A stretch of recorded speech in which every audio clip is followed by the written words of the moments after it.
Everything has been prepared for your departure, Lady Tomoe.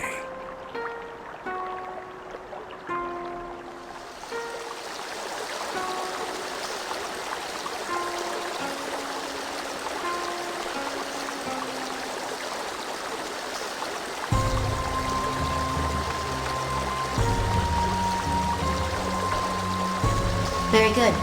Hanzo, go on ahead and wait for me there. As you wish.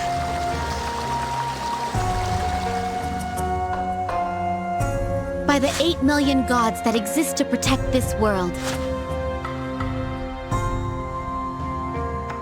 I, Tomoe, daughter of Tachibana, shall heed the path of honor. Let the heavens be my witness.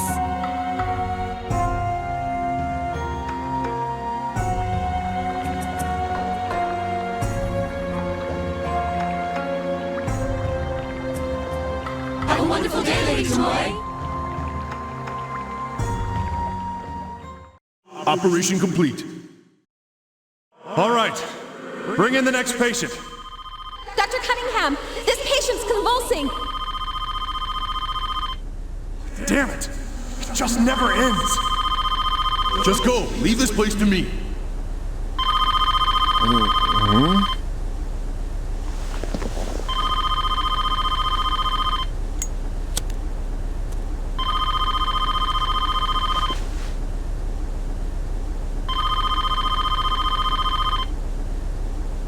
Yeah, I must have dozed off.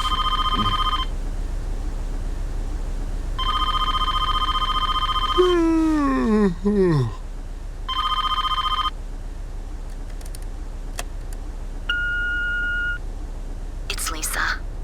I thought it'd be useless calling the house. I want to get Joshua's things next Sunday. I'm sure you won't be there anyhow. I'll drop the keys in the mailbox.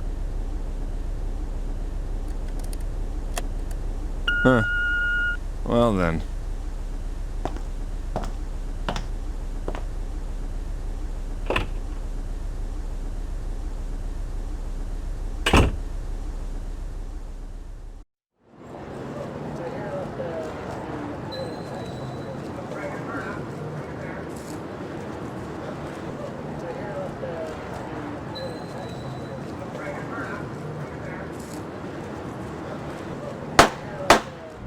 Hurry up and give me the cash! Make it quick! Not so fast, criminal! Who the hell are you? I am the ambassador of love and justice, Captain Eagle! No crime will be tolerated on my watch! What? You masked freak! I'm gonna shoot!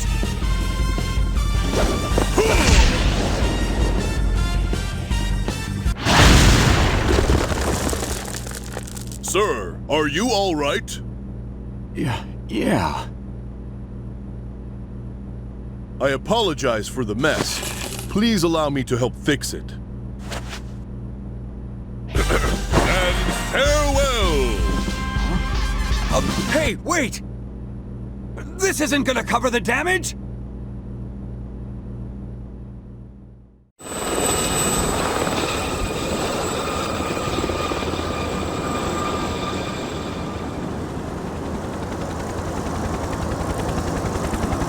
Hey, Tomoe!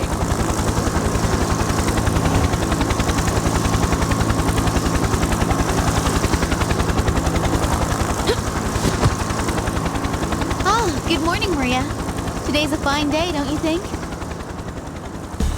Yeah. Hey, aren't you on night shift today? You're here early. Yes, Joshua's operation has been scheduled for today. Oh, Gabe's son, right? I completely forgot. It is only an ulcer treatment, so I'm sure it'll go smoothly. Cool. I'll go in too as your support, okay? Oh, but you can't, Maria. Didn't you work here overnight? You need to rest. I'll be fine. This is why I work out. Just let me grab a shower. Maria!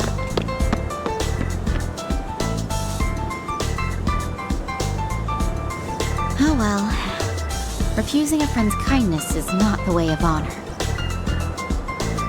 Hanzo, please make the preparations for the operation. Certainly, my lady.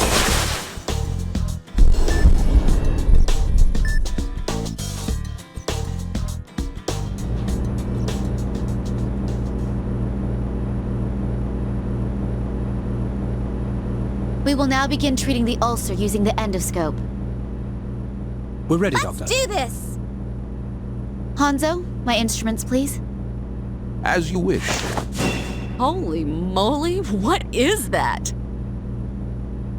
This is Lady Tomoe's personal endoscope, built to her orders.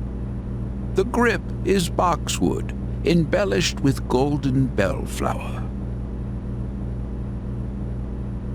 Built to order? You had an endoscope made just for you? The path of honor demands that I use the best tools I can. Gold is non-toxic. Also, it is thinner, thus less intrusive. Still, to shell out the cash for your own endoscope? And now, let us get this conference underway.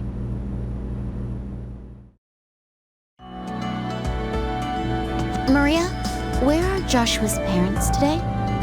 Huh? Oh, his mother can't be here because of work. His father, he works here. We've got written consent.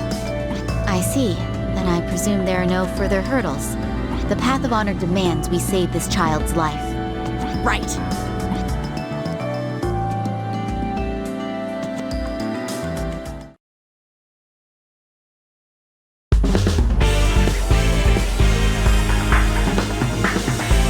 Well then, let's begin the operation. Please do your best. The view ahead is clear. The patient seems to be in good condition. Let's move the camera and take a look around.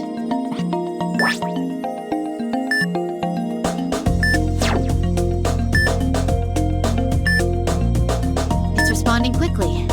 Next, let's move it forward.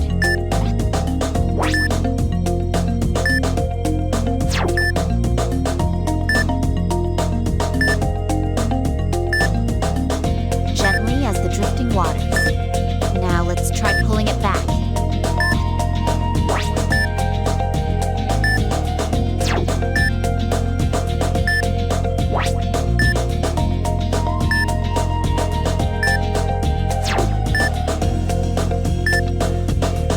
This truly is a quality machine. I'll have to thank whoever built it.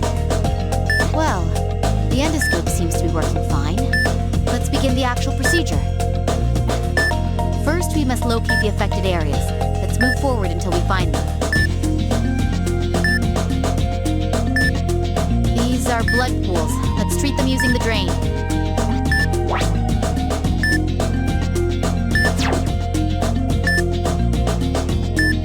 Let's place the drain's tip in the blood pool to drain it.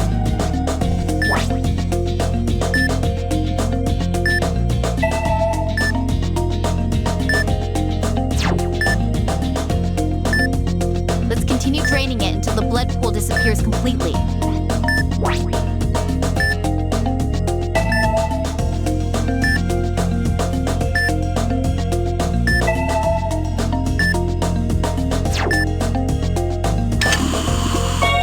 The blood pool has been treated. Let's continue with the operation.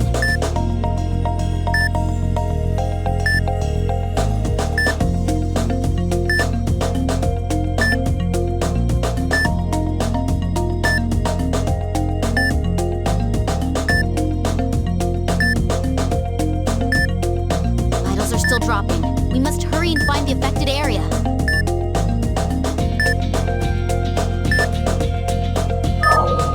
This area is hemorrhaging. Let's use the hemostatic forceps.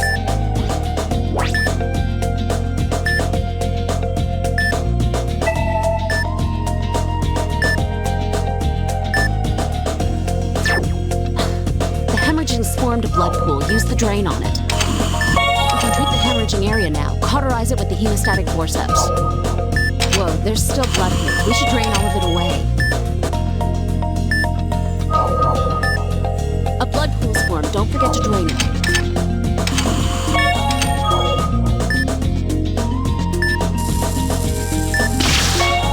Hemostasis has been completed. Let's move on to the next treatment. The vitals seem low. We should do something about that.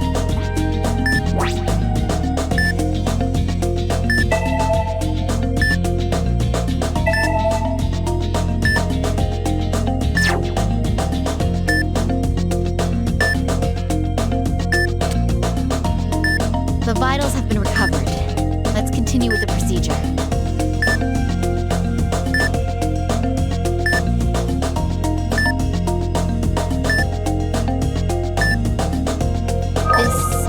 It's an ulcer. Let's treat it by injecting medicine.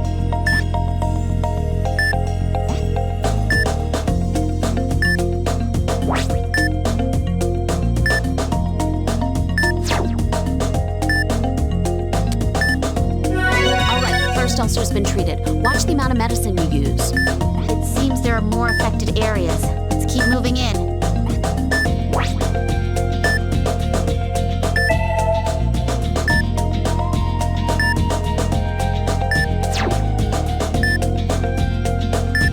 Here's an ulcer. Let's inject it with alginate solution. All right, we're done treating the ulcers. Carelessness is our greatest enemy. Some ulcers cannot be found visually.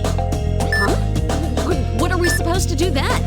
We'll be using a spray to cause those ulcers to change color. Please remember all that, all right? Okay. Let's see. For example, I'm going to mark an area that looks suspicious. Let's try the coloring spray on it. Ah, there's that ulcer. Okay, inject the medicine. The ulcers have been treated. Let's move on to the next step.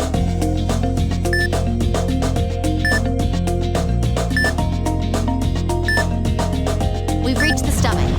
Time the cardiac sphincter's movement and move on. The affected areas are concentrated around here. Let's treat them one at a time.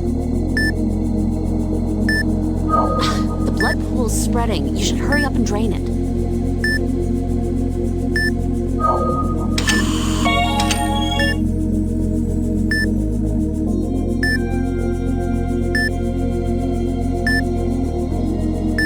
Okay, let's begin the treatment. There's still blood here. Hemorrhaging is present. Let's use the hemostatic forceps to cauterize the affected area. Okay, we're in injection range. Jam it right in there. Hey, you're cauterizing that area too much. Come on, get a grip.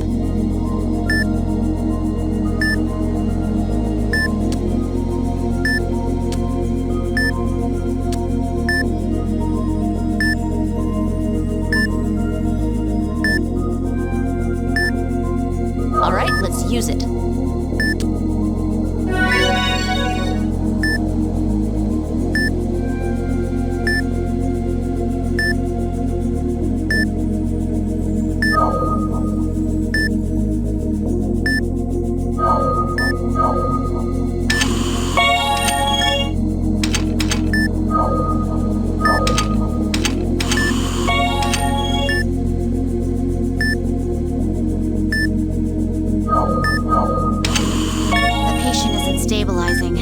Let's use the spray to search for more problems.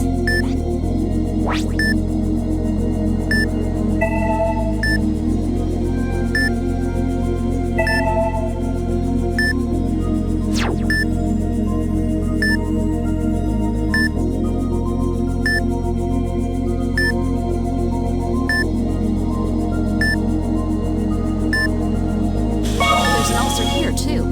I guess it is important to search around. Procedure complete. Well done, everyone. Whew! Using that thing takes a real light touch. All one needs is the resolve to stay calm. Staying calm? That's the part that tires me out the most.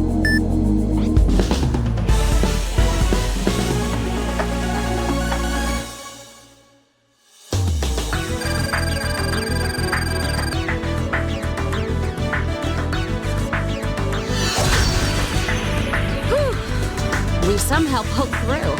Man, I am tired. I'm sorry to cause so much trouble. If only I'd been able to do it better. come on, don't say that. The operation was a success, just remember that.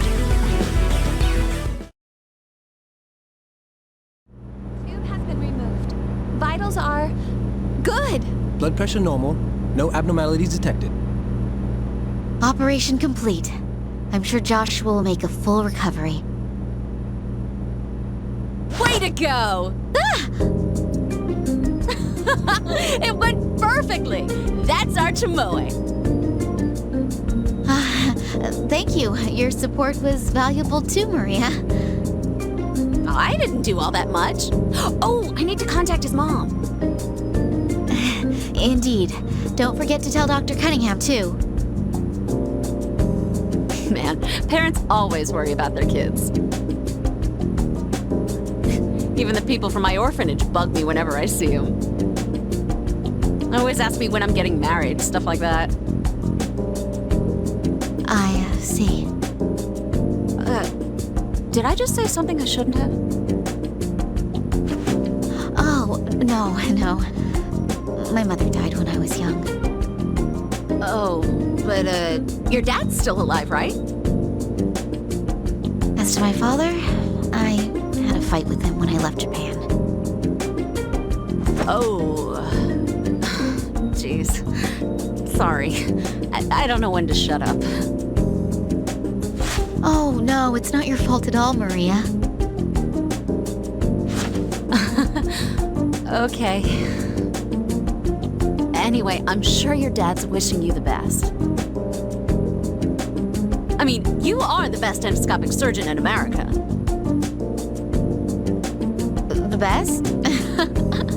Thank you, Maria. No problem. Come on, let's go get our grub on. Oh, doctor, I want to go too. Hey, you have reports to write up. It's my turn today. What, you guys want in? All right, this night's on me, so drink up. Woohoo!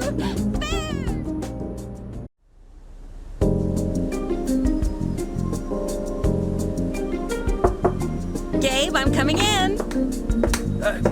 Please excuse us, Doctor. Walking dirt now. This thing's heavy. What's going on? Does this wire go over No one here? told me I'm getting a roommate. Ta-da! Isn't it amazing? The red one goes over there. Let me introduce you to your I've new never done this partner, before. How am I the supposed to- Roni system.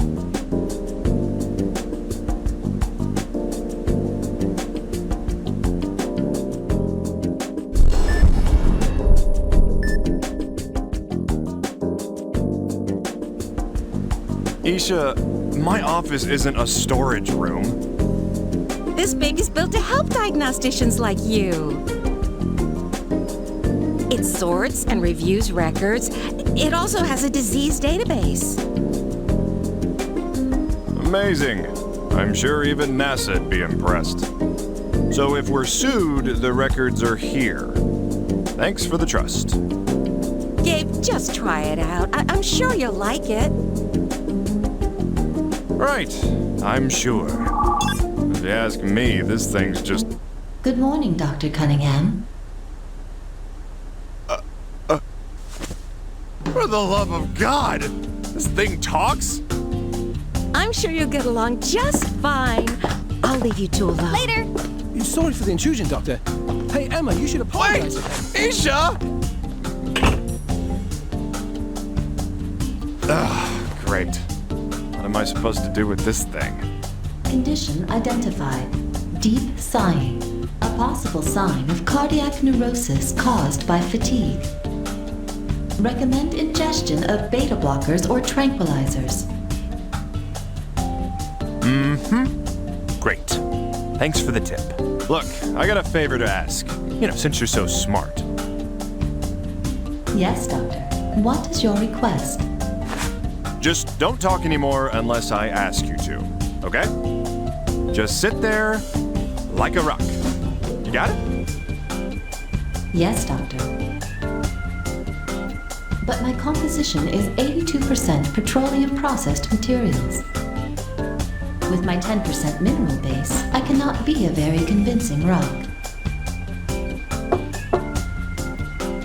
Looks like I got company. Hold on one sec.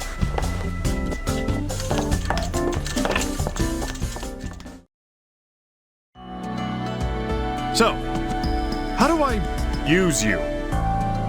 Examine the patient and enter in all observed conditions. Then I will calculate the most probable disease currently. Hey, just one step at a time here, buddy.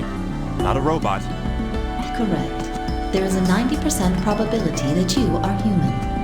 You can get back to me on that 10% some other time. Now, let's start the diagnosis.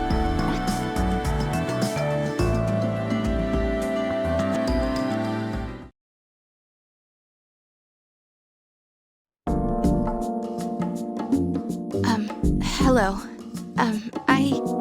Hey, no need to be nervous. Just relax. Oh, okay. Well then, are you ready, Miss Super Robot? Yes, Doctor. But I am not a super robot. I am a diagnostics assistance terminal. Whatever, just stop talking. And let's start the consultation.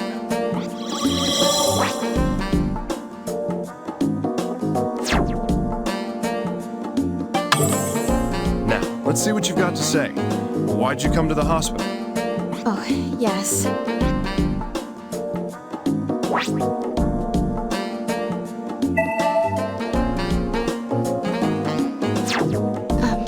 I'm in the school choir. There's an important competition coming up soon, but my throat feels all weird for some reason.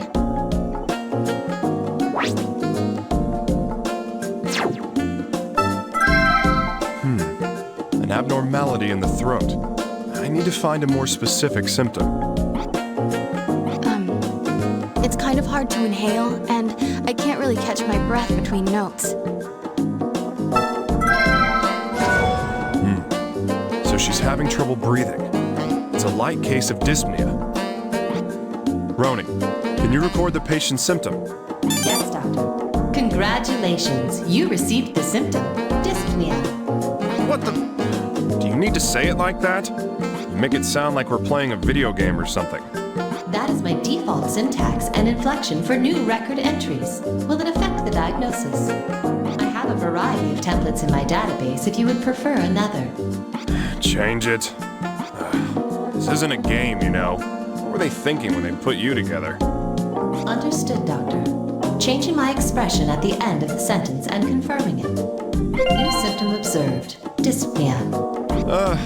That'll do. It's about as close to normal as you're gonna get.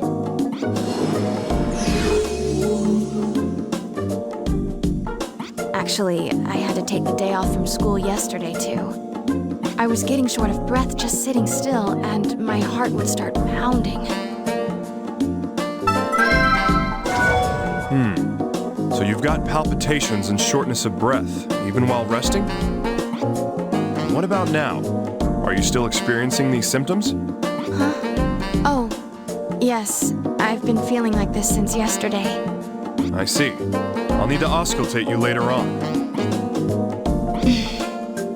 I'm sorry. Thinking about this is a little depressing. Oh, but there's something good that's happened. I've never been able to stick to a diet before.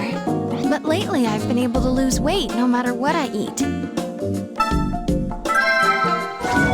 Lost weight? Well, she seems rather happy about it. Losing weight without doing anything isn't normal. We should add that to the list. Understood, Doctor. New symptom observed. Decrease in weight.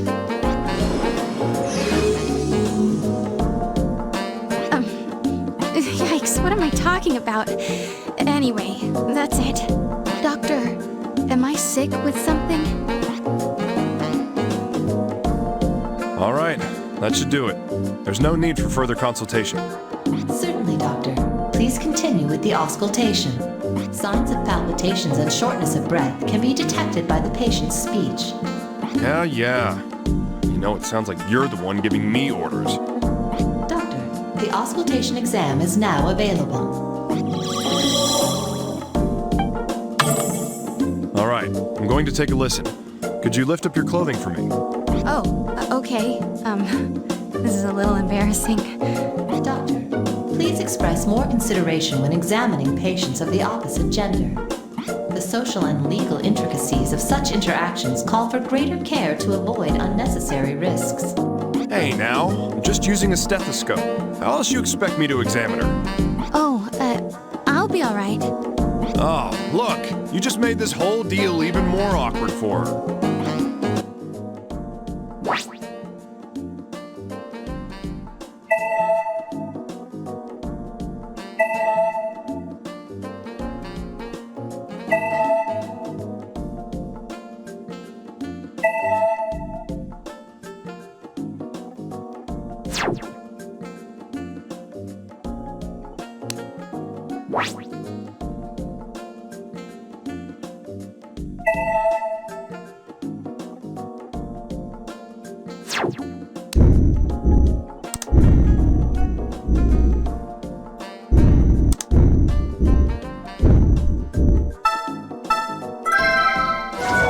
The patient's breathing pretty rapidly.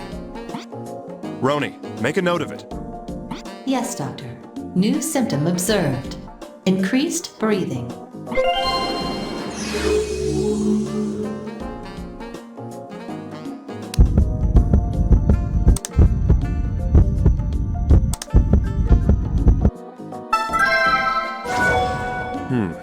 Her heart rate is elevated. Roni, record that symptom. Yes, doctor. New symptom observed. Increased heart rate.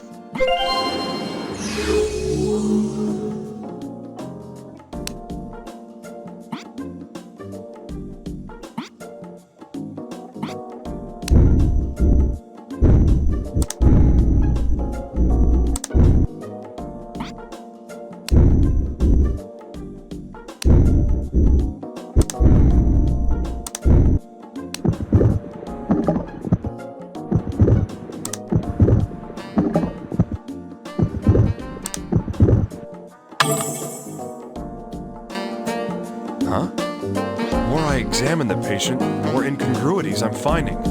Let's see. Time to check them out with a visual exam.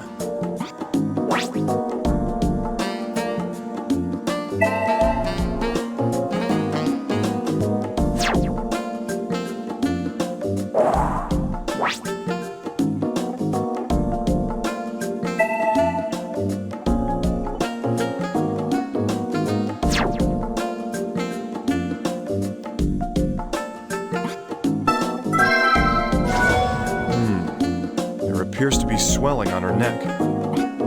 All right, I'm sorry, but I need to touch it just a little. Oh, yes, please do so. I see. Does this hurt? It does hurt a little. Well, I think we should do a CT scan. Roni, make arrangements for image analysis. Yes, doctor. I am initiating the approval process. Please designate a date for this procedure and list any other pertinent details. What? It's for today! Immediately, right now! Capiche? There's gotta be an open slot for her. Doctor, are you aware of hospital regulations? No one ever got better by following regulations. Now hurry up and do it! Yes, doctor. Request sent. New symptom observed. Swollen neck. Also, the CT exam is now available.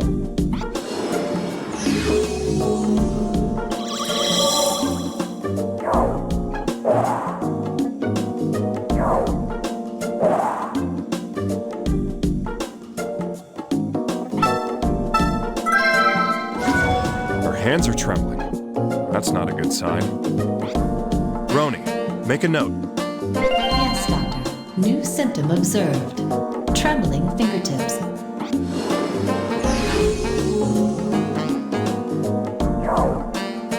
Well, that's all the obvious symptoms. Let's end the exam for now. Thank you very much. Don't thank me just yet. The exam isn't over. You may have to come back here depending on the results, okay? Oh, yes, of course. I'll do just that. Now, time to leave the exam room. I'll just come back if I need to.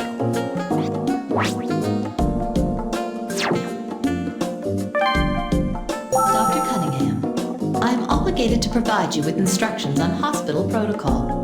Please return to your office if you wish to perform a diagnosis or record your progress. Also, the preparations for the CT examination you requested earlier have been made. Please proceed to the image analysis lab if you wish to check the results of the exam.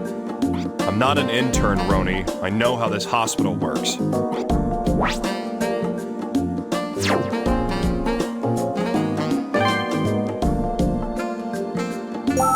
This room is allotted for doctors to confirm and review images of their patients. The CT's ready, right? Well, let's check it out.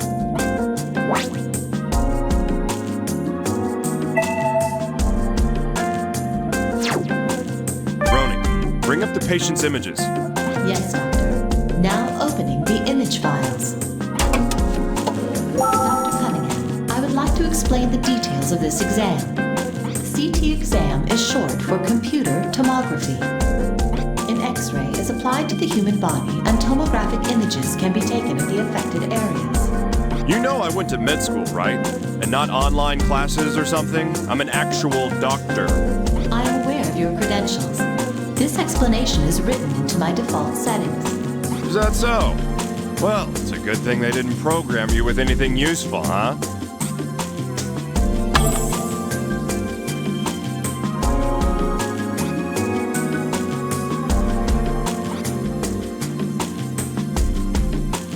All right, let's check these out one at a time.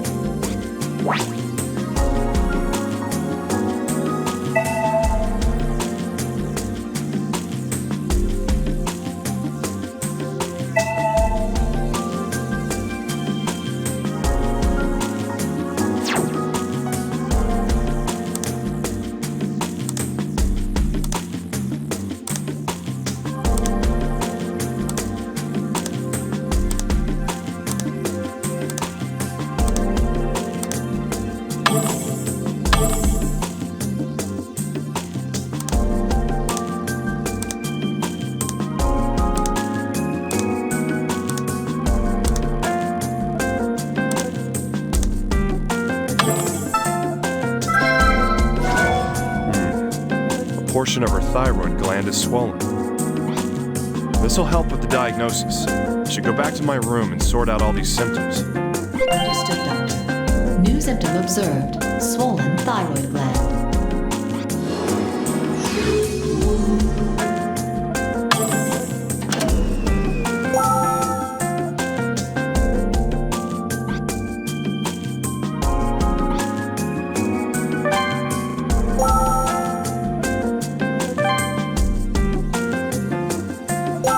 Well then, time to narrow down our candidates from these symptoms.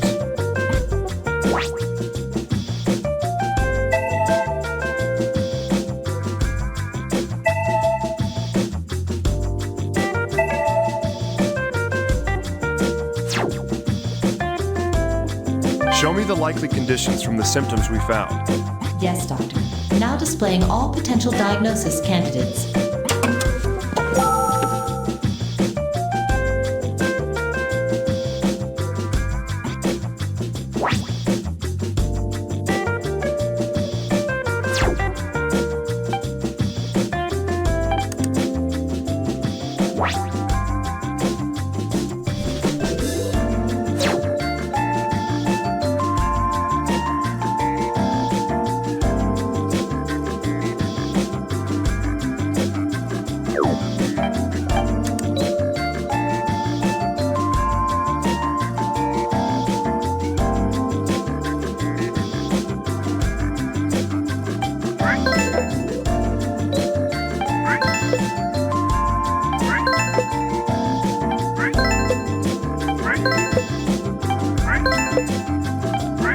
All right, all the symptoms seem applicable to this candidate.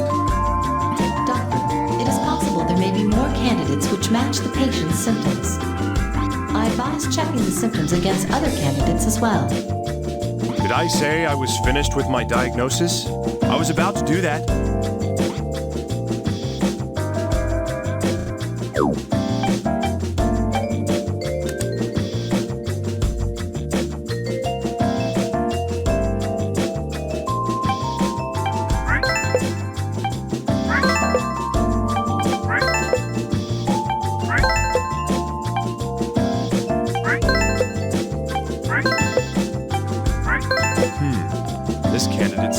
plausible as well.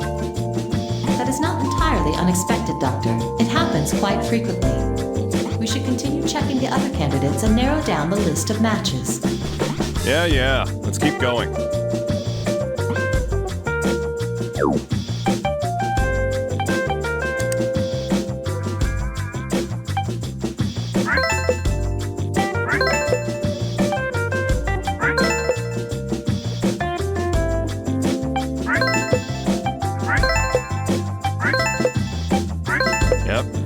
One's a match too. That's 3 possible candidates. I agree, Doctor. However, these are all thyroid gland diseases. Yeah, I know. There's a good chance the patient's got a thyroid problem. Roni, let's move on to the definitive diagnosis. Get approval for the necessary exams. Yes, Doctor. Would you like me to submit immediately for the date and time? Yep. You catch on fast. I'm sending the request now. An MRI exam, a scintigraphy exam, and an analysis exam are now available.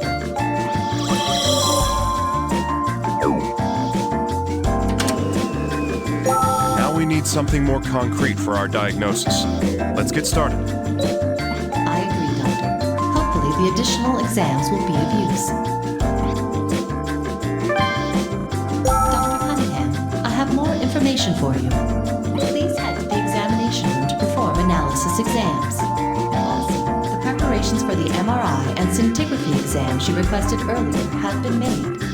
Please proceed to the image analysis lab to check these results. Yeah. I do know my way around my own workplace, Roni.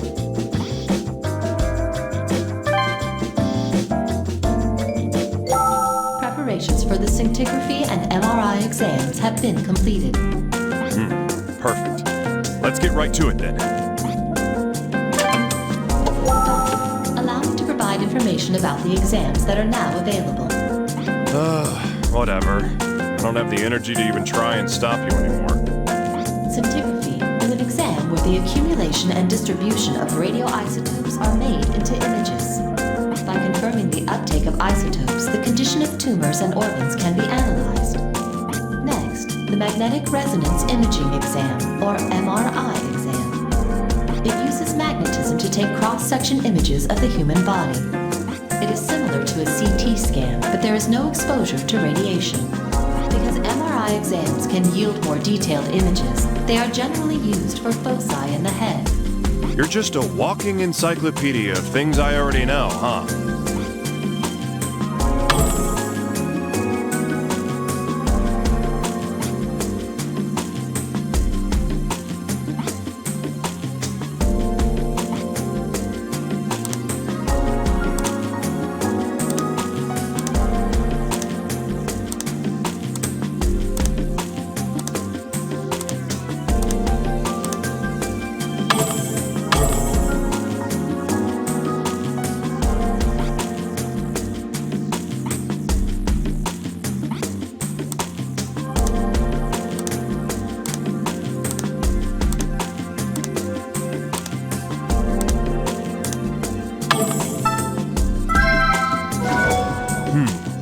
The uptake of radioactive iodine is concentrated in several areas of the thyroid gland.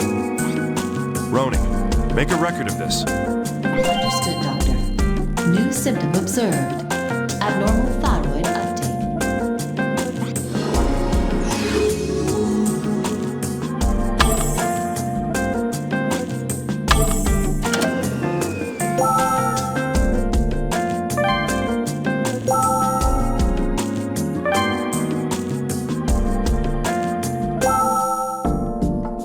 Good morning, Doctor.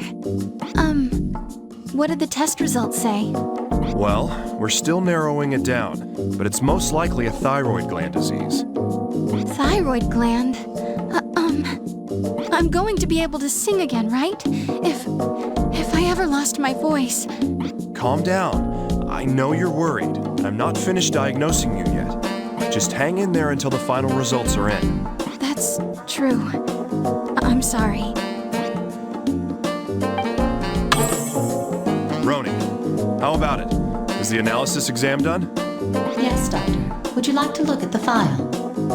Of course. Why bother with an exam if we don't look at the results? Bring it up. Understood. Understood. Opening the file.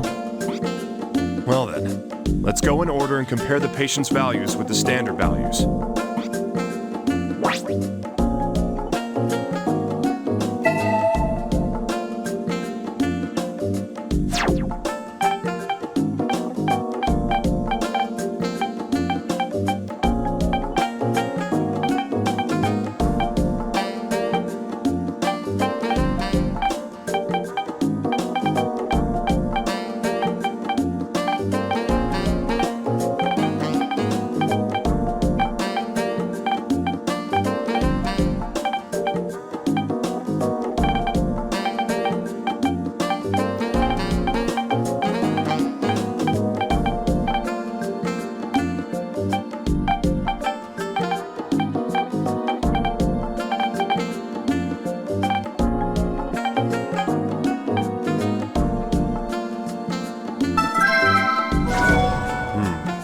TSH value seems rather low.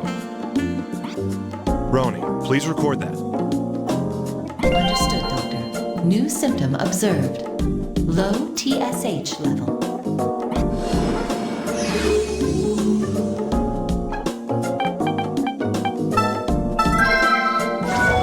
Well, it isn't by much, but the FT4 level's a bit higher than the standard range.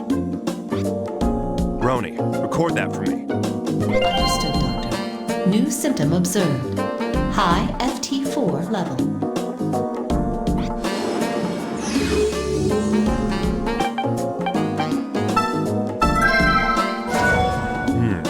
The FT3 level seems a little high. Roni, make a record of this. Understood, Doctor. New symptom observed. High FT3 level.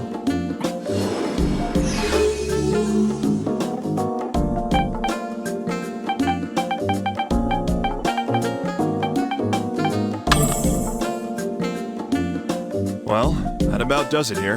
Let's go back to my office and continue the diagnosis.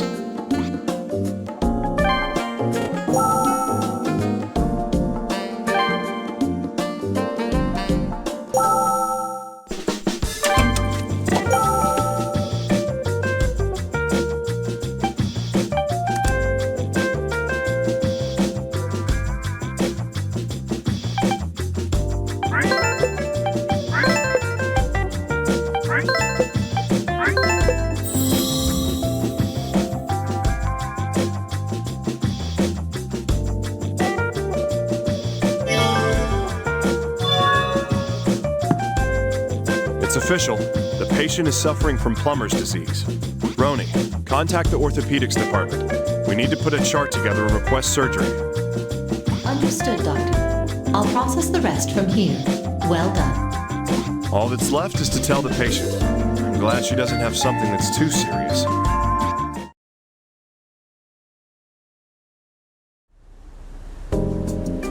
And so, it's just a simple orthopedic procedure. And I'll be completely cured? Huh?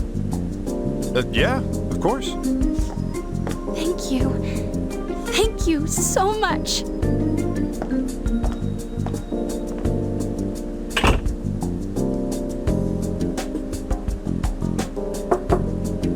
Come on in.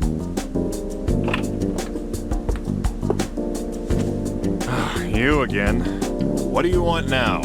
My, how rude! I am the chief, after all. It's my job to watch over everyone in this ward. All right, just get to the point. What do you want? Would it kill you to be civilized? I just got word from Tomoe. Joshua's operation went well. I see. You're not going to go see him then? The operation's over. Why would they need another doctor? That's not what I mean. What I'm trying to say is... Yeah. What else is on your mind? Here. An invitation?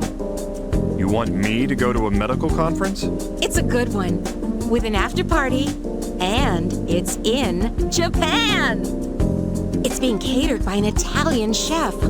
I can hardly wait.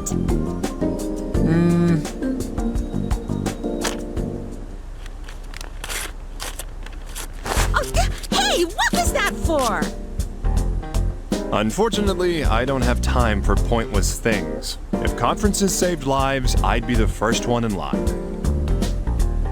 Oh, by the way, can you take this to Hank? What? Surgery instructions? Gabe, I'm the chief, not your personal carrier pigeon. Hey, you said it's your duty to watch over the ward. Ugh, fine then.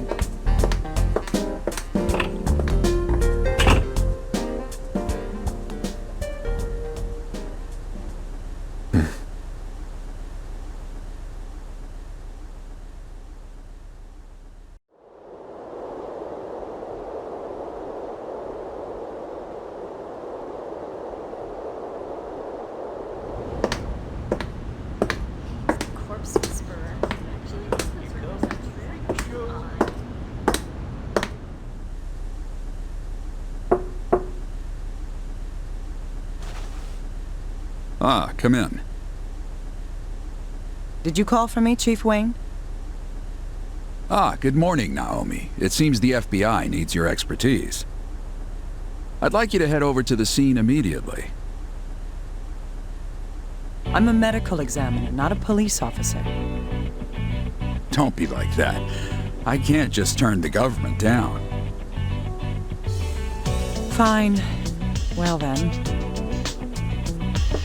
Oh, and Naomi, one more thing. Here's our liaison from the FBI. You should meet him. You? Special Investigator Naval. Pleasure to meet you, Doctor. Yes. Nice to meet you too. What are you doing? You, an FBI agent? This must be a joke. Please keep your voice down. It's been a while, hasn't it? I didn't have the luxury of witness protection, like you. Just shut up. I'm only here because it's my job. I have nothing to do with you faking your way into the FBI. And don't you ever talk about my past again. Whatever you say, ma'am. Good. Whoa, where are you going? To the crime scene. Send the address to my GPS. Oh, I'll have them bring the car around. You are waiting here. Tell your people on site I'm coming. But, Nice tie there, little guy. Be a good boy and stay. Doctor!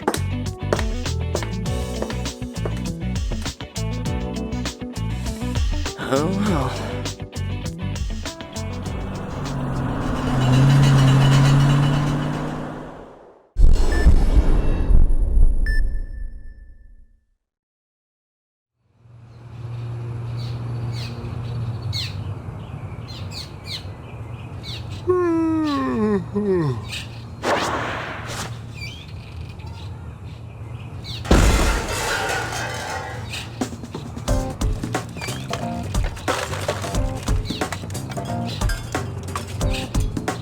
What in the world are you doing?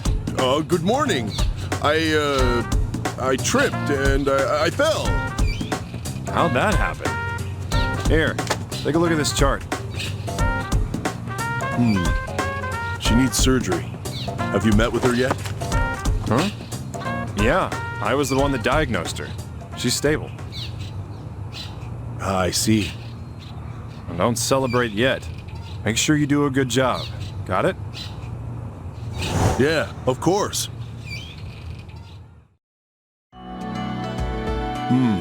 She has a case of plumber's disease. This should be easy. Make your incision in the neck and excise only the adenoma. Now, the number of adenoma is unknown, so get all of them, okay? Understood. Beginning the operation.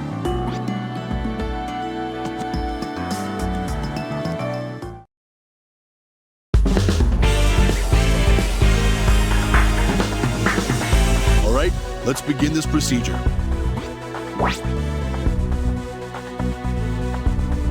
We gotta start with an incision into the neck. Grab the scalpel first.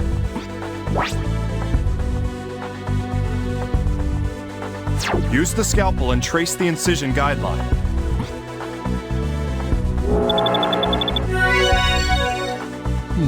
Incision complete. Stop patting yourself on the back. From here on, it's the real deal.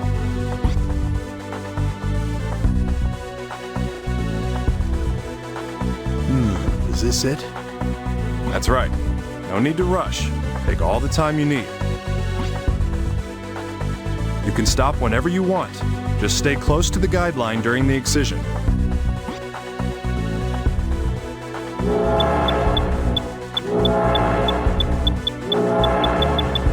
Good. Cautiously continue on.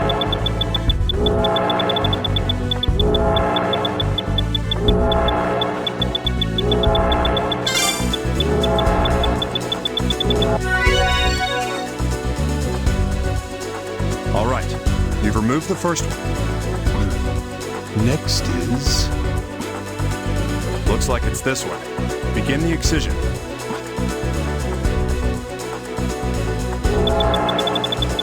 That was pretty good.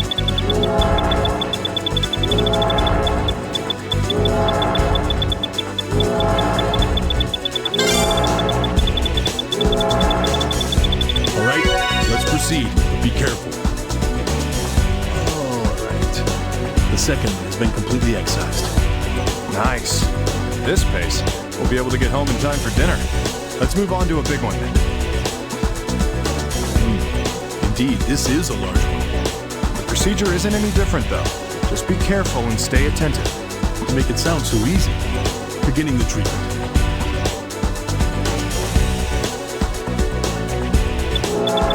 Ooh, I've got to stop for a second. I need to be sure of what I'm doing. Hey, try and relax a bit. You want me to call someone to massage your shoulder? There you go again. Resuming the operation. Hand me the scalpel.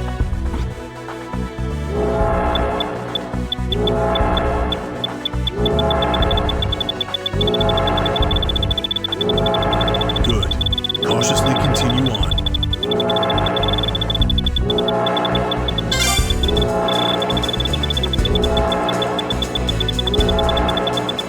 That was pretty good.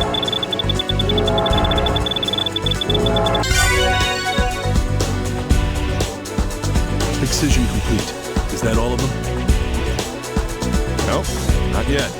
Can't leave any of these behind after all.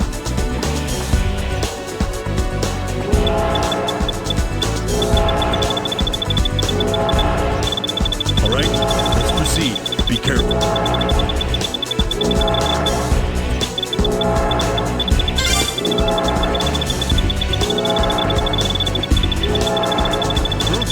Looks like you're on a roll.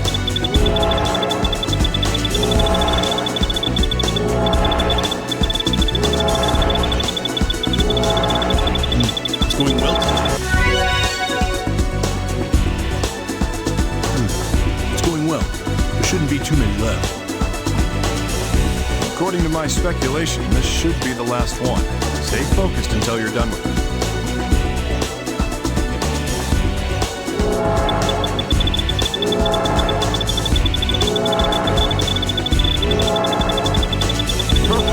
You're good.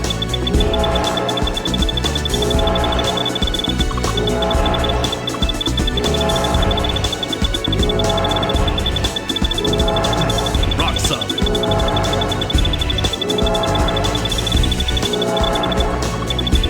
Eesh!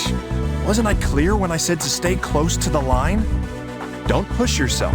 If things get hairy, just take a breather.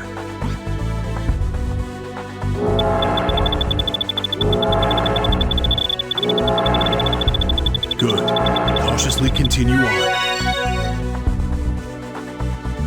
How about it? Are there any more? Nope. That was the last one after all. Let's close the operation field and finish up. We're using the stapler to close up. Make sure to avoid leaving wounds, okay?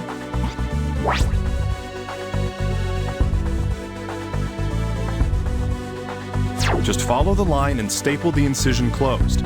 I'm sure you know this already.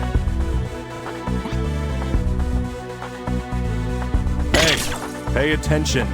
I said to do it so it wouldn't leave a wound.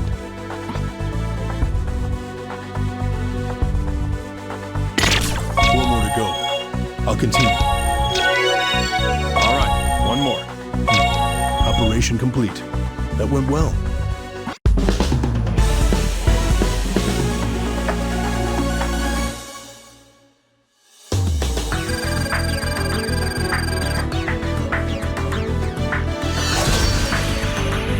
Well, that's done. Looks like it went a little quicker than we expected. I have your support to thank for that.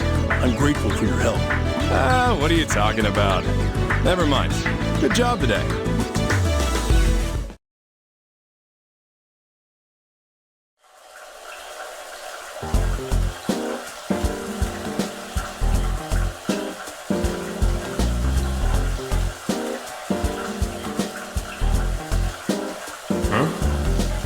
What's with that look?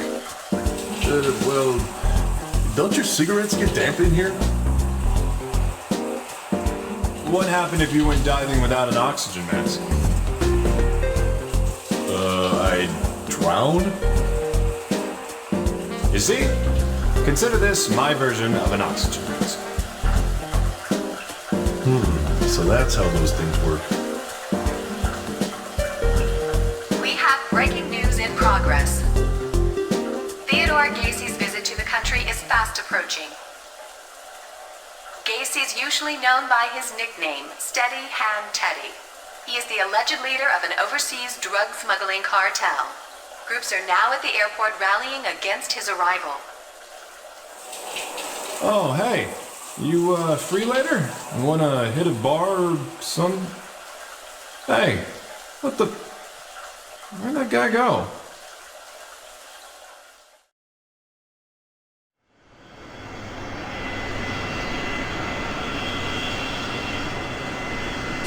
Is this country run by idiots or what?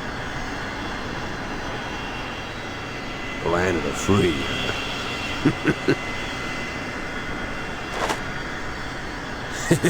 Let's see if we can't make some sales, shall we? Who the hell are you supposed to be? I won't allow crime to occur on this soil. Prepare yourself. Oh, crime, eh? Tell me, is this what you had in mind? Guns aren't for threatening people. What? Guns are only for murdering people.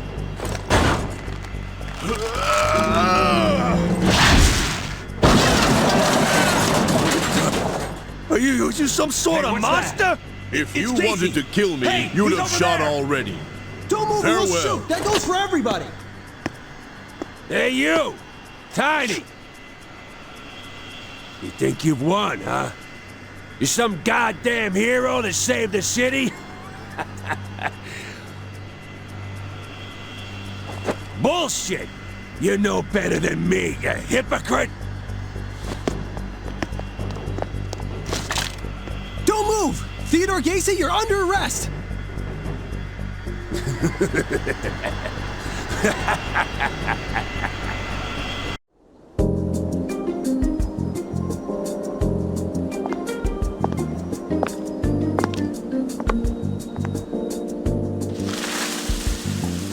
Hey, Tomoe.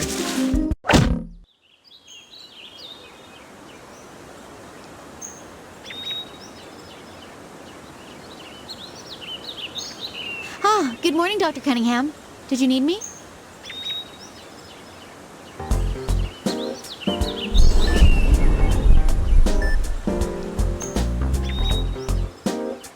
Are you trying to kill me? I don't remember this here. Failing to train would be straying from the path of honor. One must maintain a strict regimen in her life and her heart. All right, I see your point. Anyway, turn on the news. Huh? The news?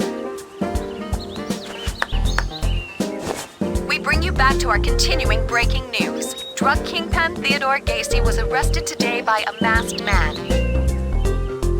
In transport, Gacy ingested a large quantity of drugs. He is apparently unconscious and in critical condition. Theodore Gacy, that bastard who made a living in smuggling. He'll be here in about 10 minutes. He needs an operation then. Yeah, though I don't care much. The moron ate his whole stash.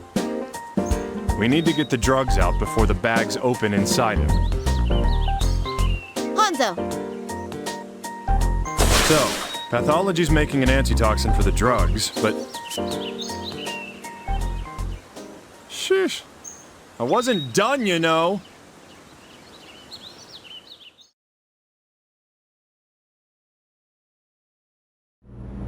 There's not enough saline. Check for vecuronium. Here, please. See to the vaporizer. Let's keep these monitors Where's hooked up. Tomoe? We're not getting any readings yet. I'm sorry I'm late. Hanzo, get ready. Understood. Whoa! When did you get here? There isn't much time. Chief, the conference, please. I know that. I was just waiting for you. Let's go. Listen up. The patient's gone into shock. There's no doubt the drugs in his stomach are seeping out. We have no idea what condition he'll be in, so be careful. Understood. Beginning the operation.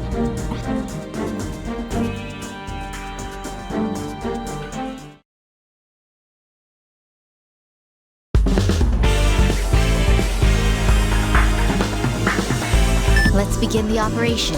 Chief, please support me throughout this procedure. Got it. The patient swallowed a lot of toxins. If he starts going into shock, it'll be fatal.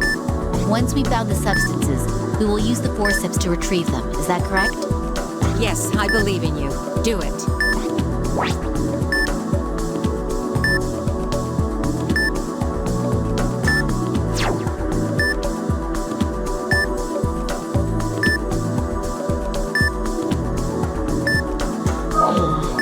There are affected areas nearby. Let's treat them before moving on.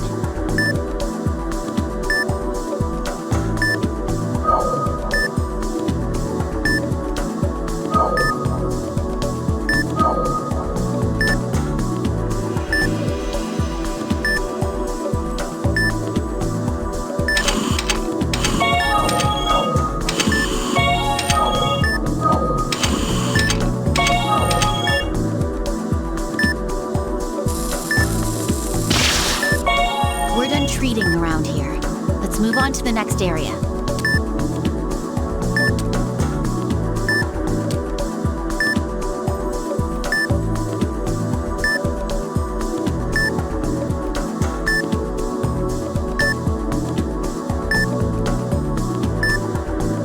Retrieval target found.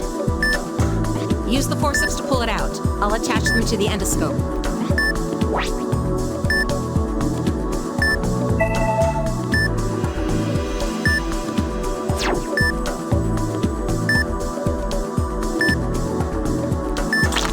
Object is being held by the forceps.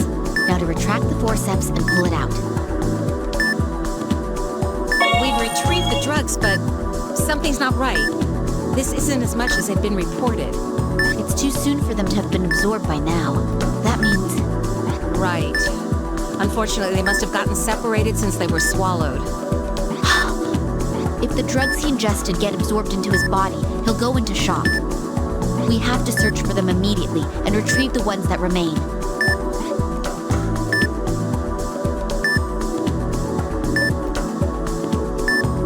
No, we've reached the cardia. Look at the drug speed. Whatever he swallowed has caused hemorrhaging. Let's treat that while we search.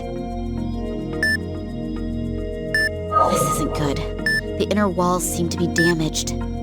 This will impede our ability to retrieve the foreign objects, so let's be sure to treat them as well. It's still not enough. Keep looking.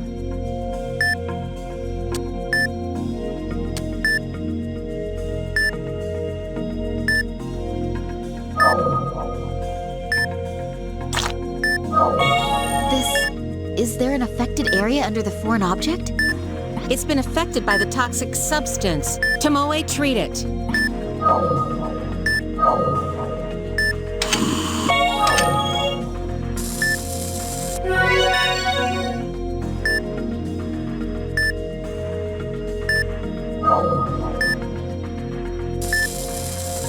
Hemostasis complete.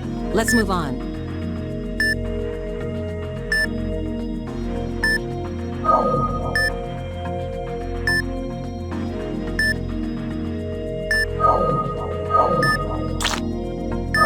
An inflammation's occurred.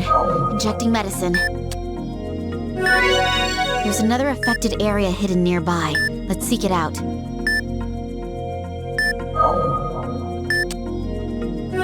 There should be another ulcer. Let's use the spray and look for it.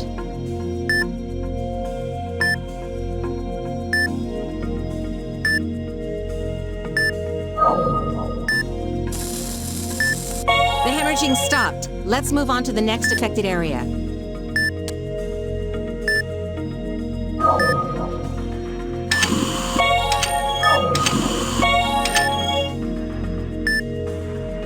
We're not done yet. The vitals aren't stabilizing. Let's search.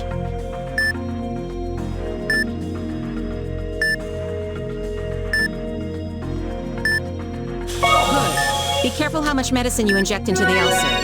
Strange. We've searched the entire stomach, but the remaining drugs are nowhere to be found. If that's the case, they may have progressed into the small intestine. There isn't a moment to spare. All right. Let's proceed into the small intestine while treating the damage caused by these drugs.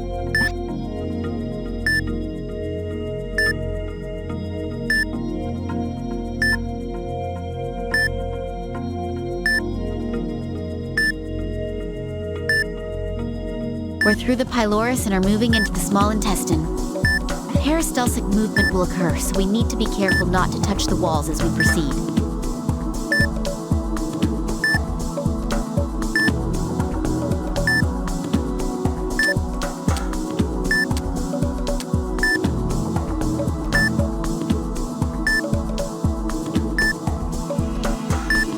This polyp will get in our way. Let's get the loop around the polyp and excise it. Be quick about it.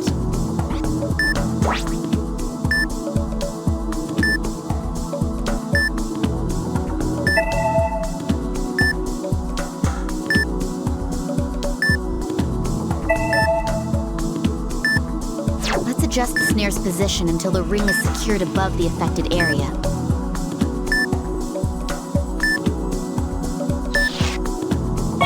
Been excised. Now use the forceps to retrieve the tissue we cut off.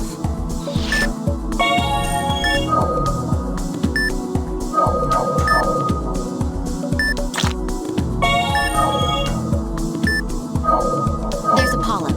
Let's get the snare around it and excise it. We can finally move on. Let's proceed.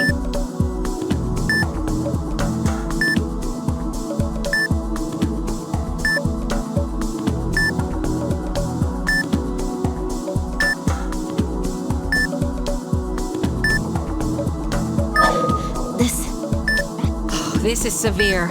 We should treat them all right now. It's hemorrhaging. Let's perform hemostasis after draining the blood pool.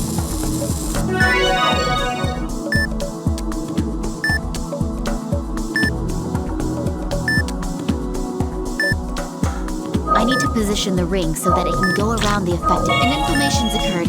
Injecting medicine.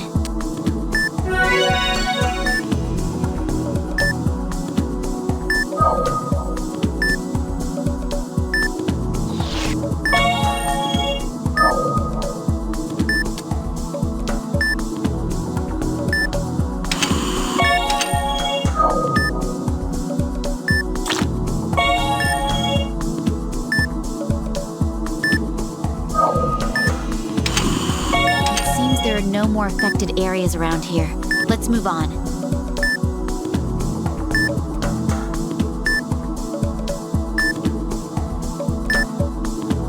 The inner walls of the digestive tract are starting to be affected by the drugs.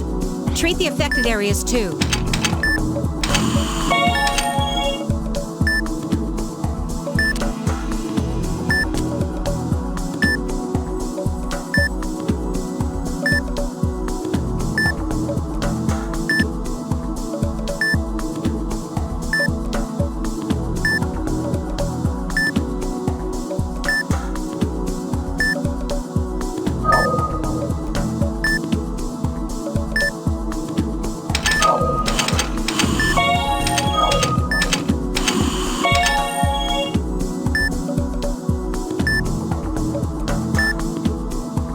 foreign object. I'll begin retrieval. Good.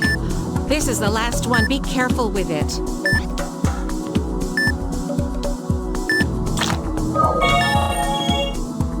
There's a tumor under this foreign object? We have to do this. Stay sharp and treat it.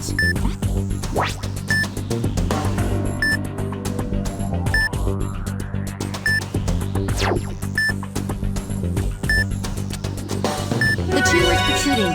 Now to begin excision with the scalpel.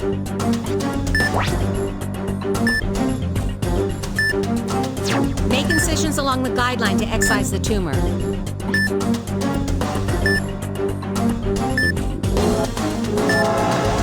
The first step of the excision has been completed. The second step of excision has been... The third section of excision is complete. All that's left is to excise it with a snare. The tumor has been detached. Now to remove the focus. Excised area is hemorrhaging. We must perform hemostasis.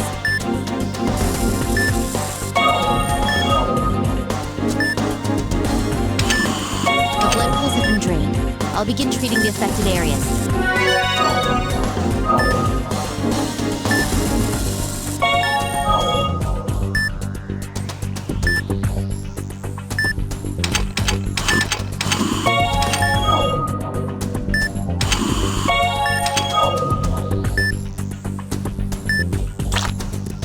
The focus was successfully removed. The tumor treatment is complete.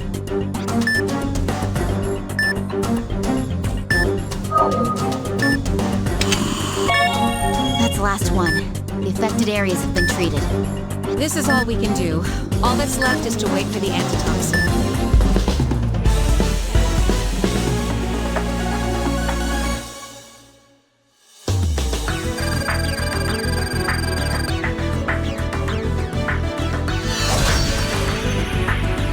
Well done. You did your best, Tomoe. Oh no, it's because of your support, Chief. Thank you very much. Oh, is that so? I've still got it.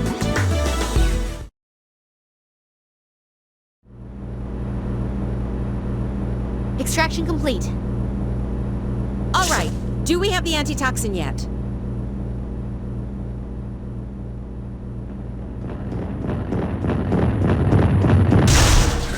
Chief! Oh! What'd you do that for? The door, it's... I'm sorry. Here's the antitoxin. Is it ready? Oh, you galoot. Give it here. Tomoe, administer this to the patient. Right away. Administering the antitoxin. Work. Work, damn it. Breathe. Come on.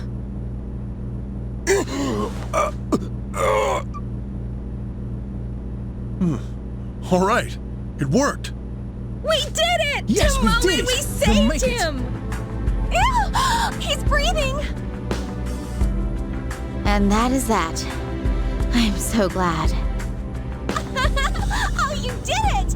Way to go, Dr. Tachibana! I was so worried.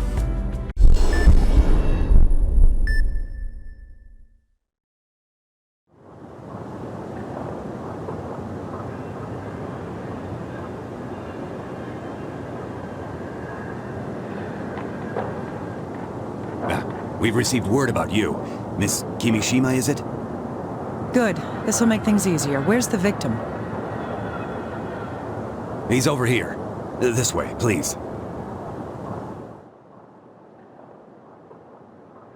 Victim is Dennis Taylor, 30-year-old male. Neighbor called in the fire. The fireman found him.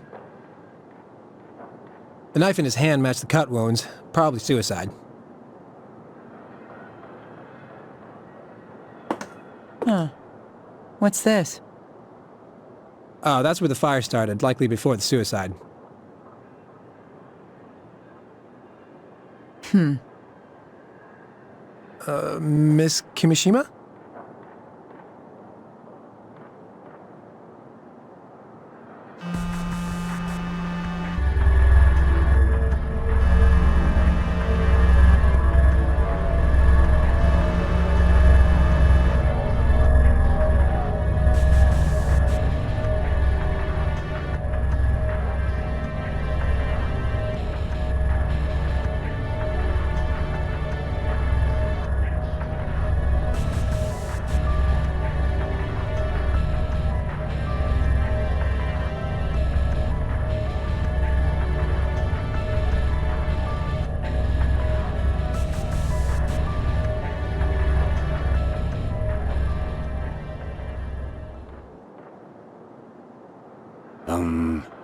you feeling all right? This was murder.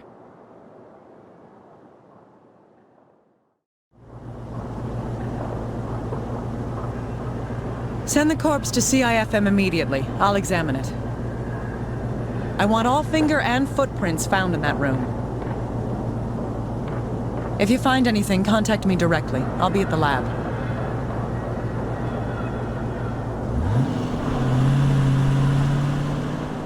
What was that about? Well, she does work at the forensic medicine laboratory. Supposedly, she solved a lot of cases for the FBI. The FBI? That's right. That means we need to keep out of this. Come on, hurry down to the car for the fingerprint powder. Oh, right away.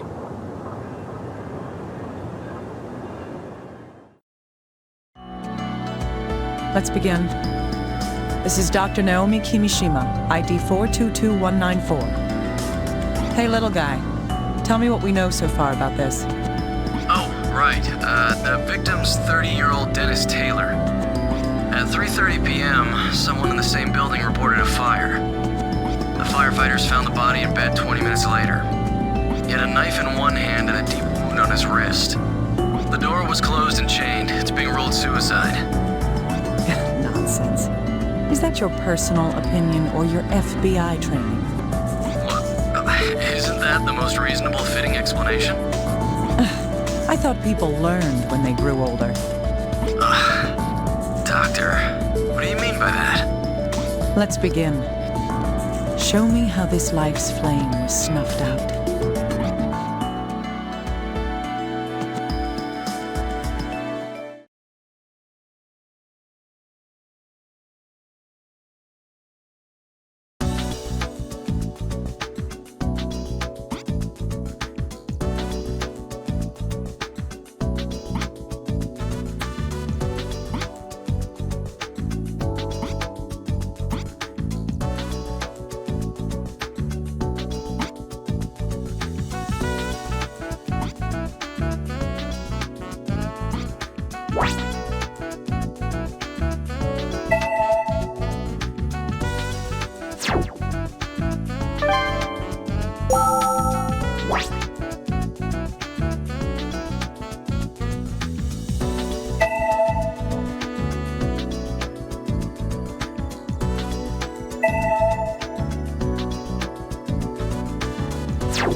This wound on the wrist is believed to be the cause of death.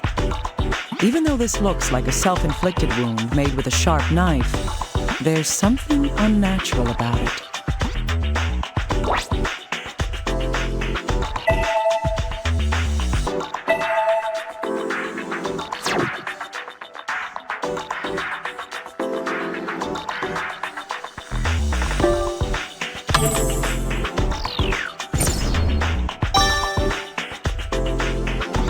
That's right. There's only the one wound on the wrist. A single slash deep enough to reach the artery. No matter who it is, pain is an immediate response to a cut. No one should be able to make a single cut this clean and deep without flinching. I can't say this is proof of homicide, but I can't ignore this incongruity.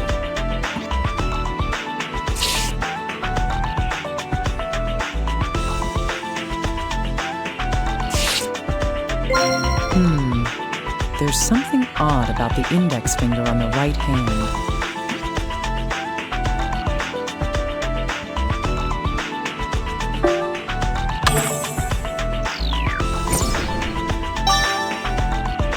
Indeed.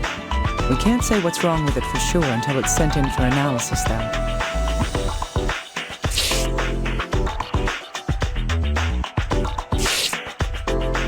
Is this a bruise? It's oddly shaped, though.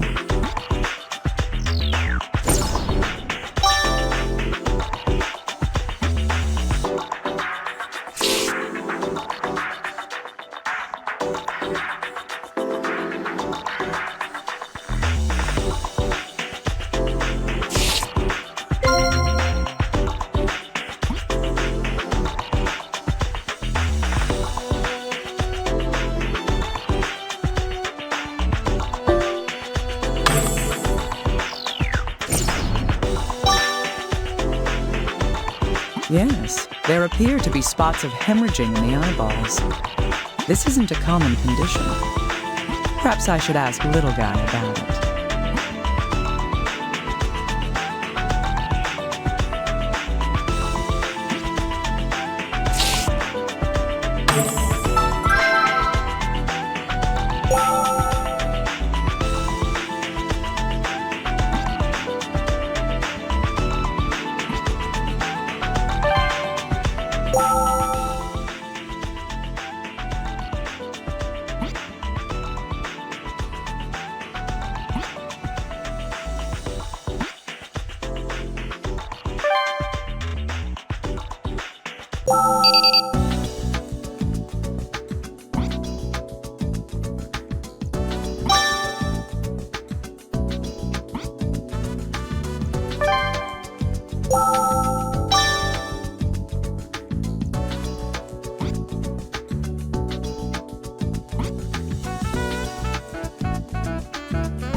Dr. Kimishima, the results of the examination of the knife have come in. Let's see, the knife itself is a cheap common brand sold all over the country. It'll be difficult to locate where the knife came from.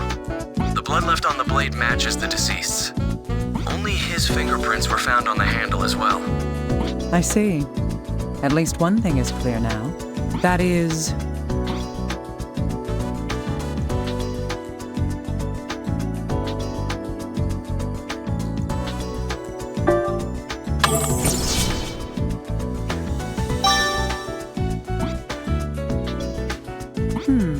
Yes, this knife is believed to have been used to slit the victim's wrist. Even then, we can't prove that unless we compare it to the wound.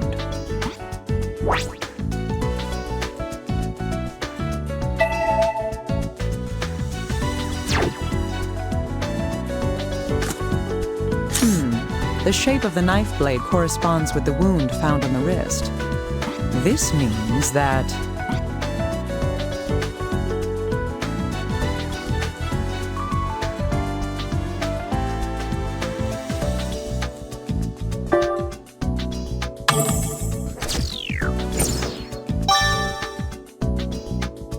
Indeed.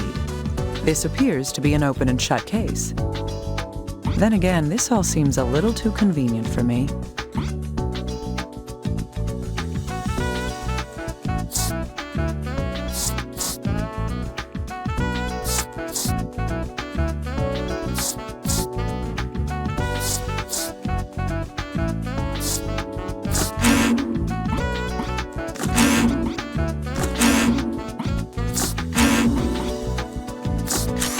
There's no mistake. This finger is fractured. Can you send me the details? We'll get an x-ray performed as soon as possible. Oh, and I have one more piece of good news, Dr. Kimishima. I've received a recording from HQ of a witness's account. Great, that will be useful. Who's the witness? It's the deceased's neighbor. We've asked her some questions about the day of the incident. Perfect timing. Maybe we'll be able to use her account to determine when the fire started.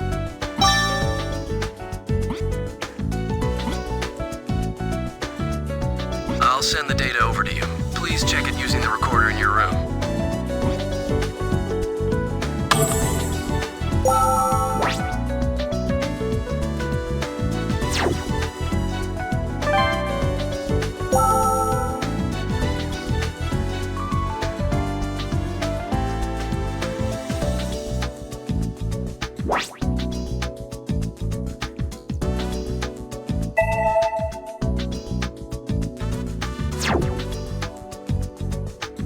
Yes, that's right.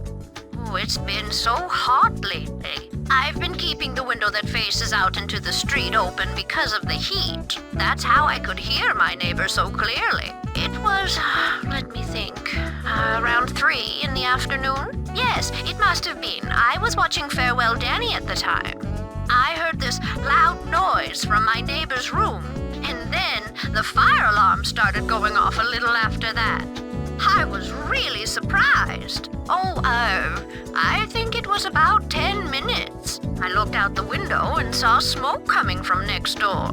I ran over to my neighbor's door, but nobody answered when I pounded on it. But I had to see if there was anyone in there, so I pulled on the door. It was chained from the inside, and no one answered me when I yelled. Yes, the fire truck came soon after that. A firefighter cut the chain on the door and went inside. My neighbor?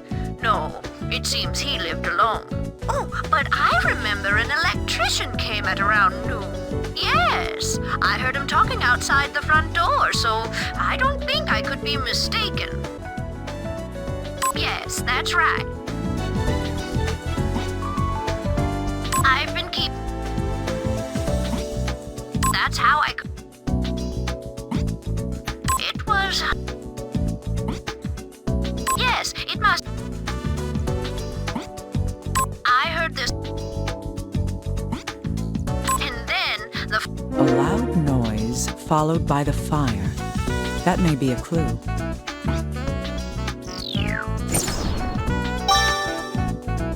The way she described it, the sound doesn't seem to have been something exploding.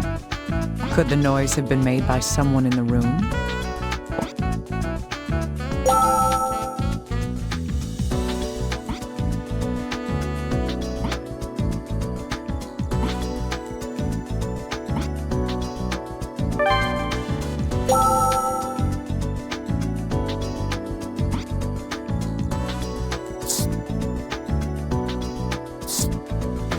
The room was sealed, and the neighbor heard the sounds at around 3 p.m. The fire occurred not long after that. What we can deduce from that is...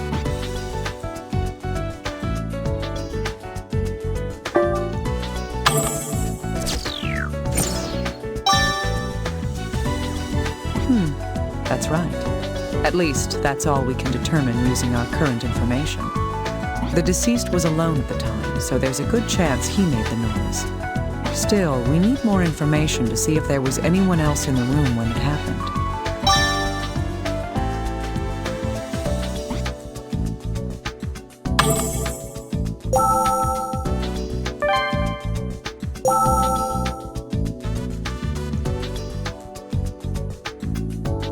Yes, that's right. That's how I could hear. Yes, it must. I heard the... And then the fire...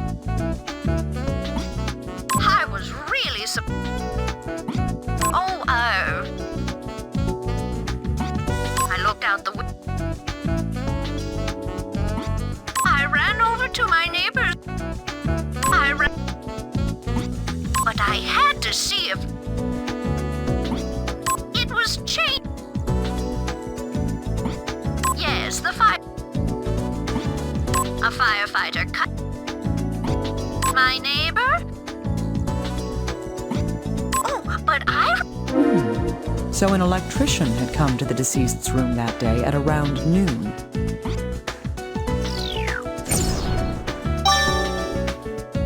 That was much earlier than when the fire supposedly started, but we should investigate it.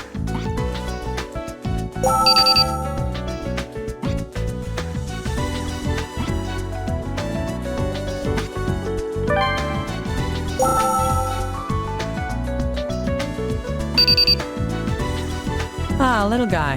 Perfect timing. It seems an electrician entered the deceased's room around noon on the day of the incident. If he's talked to your people, can you ask them for the recordings of the interview? All right, I'll contact them immediately. Please do. How's the analysis going? Well, regarding the fracture on the corpse's finger, the right index finger was fractured by an external force. It's rather odd. There are no signs of healing in the fractured area. No traces of healing. That would mean...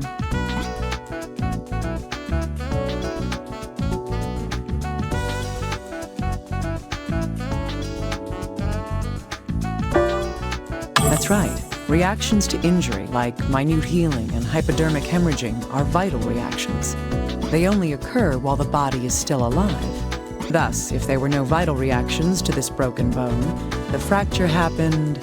It must have occurred after the person was already dead. That would have to be the case.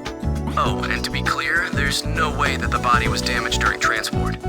We take the utmost precautions when moving bodies. Huh. I hadn't considered that until you brought it up. Still, I'll take your word for it. If his index finger was broken, using the hand would have caused a great deal of pain. With that in mind, he shouldn't have been able to use his right hand all that well.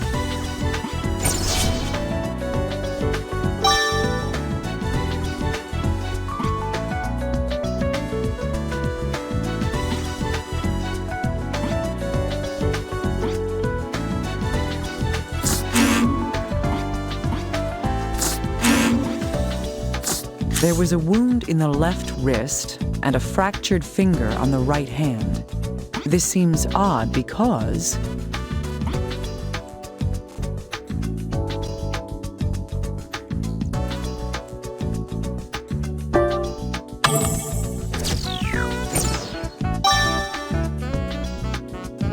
Yes, the deceased would have had to hold the knife in his injured hand to cut his left wrist.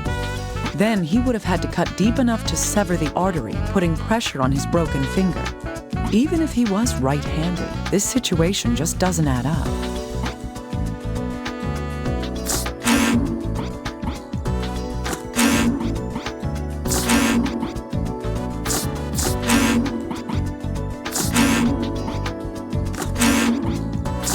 It's commonly found as a sign of death by asphyxiation.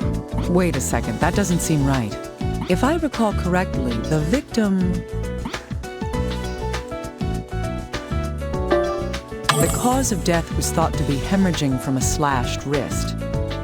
If the cause of death is asphyxiation, it's possible that we are dealing with a homicide.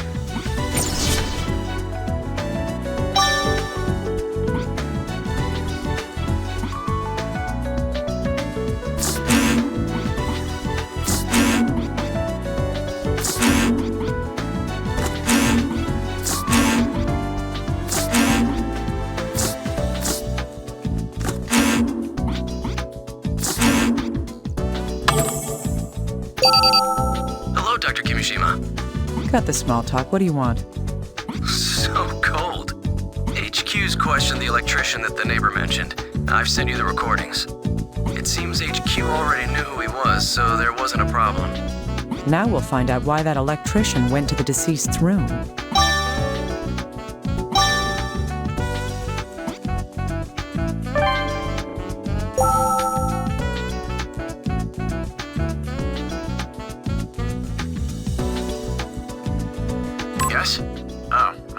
Yes, that's right. A murder? Yes, that's fine. He said his ear was broken and it needed to be fixed. That was around noon, I think? I got the call earlier that day. Yes. He He said he needed it fixed that day, so I went straight there when I finished the job I was doing. Yeah, it was really quick. All I had to do was swap out a cable. Right. I think I was only there for about an hour. Yes, I fixed his heater. The customer? Well, the way he looked, I wouldn't be surprised if he committed suicide. Around 3 p.m.? No, I wouldn't have a clue. I was already fixing a washing machine at my next appointment's house at that time. Yes? A murder? He said his air... He fixed the air. We should focus on that.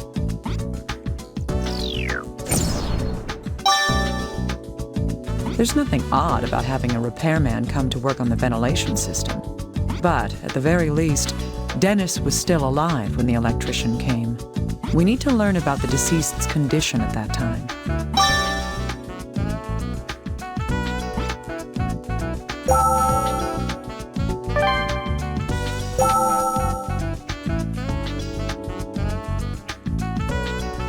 Yes?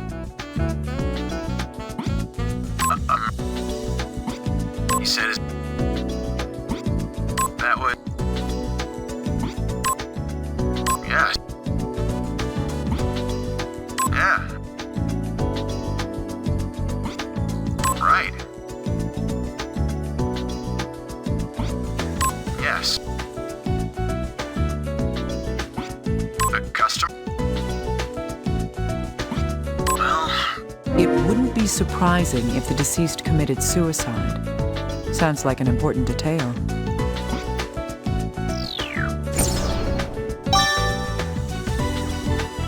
Does that mean the deceased had a motive for killing himself?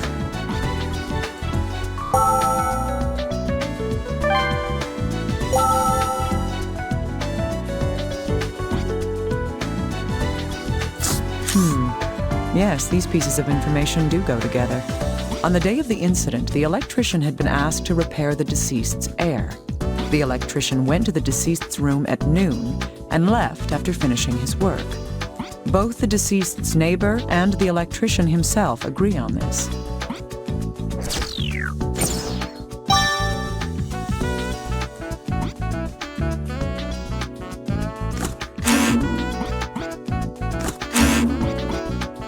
Indeed, both of these facts relate to the deceased. The last time the deceased was seen alive was...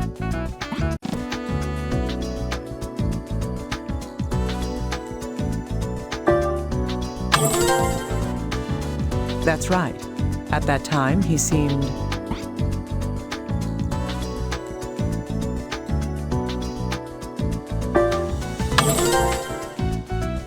Yes. This comes from the electrician's testimony. The last time we believe the deceased could have been alive is...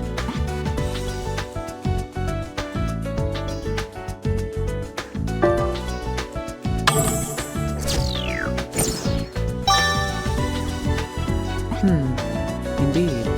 The neighbor reports hearing a sound from the room at that time. Within an hour after that, a fire started in his room. The deceased was later discovered dead. That's all we know at this point.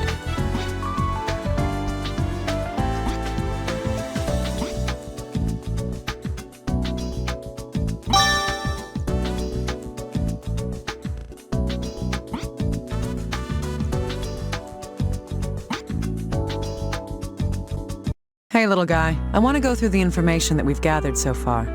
All right, let's piece it all together step by step. Let's do that. The deceased, Dennis Taylor, was found dead in his apartment. Let's see. His body was discovered because...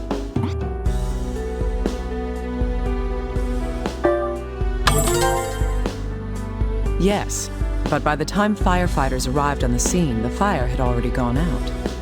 His corpse was found on the bed. That's right. The FBI and police initially ruled this case as a suicide. The reason for that was...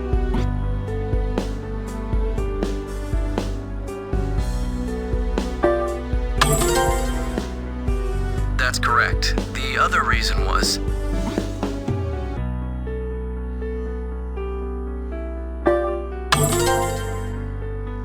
Indeed. The slashed wrist and the chained door point towards suicide.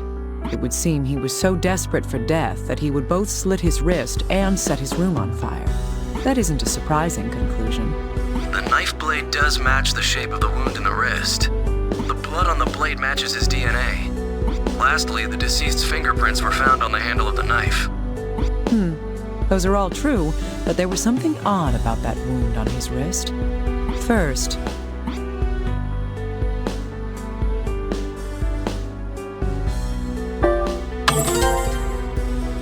another point is,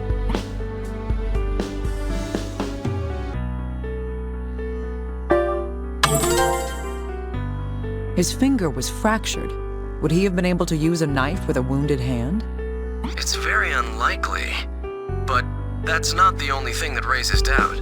If he did die of the knife wound, he would have bled to death. However, investigating the corpse points to a different cause of death. That is...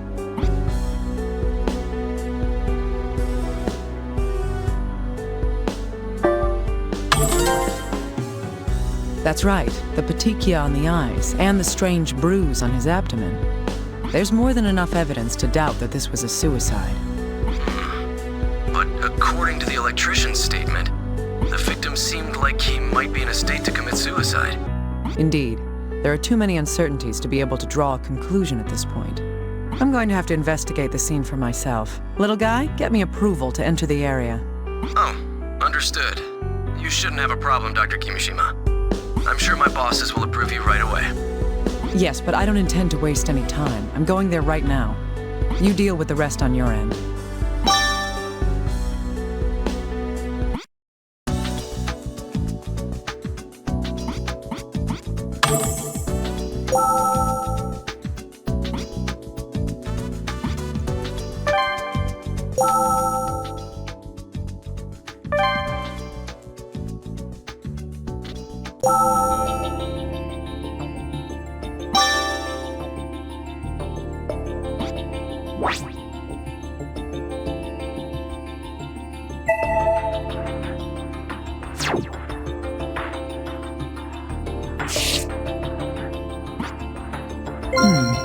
Who's this in the picture? The deceased's friend? I see. I was so caught up in the case that I didn't check the man's background. Hello, little guy. Can you hear me? Oh, yes, I hear you. Did you need something, Dr. Kimishima? Yes. Can you do me a favor and look into the deceased's friends? I'm going to send you a picture right now. Try getting a hold on whoever that is. All right. Is there anything in particular you'd like us to find out? Let's see. First, about the deceased himself. It'd be great to find out more about the day of the incident. All right. I'll make preparations to have them question. I'll send you the recordings of their answers, so please check the recorder. Good. I'm glad you can get on this so quickly. I'll be counting on you.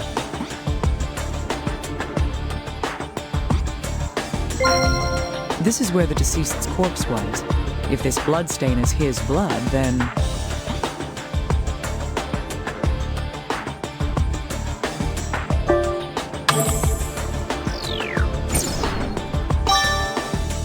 Yes, the injury was on his left wrist.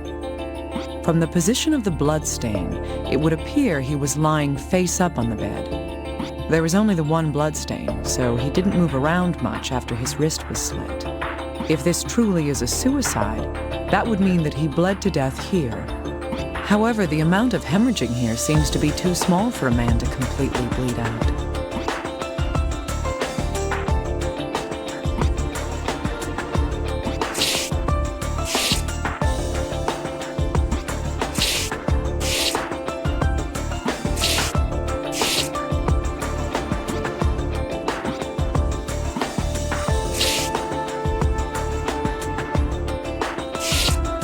This is a table. Now that I look closely, the burns are most severe right here. What was burning here?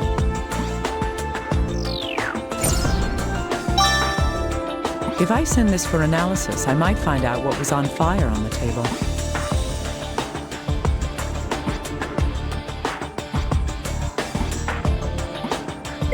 These are the controls for a ceiling fan. It has a speed selector and a timer. The switch isn't doing anything. The fan seems to be broken.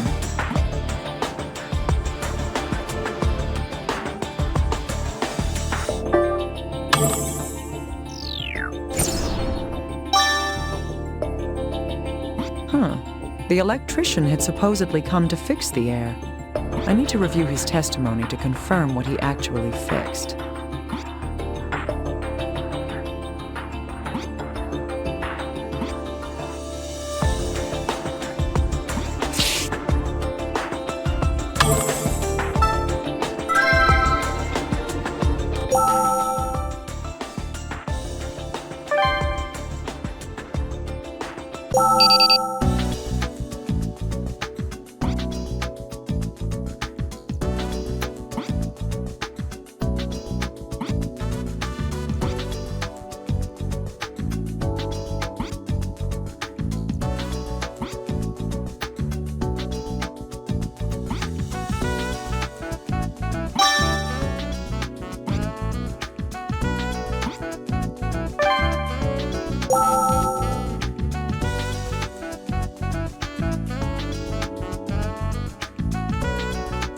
What you want, man? Why are you calling me out here? Huh?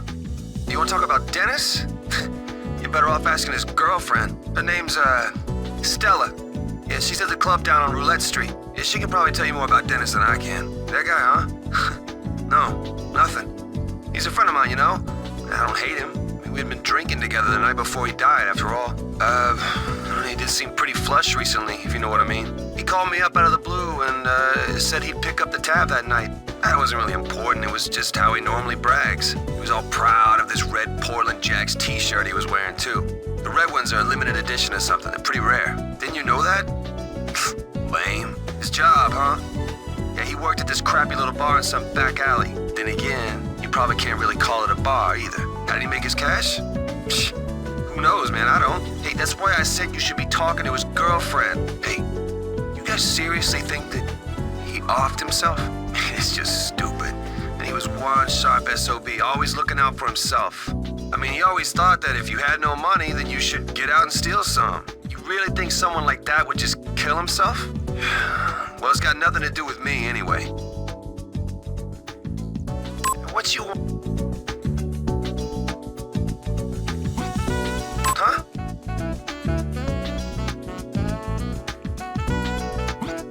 Her name's... Yeah, she can probably... That guy... We've been...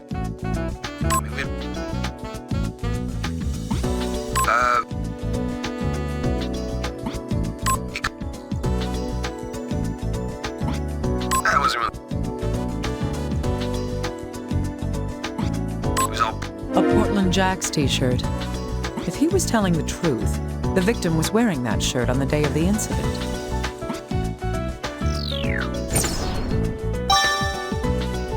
In any case, after hearing this testimony, it seems hard to believe that the deceased would have committed suicide. That reminds me, the man said in his interview that the deceased had a girlfriend. I wonder if HQ knows who she is. This is worth asking Little Guy about. Yes, did you call Dr. Kimishima? I need you to look into somebody for me. A woman named Stella Abbott. Oh, the deceased's girlfriend? Well, technically his ex... That doesn't matter. Can you find her? We already have. HQ's just finished questioning her. Oh, should I send you the recording? Please. Now, if you don't mind. I feel like I'm getting closer to understanding who Dennis Taylor really is.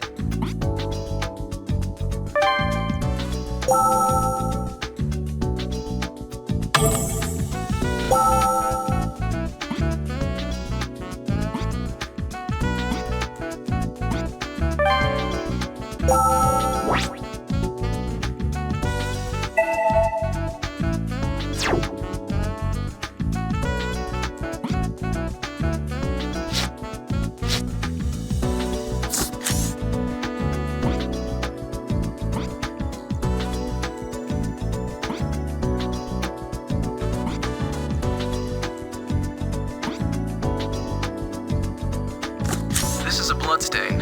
One moment, please. I did some quick calculations. A stain of that size would take about 800 milliliters of blood.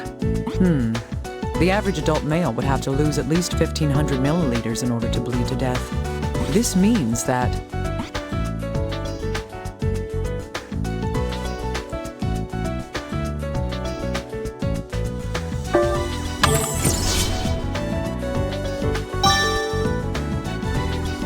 Well, the amount of blood loss required varies from person to person, so this isn't quite proof.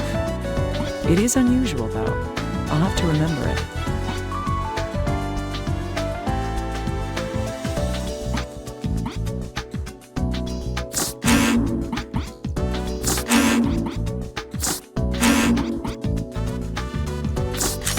This does raise some doubts.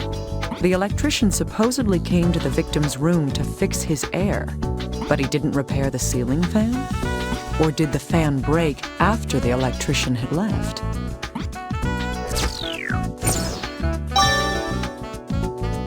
In any case, I'll need to hear his account again.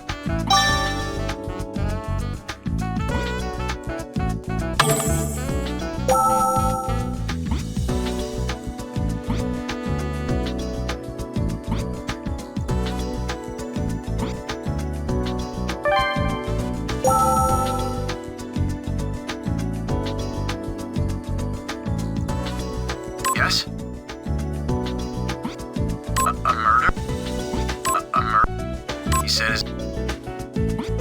That would... Yes. Yeah. Right. Yes, He fixed the heater. Something about that seems odd.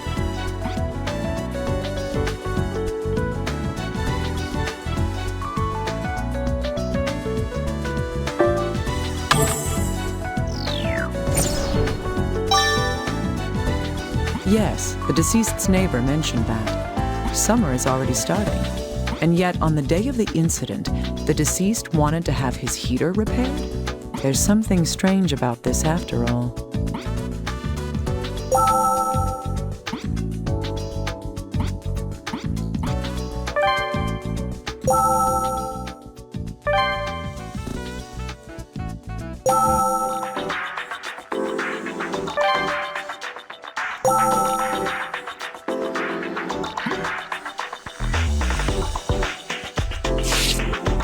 That reminds me. Someone mentioned the clothing that the deceased was wearing on the day of the incident.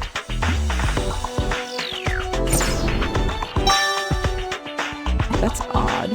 There's nothing that stands out about the clothing. Somebody said something about what the deceased had been wearing that day.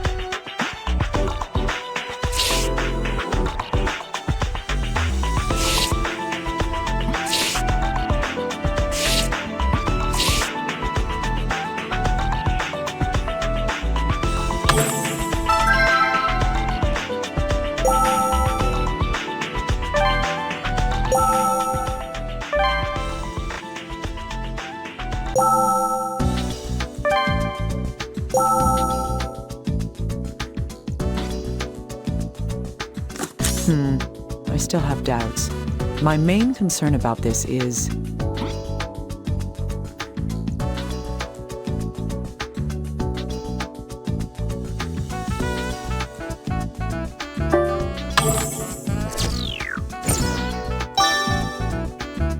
Yes, fans circulate air within a room. If the owner was having his air system fixed, the fan should have been considered part of it.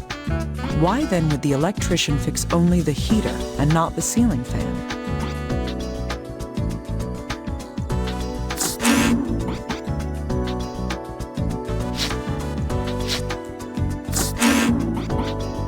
Something about this shirt is bothering me.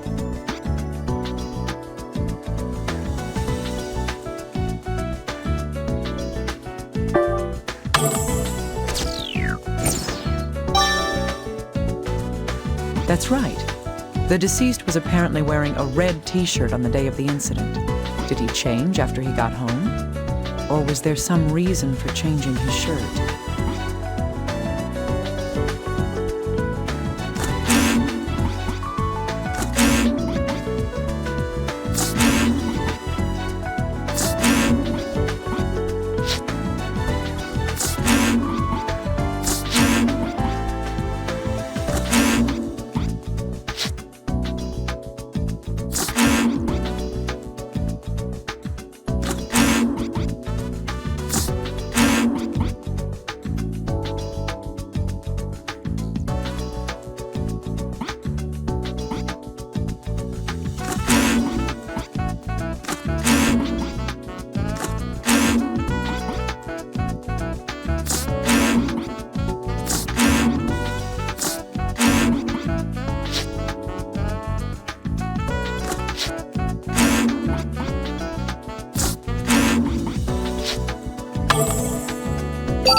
received the voice data?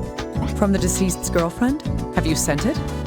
You should be able to listen to it using the recorder. Please listen to it when you can. Right. First, I want to know about the deceased's source of income. He did seem fairly well off for somebody without a steady job. Indeed. I'll be listening for that while I'm going over the recording.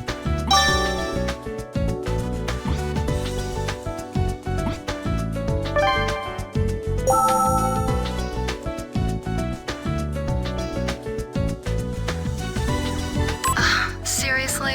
What do you guys want? I've got work to do, so let's get this over with. Huh? Dennis? You mean Dennis Taylor? Wow, that name brings back bad memories. We broke up years ago. Yeah, at first I thought he was an interesting guy, pretty cool and all. But he never had a job, and he just kind of wandered through life. Oh, but he always had money. I'm sure he didn't come by it honestly. Ugh, are you really this slow? Don't you get it? Drugs. He was a drug dealer. He worked for this big fish called Theodore. I guess Dennis got totally used by him, the dumbass. And that was it. I broke up with him. I mean, dealing drugs? That's way too dangerous for me. Who knows? I assume he's still out there dealing. I mean, I can't do anything to stop him. Huh? He died? When?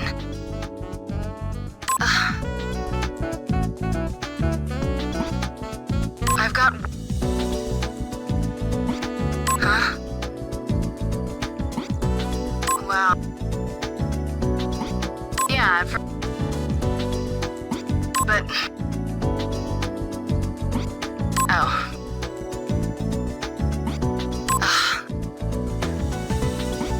Drugs. Good heavens. The deceased's been holding on to quite a secret. I'm going to have to change the way I approach this case.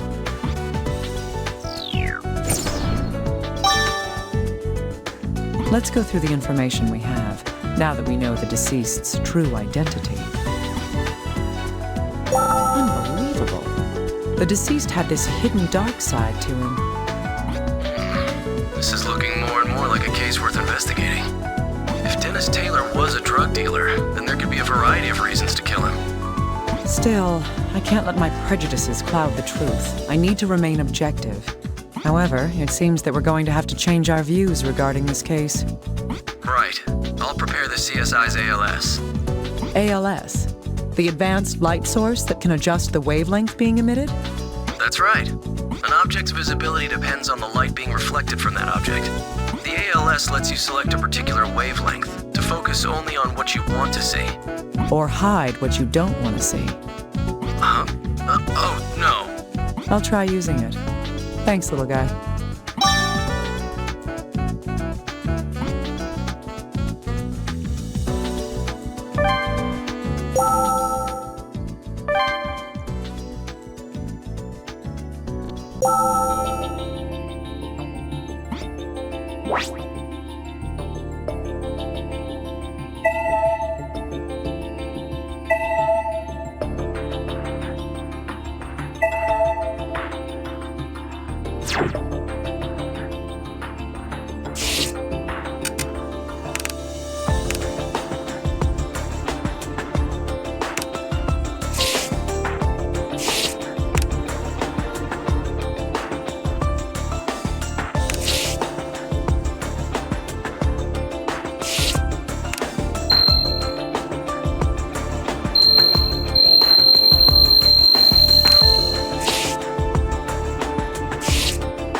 There's white powder scattered on the floor. It looks like there are footprints in it.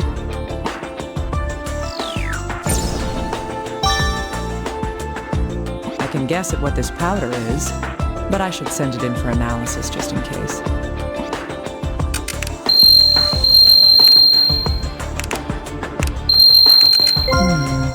This powder on the floor seems to trail behind the shelf. Bingo. There's more of that powder inside this hole in the wall. What an obvious place for a hiding spot. Mr. Taylor wasn't all that clever.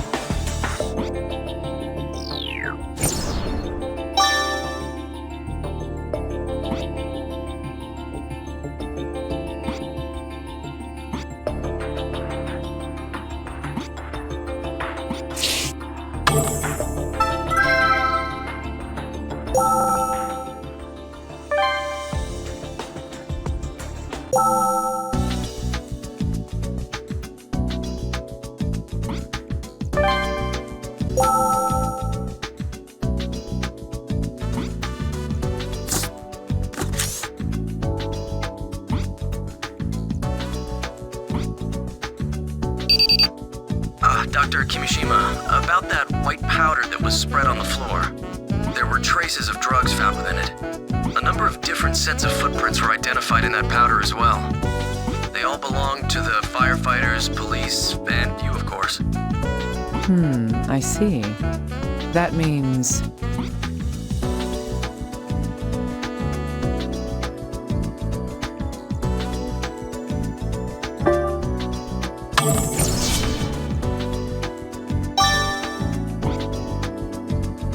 Exactly. That would be the case. The room belonged to the deceased. If the drugs had been spread on the floor before the incident, his footprints should be there as well. But the only footprints in the room were from people who had entered after the fire. This would mean that the drugs would have to have been spread before or soon after the fire began. All right, let's go over the information we've gathered.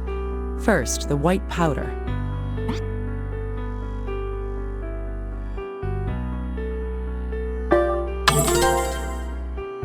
Yes, the trail of drugs led directly to the hole behind the shelf. If the same powder from the floor was inside the hole, then...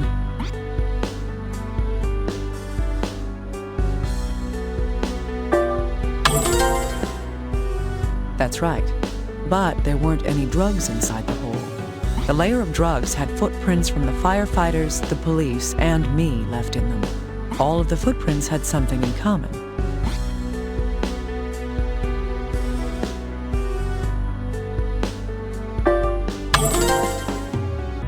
Indeed. There weren't any footprints from before the time the fire began. So from this, we can deduce that the drugs must have been scattered on the floor when...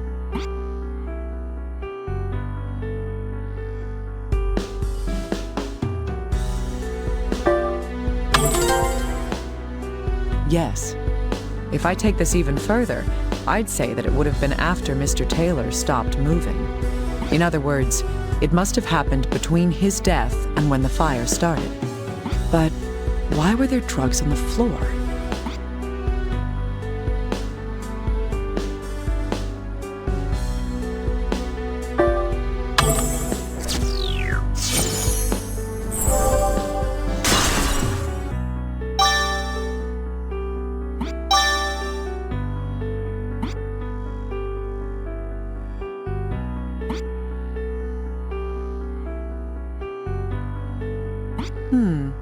Yes, they must have spilled out when someone removed the drugs from the hole in the wall.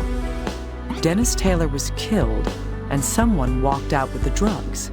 I'm starting to get a clearer picture of what happened here, but there's no proof just yet. I need to move on to the next step.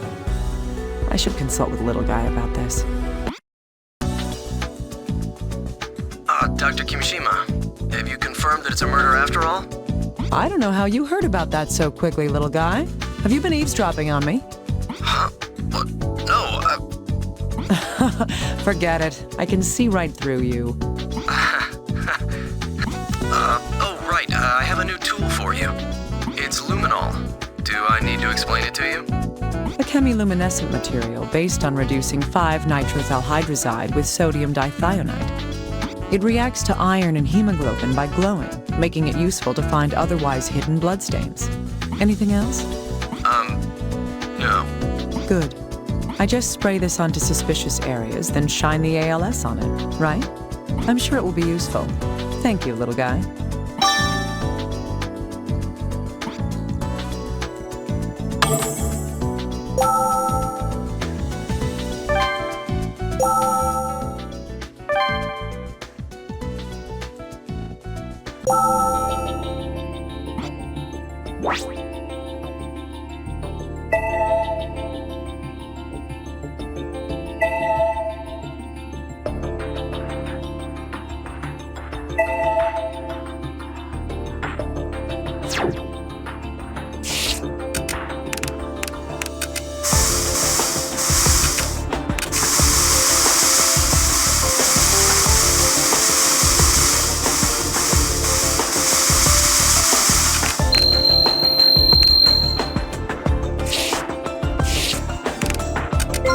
bloodstains here, too.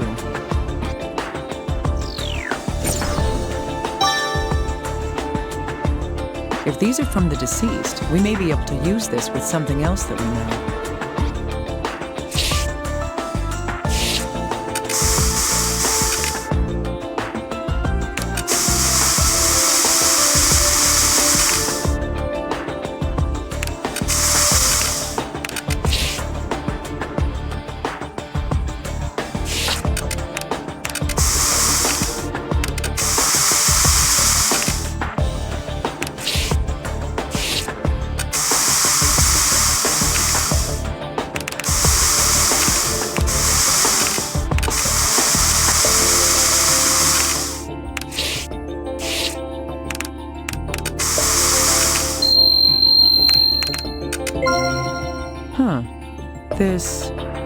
There's a reaction to blood on this screw that's securing the doorknob. The screw seems rather loose as well.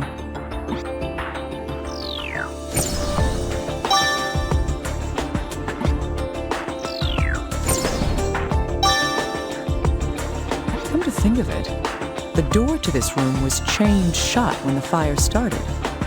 Could this be related to that in some way?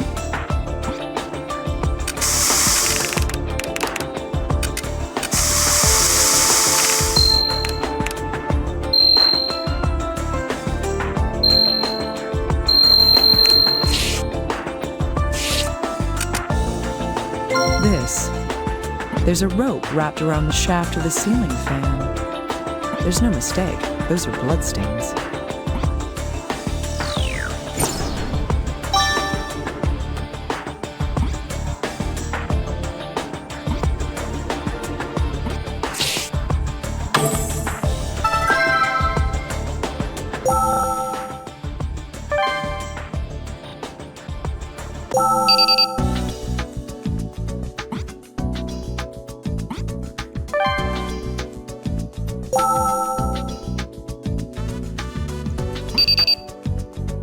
Dr. Kimishima, sorry for the wait.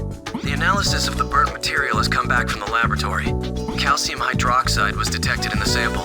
Calcium hydroxide? You mean slaked lime? Yes, small amounts of quicklime were also detected. Quicklime is a substance that releases a great deal of heat when it reacts with water. Huh, I see. So this was...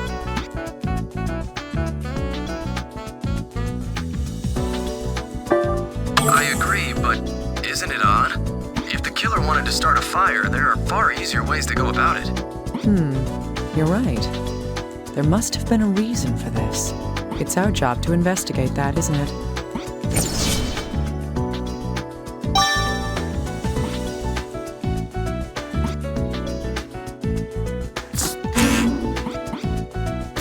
What's this? It just looks like a loose screw to me. Think harder, little guy. How was the room when the firefighters arrived at the scene? The entrance was closed, but was it completely inaccessible?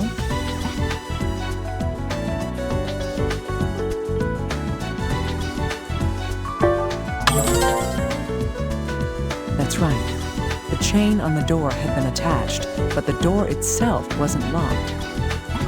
Sorry, but the door only opens about 15 centimeters with the chain attached. I don't even think a small child could get through a space that small. You're so unimaginative. Flex your mind and think about it. Listen to me. What I'm trying to tell you is...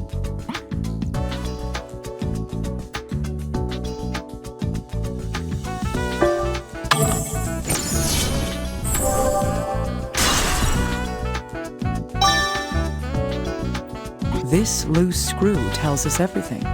With the screw removed, the entire plate on the door can be swiveled around by the doorknob. The plate itself is about 20 centimeters long, so the gap increases to almost 35 centimeters.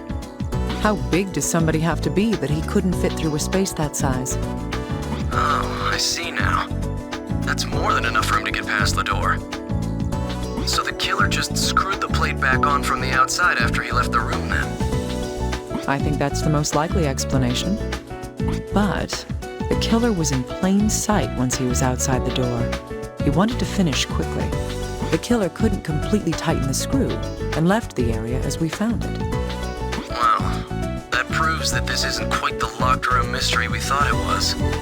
Huh. Still, this doesn't help us figure out who the killer is. I need to investigate the situation in more detail.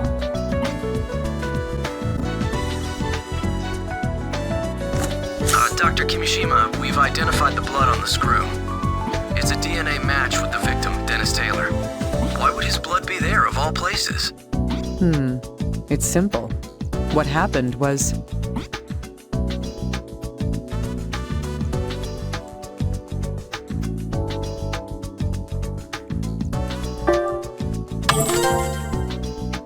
That's right.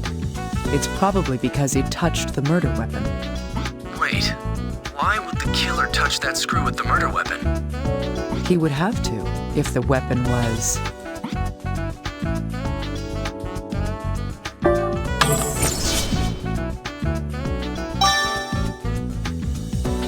Yes, a screwdriver. It was likely used to both loosen and tighten that screw. I see. Then the screwdriver left the blood on the screw while he was covering his tracks.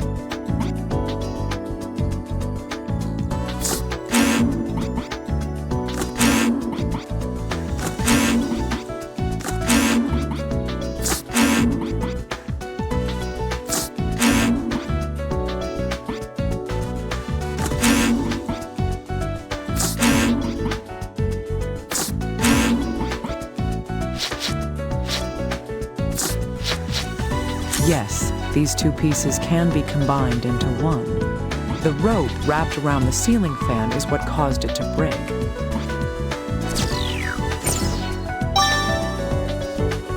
The question now is why there was a rope around it in the first place.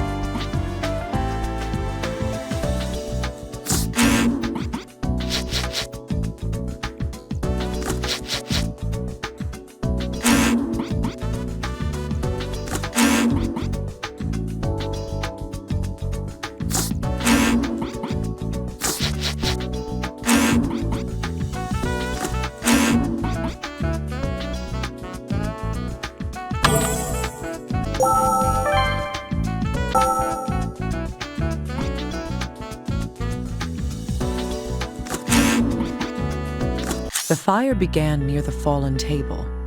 Calcium hydroxide was found in the substance on the floor there. Calcium hydroxide is formed through the reaction of quicklime and water. That reaction creates something else as well.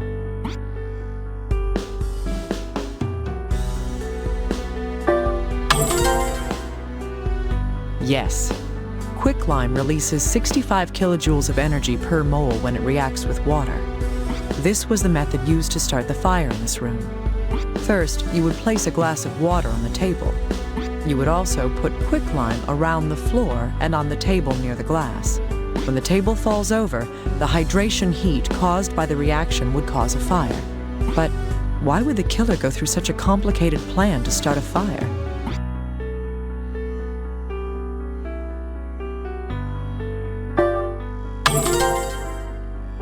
That's right.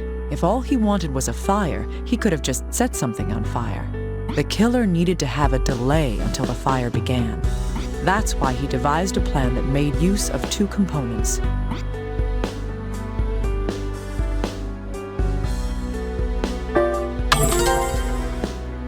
Yes, this trick relied on the ceiling fan and a rope. The killer wrapped one end of the rope around the fan and tied the other to a table leg. When the fan activated according to its timer, the fan wound the rope up, flipping the table over and spilling the water onto the quicklime. However, there's still one basic question left to be asked. Why did the killer have to set the room on fire in the first place? Why go through this extravagant setup to make it happen? The reason for that is...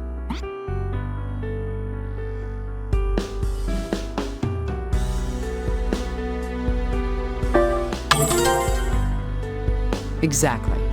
Due to the fact that there was nothing flammable added to the body itself, the culprit never intended for the corpse and the evidence to be destroyed in the fire. Instead, the killer wanted to cause a commotion that would draw attention to the corpse. Now then, why would that be?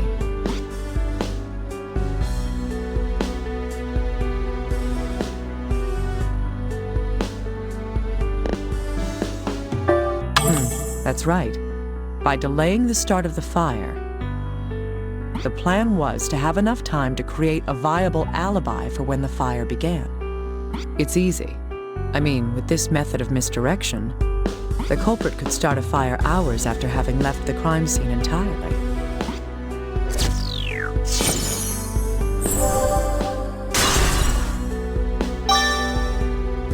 This is the entire truth behind this mysterious arson.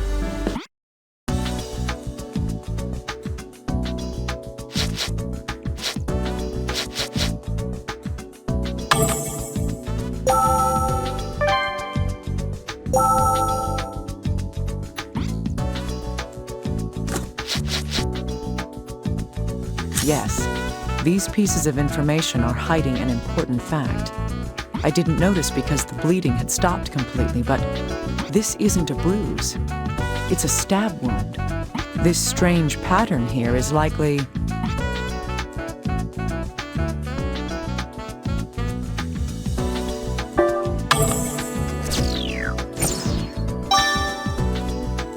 Yes, that's right. It's indisputable evidence that the weapon was jammed in so deeply that the grip left a bruise.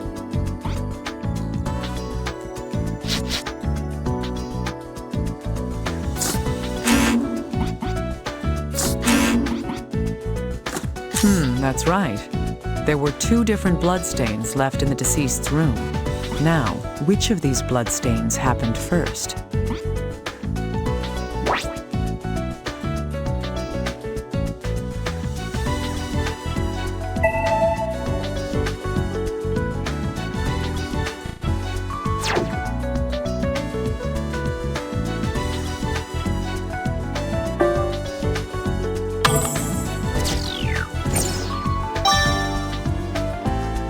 That's true, unless the corpse got up and walked over by itself. It's most likely that the deceased died where the first bloodstains were found, and then was carried to the bed afterwards. That would explain why there was such a small amount of blood on the bed itself.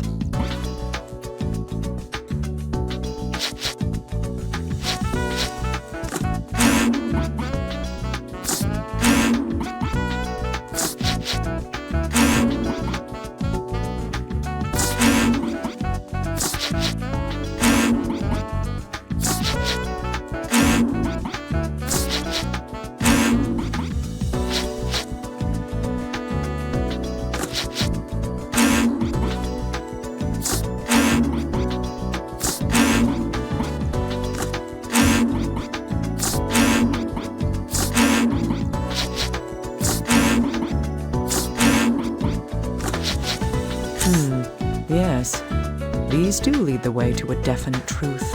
Looking at the location of the bruise, the tip of the screwdriver must have pierced Dennis's lung. His lung would then rupture, causing pulmonary emphysema, and he would have suffocated. This explains the spots of hemorrhaging in the corpse's eyes.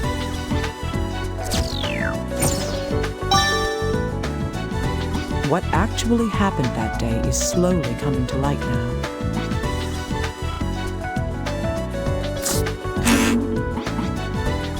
Yes, these 2 can tell us how the murder happened.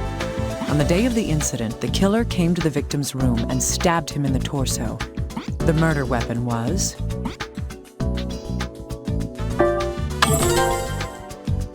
Yes, the screwdriver pierced the victim's lung, causing pulmonary emphysema. This caused respiratory problems due to lung failure. Thus, the cause of death was...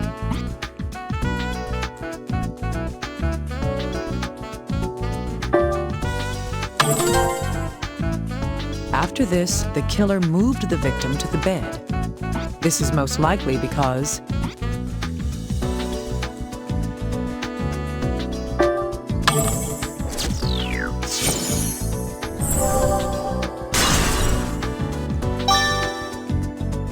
Indeed. The murderer then arranged the corpse to make the death appear to be a suicide. That is what I believe took place, according to the evidence we have gathered.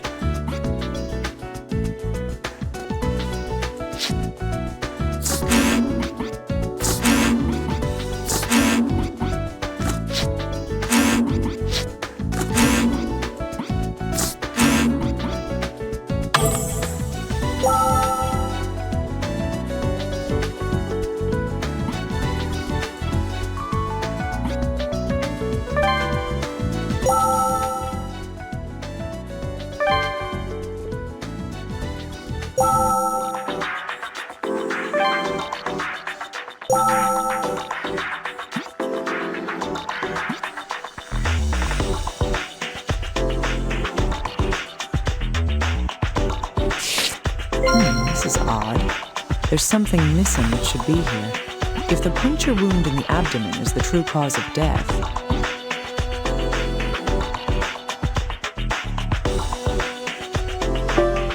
right, there should be blood stains and a hole where the screwdriver went through his clothing.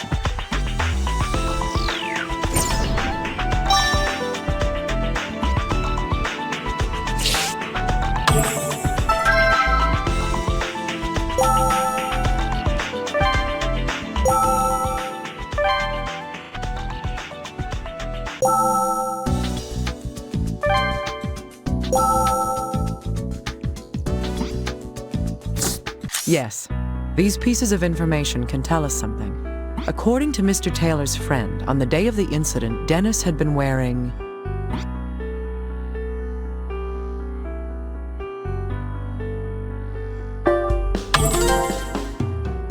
That's right. He was supposedly wearing a red Portland Jacks t-shirt that day. But when his body was discovered, it was wearing...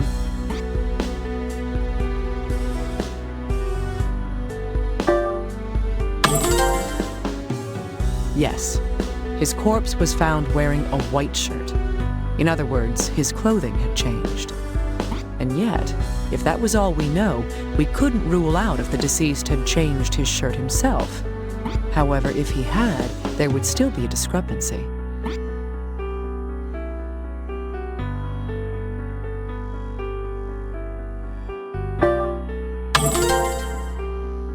Yes. The corpse had a wound that wasn't reflected by the state of the clothing it was wearing. There's only one answer to this puzzle, and that is...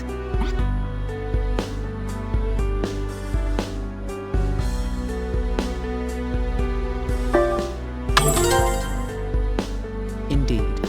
Whoever had killed Mr. Taylor replaced the shirt he was wearing after killing him. The reason for doing that was...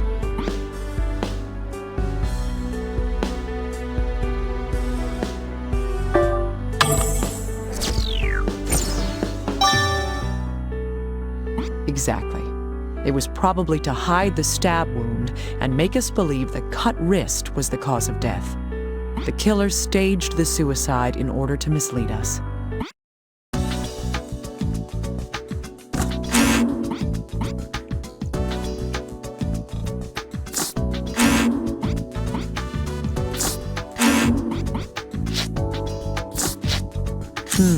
I see. These two are related. There are no vital reactions to the broken finger. That means the damage occurred after death. Considering that the killer must have changed the victim's clothing after death.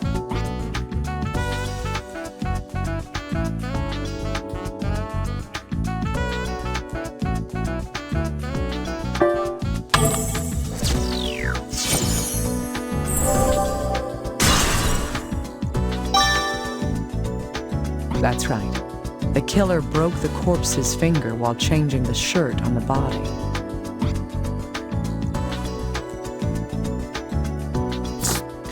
It's true then. This does have to do with the victim. But I wonder why. I get the feeling that there's something very wrong about this.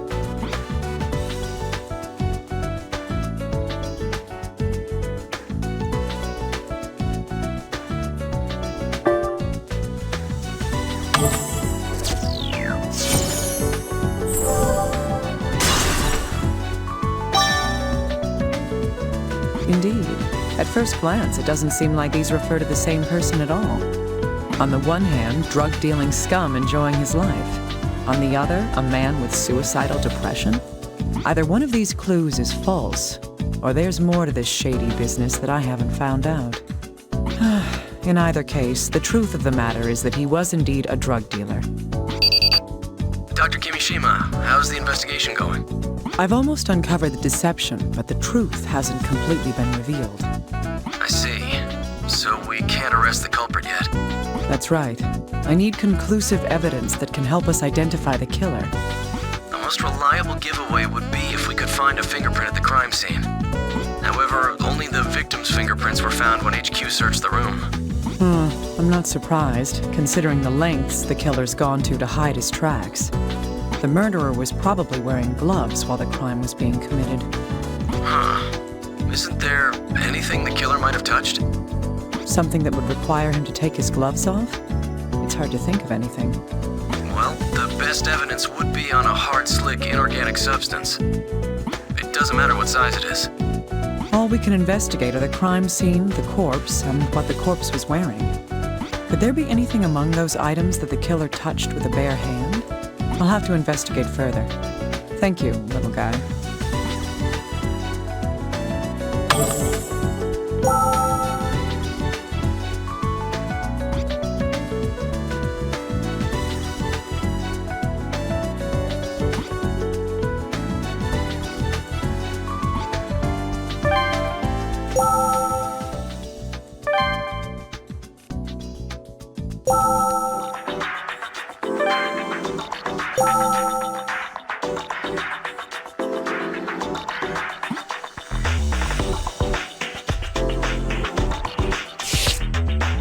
Put this shirt on the victim's corpse after the murder took place.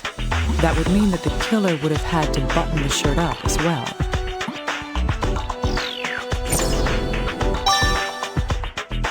Buttoning up a shirt with gloves on is no easy task. If my predictions are correct,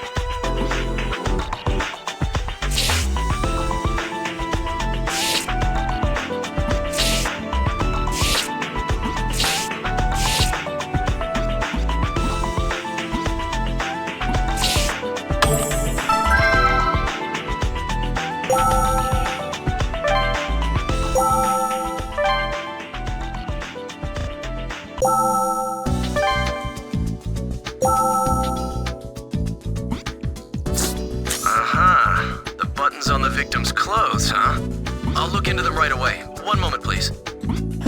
Hopefully this will help us find the identity of our mystery murderer. Dr. Kimishima, it was there. I found it. There's a fingerprint from someone who isn't the victim. It's, a right thumb. Great. Run the print through the list of registered offenders immediately. Leave it to me. Such an attention to detail has gone into this. It can't possibly be a first-time offender. There has to be a match for this fingerprint in our records. I sincerely hope so. This case should be over soon.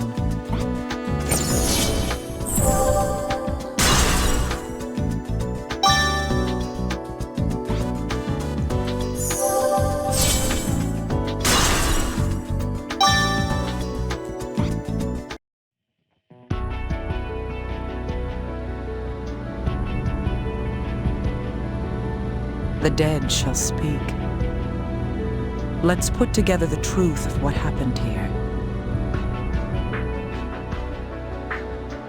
The victim in this case is 30-year-old Dennis Taylor. As there's no motive for murder, it's a suspected suicide. However, the victim had a hidden other side. This card is the one with proof of that.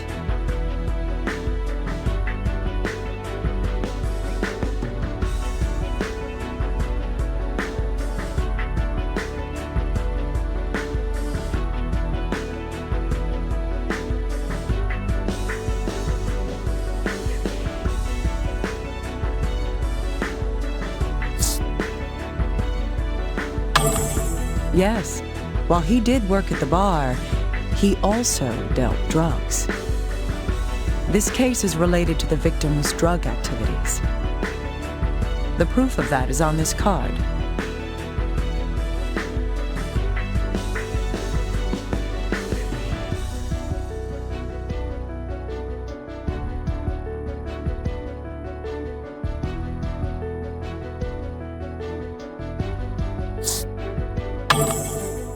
Indeed, the drugs hidden behind the shelf were missing. The killer went into Taylor's room to kill him for his drugs. The real cause of the victim's death can tell us that. I know that because of this card.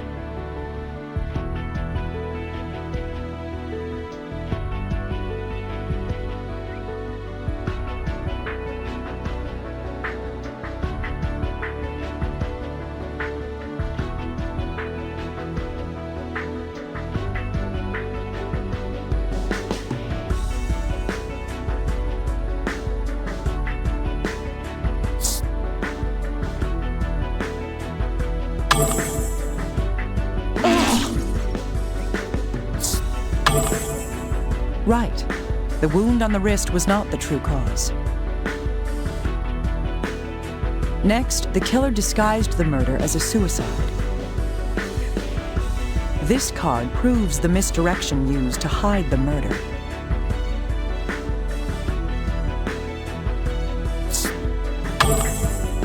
Yes, the appearance of suicide covered up the real cause.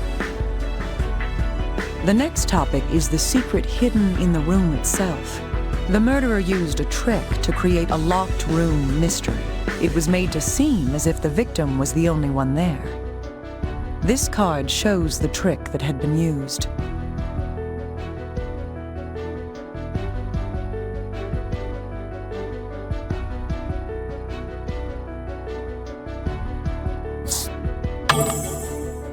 Exactly. The killer thought this would clear his trail. And yet, the culprit had one more way to hide from suspicion. That was to hide when the murder itself took place. This card shows how he went about that ruse.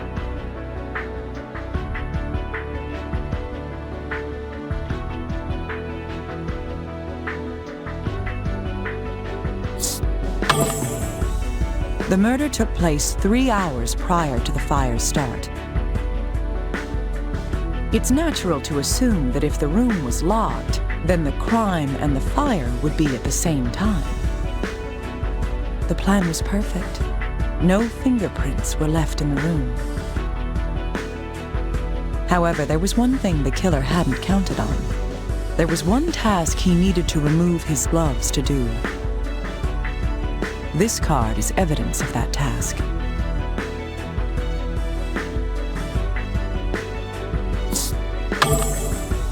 He probably couldn't button the clothes with his gloves on. No matter how small the buttons, there were still prints. Even a fragment of a fingerprint can be used to identify him. The victim must have been surprised. After all, he thought the killer was a customer. This is what he said at the very end.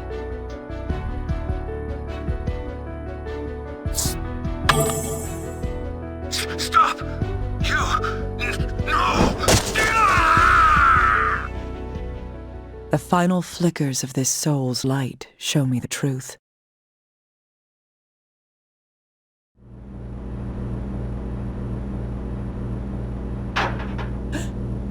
Who's there? I'm sorry. I must have surprised you. You're that electrician. Why are you here?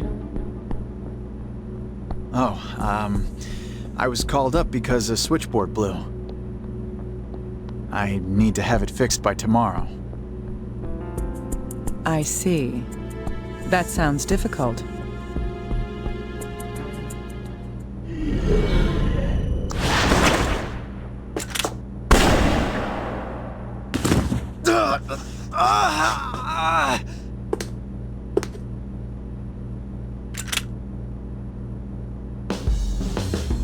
Freeze. Don't move. I see corpses all day. One more won't bother me.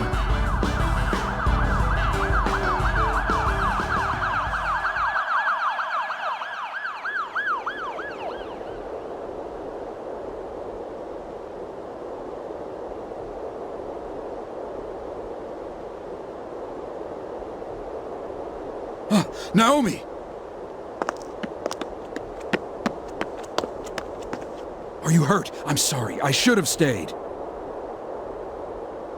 I've solved the case. I'll give you my report tomorrow. The report can wait. Naomi, you must think of your safety. Nobody lives forever. Even if I died today, it'd just be earlier than I expected.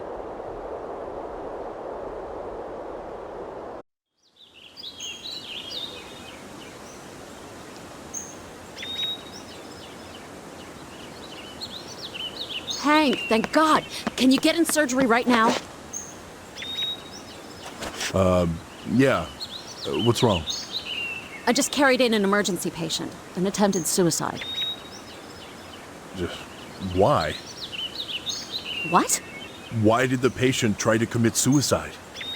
How should I know? I want to ask that myself. Now shut it and get going. The patient's in room 3. All right, I'll head over immediately.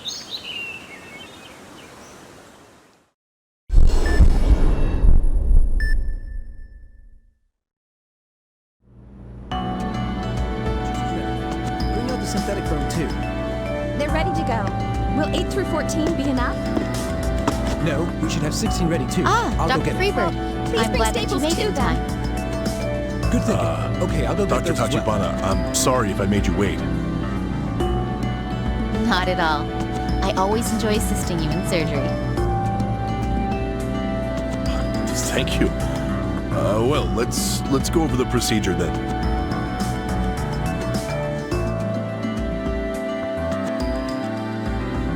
There are 2 critical areas, the right arm and the left leg. We will align the fractured bones and hold them together. That sounds good. Let's begin the operation.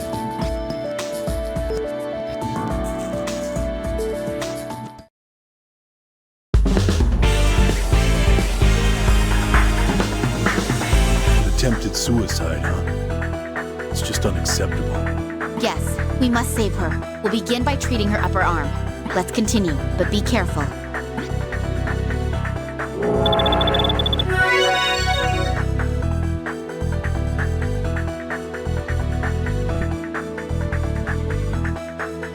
The humerus is broken and out of alignment. I'll need the forceps to reshape this bone's orientation. I have to grasp the humerus and align it with the guide. Good. Thank goodness. The humerus is back in its original position. It needs to be secured with a plate now. First, I'll need to drill holes into the bone for the screws to go into. I have to be careful to drill deep enough without going beyond the guides.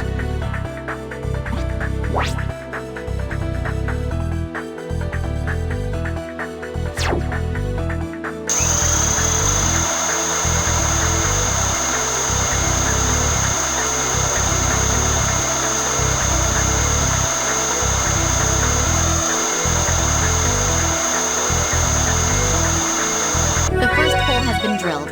Please do the same for the next one.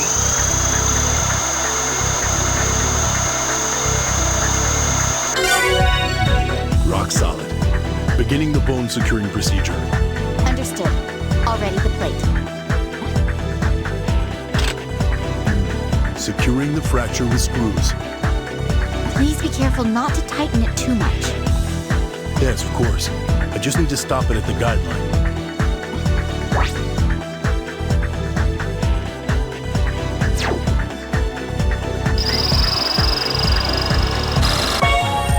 Excellent. Indeed. Please do the same with the next area.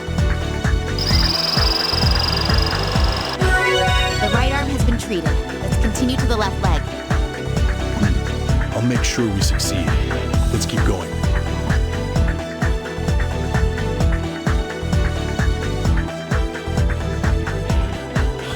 This is terrible. Why did she do this to herself? Who can say? I just hope she recovers. Let's begin retrieving the bone fragments.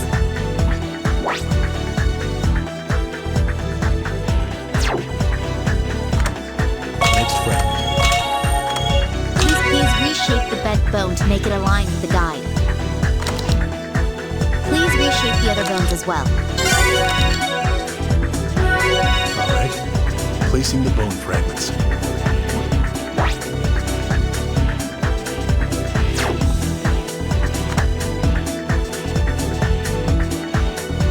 Please continue.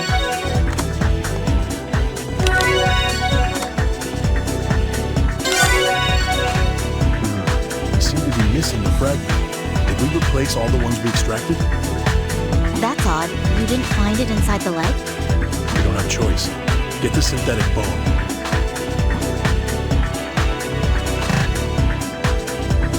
Doctor, the synthetic bone is ready. The outline of the shape we need has already been projected onto it. We just have to use the laser to carve it out.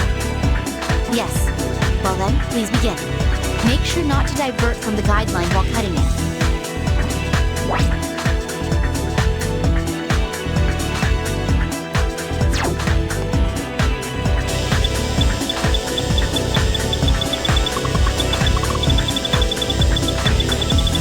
It's going well. Let's continue on.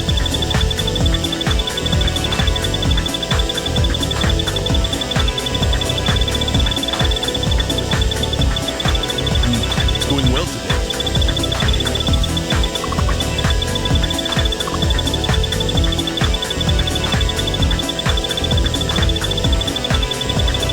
It's going well.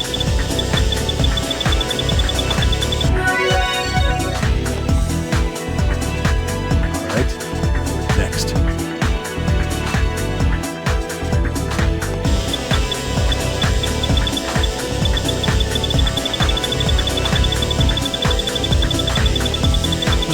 Rock solid.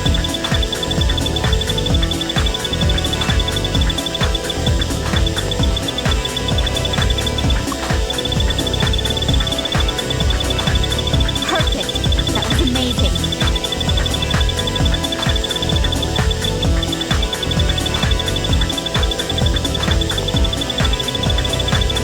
Good.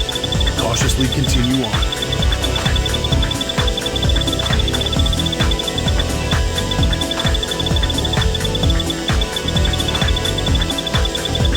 Please continue on.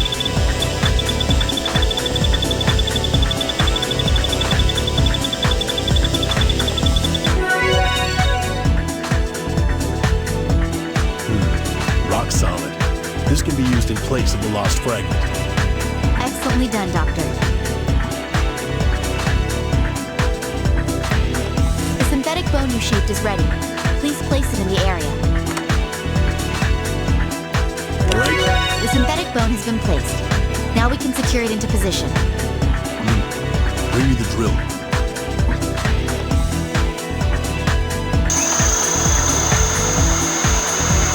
Please continue in the next area.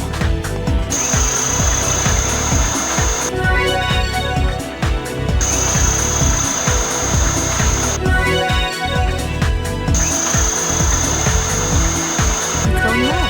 Let's continue on.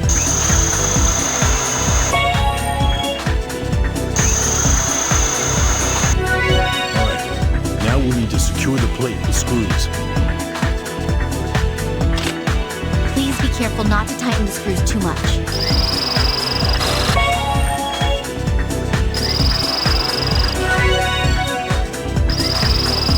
It's going well today.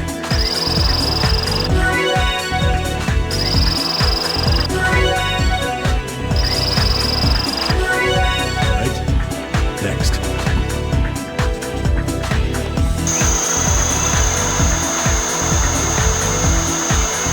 Please continue in the next area.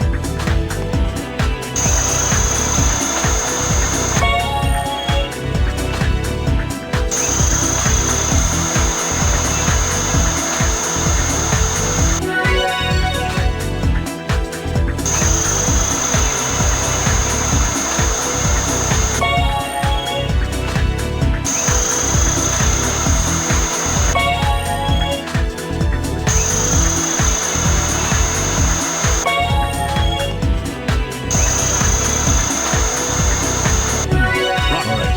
Now we'll need to secure the plate with screws. Please be careful not to tighten the screws too much.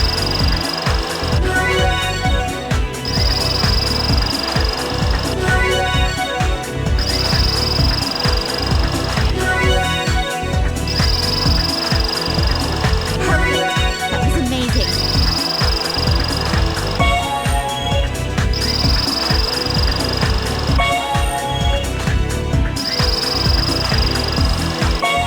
The tibia and fibula have been treated.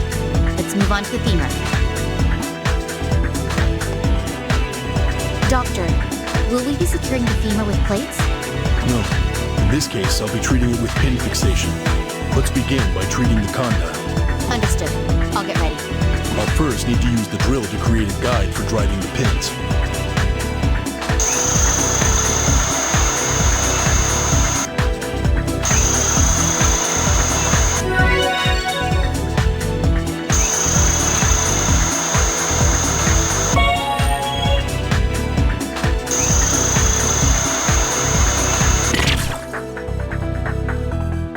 Drilled too deep. I have to be careful with this. Get the pins ready. I'm continuing the procedure. Now, I'll drive the pin in. Understood. Please drive it in until it reaches the guideline.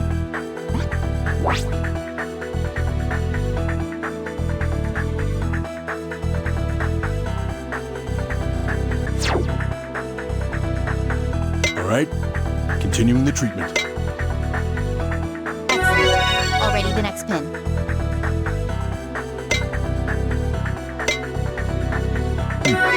Could you hand me the next pin?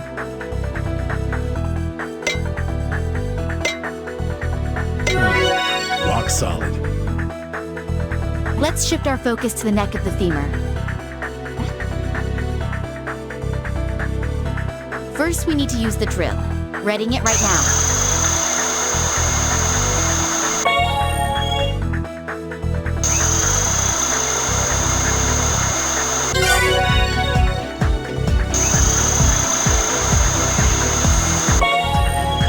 The pin is the next step.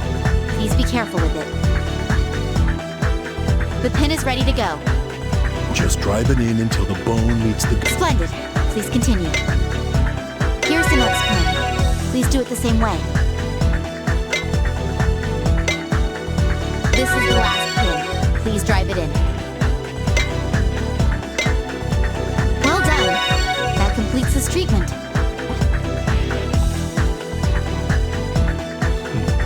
Rock solid.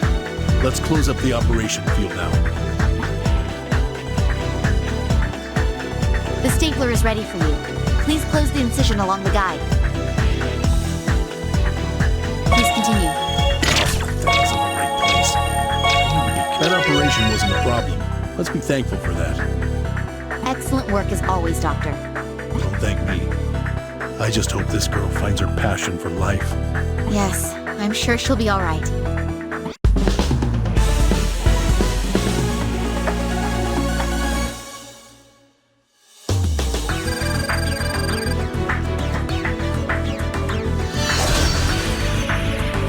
The operation was completed safely. Now that's how a true specialist works. I still have much to learn. Don't worry. I'm sure the patient will be happy with the results as well.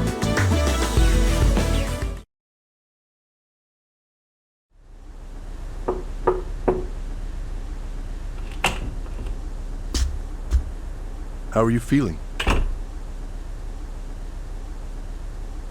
Are you the doctor that saved me?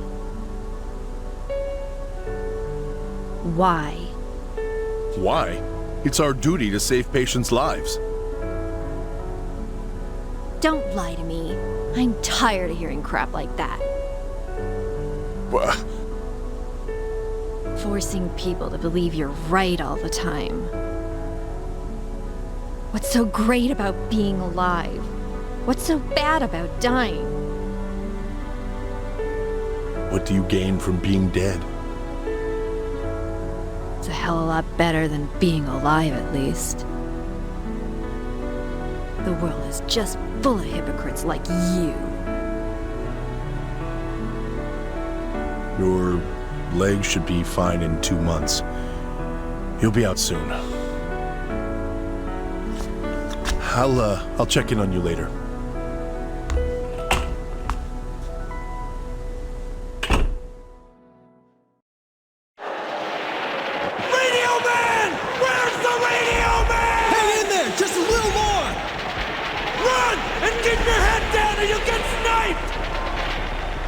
Enemy soldiers, 3 o'clock! Fire! Fire!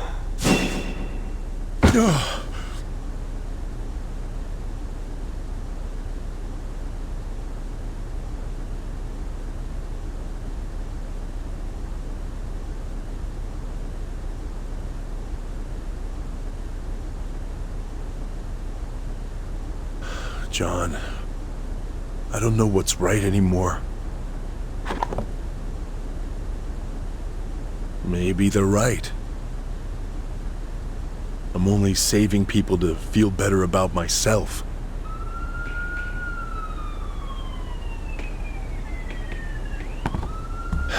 Yeah, I know, John. I can't stop now.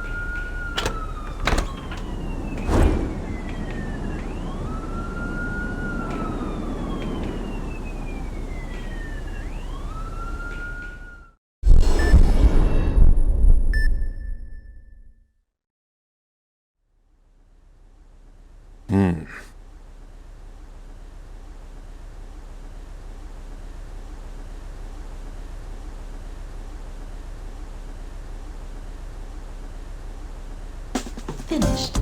That brings my total to 298 wins in 298 games. Damn it! This is a waste of time. You're unbeatable. Not if my opponent's intellect surpasses my processing speed. Uh-huh. And how fast is that? My processing speed is roughly 1 QIPS. What? Stop using words people don't know. I mean, a quadrillion instructions per second, Doctor. Sounds like you're just trying to make fun of me. Ow! Hey, Grandpa, stop struggling. Let go. I don't need a doctor. You know who I am.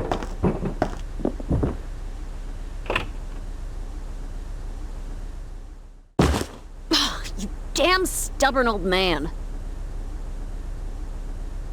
Hey, what's with all the noise?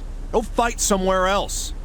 Hey, moron. This old fart's your patient. Now go examine him. You mean him? He looks pretty spry. Why don't we just let him leave? He was passed out on his floor. Now shut up and examine him. This is absurd. I don't have time for this. Hold up a minute. What now? Tell me, how long has your leg been shaking like that? Huh? My leg? What are you talking about? Maria, get a bed ready for him. We're gonna need him overnight. You got it. In your face. What? A moment ago you said I could leave. Hey, are you even listening to me? Hey! What's going on? Don't you know who I am, you quack? Hey, listen to me. Always get stuck with the difficult ones.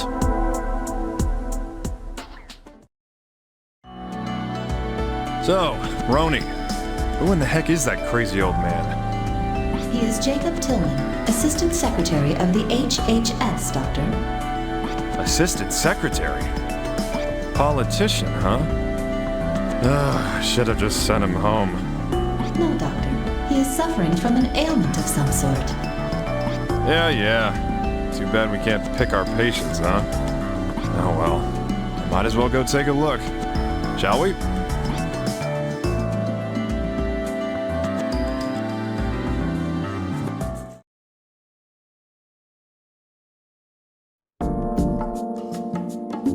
Now, how are you feeling? Have you been eating? Ha, you fool! How dare you force me into this hospital? What a serious pain in the... Let's begin the exam, Roni. Are you ready? Yes, Doctor. Whenever you are ready.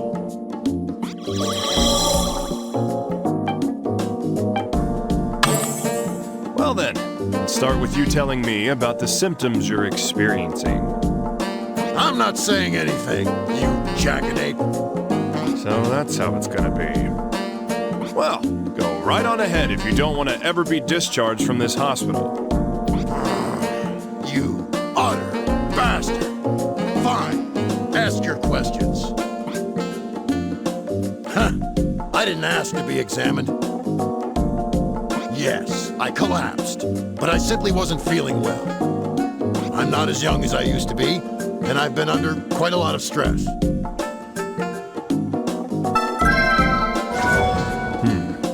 A lot of stress, huh? I think we can assume he's been getting tired easily.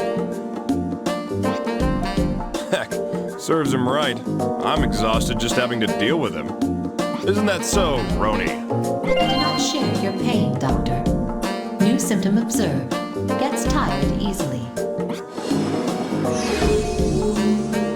You're so serious all the time. You know, you should loosen some bolts and relax.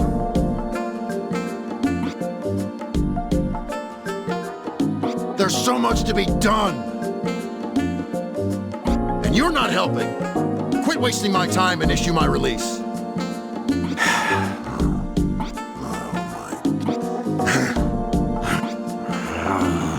Damn it! You're never gonna give up, are you? Being stuck in this stinking examination room is killing my appetite.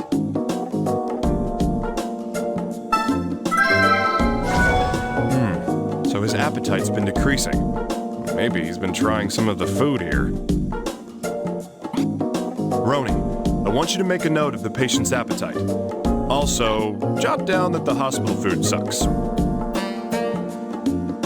remain professional, Doctor. New symptom observed. Lack of appetite.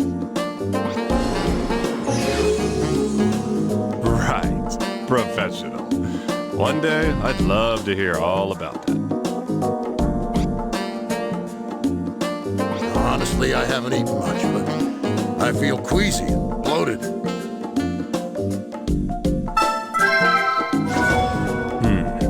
He's been feeling bloated, huh? That's not to say he isn't already a bit on the chunky side. Roni, order up a CT scan. Oh, and warn the lab guys they may need a forklift to get him onto the table. I will send the request at once. Also, I may use a slightly different wording for that second part. Hey, you! Huh? What's wrong now? You don't need to examine me. I refuse this treatment. Hey, if I don't look in your stomach, we'll never know what's wrong with you. There is no reason for this. If you think it's necessary, then prove it. You're really getting on my nerves. Roni, ignore him and send in the request. I cannot, Doctor. All examinations require patient consent. You're as stubborn as he is, you know that? Fine. So I just need to narrow down the diagnosis candidates and prove an exam is necessary, right? That is standard protocol, Doctor. New symptom observed. Bloated abdomen.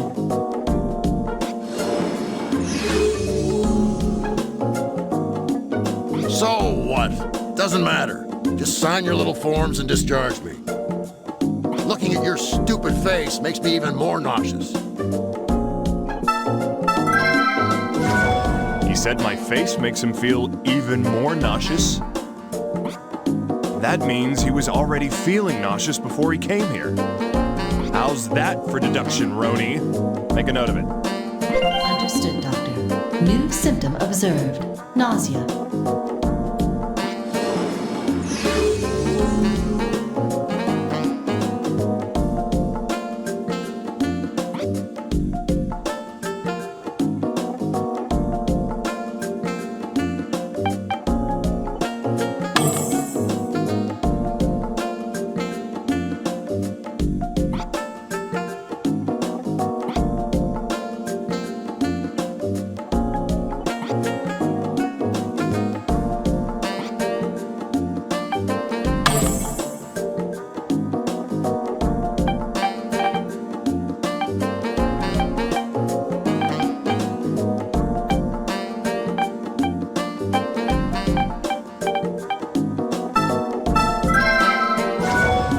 Platelet count.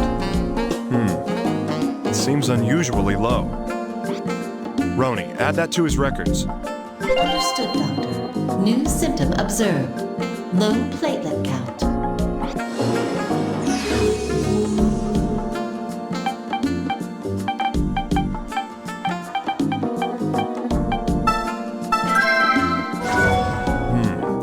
His total bilirubin level seems a bit high.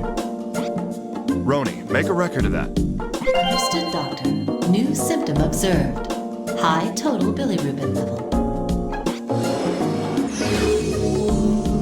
hold on. If his total bilirubin is this high, he should have jaundice in the whites of his eyes. Correct, Doctor. But the status of the patient's eyeballs cannot be confirmed. Yeah, that's the problem. The geezer's eyes are too squinty for me to examine. And somehow, I doubt he'll cooperate with us and let me take a look. Doctor, perhaps you could try angering the patient. Huh? What good'll that do? I've noticed that Chief Patel's eyes are frequently wide open when conversing with you. It is a physiological response for humans to open their eyes wider when they are angry. You're pretty observant, aren't you? All right. I don't know that I like the example you gave, but let's try your tactic. Shouldn't be too hard. A few blows at his pride, and that should do it.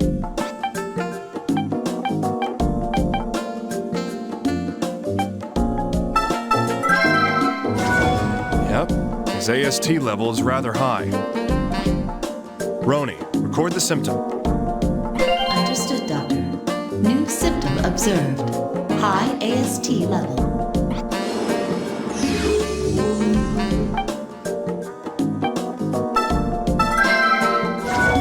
He has a pretty elevated ALT level. Roni, make a note of that. Understood, Doctor. New symptom observed. High ALT level.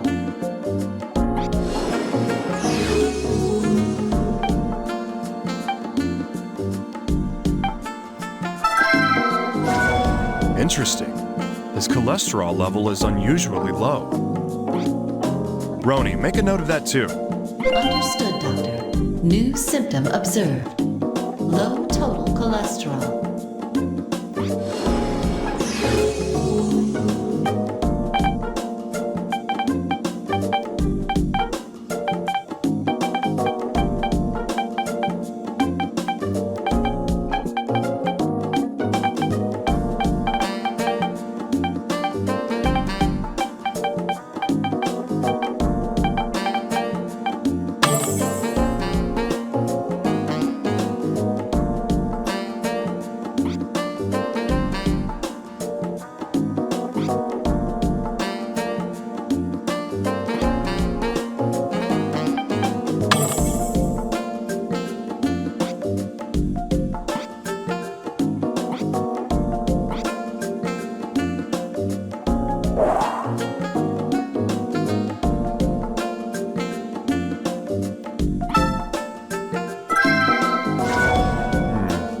His legs are still shaking.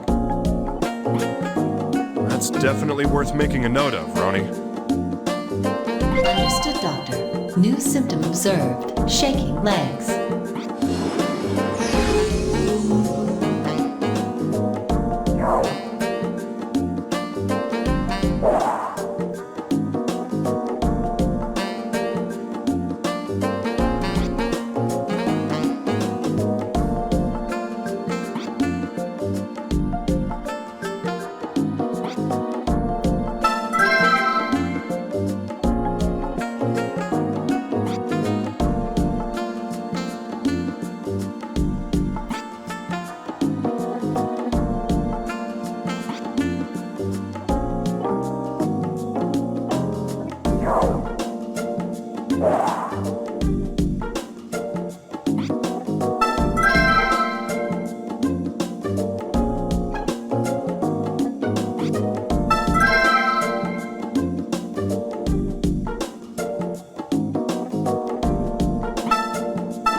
Well, I'd say the patient's physique is pretty typical for a man his age. But considering how conceited he is, it may be just the thing to anger him. Now, let me see your stomach. Come on, lift up your clothing. Never. I don't have any obligation to cooperate. Oh, I get it. You're shy about your gut, huh? Too many steak dinners?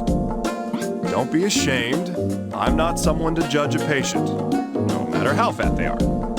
You son of a bitch! You can't talk to me like that. Ooh, you're getting angry, huh? Great, now stay just like that. I don't need your jokes. How dare you insult me? I want my lawyer. All right, maybe I went a little far, but that's fine. Now's my chance to check his eyes.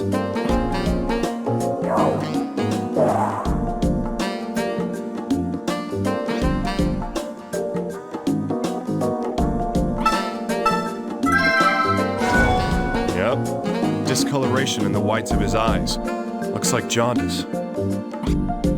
Roni, mark it down. Understood, Doctor. New symptom observed. Jaundice.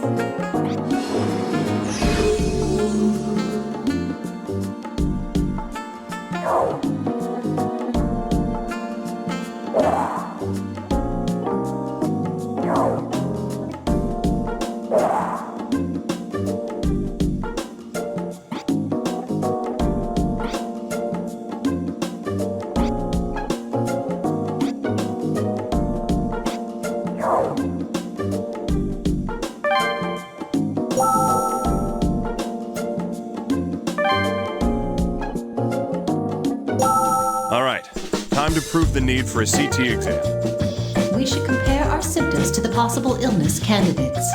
If the likely candidates require a CT scan to be identified, there is ample evidence to have one taken. Yeah, that sounds pretty good to me. Guess you're pretty useful sometimes. Did you just impart genuine praise on me, Doctor? Hey, I give credit where it's due, you know? Now let's get to work.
Symptom can be gained through a CT.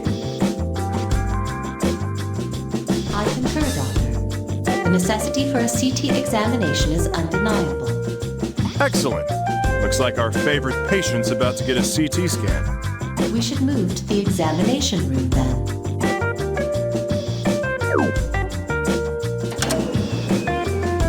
Now that we proved a CT exam is necessary, it's time to teach that old fart a lesson. I must advise against teaching any lessons, Doctor. Patients must be treated in an appropriate manner.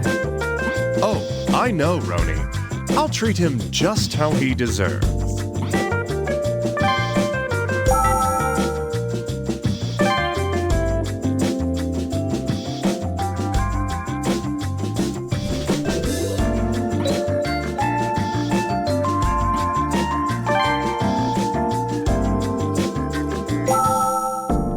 Hey, geezer. I'm gonna prove to you that you need a CT scan. What? Roni, show him. Yes, Doctor. This is the record of the current diagnostic progress. And now, you need a CT exam. Is that all right with you, Mr. Assistant Secretary? No, you fool. Well, then let's hop to it. Roni, get us some approval, will ya? Understood, Doctor. Sending the request now. Suit yourself. Congratulations, Doctor. The patient's CT examination is now available. Yeah, thanks. That was a breeze.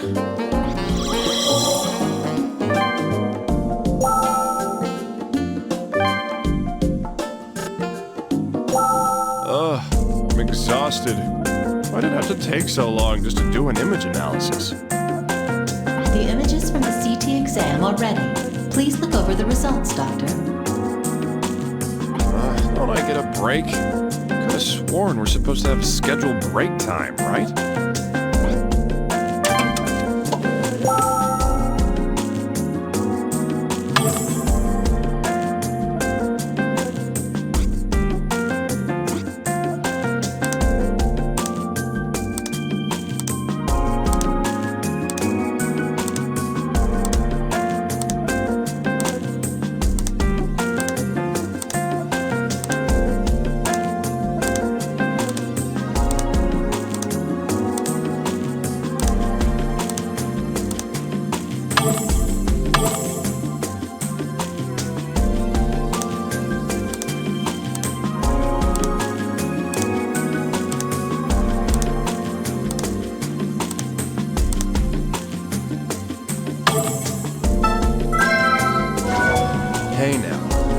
Color difference confirms that ascites is formed. Well, this explains the bloated abdomen. Roni, make a note of it. Write down the patient's got a pool in his abdomen. Abbreviate that, Doctor. New symptom observed. Ascites accumulation.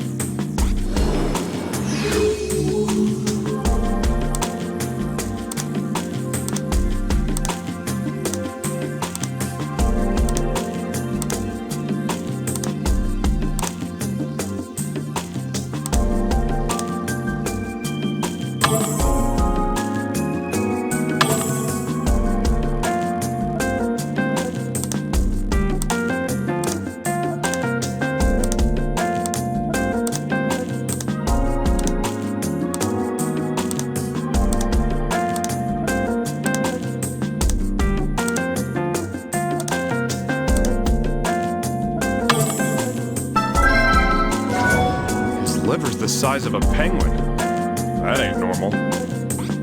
Roni, make a note of that too. Understood, Doctor. New symptom observed. Swollen liver.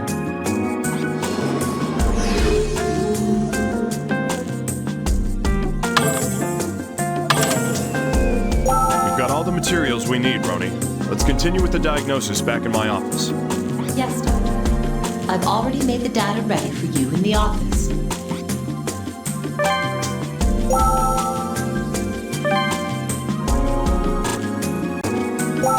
All right, Roni. Let's finalize the diagnosis. Yes, Doctor. Good luck.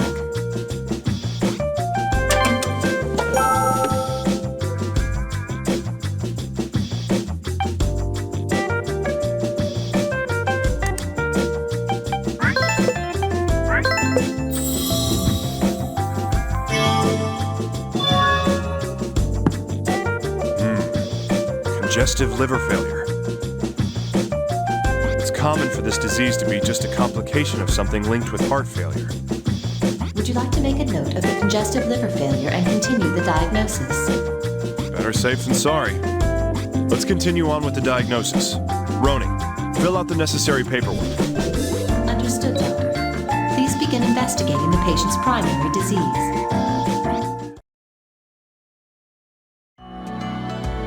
Congestive liver failure, possible heart failure link. Yes, Doctor. If left alone, his condition may become critical. He's gonna complain. I can't send him home like this. Yes, Doctor. I have obtained approval to continue diagnosis. All right, let's go.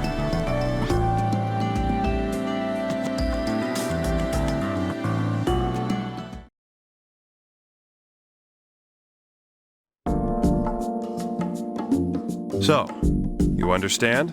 It's exactly how I just explained it. From the symptoms I found, I can tell you you've got congestive liver failure. Well, if you know what the hell is wrong with me, make the damn diagnosis so I can get out of here. Unfortunately, I can't do that. I need to look into why you even have congestive liver failure in the first place. What? Are you out of your mind? Not at all, I'm afraid. The primary cause for congestive liver failure is heart failure. Heart failure? Don't tell me. Oh, looks like you do have an idea about this. Of course not. I have no idea whatsoever. All right, pal. Let's get clear on one thing. I'm a doctor. Even if a patient's a grumpy old man like yourself, I still have to save his life. So whether you like it or not, you're gonna tell me everything I need to know to diagnose you. Damn. Suit yourself.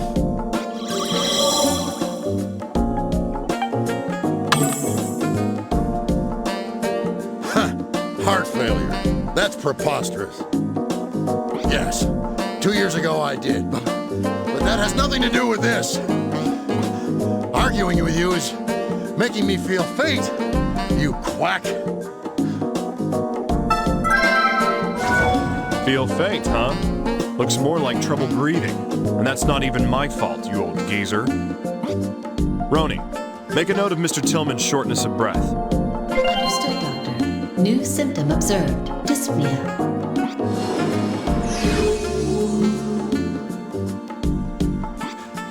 If I really do get sick because of you, I'll sue your ass into the ground. This country needs me. What's a little chest pain compared to the well-being of our country? I see. Chest pain, huh? I almost missed that one.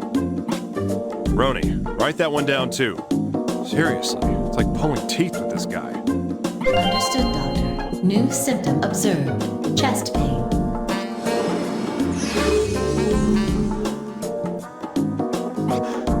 No youngster like you will stand in my way.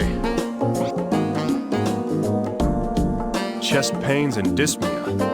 Man, you're so stubborn. But my suspicions of heart failure are even stronger now. How about it? Ready to cooperate with the exam yet?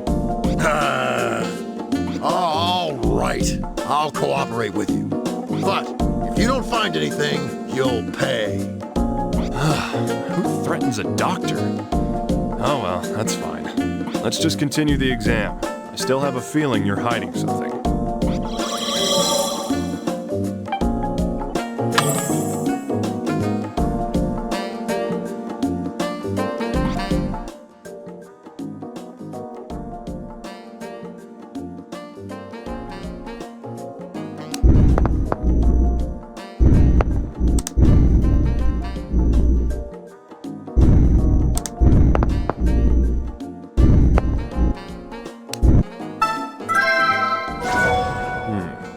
There's some odd sounds in his breathing.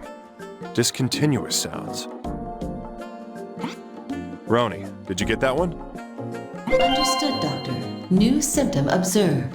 Discontinuous sounds.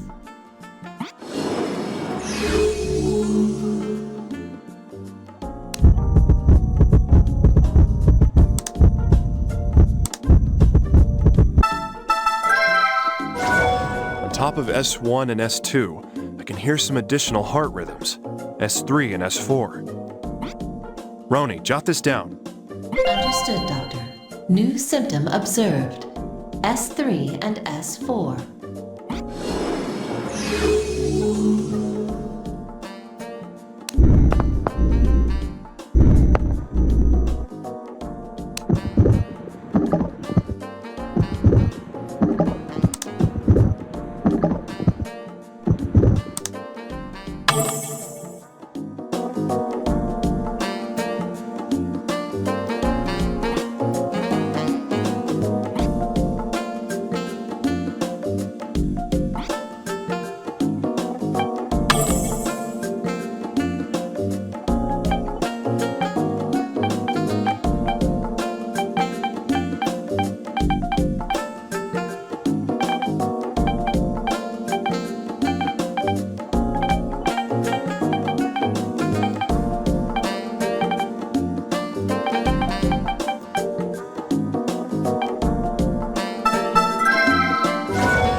B&P level in his blood is abnormally high.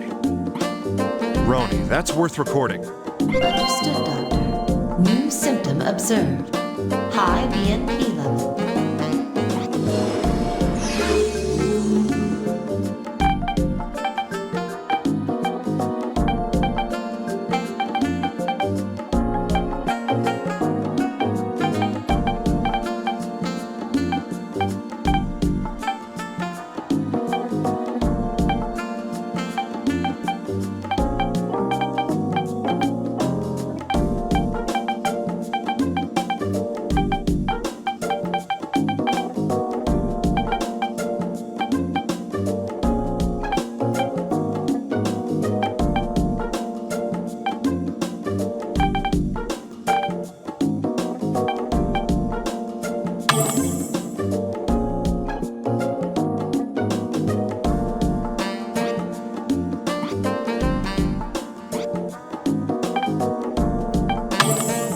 All right, time for the EKG. Let's check this guy's heart. Understood, Doctor. Beginning preparations.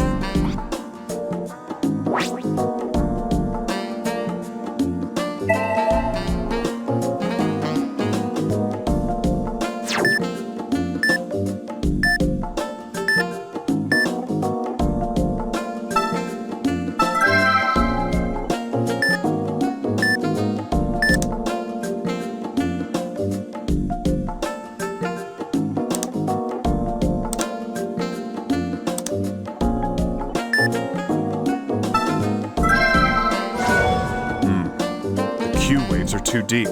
This isn't the activity of a normal heart. Roni, write that down somewhere. Understood, Doctor. New symptom observed. Abnormal Q waves.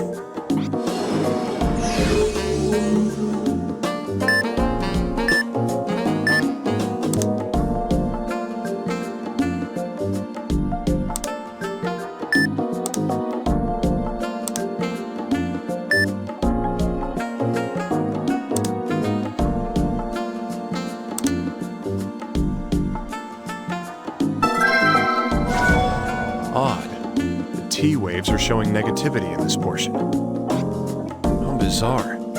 Roni, add that to the list. Understood, Doctor. New symptom observed. Negative T waves.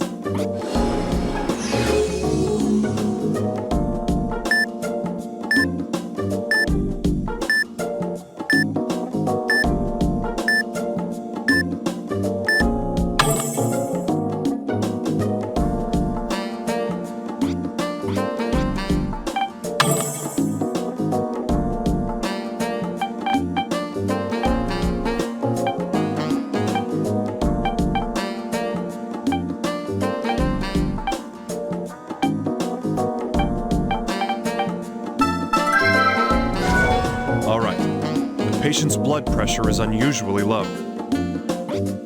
Roni, add that to his file. Understood, Doctor. New symptom observed.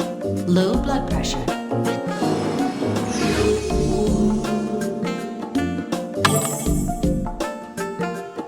Well, looking at the symptoms until now, there seems to be an abnormality in the myocardium. Roni, get us approval for an X-ray. Yes, Doctor. Beginning the approval process. Request complete. The X-ray examination is now available.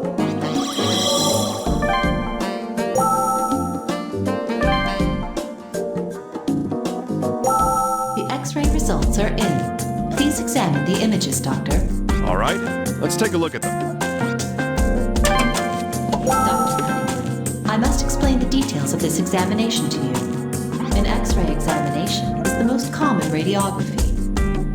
Using electromagnetic radiation called X-rays, it can produce images of the inside of the human body. You don't say. Can't believe I'm getting lectured on X-rays at my age.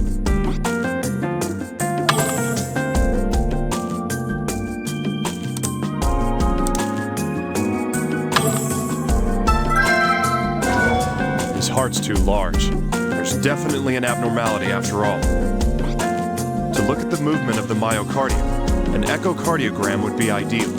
Hey, Roni, you think you'll sit through the exam? Doctor, I am required to remind you that a patient's consent is needed before examination. I knew you'd say that. Well, can always narrow down the list of candidates again if we need to persuade him. But let's try going to the exam room, just in case. Understood, Doctor. New symptom observed. Enlarged heart.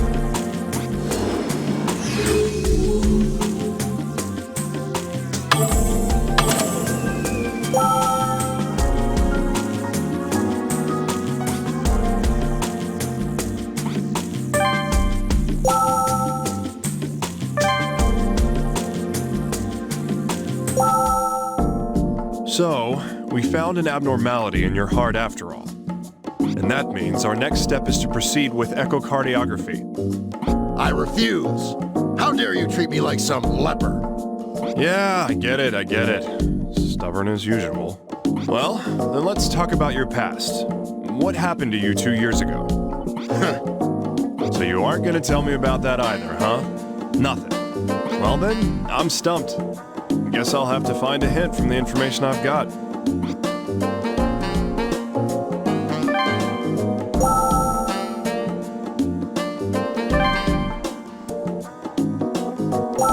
Doctor, we have no choice but to check the symptoms against the candidates and look for clues. Yep. Man, even you seem tolerable after dealing with that guy. I do not understand what you mean.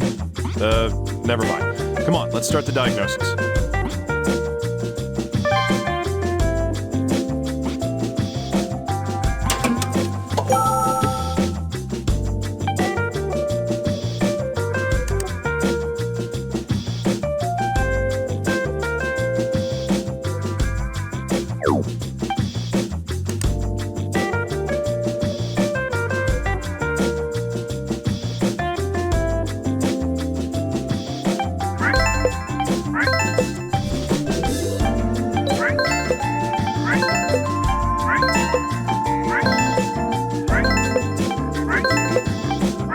Well, the symptoms seem to all add up.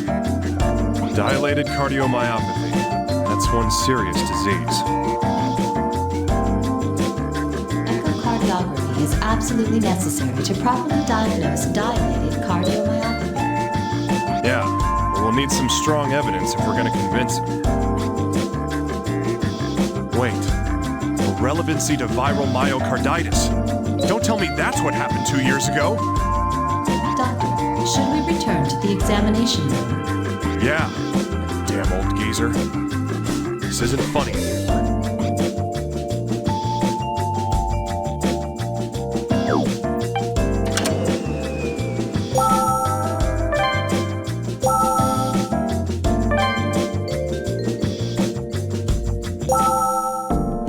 You again, you quack? I will not let you examine me. Yeah, that's fine. I've got a plan this time, too. Well, what? What kind of scheme are you running here? I don't know. Just toying with the thought of leaking some interesting facts to the press. A certain politician who had viral myocarditis 2 years ago and collapsed due to heart disease. What, you bastard? How the hell do you know about... Bingo, huh? So it was viral myocarditis then. What? Don't tell me. Did you? Oh yeah, I lied to you. I needed confirmation that it was indeed viral myocarditis 2 years ago. You bastard! How dare you? Who do you think I am? I'm not putting up with this any longer. I'm leaving. Hey. Shut the hell up. I will not hear another word out of you. That's it!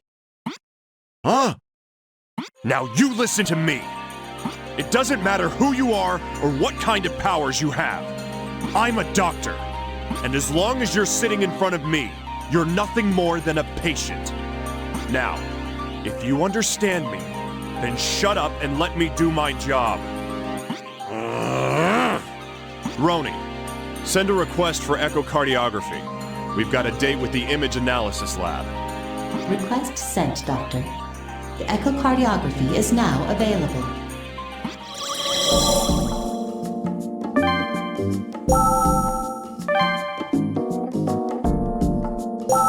Roni, is the echocardiogram ready?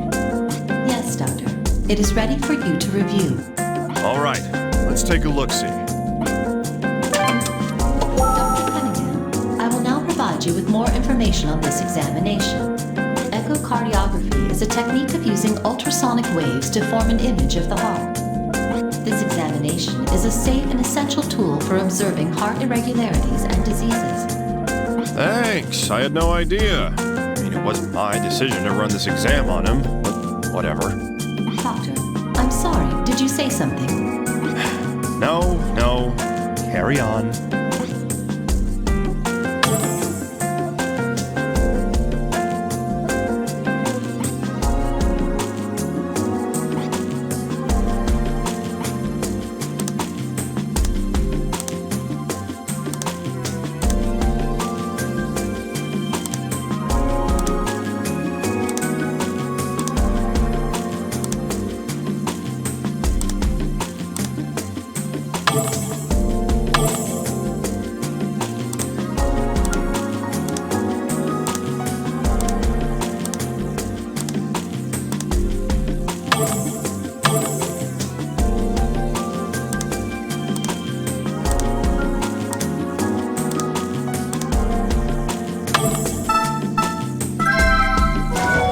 Just as I thought.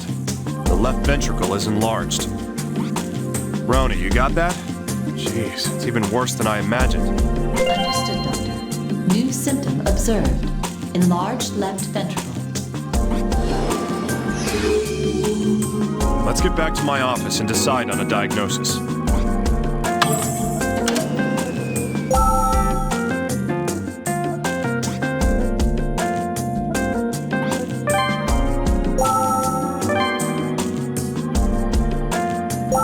Okay, we got all the symptoms, Roni.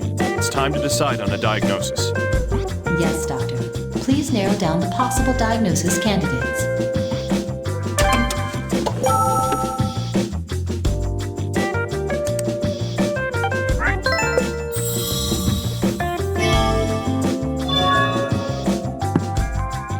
So it is dilated cardiomyopathy.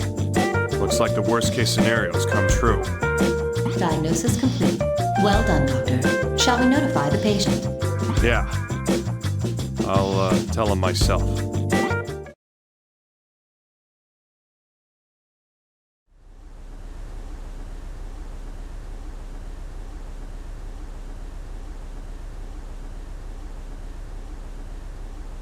So, have you found out what's wrong with me yet?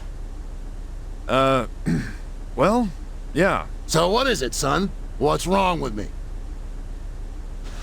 Dilated cardiomyopathy. It's a disease where the heart muscle weakens. The myocarditis from 2 years ago is the likely cause of it. Is it curable? When can I get back to the office? There's a 50% chance you'll last 5 years.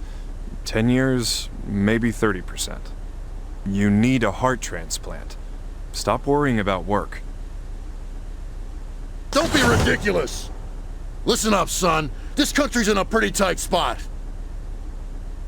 It won't last without the honest folk at the range guiding it. Please, I love this nation, and I need to help save it. Unfortunately, saving your life will have to come first. Take my advice. Move out to the country and wait for a donor.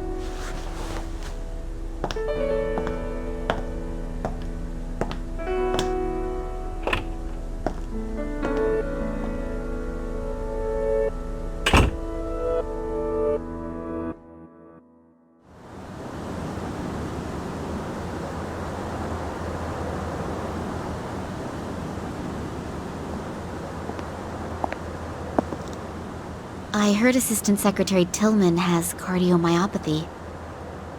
Yeah. Can't we do anything? Maybe beta blockers or angiotensin. You want someone who could die any second running the country? He may live, but his political career's over. We can't do anything? He's so passionate about his work. Medicine has its limits, and passion doesn't save lives. that's all, I'm gonna get going. Oh, wait. I need to talk to you about Joshua. Shouldn't you be talking to the kid's family? Isn't Joshua your son, Doctor? The boy hardly knows my face. It's not much of a father. But, Dr. Cunningham... It's over. Sometimes you need to learn when to give up.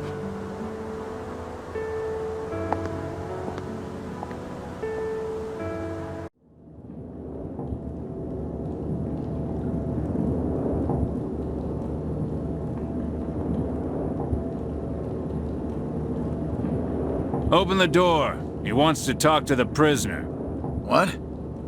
The guy with the 250-year sentence? I wasn't informed of this.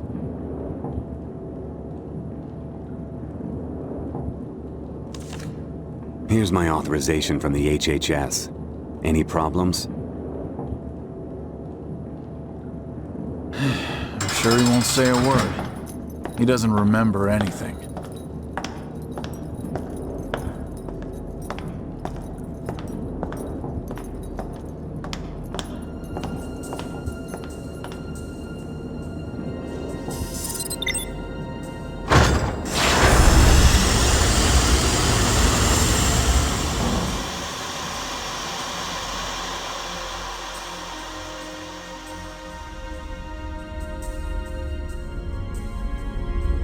It's been a while.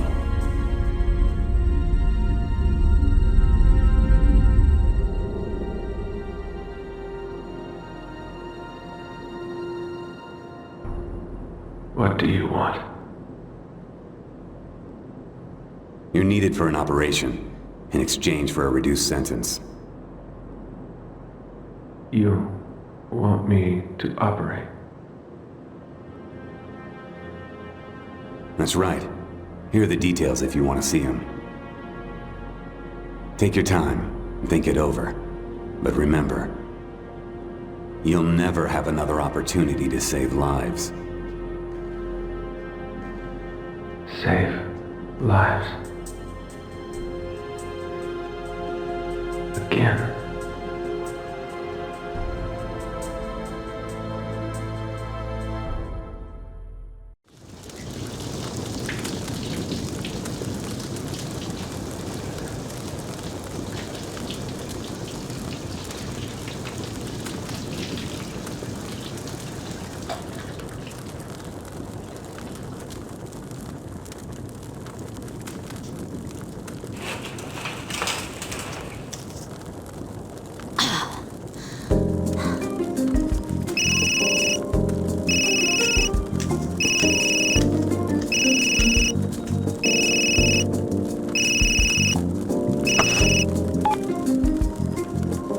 Maria Torres here.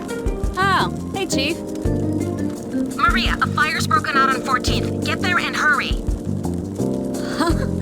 Why are you calling me? I'm off duty. Everyone else is out right now. Stop complaining and go. Ugh, all right. But I better see a bonus next payday.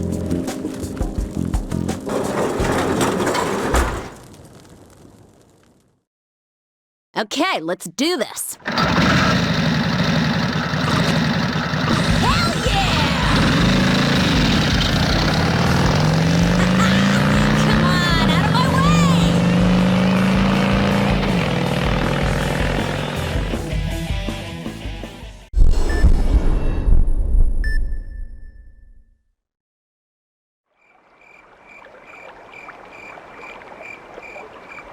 Today was exhausting. I don't think I've ever laughed so much. You have indeed changed, Lady Tomoe. What's that? Have you not noticed? When you are with them, you laugh a great deal more. You seem a different person from the one you were in Koga. Yes, you may be correct. When I'm with them, I feel happiness. Living and fighting to share the joy of life with friends. I never felt this way when I lived within the clan.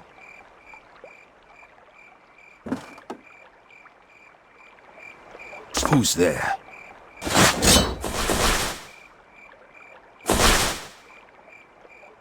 Stand aside. We have been sent to call on Lady Tomoe. You underestimate me. By your leave, my lady. Hanzo, wait a moment. What is your business with me? Speak now. Master Yoshikage has fallen ill. He asks for you to return. My father? Lady Tomoe, this may be a trick. You must be careful. This is no ruse. In 7 days, the clan elders will gather. The future of the clan will be decided. Lady Tomoe must go. I see. However, I have issues I must attend to here. I will leave for Japan once my affairs are in order. Please excuse me, but there is no time. You must...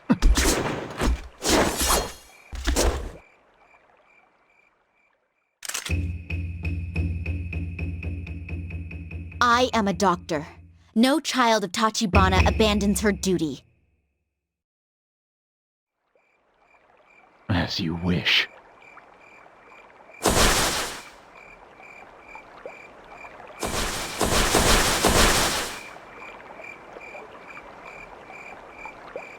Lady Tomoe, are you certain about this?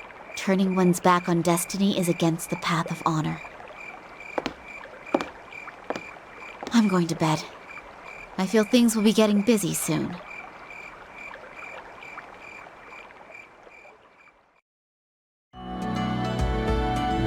Is why treating only part of the area may not be enough. Dr. Tachibana, is something wrong? Oh, no, it's nothing. I'll continue with the conference, but are you sure? Oh, yes, pardon me.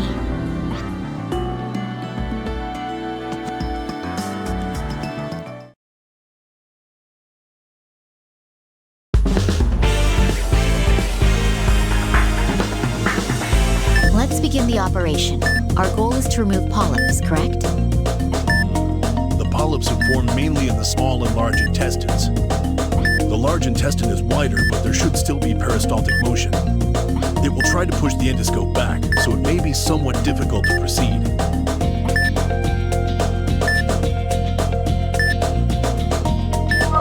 There's a polyp. Let's get the snare into position.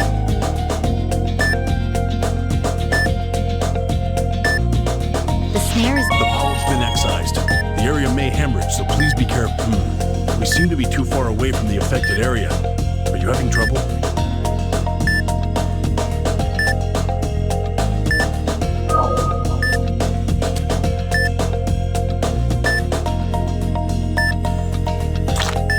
Excision complete.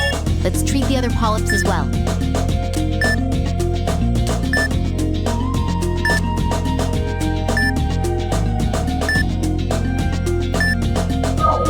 It's an ulcer. Let's inject it with medicine.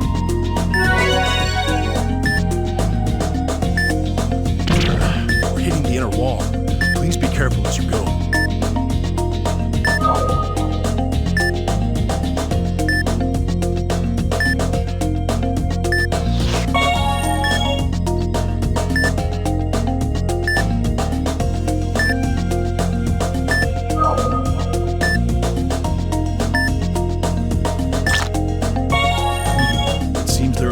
To treat here.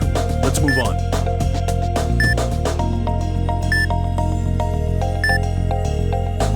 The hemorrhaging is due to inflammation. I'll begin hemostasis.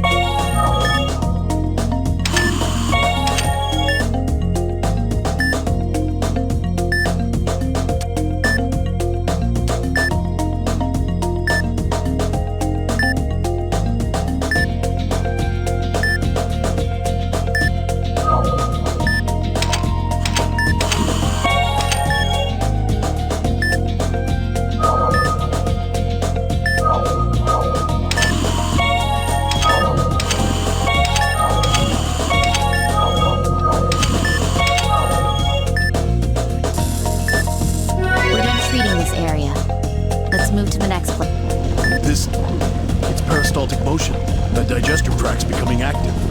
It won't be a problem. I'm going to continue.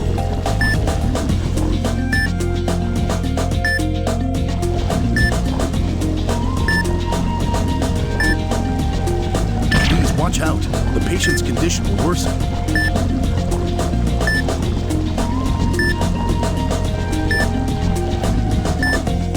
We're through the area with peristaltic movement. Let's proceed.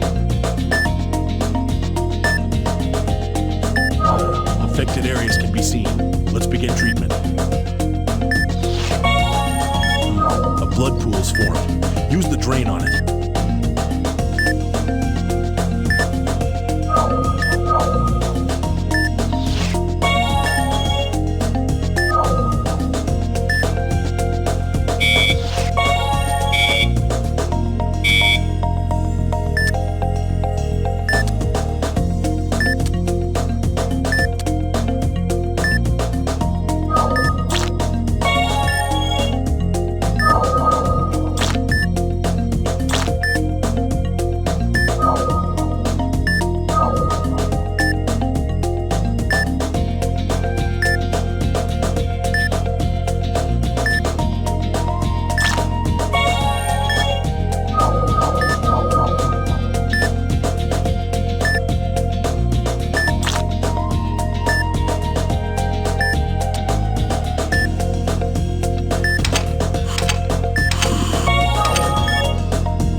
All we could see.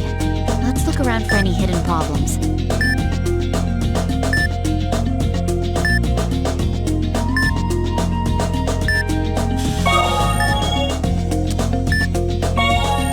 All the polyps in the large intestine have been treated. Dr. Tachibana, you seem rather tired. Perhaps we should halt the procedure and have someone else take over? Oh, no. I'm sorry. What am I doing? The small intestine needs to be treated next, correct? I need to get a grip and continue.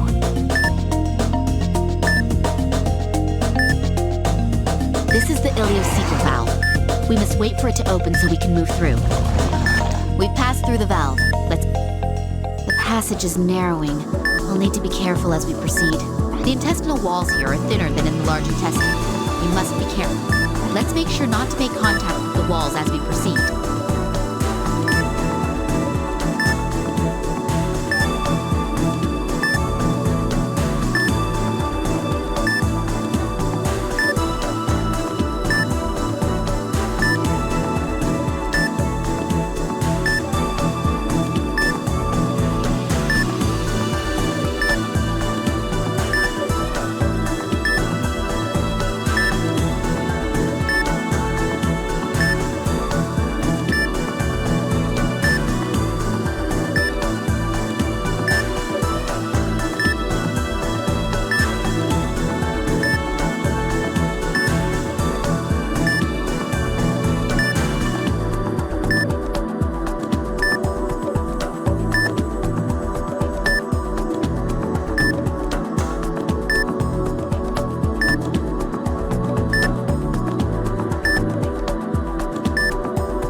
There's a polyp buried within the inner wall.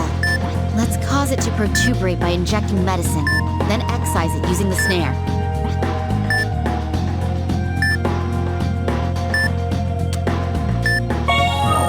The affected area has risen. Let's begin treating it with the snare. There's a hemorrhaging area. Please perform hemostasis on it.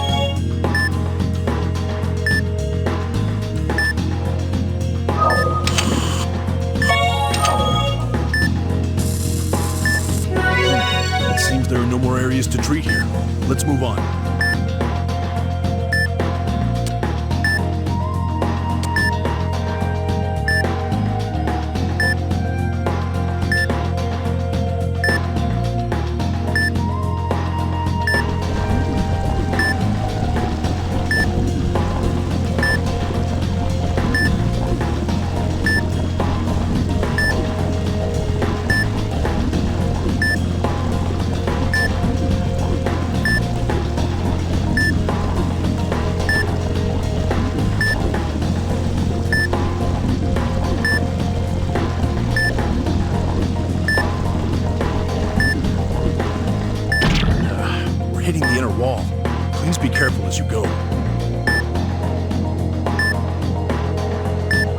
so many of them. Dr. Tachibana, will you be all right? They won't be any problem at all. The small intestine has many twists and turns. We'll have to take care to avoid the walls.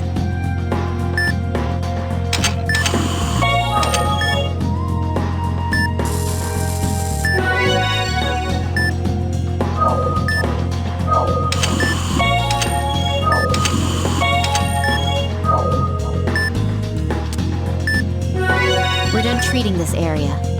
Let's move to the next place.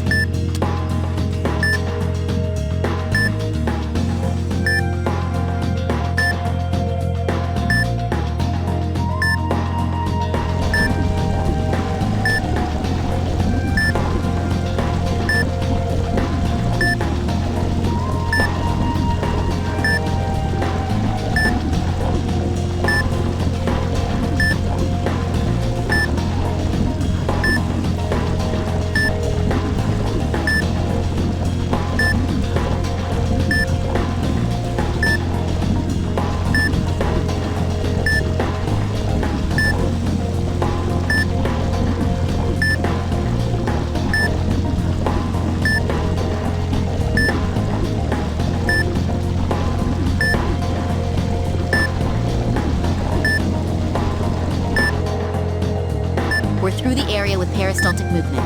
Let's proceed.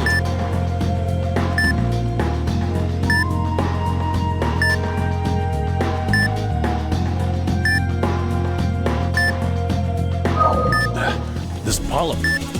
It's become malignant and turned into a tumor. I'm glad we were able to find it. Beginning excision. Removing tumors is similar to dealing with polyps. Inject medicine into the area until it protuberates, then excise it. After that, remove it.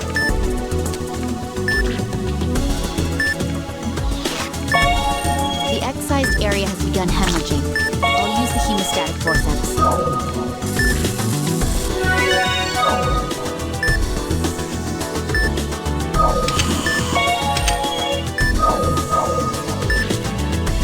I'm going to excise along the markers. I'll need the scalpel.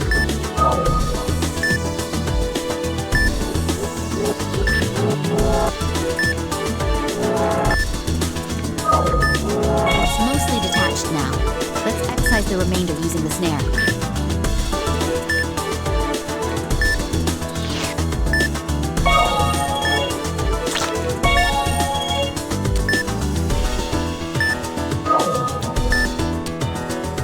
Let's make incisions along the guidelines with the scalpel to excise the tumor in multiple phases.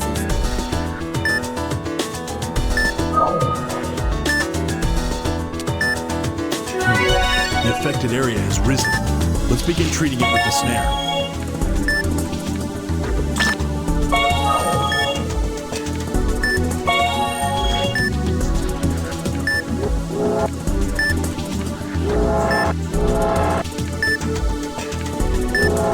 It's mostly detached now. Let's excise the remainder using the snare. Hemorrhaging has occurred. Let's perform hemostasis.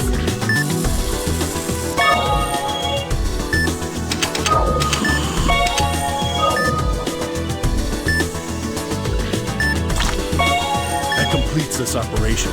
We had some unexpected surprises, didn't we? Indeed. I'm glad we were able to safely perform the treatment, though. Dr. Tachibana, are you really all right? Yes, I'm all right.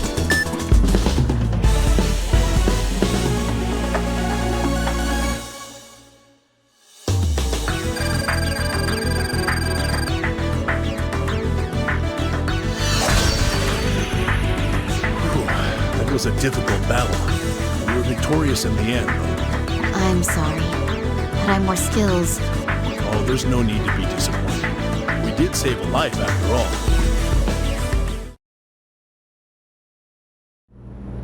Well, I'm done here. Hanzo, did you notify the chief? I told her that you will be taking some time off. However, I doubt we will be able to return that easily. I see. Thank you.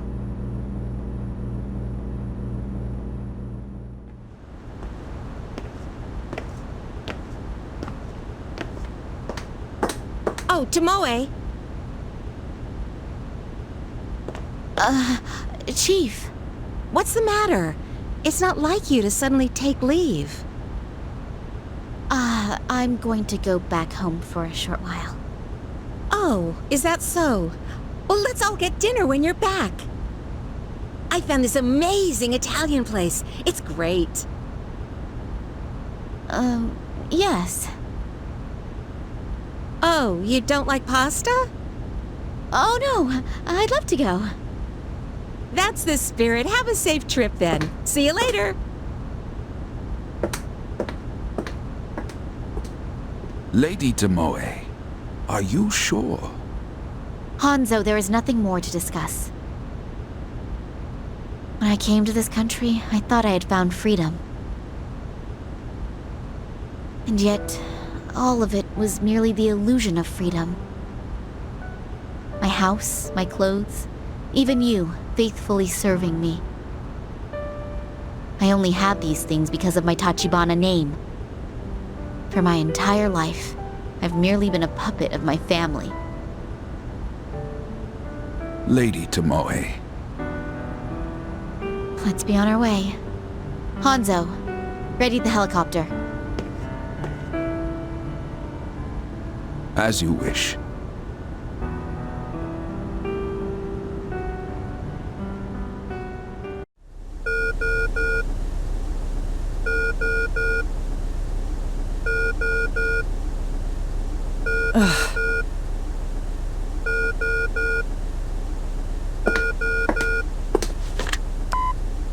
Dr. Kimishima, the corpse is already here. Are you done? Calm down, little guy. I said I'd leave in 10 minutes. It's only been 7. Yes, but headquarters is telling me to hurry.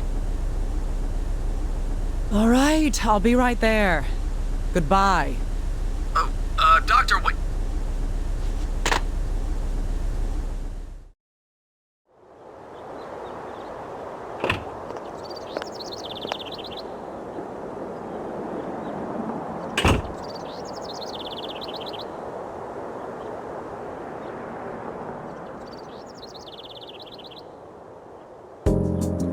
You shouldn't be allowed here.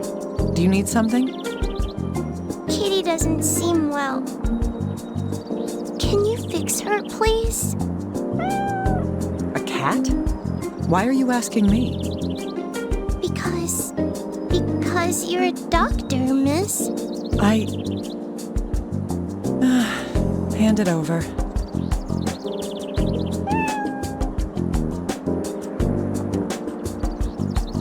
Looks like she swallowed something. She'll be fine. Really? It's common for cats to swallow foreign objects. Still, wait here for a moment. Okay. Thank you, miss.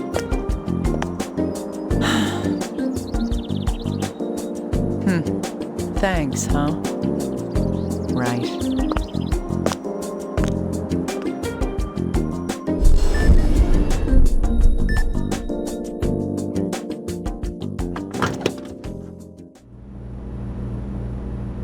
Sorry I'm late. Is everything ready?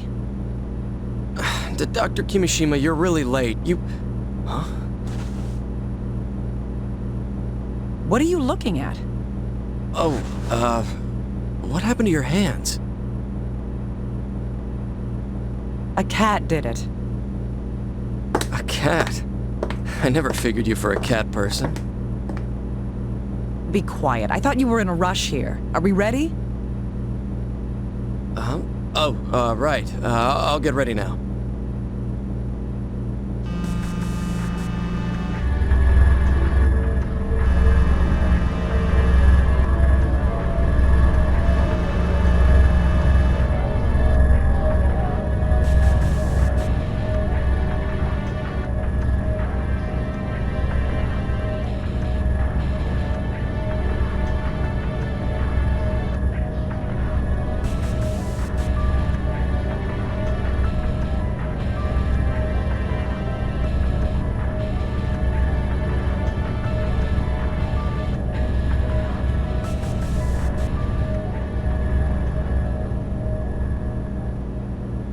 I see.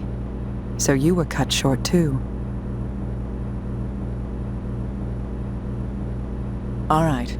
I'll reel in the thread of truth.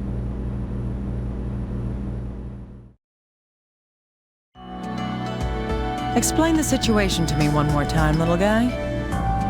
Right. A skeletonized corpse was found in a river 50 kilometers out of the city. We don't know who it is, but evidence suggests it's female. A homeless man out walking his dog reported finding it. The preliminary cause of death is being ruled as a drowning. Like you said, the body is completely skeletonized. We won't be able to ID her until we reform her skeleton. I also have records from the questioning of the body's finder. Huh, I'm impressed. For you, that's a brilliant move. Please, that's not much of a compliment. I'll leave the recorder here. Check it when you need to. Good. Let's begin. Show me how your life's thread was severed.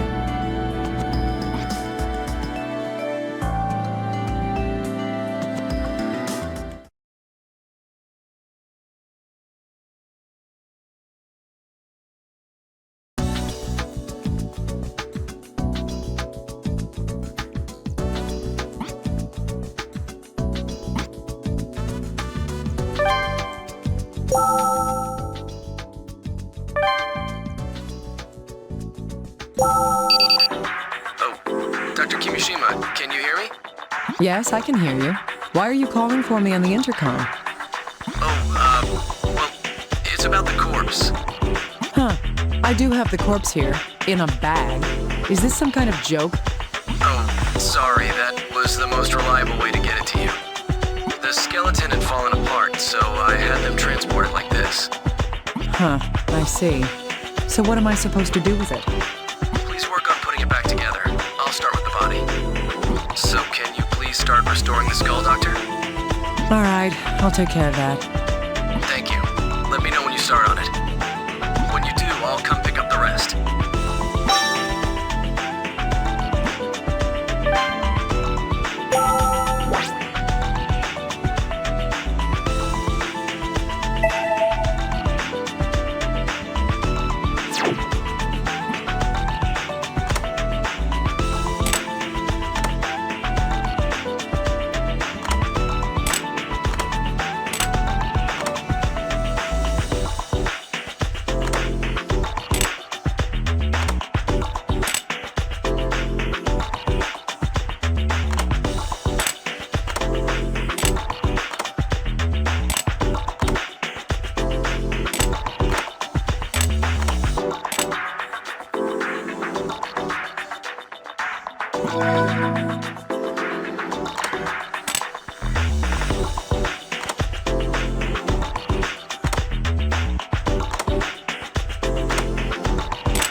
Let's take a look.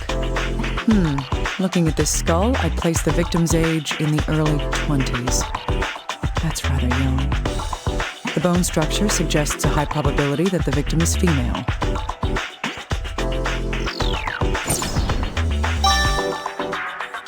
I might find something out if I have the FBI analyze it in detail. How's it going over there, Dr. Kimishima? I'm done with the body here. Great timing. I just finished myself. All right, I'll put the skull back with the rest of the skeleton. Once that's done, let's begin investigating the corpse.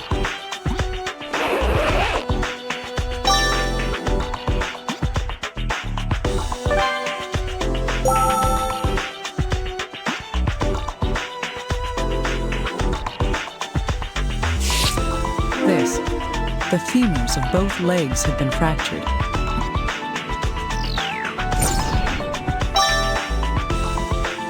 It would have taken a massive amount of power to break both of them at once.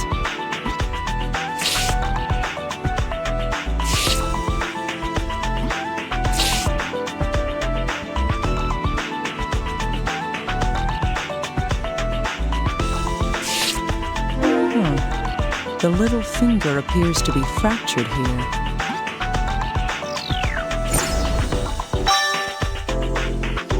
What could have caused this bone to break?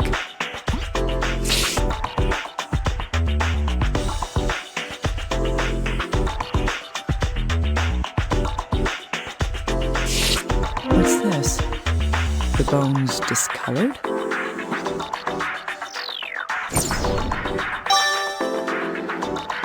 I've never seen anything like this before. I'll need a more detailed look at it.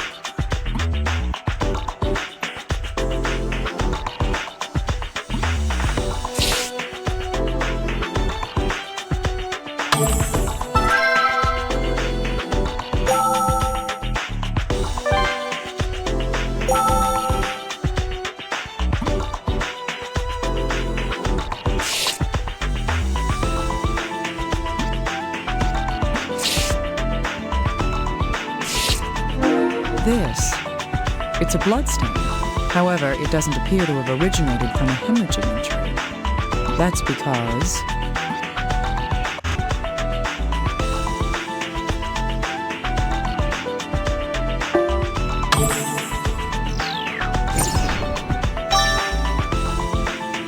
Yes, if this blood is from external injuries, then the clothing would be damaged as well. However, the clothes have no such marks. Could she have been hemorrhaging from some other reason? This is the necklace the victim was wearing. Is this stone agate? It's shattered in half.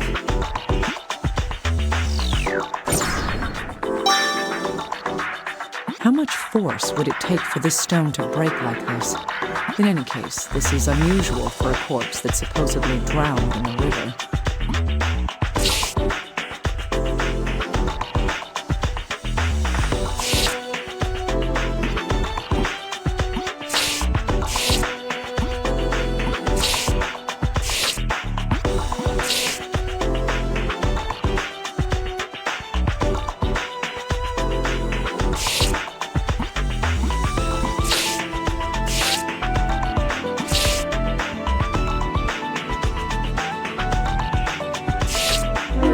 These are tire marks.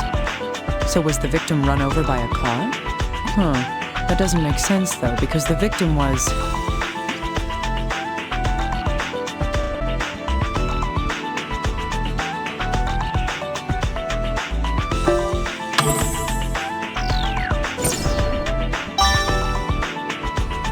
That's right. The corpse was found at a river. There may be some exceptions, but you usually don't find cars driving in the river.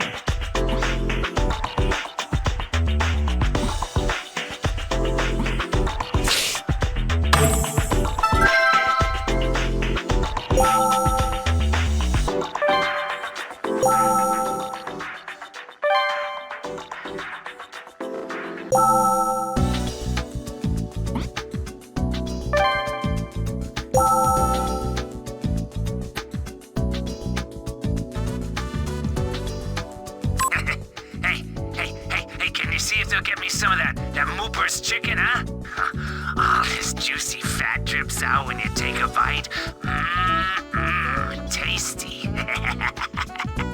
Huh? Sam ain't just a dog. He's my best friend in the whole world. Don't be stupid. You wanna know how I found that body? It's all thanks to Sam, you know? Yeah. See, we were walking down by the river when old Sam, he suddenly runs off. And he comes back with a bone in his mouth. I took a better look and damn, it ain't a lady's arm. It scared the hell out of me, you know? So I went and called the cops, huh? I ain't going near no dead body, that's just creepy. Oh, hey, if she was missing, was there any reward for finding her? I mean, dead or alive, right? Little guy, that man who found the corpse might be telling us one hell of a lie. What do you mean?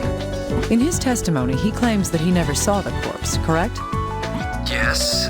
Yet there is something he said that he couldn't have known unless he had seen the corpse previously. There was? Wait, what was it? Do I really have to point it out to you? Yes, please.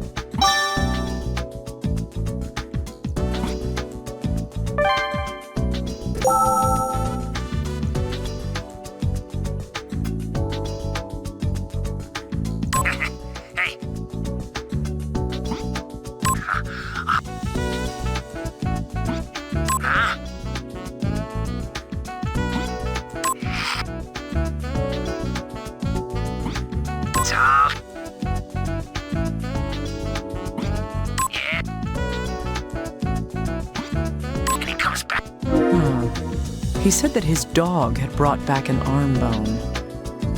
Even for a forensic scientist, it would be difficult to determine the sex from just that. That means that the man who found the corpse is...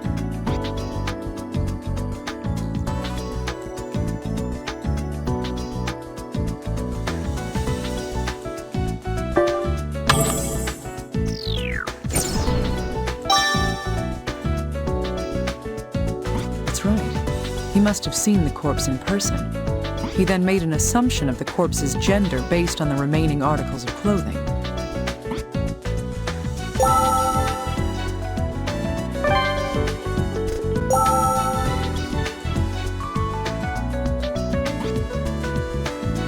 All right, little guy. Let's look at the information in detail. Sure, but why would he lie? A good question. Here's one possible explanation. He didn't want the authorities to know that he had been at the scene. But it's not a crime to discover a dead body. Why would he try to hide that? The most likely reason why he didn't want it to be known is...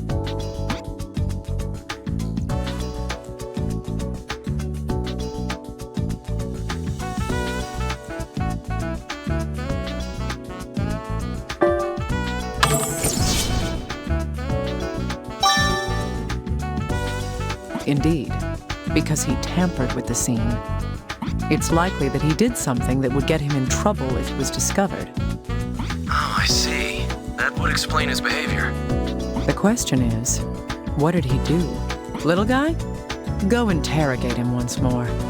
Trust me. I'll make sure he doesn't hold anything back from me this time.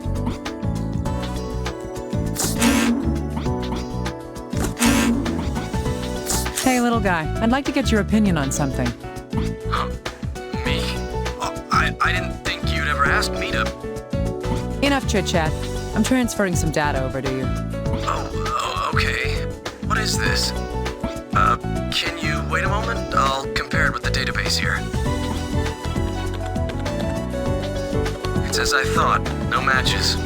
I've never seen this before. Not even at the place I used to work. Huh. So does that mean you don't know the first thing about it? I'm sorry, but that's correct. Fine. At least I know now that there isn't any information.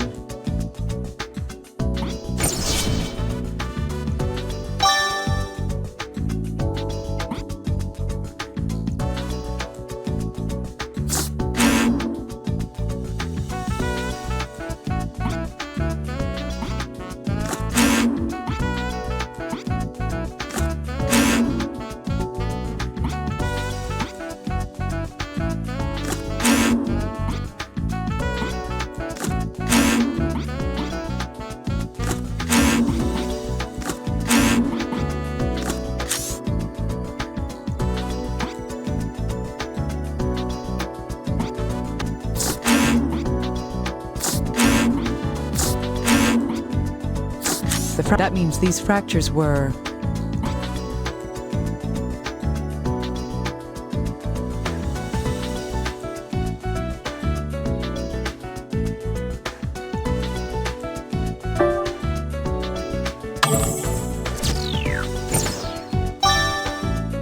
That's right.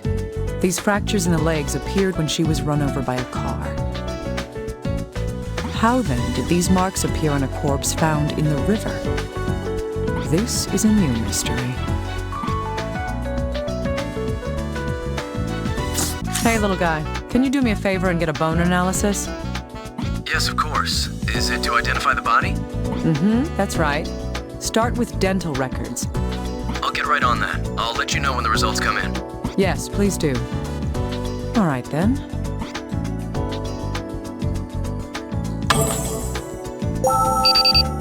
Oh, Dr. Kimishima, good timing. There's something I need to tell you.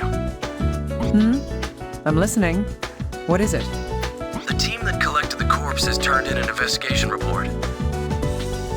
It seems that a type of tick was found in the ground where the corpse is located.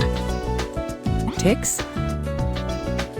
Yes, depending on the season and environment, various insects are attracted to corpses. They normally leave once the body's been reduced to the bone.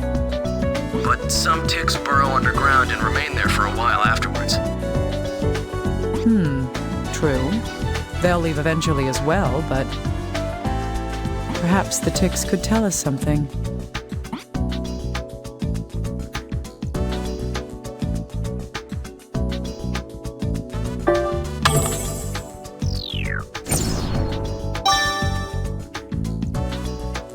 Right. We could use the ticks to determine how long the corpse had been there. Amazing, Doctor. I didn't think you'd know about that. So, was a time of death calculated? Yes, it seems to have only been about a month ago. That's not too long, biologically speaking. A month? True, that is rather fast for a corpse to have been skeletonized. All right.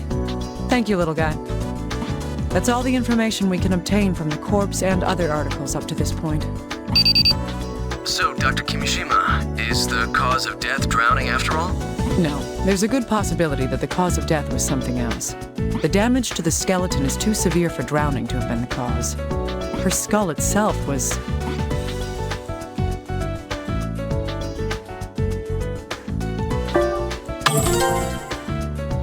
Yes, it was completely shattered. Even if animals had damaged the bones, they wouldn't have done that.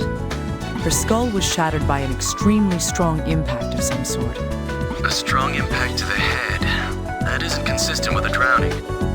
There's more to it than that, though. During the autopsy, the corpse's femurs were...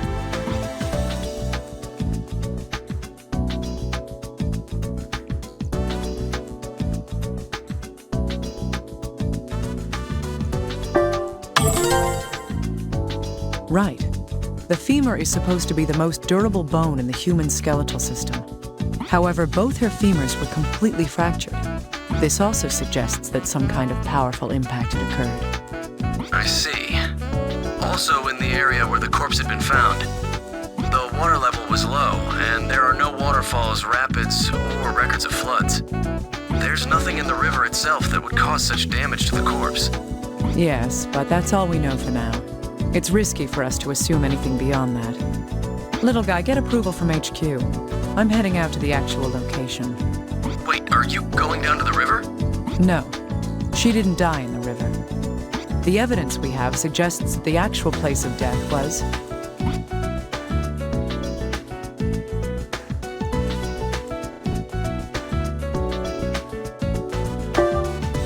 Right. This location is the most likely place. Understood. I'll make arrangements for us to go right away. Yes, please do so. Now, let's head out.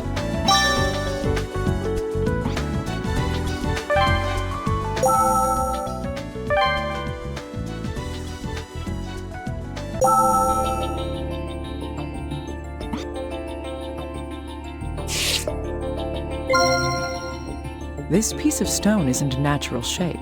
Somebody had to work on this.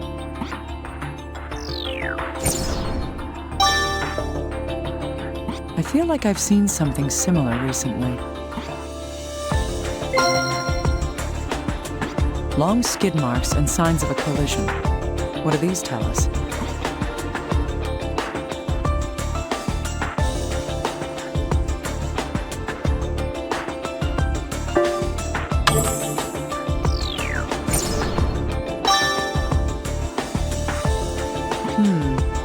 Yes, it's apparent that a car accident happened here.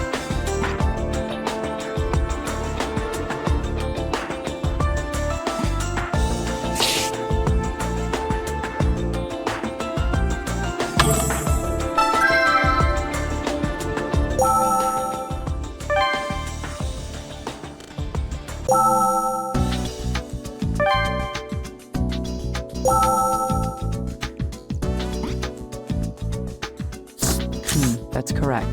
The two shards fit perfectly. That clears something up for us now, and that is...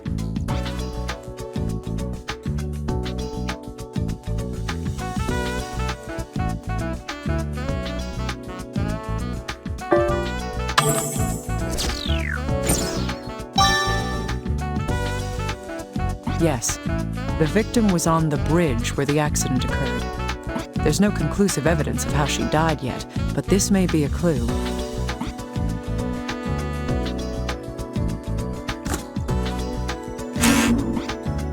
Little guy, does this information tell us anything?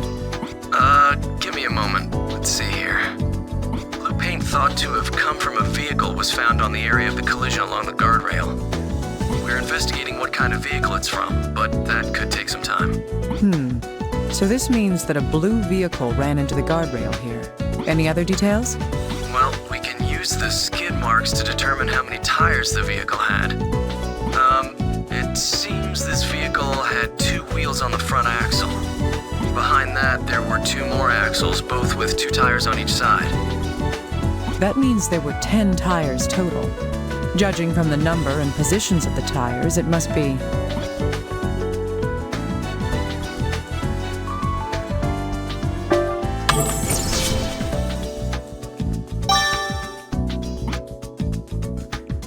Yes, the pairs of tires are for dispersing the weight of the load it's carrying.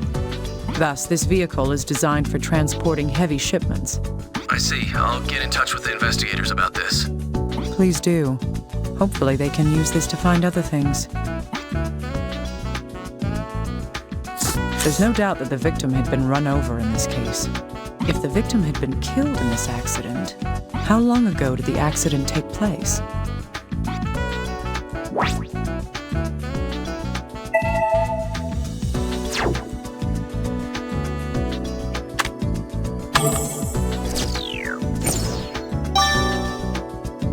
Right. The victim died about a month ago. If the victim did die from the accident itself would have taken place a month ago as well.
Yes, there's evidence that the victim had been on the bridge when the accident took place.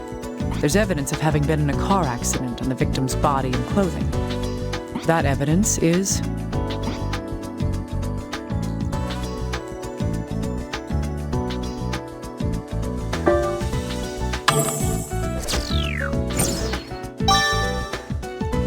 Yes, that's right. Taking these two facts into account, it's quite likely that the victim was in an accident at that place.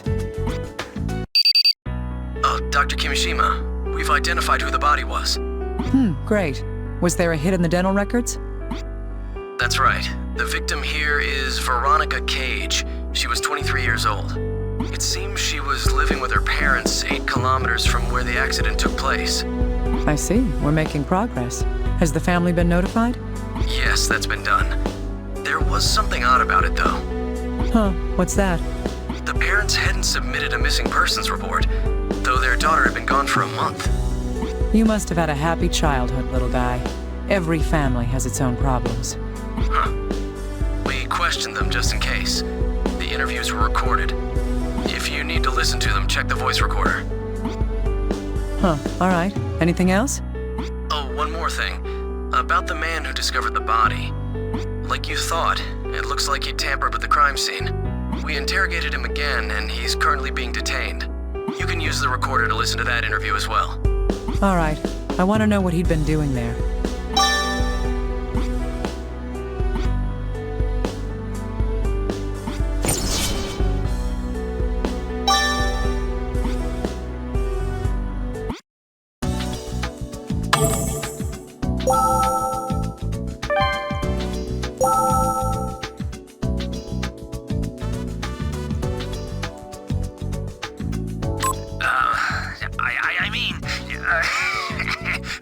Sorry. I was, just looking around for anything I might be able to sell.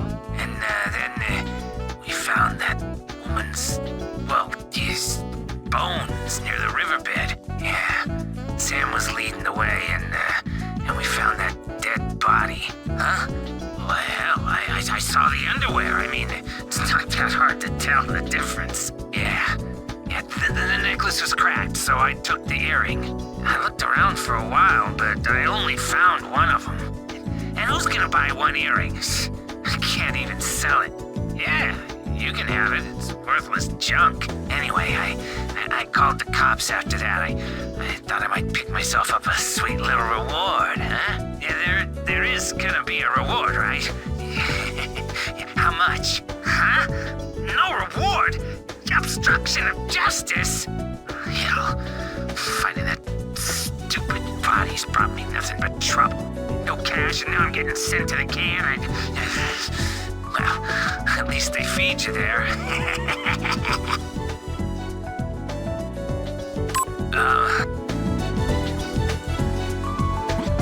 I would... And, yeah. Huh? Yeah.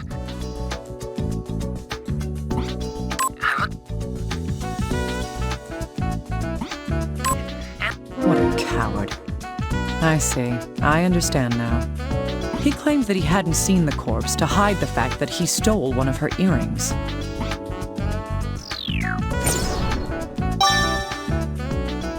This man deserves a severe punishment. I should tell the little guy about it.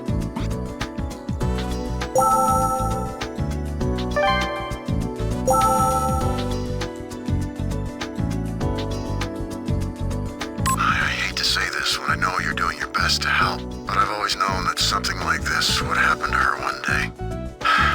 Yes, we expected it.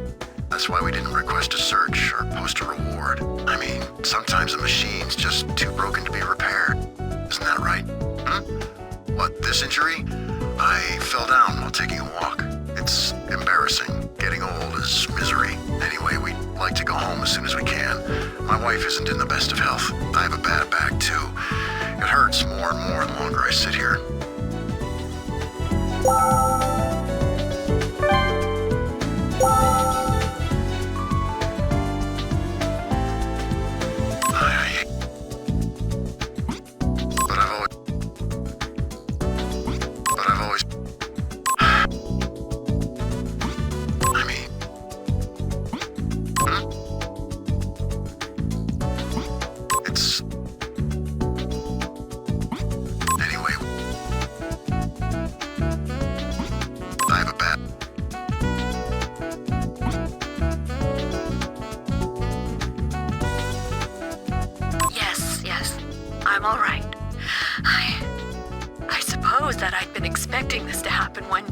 My daughter, she was a kind girl, but ever since she dropped out of high school, well, she lost most of her friends and was practically alone in the world. At some point, she started going out almost every night. Sometimes she didn't come home for an entire month.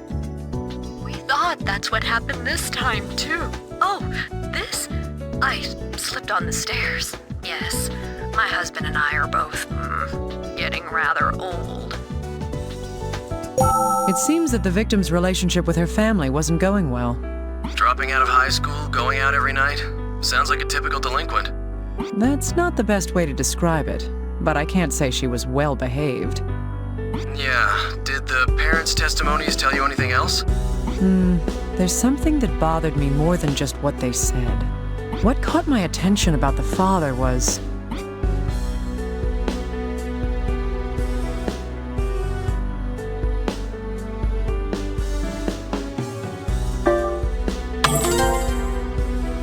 It wasn't major, but there was some injury to his face. And in the mother's testimony, my attention was caught by...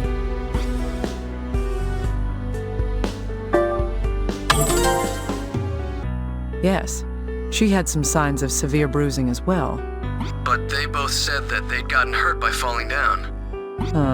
You're not paying attention. Take a closer look at both of them. They both have multiple injuries, but each injury is in a different state of healing. This means that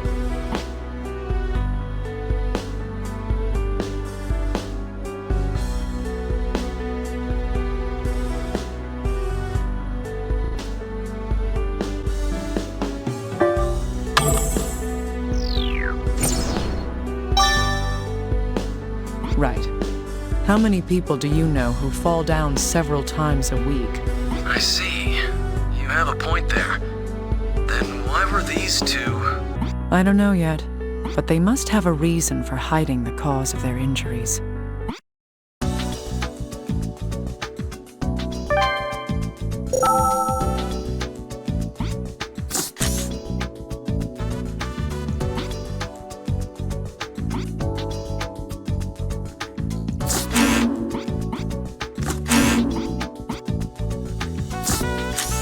Yes, these two facts do tell us something.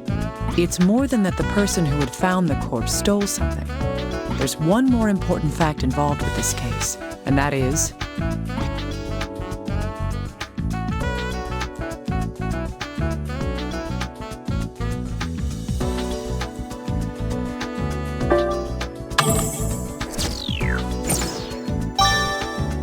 Yes, only one of the victim's earrings was at the scene.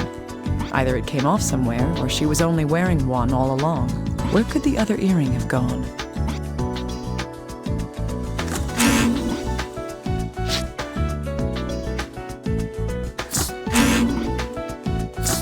Right. Since we now know who she is, this information should be consolidated. 23 years old. She must never have imagined that she would die so young. I don't sympathize with you, but I'll do my best, for your sake.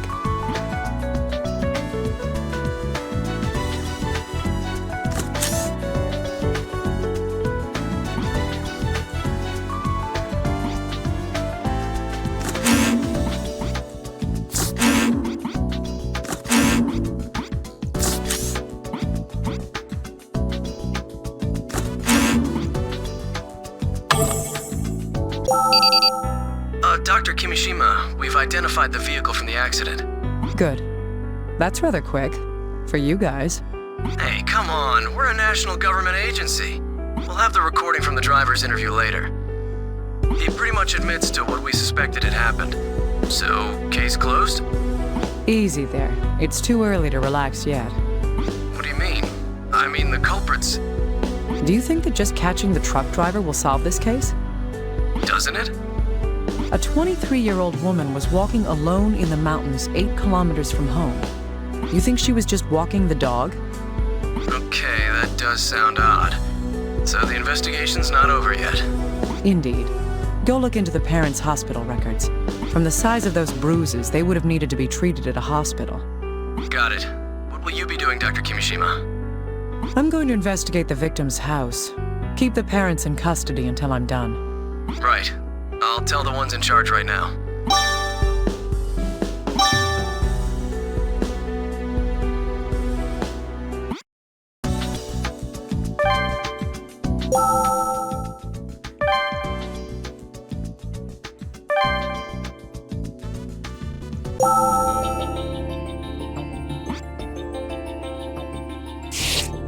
These pieces of glass seem to have come from a mirror. Let's see. Ah, the mirror on the dresser's been broken. I wonder what happened to it.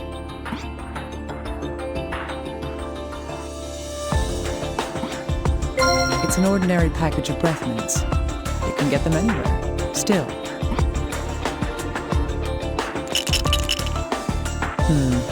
Just as I thought. These aren't mints in here.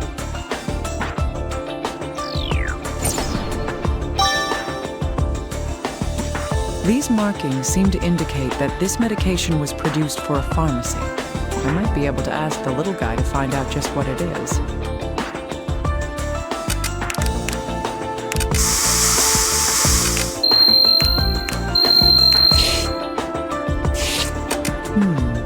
Broken glass? It seems to have come from the mirror on the dresser. A reaction to the luminol. It seems there's something here that isn't part of the broken mirror. This. It's the same earring that the man who had found the body had stolen. But what would this be doing here?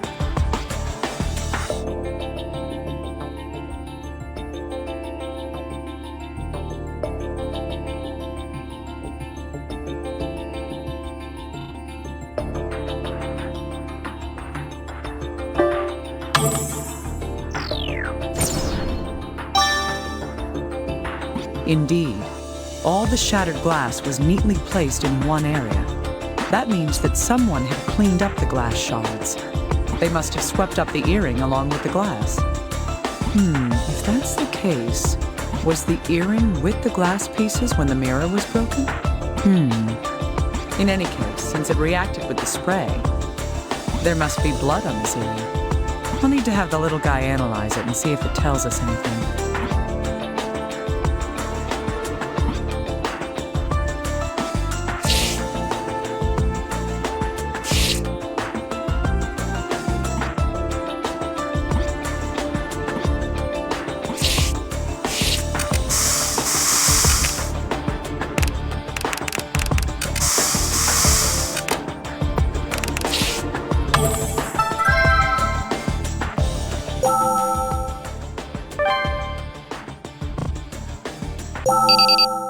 Dr. Kimishima, we've received the interview with the truck driver from the accident. All right. How did he seem? It's easy to sympathize with him. Sounds like a case of wrong time, wrong place. I see. All right. I'll check the recorder. Please do. I'll transfer it over to you. I need to pay careful attention to his account of what happened before and after the accident. What Veronica was doing prior to being hit, and what the driver did afterwards. That's what I should be sure to listen for.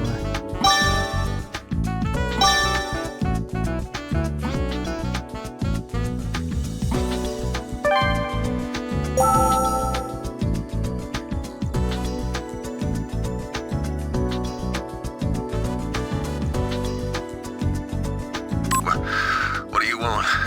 I didn't do anything. I don't know. A woman. That woman. It's not my fault. I was supposed to drive a shipment to a nearby town. Damn it, they forced me to do it. Why the hell would someone be sleeping in the middle of a mountain road at midnight anyway? It's not my fault. It's not my fault. I turned a corner and she was lying on the bridge. I slammed on the brakes, but well, it wasn't fast enough, and I ran all over. I got out of the truck to see, and she wasn't breathing. I panicked and I threw her off the bridge. I don't know why. It's just I wanted to make it look like nothing happened, that I wouldn't be involved. You mean, what did she look like? I don't remember anything, but her arms and legs were cold and hard and wouldn't bend at all. Picking her up was a real pain.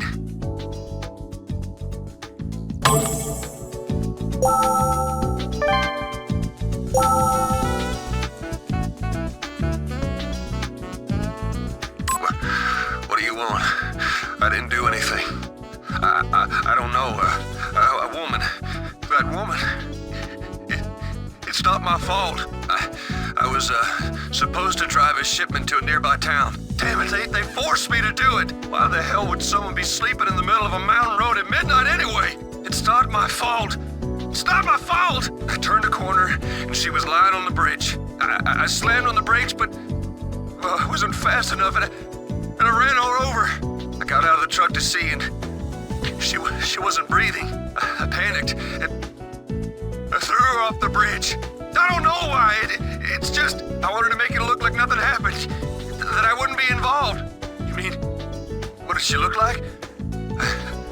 I don't remember anything, but her arms and legs were cold and hard and wouldn't bend at all. Picking her up was a real pain.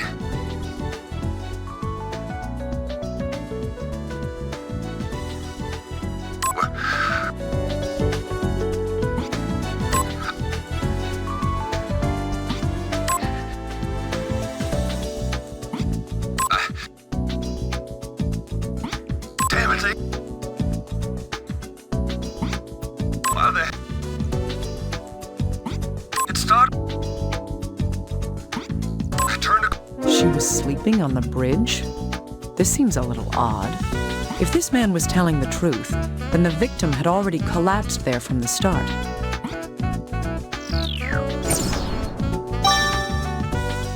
It doesn't seem like he was lying, but what in the world does this mean?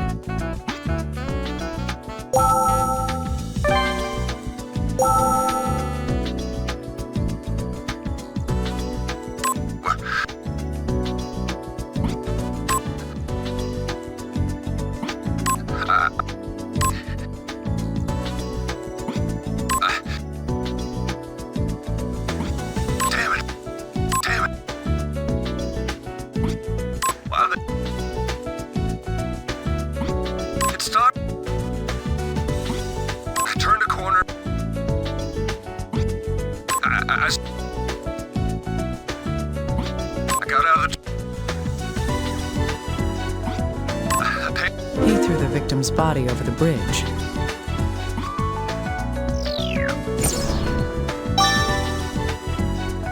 This means that the victim wasn't knocked off the bridge by being struck by a vehicle.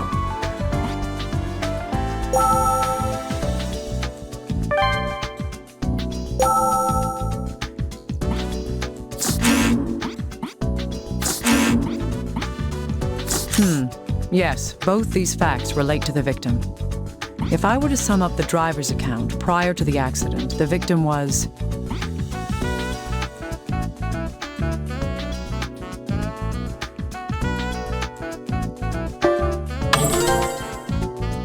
Right. The victim had already been collapsed on the road. And after he ran her over, the driver...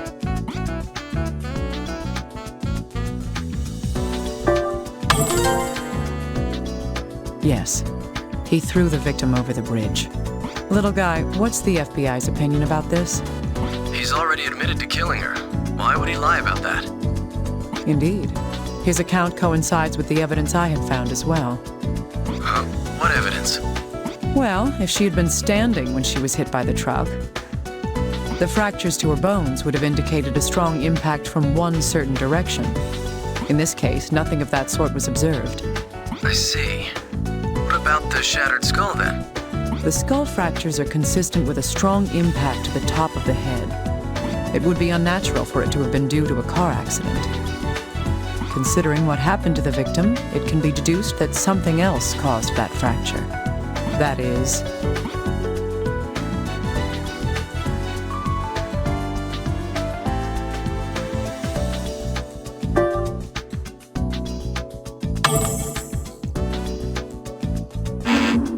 Concentrate.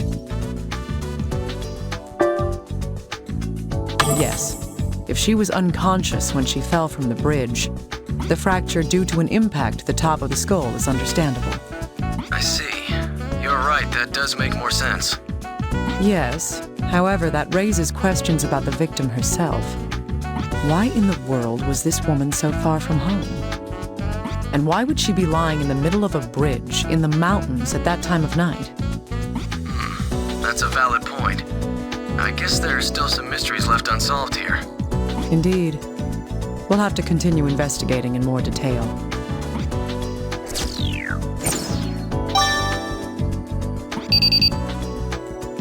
Oh, Dr. Kimishima, we were able to look into the parents' injuries. Good job. What did you find? Yes, there were records that the parents had been going to a hospital, like you said. Let's see, it looks like they'd started being frequent visitors to the hospital 2 months ago. How many times is frequent? Oh, we didn't check every detail, but it was several times, ending about a month ago. The hospital staff seemed worried since many of the injuries seemed to be signs of abuse. Did they tell the doctors who had been physically assaulting them? No, they didn't. However, some of their injuries were quite severe. The mother seemed to have suffered some visual impediments due to a wound on her eye. I see. Further investigation is required to determine who had been abusing them.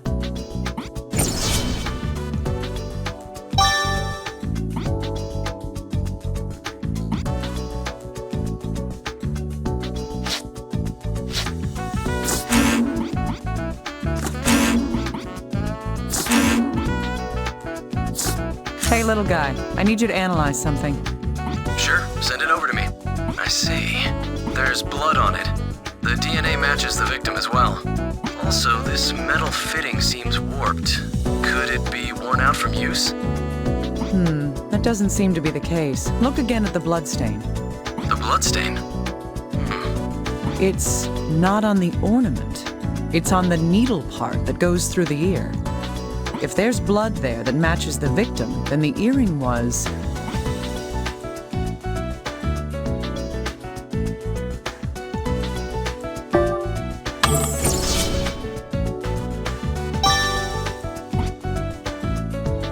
If that's the case, the damage to the fitting makes sense. But what could happen that would cause an earring to be torn off? I don't know yet. Still, there must be some connection to everything else here. I think this information may lead us to some more concrete evidence.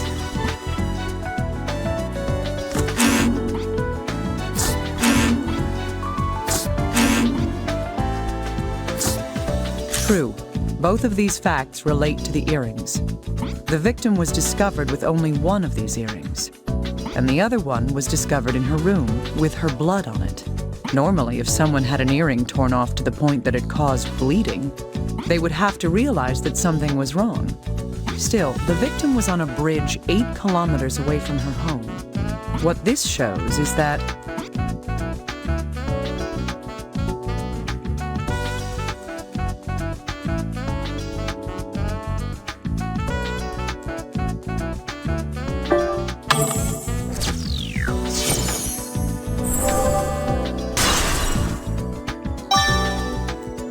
That's right. She didn't leave this room by her own will. She was probably forced out of here by someone else. That could explain how one of the earrings was left in the room. But why would whoever abducted her leave her on a bridge 8 kilometers away? I feel like there's a lot of truth that remains to be uncovered. Dr. Kimishima, the results of the analysis on the corpse have come back. Good. Did they find anything new? It looks that way. The report indicates that the fractures to the femurs and skull, they were all posthumous injuries. So these wounds were inflicted after she died? Yes, that's what the report says.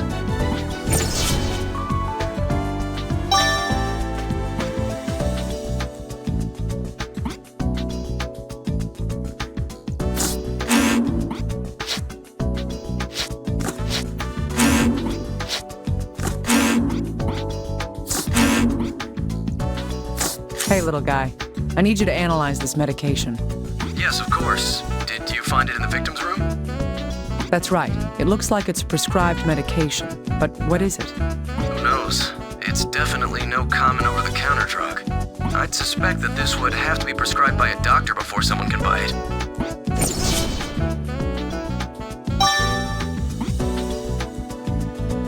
I see, that makes sense. This could mean that the victim had attended a hospital.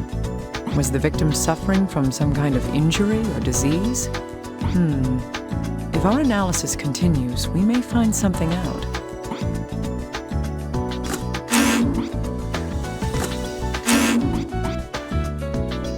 The victim's femurs were fractured in the accident with the truck. Her skull was shattered when her body was dropped from the bridge. We've confirmed that both those injuries occurred after death. From those facts, it's clear that when the victim was on the bridge,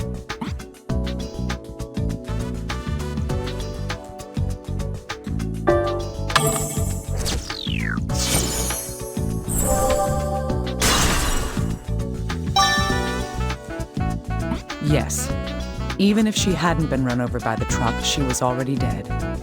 That means that the driver was telling the truth in his interrogation. Then does that mean that she was kidnapped from her room, murdered, and then had her corpse dumped on that bridge? I don't know that just yet. We'll need to investigate a little more.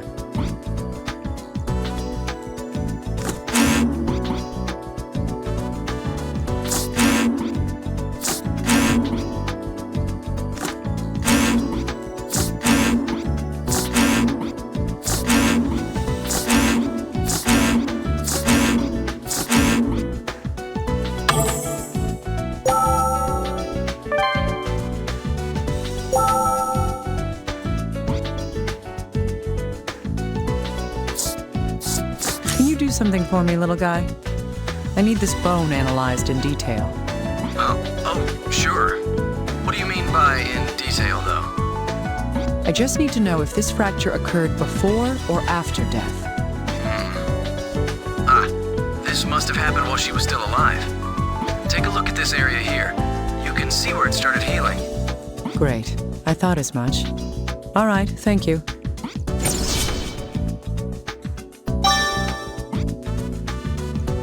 There's no knowing yet if this has anything to do with this case. But I do know now that this fracture occurred while she was still alive.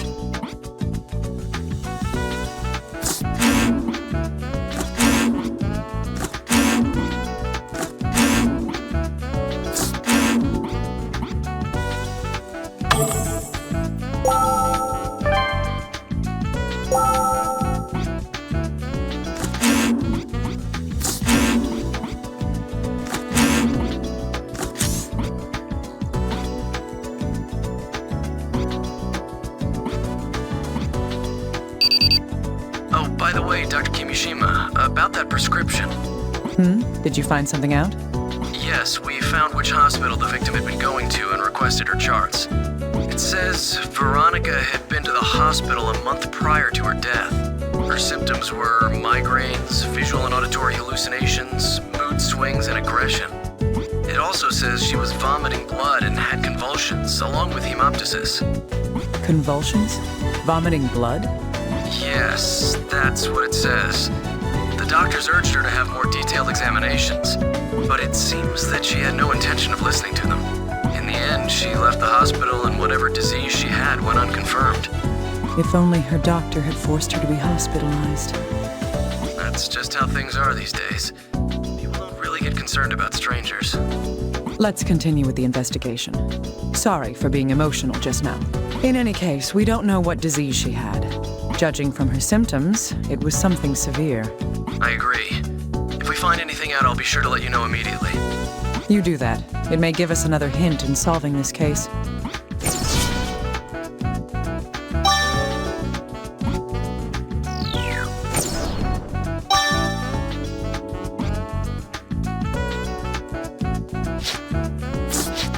True, these two do share a common link. The victim's hospital records say she'd been at the hospital since...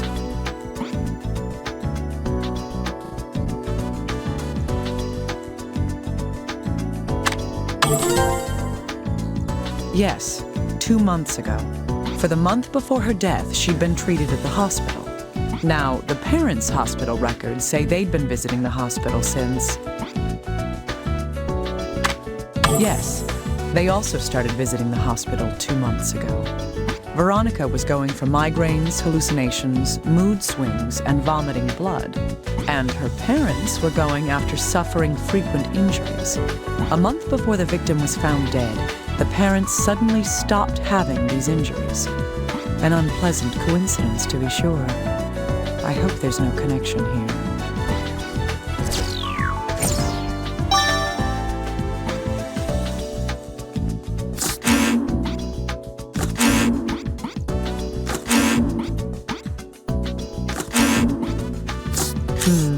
Yes, we can put these two facts together. According to the chart from the hospital, the victim's condition caused her to vomit blood. If she had continued to vomit blood after her hospital visit, that would explain the bloodstains on her clothing. Yes. Thus, these bloodstains were caused by the blood that she had vomited. We can deduce the victim's physical state from this information. First, the pathological changes. There's no knowing what disease she had. However, if this discoloration of the bones shows the existence of a focus, it's safe to assume that whatever disease she was suffering from was in an advanced state. The massive bloodstains on her clothes came from her vomiting blood. There aren't many conditions that cause that much hemorrhaging. From these 2 points alone, I conclude that she was already in terminal condition. Even if she hadn't been killed, she was already on the brink of death. I see. I feel sorry for her. But if that's the case, then why? Why was she kidnapped? I still have my doubts about that, actually. Did the murderer kidnap her? Or did that even happen? What do you mean? Whatever the case, she was definitely taken from her home before she died. The question now is what happened between the time she was taken until the car accident. Right, I follow you. Once we know that, we should finally be able to see the real truth behind this case. Little guy, I'm going to check the victim's room one more time. I thought you might want to, so I have a new tool ready for you. Someone's prepared. And what kind of present do you have for me? It's not the most appropriate gift for a lady, but it's aluminum powder for finding fingerprints. There are some useful additions to the mixture. Great. I'm impressed. I'm glad you like it. Spread the powder anywhere that looks suspicious and shine your investigation light on it. And that'll make any fingerprints stand out? All right, I'll give it a try. Good luck. Well then.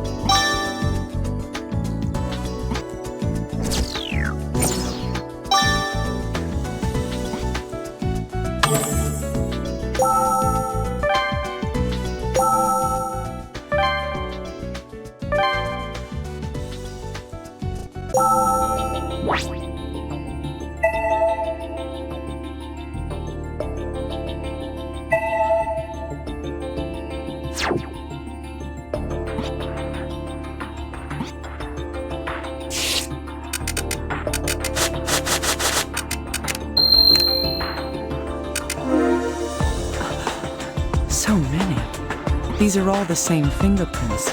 It's likely they belong to the victim. Now, why would she leave so many fingerprints on the floor?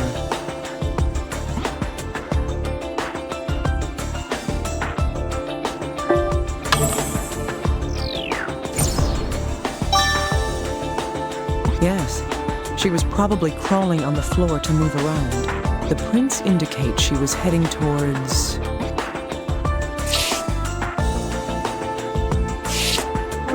The prints on the floor lead to the room's entrance. They're even under the mat. What's underneath the mat? Nothing. What could this mean?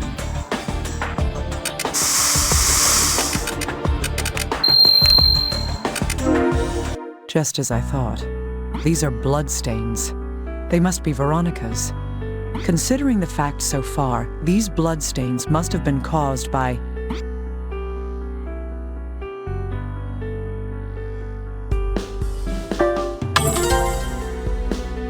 Yes, Veronica's clothing was covered in blood that she had vomited.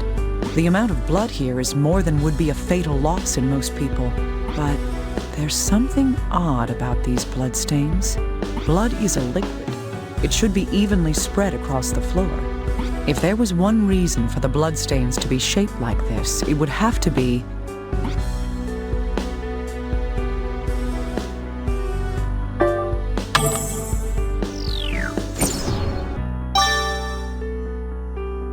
Yes.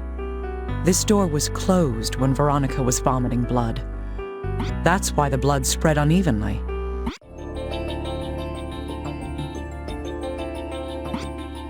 This door had been closed when Veronica was vomiting blood. Thus, the room is now in the same condition as it was when that happened.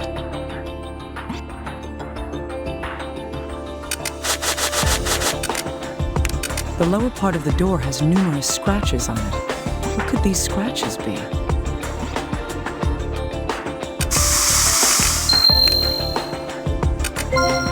Huh? Bloodstains? Inside the scratch marks? From looking at the shape and location of these scratches, they are...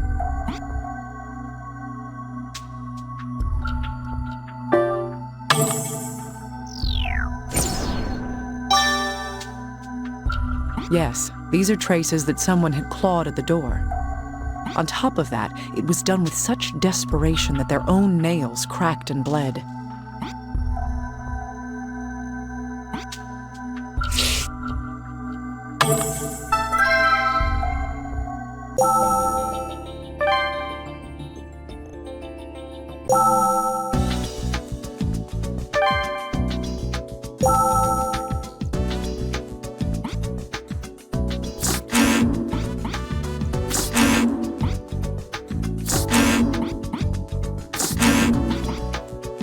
These bloodstains are at the entrance to the room.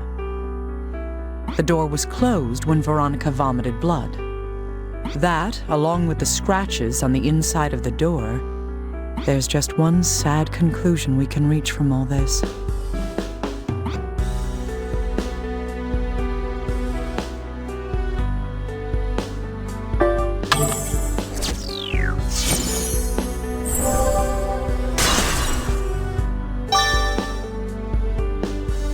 Yes, Veronica was prevented from leaving here. Writhing in pain and unable to open the door, she lost a lethal amount of blood and died right here. She wasn't kidnapped and killed.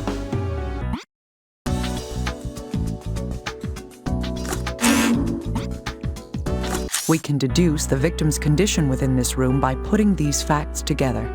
Veronica was crawling on the floor. It's likely that this is because of the mysterious disease she was suffering from.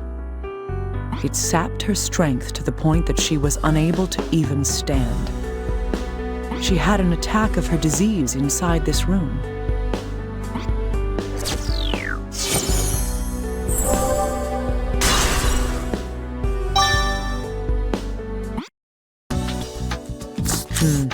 Yes, these seem to be related.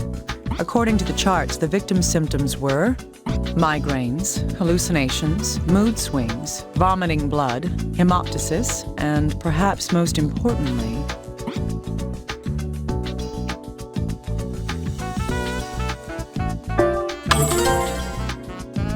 yes, sudden aggressive behavior. That is, she was acting out violently. Her conditions must have worsened severely a month before her death. That is, her violent tendencies would have increased in frequency and severity. In addition to that is the fracture in Veronica's finger. This is the only injury she had while alive. That's a common injury when people hit things with their fists. On the other hand, the parents' injuries seemed like signs of abuse. If I were to consider all these points, those wounds were...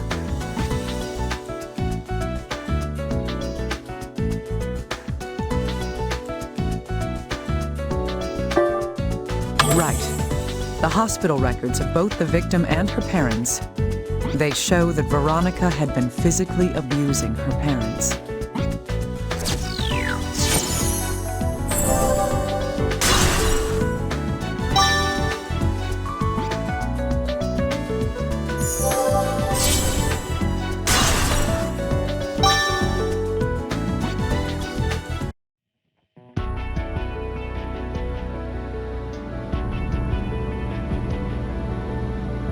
the dead shall speak. Let's put together the truth of what happened here.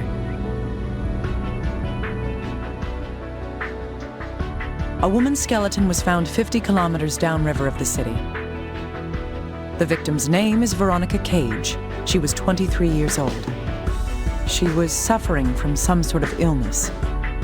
It caused her severe pain along with mental instability.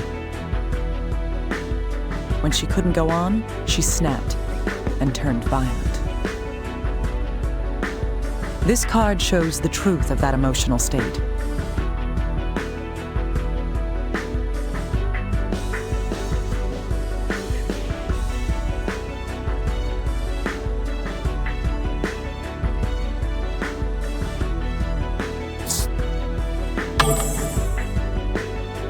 The patient had frequently physically assaulted her parents. This same disease finally caused her own death as well. This card shows evidence of that final attack.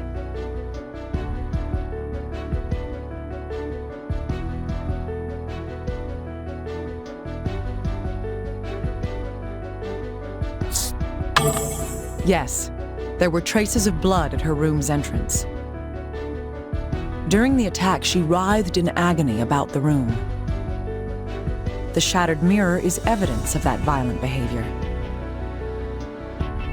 Eventually, her strength gave out and she collapsed. She used the last of her strength to try to leave the room. However, her one final wish was left unanswered. This card speaks to that sad truth.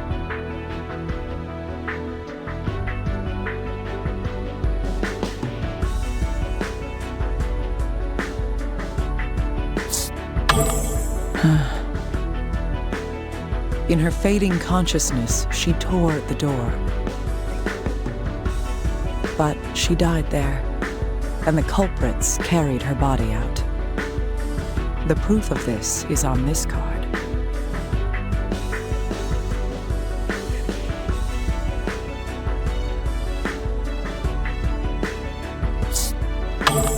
Exactly.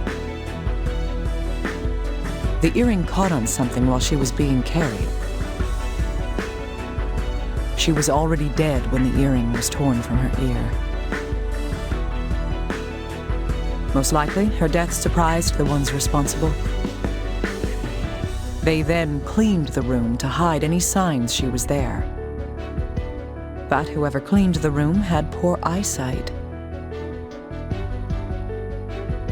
and thus did not see the earring among the mirror shards. The body had to be hidden as well. Their plan was to throw the body off a bridge 8 kilometers away. But they were scared off by a pair of oncoming headlights. This culprit, with a bad back, gave up and fled the scene. Those headlights belonged to the blue truck. The driver could not avoid the body and ran over her. The driver believed he had killed her and dumped the body. Ironically, what he did only completed the culprit's plan. This card has proof that she was already dead when run over.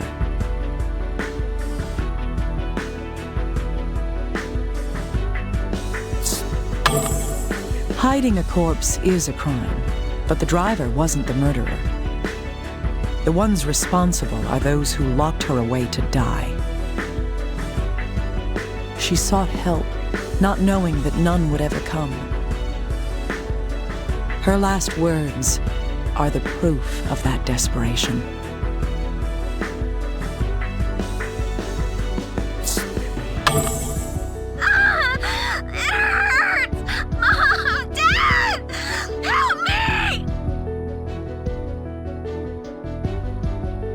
This is the whole truth in how her life was cut short.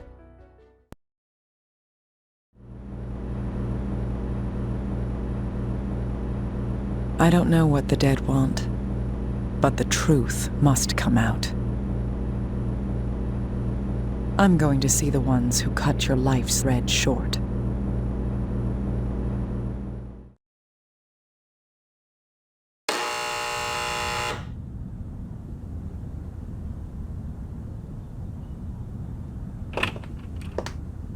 The medical examiner.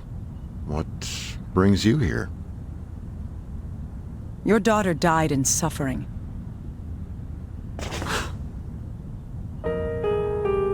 She struggled, she shouted, and she clawed at her door. She tried to escape so terribly that her own nails tore off. Why didn't you open the door? There was no choice. We wanted her to be happy. We wanted her to be normal. We never thought this would... Her death may have been inescapable. But you defiled her death in order to protect yourselves. That can never be forgiven.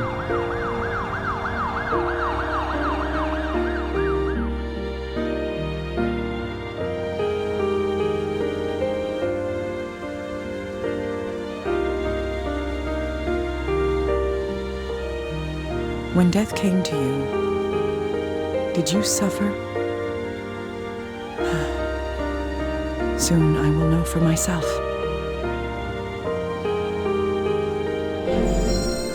Miss Kimishima, your test results have come back. I see. Let me ask you up front. How long do I have until my flame goes out?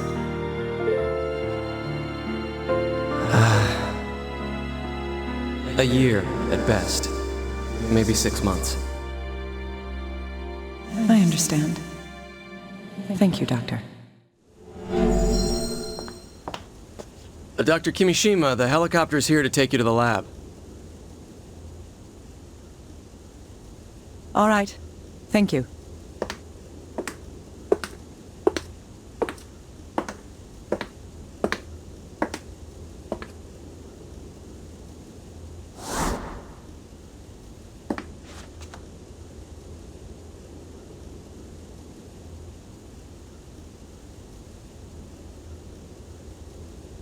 Rosalia. What is this? Someone's name? Dr. Kimishima, are you all right up there? Yes, I'm fine. I'll be right down.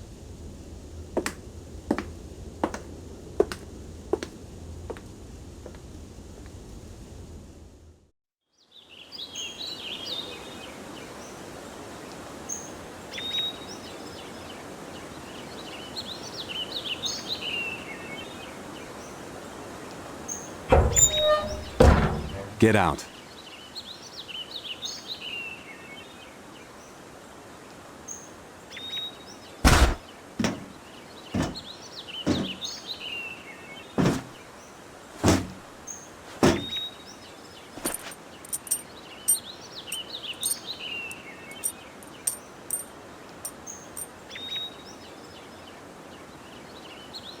This is Resurgam First Care. You'll be operating here.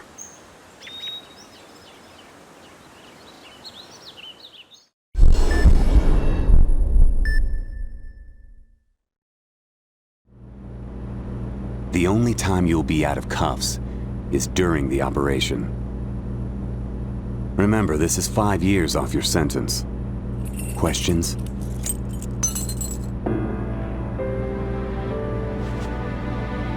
None. I'm just here to do my business. Hey there. Hank Freebird. I'm a doctor here. I'll be your support for this operation. What's your name?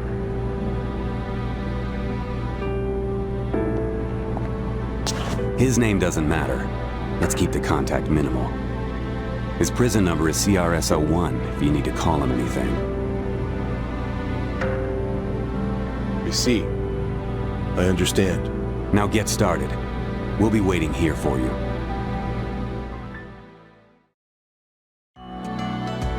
Well then, I'll be explaining the gist of this operation. I'm told we'll be using an old CVR for a DCM case. That's right, but will you be all right? What do you mean by that? I heard from the man outside that you have no memories. This isn't just some way to pay a debt. A life's on the line. You don't need to worry about that. Let's operate.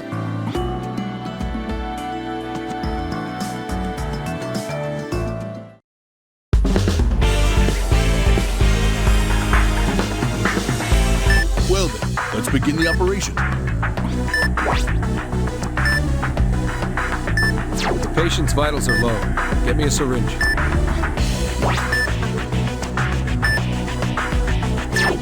The green medicine is the stabilizer.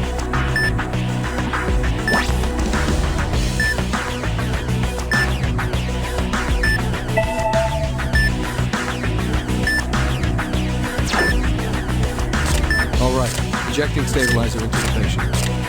Vitals are recovered. Stabilization complete.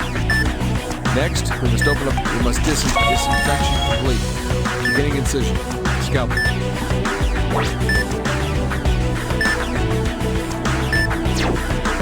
All right. Incision complete. Starting now, the real deal.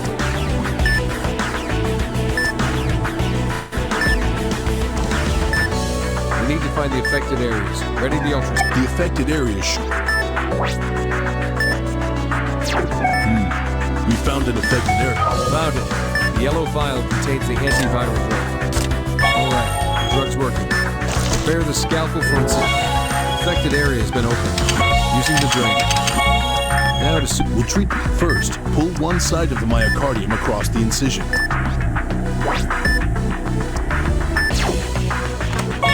right. One side has been overlapped. All right.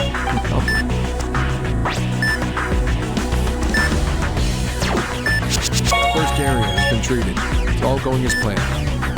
The test did confirm multiple affected areas, though. Don't worry. We'll find them all and treat them.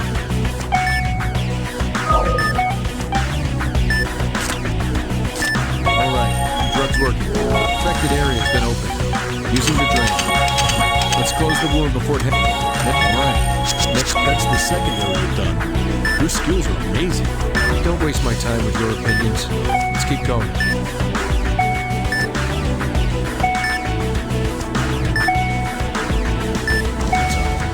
There should be more affected areas.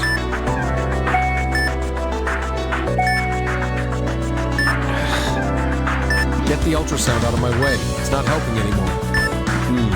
What do you mean? Tell me what you're thinking. It's a simple fact. The ultrasound can't find everything. Let's palpate the organ directly to find them.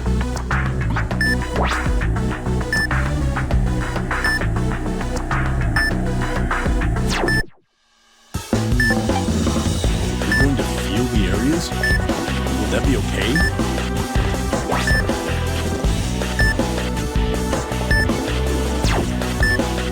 Inject. You won't find anything if you don't take your time.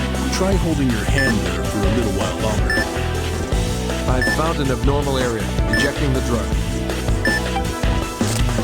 We need to inject it into the shadow to have any effect. You need to inject it into the... There it is. Prepare a scalpel. The affected area has been opened.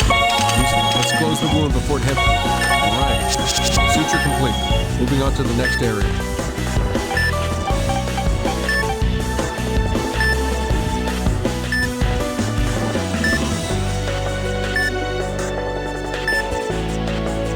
I've found an abnormal area. Injecting the drug. I've found an affected area. Beginning. Affected area has been opened. Let's close the wound. All right. Suture complete. Moving on to the next area.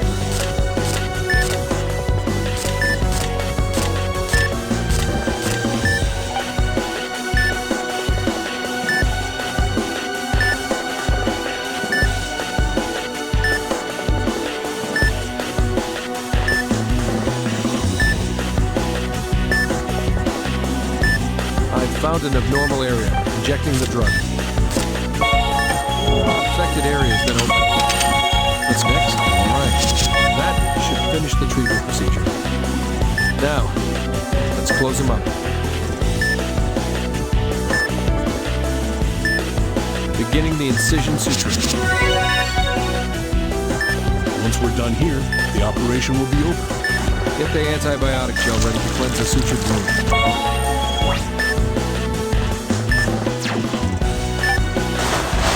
Operation complete. Let this disease pass from this world. Impressive. I never thought I'd see surgery like that.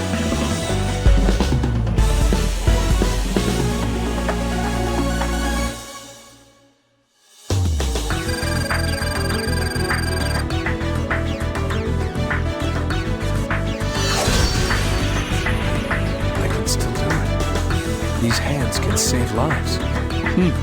Impressive. I can see why you were called for. Your opinions have nothing to do with my skills.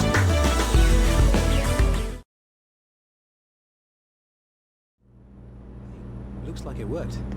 But I wonder if it's all right to use a procedure that's so outdated. That was a fine operation, Doctor. Thank you. Who is he anyway? Ooh, is he a famous I doctor? didn't do anything worth being thanked over. How should I know? He does have... I see.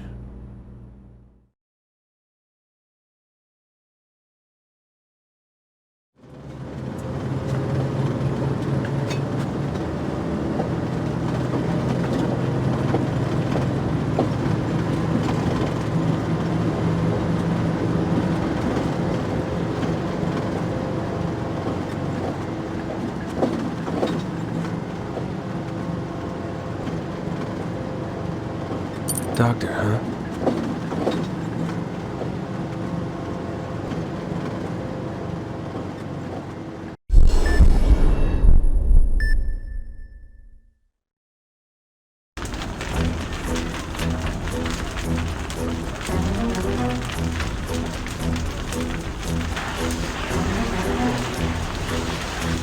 Almost there, just hang on. Good. Hey, you! Has everybody been rescued? Who the? I'm with Resurgam First Care. Tell me what's going on. A fire broke out in the power facility. It's being contained. Damn, that was a big one. Hey, where you going?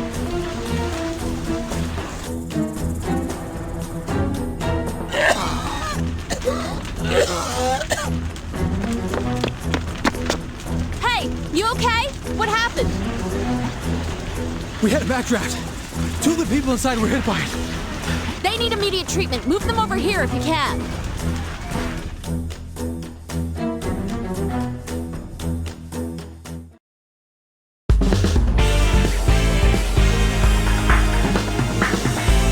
All right, beginning treatment.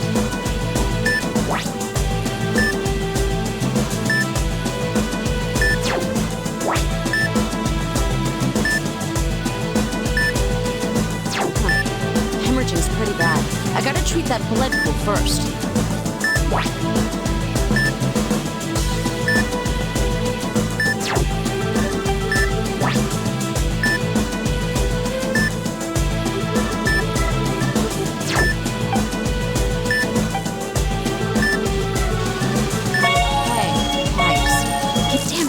Is soaked through. I need a new... All right, blood pools have been treated. Let's get a look at the abdomen next. There's burns, too. I gotta anesthetize him with the antibiotic gel.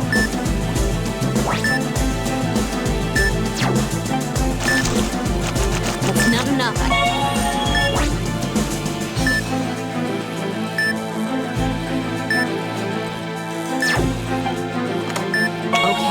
And now to saturate the gauze with... I have to make sure the tape is good. Moving on to the next section.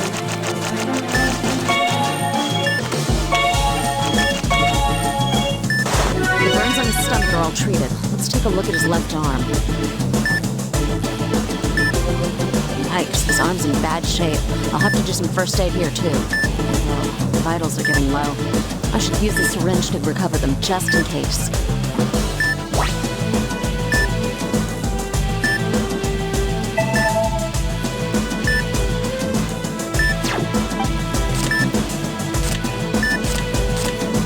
All right, he'll be okay for now. Oh, yeah, there's another wounded person. I should take a look at her, too.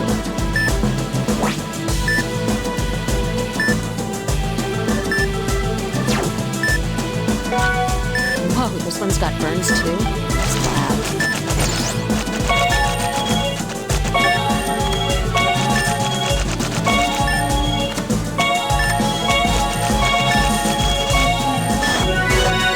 Okay, cool. Things are going well.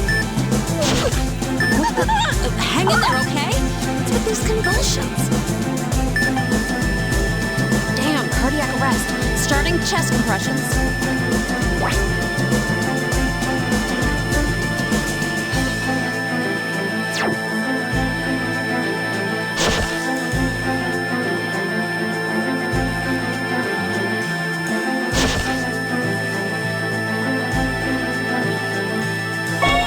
That's it. You get back here.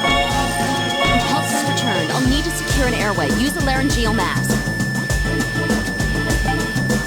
I have to put this straight into a respiratory tract without bending it.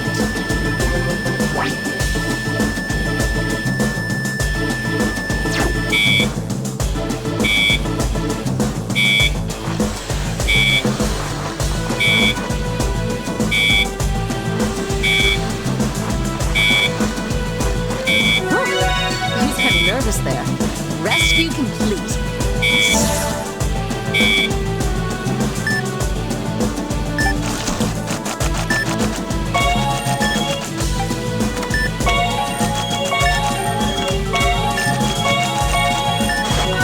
Burns have been treated. Better do a blood transfusion just in case. First, to disinfect the area. Where's that antibiotic gel? I have to secure an intravenous pack with cannula. Where did I put those needles? There we go. Now to bandage it in place.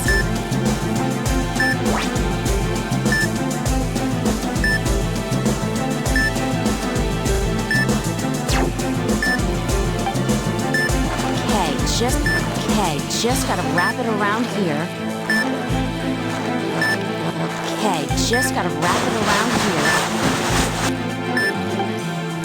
Okay, there. Treatment complete. All right, transport this guy out of here. Is that all the wounded taken care of? All right, mission complete.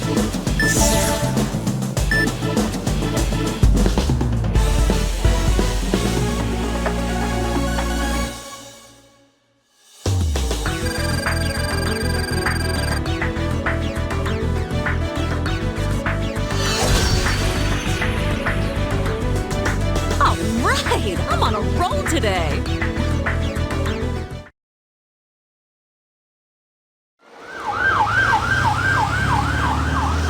All right, that's all the patients.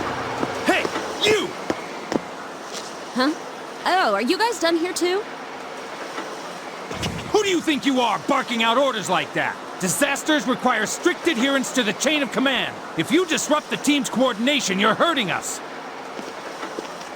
What did you just say? I was called here because you obviously couldn't handle... Hey, are you spacing out? Ah, I get it now.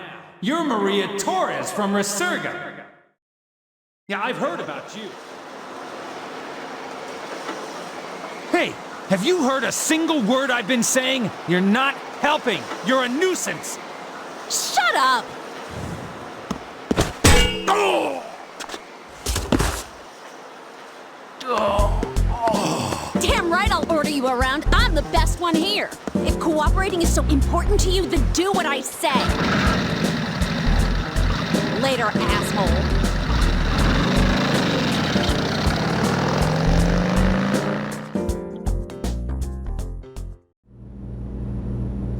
Looks like it worked. But I wonder if it's all right to use a procedure that's so outdated. That guy's really something. Who is he anyway? Ooh, is he That a was a famous fine doctor? operation, Doctor. Thank you. How should I know? He does have some amazing skills. I didn't do anything worth being thanked He's over. got this bad boy feel to him. Oh, and that look he's pulling off. So my type.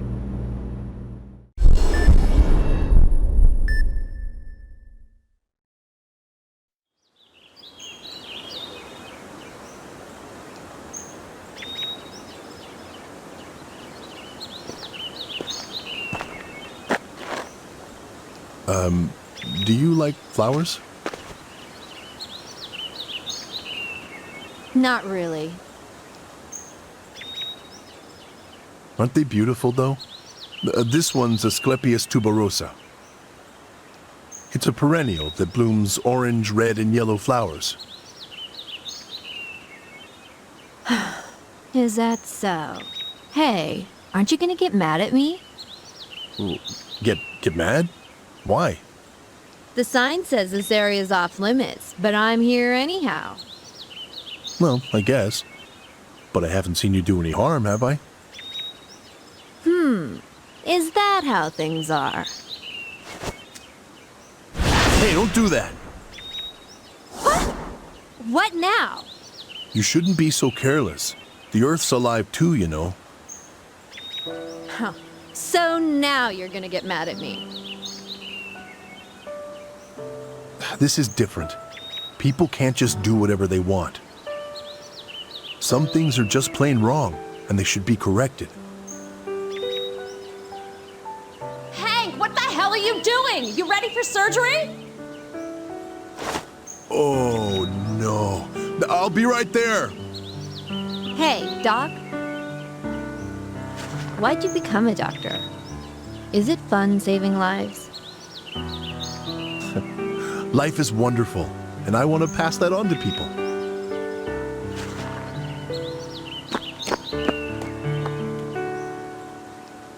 Wonderful, huh?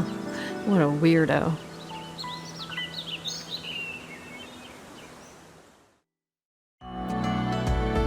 Hank! Rick, you have got some nerve showing up late. Sorry. Let's get started. Ugh. This operation deals with ependymoma of the spine, but... Is there a problem? Yeah, check it out. It's the patient's MRI. The entire spine is swollen. It's uncommon for an ependymoma. Right? Well, let's hope there are no complications. Never hurts to be careful. Let's begin.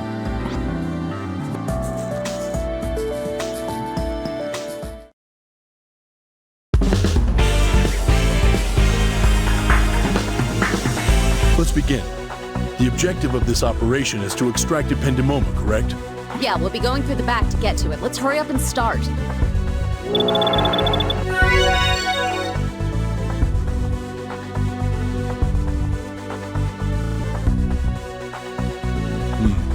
First, we'll excise the vertebral arches. Bring out the laser.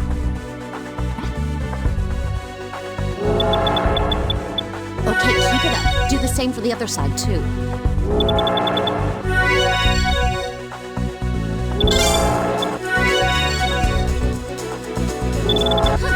Not bad at all.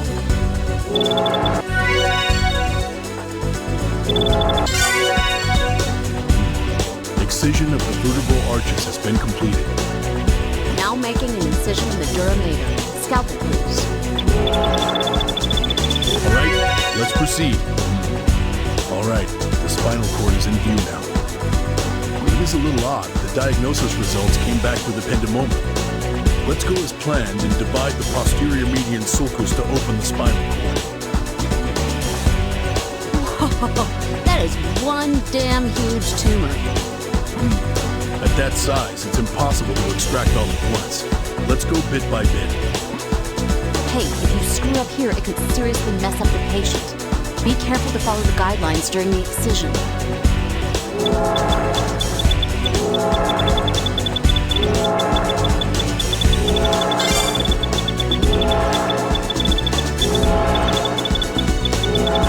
Right. The first stage of excision is complete. Continuing the treatment.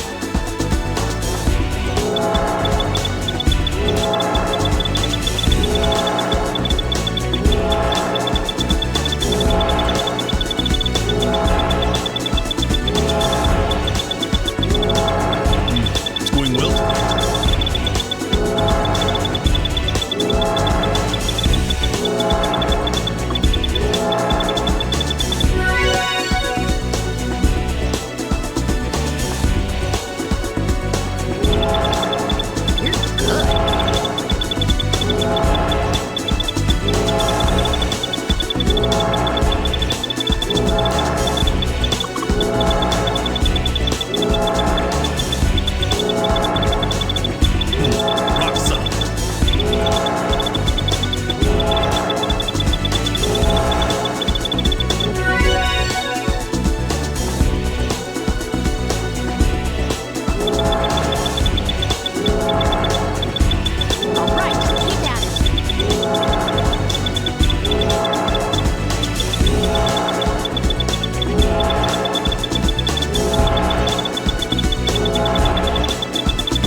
do know your stuff, huh?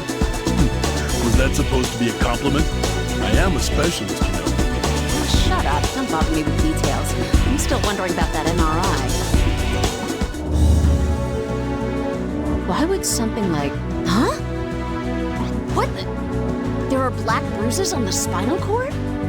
Wait, something's wrong. Is it an outbreak of hemangioblastoma? So this is what was on the MRI. Hey, what are we gonna do? We'll continue with the extraction. We have to remove all of it.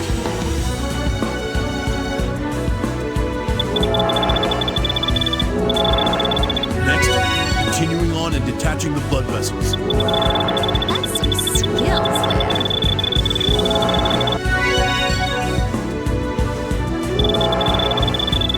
It's going well today.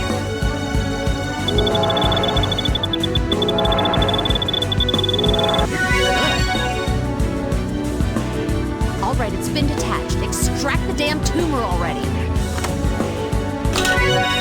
All right, extraction complete. If the abnormalities on the MRI are from hemangioblastoma, I doubt that's the end of it. Looks like you're right.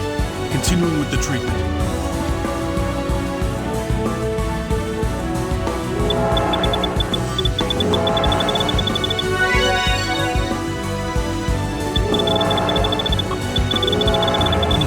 Rock solid.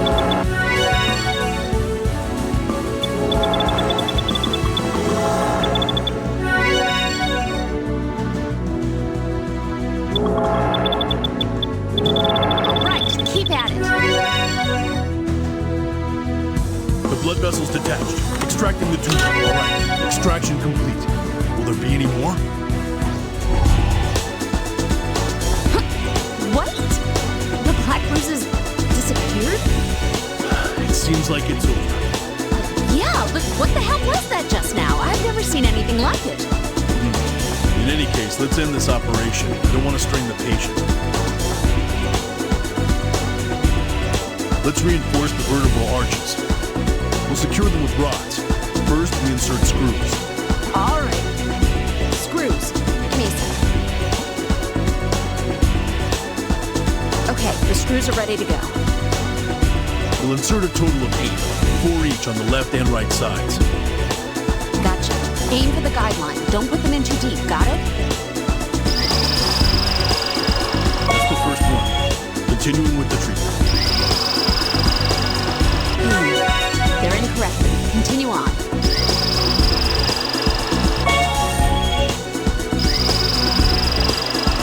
All right, we're done on this side. Now on to the other one.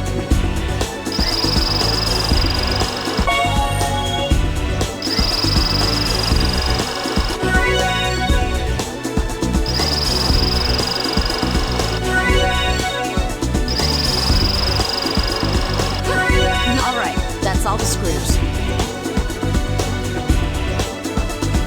Pass the rod through the screws on each side.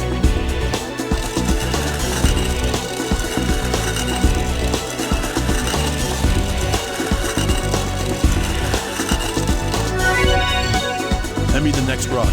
This one's for the other side.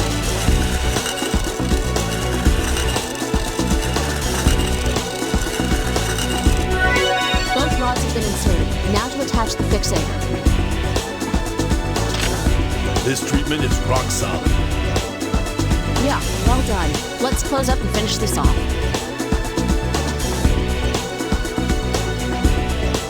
Closing the operation field. Hand me the stapler. That was in the right place. Good. All right. This operation's over with.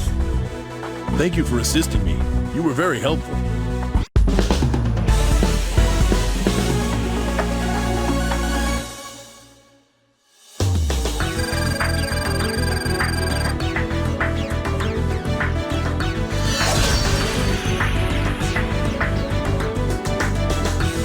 Really does take skill to be a specialist. It's not that special. I just take every step carefully and precisely. Yeah, well, being careful and precise really isn't how I roll, you know?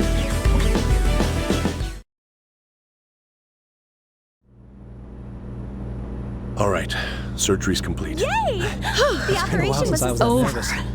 At one point, I started wondering what would happen. But I'm glad it ended well. Who knows what could have happened if Dr. Freebird wasn't here. Yeah, you're right. You did well too, Hank. Emma. Good job. You alright, big guy? Ooh, I got praised for once. I've never seen spinal ependymoma like this. Don't get carried away. There are things that still need to be taken care of. Well, the surgery went great, so it's fine now, right? Well, we can't just leave it at that. I'll report it to Gabriel. Hey there! Well done, everyone! Chief? What are you doing here? Is it that odd for me to come down here? Oh, by the way, Hank. There's a lady at the entrance here to see you. Huh? Me? I'm being Could it really be serious. true? Now hurry Does up and Dr. go Freebird see. have a girlfriend? Emma, that's the doctor's private matters. Ooh, Although this it is is a so bit unexpected. Scandalous!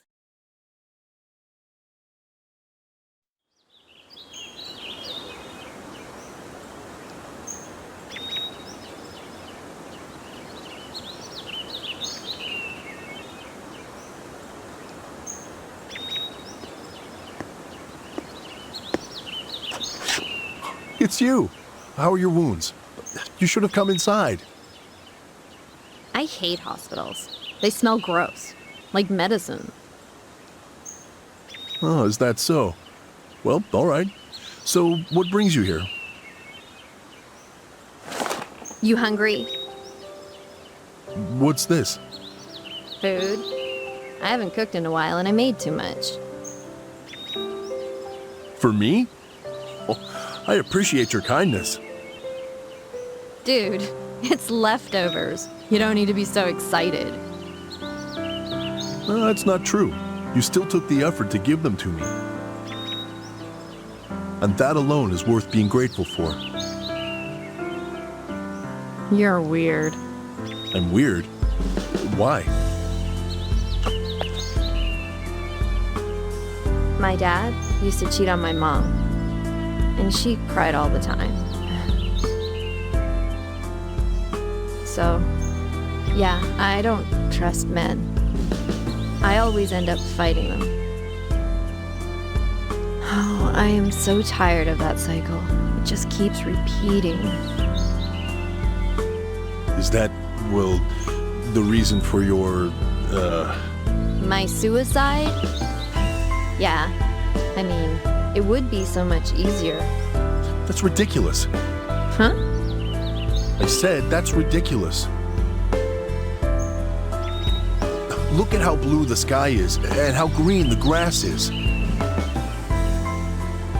The world's a wonderful enough place as it is. That doesn't make any sense. Oh well. That may be what's good about you after all. Is that so? I'll come again. See you, Doc.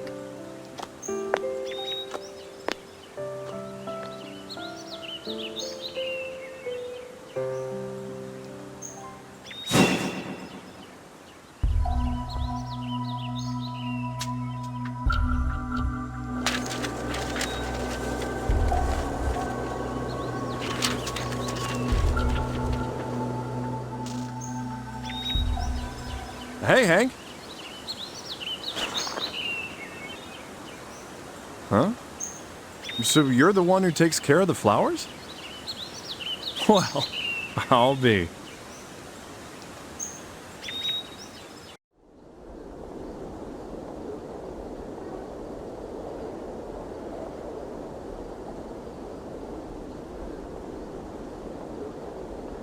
Hey, Hank!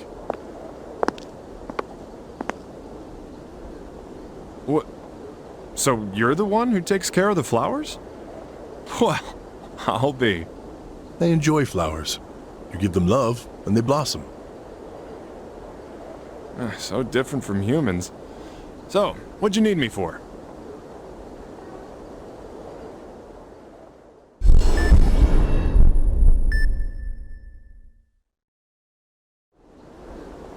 Could you take a look? This condition is a strange one.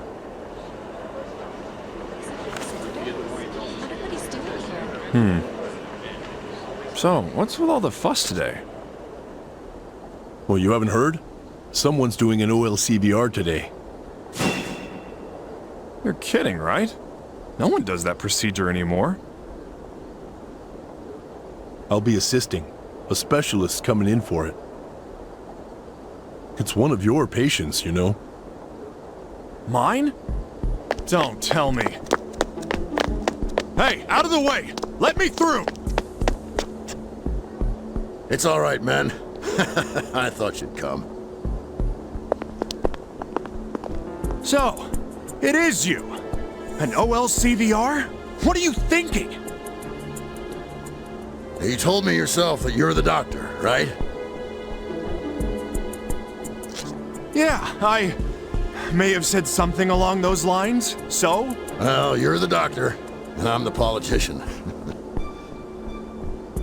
Yeah, well, it's my duty to lead this country, even if my life's at risk. But do you have any idea what kind of operation this is? It's outdated and it won't cure you. It's just a stall. Ha! You afraid?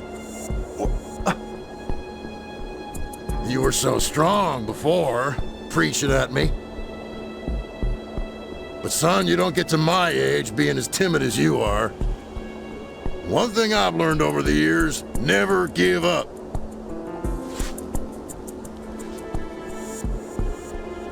Damn. That's one determined old fool.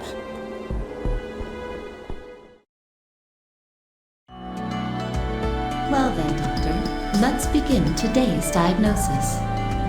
The patient, Shelley Brooks, claims to have a fever. Dr. Cunningham, are you listening? Yeah. Your concentration is low. You may overlook something critical. Huh? What are you talking about? It's not gonna happen. Does Assistant Secretary Tillman's operation weigh heavily on your mind? Shut up. That's not it. I'm sorry, Doctor, but if you are troubled, I am equipped to listen. I even gave you a consultation function, huh? No, but I can supply template responses to match your mood. Yeah, that's just pity comfort. Come on, let's start the diagnosis. Understood, Doctor. I am now opening the patient's chart.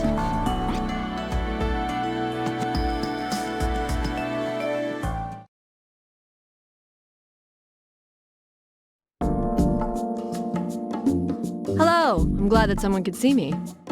Not a problem. Now, to begin with... I'm sorry, Doctor, but I have to attend an important business deal soon. Is it possible to keep this as quick as you can, please? Well, I wasn't planning on wasting time. Roni, are you ready? Yes, Doctor. All right, let's start the diagnosis.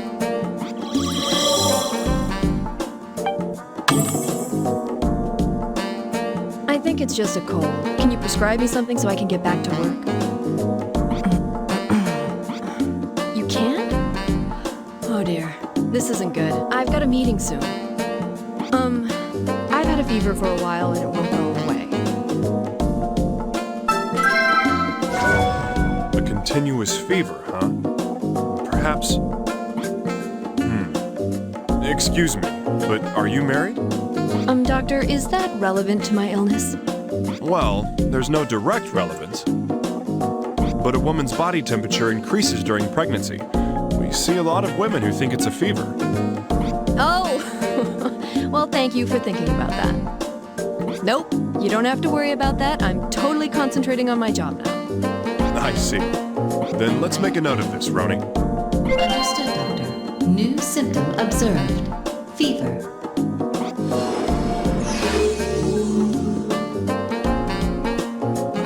I've also lost some weight, but I think it's just because of the fever.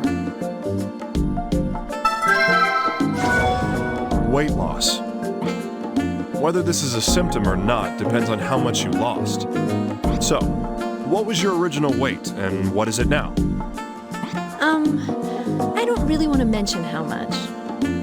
Okay, you don't have to be specific. Ballpark it. Well, it seems like a lot. Like it's more than should be natural. I see. I appreciate your cooperation. Roni, jot that down. Understood, Doctor. New symptom observed. Weight loss.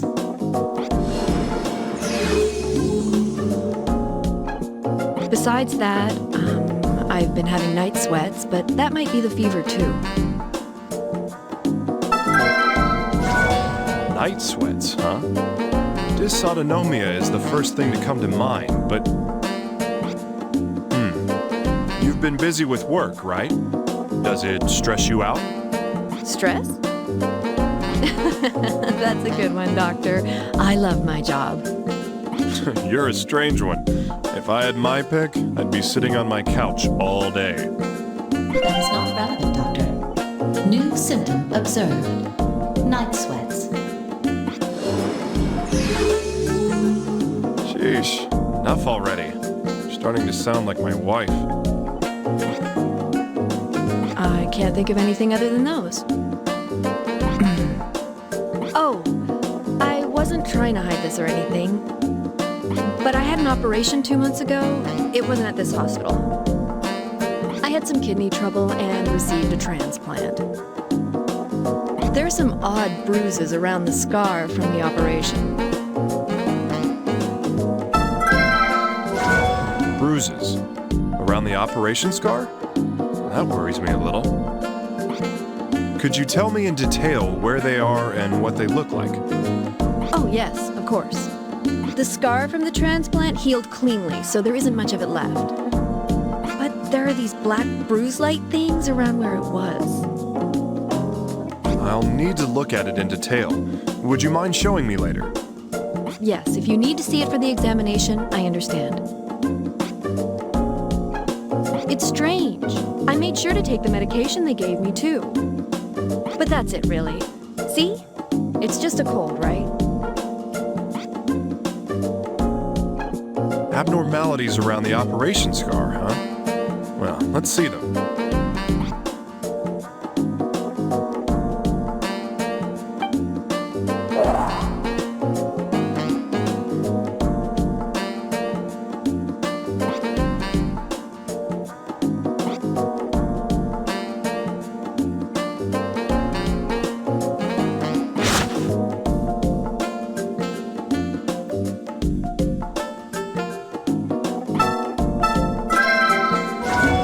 It's true there are dark red pigment spots around the operation scar.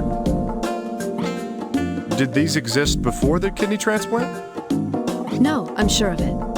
I'd have noticed if those were there before. Did you show these to your doctor? What did he say about them? This is the first time I've seen a doctor since the operation. I've been so busy at work that I couldn't keep any appointments. I see. Then this needs to be examined. Roni, I'll need a scintigraphy and a biopsy done. Understood, Doctor. Since biopsies are done in the pathology department, it will take some time. Is this acceptable? If it's not in our department, I can't tell them to do it right away. Just let me know when the results come back, Roni. Understood, Doctor. New symptom observed. Pigment spots. Also, the scintigraphy is ready.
Exam already.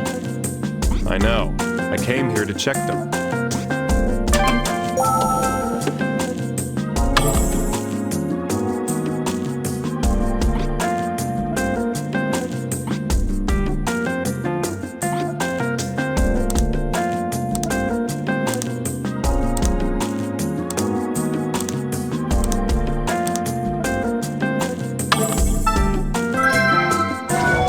So, the uptake of thallium matches the pigment spots on the skin.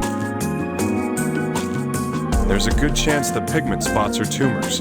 We should review our diagnosis candidates. Understood, Doctor. New symptom observed. Abnormal uptake into pigment spots.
Kaposi sarcoma?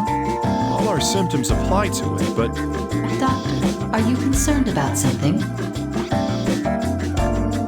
There's no way Kaposi sarcoma occurs unless there was an extreme decrease in the immune system. If we don't solve that portion, it's impossible to make a diagnosis. I feel like it's right there in front of me. Roni, do you remember anything that might help? Negative, Doctor. I record only pertinent facts in my memory. Would you like to change these settings so that I record every detail of the diagnosis? No, let's not. I feel like I'd be cutting off all my escape routes if I did that. Oh well, I think it's time to listen to what the patient has to say again.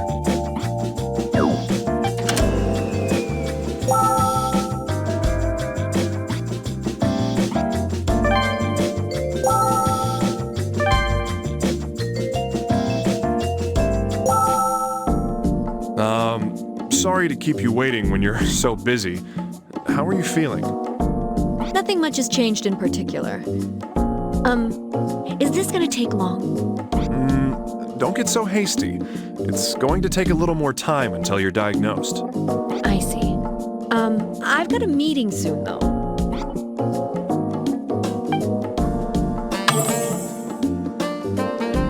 I think it's just a cold. Can you prescribe me something so I can get back to work? You can't? Oh dear. This isn't good. I've got a meeting soon. I've had a fever for a while and it won't go away. I've also lost some weight, but I think it's just because of the fever. Besides that, I've been having night sweats, but that I can't think of anything other than that. Oh, I wasn't trying to hide this or anything, but I had an operation too. I had some kidney trouble and received a transplant. There's some odd bruises around the scar from the operation. It's strange. I made sure to take the medication they gave me too.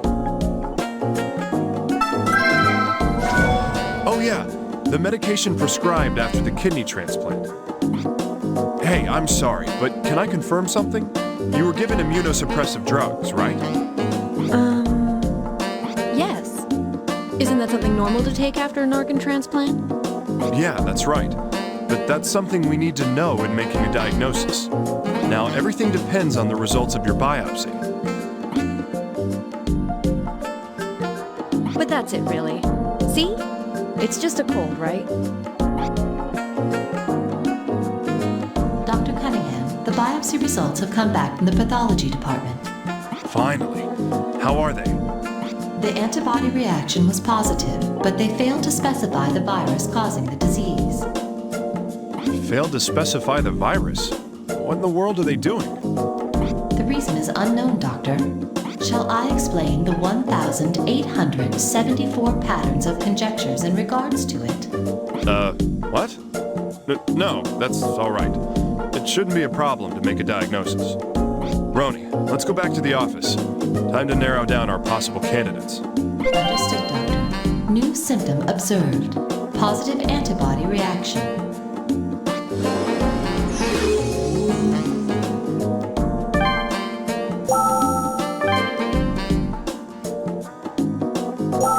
So, we have all the symptoms. It's diagnosis time.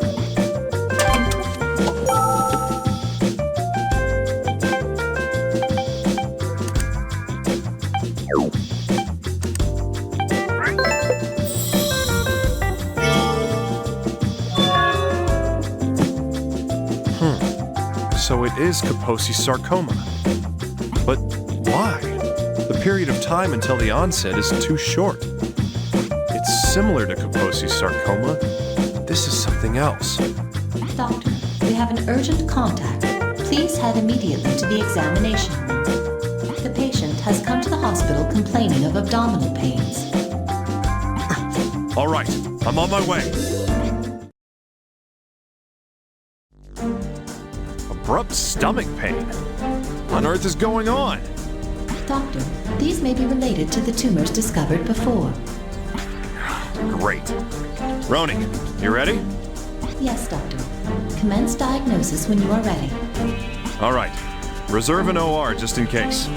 Let's begin. Understood, doctor. I bid you good luck.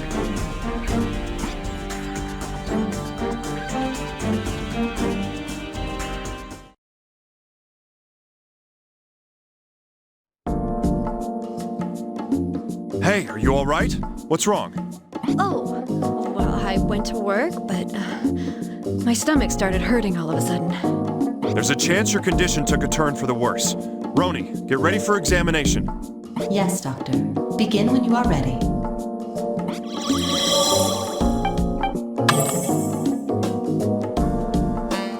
My stomach suddenly started hurting. I see. So these are the sudden abdominal pains you mentioned earlier.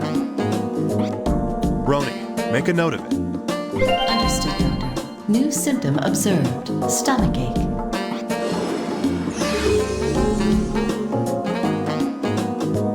And I feel a little nauseous too.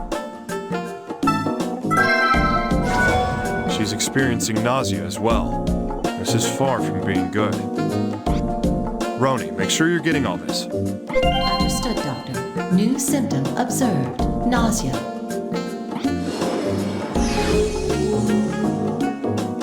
I can't concentrate on my work with this going on. Please, doctor, see if there's anything wrong with me. I've told you everything I've been feeling. Let's see if there's anything else worth mentioning. I guess I have been feeling, a little bloated.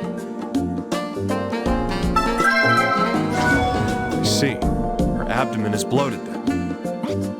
Roni, add that to her record. Understood, doctor. New symptom observed. Bloated abdomen.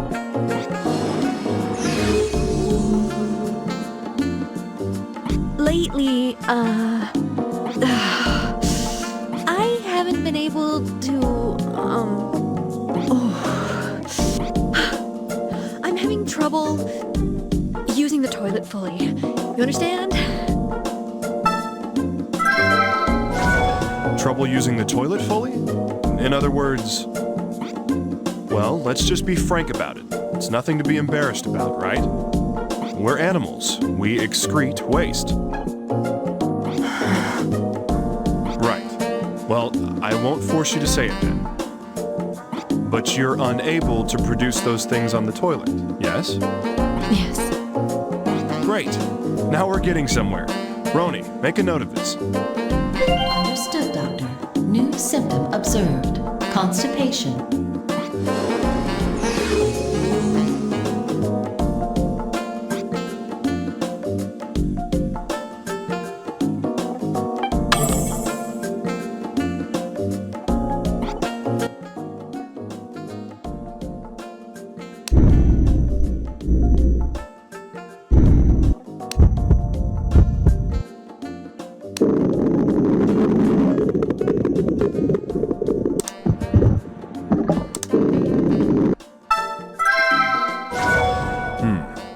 Your intestines' bowel sounds are a bit violent.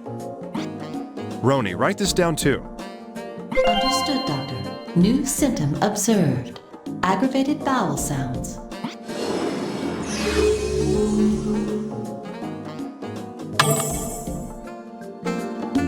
You know, given these symptoms, it appears to be a problem with the intestines. Roni, get approval for an X-ray and a CT exam. I've already sent in the request, Doctor. Good call. Maybe you should become a diagnostician. With all due respect, Dr. Cunningham. Yeah, I was just joking. Let's hurry up, get going.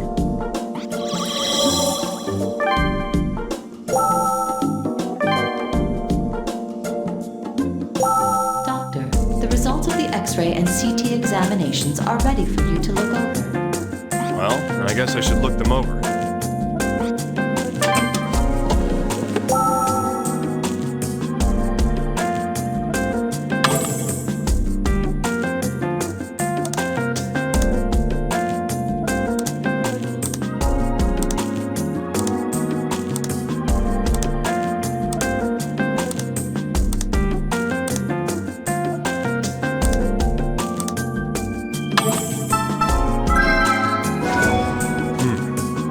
Fluid and gas in her intestine have completely separated. It's a NIVU, Roni, an air fluid level. Understood, Doctor. New symptom observed. Formation of air fluid level.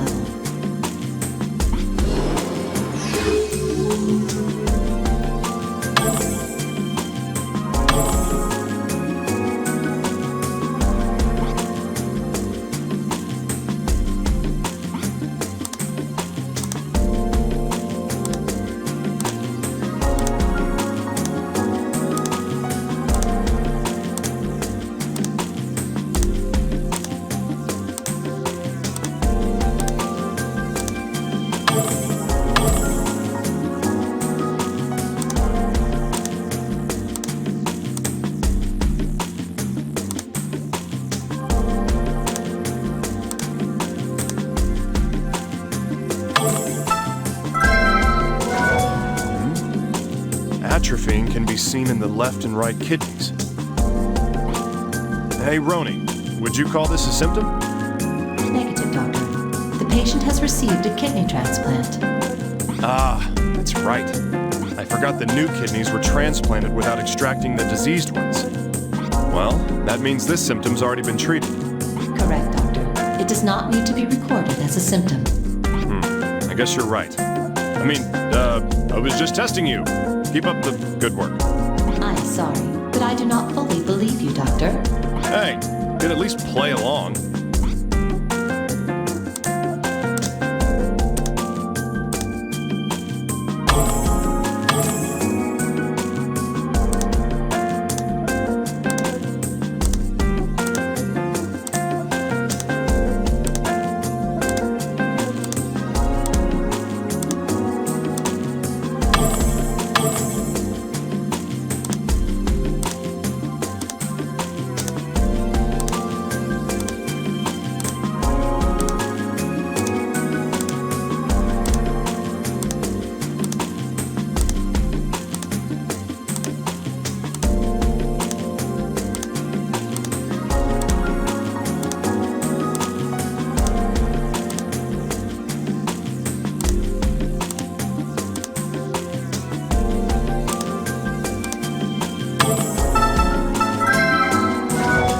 These shadows in the small intestine tumors? It's hard to make a call. Roni, give me your opinion on this. Doctor, I do not have any opinions. My answers are based on statistics. Whatever, just spill it. I'm currently collating this data with tumor examples in my archives. Last time I asked a machine for a quick answer. My calculations show there is an approximately 92% chance that these are tumors. Whoa! Anyways, yeah, so let's just call them tumors for now then. We must not do that, Doctor. There remains an 8% probability that they are not tumors. Yeah, and that pretty much means they're tumors.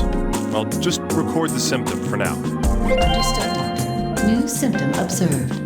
Tumor shadows on small intestine.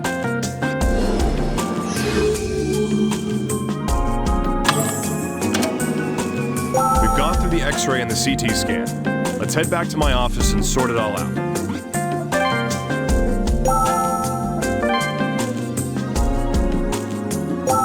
I think we have everything we need to make a diagnosis, Roni. I agree, Doctor. Please narrow down the potential candidates.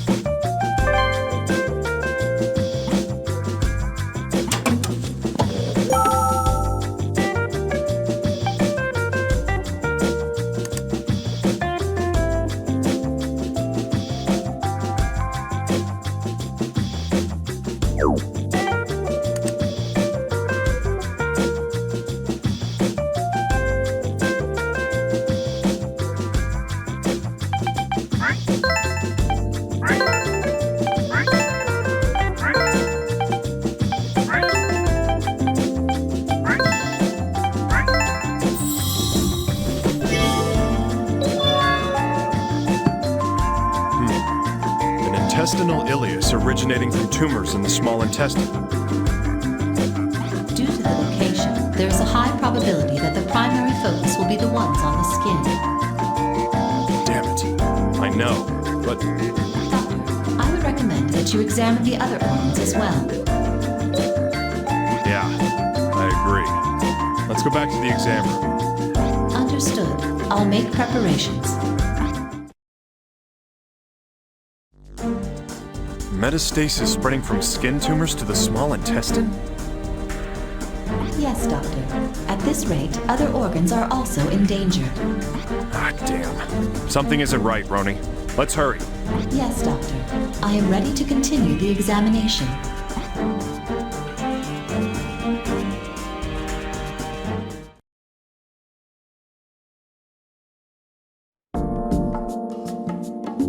Doctor, how is it? What am I ill with? I can't say for certain yet. Sorry, but I need to run more tests. I understand. I have faith in you, Doctor. There's something I need to tell you. Is it a new symptom? Well, yes. Seriously, this cold season's been really tough recently, hasn't it?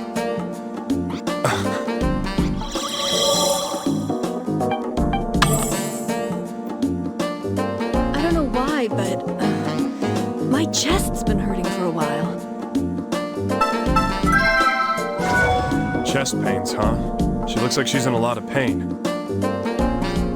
Roni, could you make a note of this? Understood, Doctor. New symptom observed. Chest pains.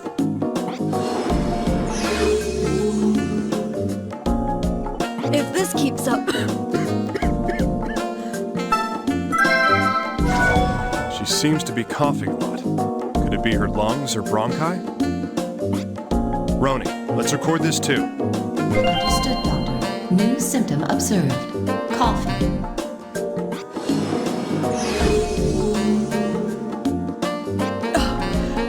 I'm sorry. Anyway, I won't be able to work if this continues. I won't have to be hospitalized, will I, Doctor? I'd have to rearrange my schedule.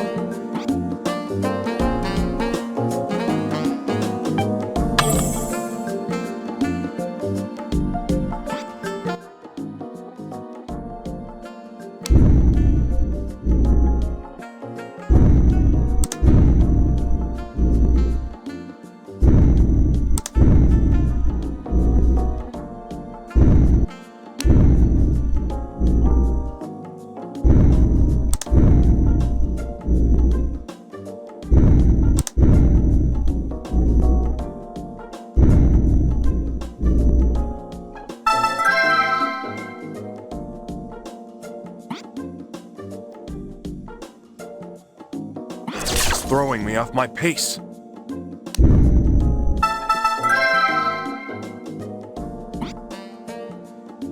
Made a mistake.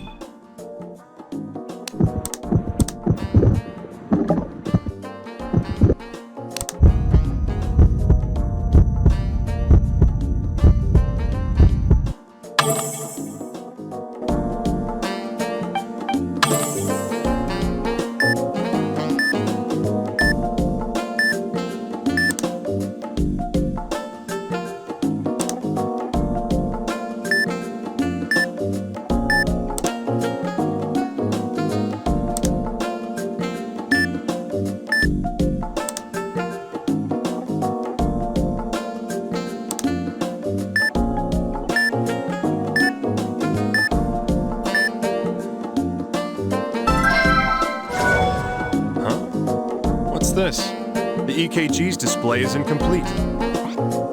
Hey, Roni, the EKG seems to be glitching. Performing physical repairs is beyond my powers. Please contact customer service. Customer service, huh? Maybe they can fix how stubborn this thing is, too. Did you say something, Dr. Cunningham? Must be your imagination, Roni. Let's begin the diagnosis.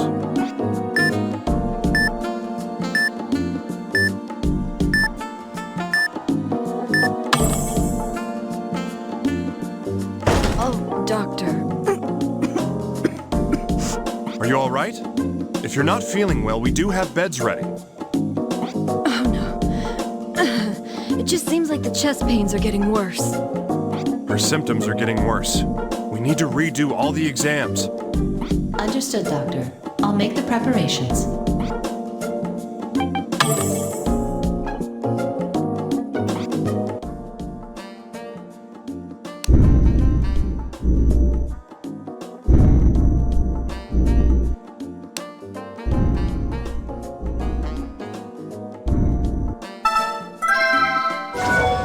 These respiratory sounds are weak. What about in other areas?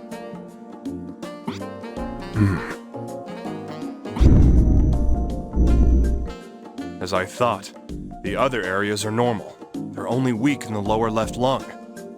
It's some form of lung abnormality, for sure.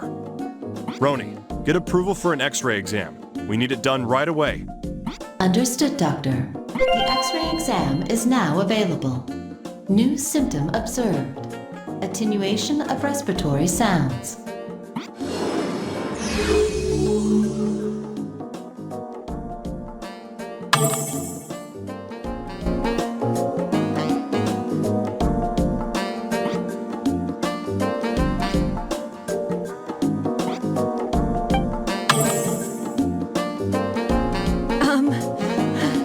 When I was coughing just now, I tasted blood.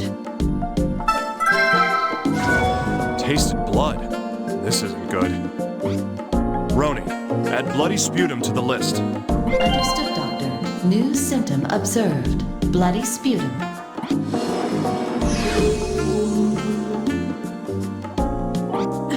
I can't believe this. I had the kidney transplant. My life was going well. Doctor, it's getting hard to breathe. Could this be related? She's suffering from a mild case of dyspnea. Roni, you got that one? Understood, Doctor. New symptom observed. Dyspnea.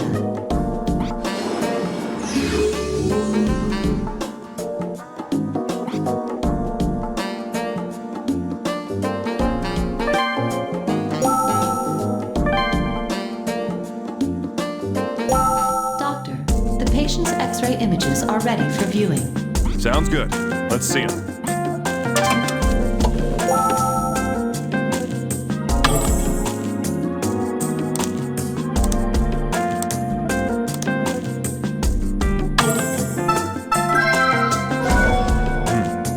A white shadow in the lower part of the left lung. That's definitely a sign of fluid accumulating in the thorax. So we know she has a lung abnormality, Roni. Let's narrow down the candidates. Understood, Doctor. New symptom observed. Pleural effusion.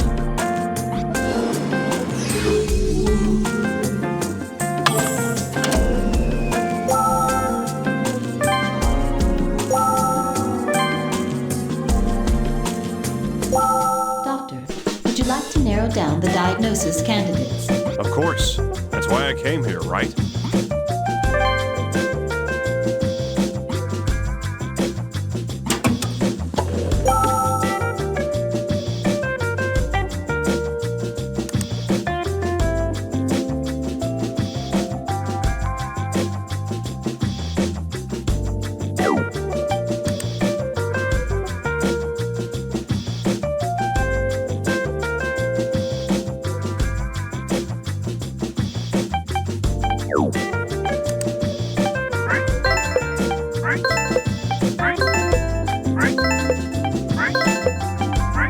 Carcinomatous pleuritis.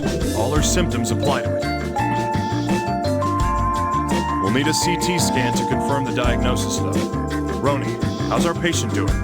She's not doing well, Doctor. Please return to the examination room immediately. That's what I thought. All right, let's go check on her.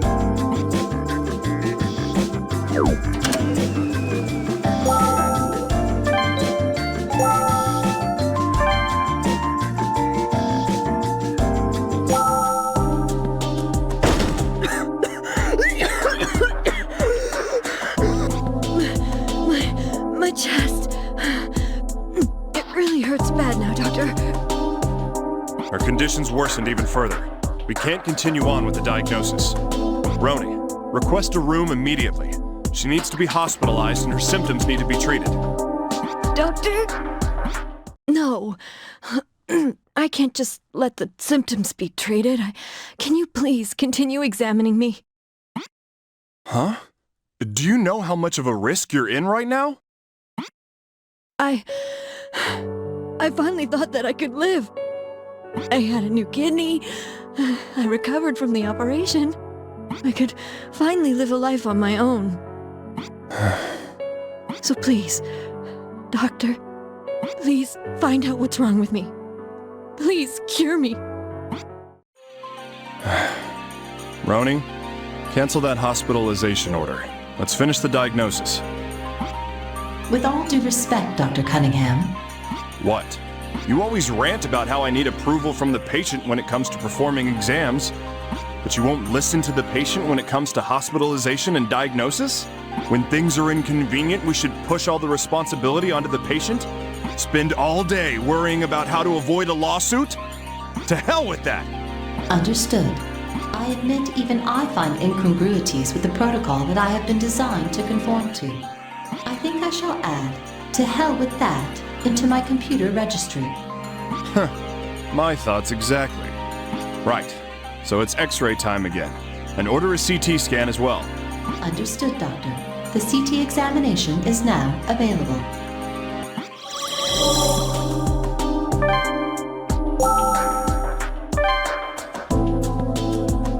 Doctor, the X-ray and CT exam images are ready for you. Put them on the display.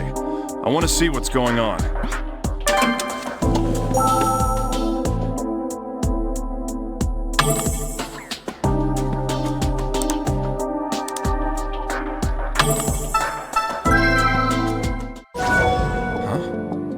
What the hell is this? Hey, Roni, this shadowing. I anticipate this is a new symptom, as it was not confirmed by the previous X-ray. A new symptom? Don't be ridiculous. I've never heard of anything like this suddenly popping up inside someone. Roni, collate the data and check what it is. Yes, Doctor. One moment, please. There is no matching data. It is an unconfirmed symptom. Damn it. What's going on? There is a less than 1% probability of ascertaining what it is from the data at hand. I recommend that you remember the shadowing for later and continue with the diagnosis. Yeah, you're right. I can't spend any more time on this. Roni, let's continue with the diagnosis.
Found something. Tumor shadows. Roni, make a note. Understood, Doctor. New symptom observed. Tumor shadows on lungs.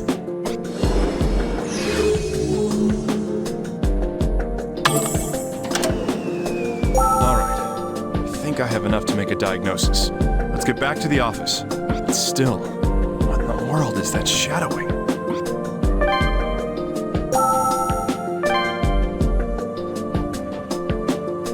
We should have all the symptoms now. Roni, I'm gonna make a call on the diagnosis. Understood, Doctor. Displaying the diagnosis candidates.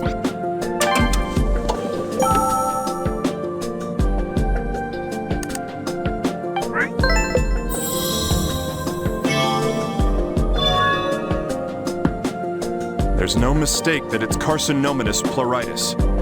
But I'm not convinced. Skin to the small intestine. Small intestine to the lungs? How can a focus that devours the human body at such a rate exist? Doctor. Oh, sorry. What is it? No further progress can be expected at this point. The diagnosis will be completed temporarily. I will leave the cause of the disease as unknown and call attention to this case. Yeah, you've got no other choice. I'm stumped. What am I supposed to tell her? Well done, Dr. Cunningham. Ending the diagnosis.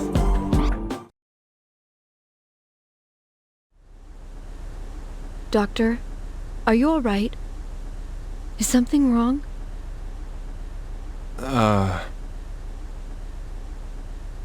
Please, you can say it. What's wrong with me? I'm sorry, but I can't say anything for sure yet. Please be patient. I want to keep you hospitalized a bit. That's fine, Doctor. I'll put myself in your hands. I'm sorry. I promise I'll do everything in my power.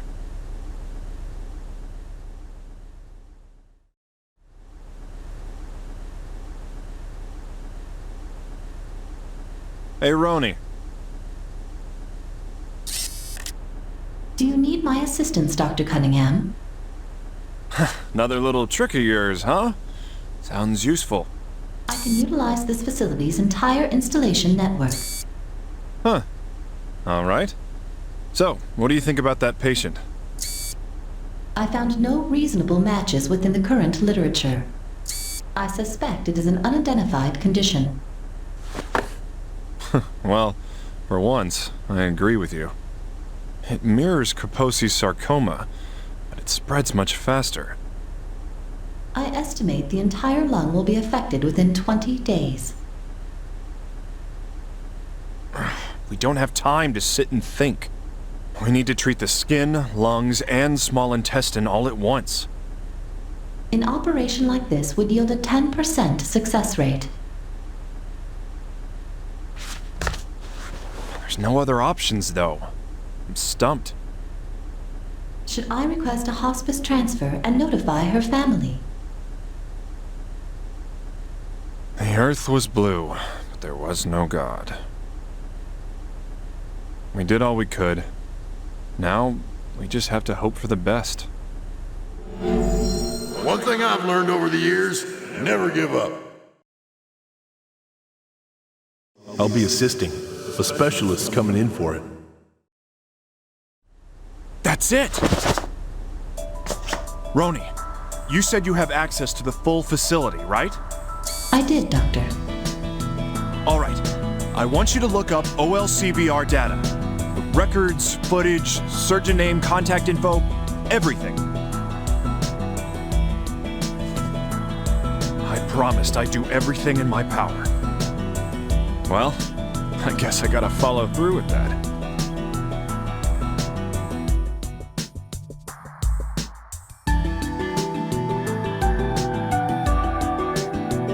Scout, and the Coker's forceps too. Hurry.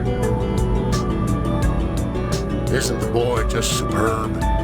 Now are you glad he's here? Yeah, thanks to you.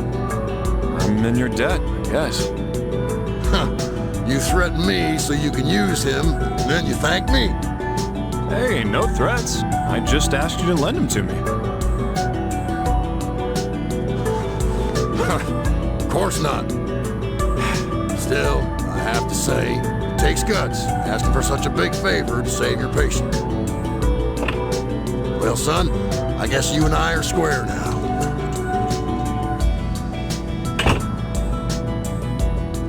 To save a patient, huh? That's nothing noble like that.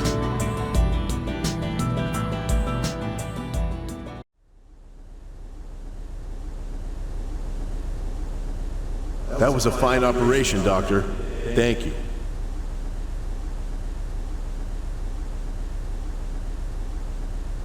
Life.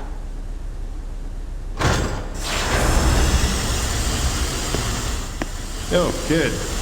Came by to see what you're up to.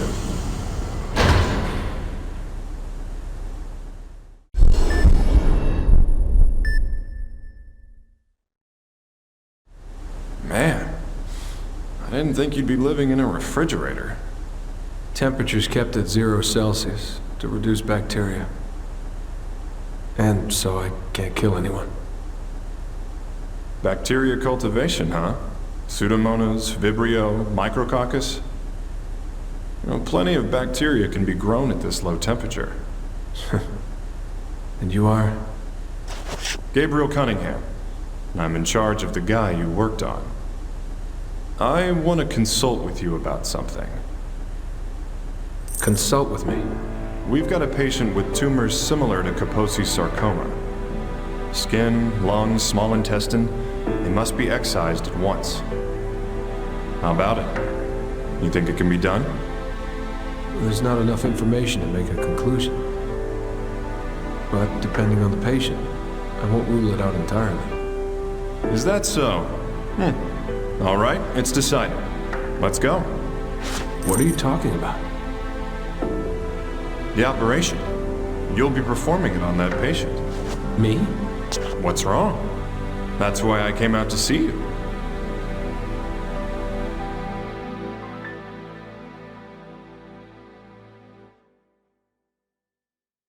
Please check the arterial forceps. Are all the medicines ready? We're running late. Can you check on our transfusion supply? I'm putting extra trays here. Where's the anesthesiologist? Ah, come on in. You're late. You are... Maria Torres. I'll be assisting you this time. You've heard the details, right? Read the charts, too. All right. I have seen you before. Have we met? I hear this is a tough condition to deal with. Yeah, you're right. Let's start the operation then.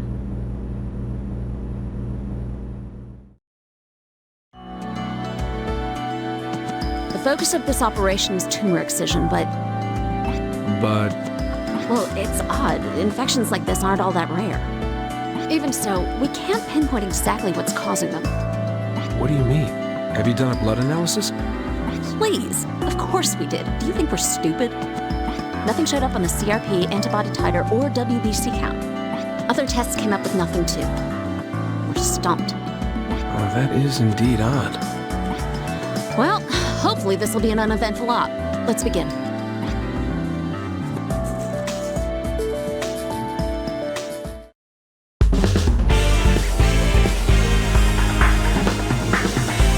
Well then, let's begin the operation. Gabe, that is Dr. Cunningham, says it's like Kaposi's sarcoma. Who knows what it actually is, though? The foci show discoloration, like malignant melanoma. Let's begin by treating the skin. Prepare the laser. Whoa, watch it with that thing. It's not harmless. First affected area removed. They're all burned off. Put antibiotics. There aren't any more here. Let's check the intestine. No, we're not done yet. There may be tumors under the skin here as well. I want to check the area with the ultrasound.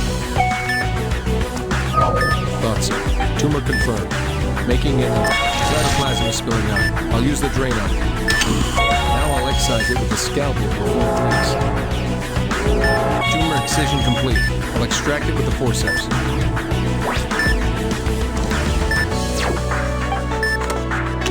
treat the excised area.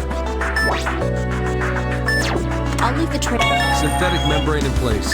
Looks like all the skin tumors are done. Let's keep going. Understood. Making an incision to open the operating field. Area disinfecting. Making an incision. Now, if it's the same as the skin, tumors should be here too.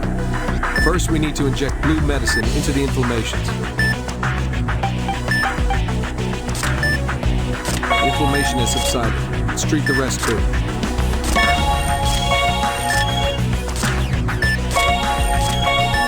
There are probably more inflammations around. I'm shifting my view. Prepare the magnification tool.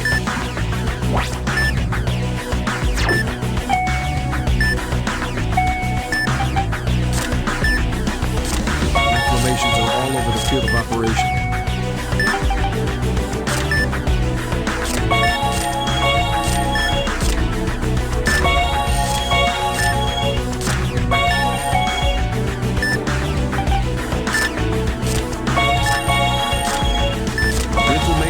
Treated. Let's find the tumors now. Tumor presence confirmed. Treating it and inflammation.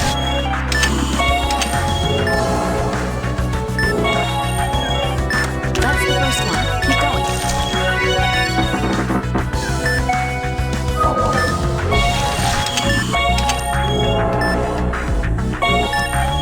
That's number 2. Looks like there's another one though.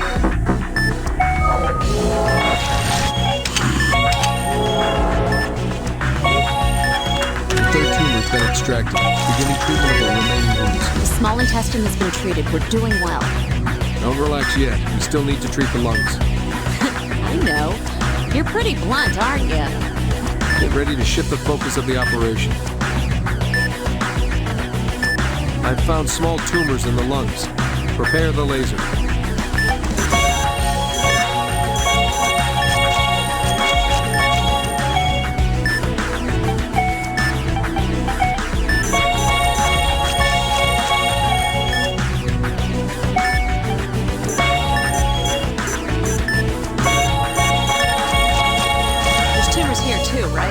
Find him with the ultrasound. I found a tumor. Scalpel. It's not a tumor. Is this mucus? This doesn't change our treatment. Let's continue. Using the drain on it.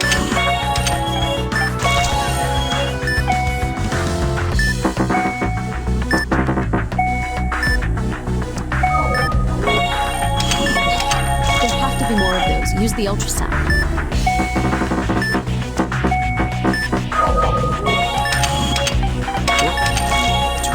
Are increasing.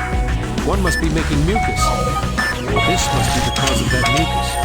Beginning extraction. Exoma extraction complete. That should stop the mucus.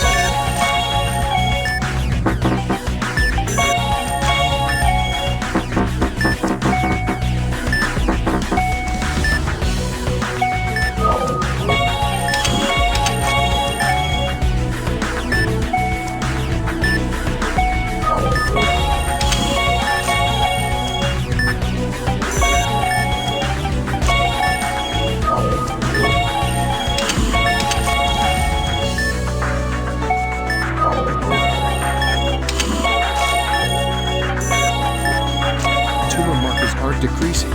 Must be the mucus. What is this? Some kind of bruise? Huh? That bruise? Hey, what's wrong? Are you alright? I'm alright. Continuing with the operation. Hell, is that mucus moving? Moving around in the process. We can't let it get away.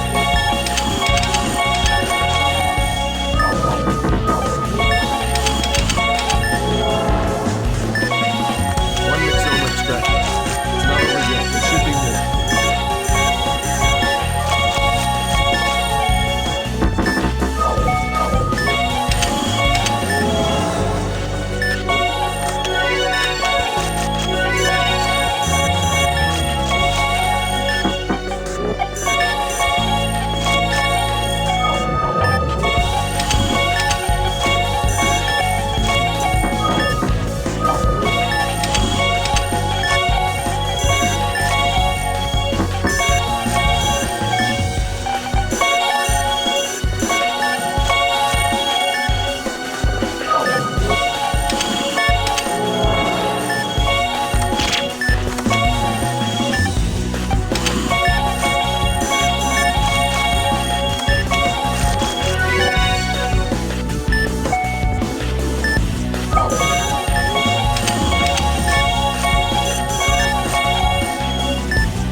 Yes, I'll start treating the mucus and remaining wounds.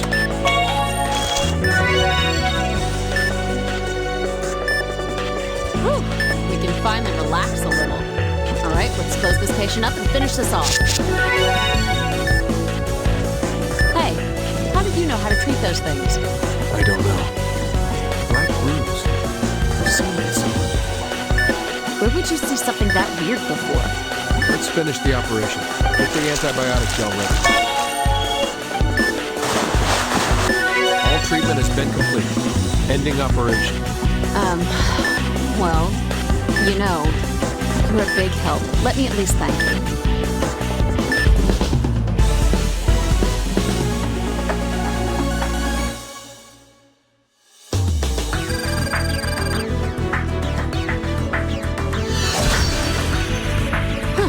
That was quite a show. Looks like we can trust you. I'm just doing what I was brought here to do. Sheesh, aren't you fun to be around? Take a compliment.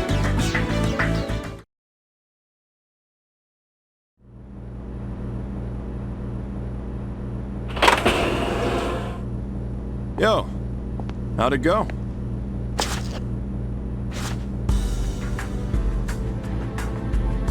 All the tumors have been extracted.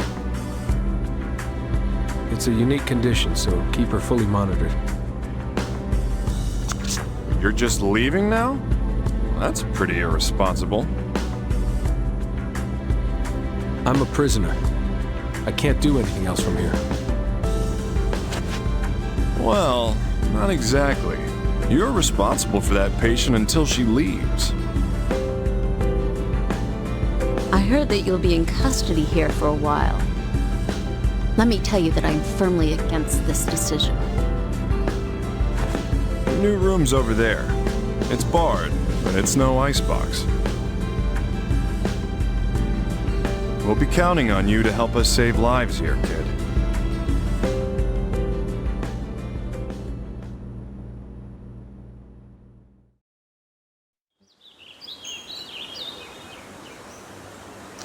Satisfied? Are you kidding? I need to see how he does before I decide. Besides, his entourage is a pain in the ass, too. What do you mean by that?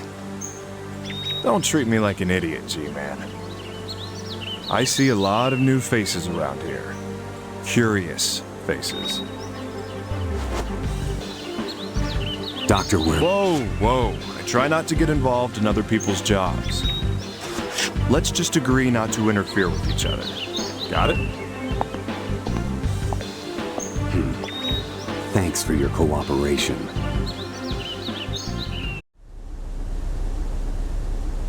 Yay! Hello, Mr. Butterfly. I'm Alyssa. I live in the house over there. Where do you live, Mr. Butterfly? Great. She's at it again.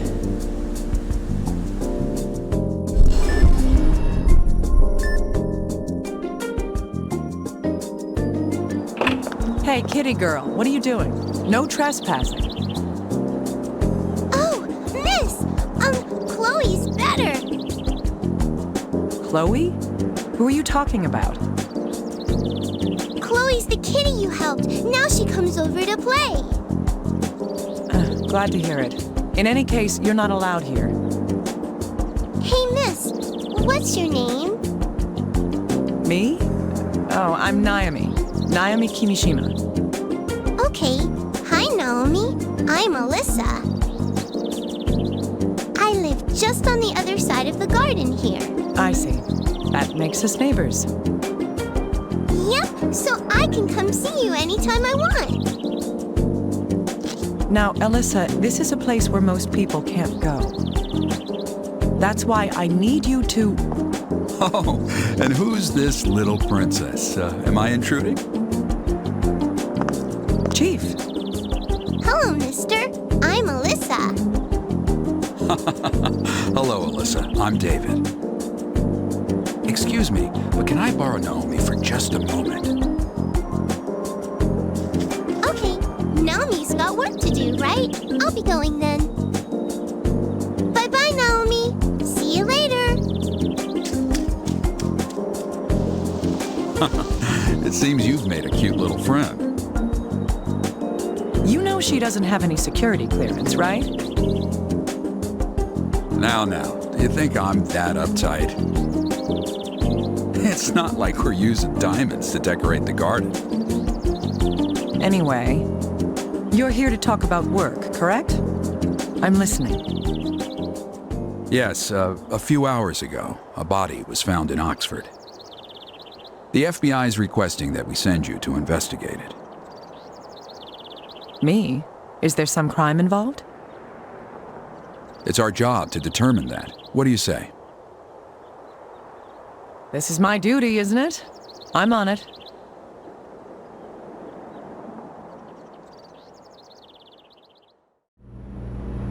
The victim lived in a cottage in Oxford with her husband. The husband called the police, saying he had killed her. When they arrived, she was on the floor with a chest wound.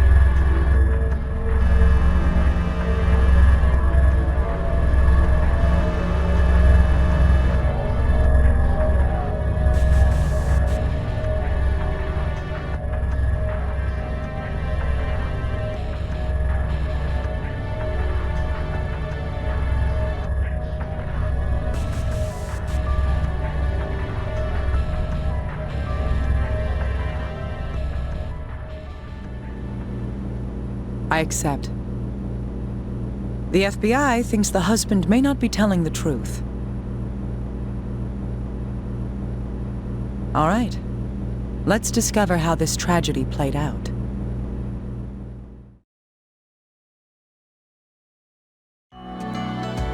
Tell me the facts we have, little guy. Yes, ma'am. The victim is 75-year-old Alma Parker. Her husband Joseph called the police late last night. On arrival, they found her body, stabbed in the chest. The husband was in a wheelchair, holding a bloody knife. Joseph's account is that they had a fight that escalated. A man in a wheelchair stabbed someone who could walk? That's what he says happened. Find out what you can about the murder. I'll check the body. Right, please get started. The dead tell no tales. And if they do, nobody listens. Only the dead who haven't died yet can discover the truth. Let's begin. Show me how your light was put out.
What could this be?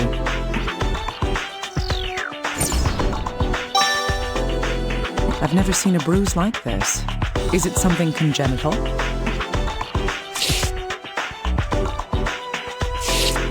This is internal bleeding. It might have been caused by something pressing against the palm.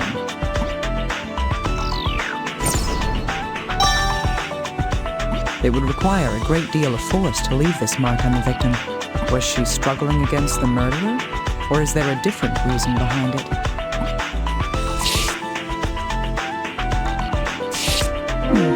This stab wound is small, but it's rather deep.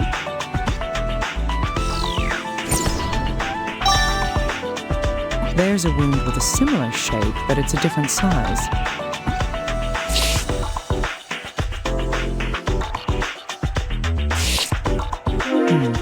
This must be the fatal stab wound. It has an odd shape. The weapon's cross-section must be...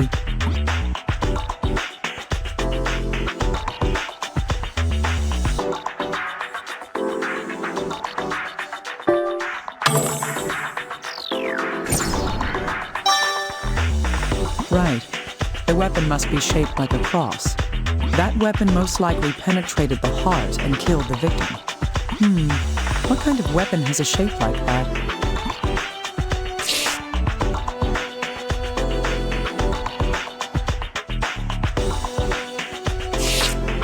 The victim has a wound on her head. It's star-shaped? What can wounds tell us?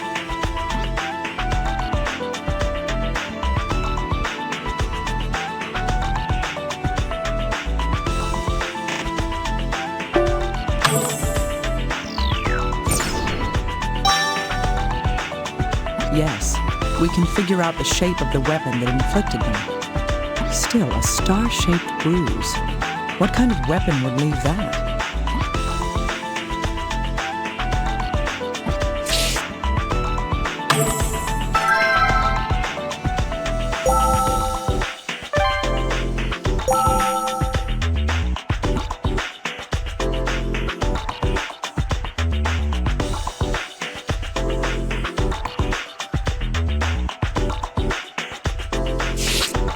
Bloodstains on the left sleeve. Was there a wound on the corpse's arm?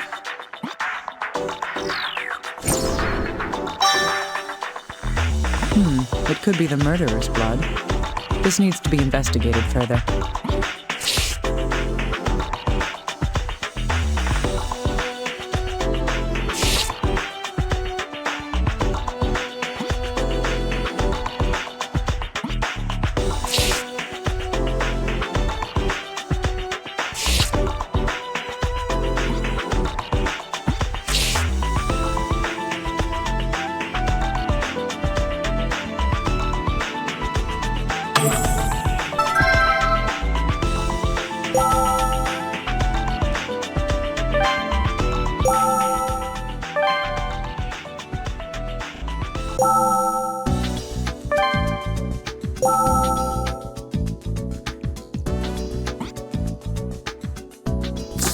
Dr. Kimishima, do you need an analysis?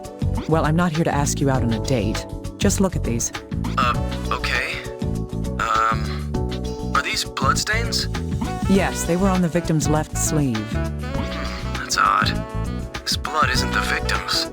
What do you mean? Well, the results say that only the H-type antigen was detected in this blood. That makes this blood type O. The victim has type A blood. What about her husband? He's a suspect. He has type O.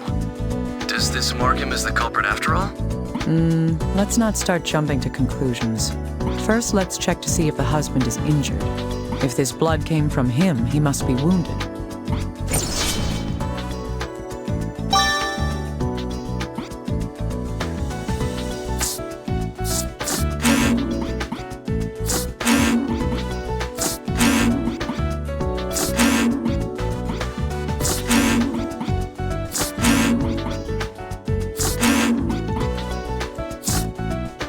These stab wounds are different sizes, but they have the same shape. We can deduce that these wounds are connected by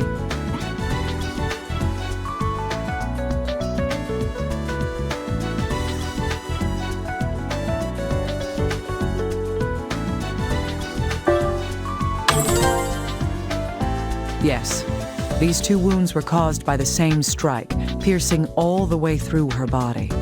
If that's the case, the entry wound was...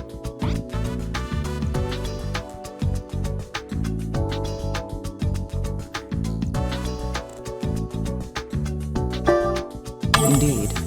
If something is pierced all the way through by a sharp implement, the entry wound must be at least as large as the exit wound. If these wounds were caused by the same strike, it would have to be 20 centimeters or longer. This isn't enough to identify a weapon, but it does get us one step closer.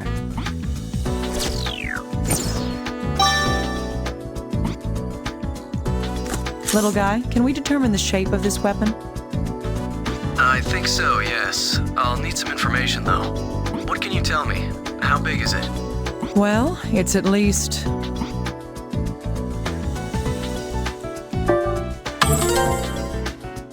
20 centimeters. It's shaped like a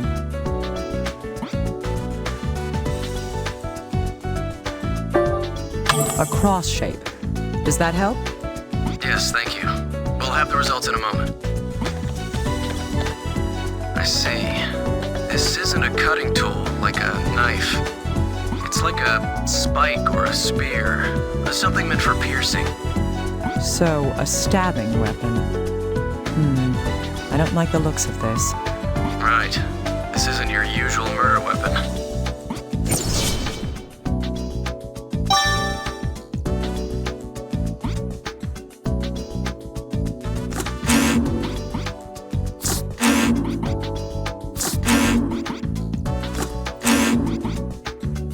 Something's not right.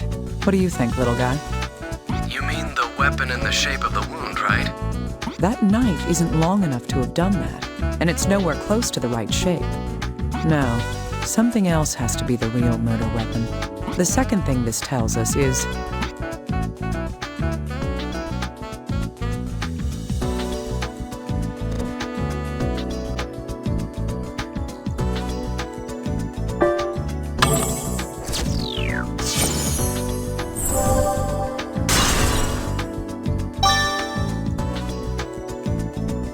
I agree. The husband's definitely lying to us about something. In any case, we know for sure that the knife isn't the murder weapon. However, we still don't have a clue what the real weapon was, or who the killer is. Take it easy. We just have to think about all of this. A sharp weapon, like a spear, that can go through a human body. We'll have to find out what it was.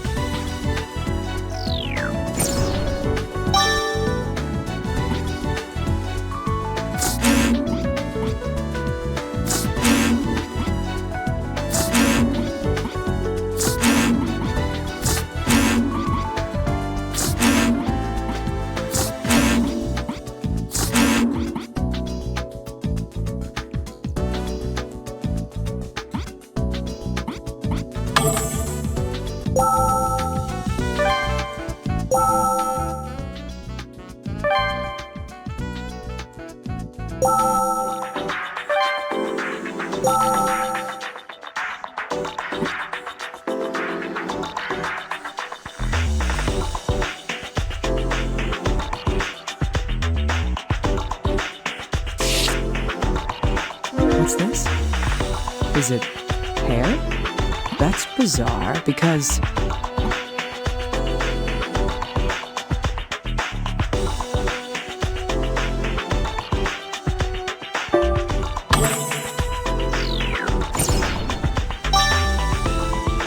indeed, the victim and the suspect reportedly both have white hair.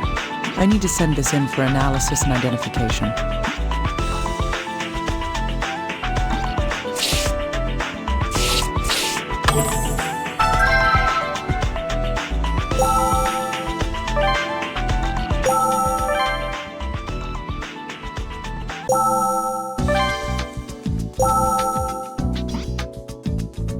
Hey, little guy, could you analyze this hair? Yes, of course. Dr. Kimishima, this isn't human hair. It seems to be from some sort of animal.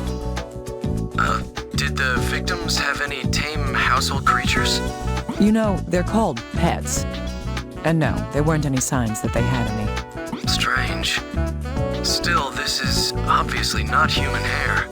I can see cuticles, so this isn't synthetic hair or a fiber.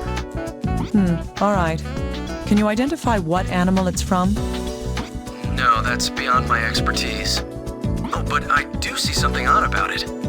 Go on. Well, the hair has a tip, but the other end doesn't have a root. No root. That means...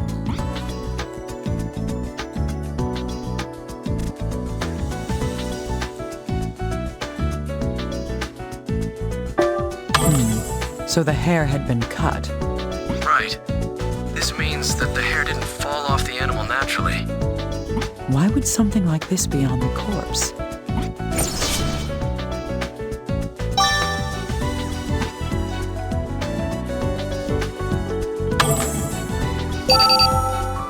Dr. Kimishima. We're done interrogating Joseph. Joseph? You mean the victim's husband who confessed to the murder? Yes, he just keeps saying that he killed her. We've got nothing to go on. I'd like to hear the recordings myself anyway. I want to know if the blood on the victim's sleeve was his or not. I've already sent you the data. You can examine it whenever you want. Yes, I'll do that. Thank you.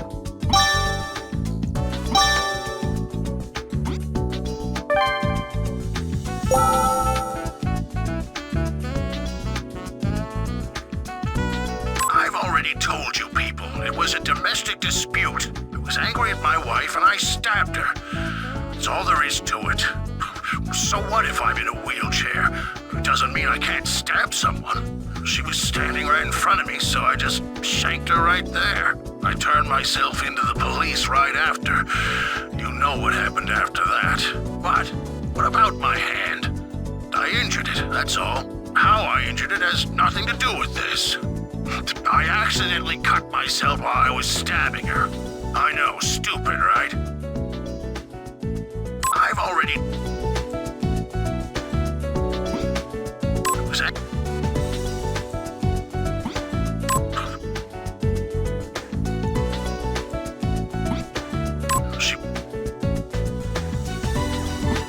I turned... What? I see. The victim's husband does have an injury on his hand.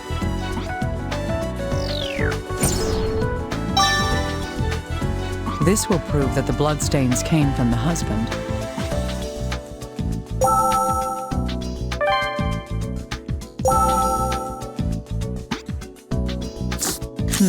True. These pieces of information do share a common bond.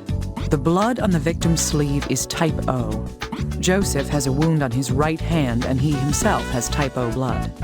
There's little doubt that the bloodstains on the sleeve were left by him.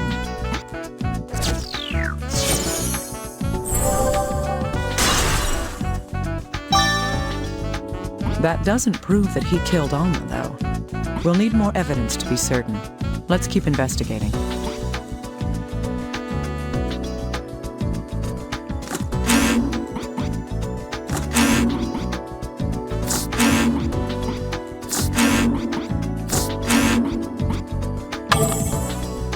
This is one bizarre case. There's so much about it that's hard to believe. You don't think the husband did it, Dr. Kimishima? Who knows?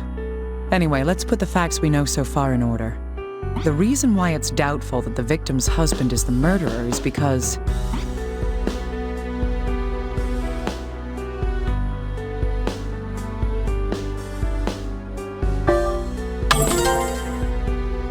Yes, the knife he says he used could not have caused the wounds she died of. There are other reasons to doubt him too, no matter what weapon he used.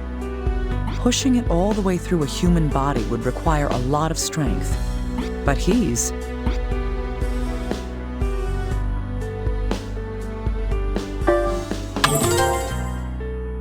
Indeed. He is wheelchair-bound and cannot stand under his own strength. Would he be able to kill someone like this while sitting in a wheelchair? His hospital records make it clear that he can't stand up at all. Yes. The shape of the weapon and the details of the death make it unlikely that he's the murderer. Still, he insists that he's the one who killed her. I don't get it. Usually people lie to avoid being blamed for a crime. Huh. You have a lot of experience with lying, Mr. Investigator? Hey, we agreed not to bring up the past, didn't we? But why would he want to make himself the criminal? All I can think of is that he's defending somebody else. Either that, or covering up an even bigger lie. That doesn't change what I need to do at all. Contact HQ about the inconsistencies we've discovered and interrogate the husband again. I'm going to the crime scene. Tell them that, too.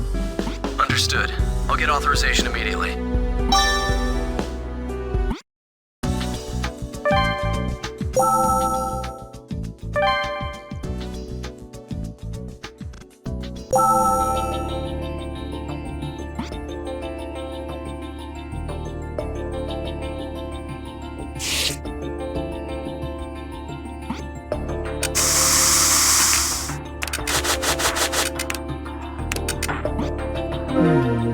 there are traces of something having been burned in this fireplace.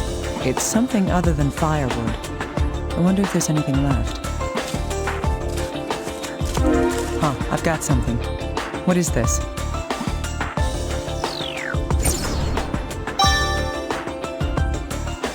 There's something else here, too.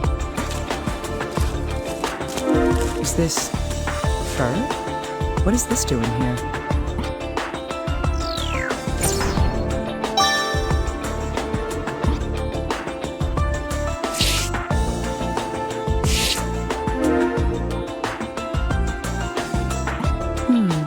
There's an inscription on this clock. To my loving father and mother from Abby. A gift from a family member? Huh. Why does this decoration look familiar?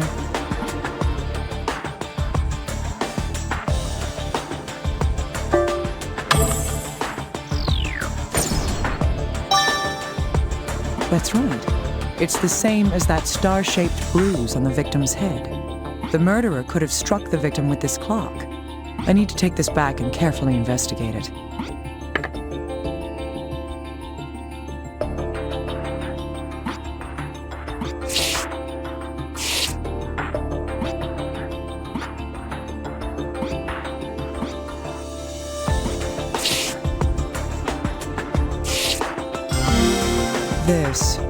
It's a shard of glass.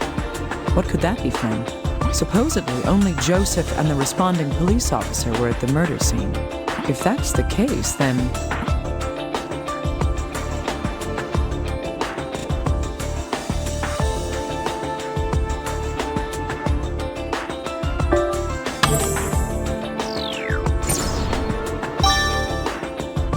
Yes, there were no other shards of glass in the area. The police wouldn't be so foolish as to contaminate the crime scene. I'm beginning to wonder if someone there had cleaned up the other shards of glass. I could send this shard to analysis. We might learn something about it.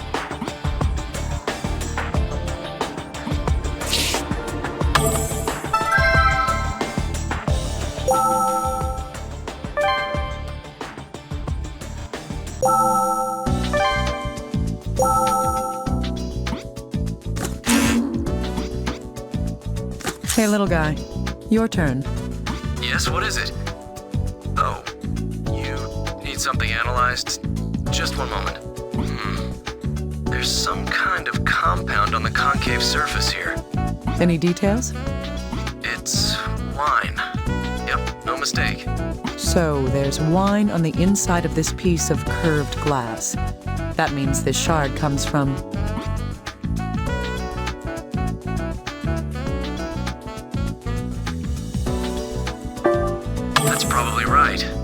Then again, there could be some oddballs who drink wine straight from the bottle or something. Perhaps. Let's assume for the moment that it's from a wine glass. A little more investigation may provide us with more information.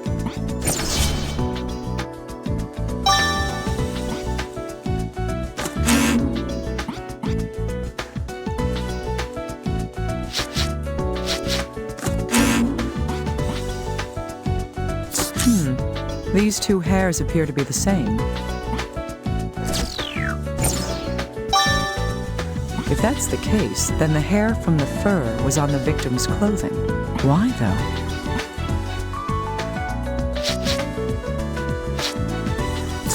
Huh. The decoration on the clock matches the victim's head wound, but this couldn't possibly have been the fatal blow. I need to know exactly how this wound would have affected her.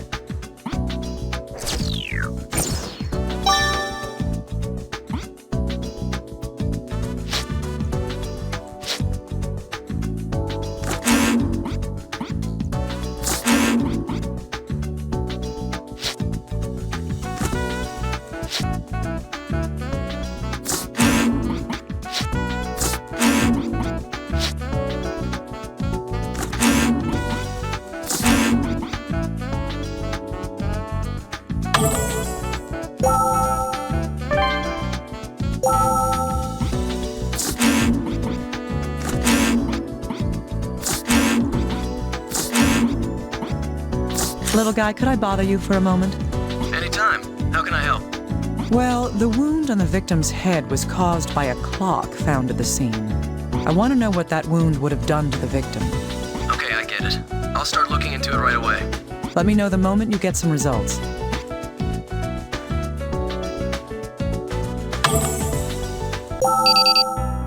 Dr. Kimishima, I need to tell you something.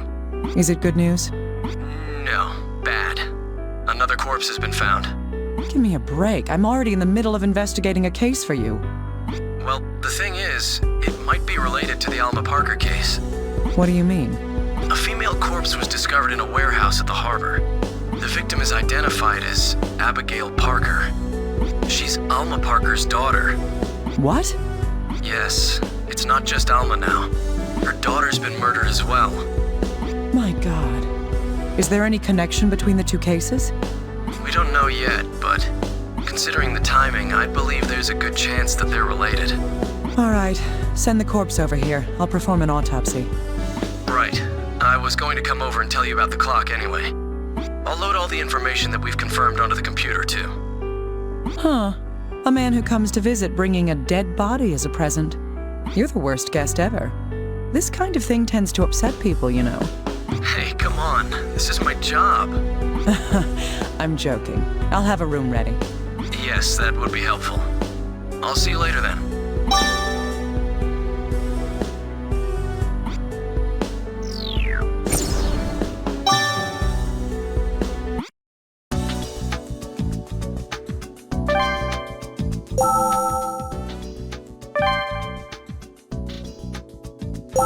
The daughter of Alma Parker, the first victim. Abigail Parker.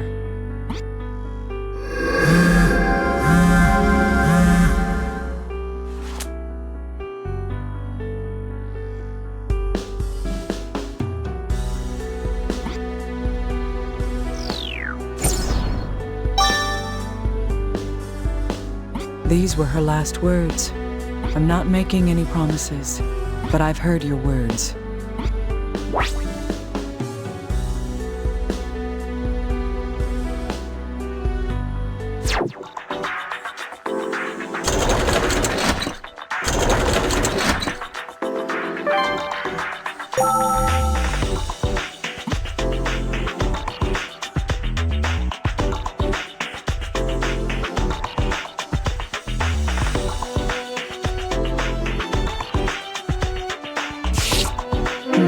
This is a cut.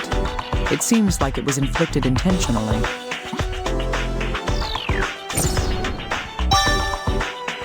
I feel like I've seen a similar wound somewhere before.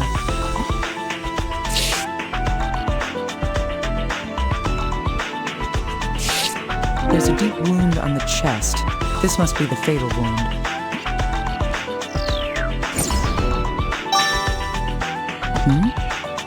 This stab wound has an odd shape. I've seen this somewhere before.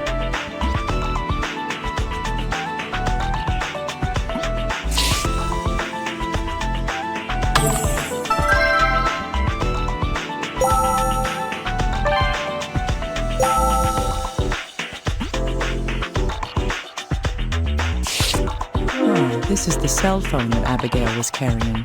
It won't turn on. Is it broken?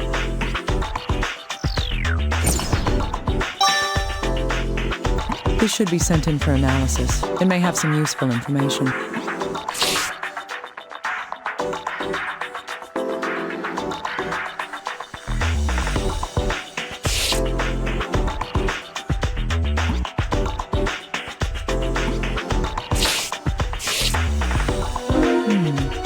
Abigail's hair isn't black. I've seen this black hair before. It's...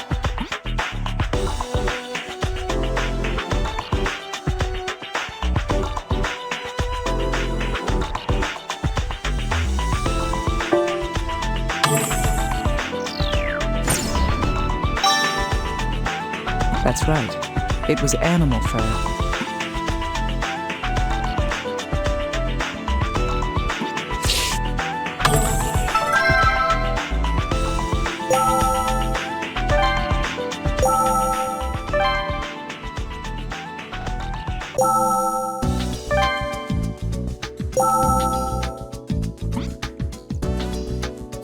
Just as I thought, these two hairs are identical. So we know that the hair from the fur found in the fireplace at the murder scene was on both of the two victims. From this, we can deduce that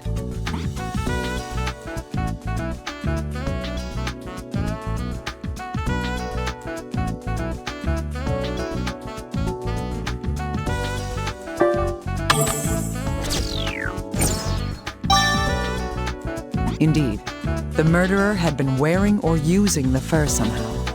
Thus, it's not surprising if we found evidence of it with both the victims.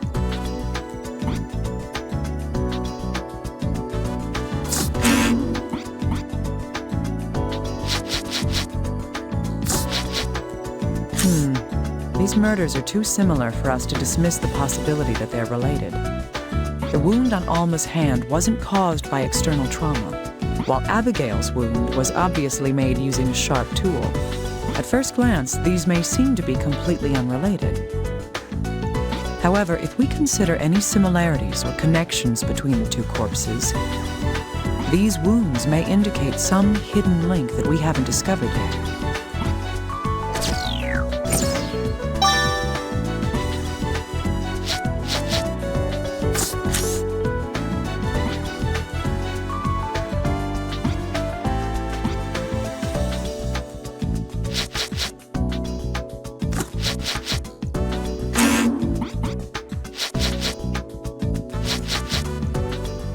Little guy, can we tell anything from this wound? One moment. Let's see. The stab wound in her chest is the same shape as Alma's stab wounds. Is that so? My hunch was right. This proves...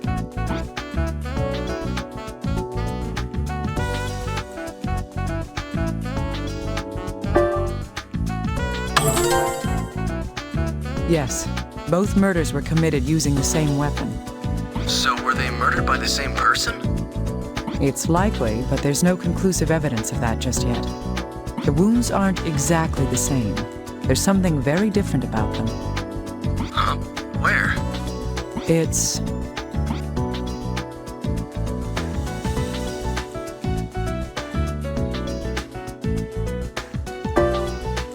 Yes, the depths aren't the same. Couldn't that just be coincidence? They weren't killed by a machine after all. I can't rule that out as a possibility either. Still, Alma's stab wound pierces all the way through her body and out her back. Abigail's wound barely reaches her heart. These wounds would require a vast difference in strength to inflict. I see. Is that so? In any case, it's dangerous to make more assumptions than is absolutely necessary. Let's continue investigating.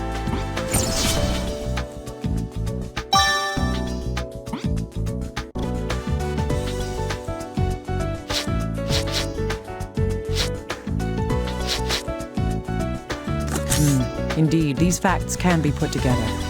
Alma and her daughter Abigail. The two corpses share one common thing. That is...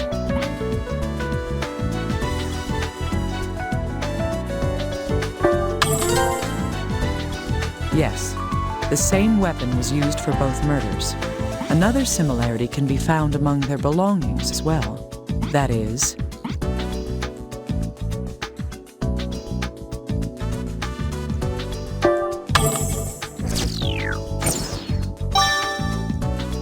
Yes, both of them had the same type of animal fur on them. There's a very high possibility that these crimes were committed by the same person.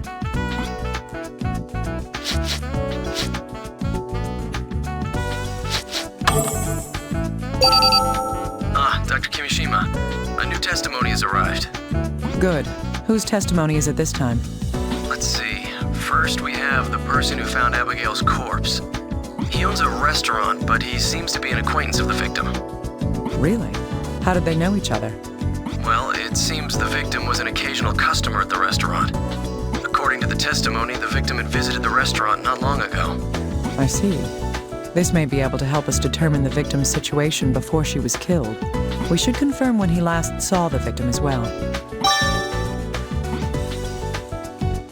Yes. There's another bit of testimony that needs to be addressed. Go on.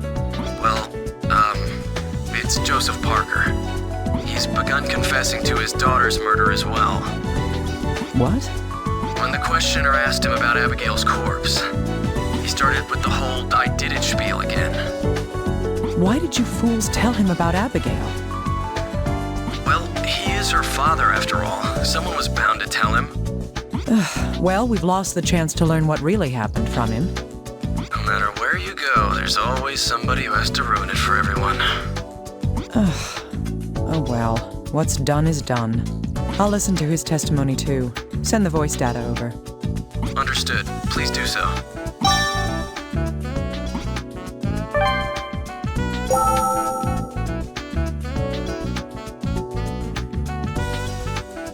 What?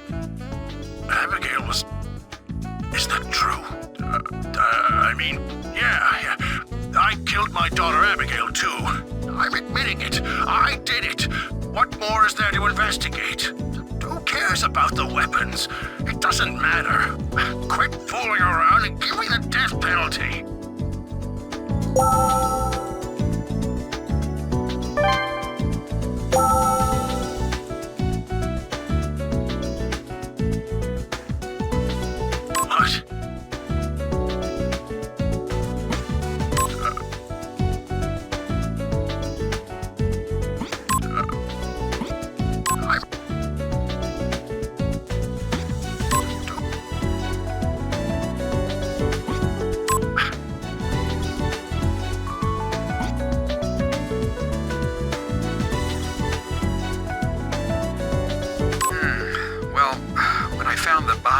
I was up that morning fishing for the restaurant's chef's catch special.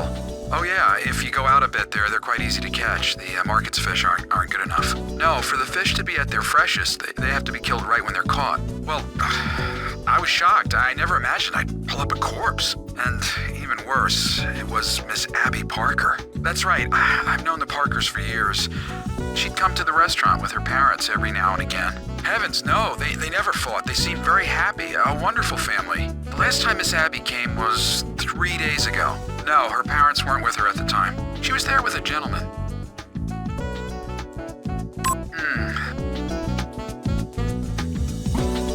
I was up that...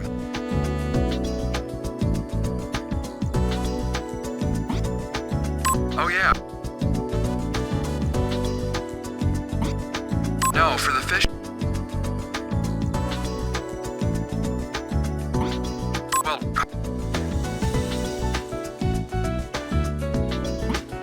And...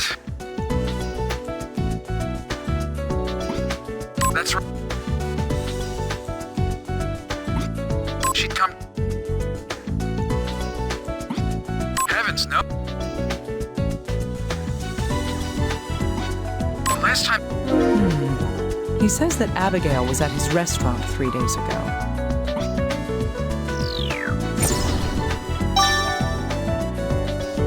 So Abigail was still alive at that time.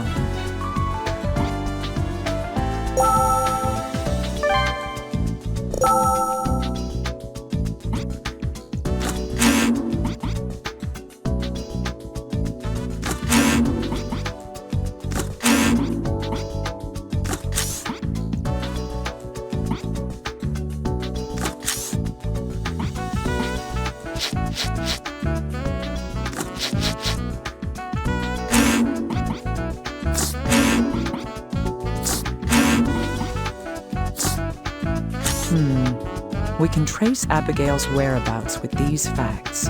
Her corpse was found about 2 days since her death. The man who found her body last saw her 3 days ago.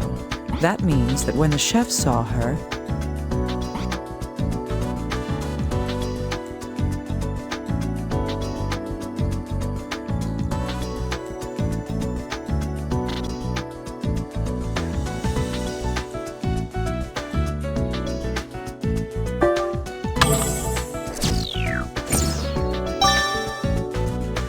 yes, it was not long before she was killed.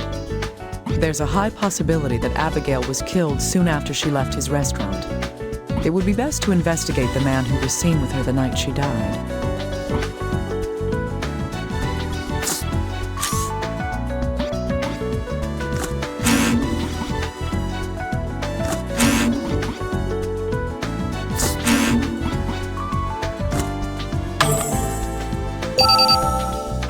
Kimishima, could I bother you for a moment? If I said no, would you leave me alone? No. I definitely think you should hear this. All right, hurry up. Thank you. Well, HQ has made a move. The FBI has arrested a suspect for Abigail's murder. What's going on? Who knows? Maybe they're jumping the gun. I don't know what the higher-ups are thinking. The man's name is Sean Bowen. He was Abigail's boss where she worked. His wife, Carolyn Bowen, was also taken in for interrogation. They're both at HQ now. Huh. Is there any evidence that he's the killer? It seems that this was found at the scene where Abigail had been murdered. What's this? It's an expensive lighter made in France. It's a custom order with his name engraved on it. Sean Bowen. Well, there's no mistaking that.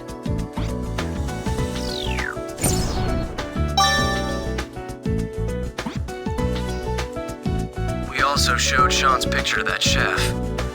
He confirmed that Sean was the man with Abigail at the restaurant the night she died. I see. Let me guess. Here's what the FBI thinks happened. Abigail was having an affair with her boss. The situation got complicated, so he killed her. Bingo, Dr. Kimishima. That's exactly what HQ thinks happened. What about Alma's murder, then? Would he take the trouble to murder the girl's mother to hide his affair? Honestly, I don't think they're looking that far ahead. They'd rather believe this than think that Joseph committed either of the murders. I see. So Joseph is defending the man who killed his own daughter? Well, now that you mention it, that doesn't make sense at all. All right. We can't say for certain that this man, Bowen, isn't the murderer just yet. I'm sure he'll be able to tell us what Abigail was doing on that night as well. Can you get the interrogation recordings, little guy? I've already got them. I know my stuff. Nice of you to stay on top of things. Send me that data ASAP. Got it. I'll do that now.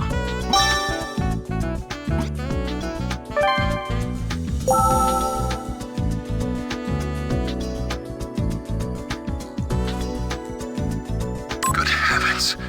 What's going on? I haven't done anything to get interrogated by people like you. Abby.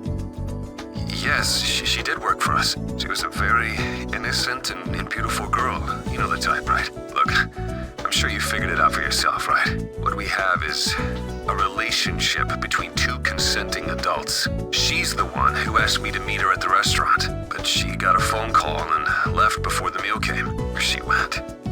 How should I know? She said something came up, but who knows? Huh?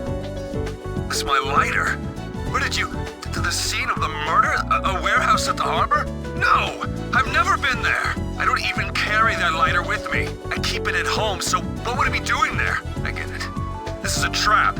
Someone's setting me up to be the killer. Listen, that lighter's a custom-made, expensive piece. I keep it carefully locked in a showcase at home. The showcase? It's in my living room at my house. The only keys to the case belong to me and... me and... Oh, don't tell me. Huh. Why did his testimony end there? Oh, that's when his lawyer arrived. And they took measures so he wouldn't say anything self-incriminating, I take it. That's all right, though. I learned something important that I hadn't been expecting. Huh? You got some useful information from that recording? You weren't paying attention. If that man is telling the truth, then Abigail's cell phone has an important clue. That is...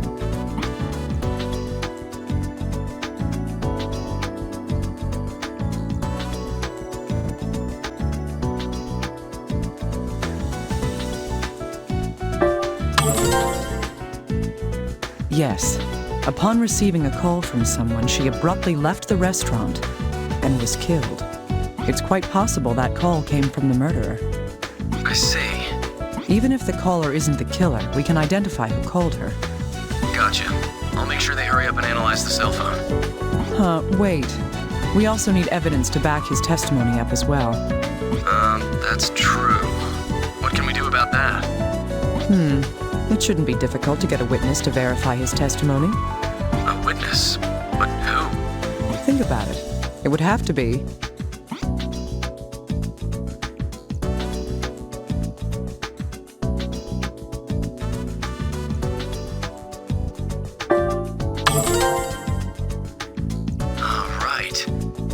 remember seeing Sean and Abigail at the restaurant that night.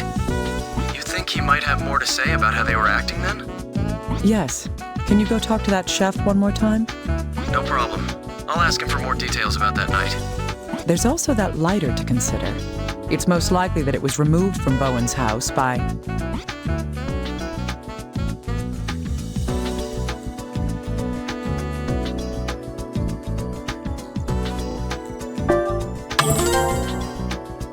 Yes. According to his statement, the lighter was supposed to be in his home. The only person besides him who would have been in a position to take it would be his wife, Carolyn. If we inspect the lighter itself, we may learn something from it. I see. You'll need the recordings from Carolyn's questioning as well. I'll send it over right now, so please use the recorder to listen to it. Yes, make sure I get those. I'm counting on you, little guy.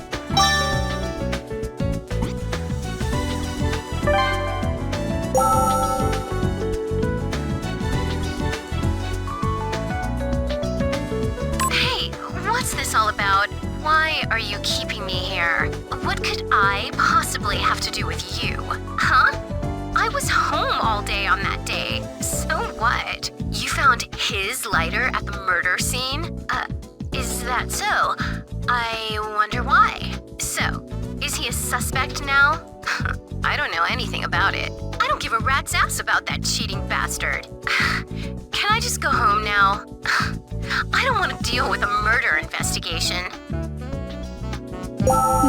She's rather emotional. Is she unstable? That's just normal, Dr. Kimishima. You're a little too calm. Well, I have my moments too. Sometimes.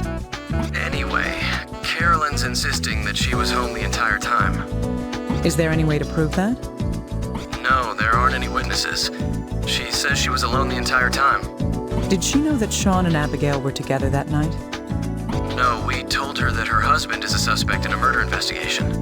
She shouldn't know that Sean was involved with Abigail. We're trying to keep the details under wraps. I see. If that's the case, then she knows too much. Huh? What do you mean? Let's listen to her testimony one more time. Pay attention.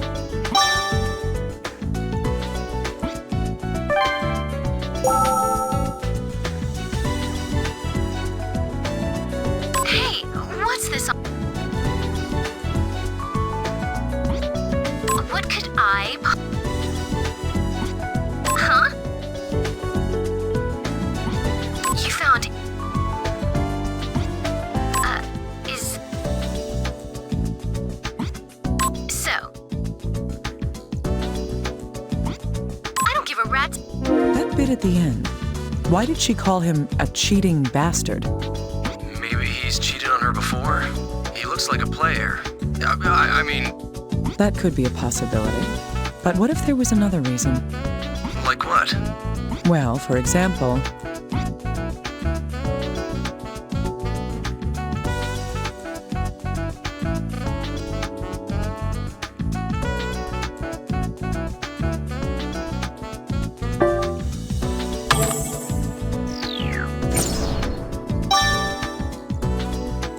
Yes. What if she had seen Sean and Abigail together? That would explain her hostility. If that's the case, then she did witness what happened to the victim that night. This might lead us to something even more important.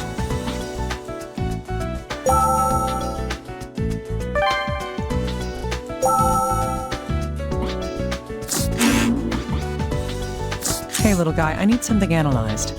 Sure. Is it the lighter that was found at the murder scene? Yes, I just need you to find any fingerprints on it. Fingerprints? Just a second. There seem to be a lot of them. Oh, wait. They're all the same set of prints, repeated over and over. Can we find out whose they are? Let's see. These are Carolyn Bowen's. Bingo. So the one who left this lighter at the scene was...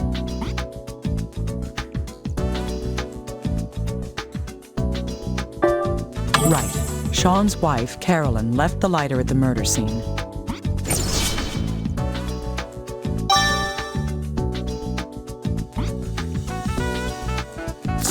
Carolyn Bowen, Sean's wife, left the lighter at the scene of Abigail's killing. Her interrogation suggests that she saw her husband together with the victim. Does this mean that Carolyn is behind both the murders in this investigation?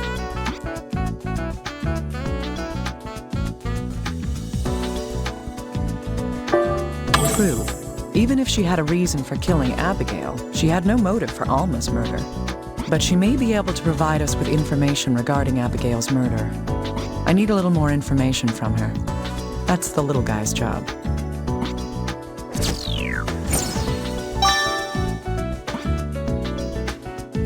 Oh, Dr. Kimishima, what's this?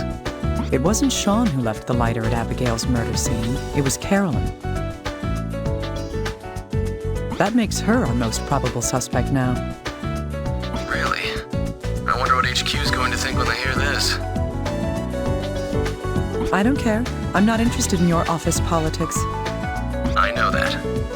So, what do you think? Honestly. I find it most likely that she's not the killer. Still, she may have witnessed something. If she finds herself our main suspect, perhaps that will loosen her tongue a bit. I see. I'll use this info when I speak to her then. You're going to talk to her yourself? That's odd. It takes a liar to catch a liar. I'm good at this kind of thing. We've all got secrets, don't we? I'll be counting on you. Right. Oh, by the way, Abigail's cell phone has been repaired. Great. Were the records of received calls intact? She did receive a call during the time we believe she was at the restaurant. However, we've traced the call to a nearby payphone. Huh, I see. I wonder if this information will lead us anywhere. We're going to ask around the area if there were any witnesses near the phone, but we don't expect much. Still, there's no doubt that that was the last call made to her cell phone. I see. So there's a good chance that call came from the murderer after all. Abigail was called out from a public phone, and then she was killed. We'll continue looking into the deal with the payphone. Oh, we spoke to the chef again, too.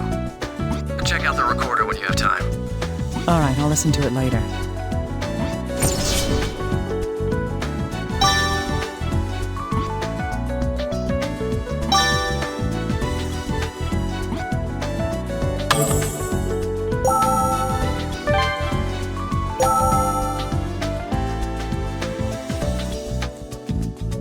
How'd she act?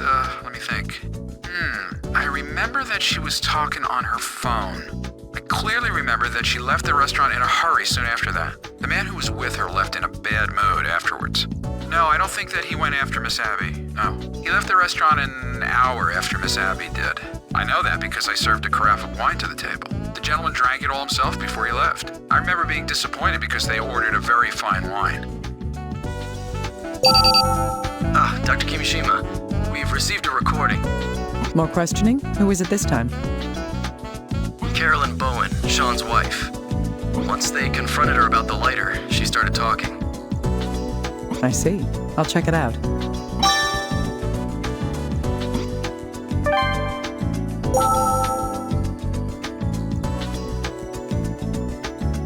So what if my fingerprints were on the lighter? That's got nothing to do with... Huh? Why am I a suspect? No, I'm telling you it wasn't like that. That skank! I didn't report it because I knew I'd get dragged into this mess. Yes, that's right. I happened to be out that day and saw them dining together. They looked like they were having the time of their lives, and I lost it. I was going to charge in there and slap both of them, and then the skank left the restaurant still on her phone. I followed that slut, but just because I was curious. I didn't want her to get away. Of course I was angry. She went into a warehouse not far from there. I couldn't see too well from where I was hiding. But she didn't come out for a while, so I peeked into the warehouse. And there was this hairy beast. It was on top of her. It was doing something to her hand with its terrible claws.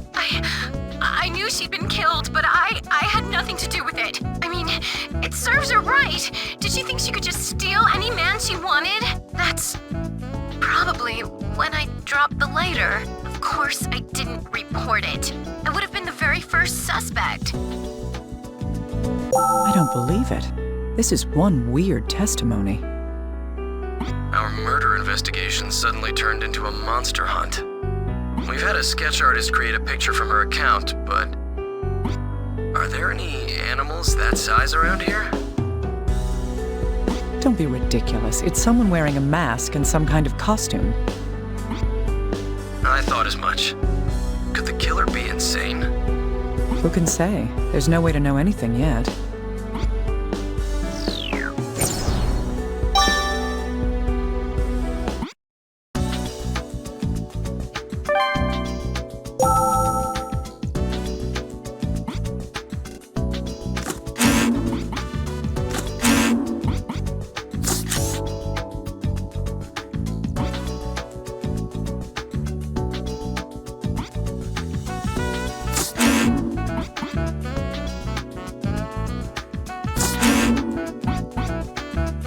These two pieces of information can fill in Abigail's timeline that night until her death. When was she last seen before she died?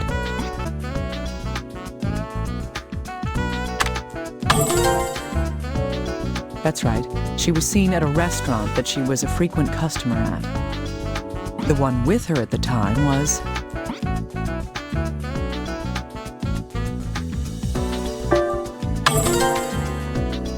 correct. She was witnessed there with her boss. Afterwards, she left the restaurant alone. The reason she left was...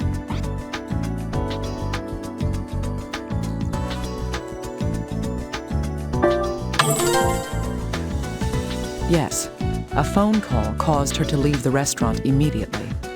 But where did this call come from?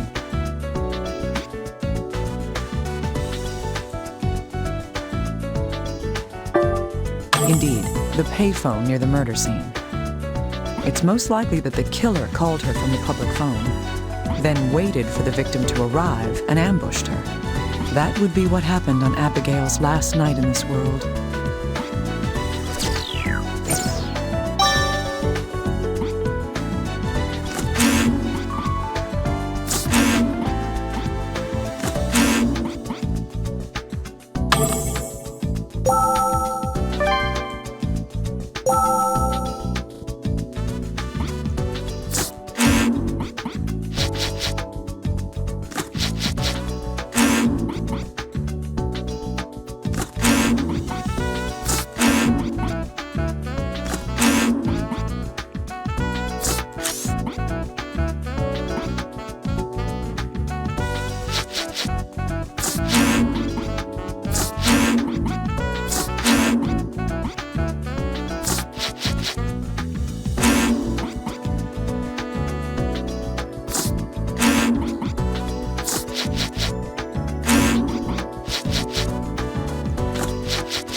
From the sketch, the murderer was wearing a mask. Now I know what that white shard from the fireplace was. It must have been from the mask that the murderer was wearing while committing the crimes.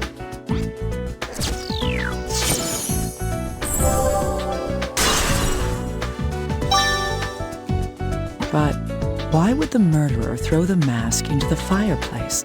Whatever the reason, it helps to sort everything out.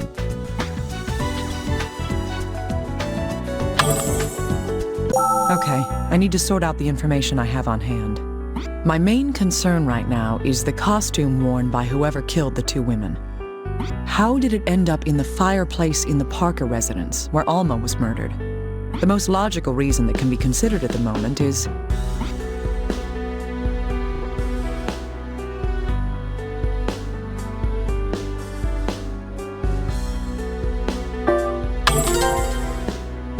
yes. Putting it in the fireplace could be an attempt to destroy it. And if that is the case, something strikes me as odd about how Joseph, Alma's husband, was acting. That is...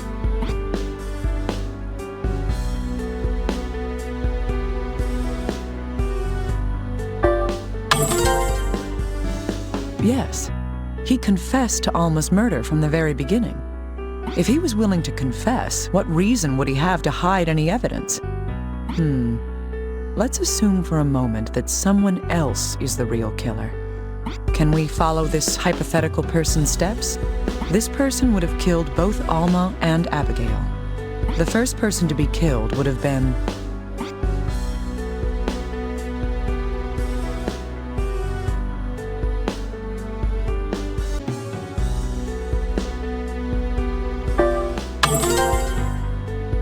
Right, Alma's corpse was found first, but Abigail had been killed before then. In other words, the killer wore a costume to kill Abigail, then killed Alma the next day, after which the costume was discarded into the fireplace.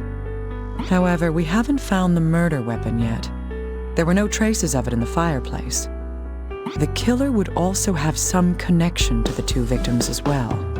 We can assume that Abigail personally knew her murderer. The reason for this is...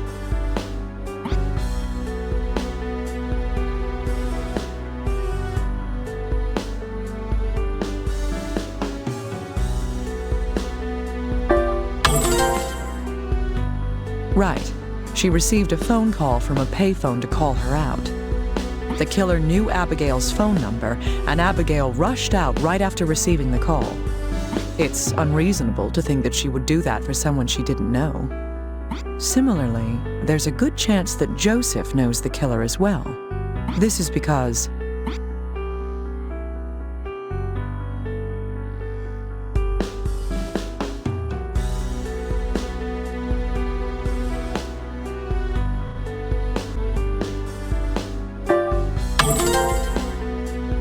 Yes, if that wasn't so, Joseph would have no reason to defend whoever killed his wife. So, is the killer someone that the entire Parker family would be acquainted with?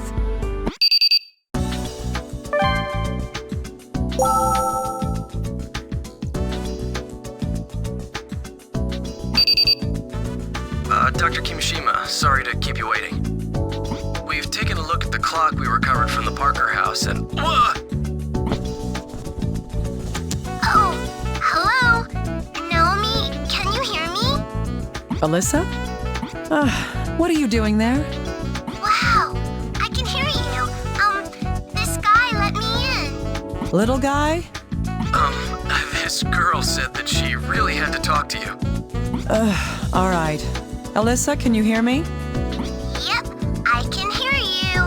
I need to do some work with the man you're with. Be a good girl and be quiet for a little bit. Okay. Okay. So, about that clock. Yes, I heard that much. Get to it. As you mentioned, the decoration on the clock matches the wound on the corpse's head. It probably fell off the desk and struck the victim's head. This may have happened while she was struggling with her assailant. I see. Is it possible for that wound to have been the cause of death? No, that's impossible. The impact wouldn't have been enough to kill someone. We've inspected the exterior of the clock, but it doesn't seem that damaged either. I see. Then...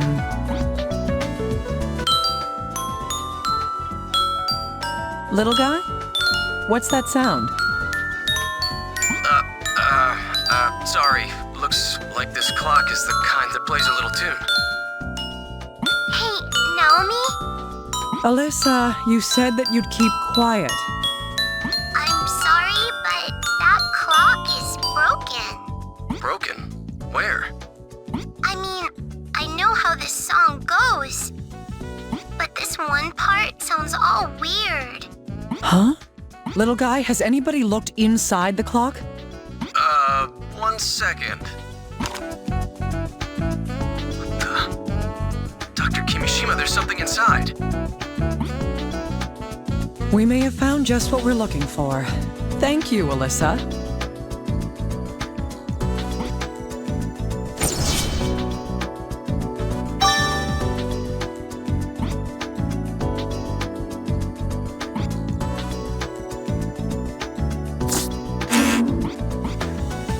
I want to know more about this weapon, little guy. Oh yeah, no problem. It has an X-shaped cross-section, and it's 25 centimeters long. It's thinner at the tip, and it's shaped more like a steak than a knife. This isn't a commercially available weapon. This is just a piece of steel with sharpened edges. Huh. So the killer made it? It seems that way. It's a poor cutting for stabbing. I see. This could be the weapon then.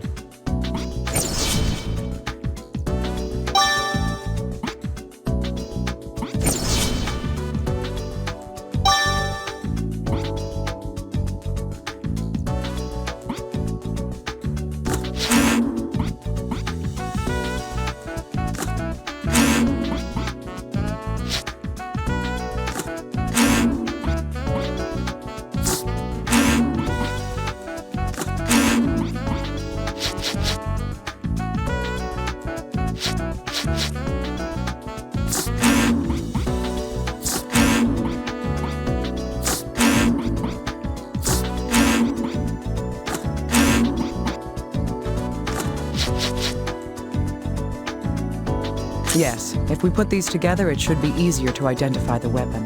The victims, Alma and Abigail. They both died from being stabbed in the chest by a weapon with the same shape. Their wounds matched the shape of the weapon found inside the clock.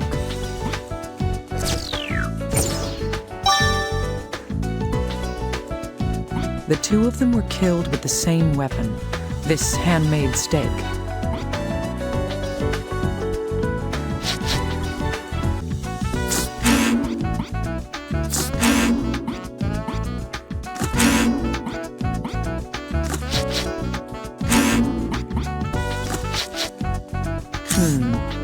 The shape on the end of the weapon's hilt appears to match the bruise on Alma's hand.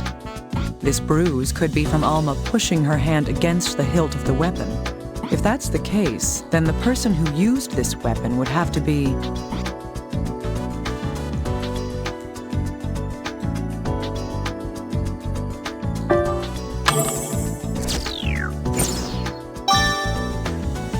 Yes. If the weapon is used by thrusting forward while applying pressure with the palm, then the only way Alma could get this bruise is if she was the one wielding the weapon. But what does this mean?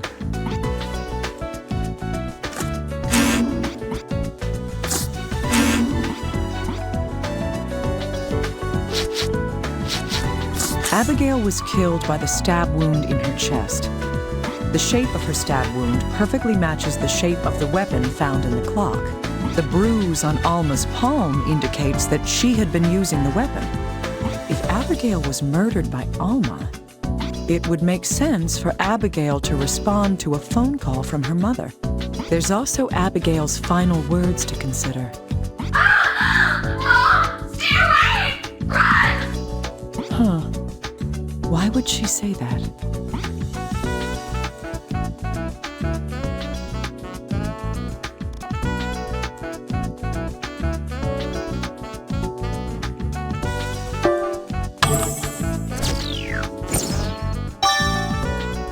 That's right. The killer was wearing a mask and covered in fur at the time. Even as Abigail lay dying, she had no idea that her killer was her own mother. That's why she called out, to warn her mother away. From the phone call, she would have assumed that her mother, Alma, was somewhere nearby. But if Alma is the murderer, how did she end up killed by the weapon that she had been using? Dr. Kimishima, the results of our analysis have come in. Good. Which analysis was this? The wine glass. Something else was detected in the residue. Well, what is it? We've detected traces of benzodiazepine in the wine. Benzodiazepine? Isn't that used in sleeping pills and anti-anxiety medication? That's right. It seems to have been mixed in with the wine. Little guy, was there any benzodiazepine found in Alma's body? No, why? The results of the drug test came up with a negative on that. That's all right. I just wanted to make sure that she wasn't the one taking it. Okay.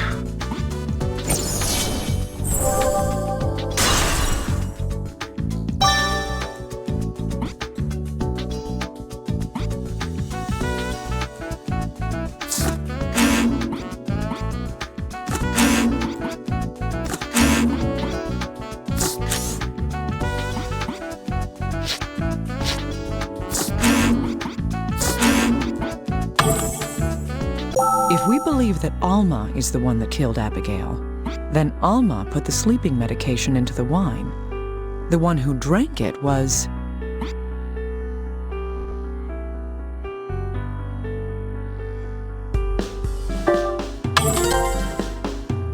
Yes, her husband Joseph. What do you mean? Are you saying? That's right. Alma tried to kill Joseph as well. But, Dr. Kimishima, isn't that just... The weapon left a bruise on her palm. That is proof that she used the weapon. But she was killed by that same weapon. That's true. Let's stay calm and think this through. We have evidence that there was a struggle between Joseph and Alma, don't we? That is...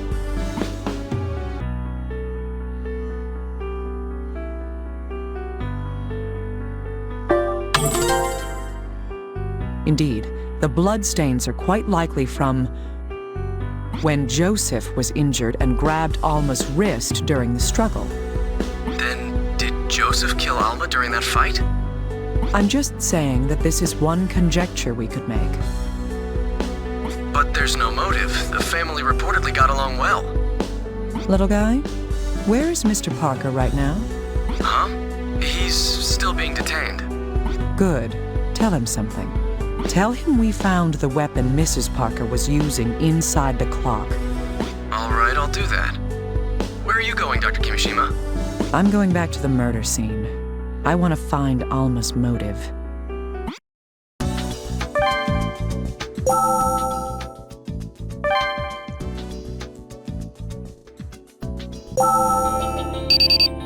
Oh, Dr. Kimishima, can I bother you for a moment?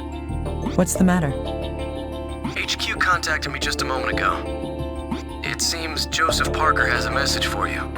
The victim's husband? But why? I don't know. I'll send the recording over to you right now. This message is for whoever is investigating my case. I don't know who you are, but I'm impressed by your skills. Go to my house and check above the fireplace. My wife's diary should be behind the stones. You must already know that I can't stand, so that's the only thing I couldn't get rid of. If you read it, you might find out what my wife was truly feeling. Please, make use of that information. That's it. Did you get all that, Dr. Kimishima? I heard every word. I'll have to check above the fireplace. Above the fireplace, behind the stones. This must be it. Alma's diary is in here? Here it is. I should take it back to the office and go through it.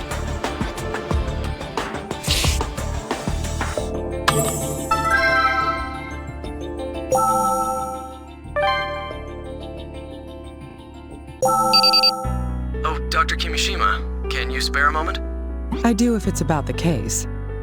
Of course it is. Alma Parker's autopsy is about to begin. Good. I hope they find something. Yes, and regarding the results from the auto-imaging scan, a tumor has been found in Alma Parker's prefrontal lobe. A tumor?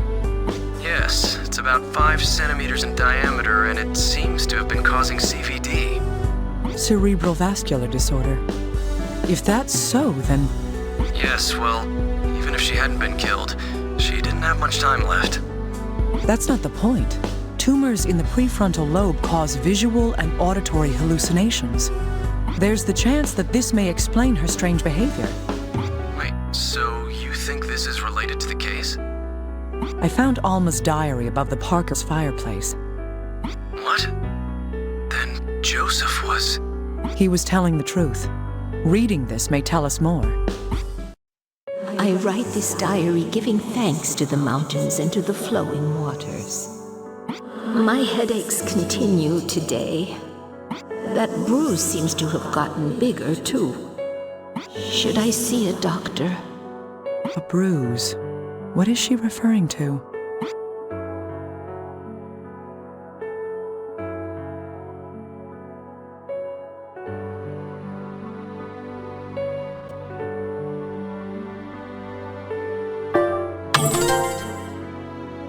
That's right. She was still alive when she got that bruise on her hand.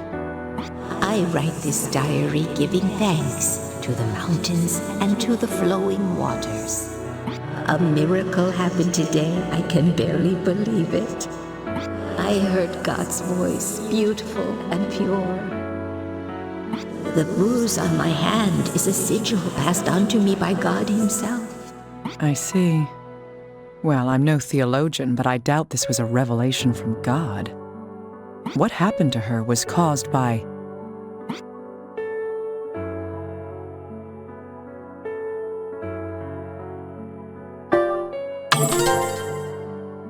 Right. Her experience was likely caused by the tumor in her prefrontal lobe. She interpreted the whispers of her disease as the voice of the Creator. I write this diary giving thanks to the mountains and to the flowing waters. Today I heard a shocking premonition. We were walking the path against God's divine will. My pain was inflicted on me as a punishment and a warning to me and my family. I cannot let this be. I must save my family. I write this diary, giving thanks to the mountains and to the flowing waters.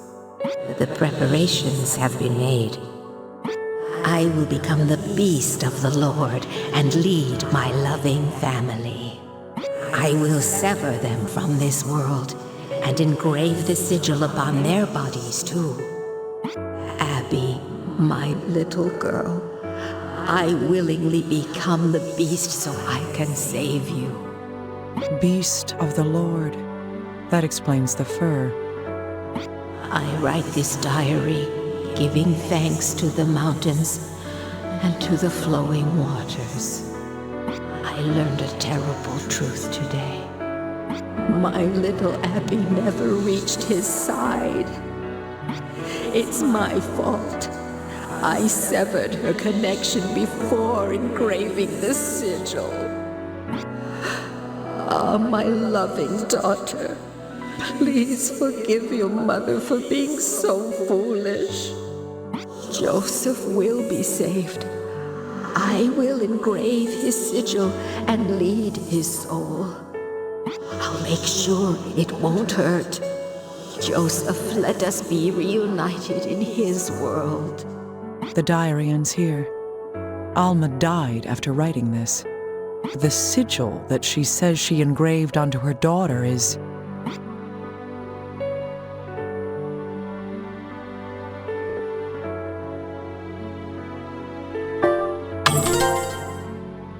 That's right. Alma thought the black bruise on her hand appeared as a holy sign. That's why she thought she was saving her daughter's soul using the same pattern. She also planned to do the same to her husband. When she said she'd make sure it won't hurt, she meant...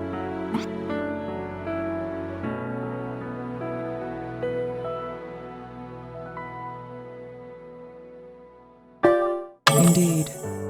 This diary answers a number of the questions we've had regarding this case.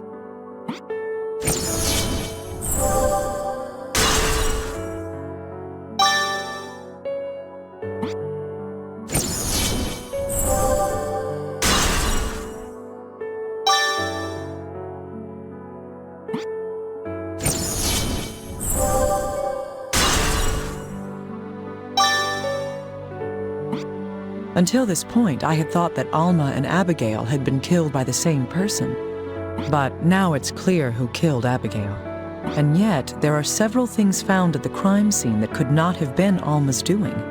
I need to review the information we have to determine if these murders were committed by the same person.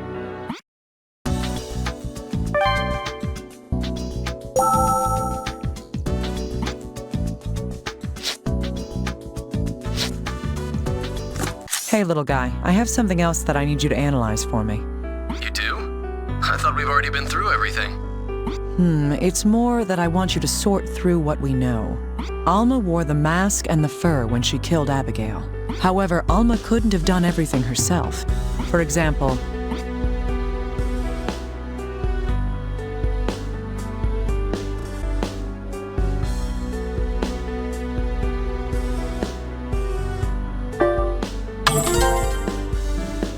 Yes, Alma didn't stab herself. And there were obvious attempts to hide evidence after Alma's death. One such piece of evidence is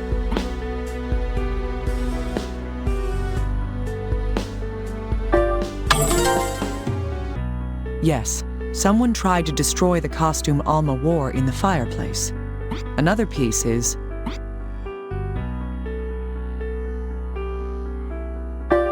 indeed, the weapon Alma is believed to have used was hidden inside the clock. Only one person was able to do this. Yes.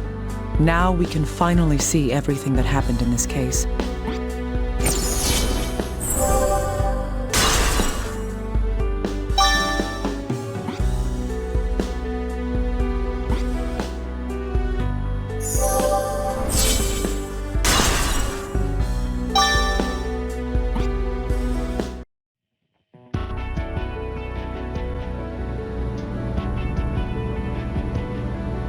The dead shall speak. Let's put together the truth of what happened here. In a way, you could say Alma Parker is the first victim. She had a gigantic tumor within her prefrontal lobe. The conditions caused by the tumor changed her. This card has the evidence of that.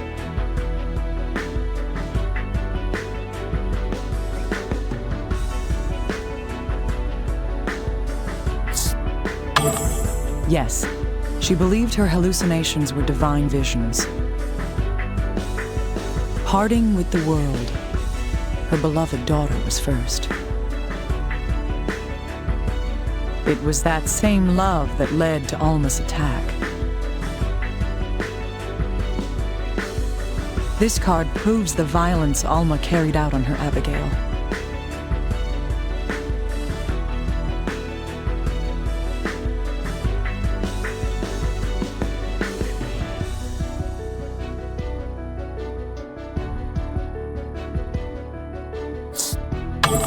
Indeed, she put on a mask and fur, then killed her. That's why Abigail failed to recognize her own mother. Instead, she kept screaming in order to warn Alma away. Abigail's last words are proof of that.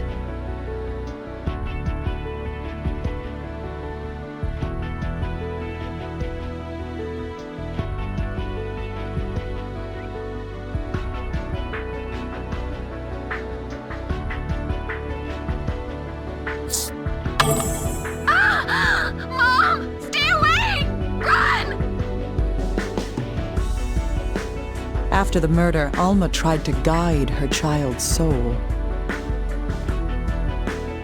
The proof of that is on this card.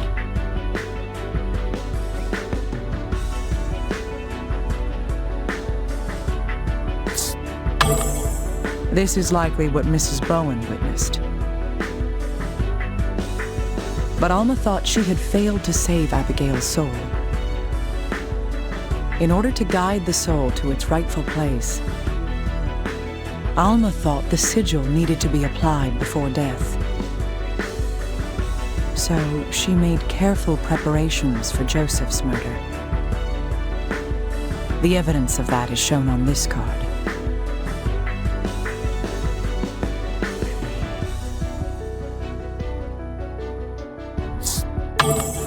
Yes, but this plan failed to work. Joseph woke from the pain and struggled with her in a panic. This card tells us the evidence of that.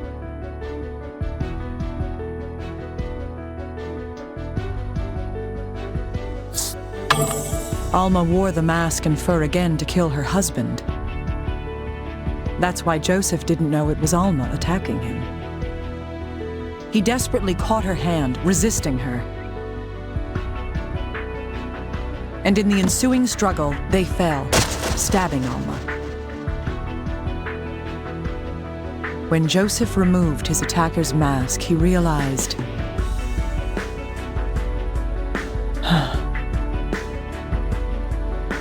it was first thought that both cases had the same murderer.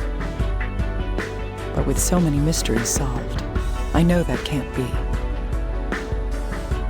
This is the card with proof of the reason why that is.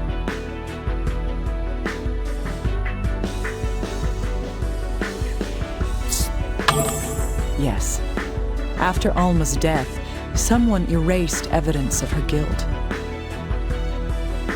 No matter how it was done, it couldn't have been Alma. And so the truth of this card is brought to light.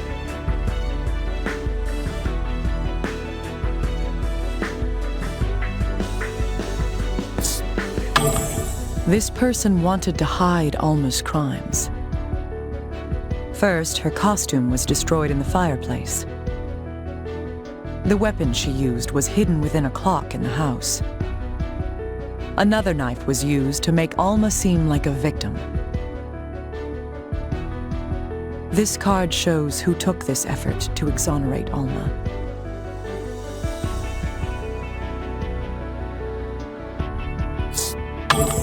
Joseph knew Alma was not a woman who could commit murder. Her bizarre acts were a result of her brain tumor. Even then, she still loved her husband and cared about him. Her final words are proof of that.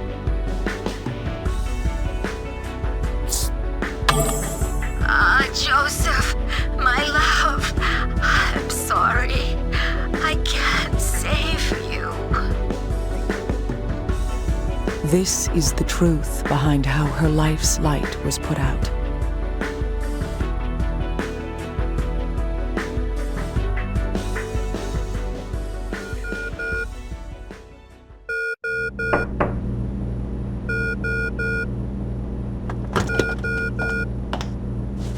Naomi, you have a call from Mr. Parker.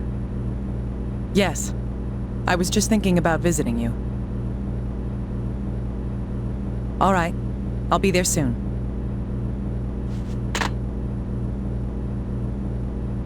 Will you be all right? If you think there's any danger. Chief, what do you think love is? A true love in which each thought of the other to the end. That may well have been the integral part of this case.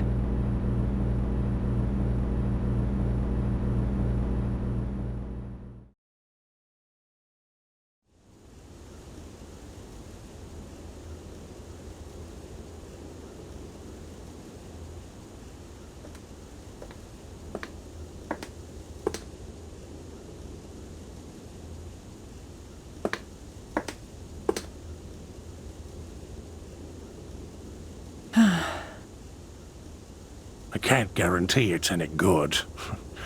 Alma always made coffee. Thank you. My wife, she was the best companion a man could hope for. Even when I was stubborn or angry, she still loved me. Mr. Parker, it's my duty to uncover the truth. I understand. You loved her. Even if you'll be misunderstood and branded a killer, you wanted to hide the fact that Alma tried to kill you.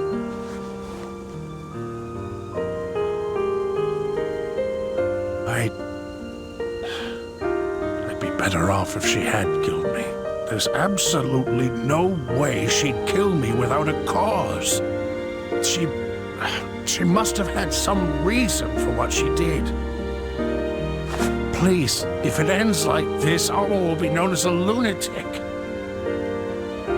You have to find out what truly happened to my wife. Please. Yes, I will. That's my duty.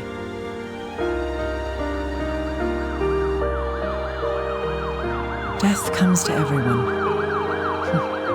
I'm a little jealous.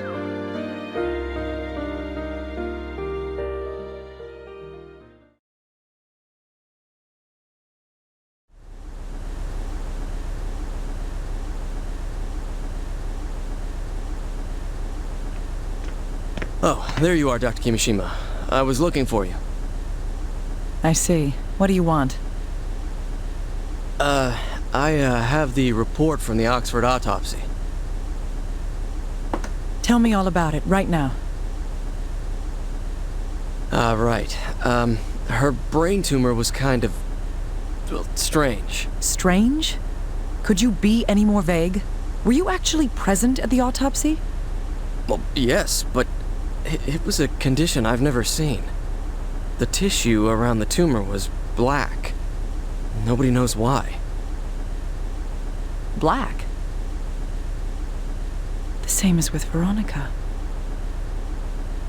Remove that tumor. I'll have a friend at Resurgam check it. And I want the death certificate made by the end of the day. You want me to do all that? No excuses. Get to it right now. I'm on it.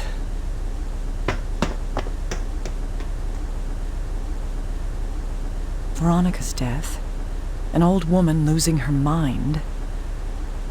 What in the world is going on?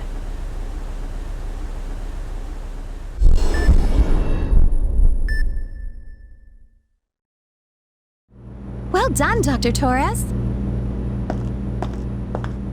Yeah, thanks. I saw you the other day. What are you doing here?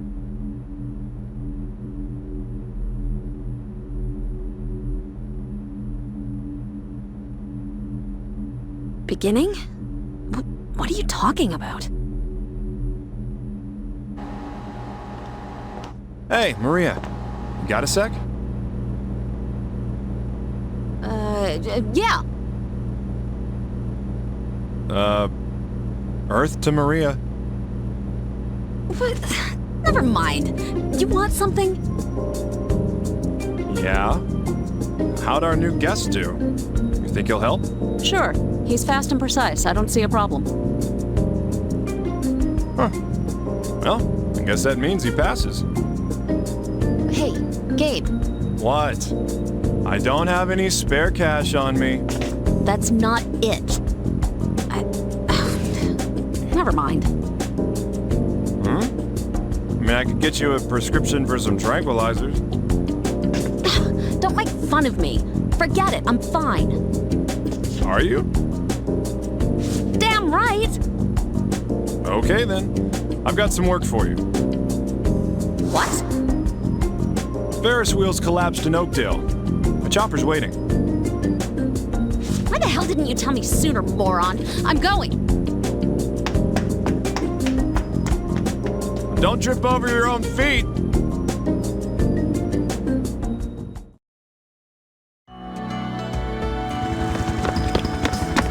What kept you, Dr. Torres? Come on! Sorry! Take her up!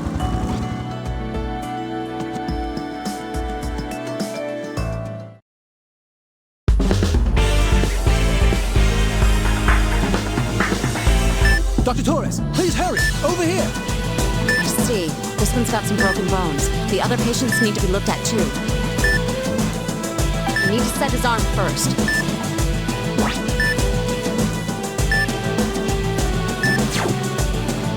If I'm not careful, it'll hurt him even more. I have to fix this quickly.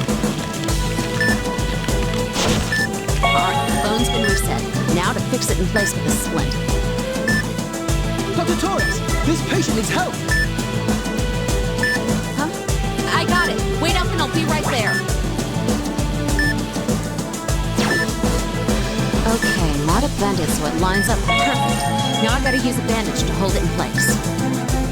Hey, what the? Is this guy trying to tell me something?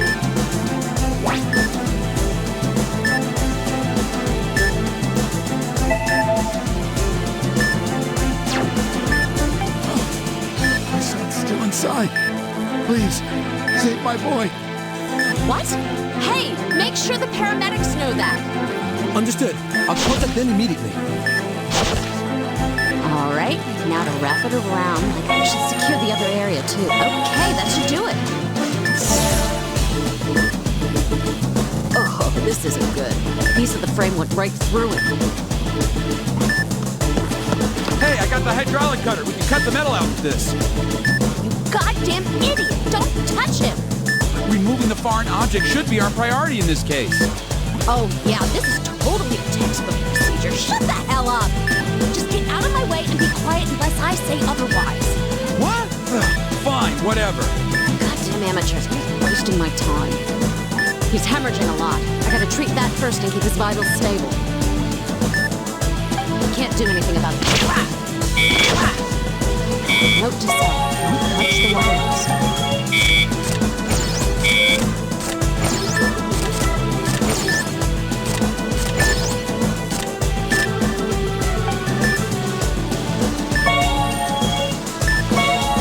Alright, that's all I can do for him right now. We've gotta cut this chunk of metal.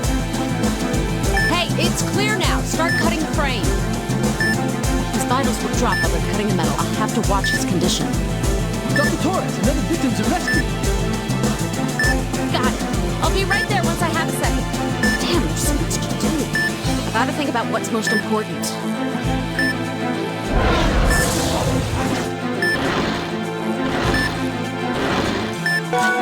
Are these glass shards? I gotta pull them out.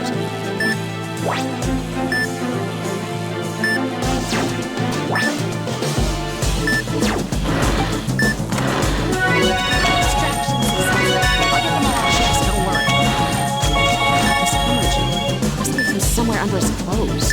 I'll get the scissors. Let's get these clothes off.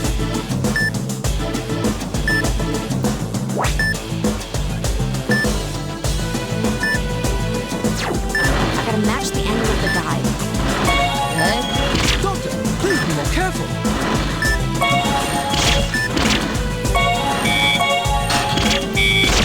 Perfect. Now let's take a look in here. Doctor, they found another victim. It's the child we were told about. I'll take a look. Get the kid over here.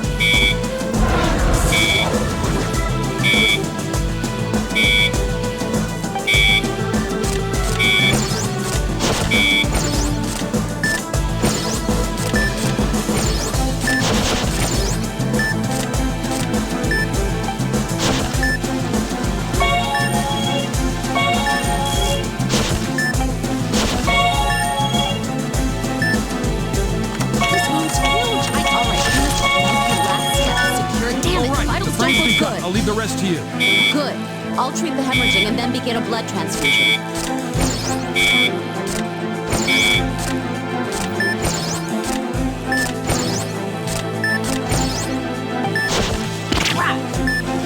Note to self, don't touch the wires.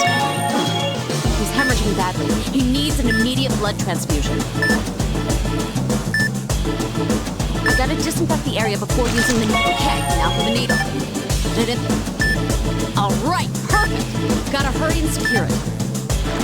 This one's treatment is done. Move him over for transport.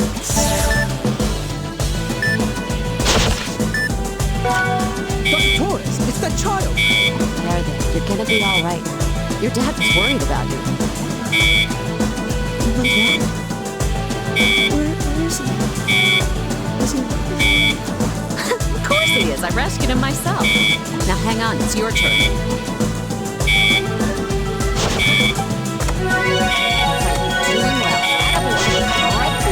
You should thank your dad. He's the one who told us about you.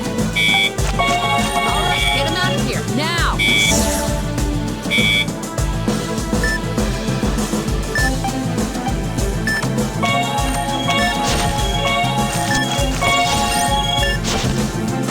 This wound's good to go. I've finished hemostasis. Get that transfusion ready, come on! Need to secure the vein. Gotta do it carefully. One done. Transport him out. All the wounded have been taken care of. Mission complete.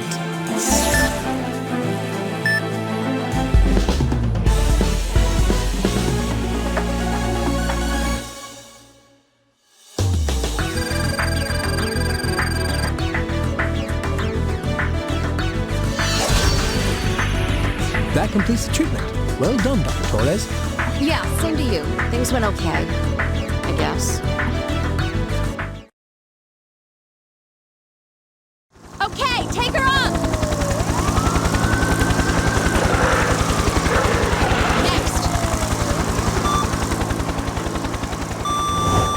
Patient's entered cardiac arrest. This isn't good. Check for a pulse. Get the epinephrine ready. Idiots, there's no time. Start CPR. Huh? Who should I...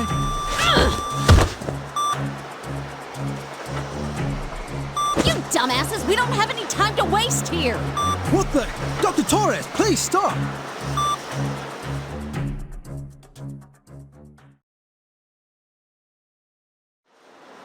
Ugh, everyone is so goddamn useless. We'd all be better off without morons like them. Please, calm down, Dr. Torres. They didn't make any mistakes. You shouldn't be so angry at them. You're too damn soft on them. You got a problem with how I do things? Go with those losers. Oh, hey, Dr. Torres. Man, she's always like that.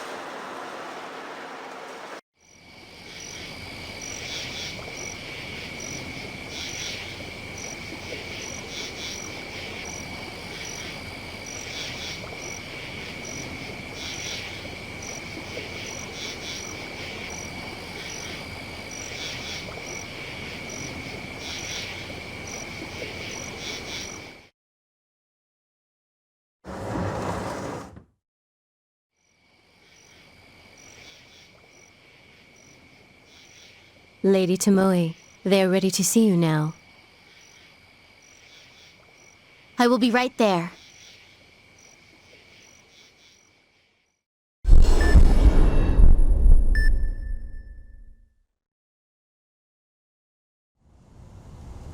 Have you heard? It seems Lady Tomoe has returned. Oh, of course she has. Her leaving this place was a mistake. This family needs her. She needs to stop playing.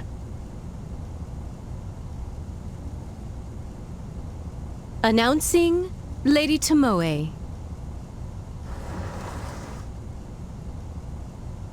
It's been a while, Father.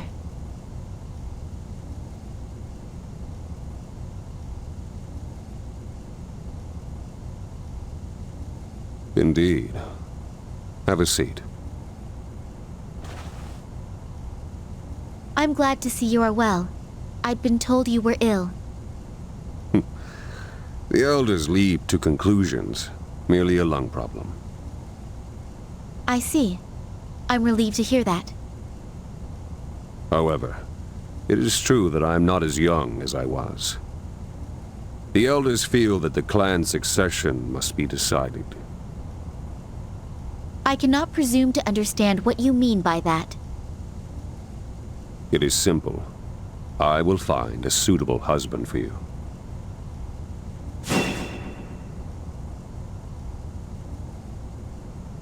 Will the lady refuse? This is unprecedented.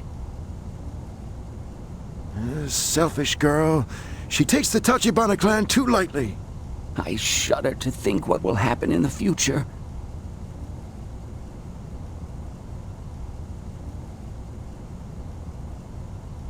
I humbly... Whoa! Hold it right there! Oh, what in the world? Intruders! Intruders amongst the clan! Chief? Dr. Cunningham? Yo, Tomoe! We came to rescue you.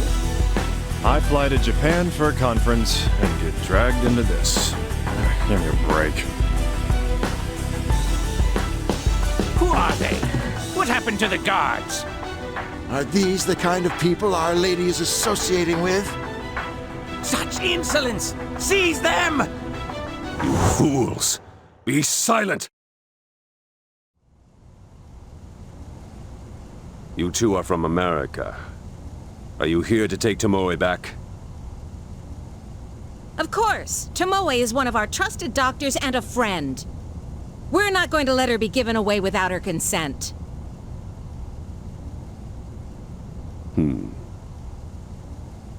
I have yet to hear an answer from my daughter. Tomoe. My answer? Father,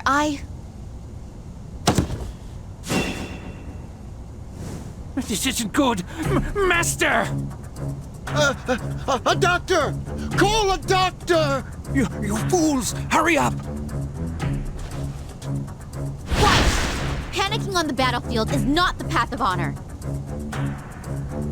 Goto, call for a doctor. Ikeda, ready a bed. Get water! Yes, milady. Water! The lady requests water. Make haste! Father! He's got tension pneumothorax. He'll go into arrest soon. What kind of man is this guy? I can't get a needle in. You require an open airway. Stand aside.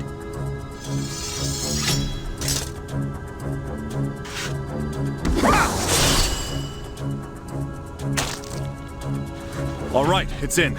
We've cleared a way for the air to escape. Now what? How can we operate if a scalpel won't cut his skin?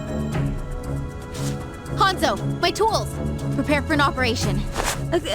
Hey, what are you gonna do? If the cause is a ruptured bulla, we can close it off. I can seal the hole in his lung with fibrin glue. It's worth a shot. Let's do this.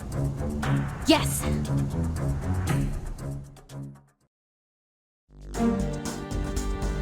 His right lung is leaking air into his thoracic cavity. We don't have any more info, so we'll have to look around. Understood. Beginning the operation.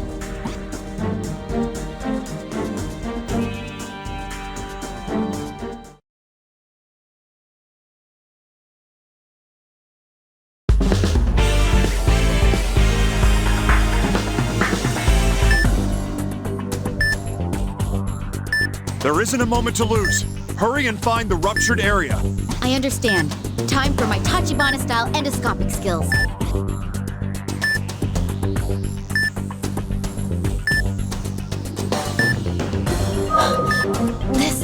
The inflammations in the lungs are hemorrhaging. We can't let it go on. The hemostatic forceps are ready. Perform hemostasis on all of them.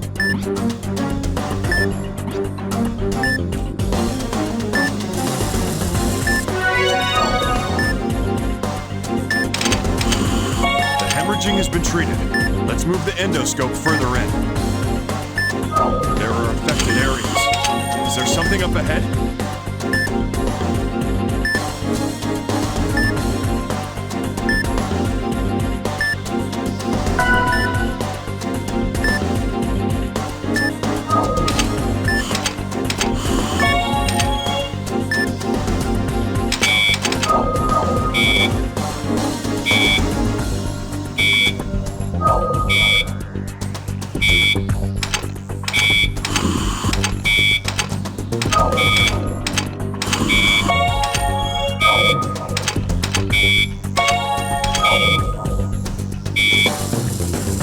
We're done treating this area. Let's hurry up and go to the next.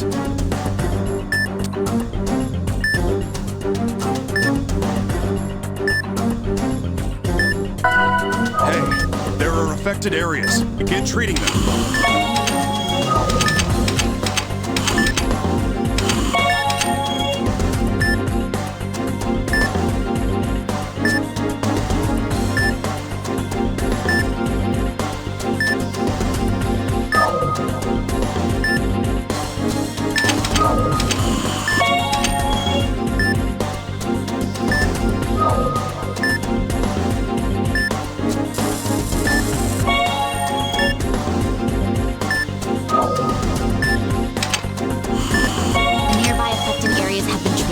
Moving on.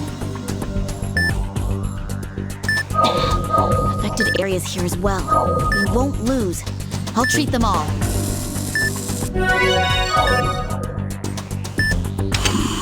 Good. Treatment complete. Move on to...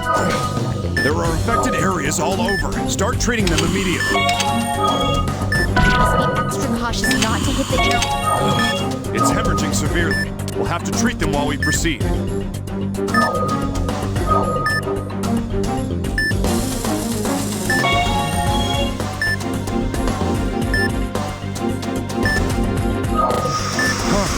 Here it is. We found the ruptured bulla. There's severe hemorrhaging. Can we even treat it like this? Hemorrhaging isn't stopping. It may be caused by something else.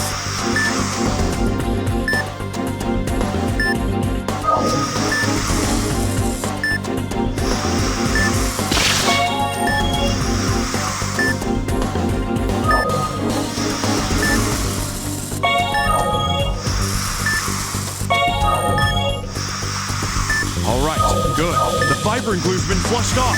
The hemorrhaging's preventing it from sealing. This isn't good. It won't stop until we find the source. We need to find what's causing this hemorrhaging and fast. This isn't good. It won't stop until we find the source. We need to find what's causing this hemorrhaging and fast.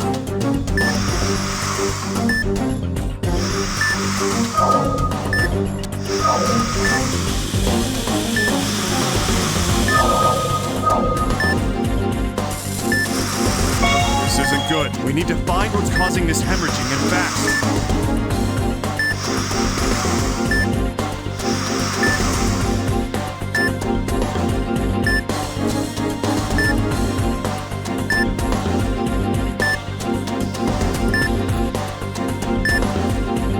Hey, you know the lungs are full of branches, right? If you think you're going the wrong way, retract the endoscope. Use the auto-retract command.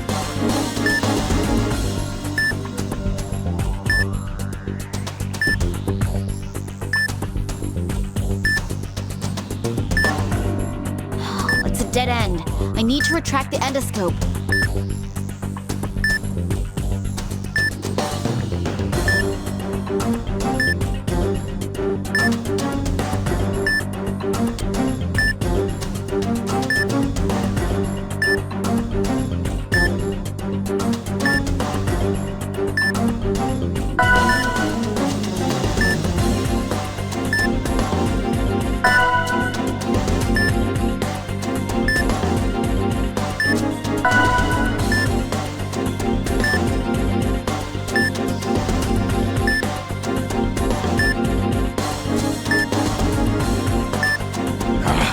Dead end. Back up to the branch and find another way.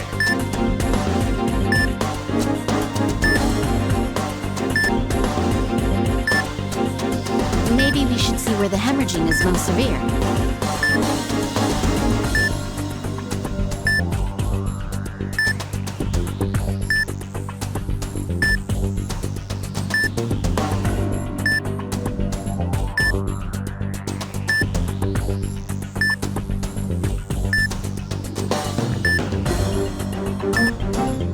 I see more affected areas further on. There's gotta be something.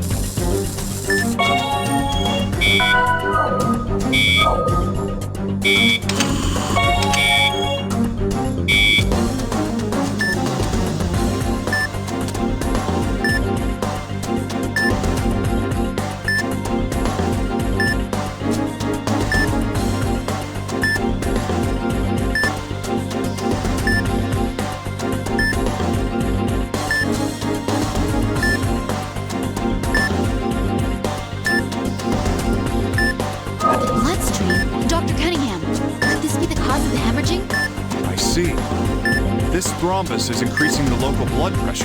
Then the hemorrhaging makes sense. I'm going to treat the thrombus. Doctor, please support me. Yeah. Listen carefully. Treating the thrombus is almost the same as dealing with a tumor. First, inject the affected area with medicine so it protuberates and can be excised. Be careful how much medicine you inject. It needs a little more. Must take care not to let it burst, though.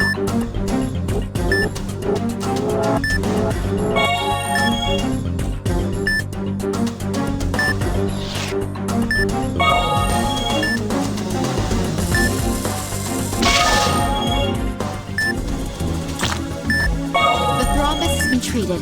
Moving on to the next treatment.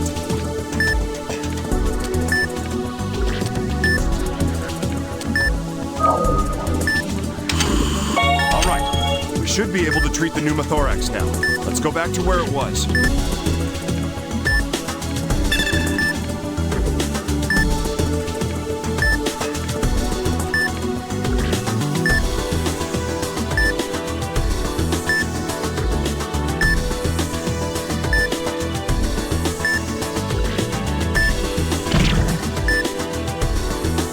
Calm down. Hurting the patient isn't going to help.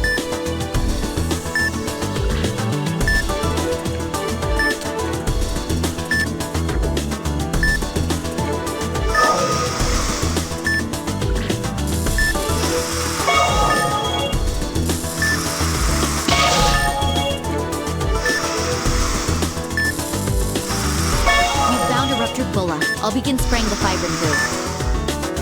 All right, good. Fibrin glue's created a seal.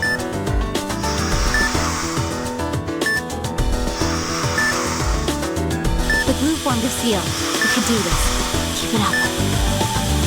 The glue's solidified. It's gonna be all right. Keep going. Operation complete.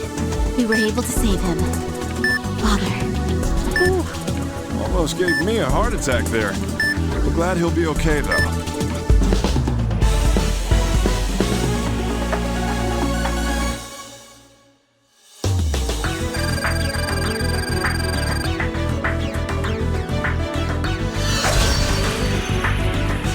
Wow! That scared the crap out of me. Speaking of which, where's the restroom? Such low humor. The restroom is the first door on the right. Oh, good thing it's close. Well, if you'll pardon me.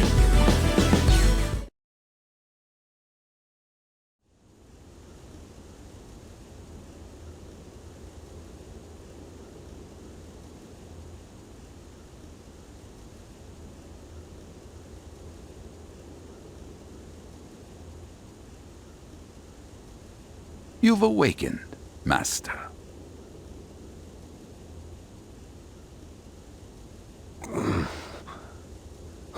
Where is she? We have loaned her a jet. She is likely returning to America.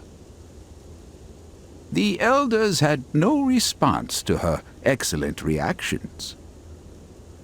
I see. Oh, I nearly forgot. Lady Tomoe has left a message for you. I must learn more if I am to master the way of honor.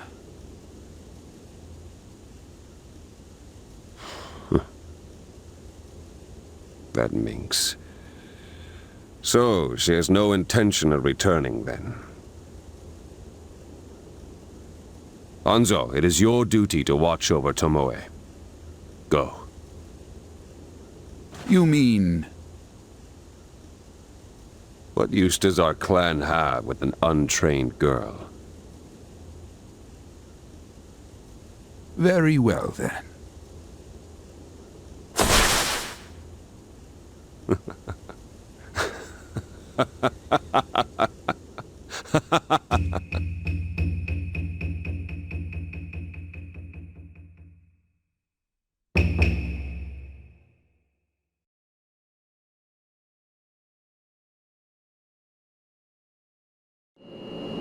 Wow!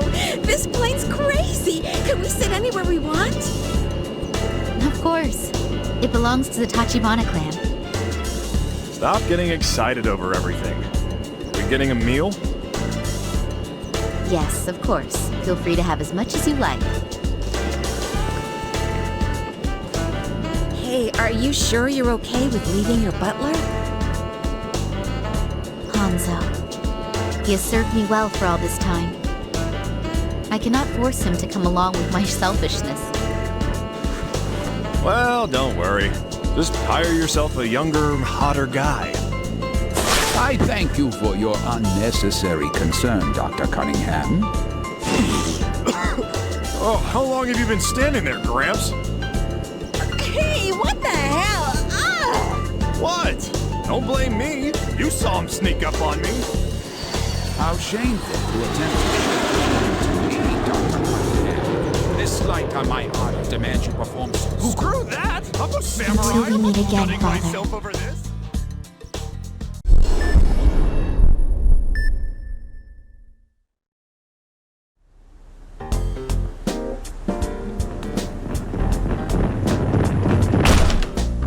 Hank, what were you doing? You're late. Oh, hey, Chief. Oh, sorry I'm late. And you're all out of breath, too. Odd.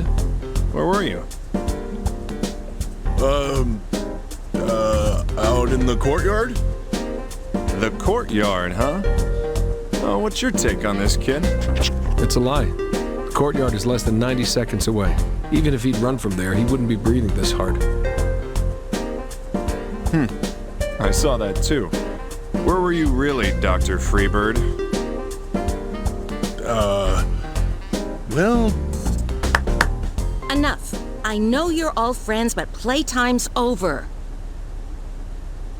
Let's begin the conference. About 10 minutes ago, a Ferris wheel collapsed in Oakdale. We're receiving 4 patients, one of whom is severely injured. The patient's name is Charlie Malone, a 39-year-old male.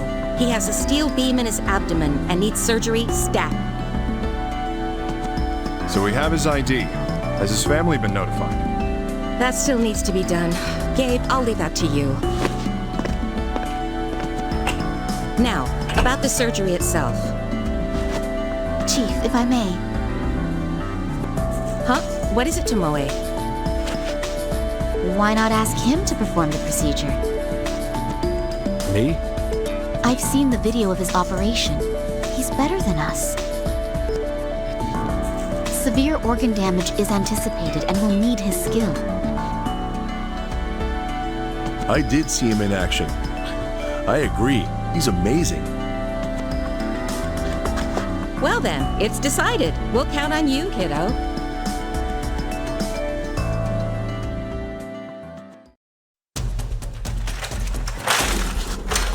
What the?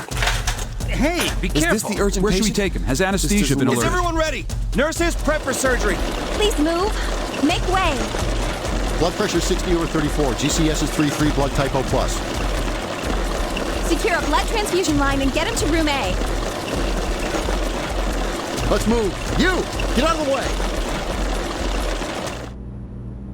Please, listen carefully. This will require several steps. I will monitor the transfusion, so watch the patient's vitals.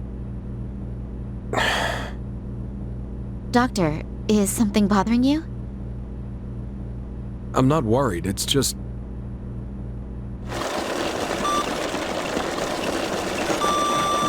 Vitals flat. Doctor! Damn it! Hang in there! Readying the lactated ringer solution. No time. Contact surgery. We're bringing him in as is. Just... How we handle this crisis will affect the hospital's name. Is it all right to trust this to an outsider like me? You've let your short time here mislead you in understanding us. You aren't regarded as an outsider here anymore, Doctor. You've already saved 2 lives since you arrived here. All of us believe in our hearts that you'll save this man. Believe.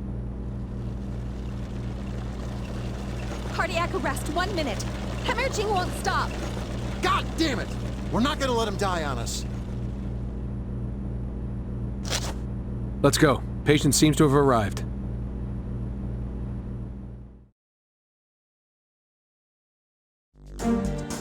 The extraction of the foreign object is a delicate procedure. I, Tomoe Tachibana, will be supporting you in this task. Let's get to it. We'll save this patient, no matter what.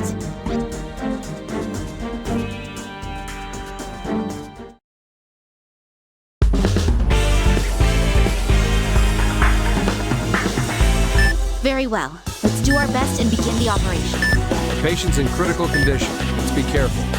Doctor, the patient's undergoing cardiac arrest. Charge the AED. Beginning resuscitation.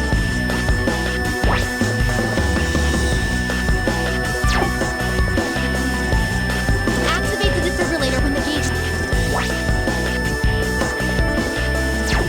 Please calm down. Watch the hearing constant. Come back, come on! We have a pulse. Thank goodness. All right. Resuming treatment of foreign objects. It's possible that material like wires penetrated the organ. Use the ultrasound to see what condition the organ is in.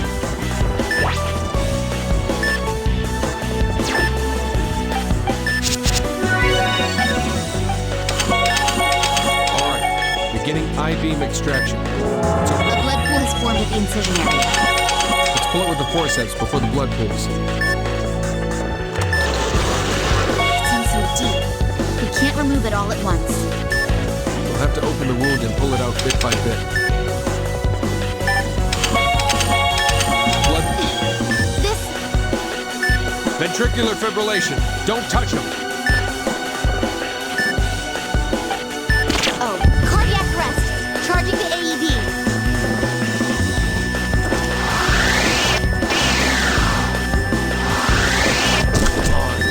Come back. Come on. We have a pulse. Watch the vitals for any variations. Hold on the object with the forceps. Watch the vitals. We're halfway there. Continuing with the treatment. The patient's getting worse. Doctor, what? Just a little more. Hang in there, doctor. Vitals aren't stabilizing. The object has been extracted. The object has been... Yes. Now we have to treat the wound from the extraction. I need to do something about that blood. Get the drain. I'll suture it after closing the wound. Forceps. Alright, now to suturing. Prepared, suturing completed. Let's use membranes as reinforcement. I see hemorrhaging in... You're so precise. Your operating skills are truly remarkable. The membrane came off because of the blood. Let's strain it.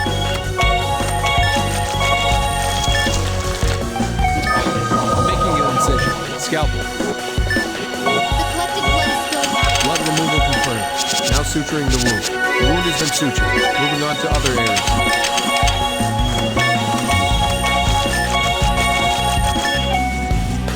Alright, I'll use the forceps while we can see it. Please place it. The wire has been extracted. Moving on to just... Look straight out into the Glass shard has been... glass shard removed. Please continue with only one area remains.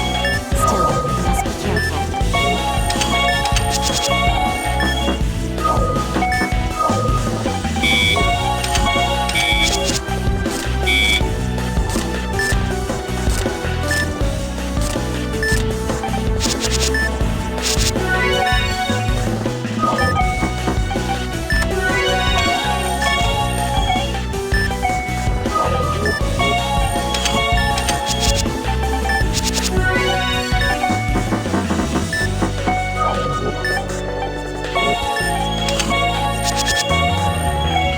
The EKG has calmed down. Let's return to the treatment.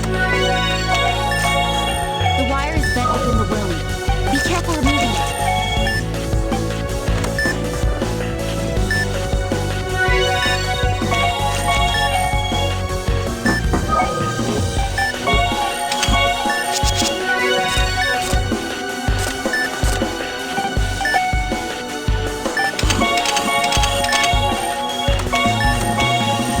The wound is fully covered. Fixed up. The membranes have been affixed. You'll be all right. This wound is large enough to need the forceps to close. All right. Ready to suture the wound. Large laceration treatment complete. Please continue. Let's close this wound before... Please suture the wound before it opens again. Vitals have stabilized. All treatment complete. All right. Let's begin suturing the operation field. Let's close this patient up. Prepare the suture. Please place the bandage and we can begin the operation. Operation complete. Let this disease pass from this wound. Well done. You did it, Doctor.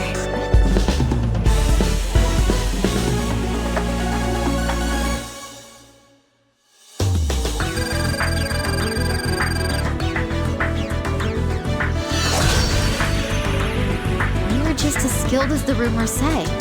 Oh, that's why I'm here. Such modesty. I have much to learn myself as well.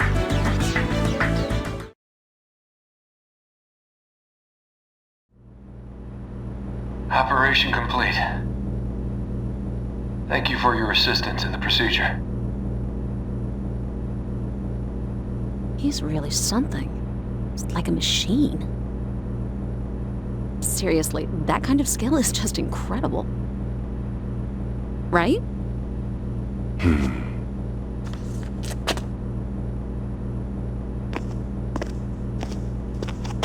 Oh, is that your daughter? She's a cutie. That's right. It's good she didn't take after her dad. How old is she? She would be 14 now. if she were still alive. When did she pass away? She was killed in a bioterrorism attack 8 years ago. 8 years? Don't tell me. Oh, sorry. It's in the past now. That incident at Cumberland College. My wife taught there. She passed away with my girl. Hey, did they ever find who was responsible? Yeah. I caught him. Personally. Don't you recognize him? He's standing right there. Are you joking? He did that? A side effect of the gas. It erased his memory. But he was found guilty in a court of law for it. That bastard! Hey, Maria! Well done, Doctor. That was as smooth as last time. It's like nothing can stop you. Emma, stop swooning over the new doc. Hey! You convict bastard! Hey! Is it you? Dr. Torres! Did you do it? What the? What are you talking about? Are you responsible for Cumberland College? Tell me! I've already been put on trial for what happened there. Damn it! What are you doing? So what then? Have you been lying to us all this time? Please, calm down, Dr. Torres. Damn it, we swore an oath to do no harm! Dr. Torres, calm down. Maria, stop it! You can't remember, huh? Screw you! Start remembering! Remember what you did, damn you!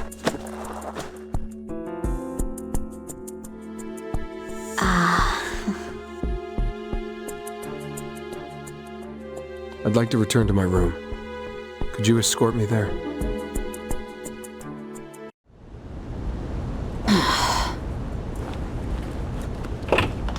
Doctor, how was your day? Yeah, what's up? I worked really hard today. So Darnell said he'd treat me to dinner. You want to come with? I offered to take her, but she keeps inviting people. Sorry, I'll pass. Good for you, though. Eat up. What? Do you have other plans, Dr. Torres? Come on. Let's not bother anymore. Let's go, Emma. Oh, all right. We'll see you later then. This is so not like me.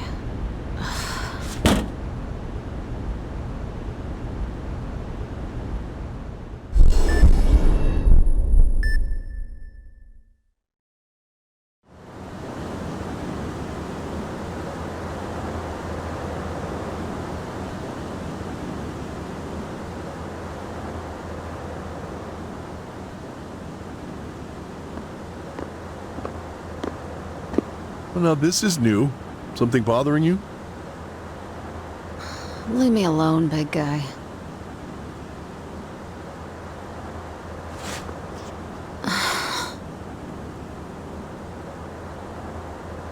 Well, this is just me thinking out loud.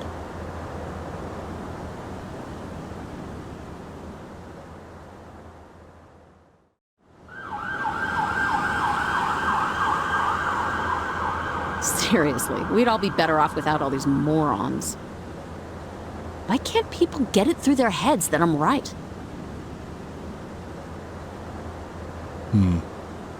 Why are you so focused on being right? This might sound dumb, but I wanted to be a hero. A hero? Yeah. When I was 14, I accidentally started a fire at my orphanage. I was smoking in the bathroom and it got out of control. But while I was running away, I heard a voice crying. I ran back and saved her. I didn't even think twice about it. What's wrong with that? You saved a life. That's good. What's so good about it? I'm the one who started it, remember? Still, The kid I helped kept thanking me over and over. That's all she said. Thanks. Stupid, but it made me happy. That's when I made up my mind. I decided that I'd be an awesome hero who would save people. Have you stayed in contact with the child you rescued? Huh? Oh, that reminds me. I heard a letter came for me. I've been so busy that I haven't had time to get it. I see. There's an important point you're missing. Huh? There's a limit to what even a hero can do by himself. A hero acting on his own only acts in vain.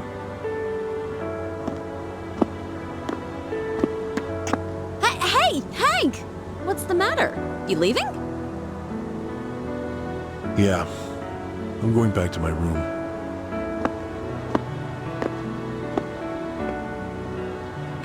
What's with that guy?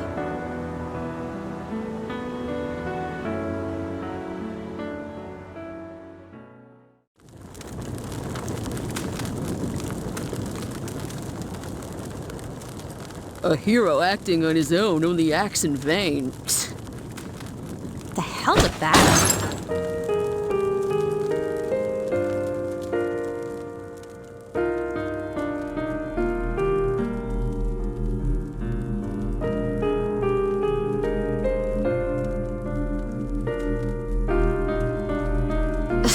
What, you again?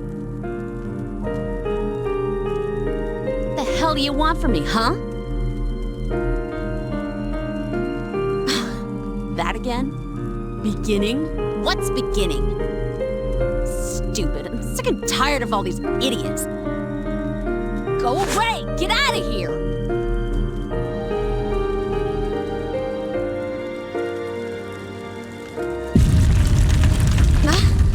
What the?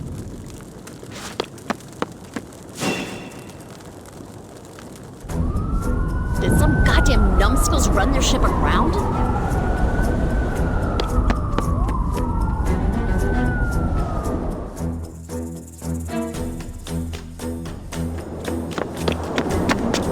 Move it!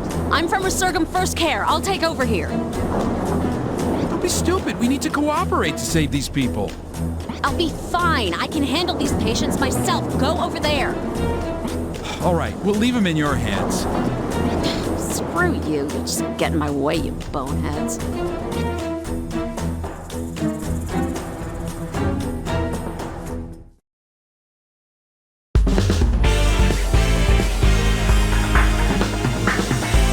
I can do this myself. Now let's get this done. Damn it, she's gone into cardiac arrest. She must have drowned. It won't be a problem. I'll start chest compression. Damn,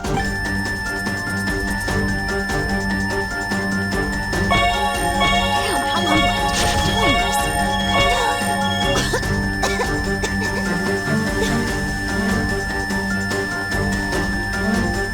Okay, she's back on this side. Good. Can't let my guard down yet. What the hell is this? Was he caught in the explosion? Ugh, the wound's too big. I gotta use a tourniquet.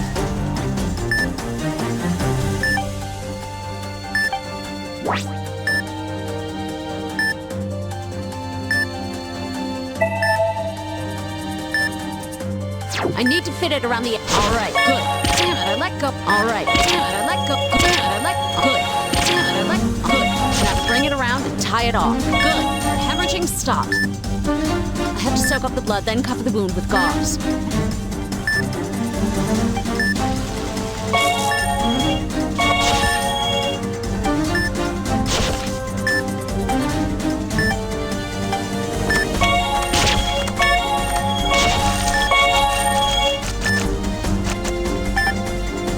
Treatment complete. Transport him out.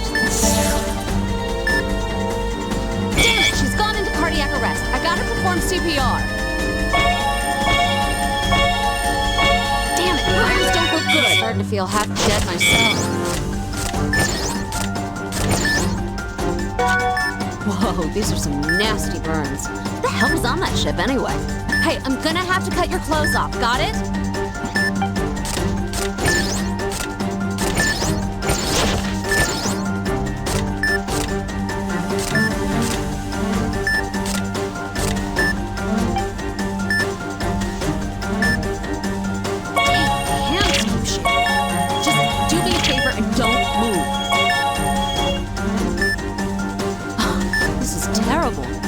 These burns, they're 2nd and 3rd degree. I've gotta hurry.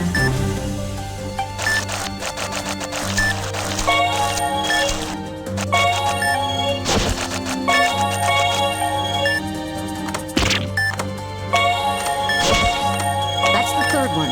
Just a little more and it'll all be over. Okay, done. Hurry up and get her out of here. We don't have all day. Hey, we searched the ocean and found those people you were talking about. I'll take care of them. Shut up and leave them here. Understood. They're in your hands now. I'll do it. I'll do this.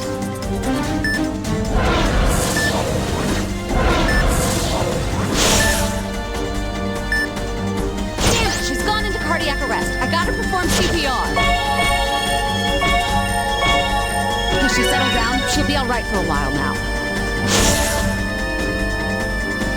Damn, did she inhale some of the burning material? Her respiratory tract's completely blocked. Hey, someone get me a drain! What the hell am I doing? Of course there's nobody around. Just gotta treat it with the tools I've got. What do I have here? I got a box cutter and some ballpoint pens. Okay, making an incision with the box cutter.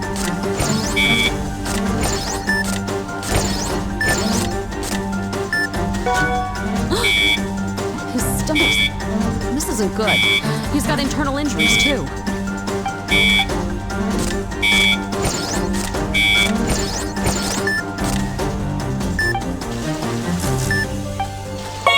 Hey, I'm cutting your clothing. Your life's more important than your wardrobe.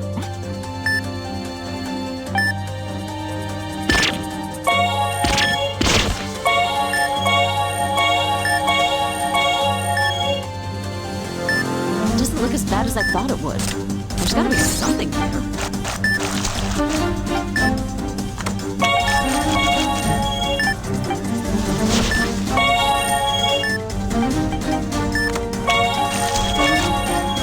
Alright, Peter's face is complete. Are you kidding me? This is a lot less severe than I expected.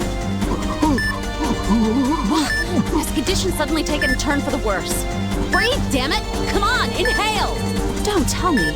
Damn it, he's suffering from pneumothorax. Gotta make an incision. Antibiotic gel. I've gotta use the gel. I don't have a damn scalpel. Alright, I've reached the thoracic cavity. I'll use the pen to release the air. Gotta push it straight in, all the way into the thoracic cavity.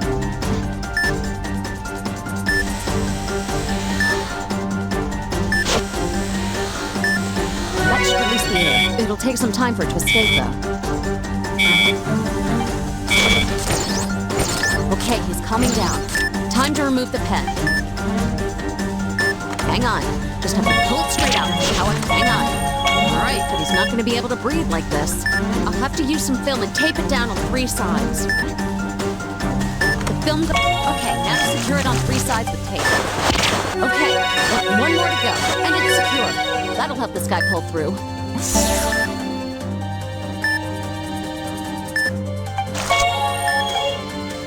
Right, I've made the incision.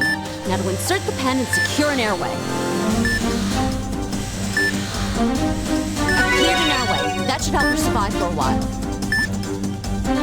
Damn it, are you serious? I don't have time to find a machine. I'll have to use some good old elbow grease. Aim for the center of her chest and hit her hard.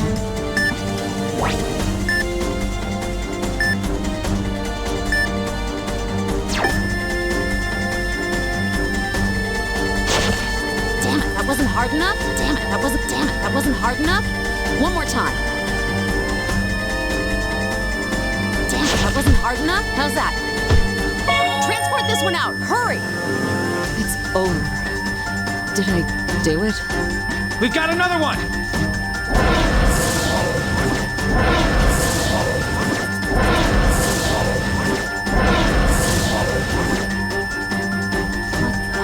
hell?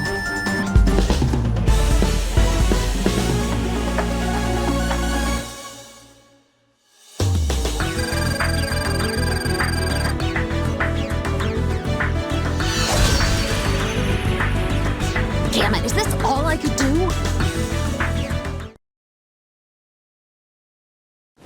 Get him out of here, hurry! Somebody guide the ambulance out! Any more blood bags? Let me know if anyone needs We got help. another one! Help us get him off the ship! Damn it! This is nothing.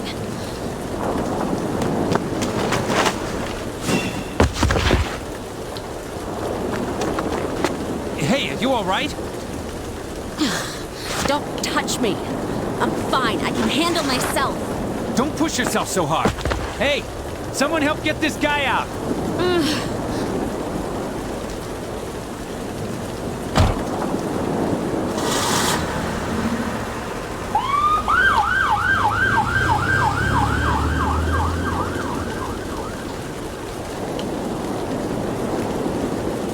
Damn it! Damn it! Damn it! Damn it!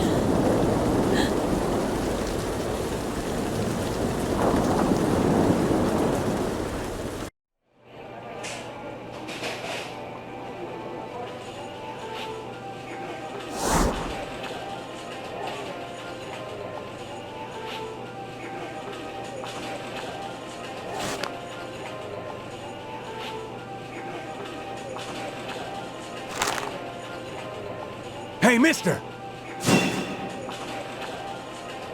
It's your turn. You're gonna buy those or not? Huh? Oh yeah, I'm sorry. I'll just take this guy as well.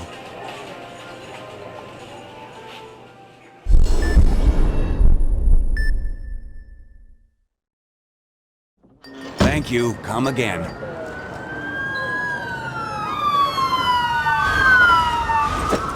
Something have happened?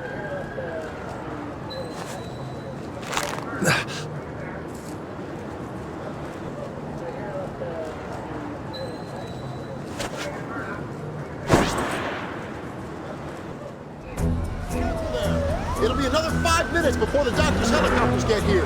Where's the stretcher? Someone take this patient out of here.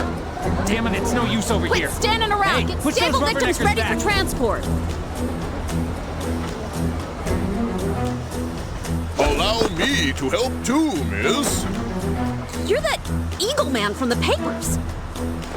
That's just some bad press. Let's focus on saving this patient for now. All right. He has several broken bones. What hospital can take him? Everywhere's full. We're sending the rest to Resurgam. You're transporting them to Resurgam First Care? But Don't worry, our orthopedics department is top notch. Oh, hey! Hey, isn't that the Eagle Man? That's him! He must have been behind all this! what? No, I had nothing to do with all this. No more excuses! Hey, police! Here's the culprit! He's getting away! Get him! Get back here, you filthy coward! No, I'm not.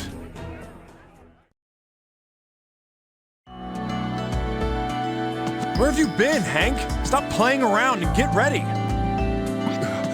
Oh, sorry. What is it? Is there a problem? Oh, no. But I've lost sight of why we're saving people's lives. Quit thinking about useless crap like that. There's a patient here. Now isn't the time for this. You're absolutely right. Now, let's begin the operation.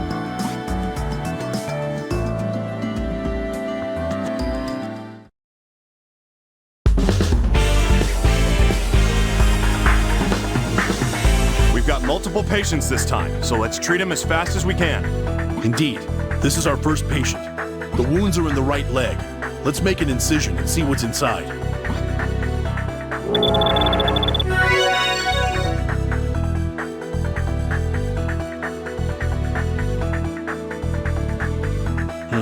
The tibia is chipped.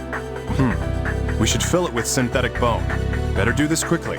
Wait, first we need to prepare the connecting area. Then we'll use the synthetic bone. Okay, you're the specialist. I'll let you make the decisions here. All right then, set the saw. Let's make an excision along the guideline.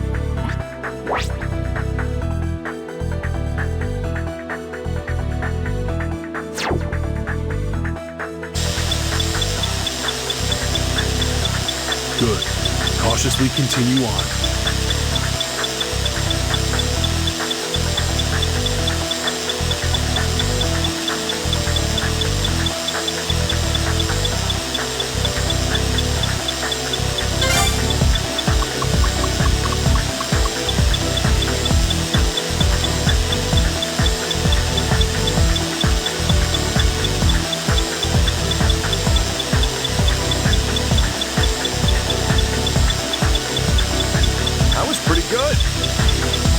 That should prepare the connecting area. Now to form the synthetic bone.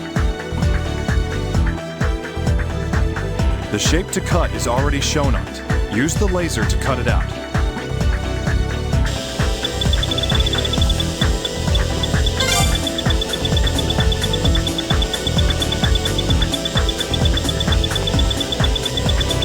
All right, let's proceed, but be careful.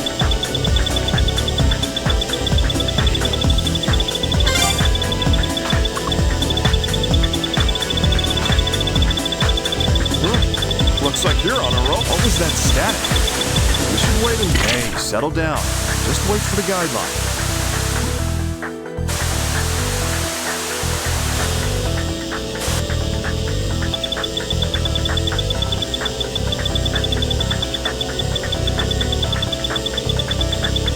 Good. Cautiously continue on.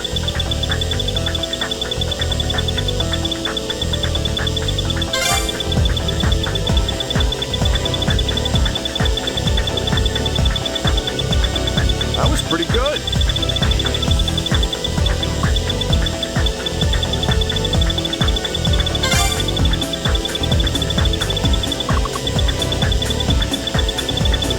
Yeesh.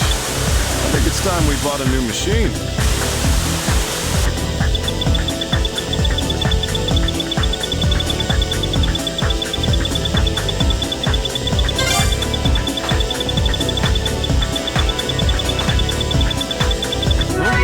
Looks like you're on a roll. The synthetic bone's been shaped. Let's move on to the next step.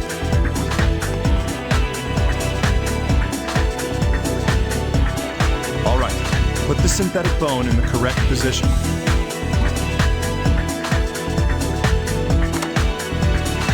All right, now to secure it with a plate. Prepare the drill.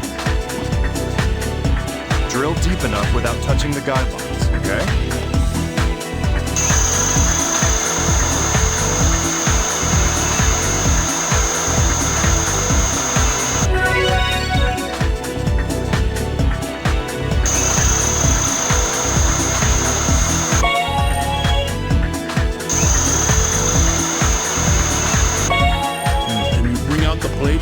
Let's screw it in place.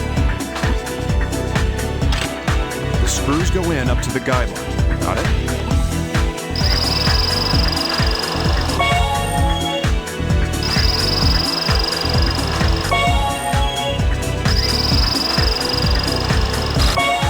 Good, good. It's going well. The femoral neck is the next step. This is awful. This area has been completely shattered. Looks like we have no choice but to replace it with an artificial joint. Right. Let's start this quickly. First, we have to extract the bone fragments. All right. Keep going with the other. Get the saw. We need to work on it so that the stem can be driven in. Don't leave the guideline. Using a saw isn't like using a scalpel after all.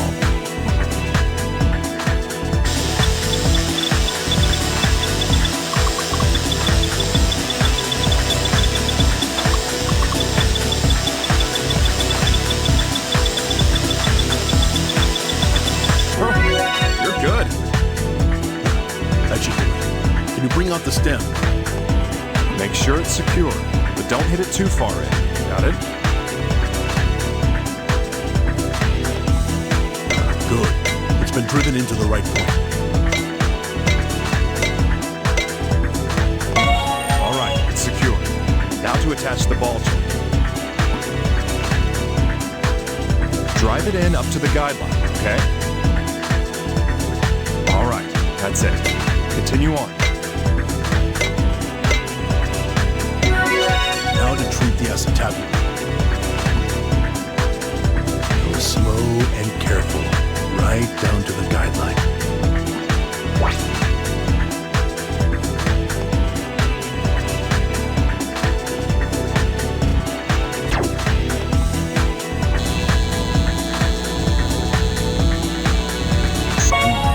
Get me the cup. I'll begin attaching it. Drive it down to the guideline. Watch how much force you use. All right, attachment complete. Now let's fit in the hip joint. We'll be done with this patient's treatment then.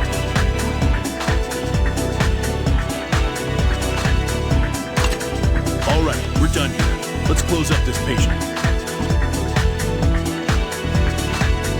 Here's the stapler. Match the guide and staple the incision closed. Rock solid. All right, bring in the next patient. We'll begin treatment immediately. The damaged area is the left leg. Let's begin the procedure. Back is killing me. Let's finish taking care of this guy already.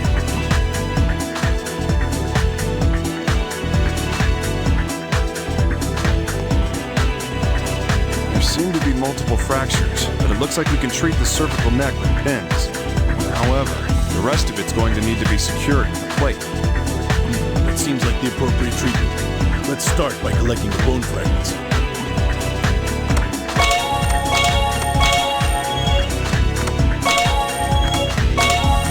All right, pieces have been picked up. Now put the fibula back in its original position.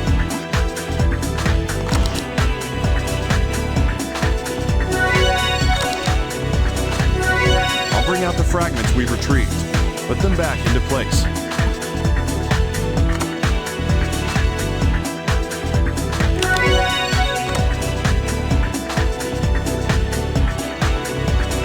The angle's off. Should pay more attention.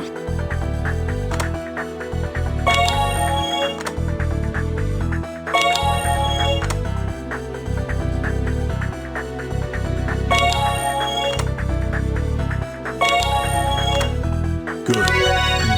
All the fragments are back in place. Let's begin treating the fibula. Use the drill to open a hole. Watch out for the guidelines.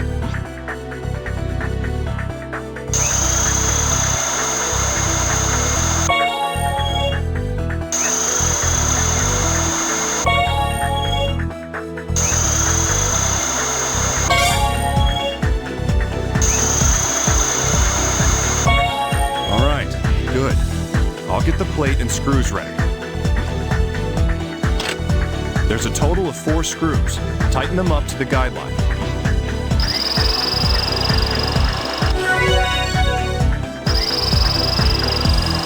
That was pretty good.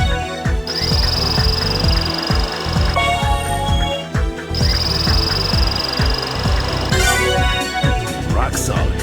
Let's move on to securing the fibula. Get the drill. We'll just need a single hole for the pin.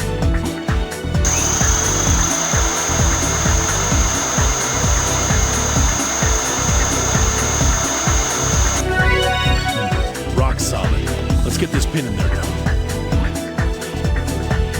Don't drive it in too far, okay? Be sure of what you're doing. This seems to be all right. Let's continue the treatment.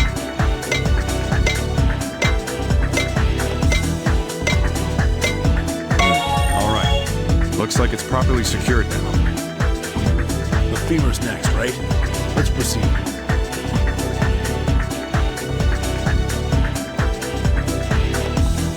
Wow, this is severe. Will it need an artificial joint? That'd be the best way. Let's scrape the neck and attach a cup.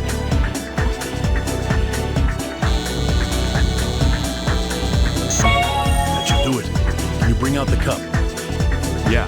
Make sure it fits completely, okay? It's useless if it's full of gaps.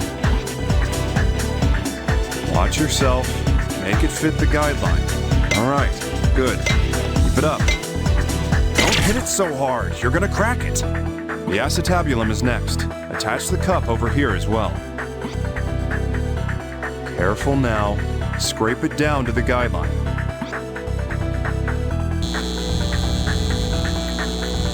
Nice. That's perfect.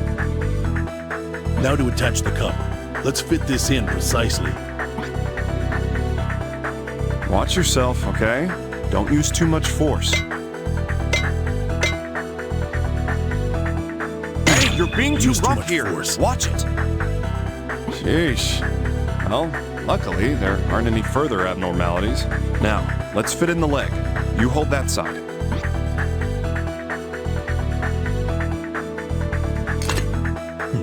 Treatment complete. Let's close this patient up and end this. Ready the stapler. Closing the patient up. Good. Well done. All the patients have been treated. We pulled it off. All that's left is to hope the patients recover.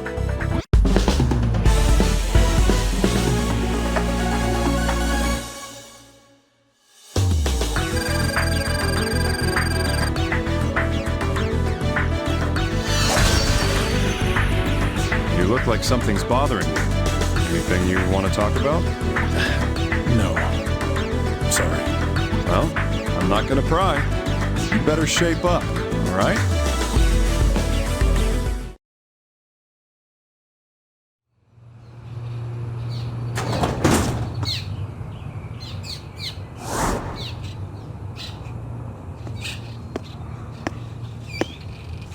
Well, now this is new.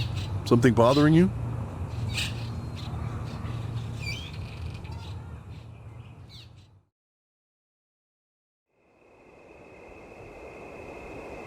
That's when I made up my mind. I decided that I'd be an awesome hero who would save people. Have you stayed in contact with the child you rescued? Huh? Oh, that reminds me. I heard a letter came for me. I've been so busy that I haven't had time to get it. I see.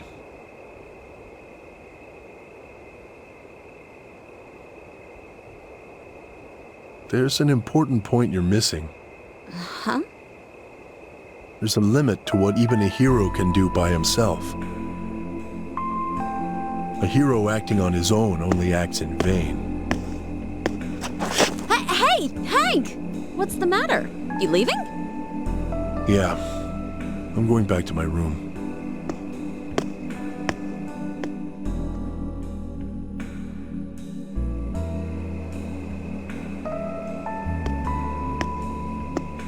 Ah, I've been wondering where you were. Oh, Gabe! Oh, sorry. It's okay. You, free after this? Wanna grab some drinks? I mean, it's totally fine if you don't want to. Actually, I'd love to come along. Yeah, no worries. Maybe some other time. Or... What? You're actually gonna come? Would that be a problem? What? Of course not, big guy. And hey, it's on me this time, so just go nuts. Well, I wouldn't want to overdo it. What? You never come along. You're not getting off easy.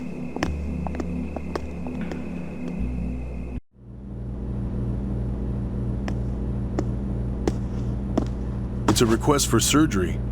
Is he still not, It's a waste of time even speaking to him.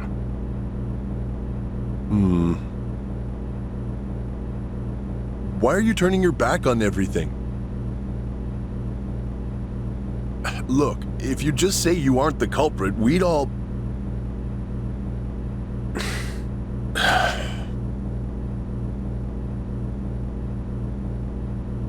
When I came to... When I came to, all I saw was a mountain of corpses. They were gone. Hollow eyes, blood everywhere. I may have been the one that killed them.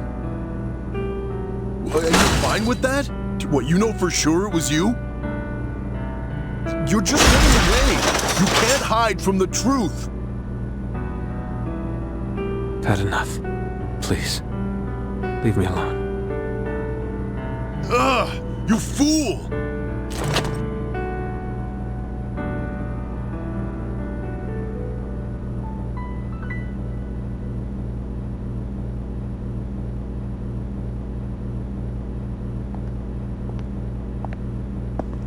I brought your meal. Please, eat at least some of it. It was all just a dream. A dream? I'm a prisoner. I'm different from everyone else. That's all there is to it.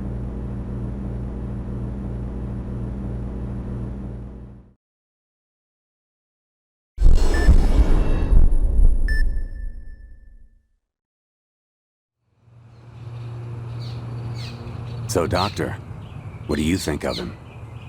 What do you mean? The kid's one heck of a surgeon. I've been watching him a long time. I can't believe that he's the one who did it. That's an odd thing to say. You're the one who caught him. All we do is catch criminals. We don't decide their fate. Ah, it's very noble of you. So, what do you want from me? I think you'd agree. You and I have a lot in common. Look, we transferred him here hoping his memory'd return. I'd really like your help in our investigation. Screw that. And you and I are nothing alike. I'm not an idiot who'd force a doctor without passion to operate.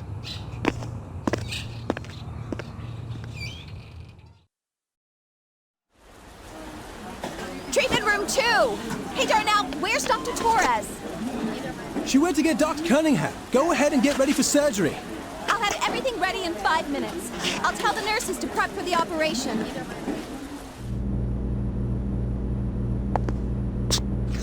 Did you come to laugh at me? I didn't hear any jokes. Sorry. Not my sense of humor. It's all right.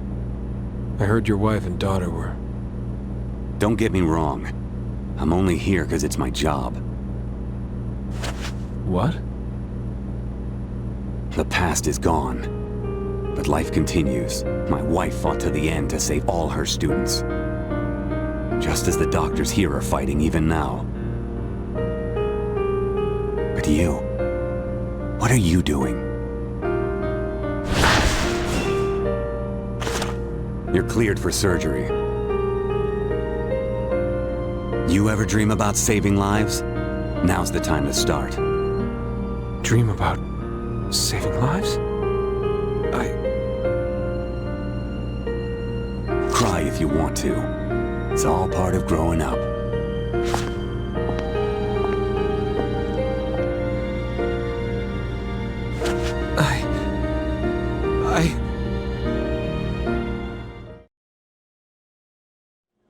Careful with the anesthesia. It's a hardy procedure.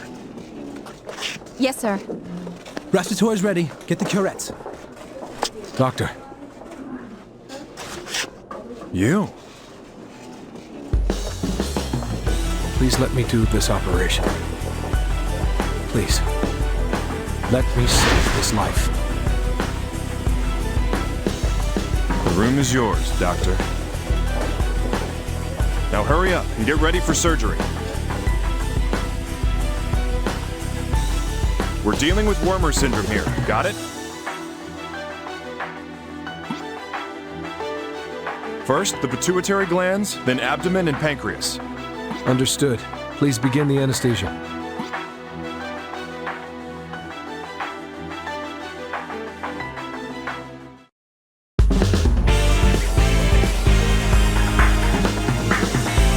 I made the incision into the sella turcica and duramator.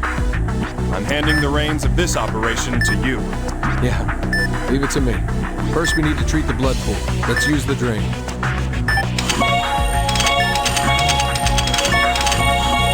Tumor location confirmed. Beginning extraction. Considering what we're dealing with, use extra caution. That won't be a problem. I'll drain the cytoplasm first. Cytoplasm removed. Beginning excision with the scalpel.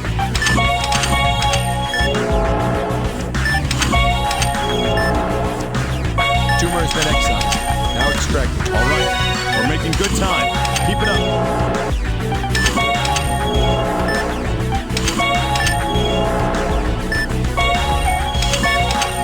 The patient's hemorrhaging a lot. Our supply's good.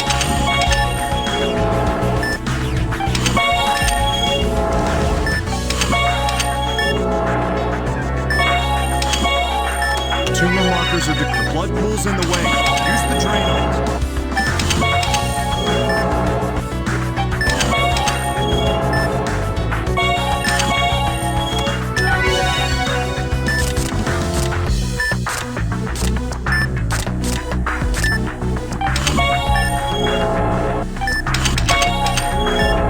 The blood pool's in the way. Use the drain on it.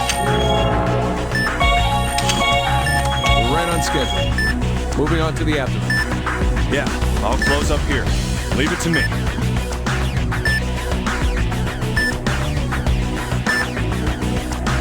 What are these bruises? Oh, just blood spots. They'll go away after this. Understood. Beginning pancreas operation.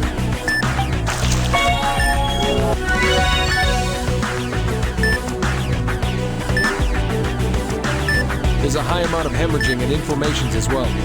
Is the bleeding from the GI perforation? We should treat it first. We'll need to excise the area around the voltage. Another blood pool. All right. It'll open up again. All right. Perforation has been sutured. Not so fast. I have some synthetic membranes here. Put them in place to reinforce the wound. I'm counting on you. You take too long. The sutured area is covered. Moving to the next affected area. Treat inflammations with medicine from the dark blue vial. The inflammations have subsided. Continue. Small tumors, huh? Be more careful. Inject directly into the inflammation.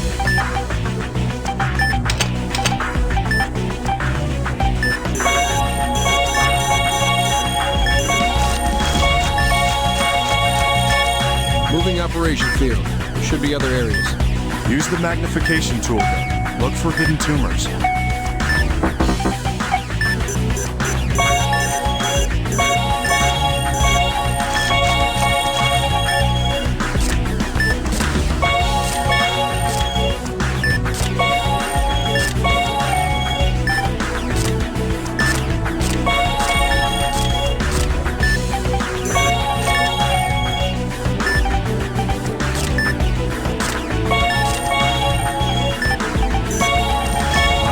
Stabilizing. Must be something.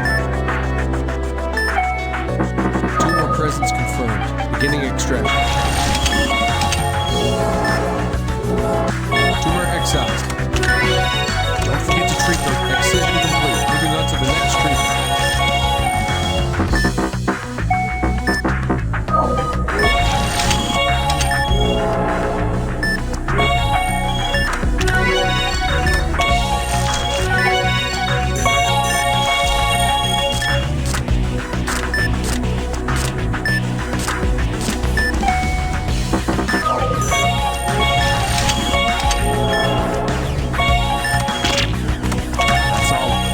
Take care of any remaining wounds.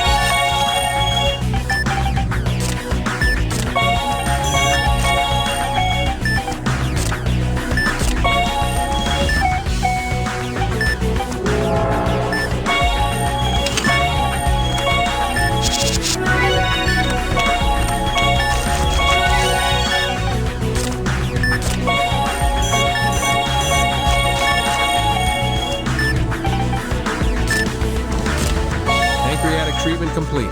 Let's go to the next area. Yeah, this next part's the last one. I'm counting on you.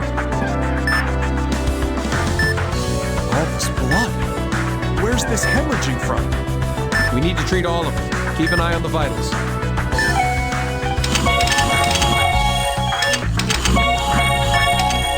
Tumor confirmed. Beginning extraction. Looks like they're nicely done. Now use antibiotic gel to affix them.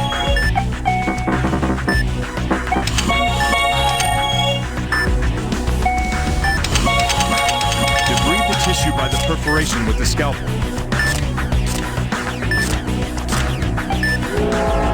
A blood pool is formed. I'll need the drain for this. Now suturing the wound before it opens. Prepare the perforations for suture. Get now to affix them. Membranes have been affixed. Move to the other areas.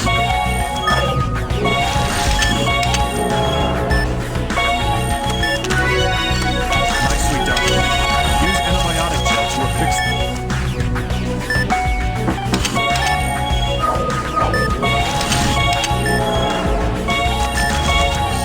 Tumor markers are clear. Now to affix the membranes. Prepare the antibiotic gel.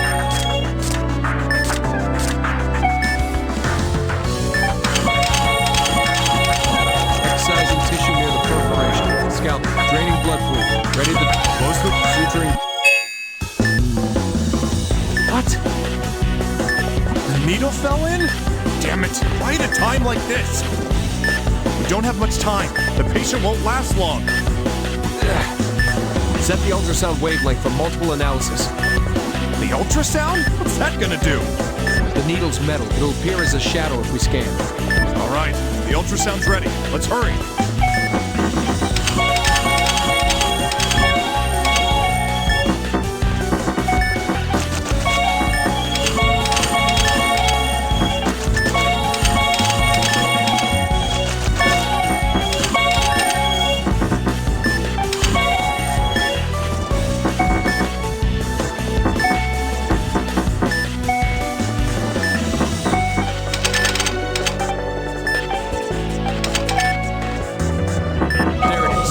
Found it. Retrieving it now. I retrieved the needle. Resuming the treatment. Suturing complete. Now to apply the membranes. Nicely done. Now use it. Treatment of all affected areas is complete.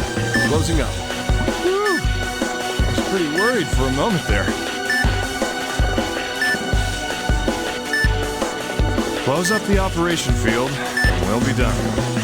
See, the blood spots are gone. Yeah, and all thanks to one skilled surgeon.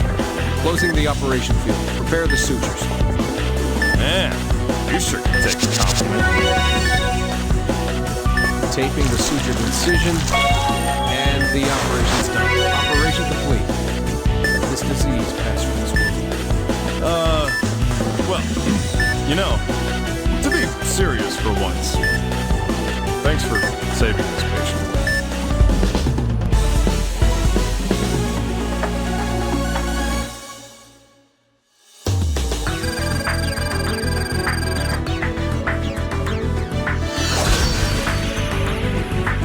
Man, you're really something. Oh, this isn't time to be depressed, kid. Be proud of yourself.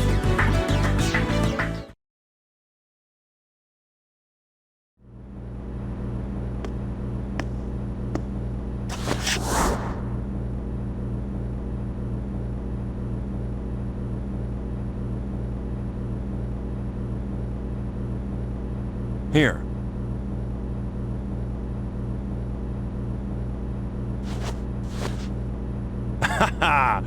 Oh, you're such a sucker, kid. No, but I mean it. You're really something.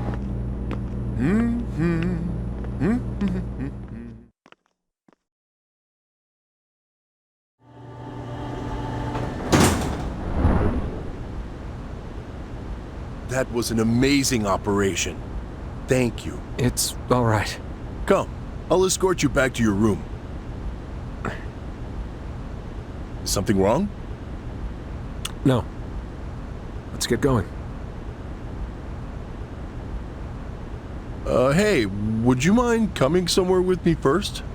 I gotta run some papers down to emergency. You can lock a man up, but you have to respect his wants. especially if it's something honorable.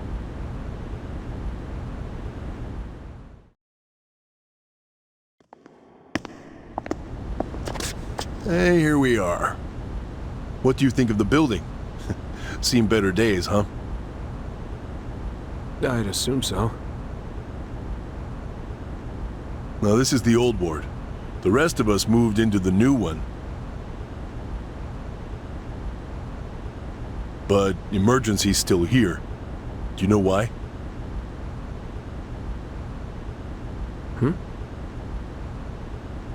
The people here wrestle with life and death every day. They're under more intense pressure than most can imagine. It can make them sensitive to serious issues about life. Yeah. Well, somehow I doubt they'll move to the new ward. Now go on.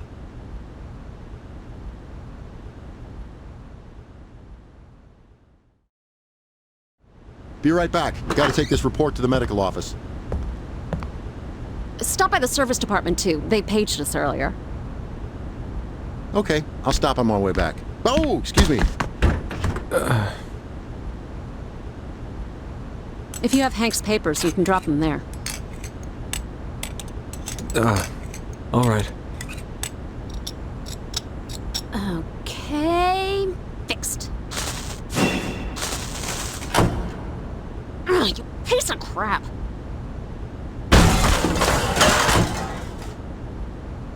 What's the use? This ward's such a pain. Is it too much to ask to have working lights? I see. Yeah, that's, unfortunate. Huh? You still need something? No, it's nothing. Sorry. It wasn't you, right? You're not the one behind the terrorist attack, are you? You have no memory, but you just want to scream it out. Am I wrong? That's how I was when I was a kid. I think I lost my temper the other day. I'm sorry. No, Anyway, I know you aren't a murderer. At least, I don't think you are. So, let's drop it. Why are you being so... Hey, I got a lot to do here. You mind? Huh? Wait, I'd still like to... Bastard! What the hell did you break? I didn't mean to. I was just... If you just quit moping, it wouldn't have happened. No, my personality has nothing to do... Damn it, just shut up already! Yeah, the patient made it.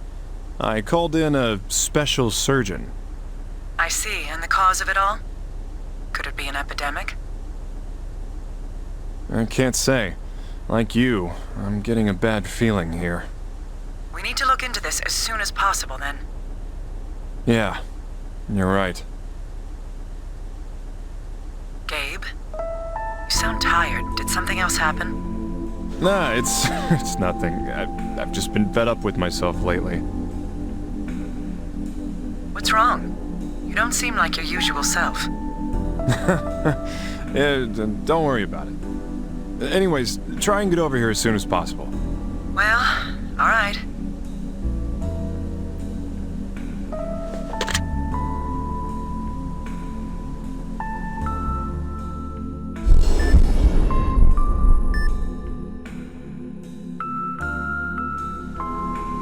Gabe, you there? Of course I am. Some of us can't loaf around on the job. How sweet. I'm gonna let that one slide. Your patient's being discharged today, but she wants to see you. The lady with Kaposi's? I wasn't the one who saved her. If she wants to talk to someone, call her surgeon. Oh, hell no! That guy is a serious asshole. Whatever. I don't plan on going down there either.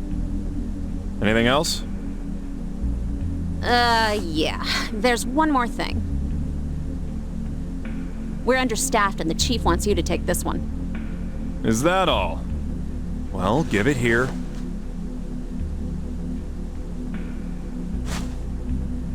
But the patient's... Joshua? Well, if you don't want to, I can ask another doctor. What kind of doctor would I be if I chose my patients?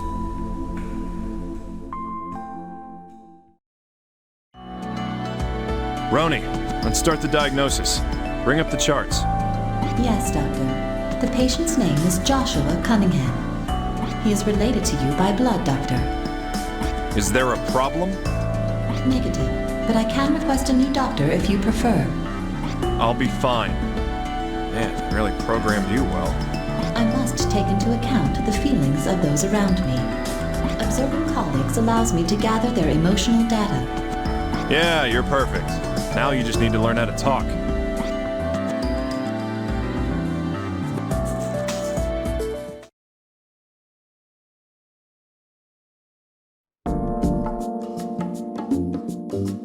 Oh, hello. You're a new doctor. Yeah. Hello, Joshua. Doctor, I don't hurt at all. That can't be. I received a report from your nurse. That's weird. I'm all right, really. Well, let's check you out. If I can't find anything, I'll let you go back to your room. Okay. I'm sorry, Doctor. Roni, I'm beginning the diagnosis. Are you ready? Yes, Doctor. You may proceed.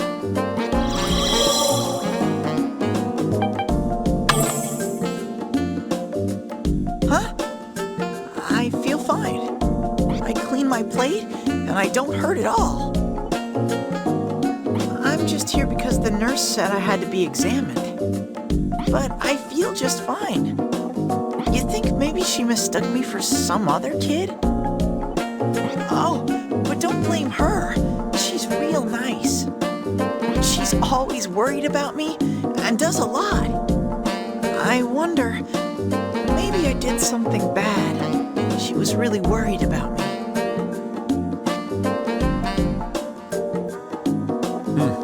That's odd. He really does seem to be fine. Huh?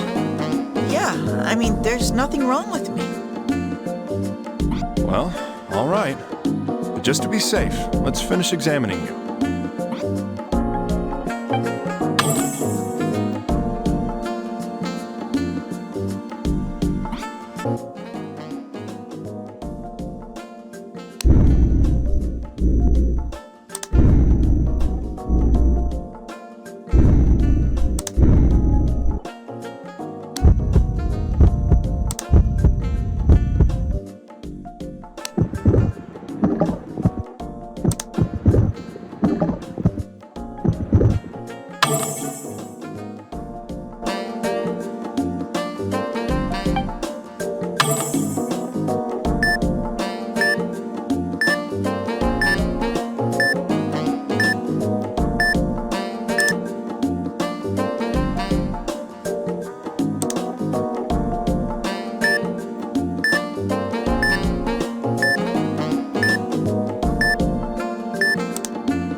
Doesn't have a single symptom I can find. Oh, I'm sorry. It's just a cough. Huh? That looked rather strenuous. But it's just a cough? Roni, the patient's hiding something. I'm continuing the exam. Understood. Proceeding with the diagnosis examination.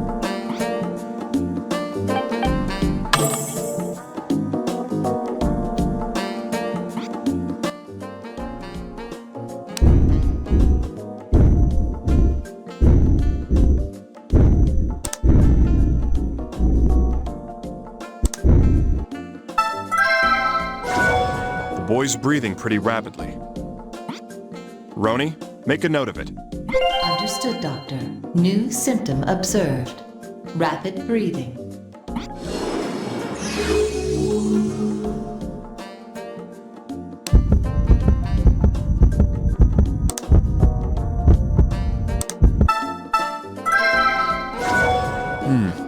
His heart rate's increased. Is this a symptom? Roni, record this. I think this is a definite sign. Understood, Doctor. New symptom observed. Increased heart rate.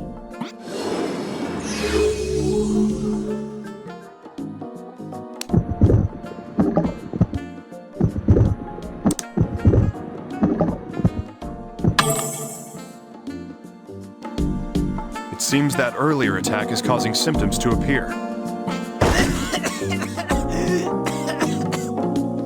There it is again.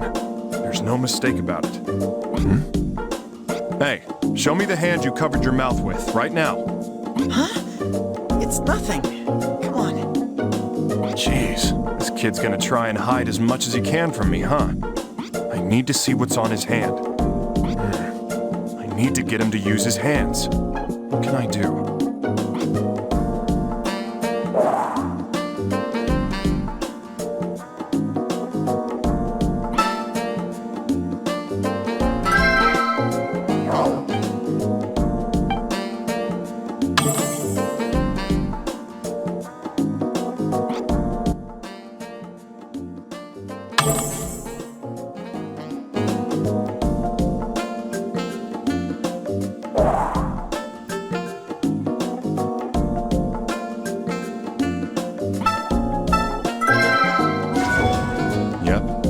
Blood on his clothes.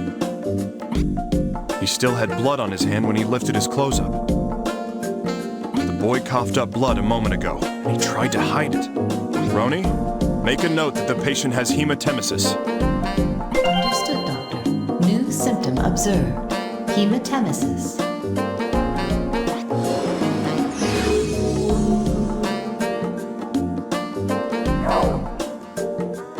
Hey, kid. Why are you trying to hide your symptoms from me? Why would you say that?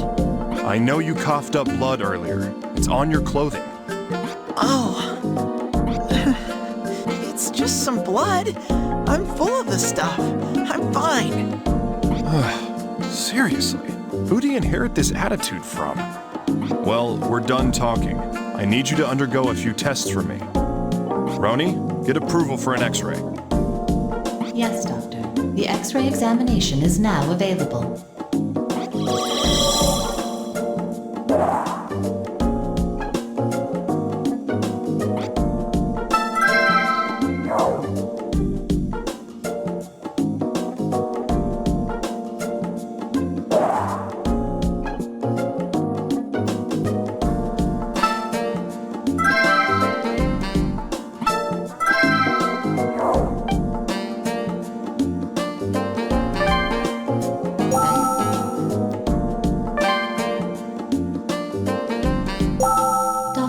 The X-rays are ready for viewing.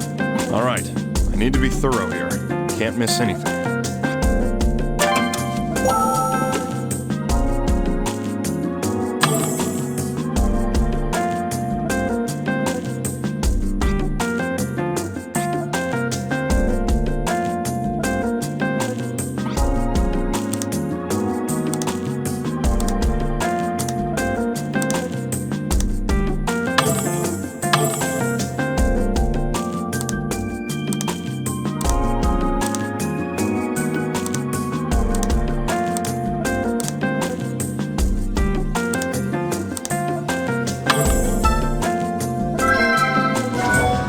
There's a cave-in the gastric wall. The contrast medium is settled in it.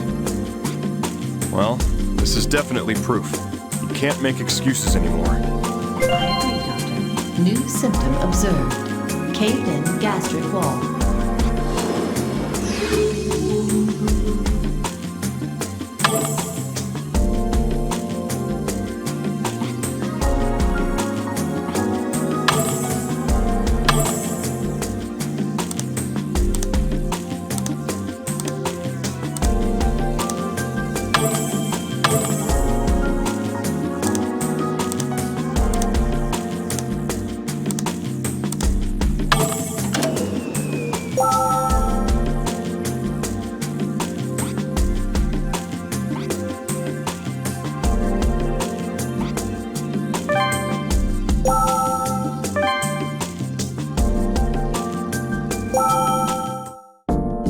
I have proof that there's something wrong with your stomach. You ready to talk now?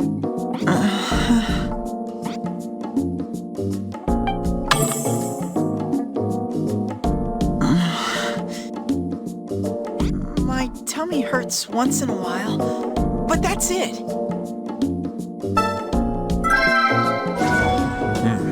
So he does have stomach aches. What an idiot. I bet they hurt a whole lot too. Well, Roni, he's finally coming clean with us. You writing all this down? Yes, Doctor. New symptom observed. Stomachache.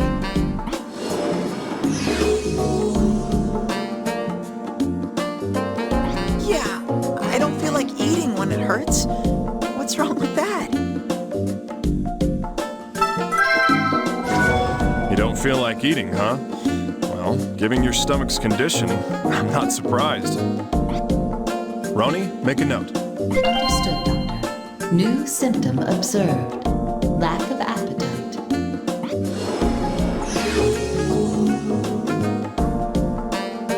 Everyone keeps making a fuss about it, but it's nothing. Really. Doctor, I'm okay. Seriously. All right. Now, is there anything else you're hiding? This is your chance. I'm not hiding anything. I really am okay. Man, little runt. Time to go back to the office and continue with the diagnosis.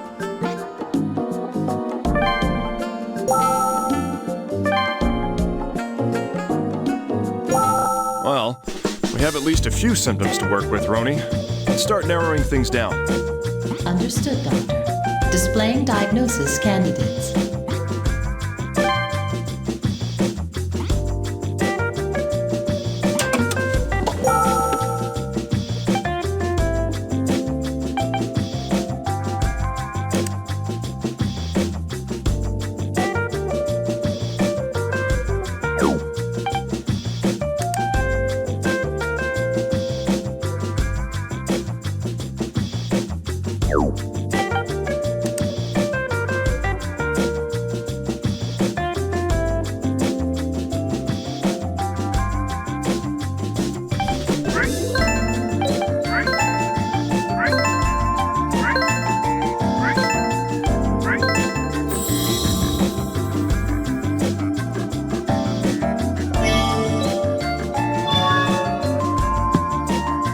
Is it a gastric ulcer? That's odd. Joshua already had endoscopic surgery recently. There's gotta be a reason for the relapse. Roni, let's continue with the diagnosis. Yes, Doctor. Sending the request to continue diagnosis. Something's wrong. The ulcers have returned. I anticipate there is an underlying disease, Doctor. Yeah, I just hope there's no other complications. That would be very beneficial, Doctor. Should we begin? Mm-hmm. Let's do it.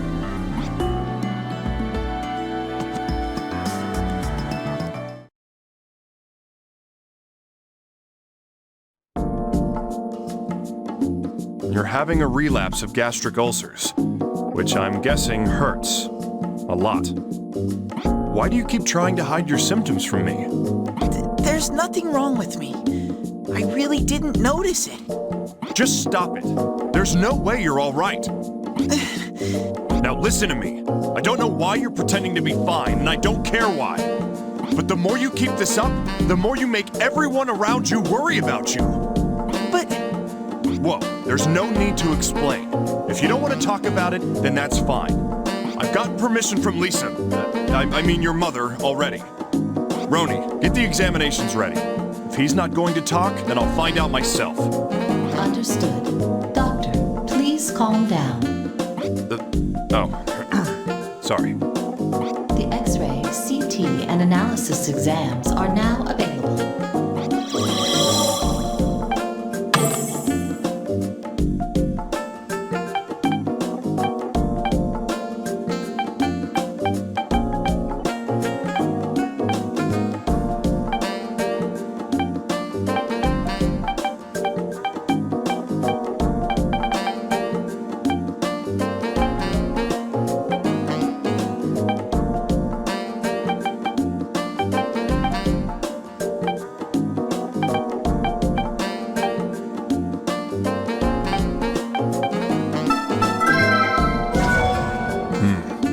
Serum amylase seems unusually high. Roni, add that to our list. Understood, Doctor. New symptom observed. High serum amylase level.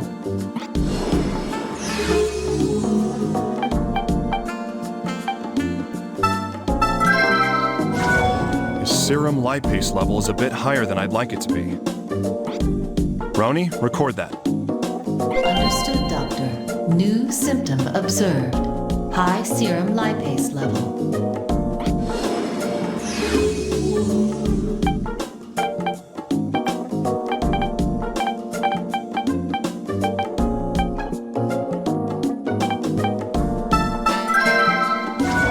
His elastase level is elevated. Roni, you got that? Understood, Doctor. New symptom observed. High elastase level.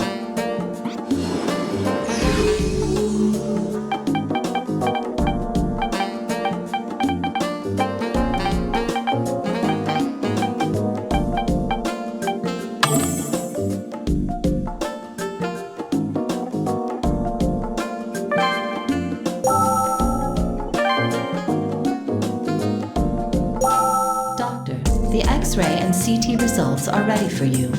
Let's take a look at it.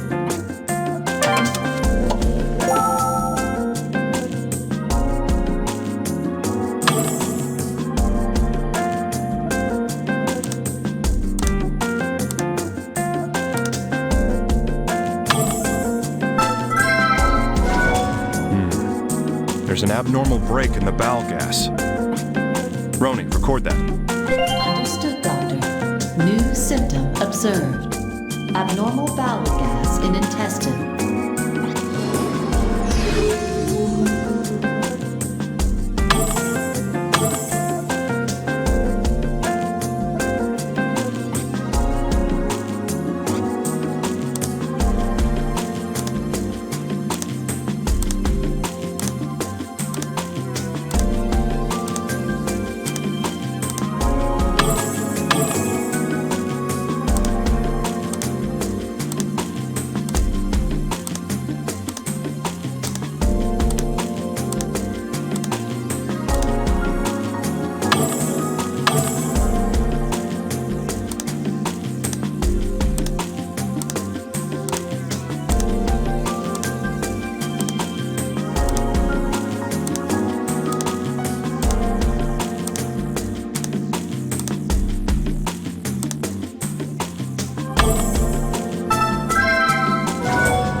This isn't normal.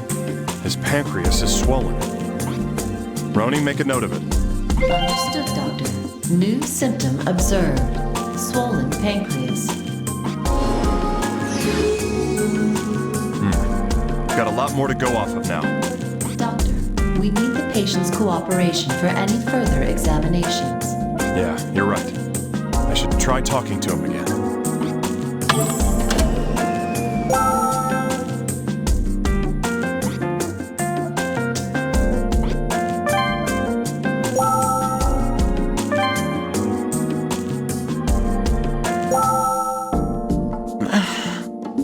Well, I may have been a bit harsh earlier.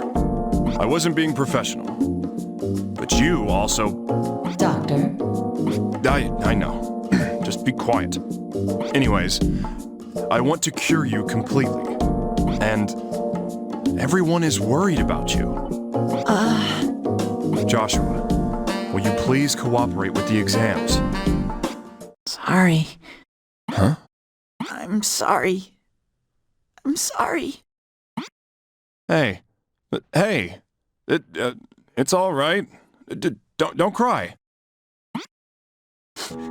But it's all my fault. I didn't want my mom or that nurse to worry about me. Joshua. I'm really sorry. I just made everyone worry even more. I won't hide anything anymore. I want to get out of this hospital. So, please. Yeah, I understand. Actually, my tummy feels a little weird. Can you check it out, Doctor? Of course. Leave it to me. Roni, are you ready? Yes, Doctor. I am fully prepared. All right, let's continue the exam.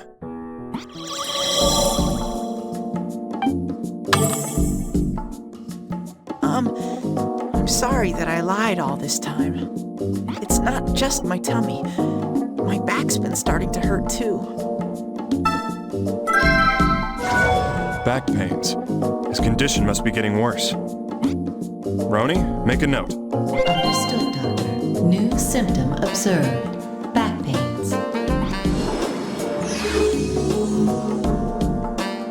It doesn't hurt so much that I can't bear it, but it hurts a lot. Also, I don't feel well. I feel like I'm gonna throw up any minute. Feels like he's going to vomit, huh? Sounds like he's finally telling the truth about something. Roni, this is important. Indeed, Doctor. New symptom observed. Nausea.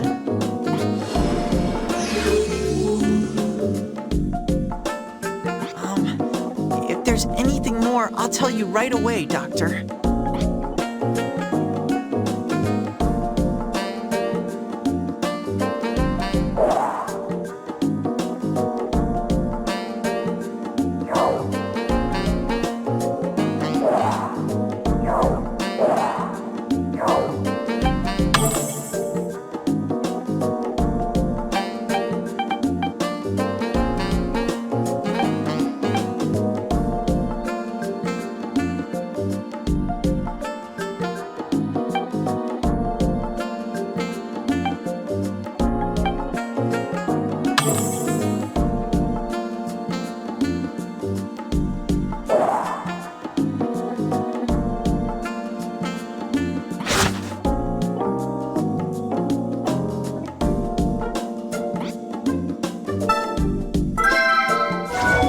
Hemorrhaging spots near the navel.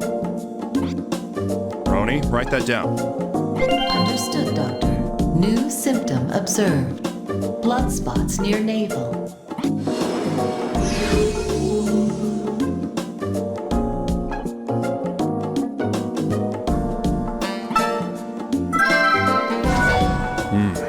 Hemorrhaging spots on the left side of his abdomen. Roni, put that in his record. Understood, Doctor. New symptom observed. Blood spots on left of abdomen.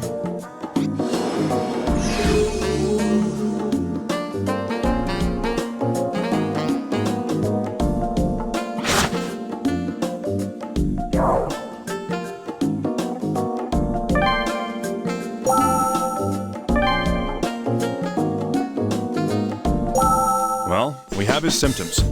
Roni, let's narrow down our diagnosis. Understood, Doctor. I'll get things ready for you.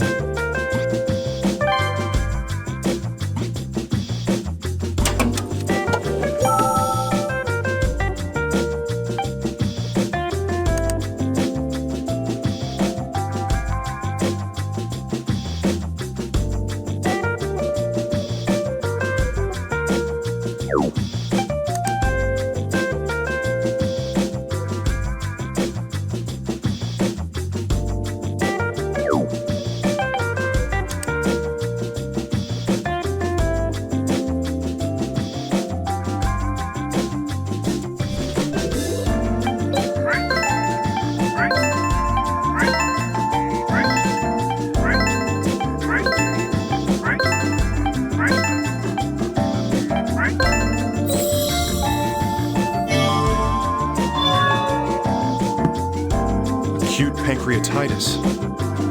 But I find it hard to believe this could have caused the relapse of his gastric ulcers.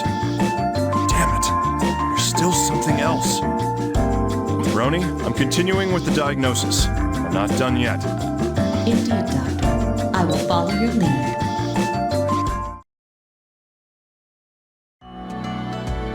Acute pancreatitis? That can't be the primary disease. It is plausible the chief illness caused it, like the ulcers. What in the heck's going on? We can only hope our examination will answer that, Doctor. Yeah. I hate dealing with all these complications.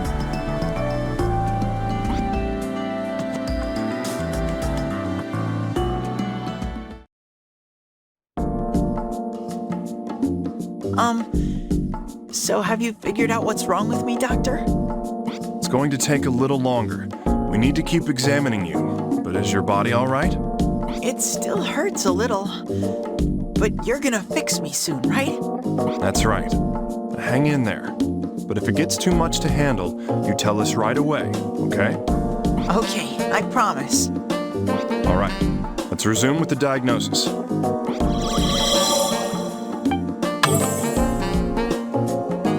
Anything else that's weird?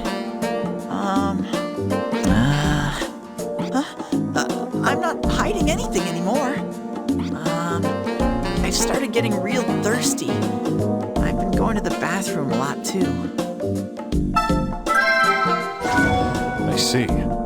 This is polydipsia and polyuria. It's small, but it's crucial. Roni, make a note. Understood, Doctor. New symptom observed. Polydipsia and polyuria.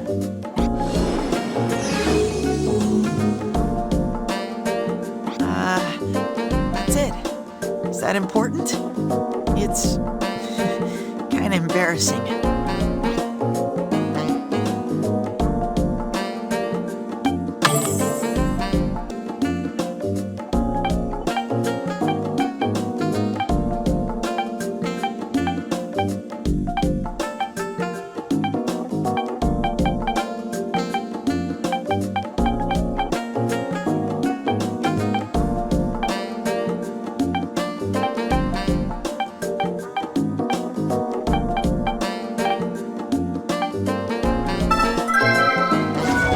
His blood calcium is way past the average levels. Roni, you got that one? Yes, Doctor. New symptom observed. High blood calcium level.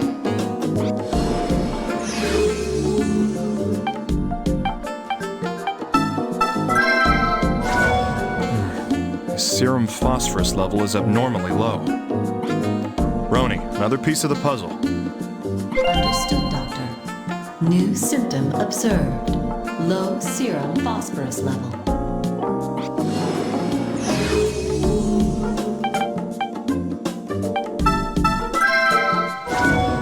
Yep, abnormally high PRL blood level. Roni, mark it down. Understood, Doctor. New symptom observed. High PRL blood level.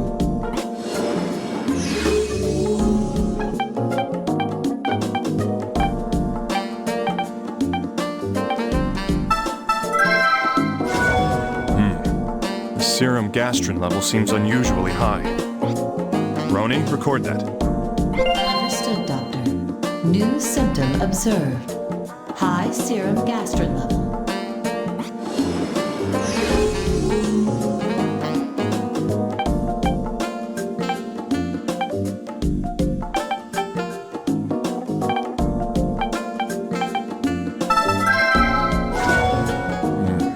His intact PTH is showing some very high levels. Roni, put it in his chart. Understood, Doctor. New symptom observed. High intact PTH level. What in the heck? A number of abnormal levels have suddenly appeared. The cause is unknown, but the analysis is at least 97% reliable. I know. That's why I'm worried. Let's go back to my office. I need to sort through the latest data.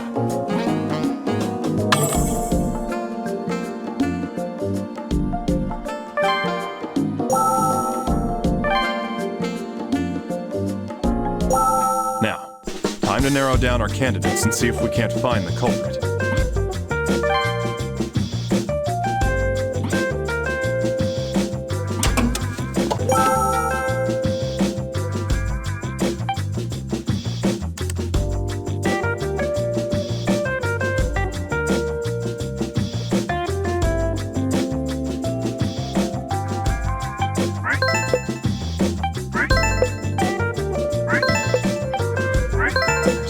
Of symptoms which don't apply.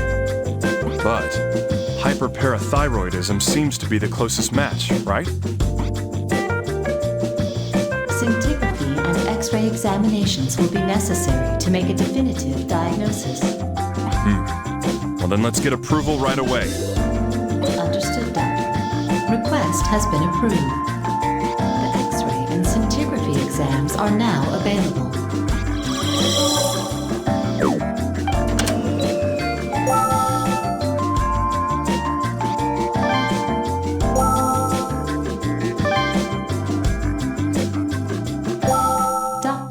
X-ray and scintigraphy results are ready for your review. Sounds good. Let's get to it then.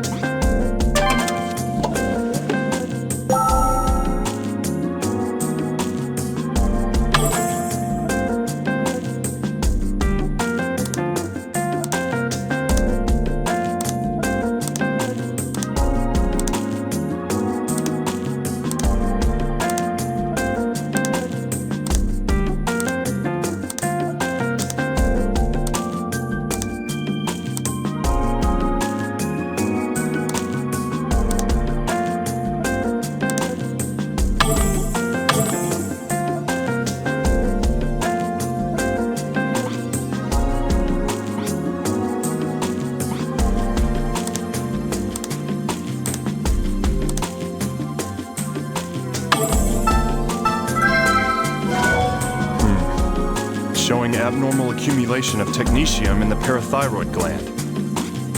There's no mistaking it. That's parathyroid adenoma. Understood, Doctor. New symptom observed. Parathyroid adenoma.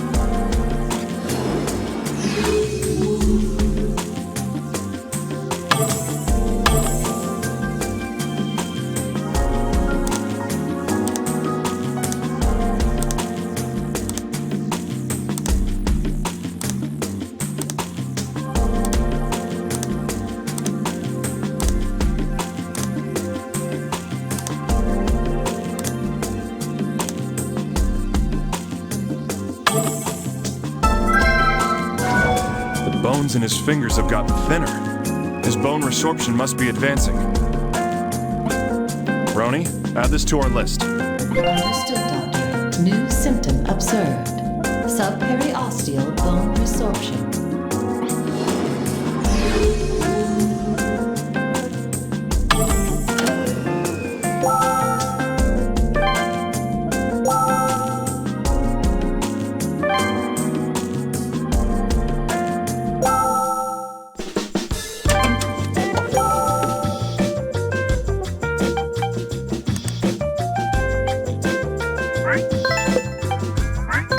Pretty clear that hyperparathyroidism has set in. But what about the symptoms that don't apply? Doctor, until the primary disease has been identified, we must continue the diagnosis. Yeah, no turning back now.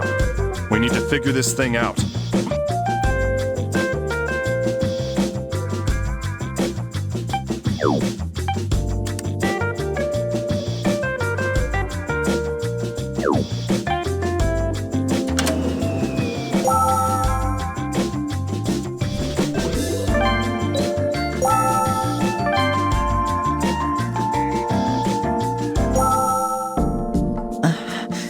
Joshua, are you all right?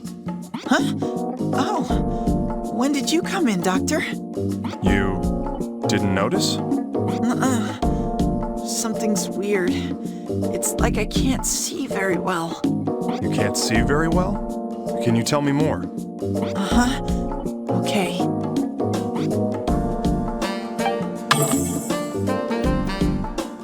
I really didn't see you come in, Doctor. I mean, it's weird, right? The door's right there. But I totally didn't see when you came in. must be undergoing a visual field loss. Joshua, where is it hard to see? Is it the right and left edges of your eyes? Huh? Oh, I think so. I can't see right and left. Just as I thought. It could be in the eyes. It could be in the brain. We need to do an MRI. Understood, Doctor. New symptom observed. Visual field loss. And the MRI exam is now available.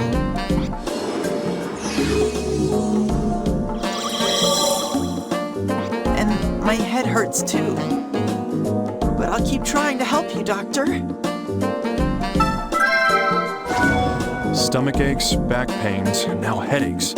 This has to be hard on him. I need to find the answer quickly. I agree, Doctor. New symptom observed. Headaches.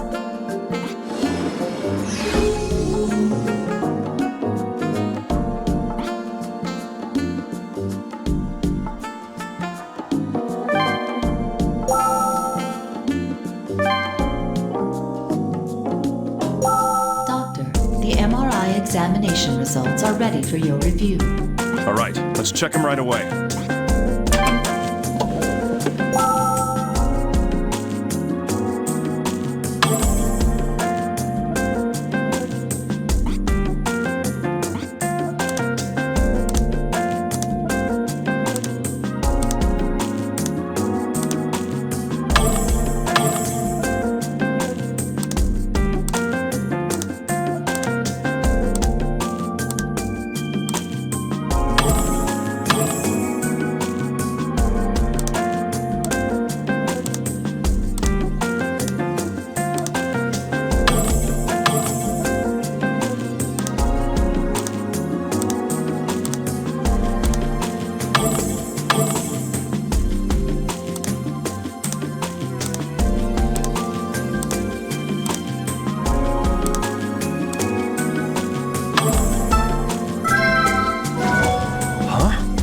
Pituitary gland's gotten so large. No question. This is a pituitary gland tumor. Understood, Doctor. New symptom observed. Tumor shadow on pituitary gland.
The symptoms seem to point to pituitary adenoma? First, the parathyroid gland, and now the pituitary gland. Damn it, what in the world? Doctor, I have located one case in the archives which matches this scenario. What? I didn't tell you to do that. How'd you... I applied the "to hell with that" algorithm recently entered into my registry and made a judgment call. Huh? The apple doesn't fall far from the tree, huh? Even a robo-apple. Now, this is the kind of partner a doctor should have at his side. Yes, Doctor. I have indeed been designated as your partner. But the news is not good. This is a disease where the probability of onset is 1 in 10,000. Where is it? Show me the data immediately. Yes, Doctor. I have added this diagnosis candidate to your database. Got it.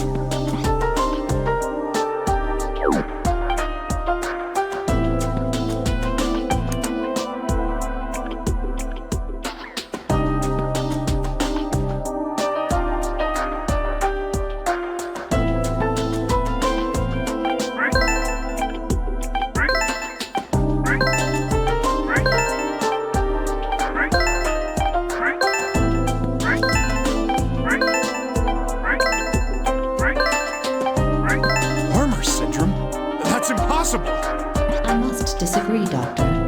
The probability of this match is roughly 73%. To verify this, we need to check for pancreatic tumors.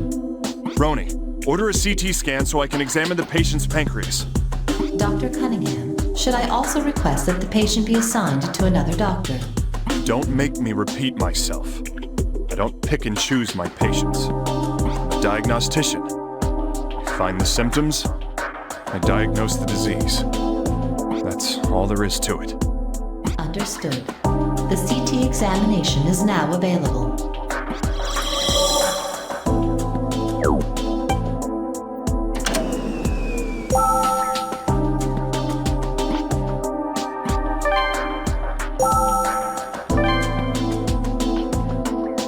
Doctor, the CT examination results are ready for you to check. That's good. Let's see him.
That's that.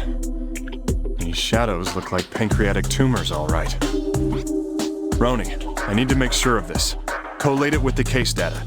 Understood. Now collating. 9 matches with previous cases confirmed. These are pancreatic tumors. I see. I think for once, I'm not so excited about your accuracy. No symptom observed. Tumor shadows on the pancreas.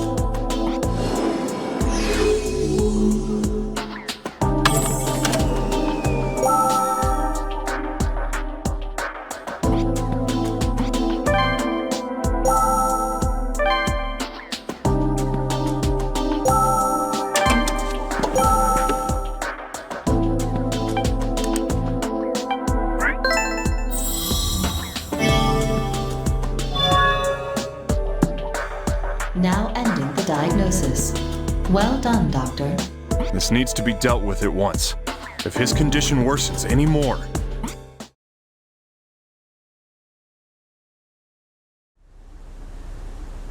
Damn it! This is bad, Gabe. Joshua's only getting worse. It's Warmer syndrome. He's going into septic shock. I'll leave the treatment to the other staff. What? Joshua's your son. Get over there and go see him. Me going there won't change anything. I gave my diagnosis. The rest is up to you guys.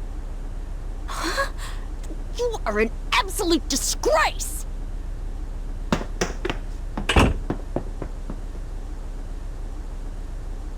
You are incorrect, Dr. Cunningham.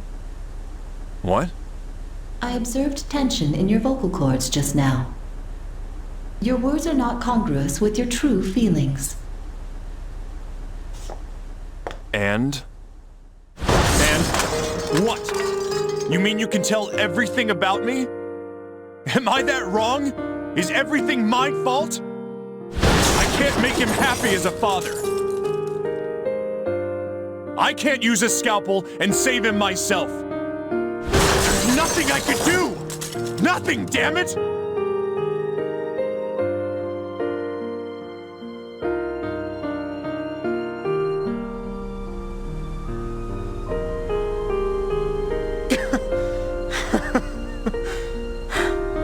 It was all pointless. Everything. Hey, Roni, you know what? I'm the worst father out there. Dr. Cunningham, do you truly feel your work is pointless? Huh? There is one thing that is unclear to me. All people die, so medicine is ultimately pointless. But doctor, I have observed patients leaving with smiles. Is helping people smile pointless as well?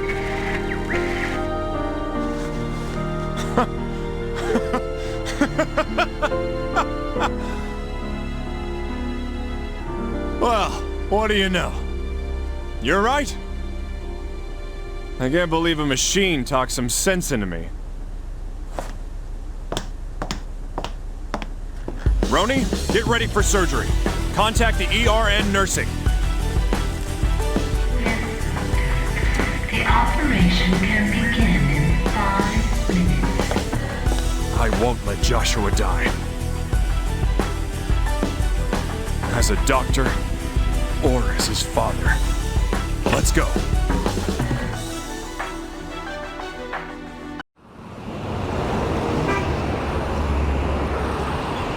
And why was I called here? How should I know? I was just ordered to bring you... It's been a while since I was last at an FBI office. If anything happens to me, I'll make sure they know about you. Dr. Kimishima!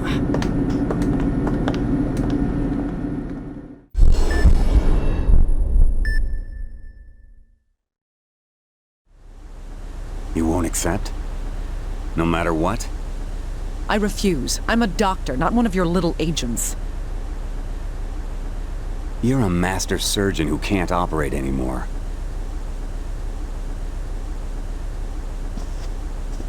I wish I didn't have to resort to threats, Miss Kimishima. Let me remind you that you are only free on plea bargain.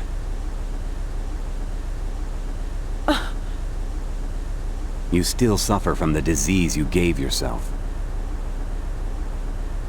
You don't have that many cards left to play at this point. The affected areas that were inoculated have been extracted. But please don't forget.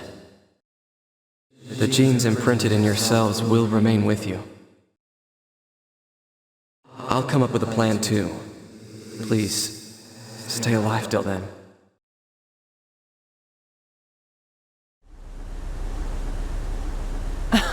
I don't have a choice, do I? Let's talk business. Here's the intel. The agency thanks you for your cooperation.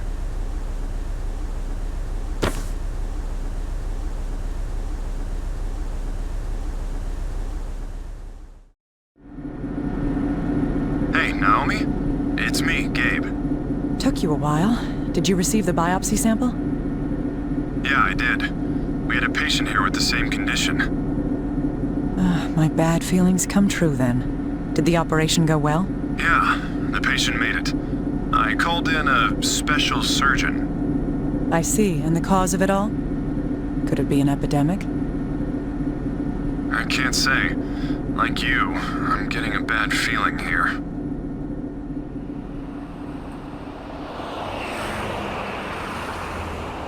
Anyways, try and get over here as soon as possible. Well, all right. You're Dr. Kimishima of CIFM, right? I'm with the Gossip. I hear you're helping the FBI with some difficult cases. I'm not involved. Come on, don't be like that. Is it true you can hear the dead? Why were you with the FBI today? Is it about the bombings?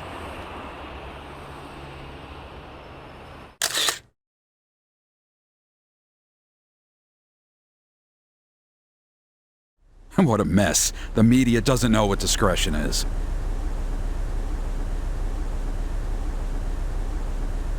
Indeed. It's as if they revel in the deaths of innocents. Dr. Kimishima, the corpse has arrived. What's with those clothes? Oh, there's some camera crews outside, so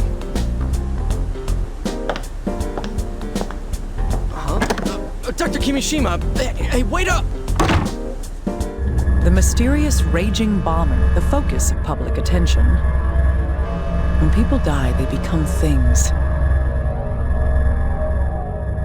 But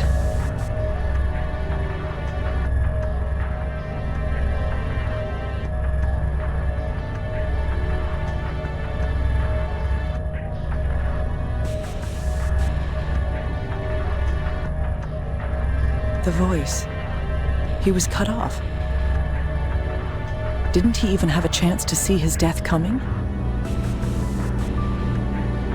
A death like this must leave you unsatisfied. All right. I'll find the malice lurking in the dark.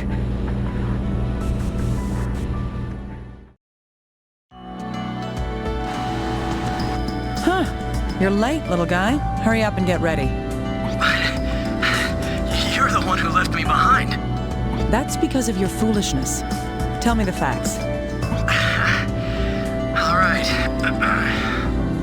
The case this time is the series of bombings lately.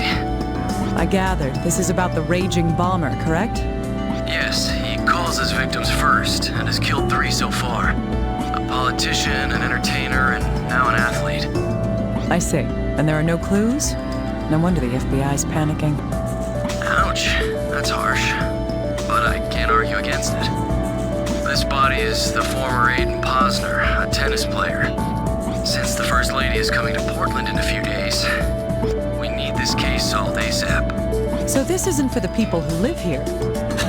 How noble. It's not like that. It's in everyone's best interest. In any event, what do we know about the case? We have items left at the scene and his manager's testimony. We also have a record of the call before the bombing. Right. Let's check everything. We might find a clue. I'm not going to sympathize or have pity on you. But I will see that you get the farewell you deserve. Let's begin. Show me how your flame was extinguished.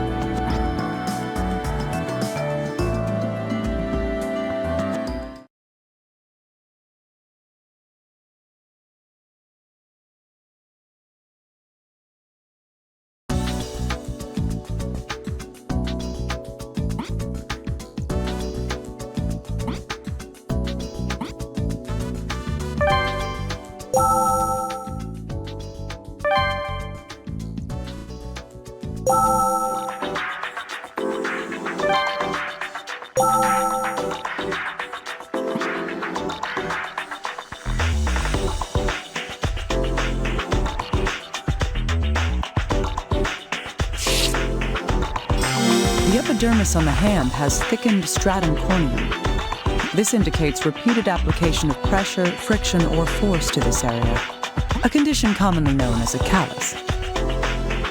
If I recall correctly, his occupation was...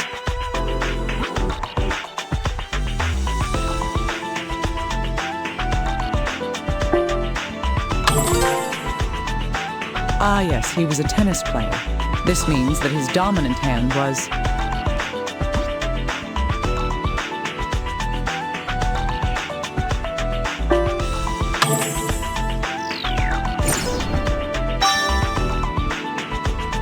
Right. This, along with the musculature on the arm, suggests he was right-handed.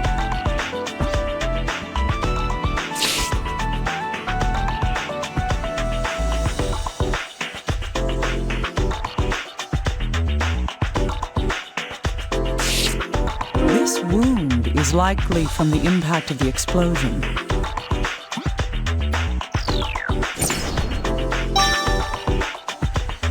Studying the pattern of these wounds may help us determine how far the victim was from the explosion.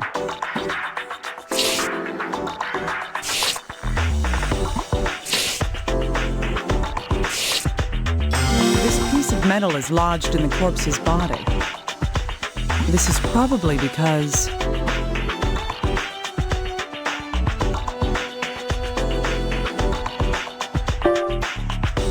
Right. The force from an explosion can turn almost anything into a deadly projectile. We'll need to look at this later to find out just what it is, though.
What is this?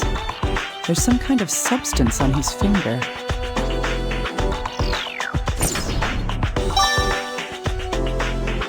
It's peculiar that it's there.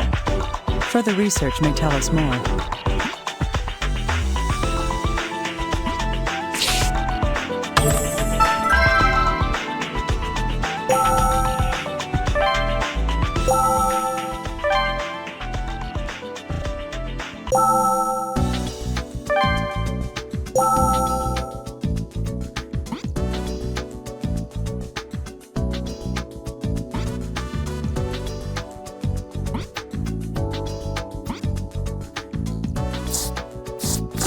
Hey, little guy, I need something looked at.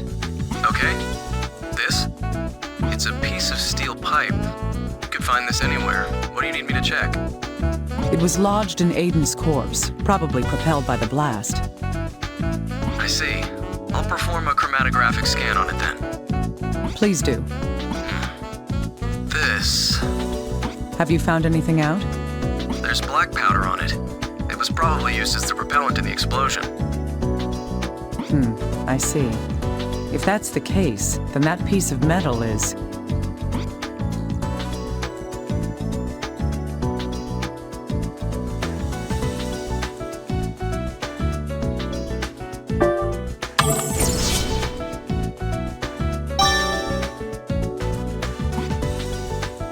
Yes, it's most likely part of the bomb that killed the victim.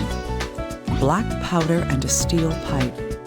We're one step closer to finding out how this bomb was made.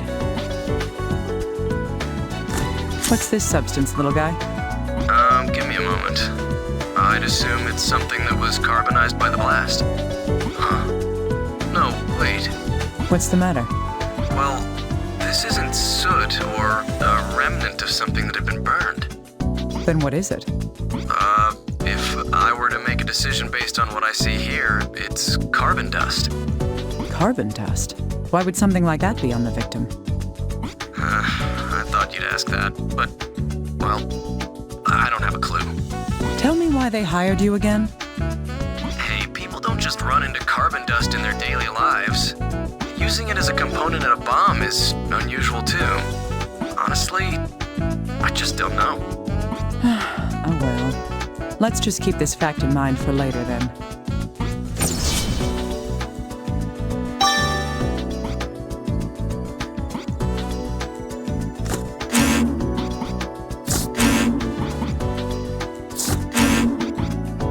Can I bother you, little guy? I want to know more about these wounds. Sure. The wounds spread in a radial pattern. Looking at the angles, it seems that they're centered on the abdomen.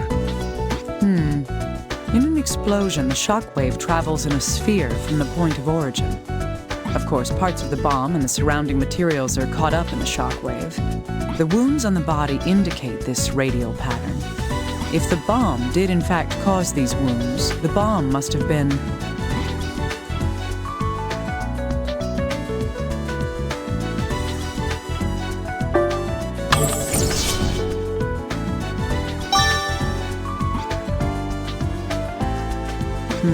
Yes.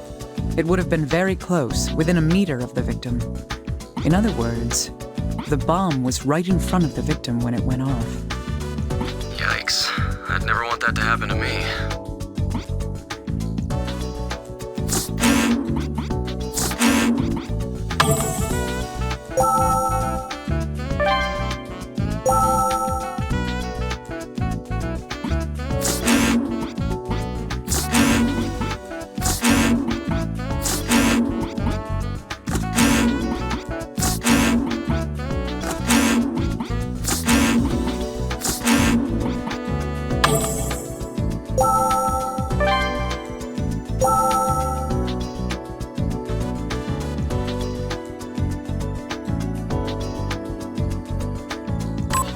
I'm all right.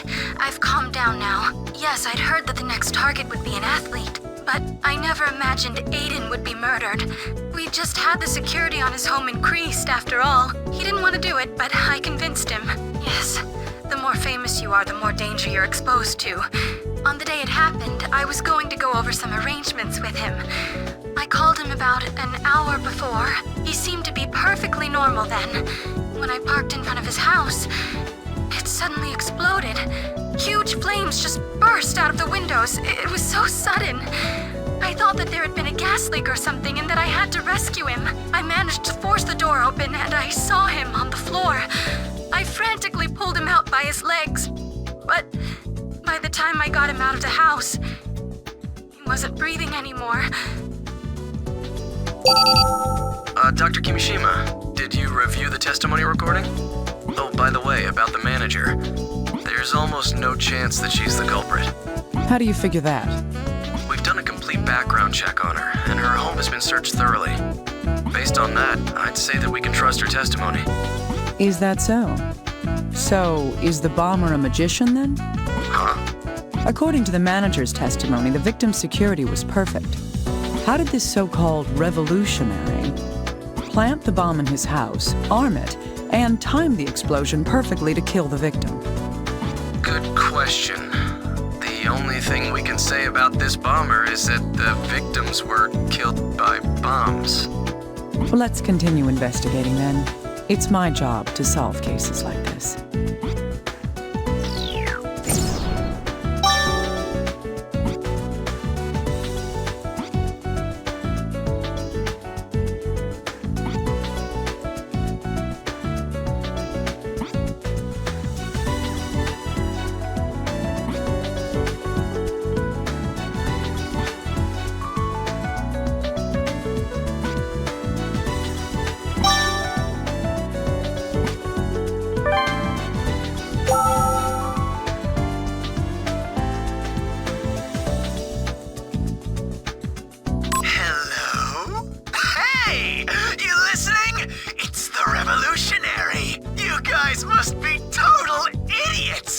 I win again! 3 out of 3! So ridiculous! Seriously, the police here are a joke. But still, now the big boys are listening, yeah? Stepping up to the plate? You know, who is it that's in the newspaper? The Corpse Whisperer? Yeah, that is one smoking hot tomato. She's definitely my type. Now that she's paying attention, I'll be nice and give this my best shot, too. Ready? Okay. It'll be a white guy. That's my only hint. You'd better try your best. She's supposed to be a real firecracker, right? I'm looking forward to this. What a lunatic. He disgusts me. This murder is just a game to him. Sick bastard. Well, it's not like we're ones to talk. Have you forgotten our promise, little guy? Oh, right. I'm talking about the past. Sorry. So, was the voice on the phone processed at all? We've run a spectrographic analysis on the voice from the recording. It doesn't look like there's any audio manipulation being applied to the voice. Cocky bastard. I see. So that's the revolutionary's real voice, is it? If that's true, then we can tell that he's...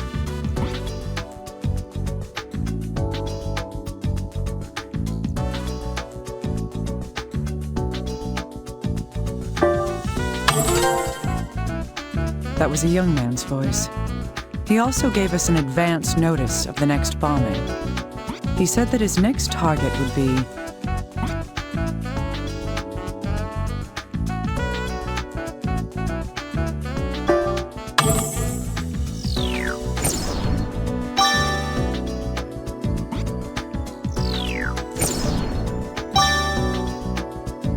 That's right, a Caucasian male. That's a little vague. No kidding. We're doing what we can to narrow down possible targets. Huh, good. We don't want any more deaths from this maniac's hands. Dr. Kimishima, another corpse has arrived. Another one? What are you talking about? The newest victim. There was another bombing. The raging bomber again? Yes, apparently. The corpse is in the autopsy room. Please investigate it when you have time. All right, I'll look at it right away.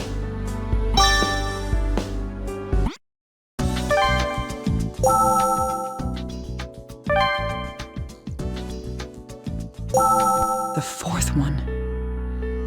How many more will there be by the time this is all over?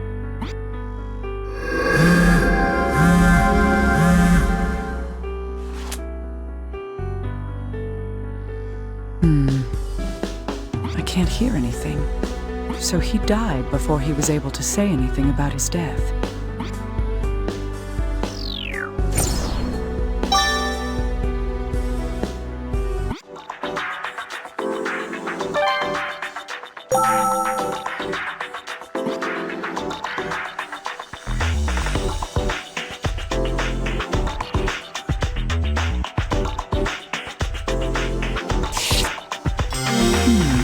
There's something on the fingertip.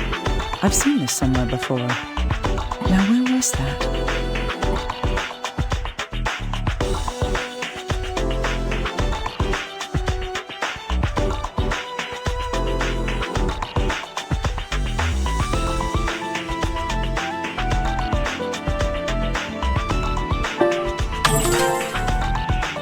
Yes, I noticed this on the third victim, Aiden Posner, as well. There's something a little different about this, though. It's...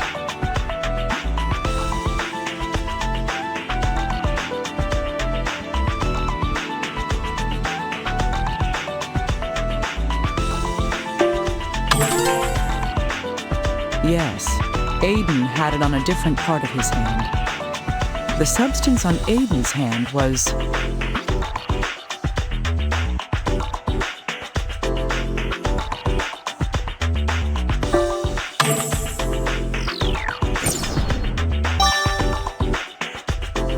That's right. It was on the little finger of his right hand. I should have these compared to see if they're the same substance.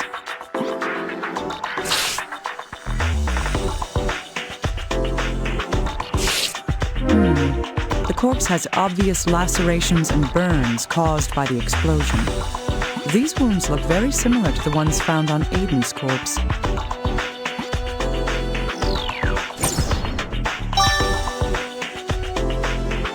This requires further investigation.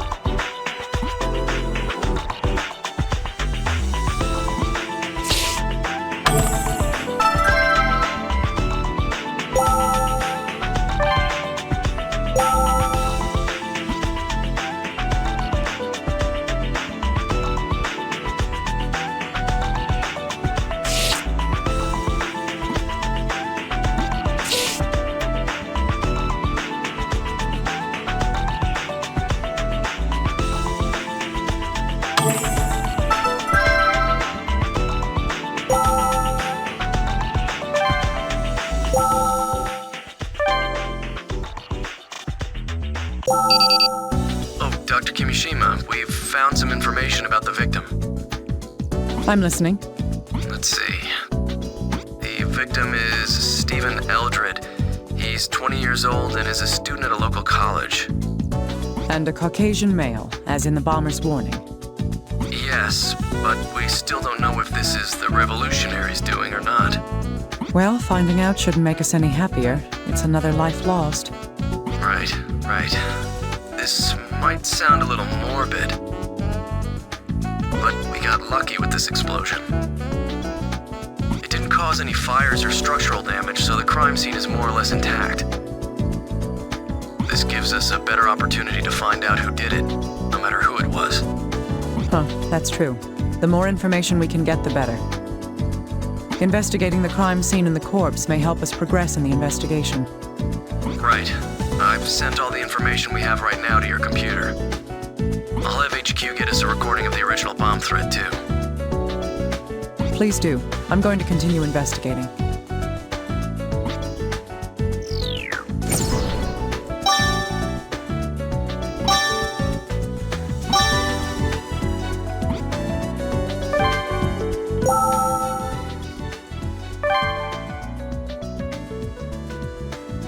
This room belonged to the fourth victim, Stephen Eldred.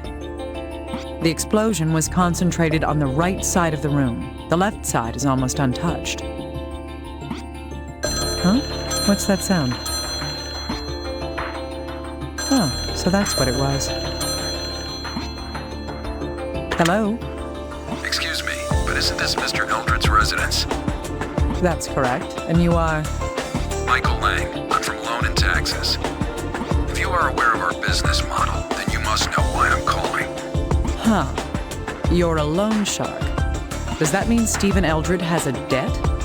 I will not divulge any of my customers' personal information. Please let Mr. Eldred know that we're trying to contact him. Well then. Michael Lang from Loan and Taxes. Was that really a call from a loan shark?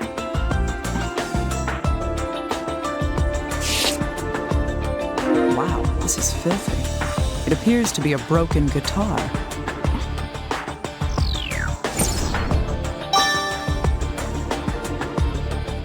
It seems to stand out compared to the rest of this room.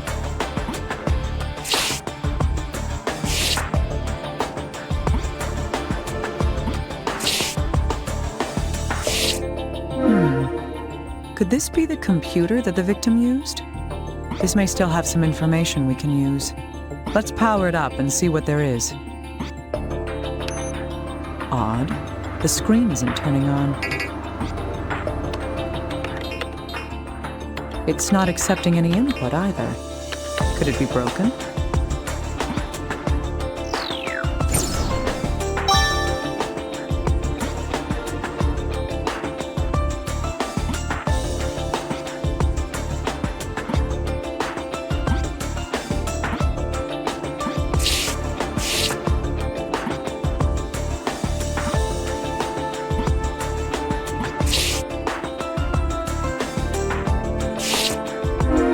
This piece of metal be from?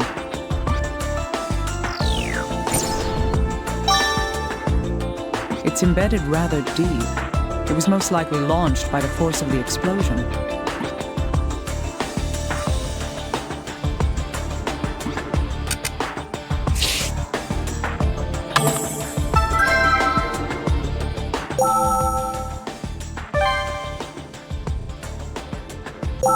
little guy. I need some help from you. What are you up to now? I'm insulted. There's somebody I need you to look into. Is that all? That shouldn't be any problem. Good. His name is Michael Lang. He's a loan shark. Planning on buying a house soon? Stop playing around. He called the victim's phone. I see. Was it a collection call? Did the victim owe him money? He hung up before I could find out. That's why I'm asking for your assistance. Oh, I get it. Okay, I'll look into him. Make sure to check whether or not he's employed at a place called Loan and Taxes. For all we know, the man who called was the bomber himself. I'll keep that possibility in mind.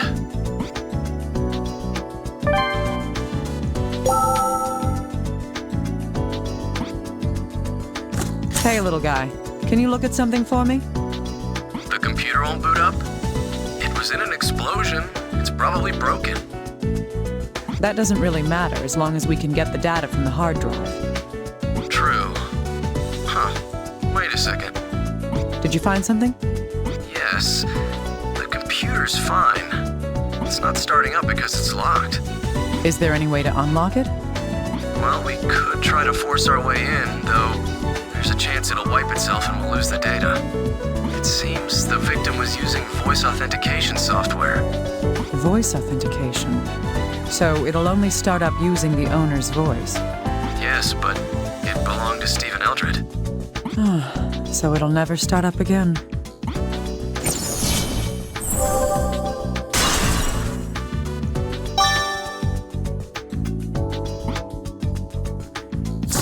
Hey, little guy, can you tell me anything about this?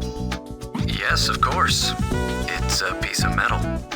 I collected it from the wall of the room the explosion happened in, so I thought... Yep, it's a piece of steel pipe. It could have come from anywhere. The chromatographic scan shows traces of black powder. The powder was used as the explosive propellant. Now we know for sure what that piece of metal is. It's...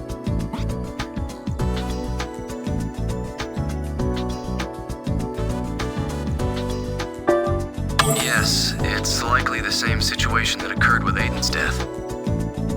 The analyses show that the powder and the metal are exactly the same as those found in Aiden's bombing. I see.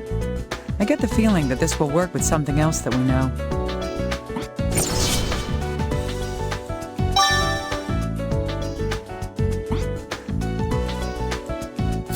Oh, Dr. Kimishima, do you need something analyzed? What's this? This was found on the fourth victim's corpse. Can you see if this is the same substance that was found on Aiden's hand? Sure, it'll just take a moment. This is carbon dust, too. There's no mistaking it.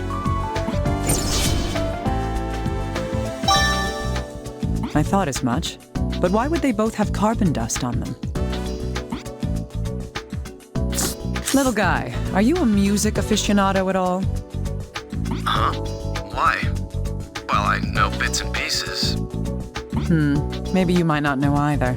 I need you to analyze this guitar. Oh, this thing's pretty nasty. Holy... What's with you? Dr. Kimishima, where did you find this? Wait, more importantly, how did this happen to her? Her? It was in the victim's room. Stephen's, that is. Then the neck was broken in the explosion? Probably, yes. So what? Son of a bitch. The raging bomber's gonna pay... Hey, calm down. What's wrong? I can't calm down. This guitar, it belonged to musical legend Ben Frank. Look, it's the 1955 Dagmite model. Ugh, I can't believe it. I don't understand. Is that instrument valuable?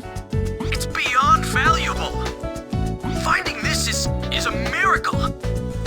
Normally, I'd have it sent to the museum immediately for safekeeping, but... Oh, damn it! Oh, what? Doesn't this get to you, Doctor? No, not really. I mean, it's a broken guitar. Oh, you don't understand! Listen to me. If this was ever on the market, it would go for $70,000 to $80,000. I wouldn't be surprised if bids went over $100,000. That's Impressive. Now it's personal. Dr. Kimishima, we have to put this bastard, this killer behind bars. Yes. Well, I agree. In any event, a guitar worth more than $100,000. That's not the kind of thing an ordinary student would be able to afford. Perhaps I should have him look at it once he's calmed down a bit.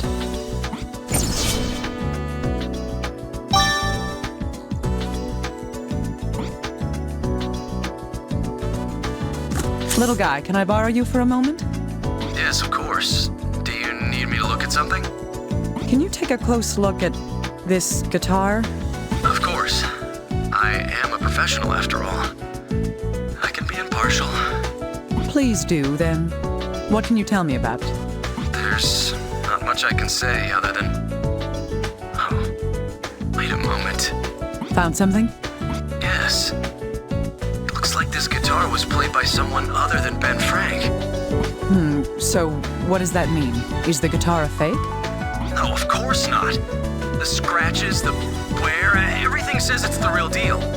But Ben Frank is right-handed. And this guitar has been set to be played by someone who's left-handed.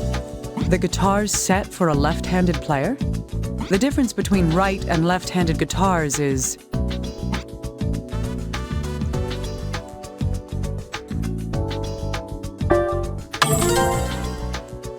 Yes, the string order is reversed, depending on the dominant hand. I'm surprised you knew that, Dr. Kimishima. When the thinner strings are on the right, it's for right-handed players. It's the opposite for left-handers. The fourth victim owned this guitar. I doubt that he would lend his $100,000 guitar to anyone else. That makes it likely that Stephen Eldred was...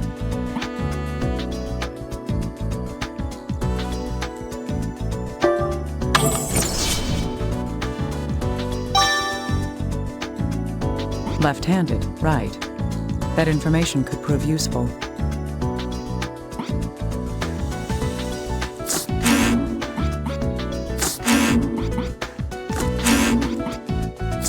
I need these wounds analyzed, little guy. Okay, let's see. Radially expanding wounds.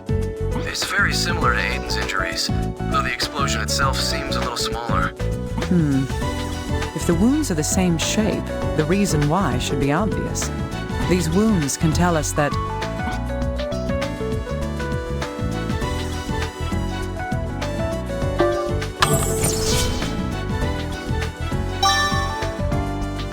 Yes, this victim was killed by a close-range explosion as well.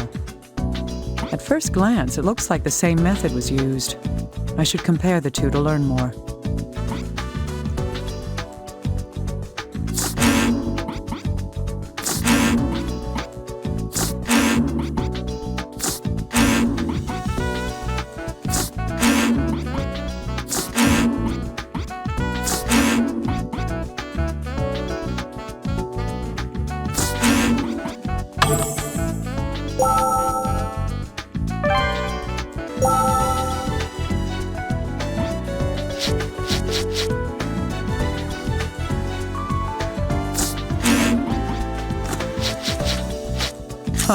Yes, these two can be put together. They both have carbon dust on their fingertips. But there's something quite different between the two of them. That is...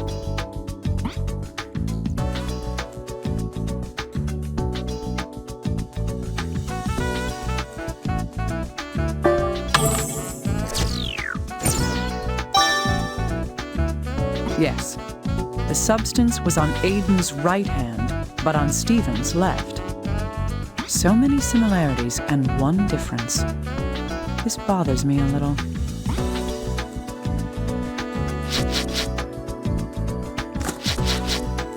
These pieces of metal were found at both Aiden's and Stephen's deaths.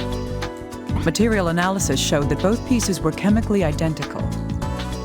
That means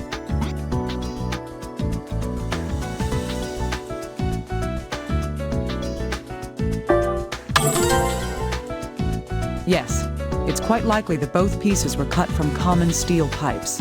There's something else we discovered about the metal fragments. That is...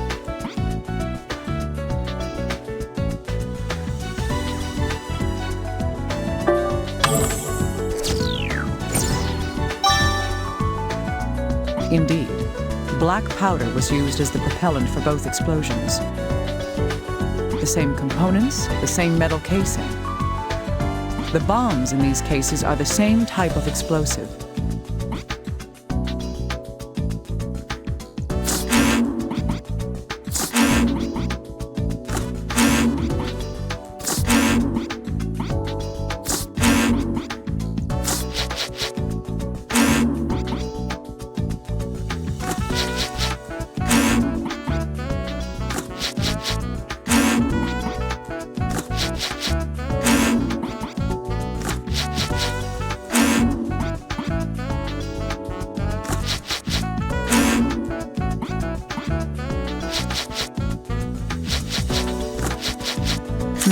Yes, these two can be put together.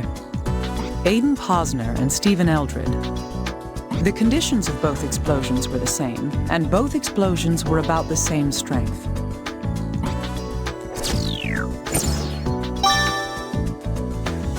There's a good chance that these two deaths were caused by the same person after all.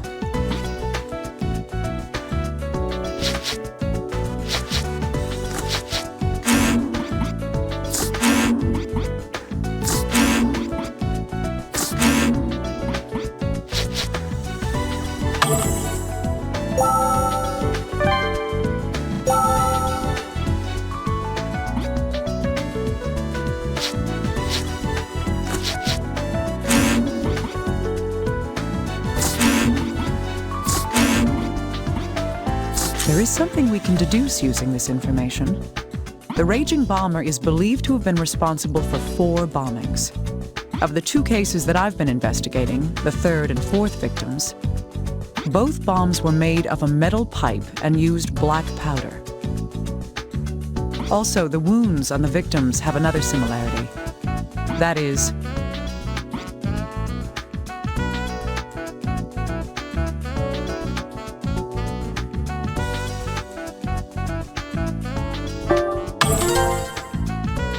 yes, the wounds on the bodies help us determine the strength of the explosions. It turns out that both corpses had almost the exact same wounds. Materials, propellants, power. They all point to the idea that the 2 bombs were virtually identical. Another similarity in the 2 cases is the victims' distance from the bomb. Both Aiden and Stephen had been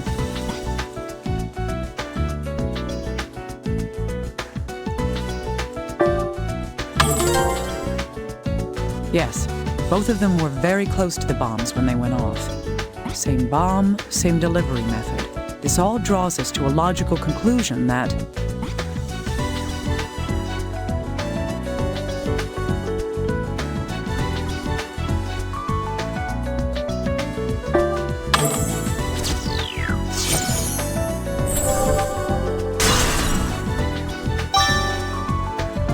indeed. It seems safe to think that these 2 murders were the work of the same person.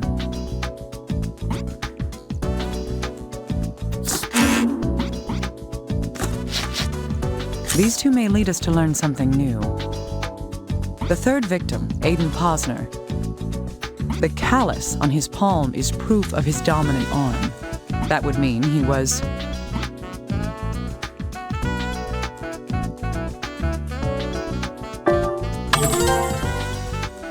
correct. He was right-handed.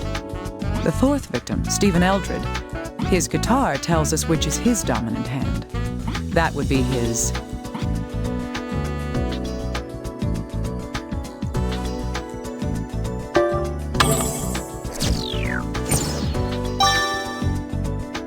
yes, the guitar had been strung for a left-handed player.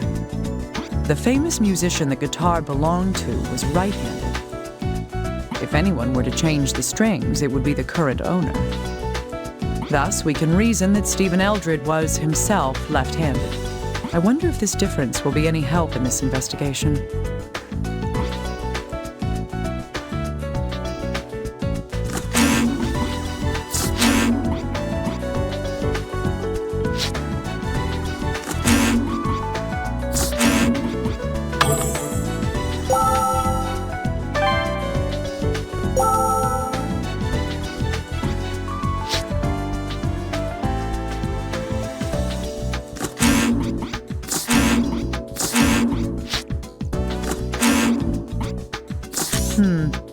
think these may help us get closer to solving the mystery. Both the third and fourth victims had carbon dust on their fingers.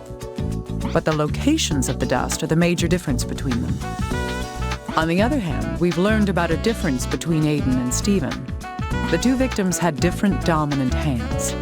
From these two facts, we can tell that the carbon dust was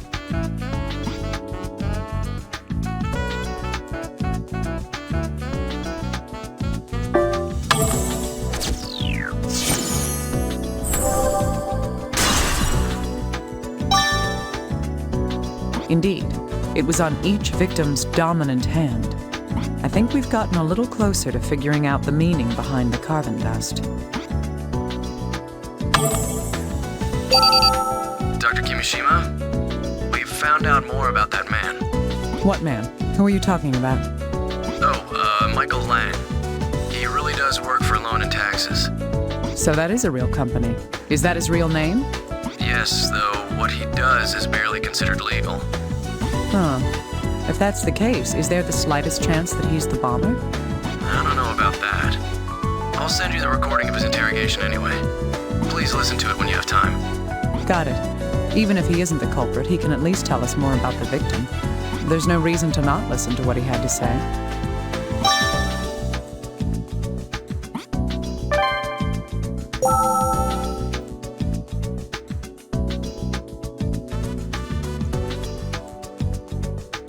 Yes, that's correct. I'm his financial agent. He's dead.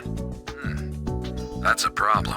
If that's true, our company will be gravely affected. It seems you don't know, but Mr. Eldred, he owes us $100,000, including interest, of which he has paid $25,000, leaving $75,000. The raging bomber. Well, I've seen the name in the news. This will be problematic. He'll have to take on the debt then. We extremely regret having to hear about something like this. Yes, it's true that we issue unsecured loans. Still, there's no reason to loan money to people with no means of repaying that debt. In all honesty, Mr. Eldred agreed to make a down payment of $10,000 for the loan. Not only did he make that initial payment, he paid $5,000 the first month and another $10,000 the next. His source of income. I'm sorry, but our consumer financial group does not surge within other people's private concerns. Yes, we did loan $100,000 to Mr. Eldred. This was based on the assumption that he could repay the loan. We killed Mr. Eldred? You must be joking. If we killed off our customers, we'd never reclaim what was owed to us. I'd say that we'd take a much more pragmatic approach.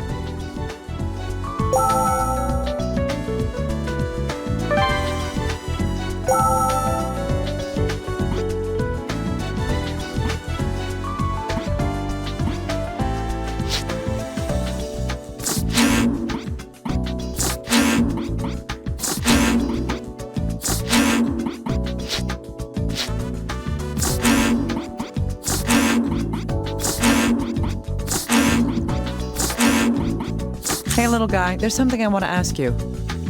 Yes? What is it? Did you know the victim at all before the bombing? Huh? No, I've never seen him before. I thought so. That makes this a little odd. Odd how? The revolutionary did give advance notice about his next target. Still, the victim this time is obviously different from his previous ones. What's different about him? It's...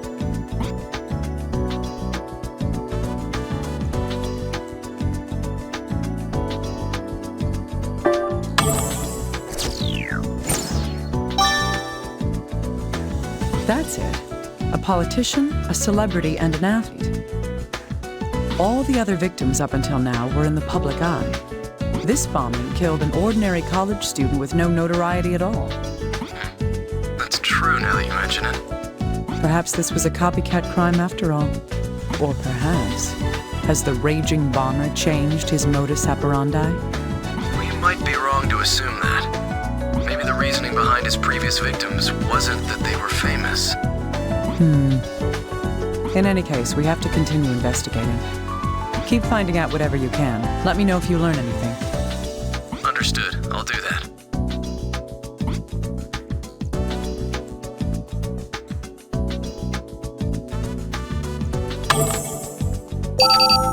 Oh, Dr. Kimishima, I have additional information about Michael Lang. He's a veteran loan shark who's been working with loan and taxes for the past 12 years.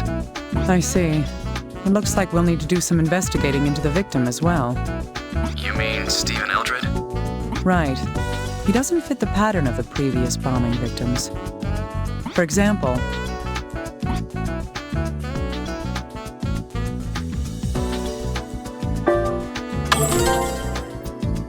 right. He's the only one who wasn't particularly well known. Why would the bomber target him at all? If we can figure out why, I think we'll see a great deal of progress in this case. There's more to it than that, though. The victim himself made some unanswered questions. According to Michael Lang, the man from Loan and Taxes, Stephen was $100,000 in debt. The reason for that is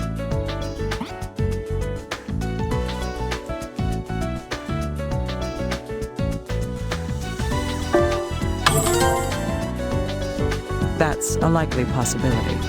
The value and the amount he owes fit together. Still, how can an ordinary student get such a substantial loan? The reason must be because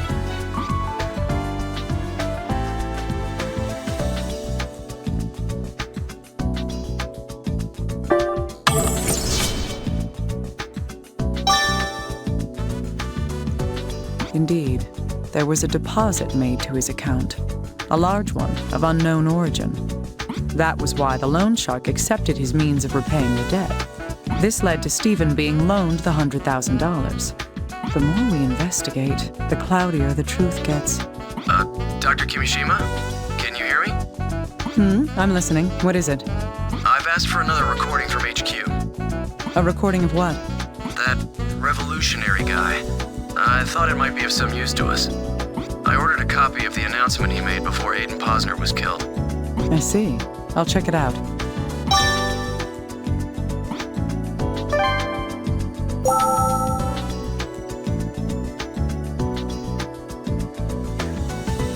Hey! It's me, the revolutionary! What? Am I being recorded? Oh man, this sucks. I'm embarrassed that you're taping my voice. Doesn't matter anyway, though. You'll never catch me. I mean, that singer died because you morons are so incompetent. You can't stop me. Do the ignorant masses out there hear that? Here's a little hint. Next up is an athlete. Who? Well, I can't tell you. Think about it yourselves. And... oh, never mind. Well then, good luck! Little guy. Yes? What is it?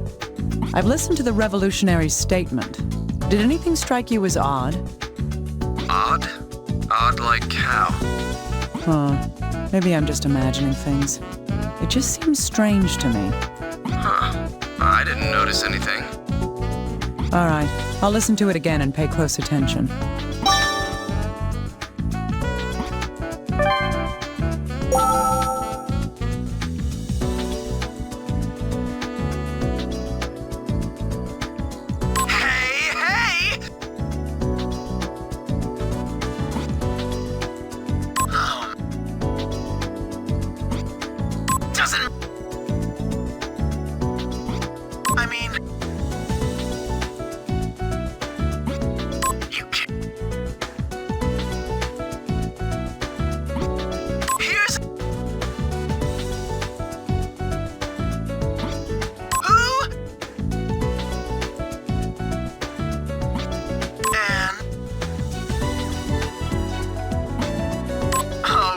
Yes, this is the place. It sounds like he was rushed at the end of his statement. I wonder why.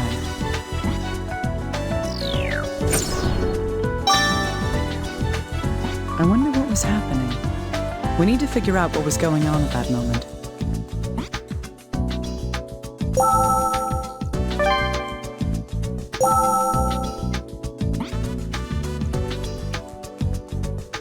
Hey, little guy. What's your opinion on this? It does seem like something caught his attention and he wanted to finish quickly. Why would he do that? Can we think of any possibilities? Maybe someone interrupted him? Or he spilled coffee on his desk? There's no way to prove those, though. We need evidence of some kind. Well, let's check the spectrogram of the recording. I'll put emphasis on the background and reprocess it to make background noise easier to hear. Yes, that would be helpful. Send me the revised recording when you're done. All right. You'll find the data in the recorder. Good. Let's listen to it again, and be aware for anything going on in the background.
Sound.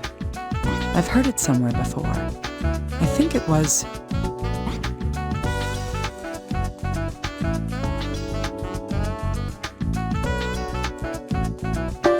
That's right. That's the same sound as Stephen Eldred's phone. What does that mean, though? Why is the fourth victim's phone heard in the background of the revolutionary's threat?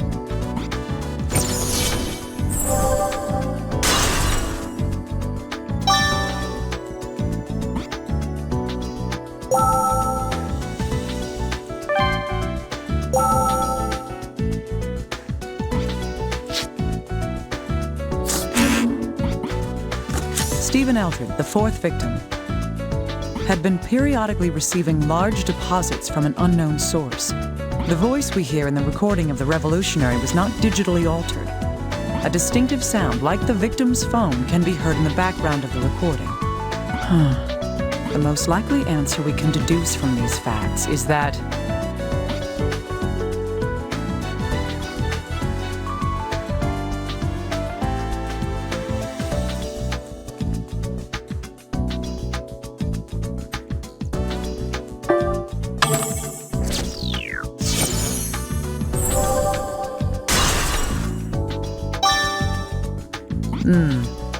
that's right.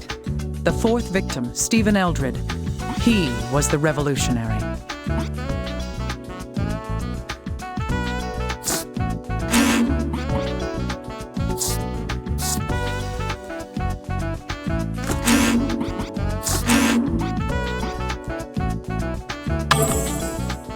Little guy, I'm borrowing the recorder.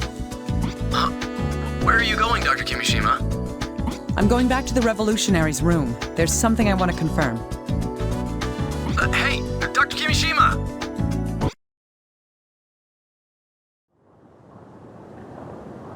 The analysis says this computer should be voice-activated. It used to belong to the fourth victim who lived here. If that person really was the revolutionary...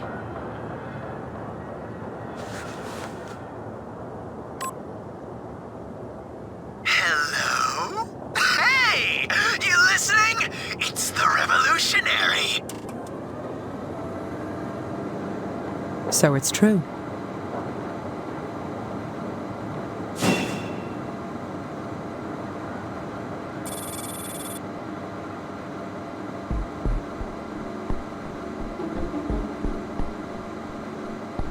Show yourself, raging bomber.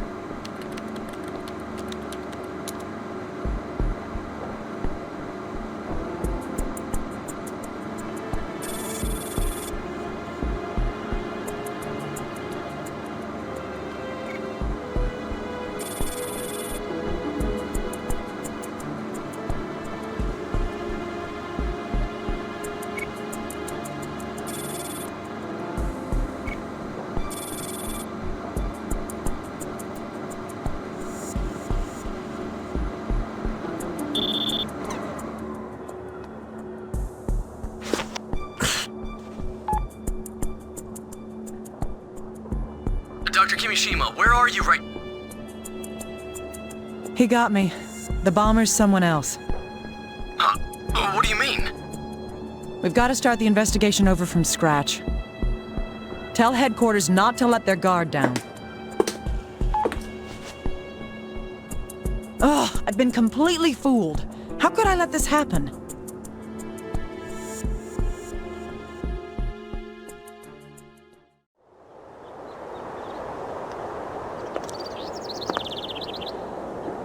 Hello, Naomi. It's me. Yes. Hello, Alyssa. What's wrong? You don't look happy. Did something happen?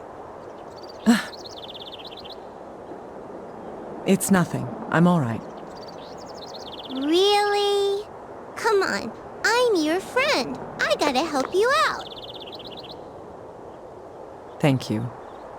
You're a very kind little girl. Excuse me, can I bother you for a moment? Of course. How may I help you? Do you know where I can drop a delivery for Dr. Kimishima?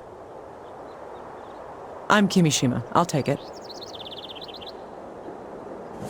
Really? Perfect timing. Here's your package. Gabe? I wonder if it's the test results.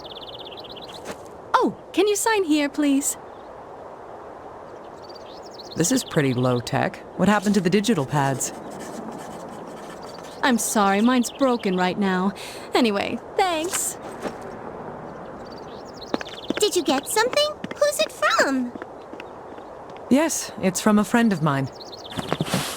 Wow! Look, Naomi! A big-tastic teddy bear! It's so cute! That's right. But why would he send me this?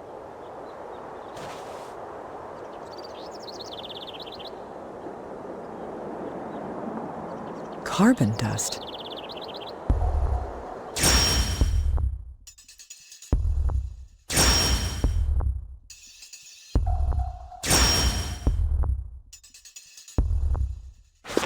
Don't tell me. Alyssa?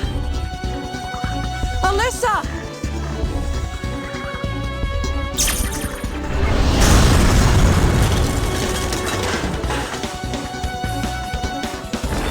Alyssa! Alyssa! Dr. Kimishima! No, stay down! Let go of me! It's my fault!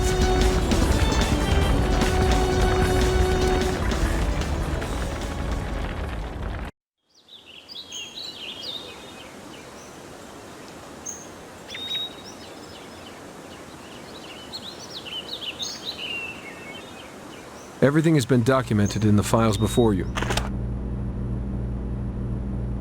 Please increase the bromocriptine dose to 6 milligrams. And that concludes my report. Thank you, Doctor. Crime. It's disrespectful to the doctor. It was a pleasure working with you. Don't forget us. Yeah.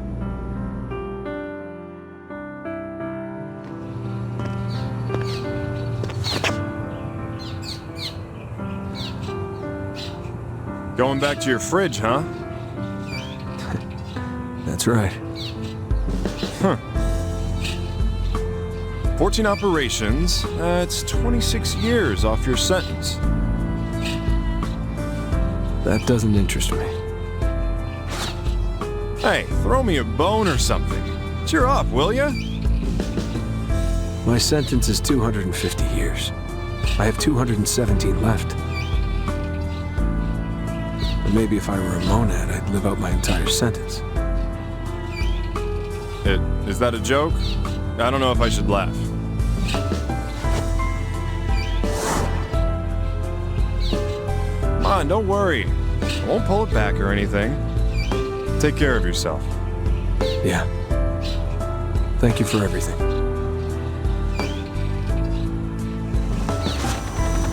Huh? Huh? Maria?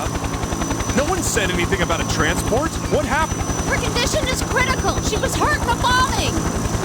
A bomb? You idiot, we can't treat her here. Why? She needs to be admitted for emergency surgery. Third-degree burns mean a debridement and a skin graft. We have no tissue to transplant. How can we operate? Maria, lower the patient. You idiot! What are you saying? We can do it without skin grafting. I can save her. You? But your stay here is over. Look. They're panicked. They think you're making an escape. No, I'm not turning my back on saving lives anymore. God damn it. All right, but whatever happens, don't blame me. Maria, you heard the man. Lower the stretcher. Hurry.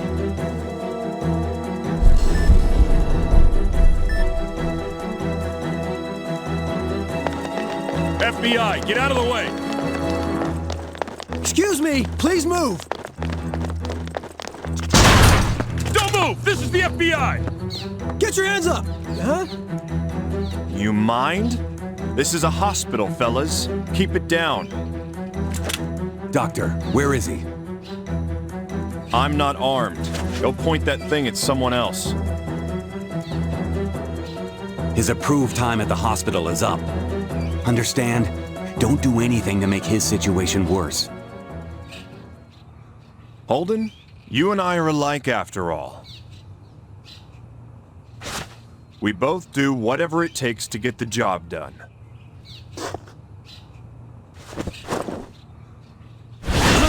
What the?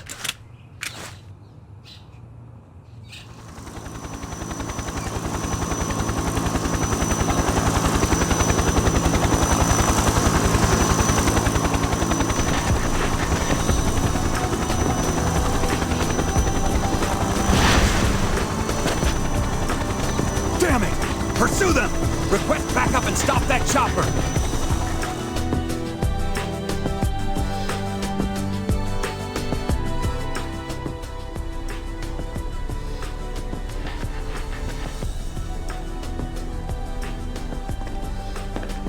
Don't worry.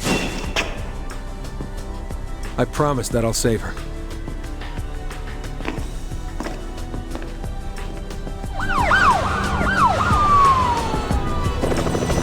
We need as many men as local police is able to spare. It's the chopper! We intercepted their in-flight radio! Connect me to it, right now. Must use extreme caution. Ready for briefing, Doctor? Yes, please begin. They're operating in the chopper? They'll kill the patient!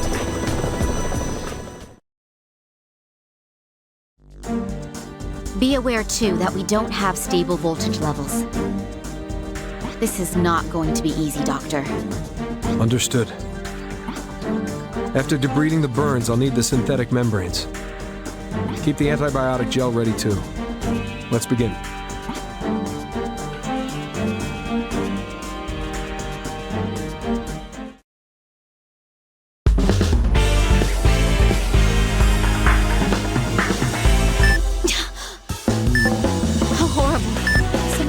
External trauma. It seems there are both second and third degree burns. This will be a race against time. Let's begin quickly. Inject the light blue coolant into the third degree burns.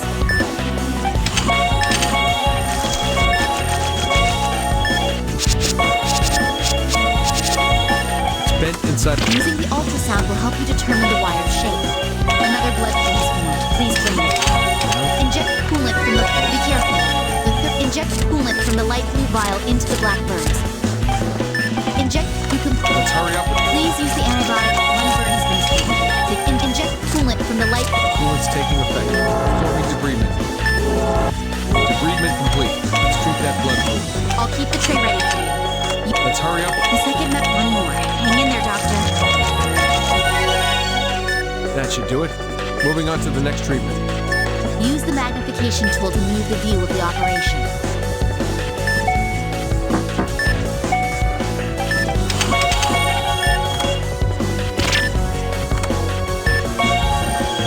All wires have been extracted.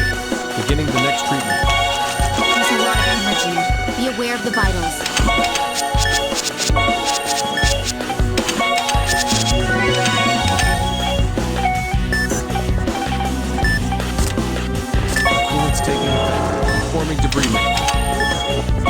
complete. Let's treat that blood pool.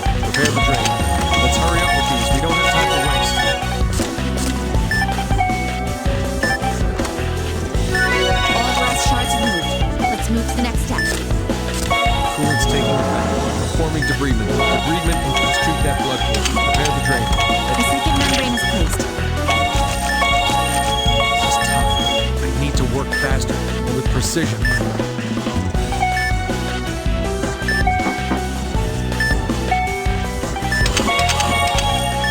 Let's hurry up with these. We don't have time to waste.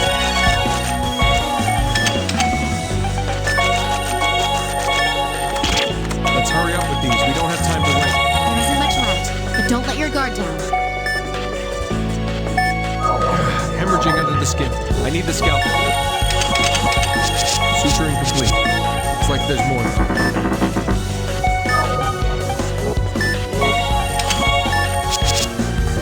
Thank goodness. The treatment is complete. Don't look away from the monitor. If something What? Cardiac arrest. Charge the AED. Yes, but why did she go into cardiac arrest? There's no time for questions. Using the defibrillator.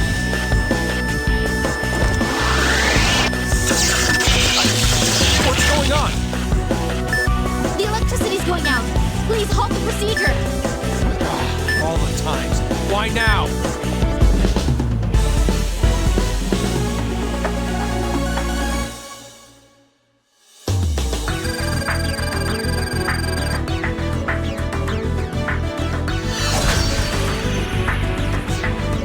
I can't see where I'm working. Is the power back on yet? Vitals dropping. Her pulse hasn't returned either. Damn it! Come on, make it in time.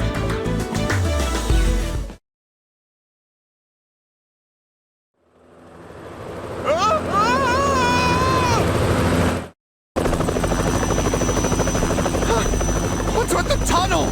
You mind flying a bit higher? Stop complaining, damn it. Any higher and they'll find us. Can you hear me? We got some distance from Resurgam. Is the voltage check ready yet? Vitals are dropping. She's in critical condition. Looks like they're having a rough time. Whoa! Damn it! Now what? Doctor, I assume you can hear me. Drop altitude and land your helicopter at once. Huh. Well, this isn't good. Looks like this is it.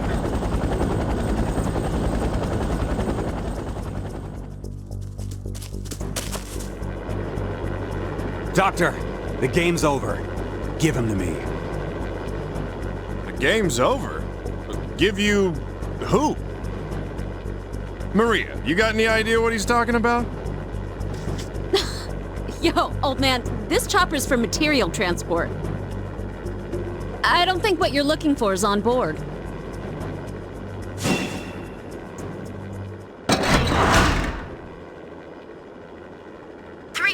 Cardiac arrest.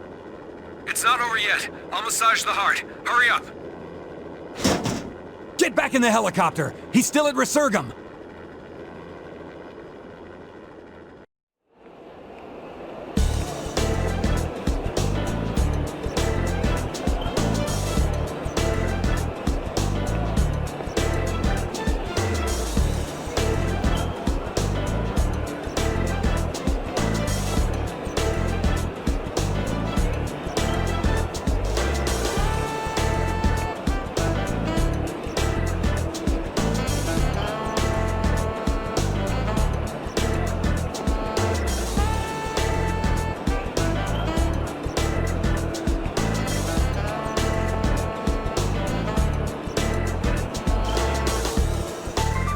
Are you sure this is far enough?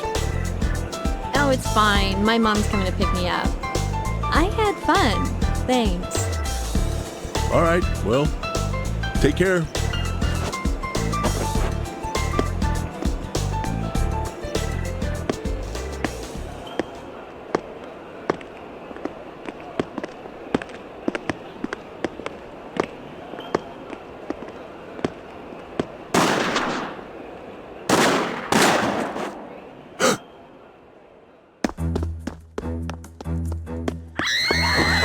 way! Let me through! Claire! Get out of my way, or I'll friggin' mow you all down! Doc? Hang in there. An ambulance will be here soon.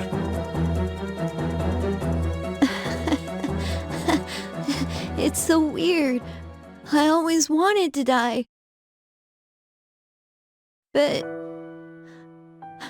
I can't see your face. Don't leave me. Claire! Don't give up, Claire! Doc? I'm sorry. I want to live after all.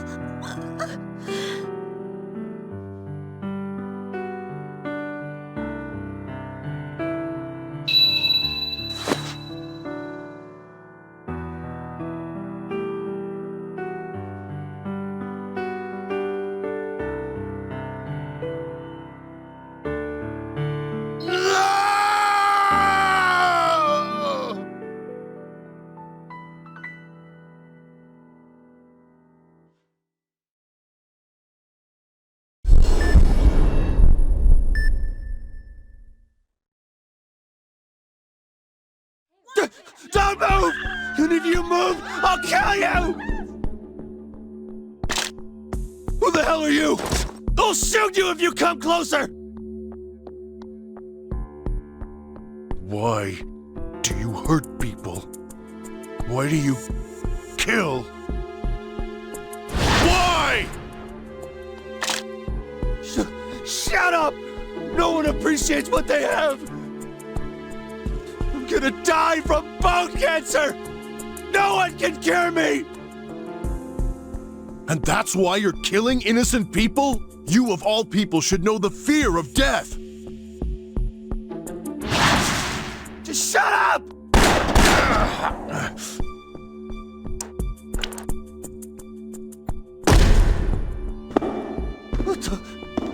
Who in the hell are you? I've had enough. Please, stop this. What good will it do to spread misery? Don't come near me!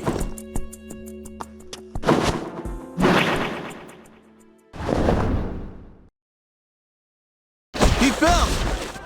He fell! Where's the police? Someone call the cops!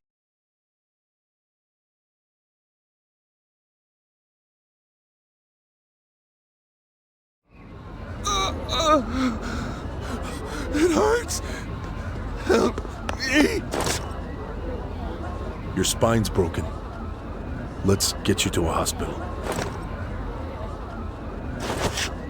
Screw that! He doesn't deserve to be saved!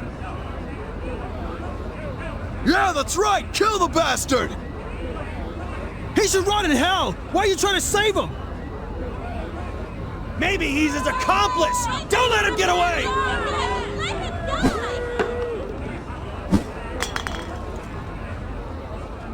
What's going on? Get out of my damn way, jackasses! Do villains deserve to die? If you take someone's life, is it right to have yours taken? Please, let me believe in humanity. I beg you. Please, just let us through.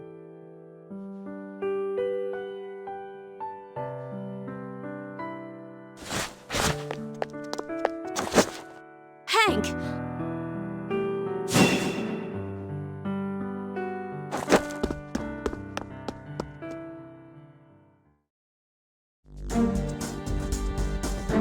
Chief and the others are standing by in the OR. Just hang on. You got it. I'll get ready for surgery. What? Hey, dimwit, you're hurt. There's no way you're... No! Only I can save this man's life. Just know it. Maria, don't say anything about my wounds. please. Fine, you moron. But at the first sign of trouble, I am swapping you out. Got it? I owe you one. Thanks.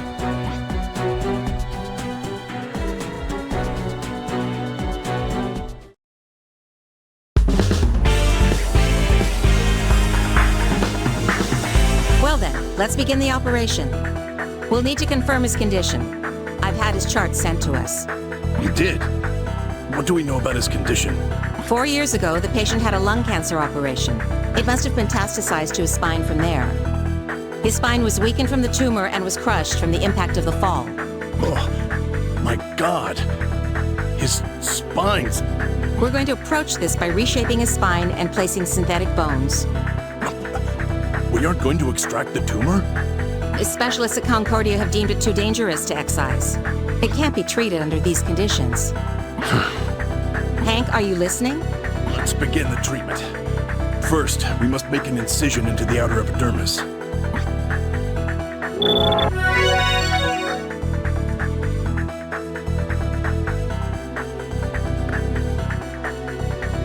Oh, it's just like in the report. The intervertebral disc's been pushed out of the crushed spine. Let's excise it.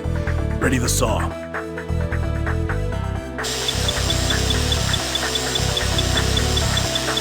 Good. Cautiously continue on.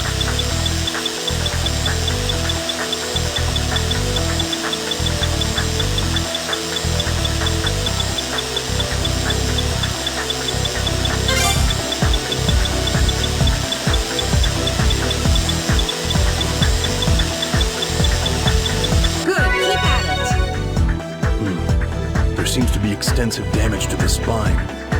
We can't leave it like this. Let's use the drill to chip away at the injured area and replace it with the synthetic bone. Good. Keep it up. Do the same to the next area.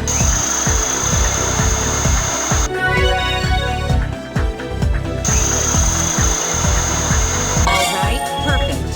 That completes the front side. Let's start looking at the next area.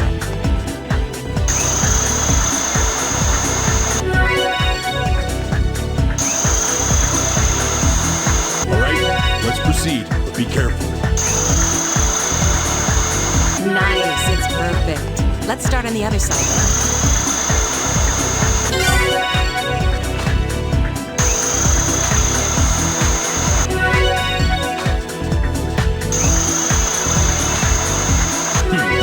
Rock solid. Yes, it's perfect. We can detach it now.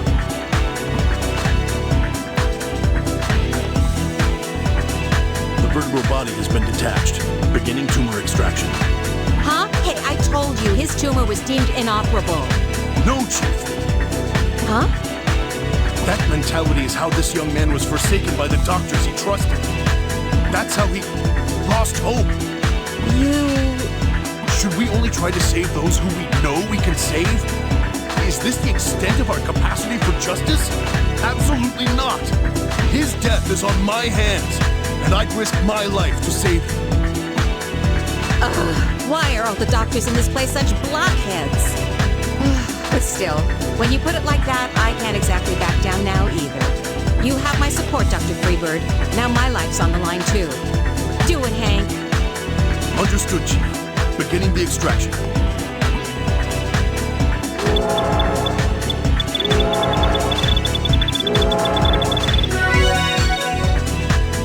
Tumor excision complete. Now extracting it with the forceps. Hold it right there. Huh? This is no ordinary tumor. It's a soft spinal tumor. A soft one? Yes, if you pull on it with too much force, it'll just tear.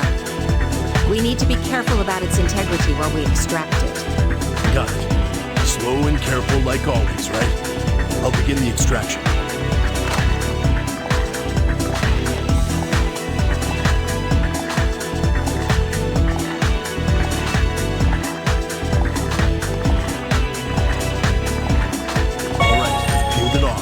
Extracting it to the tray. All right, it's been extracted. Let's begin preparing the synthetic bone. Wait a second. There were more tumors here. We'll have to extract this one too. It doesn't matter how many show up. Handle them one at a time.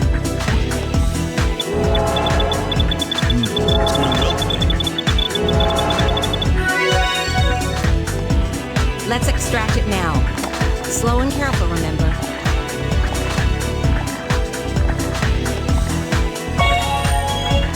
Extraction complete.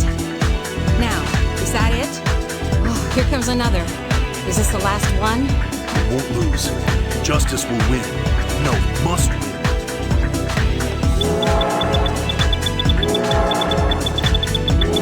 Amazing! You're doing well today.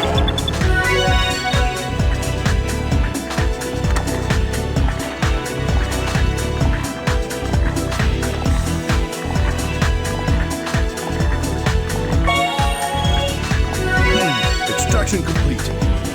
Tumor markers have diminished. Yes, we did it! All right. Now to place the synthetic bone, and we'll be done. Well then, let's cut it out with the laser. Hank, do it.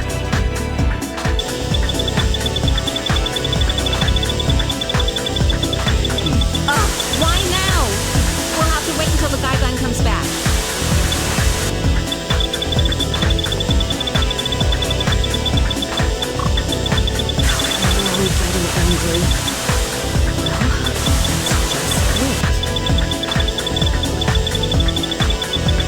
Oh, that was quite impressive. I'm proud of you. Really getting angry. Well, it's just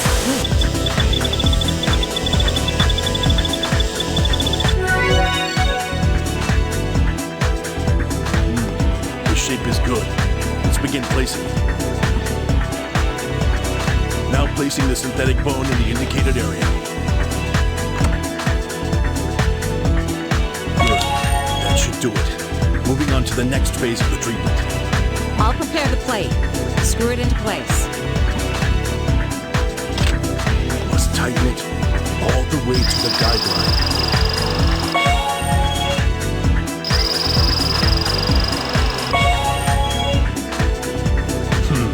Rock solid.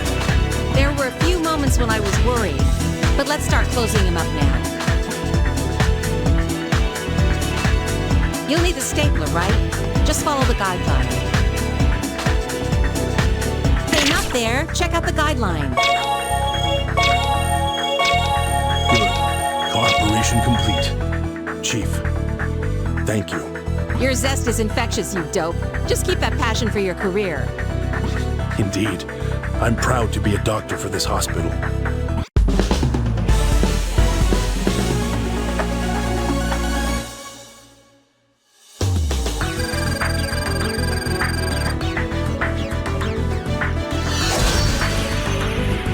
You did it, Hank. The victory here is yours. Chief, I'm sorry.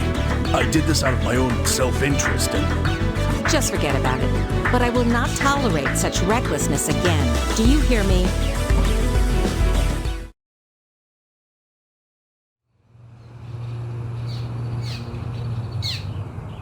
Seriously, what the hell were you guys thinking? I'm sorry. Look, if you'd killed him, the hospital would be at fault. I don't have any excuses. You don't ever think ahead, do you? So why'd you save him? Why? Well... life is... wonderful. And I wanted him to see that too. Your heart's just too damn big, muttonhead. Here. What's this? Is this your first time seeing one of those? It's a chart. You'd better thank Maria for resuscitating your patient.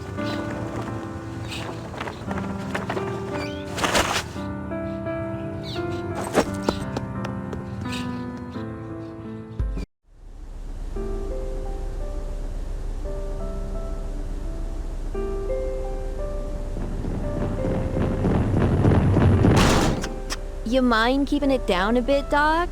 This is a hospital. Sorry. It's just that... I'm just joking. Don't be so serious all the time.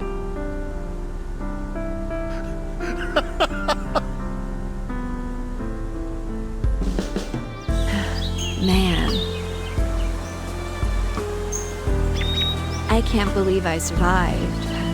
Again. It's amazing to be alive. Isn't it, Doc? Of course it is!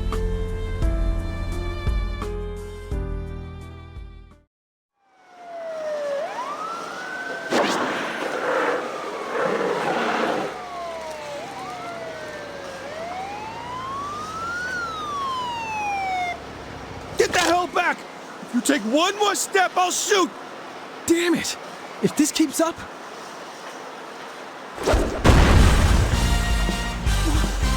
No way! I am the ambassador of love and justice. I am Captain Eagle. Ah! Not this guy! Damn it! Everywhere's full! She won't last long. I don't care where. Just find a place. There's no choice. It's far, but I'm heading for Resurgam. Just a little while longer. Hang in there, Alyssa.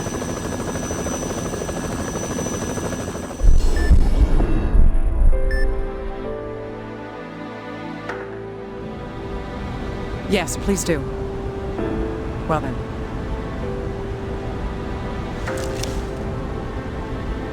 Alyssa.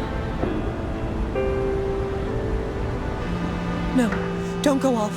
She's going to live. She has to live. Please, Alyssa, you've got to live.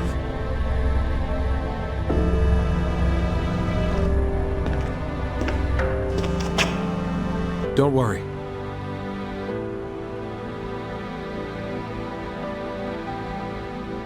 I promise that I'll save her.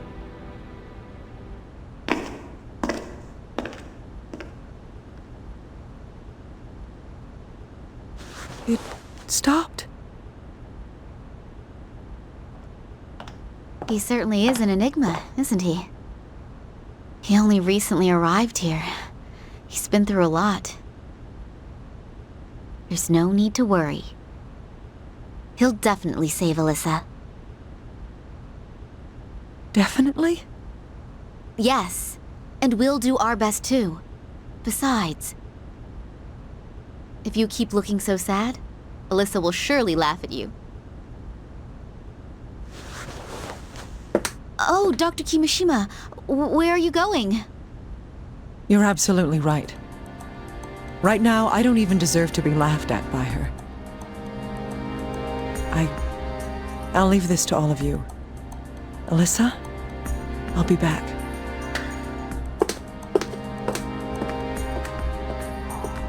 It's Naomi. Dr. Kimishima, are you all right? Take it down a notch, little guy. Talk to me.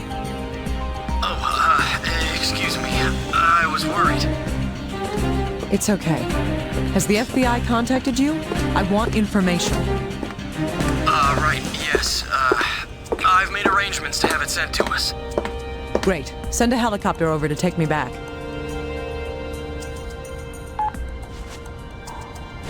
You won't get away. I swear I'll catch you.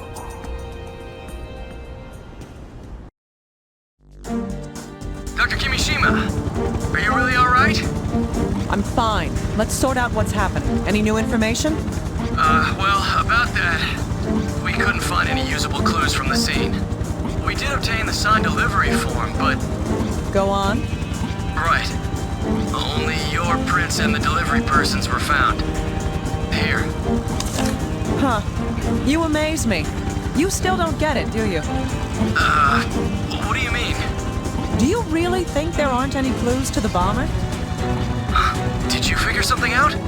Of course I did. That's why I'm here. Why are you being so quiet all of a sudden? No, it's nothing. It's just that... Just what? It's like the old Dr. Kimishima I knew is finally back. That's enough of that, Agent. There's no time to lose.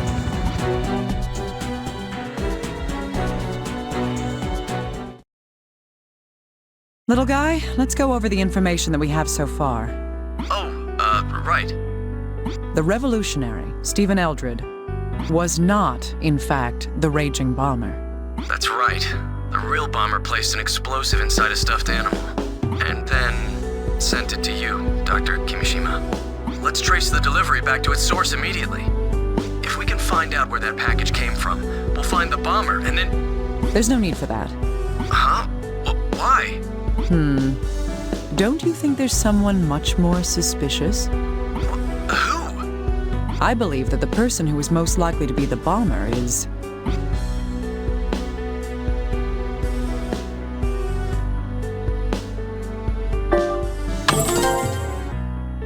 Huh? Don't tell me. Indeed. The person who delivered the package is most suspicious. Then the raging bomber personally handed you the bomb? Isn't that too dangerous? I have proof.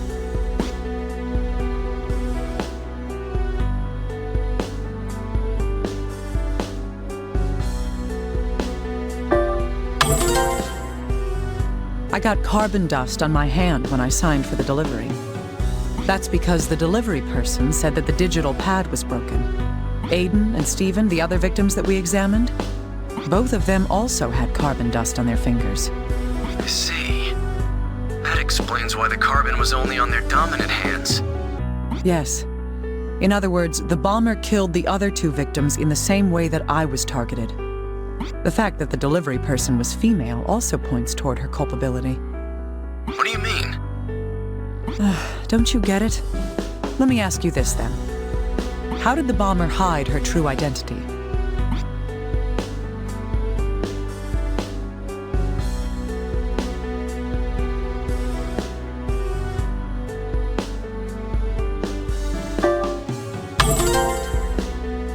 She hired Stephen Eldred to make the bomb threats for her. But even this was a trap. That's because...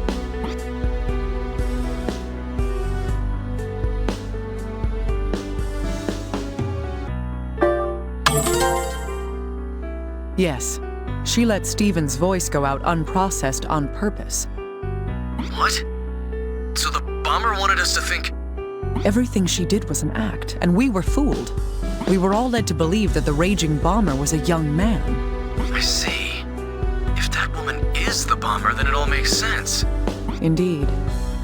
On the other hand, there's another mystery that we can't solve just yet. That is...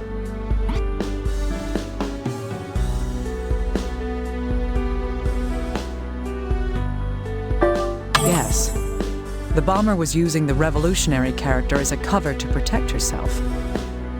Why, then, would she kill him? Little guy. Huh? What? What happened to Alyssa's house? Oh, unfortunately it completely burned. Then the building collapsed. It's useless as a potential crime scene now. I see. Then I'm going to investigate the revolutionaries' room one more time. Again? Yes, but now I know what I'll be seeing. You look into those deposits. The ones into Stephen Eldred's accounts? Okay, I'll get started on that right away.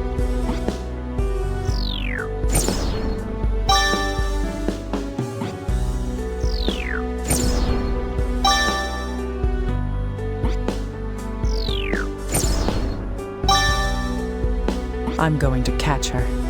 That's my only way to atone for what happened.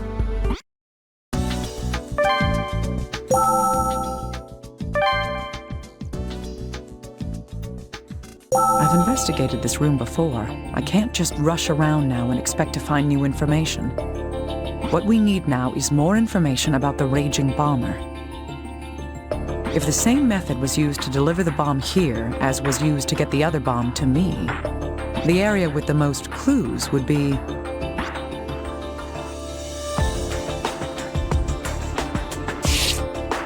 Here it is, the delivery form. If the bomber did send this, there's a chance that this form has some important evidence. That would be...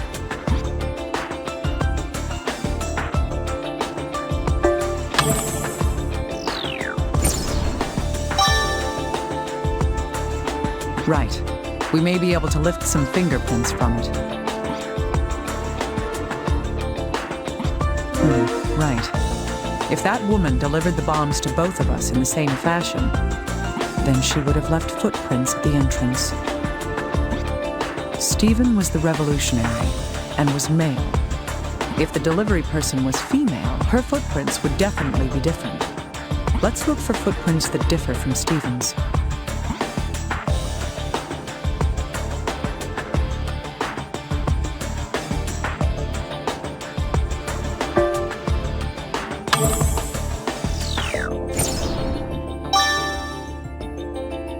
Yes, this footprint is definitely different in size and pattern from the others.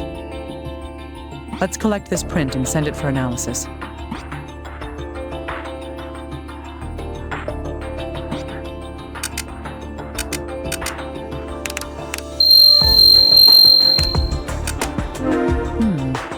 This is a human hair. It's about 40 centimeters long. No, it couldn't possibly be the revolutionaries.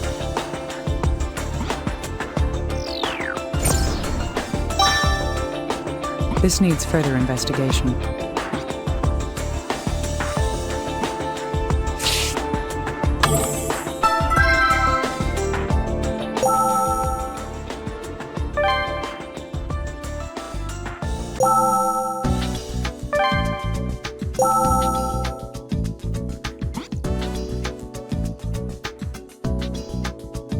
Hey, little guy, I need this footprint analyzed. All right, hang on a moment, please. I see. Did you discover anything?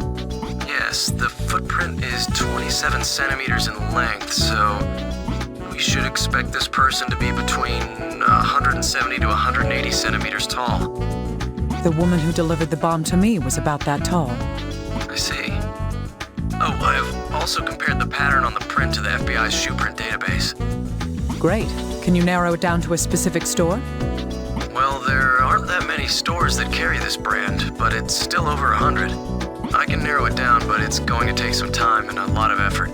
Well, do the best you can. I'm going to keep investigating. Understood. I'll contact you once I found anything out.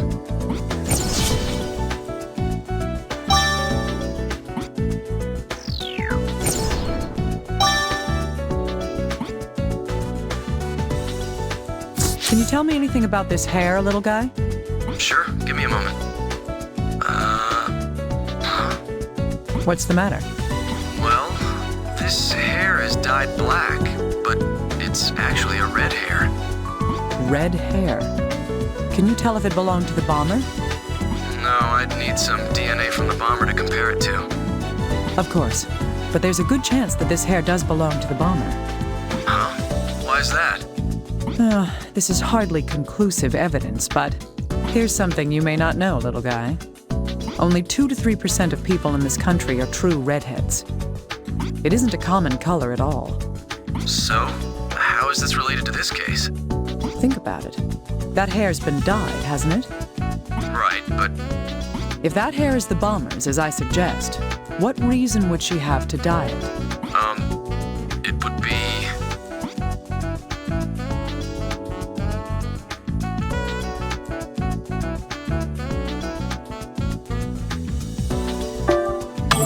That's right.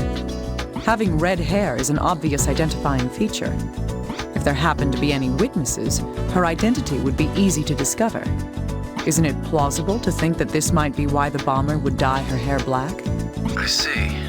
That hypothesis does make sense. The dye used seems to be a temporary coloring agent as well. So the dye is meant to be washed out. If that's the case, she could change her hair color with every delivery to create conflicting witness accounts. That would make her hair part of her costume as well. Yes, but until we can prove that hair belongs to her, this is all just speculation. I know. We need something to match her DNA with in order to do that. It's a decent theory, anyway. Let's keep gathering what information we can. Got it. I'll let you know immediately if anything else comes up.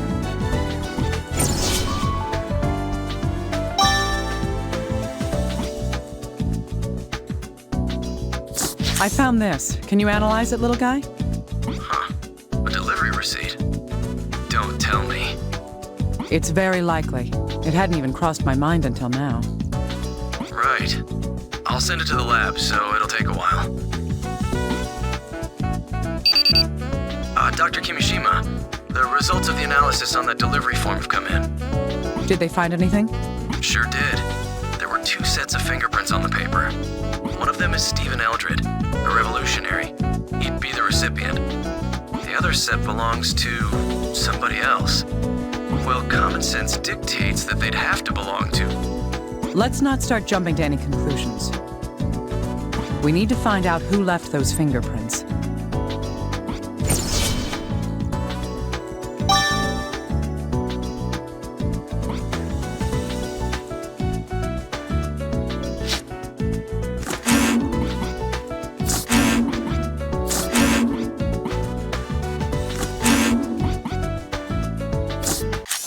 Yes, those 2 can be placed together. Little guy, could I bother you for a moment? Yes, of course. What is it? I want you to look at the fingerprints on the delivery form Stephen and I were presented with. Compare any prints you find that don't belong to either Stephen Eldred or myself. No problem. I'll just be a moment. What did you find? Are there any matches? A complete match. There's no mistake. These are from the same person. Good. This is proof of another important fact.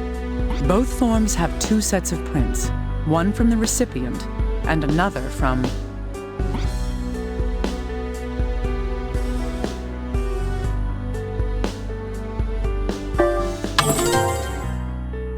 That's right. The other set of prints is from the person who delivered the package. If the fingerprints match on both forms, then the person who delivered the bomb to the revolutionary was...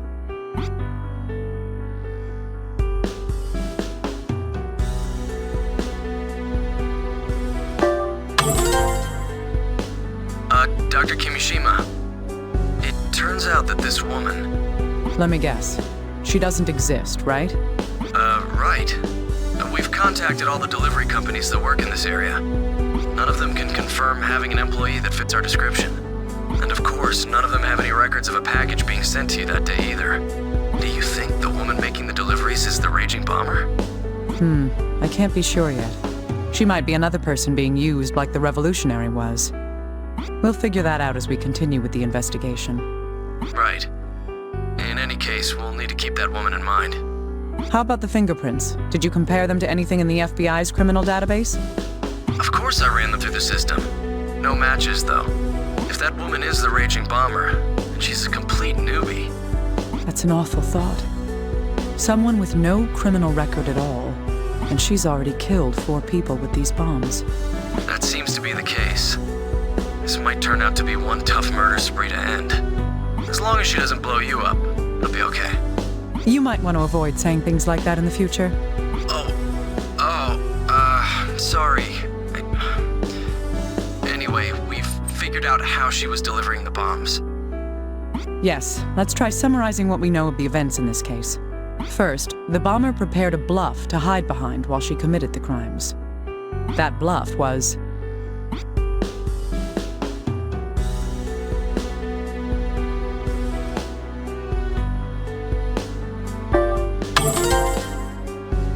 Yes, the revolutionary, Stephen Eldred. The bomber had Eldred make the bomb threats over the phone. She had him use his own voice with absolutely no processing to attempt to conceal it. Because of this, the bomber misled us into believing that the killer was male. On the other hand, the bomber used the names of people close to the targets to send the packages. She did that to make her targets feel less suspicious about the deliveries, right? Yes. All the bombs were set to explode in close proximity to the target. It's likely that what triggered the explosion would have been...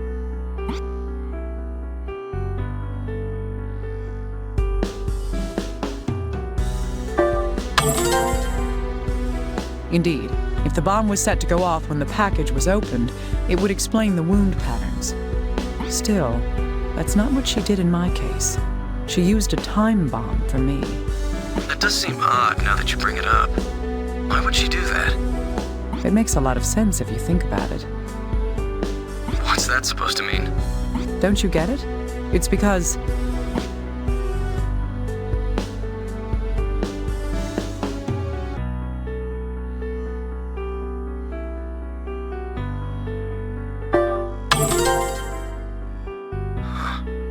You think she was thinking that far ahead? Let me ask you, investigator. If someone assisting the FBI appears in a tabloid, what's your by-the-book response? We'd increase security around you to prevent the killer from striking at you. Exactly. In fact, the security at CIFM was heavier than usual. The bomber had to be sure that I would be killed by the blast. If there had been a baggage screening at the entrance and the lid was opened there, she predicted that her present would never reach me. I see. So that's why the package didn't go off the moment it was opened. Yes, and she even put a note inside the package. She wanted to ensure that I would be near the bomb when it went off. If it wasn't for Alyssa, I would have been. She's a tough one. This is the kind of mind we're dealing with. The question remains, was the woman who delivered the package the bomber or not? From the evidence we have, she's definitely the most suspicious character at this point. Still, this whole thing about taking such a risk to deliver the bombs herself. And if she was the bomber, wouldn't the revolutionary have noticed before he was killed? That's possible. However, that would only happen if the revolutionary knew her face. Huh? Think about what happened in Eldred's room. The bomber sent her messages via the computer. Perhaps the revolutionary only knew the bomber from the internet. Still, would somebody really deal with someone they've never even seen? Our technology gets better and better, but people can remain as naive as the day they were born. But why did the bomber kill the revolutionary in the first place? Oh, I had something to report. I almost forgot. Can you not suddenly yell like that? Yeah, sorry. It's about the revolutionary. We looked into his financial records. It seems there were periodic deposits into his accounts. These deposits perfectly coincide with another series of events. Really?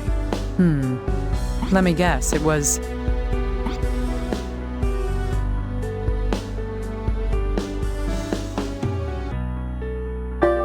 Absolutely correct, Dr. Kimishima.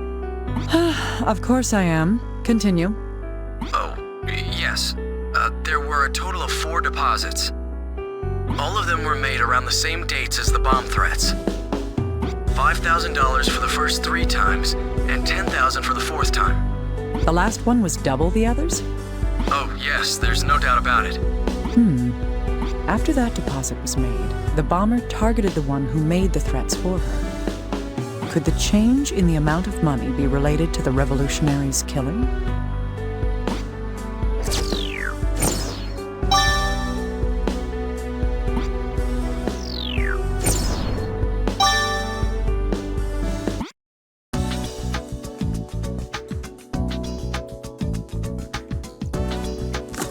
True. We might be able to deduce something from these.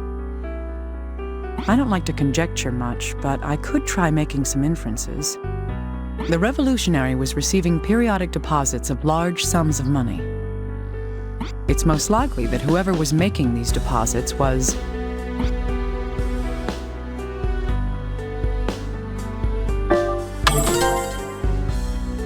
Indeed.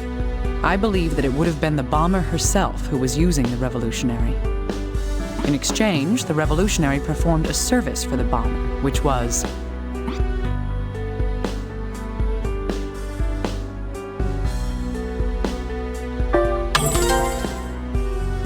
Yes. The bomber paid him in advance to make the phone calls to deliver the bomb threats.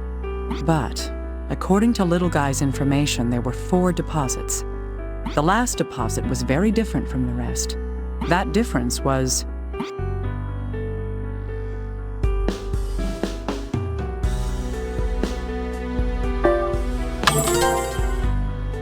Yes, the amount of money was double the previous deposits. Now, what could explain this sudden increase in the payment amount?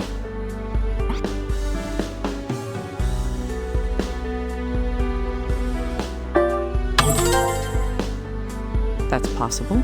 Human avarice knows no bounds. It's possible that the revolutionary thought that he had an upper hand on the bomber. Using that, he may have tried to blackmail the bomber over his part in her plot.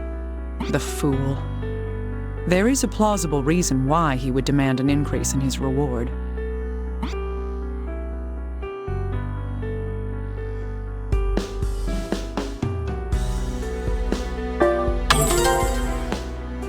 That's right. He took out a loan in order to pay for the expensive guitar in his room. There's no way to know whether his arrangement with the bomber began before or after buying the guitar. But even so, nobody wants to live in fear of debt collectors. Still, any perceived dominance he had over the bomber would have been an error. I doubt the bomber even thought twice about murdering him. She seems like the type who is absolutely merciless to anyone who gets in her way. But the bomber did make one payment for more than the original amount. The reason for that must be...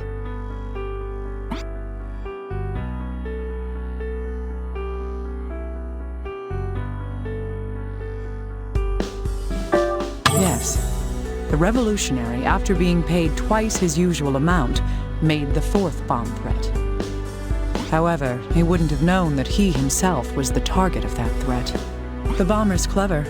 She had the foresight to make the fourth bomb threat before killing Eldred.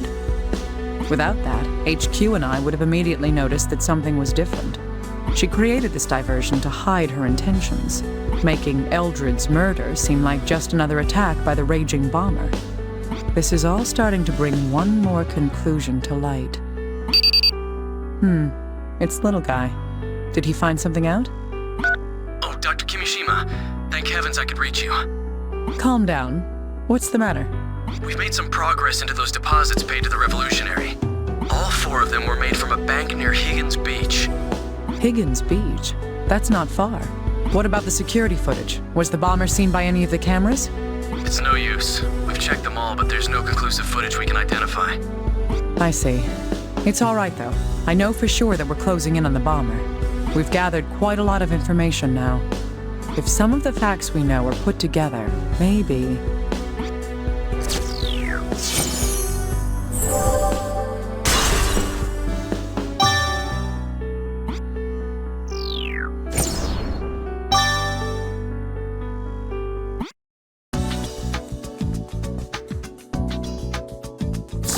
Yes, these facts can tell us something new. One of the footprints found in Eldred's room wasn't his. The type of shoe is sold in over 100 stores. It'll take us time to narrow down where it came from. On the other hand, let's consider the deposits that we believe the bomber made to the Revolutionary. The 4 deposits were all made from a single bank near Higgins Beach. One fair assumption we can make based on these facts is that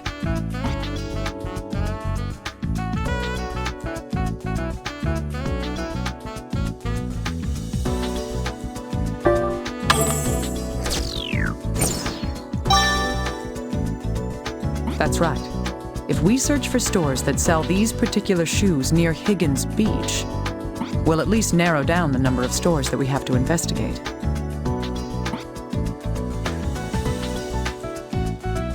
Hey, little guy, I want you to look into something. Sure, what is it?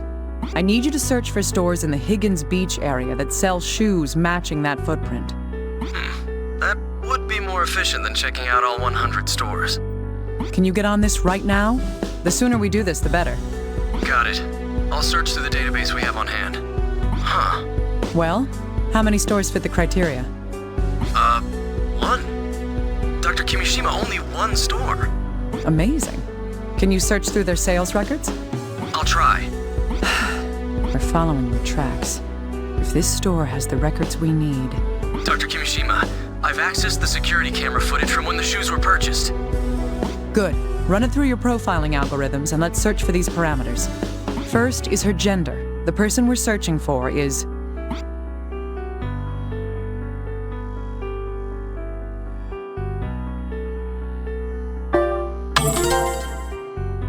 Right. Our most probable suspect at this point is a woman. Okay. Next, what about her age? Let's see, she would be...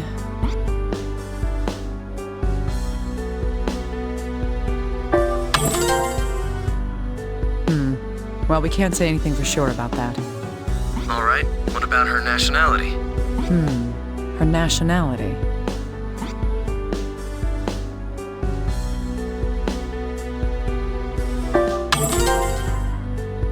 We can't say anything about that either. All right. How about her height? We predicted her height at...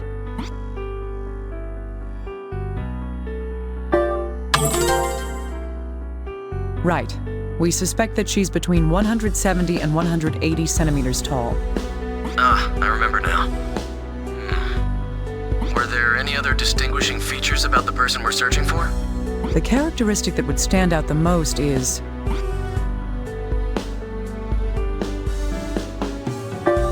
Ah, that's right. She supposedly has red hair. Okay then, I'll start searching for people under these conditions. But we don't have any substantial proof that the delivery person is the bomber. That's right. We're going to have to work based off of assumptions right now. If we're wrong, we'll learn why we're wrong. We just have to keep going, little by little. True enough.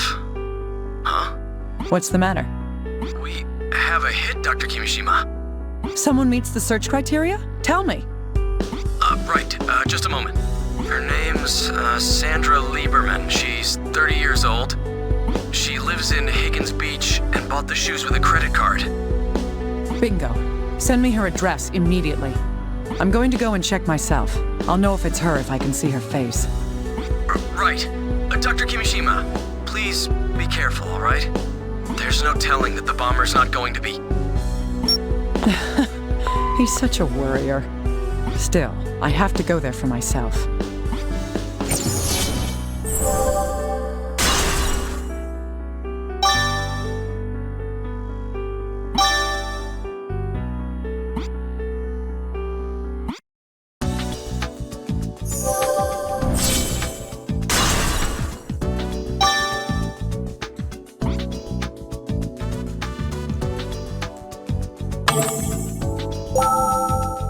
This address is what we think might be the raging bomber's home. I should make sure I'm ready for anything, just in case.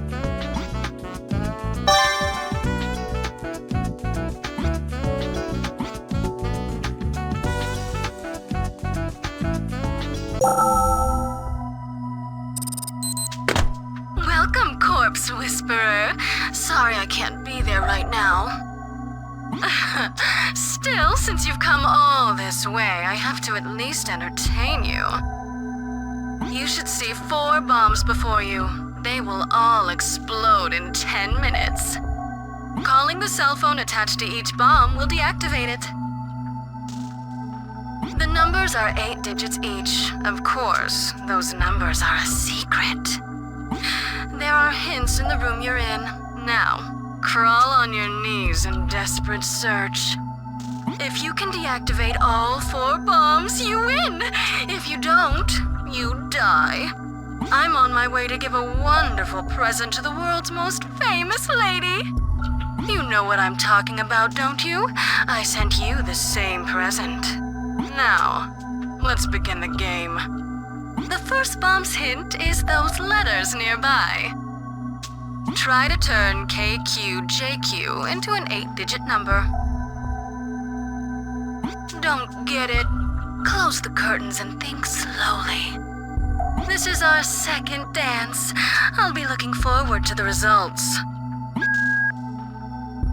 I can't believe I fell for that. The door's locked. Of course, if I try to force it open, it's obvious what will happen. There isn't much time left. Even if I called for backup, they wouldn't make it. Dr. Kimishima, are you all right? I'm fine. I've determined the bomber's identity. Huh? Then it's... Yes, Sandra Lieberman is the raging bomber. I'll send for backup immediately. Hey, calm down, little guy. But... Put out an APB on her across the entire state. Set checkpoints on the major highways. Check all stores she might use and monitor her ID and credit cards. Right. What about you, Doctor? What are you doing? Little guy, a woman has to keep a little mystery. Huh? Okay. Don't worry. I'll head over there soon. Understood. Just try not to do anything reckless, please. Right. Well then. Now I'm alone with you. 4 bombs, 4 phones. Which one of us is going to come out of this the winner? The hint for the first bomb is KQJQ. Let's begin this ridiculous, fatal charade.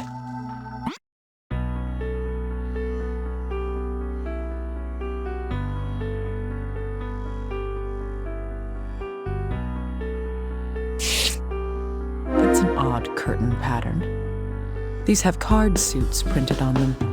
Close the curtains and think slowly. I need to figure out what that means.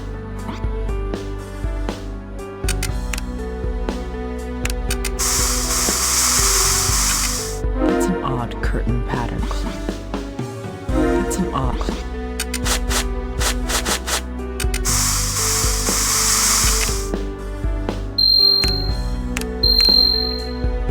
There's something here. Is this blood? It's a marking, along with the number 9.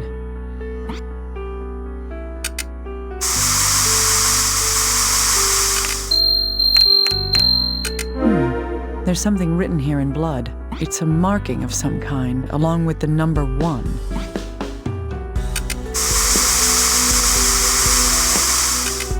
What's this? A poster of the solar system? What an odd thing to find here. Could the bomber have left this here intentionally?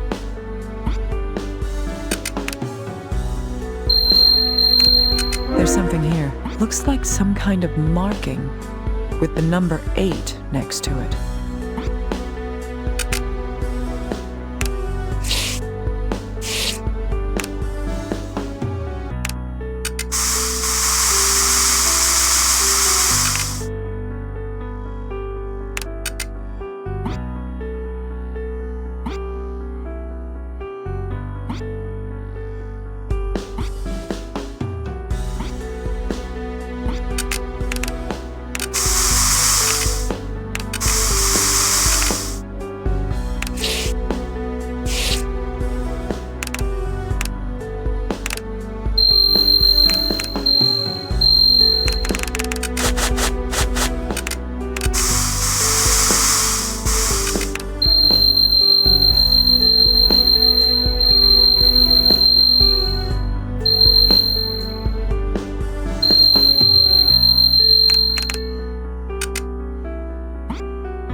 That's an odd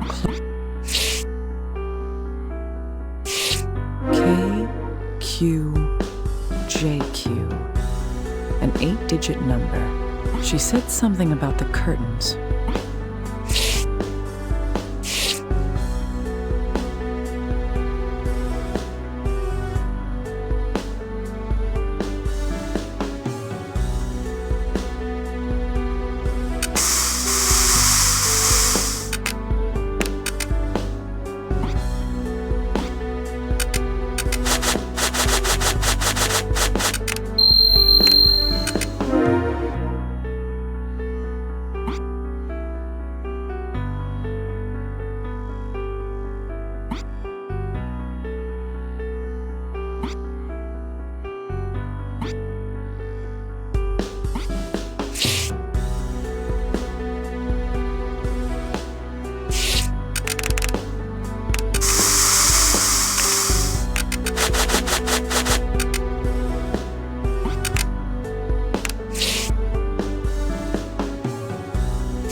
Close the curtains and think slowly. I need to figure out what that means.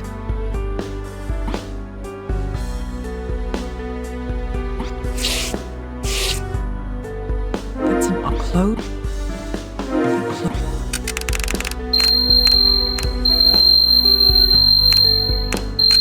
That's an odd close.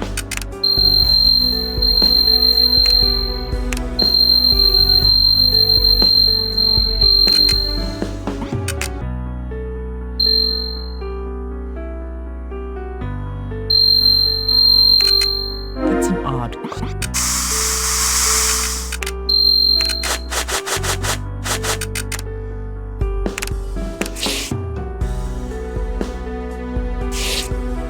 Make KQJQ into an 8-digit number. Can I deactivate this bomb? All right, let's begin. An 8-digit number for KQJQ would be...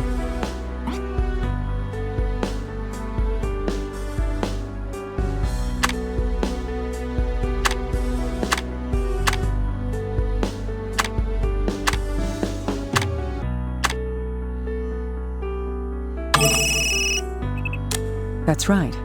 In a suit of cards, K is for king, Q for queen, and J for jack. The first bomb's been deactivated. Let's move on to the next. Oh, you solved my first bomb. Was that a little too easy? I think you understand the rules by now. Let's get to the second bomb. Here's another hint for you. I've tried to deactivate it from a phone in this room once. That's my hint. I've left an essential question on the mirror. I hope you come to see it, too. What did she mean? There's a phone in the corner. The bomber must have used this phone to deactivate the bomb before. She also mentioned the mirror. The bomber said she left a question in the mirror, but I'll have to solve one problem at a time. The bomber must have written this on the mirror. Let's see what this said. The sum of the first 4 is 5. They are led by the largest. The sum of the last 4 is 11. The smallest leads. What are they?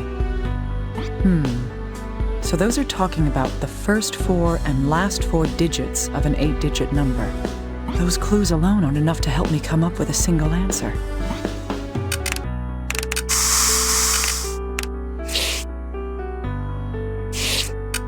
She was able to deactivate the bomb from this phone once before. It's a very old phone. There's no way to see what numbers have been dialed on it. Is it possible to figure out the numbers she had been dialing?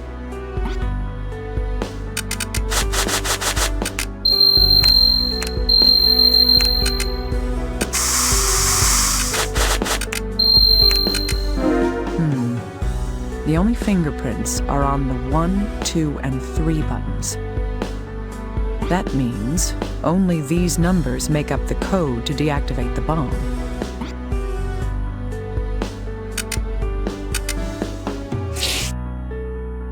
Using the hint from the mirror and the fingerprints from the phone, do I know how to deactivate this bomb right now? All right, then let's begin. Using the hints from the mirror and the phone, the number that deactivates this bomb is...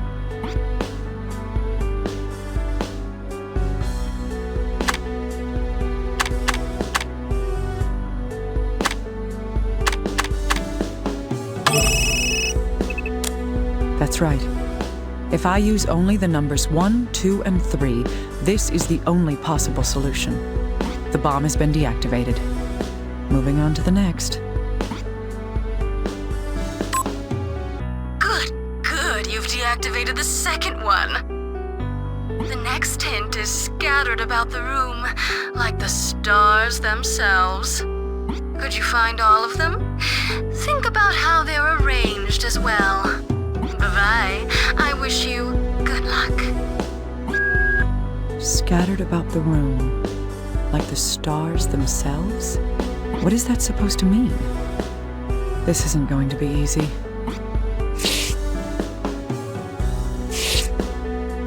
I see. The marks next to the numbers are the planet's astronomical symbols.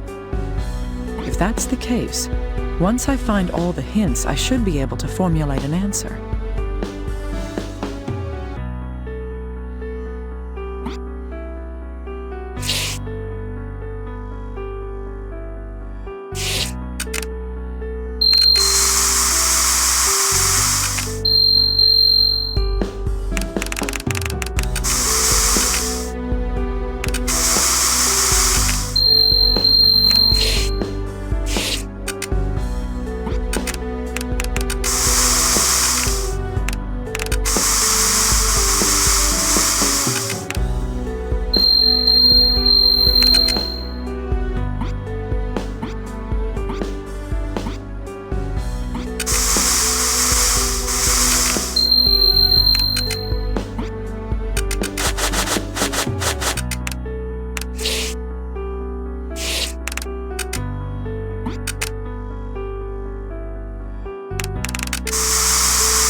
It's a hint about deactivating the bomb, written in blood, a marking with the number 3.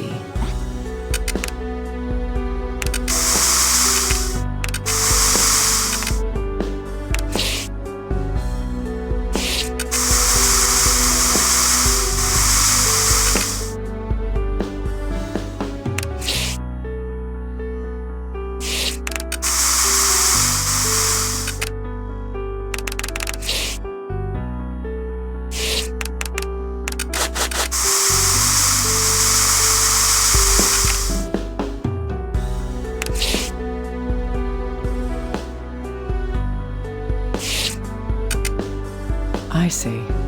The marks next to the numbers are the planet's astronomical symbols.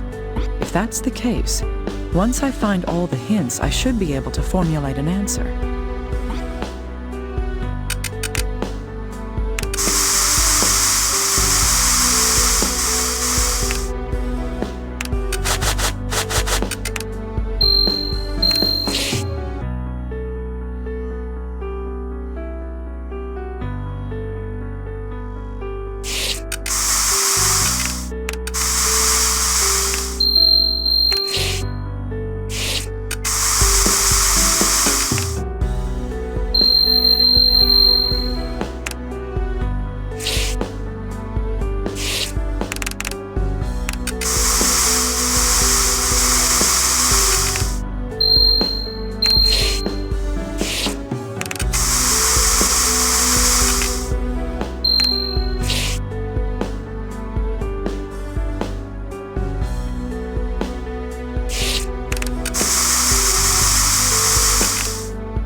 I see.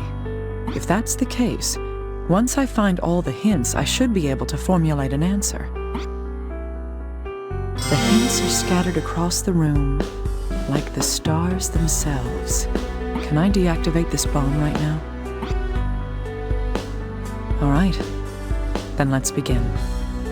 The numbers scattered around the room should be lined up in the order of...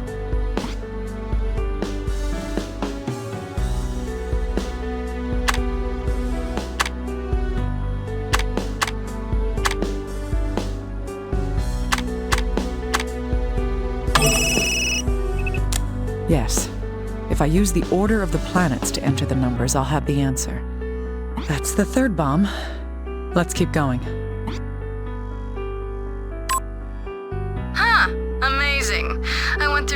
cause trouble and only one bomb remains. But how about the last problem? I'll test your calculation skills. Imagine 2 rows of numbers, similar yet different. 7 on one side is 1 on the other. 3 on one is 9 on the other, but 5 remains 5. Now then, what would 89476231 be? Oh, yes, I've left a calculator for you near the 4th bomb. Use it as you wish. Now hop to it.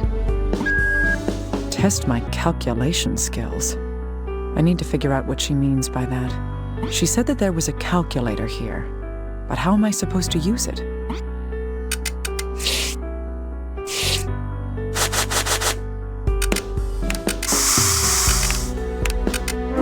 Seven is 1, 3 is 9, but 5 is 5. There has to be some pattern in how these numbers change. Similar yet different. 2 rows of numbers. That has to be the answer. 7. There's 2 rows of numbers that are similar but different. 7 is 1, 3 is 9, 5 remains 5. What does 89476231 become? Can I solve this puzzle right now? The bomber said I could use the calculator, but there's nothing to calculate. Perhaps the clue is in the fact that the calculator's here at all. All right, let's begin. 2 rows of numbers that are similar but different. 7 is 1, 3 is 9, 5 remains 5. If that's the case, 89476231 becomes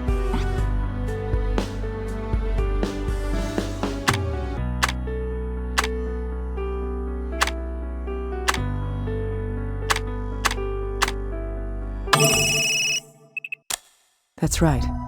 The numbers on a calculator are arranged differently than the numbers on a phone.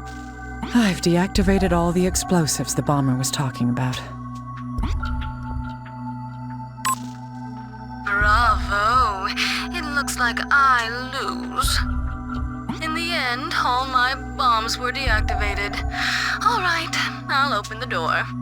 Do as you please from there. Bon voyage, Corpse Whisperer.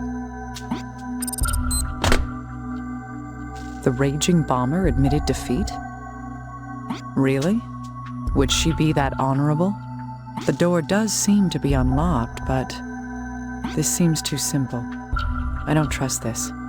I should look around a little more.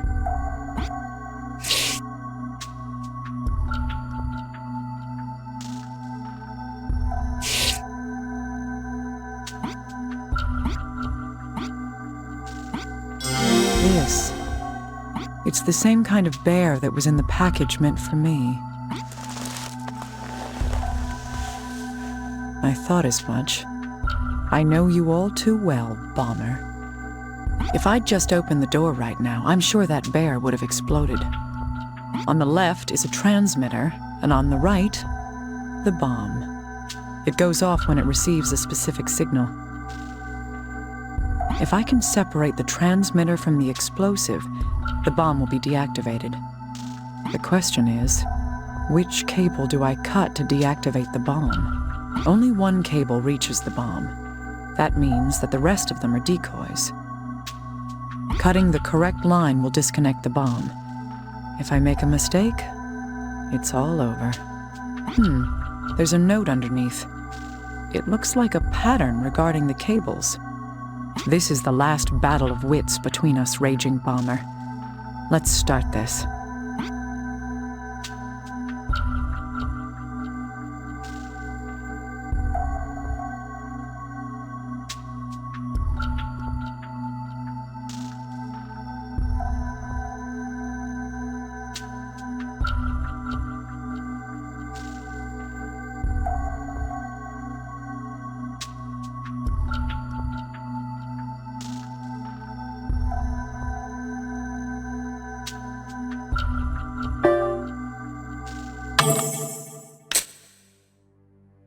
It didn't go off. I win. Raging Bomber? Or should I say, Sandra Lieberman? Your fortress of lies has collapsed. It's time to face me. Kimishima, what's the matter, little guy? Dr. Kimishima, it's her. She's made a move. You found the bomber? Where is she? She's in southern New Hampshire and is headed west. We've confirmed that her credit card was used at a gas station. A credit card? HQ's sending helicopters in pursuit right now. No, little guy. Recall those helicopters. Why? The bomber knew I was coming for her. She's obviously aware that we know her identity. Wait, so you mean... Calm down. What's in the direct opposite direction of the station the card was used at? Nothing that I can see. But if you follow the road the other way, it'll lead to Portland Airport. Portland Airport? That's it. Huh? Hey, little guy. Wasn't the First Lady scheduled to visit Portland soon? Huh? That's right. When is she arriving? Tell me. About an hour from now. I knew it! Tell the local police immediately. Do you think... I'm on my way to give a wonderful present to the world's most famous lady. The bomber meant... Then... The bomber is targeting the First Lady. The airport needs to be locked down right now. Got it. I'll send bomb squads there as well. I'll need a helicopter here, too. I'm going to that airport. Yes, ma'am. Raging bomber. How many people have to die before you're finally satisfied? The airport's locked down. The EOD squad's handling the bomb. Where's the bomber? Have they caught her yet? Not yet. She's holed up inside a gate with a hostage. She's got explosives. This could turn into a catastrophe. Alpha team, did you hear that? The target is armed with explosives. Do not engage. I repeat, do not engage until we've arrived there.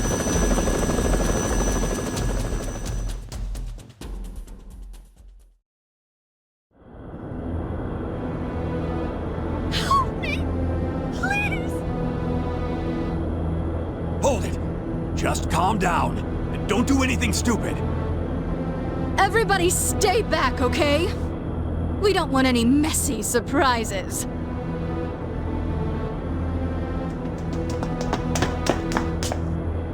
Tell me what's going on. Any change? It's not good. She's not willing to negotiate. She's got the whole plane hostage. This is going to be tough.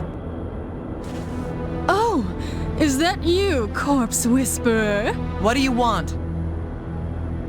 Did you like my present? Was it fun? I sure was excited. I heard the little girl took your place. Blasted into cute little bits. Wish I was there to see it. You crazy bitch! Listen to me! Unfortunately for you, the girl is going to be saved. And you will be arrested. That is how I'll atone. I'm not going to be stopped by someone like you. Look! It's Rosalia. Rosalia will kill everyone. Me, you, everyone here will die! Rosalia? Wait, what is that?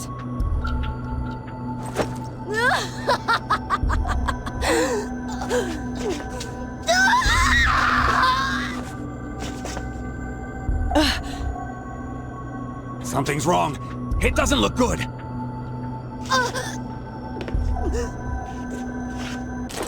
Rush her! Capture her!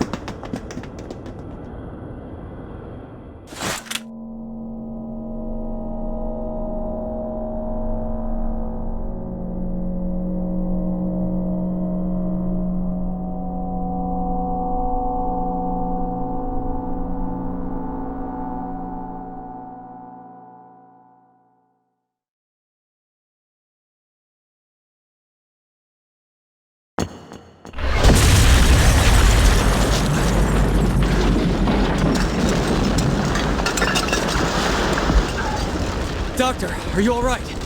Yes. I'm taking command here. You get back to CIFM. Got it? Williams, over here. Take care of Dr. Kimishima. Rosalia, what in the world?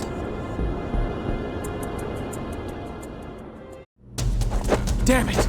This is the old ward, but I didn't expect this. Cardiac arrest, 4 minutes. Still no power? Not yet!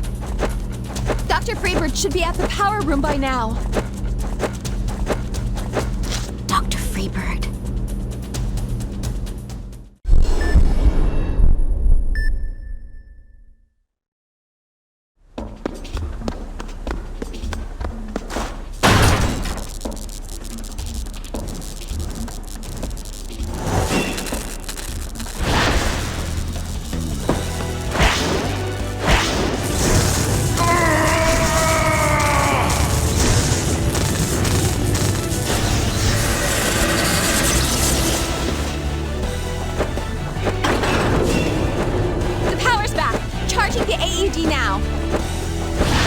After we resuscitate her, we've got to close her up.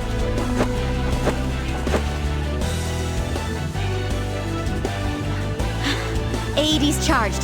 Doctor, please begin resuscitation. All right. It's not too late. She can still be saved.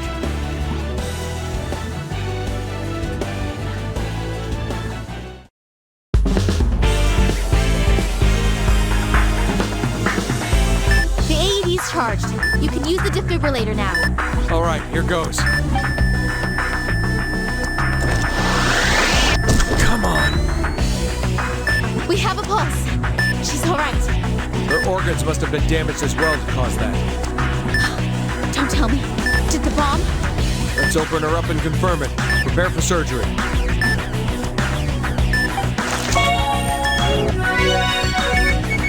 Sorghum, can you hear me? It's me, Gabriel. It's a radio transmission from the helicopter. Sorry, but we ran into some trouble. They're heading back. Once they surround that place, you'll never get to finish. You've got about 10 minutes. Get it done in that time, okay? Doctor! Focus on the operation. Let's keep treating her.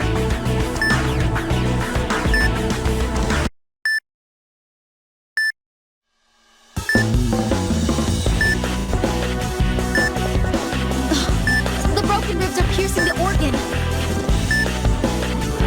Thought as much. Let's hurry up and extract those bone fragments.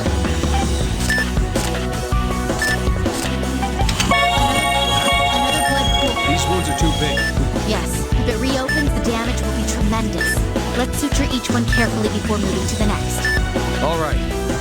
Prepare the sutures. The first wound has been sutured. We'll have to treat one and suture this before it opens again. One more. Another blood piece is the last wound to suture. Stay sharp. Use the synthetic membrane to seal the wounds shut. The membrane has been placed. Please continue. All right. Now to use antibiotic gel. The organ damage has been treated. Please remove the fragments. One bone fragment retrieved. She's hemorrhaging badly.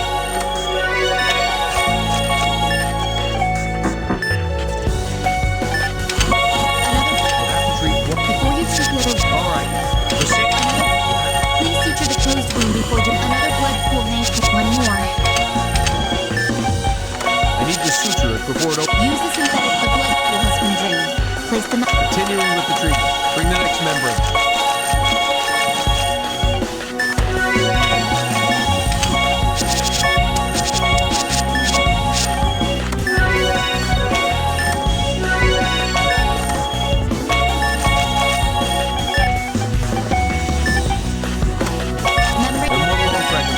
I need to remove them.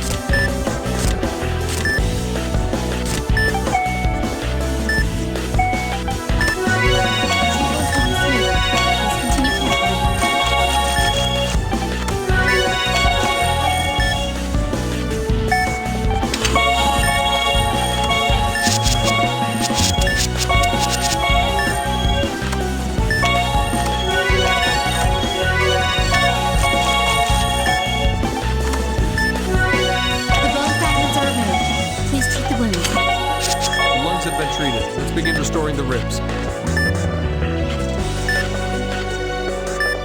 The fragments will be on the tray. place them carefully. There are several areas, so move the view accordingly.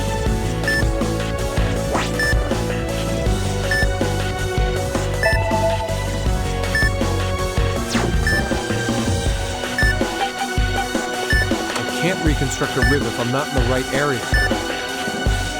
All right, bring up the next bone fragment. We're not done placing them yet. Continuing treatment.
Is it her liver?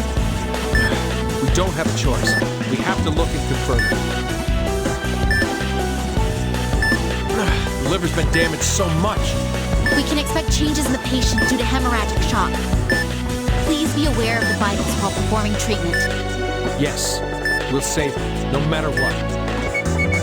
This is Gabriel. You don't need to answer, just listen. There's no time. This is our last message. Listen carefully. Kid, let Tomoe take over the operation and get out of there. What? Oh, and, you did great, you know. Really an awesome surgeon. I'll take over the procedure. Please, you need to go. Hand me the size 11 p.m. Doctor, there's no time. You need to... I'm not running away. I'm always running from whatever sins I may have committed. I won't run anymore from the lives I've hurt or from the ones I can save. Doctor, let's continue with treatment. There are signs of ventricular fibrillation. No! Stop everything during fibrillation. She's going into cardiac arrest. Get the defibrillator. You've got a pulse. Let's hurry before you have another blood. Before you treat the other, the first one has been sutured. Let's suture this before it... One more. This is the last wound to suture. Stay sharp. Use the synthetic membrane to seal the wounds shut. We'll have to treat... Before you treat the other wounds... We'll have to treat... All right. Proceeding to the next wound. Please suture the closed wound before you... One more. I need the suture. Use the synthetic membrane to seal the wounds shut.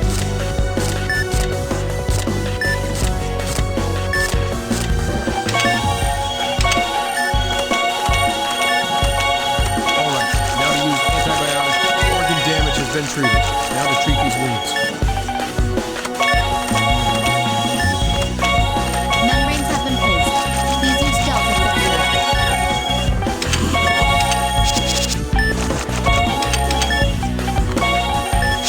All treatments are complete. That should do it. There are abnormalities in the EKG. Incoming cardiac arrest. It's a big one. No, please resuscitate her.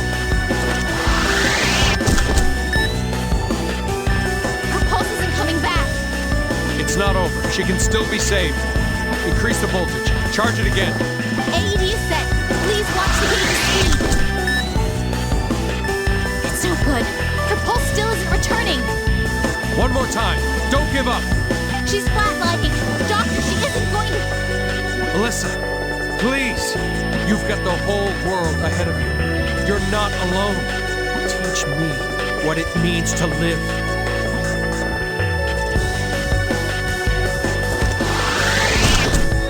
Her vitals have returned. This... Right. Operation complete. Let's close her up. Closing the operational area. Sutures, please. Right away.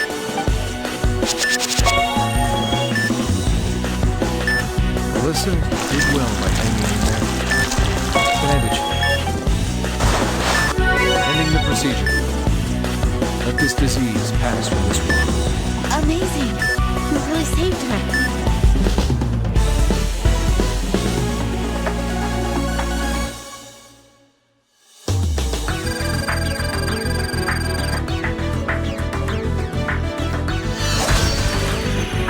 Vitals have stabilized.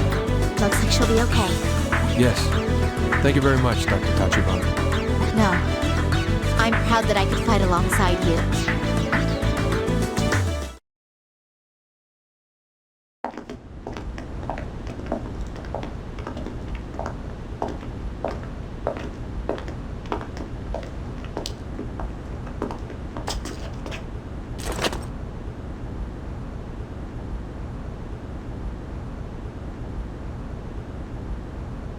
Get out of the way! There's a procedure going on. No one's allowed to enter. I have a job to do. Get out of the way or I'll use force. That'll be enough. Please move aside, Dr. Freebird. Dr. Tachibana.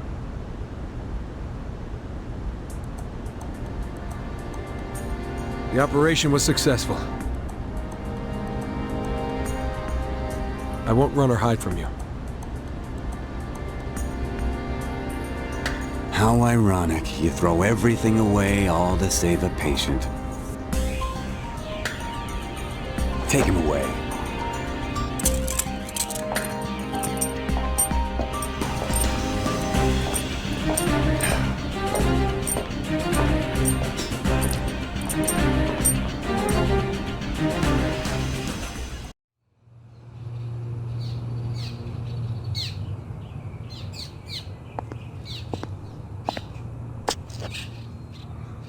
You all done?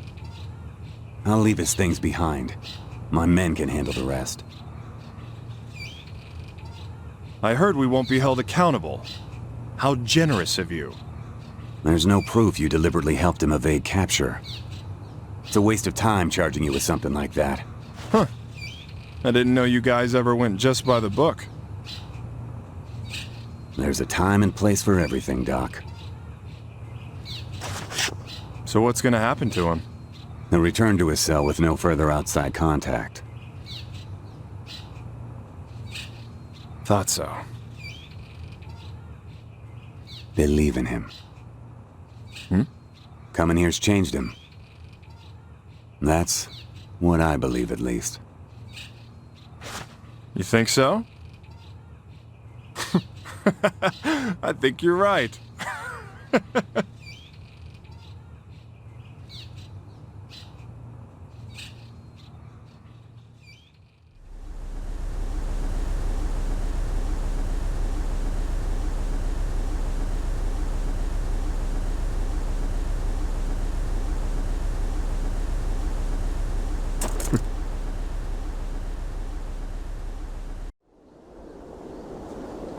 The bird said to the princess, "I'll help you escape."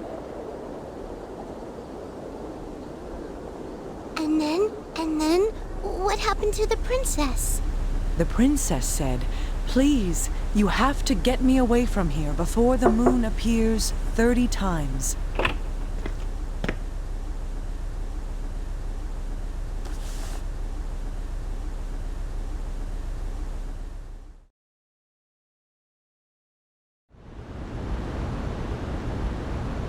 Did you find out anything? No. She had no connections to anyone named Rosalia. I see. What about Alyssa? Has anyone been found to take her in? No. It, seems that she doesn't have any living relatives. What's going to happen to her? Once she recovers, she'll be sent to an orphanage. Hey, Agent.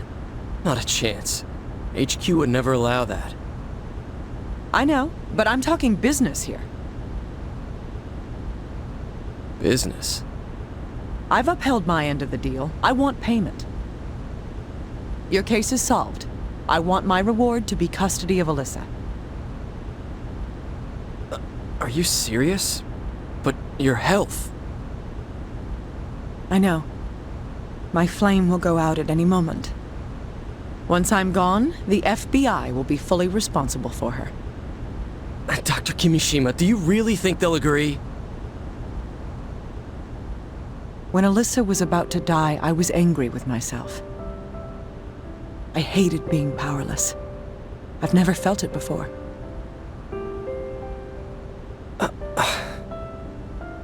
I'm human.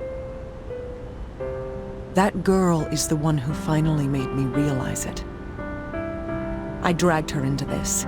I owe it to her to make her happy.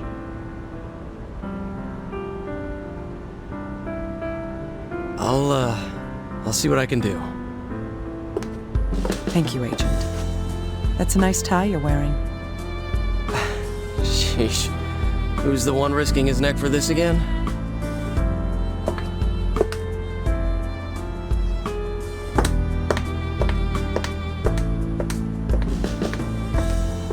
You know, I've always been wrapped around your little finger.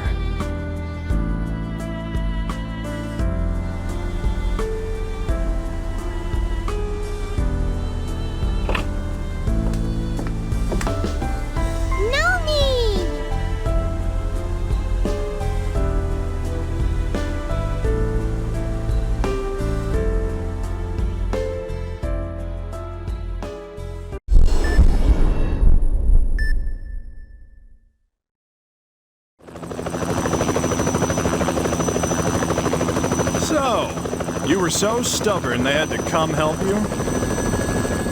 Why'd you have to say it like that? Yeah. Such an idiot. What's so bad about relying on others? Just think of them as tools to be used for your own devices. That's not the problem here. I just can't stand the fact that they saved my ass. Well, I can definitely sympathize. In my line of work, you start to see what people truly are. They're selfish and ignorant. It makes me not want to help them. Still, if you needed help from them, what does that make you? I'm not really... But, well, what's wrong with a hero who isn't perfect? We're doctors.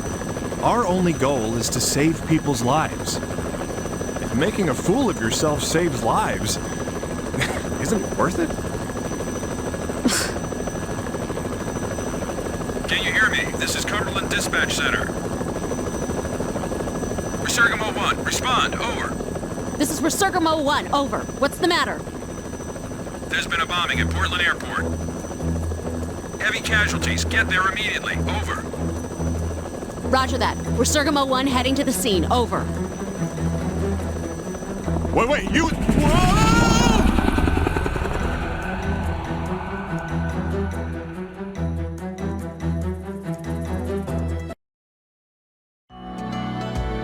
the hell is this? There's no time to think. Start caring for the victims. Yeah. We're with Resurgam First Care. Gather the victims here.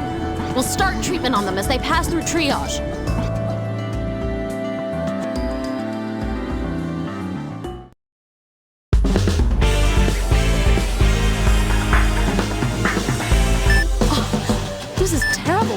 Going on here? There's a good chance that more wounded will come. Be ready to deal with them. I know that. You don't have to remind me. Let's do this.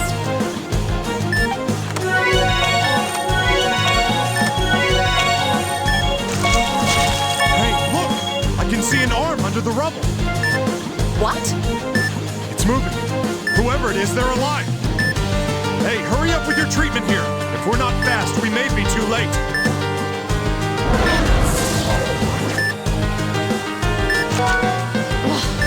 This'll be tough. Maria, we need hydraulic cutters. Get help immediately. Me? Why do I have to? You think there's time for arguing? Swallow your pride and go! Damn it. All right. Somebody help. We need a hydraulic cutter. Hey, they need the cutter. Somebody free, go with her. Gabe, I brought someone. What took you so long? Come on, you give the orders. Are you ready? Let's do this.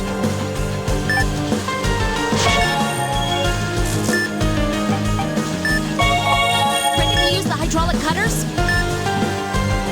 You're good to go. Use the hydraulic cutters. The hemorrhaging severe. Keep an eye on the patient's vitals.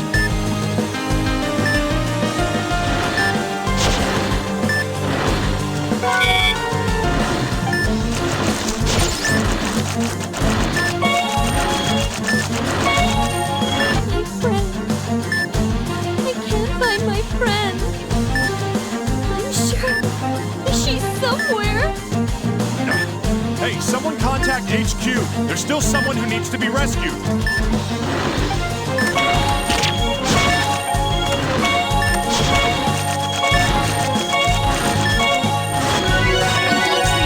You'll be all right now. You're going to the hospital. Burns to the abdomen. They're severe.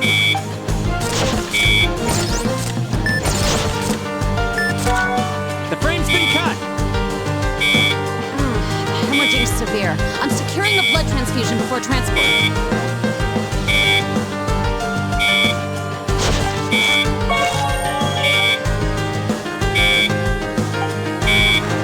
vein's been secured. Start transporting this patient. Hey, look! Someone's collapsed!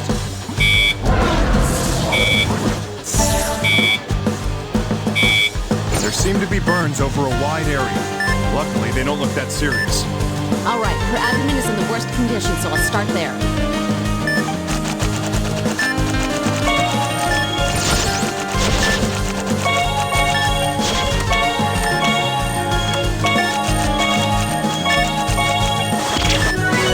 It's one area finished. Now I'll treat her right arm. This area's in pretty bad shape, too.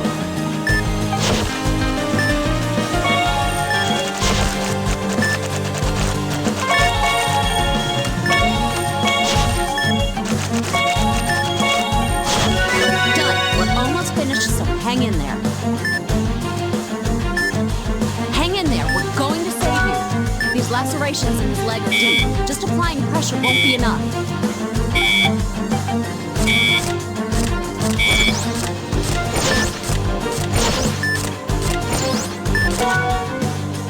Damn it. Vitals don't look good.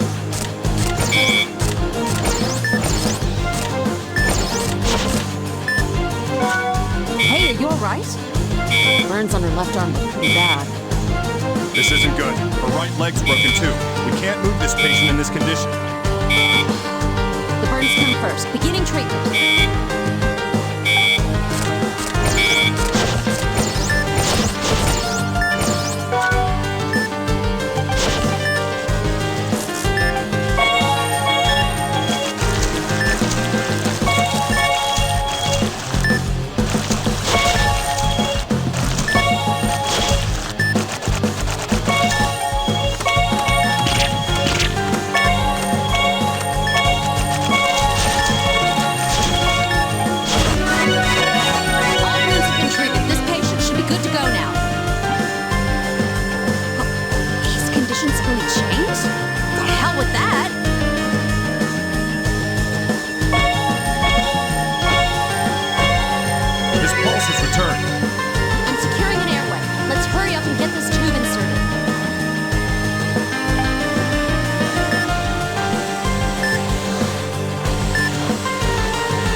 this patient.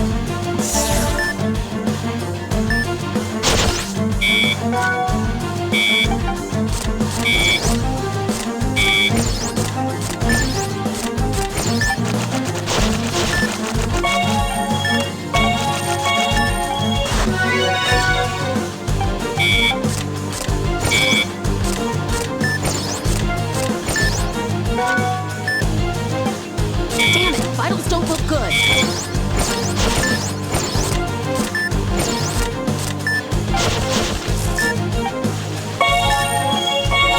I need to see the hemorrhaging areas. I'm gonna cut the clothes.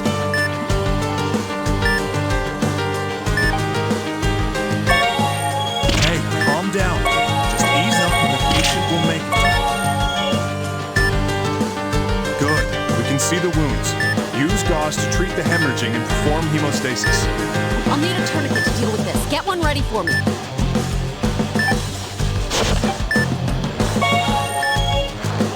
All right, now treat the lacerations.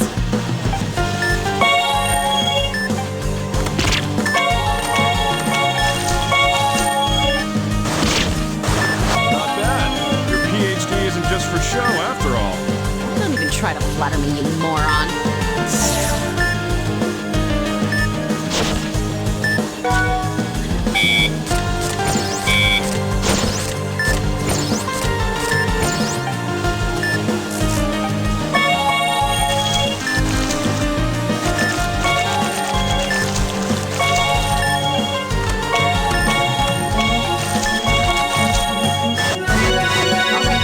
Treated. Let's take a look at that broken leg now. Severely fractured. I'm gonna secure it, so you gotta bear with me, okay? Don't be too rough with it. You've got to be careful.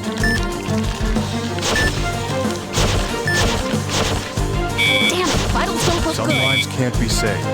That's just the reality of practicing medicine.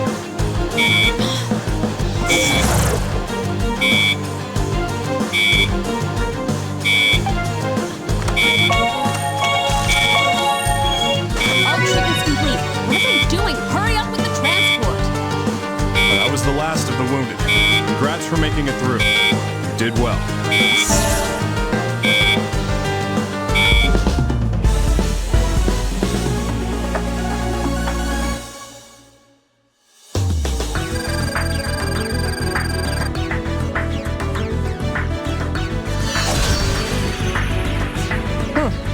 Well, I guess you passed. You made it through this crisis pretty well. Was that supposed to be a compliment?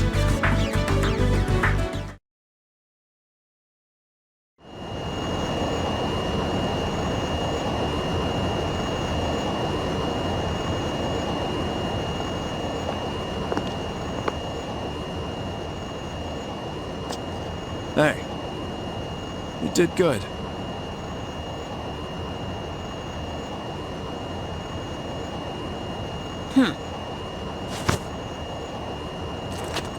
So, how did it feel to make a fool of yourself again?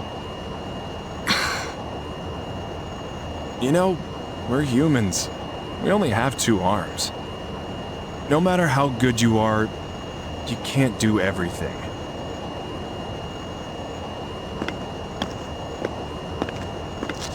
Going home? Hanging around with you tires me out. Later.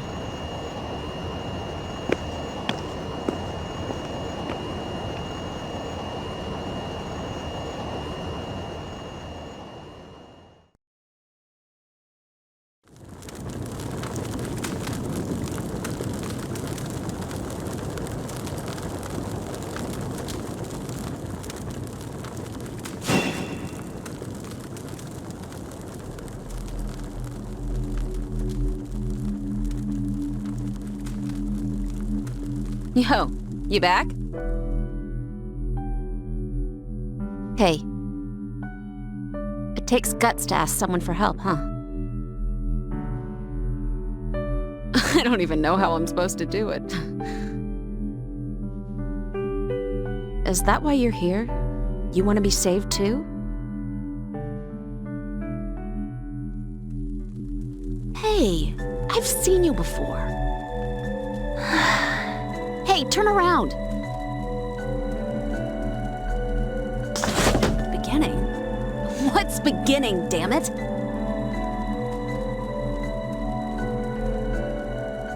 Hey, wait!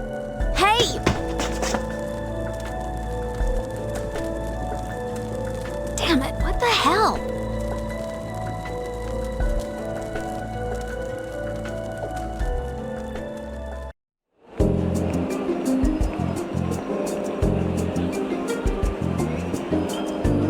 Oh my, it's unusual to see you so troubled, Maria. Honestly, I've done everything by myself until now. I don't know how to ask people for help or what I should do. It's simple. Be yourself and don't worry about it. Huh? Isn't it odd to work hard on becoming less independent? I believe it's important to be true to your own nature. Being true to myself? Man, you lost me. Oh, I forgot. I needed to shop for groceries for dinner. Please, help me out, Maria. Huh? Hey, whoa!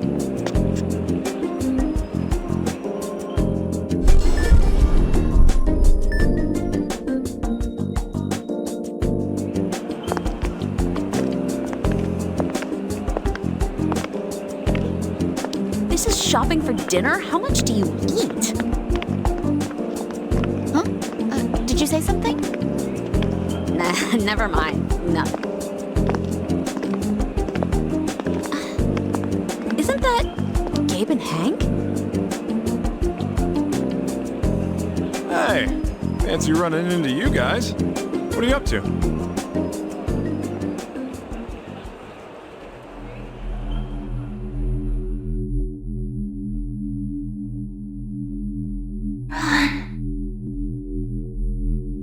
Huh?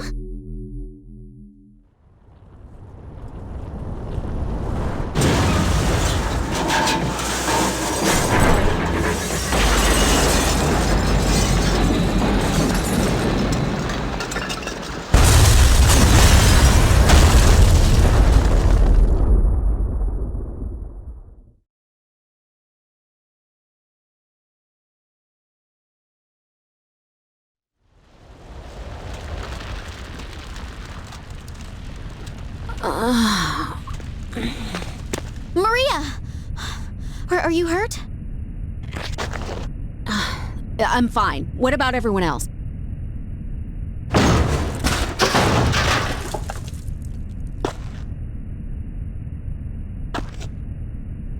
Hank! Are you alright, Dr. Freebird? Where's Dr. Cunningham? I don't know. He was right in front of me.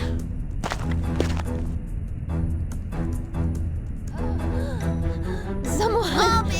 Someone help me! Where are you? Someone help! My legs! Jim fell! My legs! Get this off of me! Are you serious? Dr. Freebird, please lend me a hand. Hey! Tomoe, where are you going? I'm going to look for Dr. Cunningham downstairs. We'll leave the people on this floor with you, Maria. Hey! Damn it. Fine, bring it on.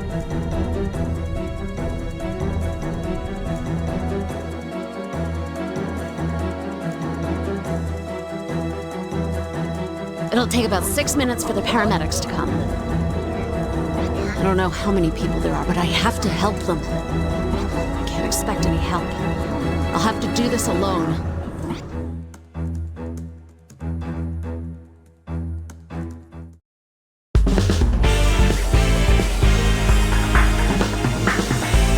Let's get started. I'll show everyone what Resurgam's all about. Man, starting off with cardiac arrest? Beginning CPR.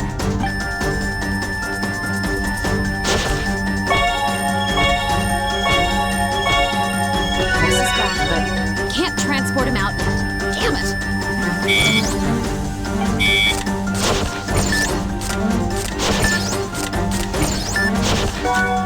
Emerging from her shoulder and her abdomen. Let's look at the abdomen.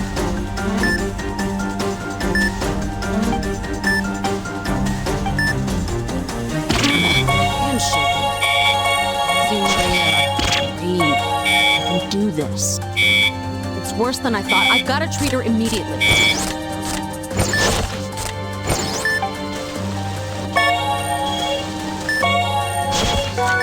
Damn it, so fast.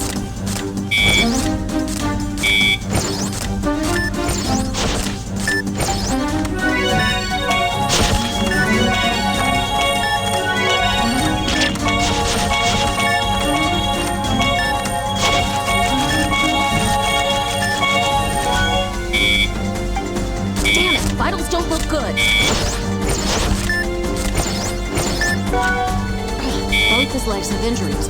Hold on, I'll take care of you.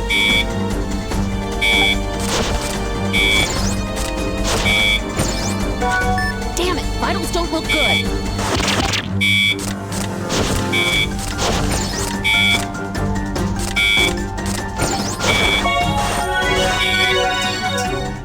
Someone. Anyone out there? I need help here. Someone help me! Damn it. Maria, did you call for us?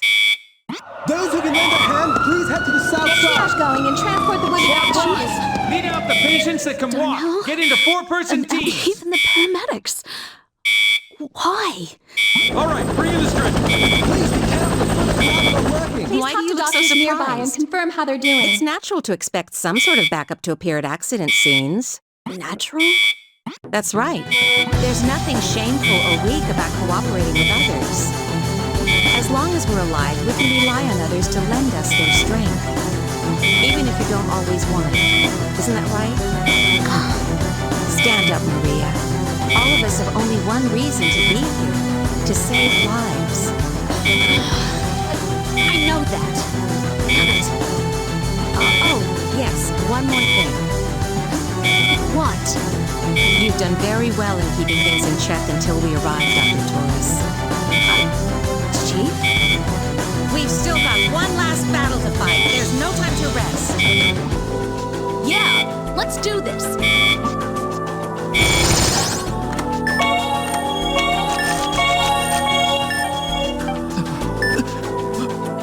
Huh? What is it? Come on, talk. Friend, under the rubble. What? Chief! I heard. I'll relay that to the paramedics. Transport him out. Next. She's hemorrhaging from her torso. Perform hemostasis.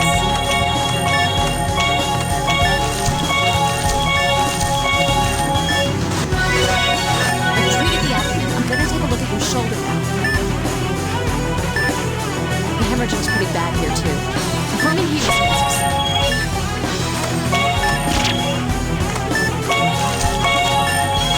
All right, I'm done treating you. Good job hanging in there. What's wrong? Cardiac arrest. He needs to be resuscitated immediately. Maria, they found another victim. It looks like he's going into cardiac arrest.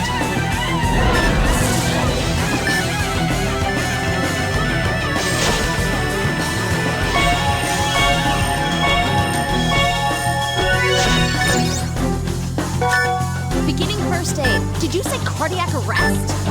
Yes, the AED's ready. Use the defibrillator. Got it.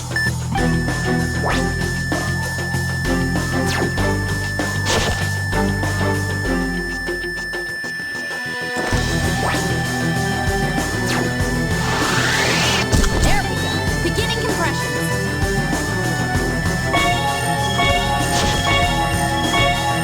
Pulse is back. Beginning intubation.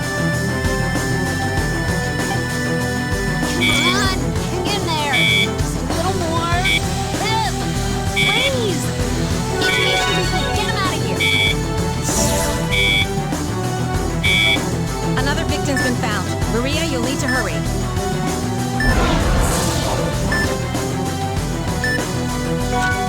Cardiac arrest. She's suffering from hemorrhagic shock. Come on, we gotta resuscitate her.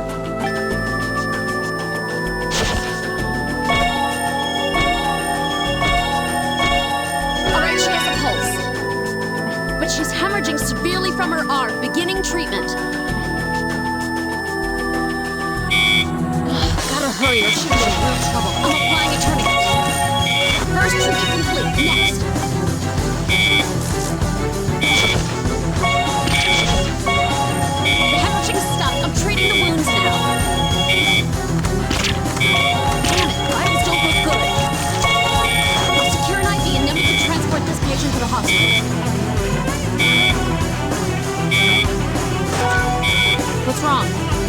cardiac arrest. He needs to be resuscitated immediately. Damn it, vitals don't look good. His pulse is back. I'll secure an airway, then you can get him out of here.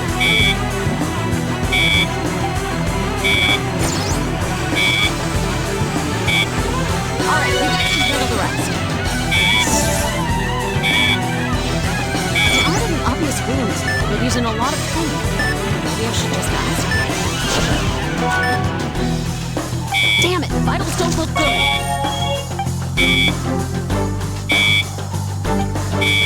Okay, get her out of here. Watch out for the blood transfusion.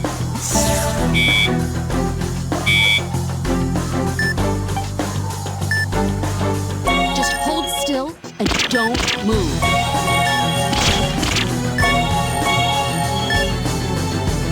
These wounds aren't as deep as I thought.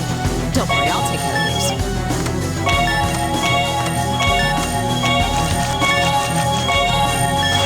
Okay, your right leg is done. I'm gonna take a look at your left leg. Sorry, kid, but those clothes are coming off. They're not gonna do you much good if you died, right?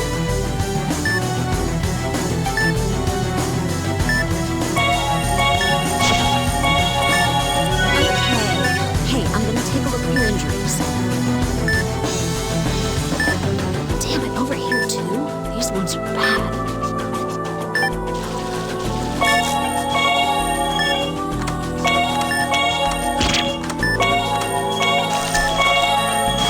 All right, perfect. Great job hanging in there, champ.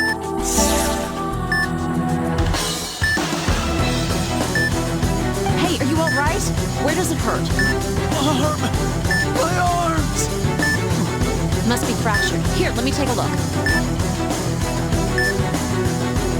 It's fractured. Don't worry, we'll make sure you're okay. Listen, I'm gonna fix your arm. It's gonna hurt a bit. Just bear with me. Damn it, vitals don't look good.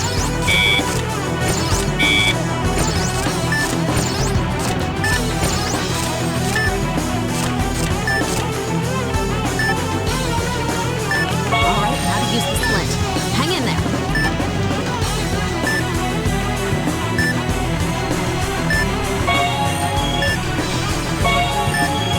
All right, give me the bandage. All right, just one more. Perfect. Now for the right arm. Hey, I'm gonna treat your other arm too. Just hang in there. The bone's been positioned. Gotta secure it with a splint.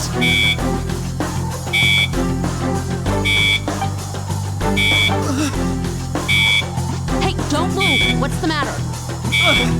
I heard someone in the bus. You heard something? That's for real. Maria, keep treating the patients. I'll tell the paramedics to search. Now to hold it in place with bandages. Hang in there. It'll be okay. Okay, transport him out. Another victim's been found. I've arranged for him to be brought over to you here.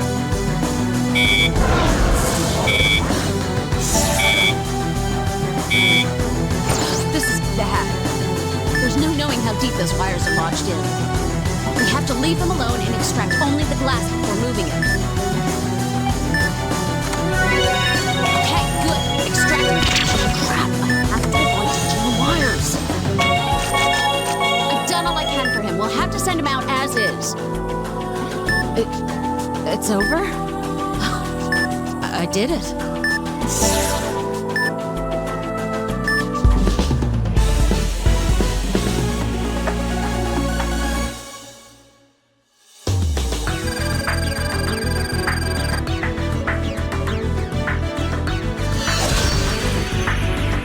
Well done, Maria. You worked really hard today.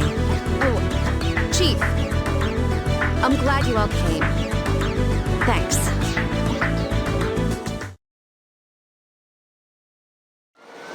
All right, get him out of here. Next.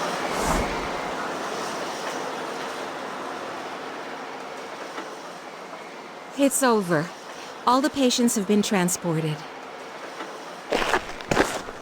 We're done. Everyone? You can't relax yet, Dr. Torres. You have an important job. Huh? Seriously, come on, take a look around. Everyone's waiting for you. Please, tell us what to do next, Dr. Torres. Me? But why? A hero isn't something you can just choose to be. It's what you become when people trust and look up to you. A hero? Come on, how long are you gonna space out like this?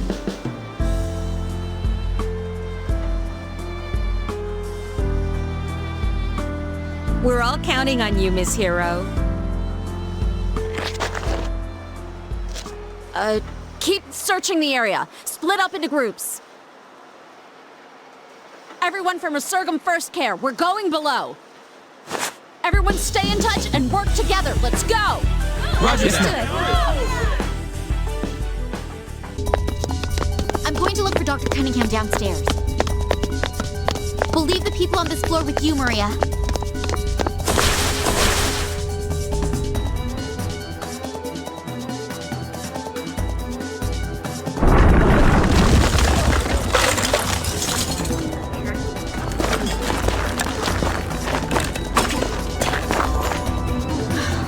It's as I feared. The rebels blocked the way through. Dr. Tachibana, what are you doing? I'm going to use my endoscope to look for any victims. I need your support. And if you could, please rescue others. I'm on it. But please, be careful.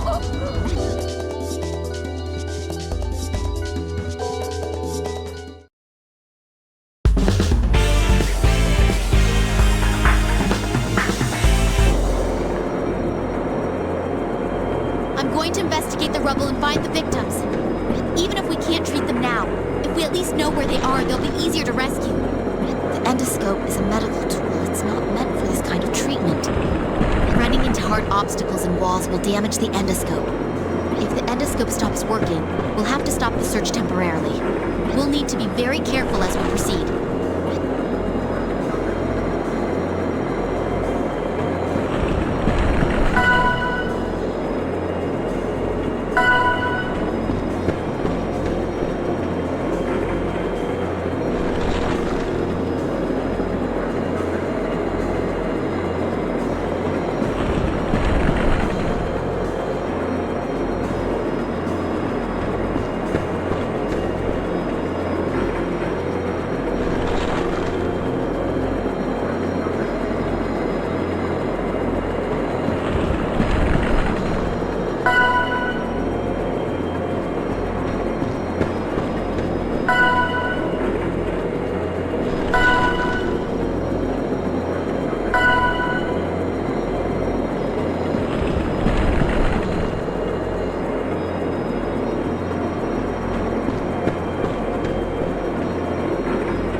Now that we know where to look, the rescuers will have an easier time.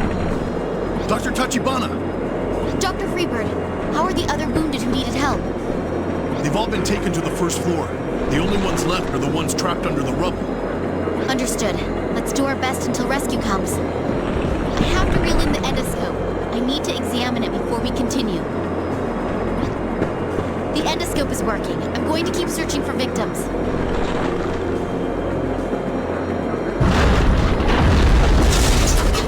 Look out! Dr. Tachibana, are you all right? Yes, I'm fine. What just happened? This isn't good. The bus above us is losing its balance. Dr. Tachibana, it's too dangerous here. No. If the bus falls now, the people trapped in here will be... Dr. Tachibana, let's hurry! Yes.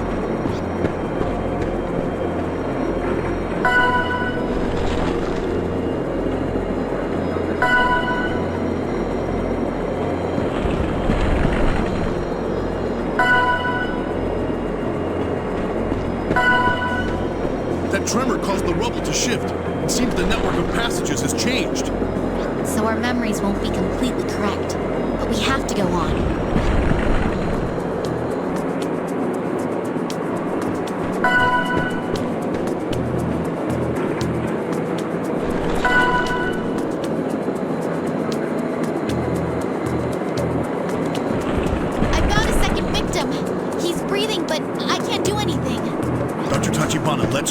We must focus on what we can do, not regret what we can't.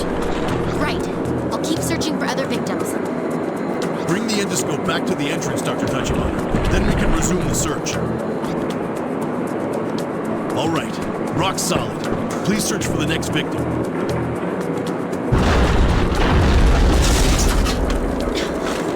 Again! The shaking stopped, but the rubble shifted again. There isn't a moment to lose. Let's hurry.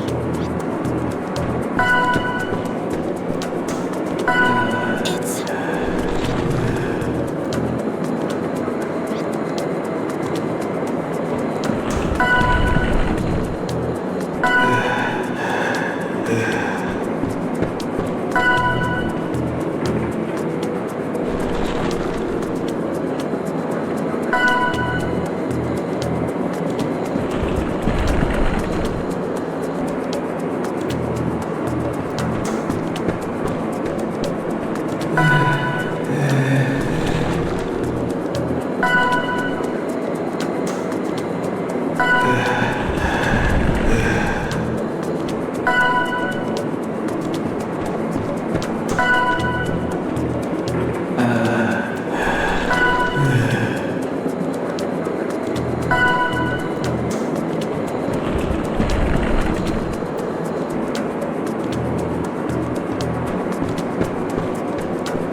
I found a third victim. Please record where we located this person. Understood. I have to check on the endoscope's condition. I'm not giving up yet. We will find all of them.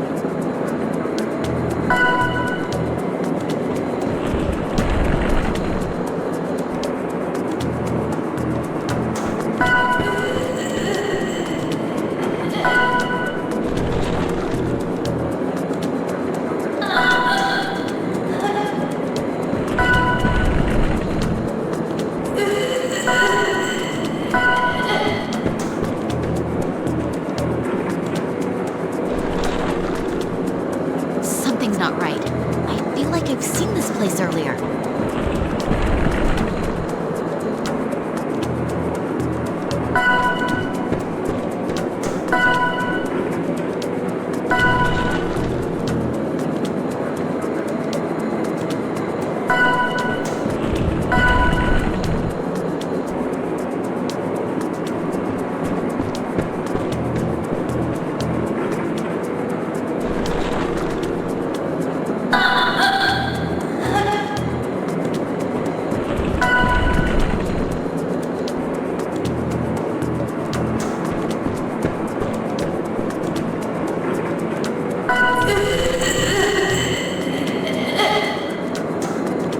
That's a fourth person. Where's Dr. Cunningham? Doctor, reel in the endoscope. We need to make sure it's functioning. All right, ready to go. Let's do our best, Dr. Tachibana. Dr. Tachibana, we must hurry. If the building buckles again, there's no guarantee we'll be safe here.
The endoscope's going to break.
find everyone somehow. Let's just pray the rescuers get here in time.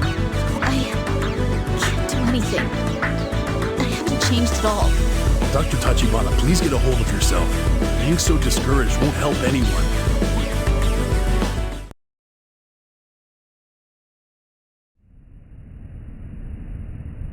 There he is!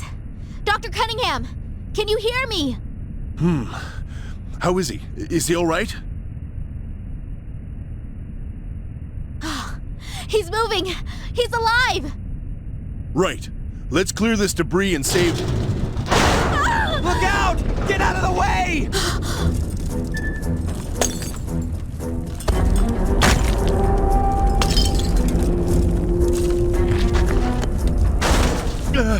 That bus is coming down! Tomoe, you have to get out! No! I can't! You'll be caught in the crash! You must move now! Again, I have to be saved by others. Why did I come back? There must be something I can do. Cunningham! Everyone!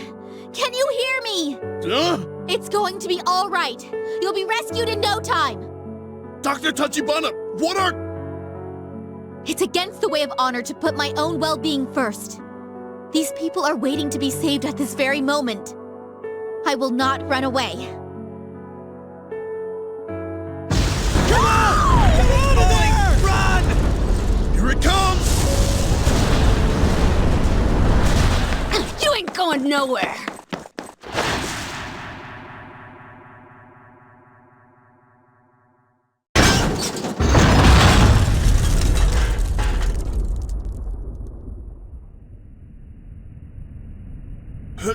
It stopped? Hey! Hank! Tomoe! Maria! Everyone! Team 1, search the area for survivors. Get triage started. Please be careful of more falling rubble. It's still unstable. Work with the team below, and let's pull this bus back up.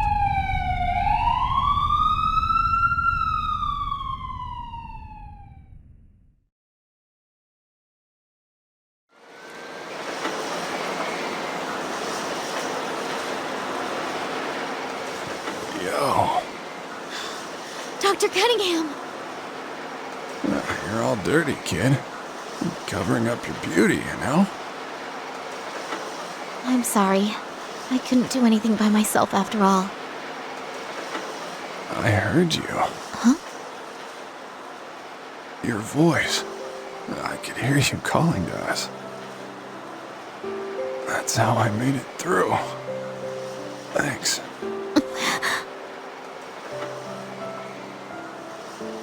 Oh, come on. Don't cry now. I'm still alive. Yoo-hoo! Gabe! Tomoe! Hey, why is Tomoe crying?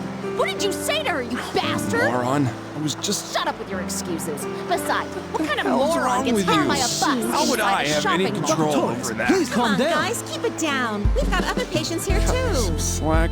I fell 2 stories and almost died here, all right? This award is given in recognition of honor and valor. Look at Maria. Such dignity. Indeed. I'm sure recent events have helped her mature. Do you both seriously think that? You really don't know that girl, do you? Yeah! That's right! I'm the hero! Follow my lead and we'll all save lives! See? People don't change that easily. Perhaps we should head back as soon as possible. I agree with that.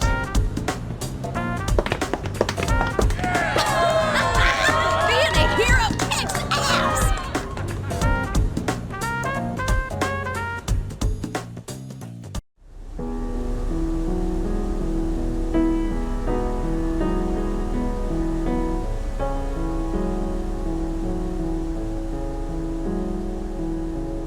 If that's a love letter to me, stop. I'm still married. Oh, are you awake? No, I'm writing a letter to my father. Really? What, did you guys come to a truce or something? Isn't it normal for a child to want to talk to her parent? I guess so. It's kind of creepy when you put it that way. Ever since I left the Tachibana home, I've strained myself. I wanted to be known for my own strength, not my family's. But I've come to a realization. No one grows up all at once. Instead of acting like someone you're not, do your best. And work your way towards being the adult you want to be. Jeez, what kind of kid are you? That's how life is.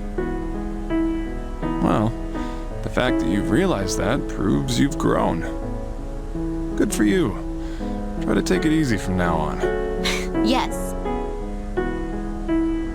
Now, I'm kind of thirsty. How about getting me a coffee? Dr. Cunningham, Relying on others is not the way of honor.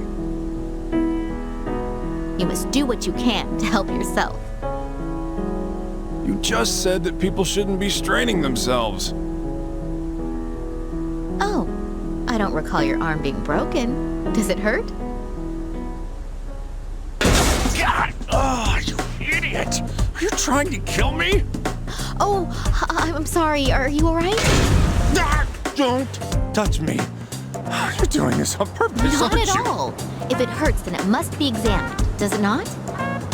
Just leave me alone. It seems I'm a doctor. it will be a I can while examine before she myself. returns. Don't be shy.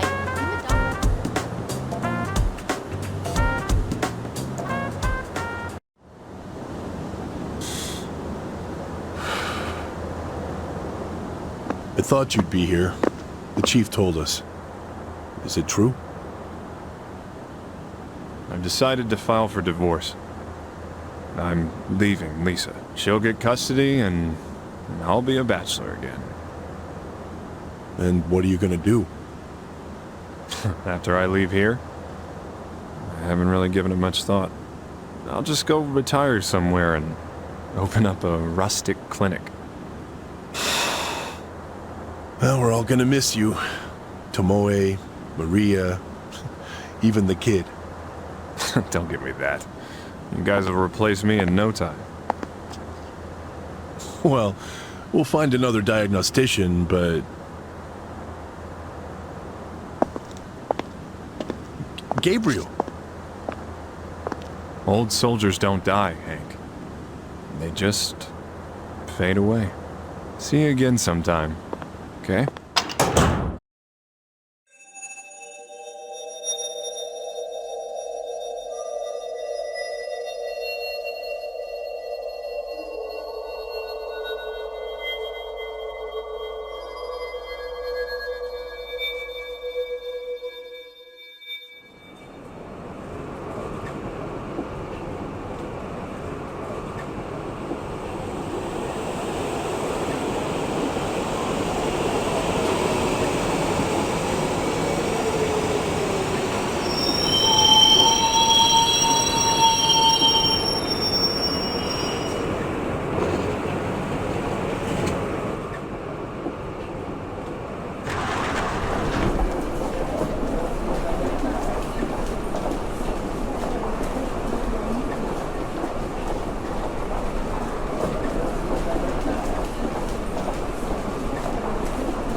What the hell?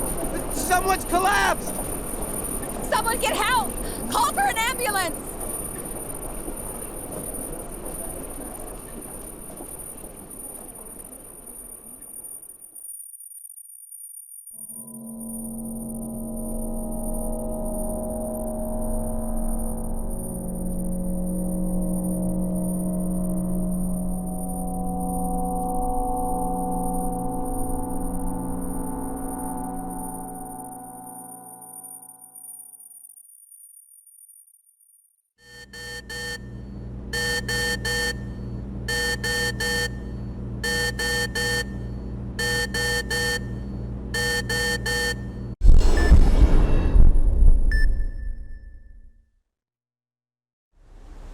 A ghost?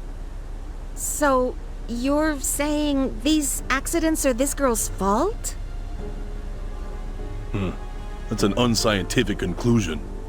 I never said any of that stuff was her fault.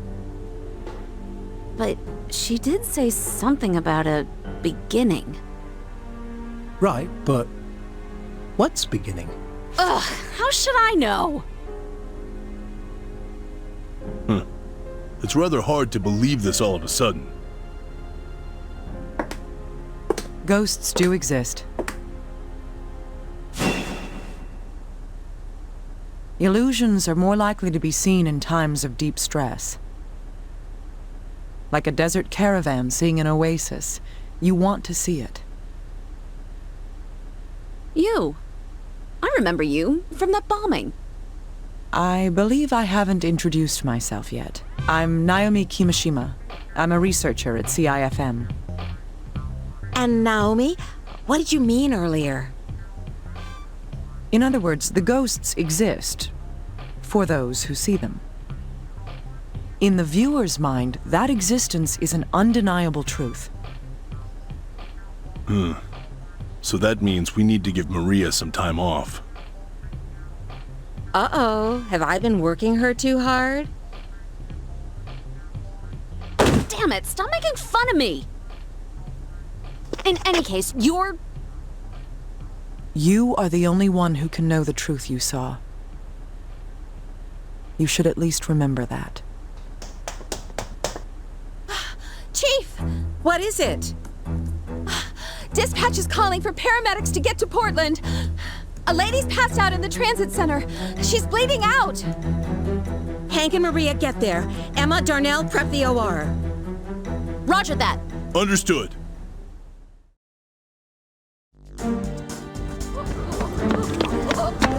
We're from Circum First Care. Give me a status report. I don't know. The train arrived and she collapsed. No help here then. Oh well. I've got an ID. Jennifer Blair, a 32-year-old woman. It seems she boarded this train in Boston for business. Check her record for chronic diseases. I'm treating her.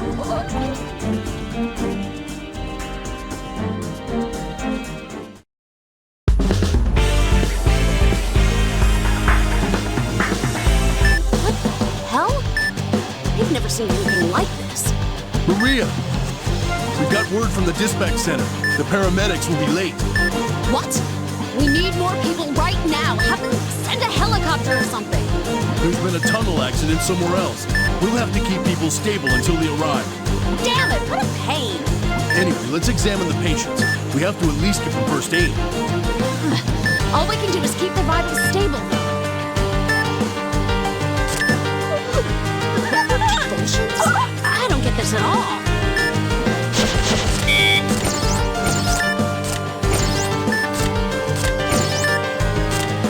She's doing a little better at the moment. Are the paramedics here yet? Excuse me! Another person's fallen ill over there! I can't leave this area. Bring him over here. All right!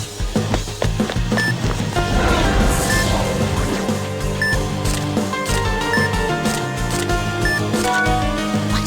This one has bruises too. Is it the same condition? He's not doing so bad now. Just stay like this. I'm begging you. Hey, are you awake? If you can hear me, say something.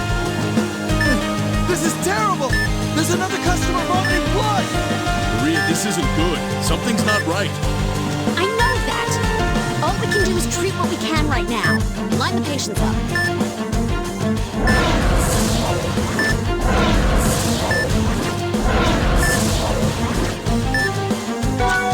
Damn it! Him too?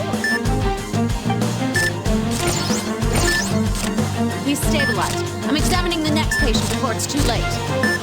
Her vitals keep dropping. What's going on inside her? Damn it, what a mess. She's running back and forth. What the hell happened to her? She suddenly ran amok and slammed through a display window. I don't know what triggered it, but she's in critical condition. This hemorrhaging's bad. I'm gonna start with the hemostasis first. The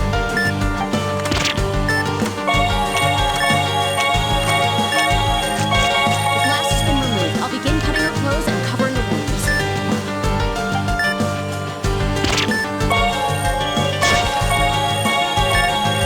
She has a lot of injuries, so I'll have to begin treating her immediately.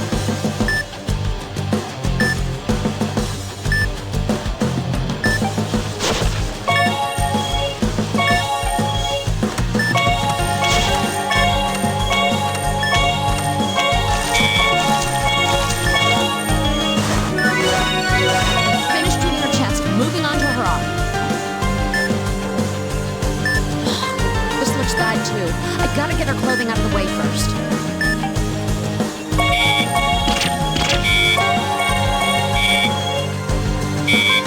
Damn, this wound is huge. I have to find a tourniquet. Hemostasis complete. I'll begin treating the wounds now.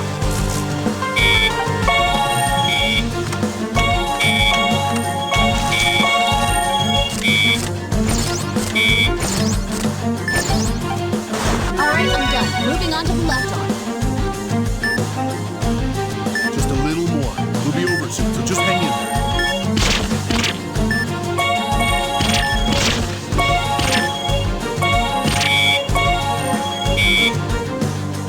Damn it, you too? I need a tourniquet.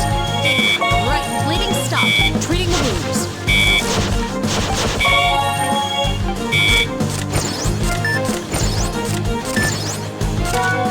He's coughing up blood. There's some hemorrhaging from his arm, too. He has fractures in his left arm and right leg as well. What in the world happened? Nothing would surprise me at this point. Let's just start treating him.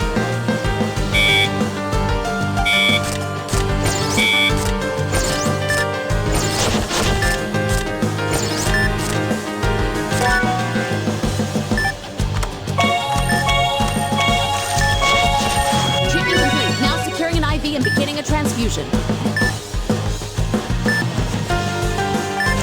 The area's disinfected. Okay, gotta hurry and start the transfusion. Are the paramedics here yet? Damn it. We'll just have to keep her stable.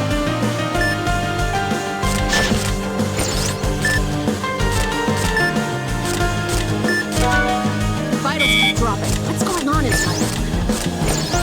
This isn't good.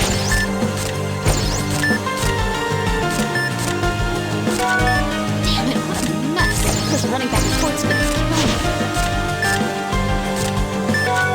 Just you wait. You will live. I am making sure you walk out of this alive no matter what.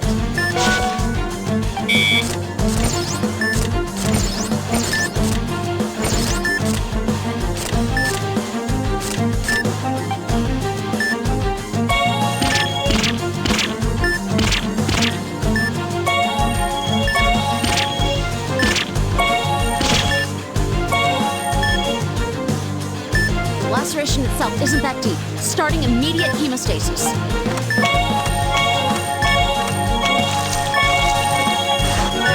Treated the lacerations. Are the other people all right?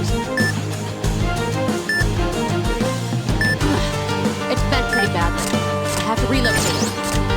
Carefully.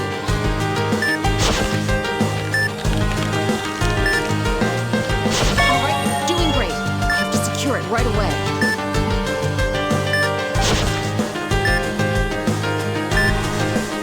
Good. Get me the bandages.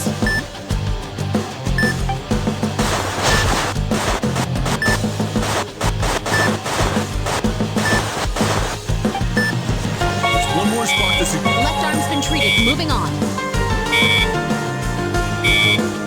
This leg's broken badly, too.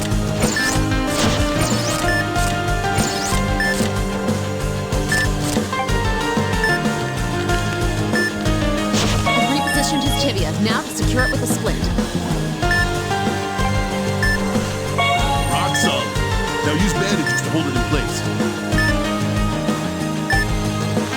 All right, now and that's it. Any word from the paramedics?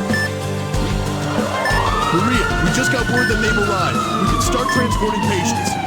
It's about damn time. Tell them to get their asses in gear. Right. We'll get these people out of here right now. It's over. This seriously scared the crap out of me.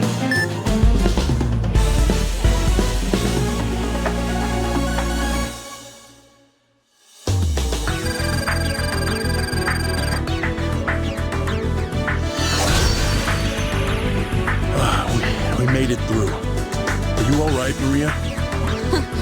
Barely. I hope that was the end of it all.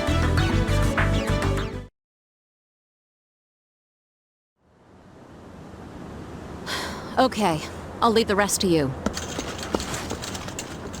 Was that the last one?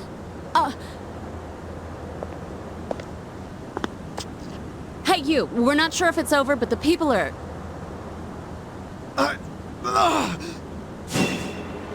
Hey, what's What's wrong?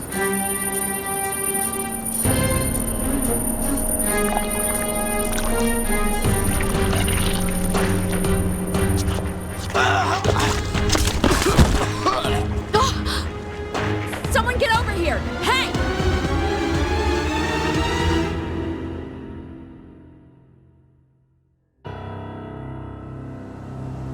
What?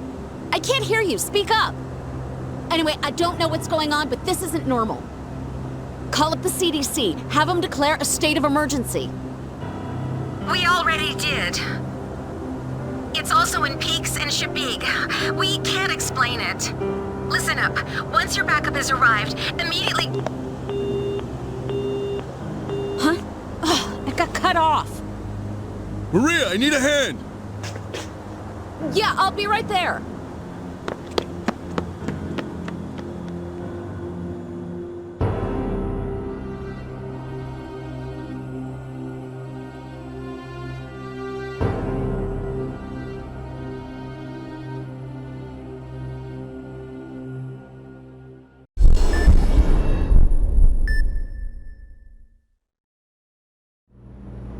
Assistant Secretary, we've brought the doctor.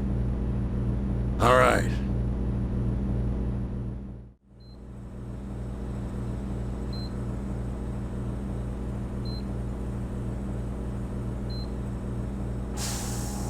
Welcome to Usamrid. Long time no see, lad.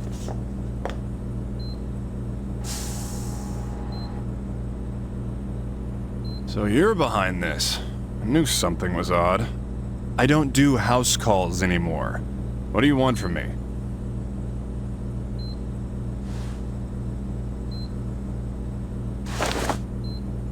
What's this? These human remains were found a week ago in Back Cove. Back Cove? The one in Portland? Well, that's pretty close. So, what? Are we going to a funeral or something? They were unusual, so I was having them investigated here. But the researcher began showing some bizarre symptoms. Bizarre? That's why you're here. I want to know everything we can. Do you politicians always think you can get your own way?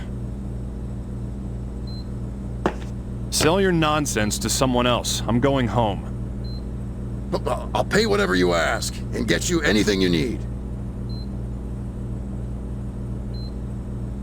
Is it that serious? Yes. All right. I don't have anything special to ask for. Is that the patient?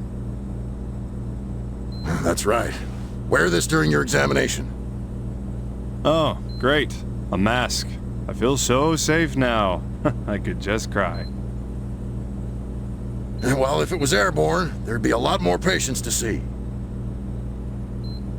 We've also prepared this for you as well.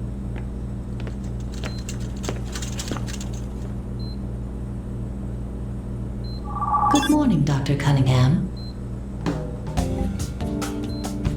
You've got to be kidding me! What's this doing here? Didn't you know? The government developed these.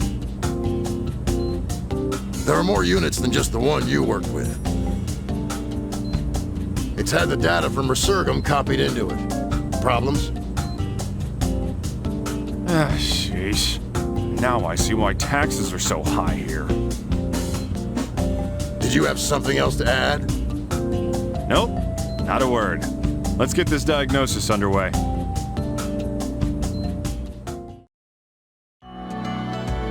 Mask and gloves for a diagnosis, huh? What's going on? No information is available. Positive diagnosis unavailable. Well, duh. We haven't even met the patient yet. I'm sorry, Doctor. It is my duty to answer your queries. The fact that you've gotten smarter is even more irritating. Was that a compliment? Thank you, Doctor. Screw this. I'm getting this over with. Hurry up. Yes, Doctor. Beginning the diagnosis.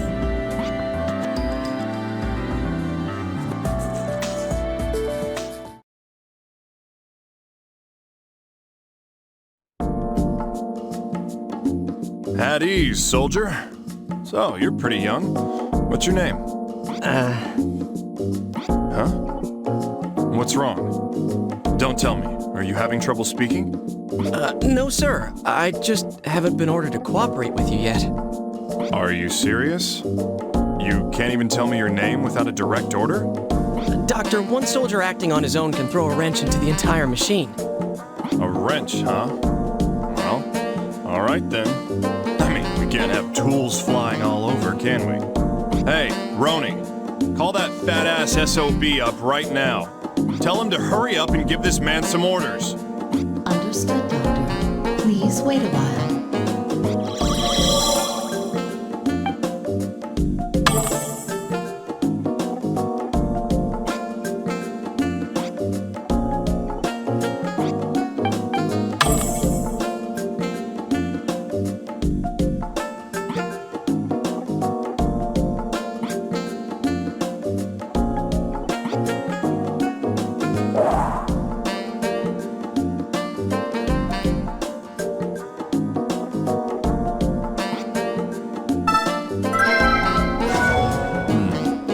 Left eyelid seems to be hanging unnaturally low. Roni, this might be worth noting. Understood, Doctor. New symptom observed. Blepharotosis.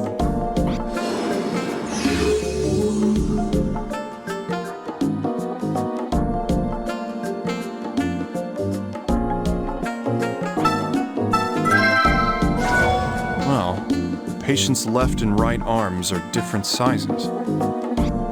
Roni, the left arm is swollen. Understood, Doctor.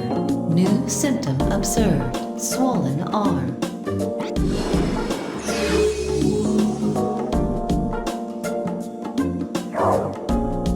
Hey, Roni! Did they give this guy permission to get cured yet? One moment, please. Authorization appears to be incoming right now. Response. Comply with the doctor's orders and cooperate with the diagnosis. Finally! So, how about it? Can we put this whole wrench thing behind us now? Yes, sir. Awaiting your orders. Look, buddy, just stop calling me sir. Yes, sir.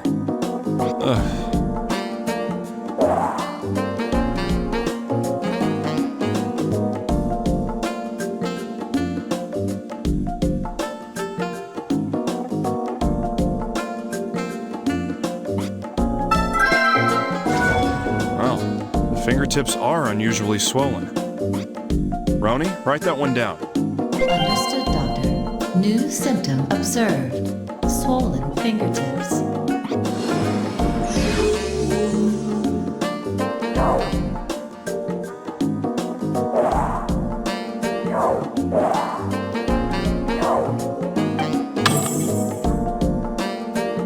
Sir, commencing initial self-recon report. I've been experiencing chest pain for several days. I see. So he's experiencing chest pains. Roni, let's make a note of this. Understood, Doctor. New symptom observed. Chest pains.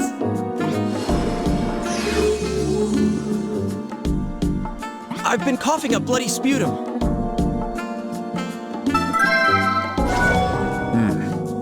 Coughing up bloody sputum.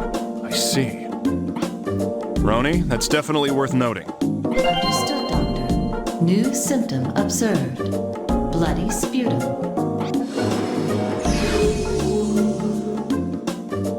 I have been experiencing numbness in my left arm. Numbness in the left arm, huh? That's also the one that's swollen. Tell me a little more.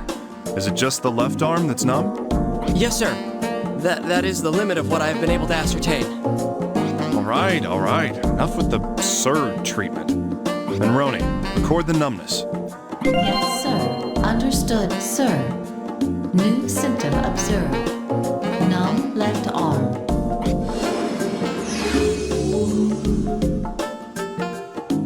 And, this may be minor, but I feel as if my fingertips are swollen. That is all, sir. I think that's all the obvious symptoms, at least. Chest pains and bloody sputum. It could be a respiratory disease. Roni, I want to do an x-ray on him. And the numbness in his arm worries me. Could be something in his head. Let's do an MRI. Understood, Doctor. The X-ray and MRI examinations are now available.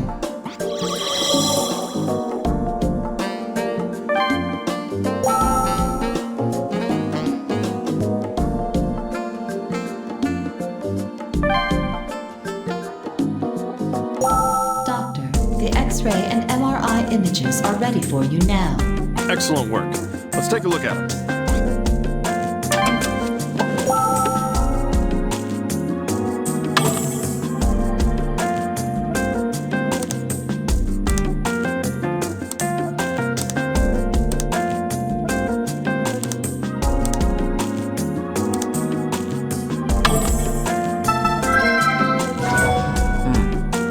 Collarbone overlaps with the upper portion of the lung at this position.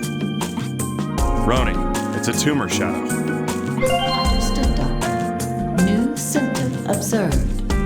Tumor shadow on the lung. This should help our diagnosis. Let's head to our workspace and narrow down the candidates.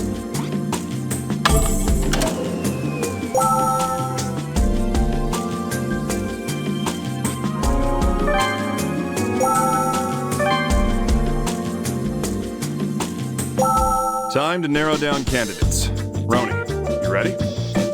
Yes, Doctor.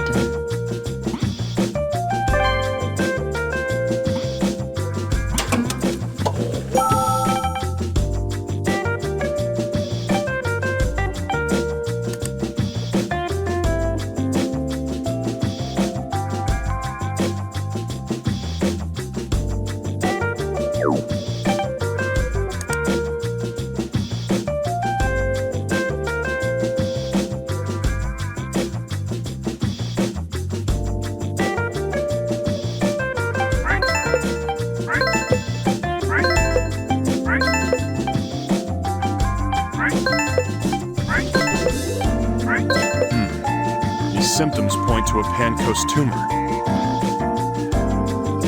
Roni, I need a sputum cytology done. We need to examine the cells in his sputum and check for a malignant tumor reaction. Understood, Doctor. We should return to the examination room.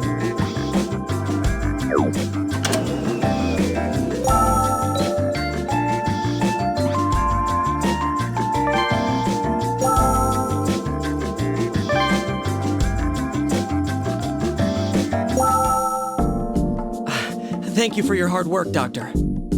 Come on, stop being so uptight. There's no need for all this formal nonsense. Pardon me, sir. It's all right. So, will you cooperate with the sputum exam? Yes, sir, of course. Good. That'll help us. Roni, send it for analysis. Understood. I will let you know when the results come back. Well then, all that's left is to wait for those results. I was nervous what could possibly be wrong with him, but looks like I'll make it back for dinner. Doctor, may I attach an addendum to my initial symptom report? Of course. Tell me anything you can. The pain in my chest has just begun to increase in magnitude. It'll be a while until the test results come back. Let's see what may be causing that. I'm sorry to trouble you, sir. Thank you. Roni, I need another x-ray. Get it ready for me. Understood, Doctor. Making preparations for the examination.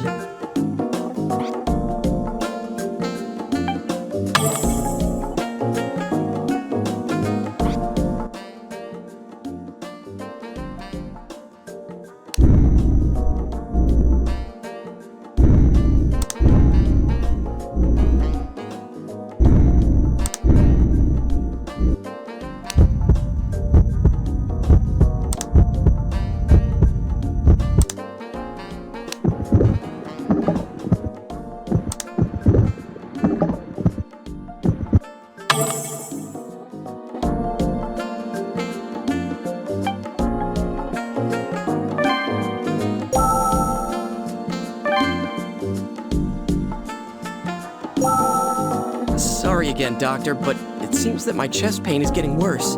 Yeah, I know. I need to see what the second X-ray results look like. I'm sorry for the trouble, Doctor.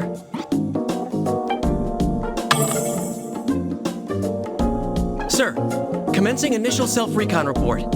I've been experiencing chest pain for several days. I've been coughing up bloody sputum. I have been experiencing numbness in my left arm. And, this may be minor, but I feel as if my fingertips are swollen. That is all, sir.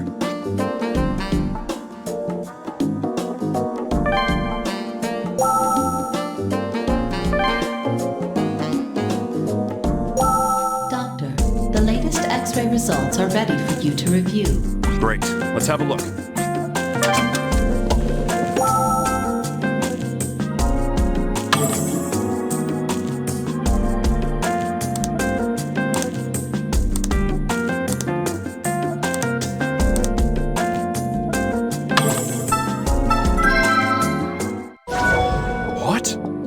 Shadowing. Wait, I've seen something like this before. Roni, do an immediate search for matching cases. Understood, Doctor.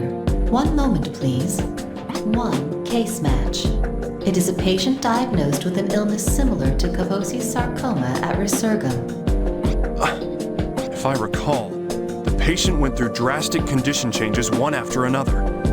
Don't tell me this patient's also...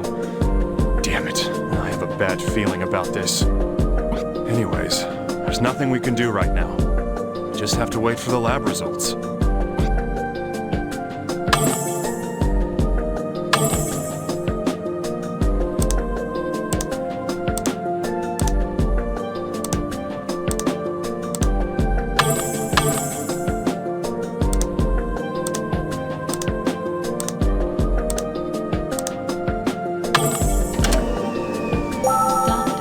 Results of the sputum cytology are in. Would you like a report? Yeah. How was it? The results came back positive. Malignant tumor cells were detected from the patient's sputum. I see. All right. At least we can make a decision on the disease now. I'm still worried about that shadowing in the lungs. Let's work on a diagnosis first. Understood, Doctor. New symptom observed. Positive for malignant tumor cells.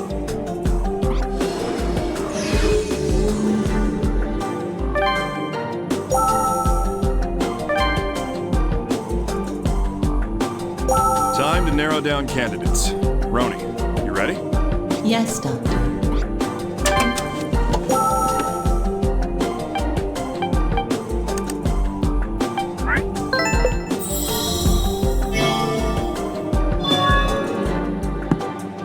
There's no mistake. It's a Pankos tumor. But the previous patient with that shadowing underwent unexplainable changes in her condition. We aren't through yet, Roni. I'm going to continue the diagnosis. Understood, Doctor. Sending a request for continuation of the diagnosis. I hope there aren't any unpleasant surprises here. Comparing the lung shadow to the data from Resurgam. This current data is a 40% match. Damn. It's not encouraging. Let's start the diagnosis.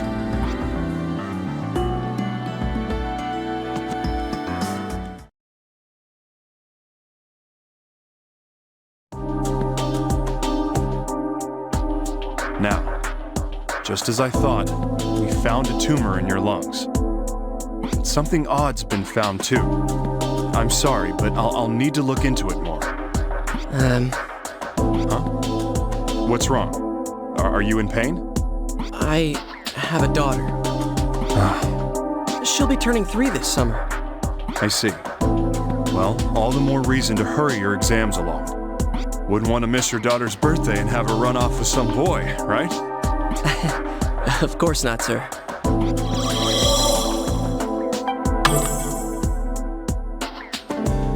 Reporting a new symptom. As of a moment ago, my stomach has begun to hurt. Abdominal pains now. Conditions of this disease may be progressing after all. Roni, record that. Understood, Doctor. New symptom observed. Stomachache.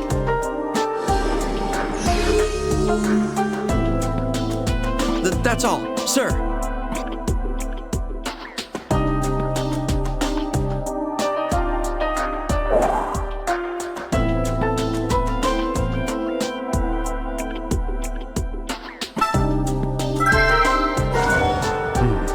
The whites of his eyes have become yellow.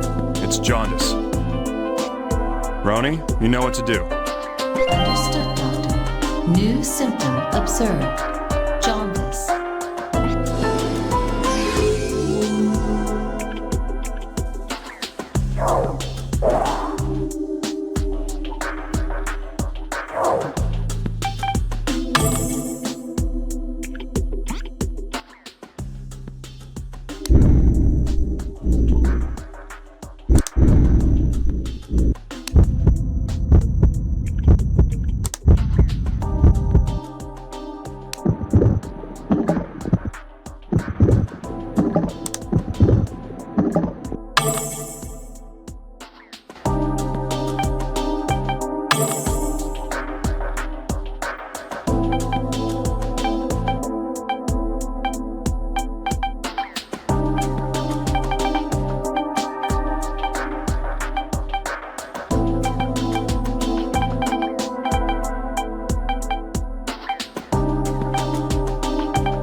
His total bilirubin level is way above average.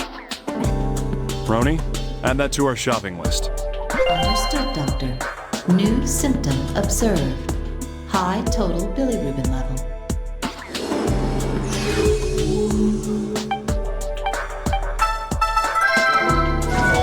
His AST level is unusually high. Roni, record that symptom. Understood, Doctor. New symptom observed. High AST level.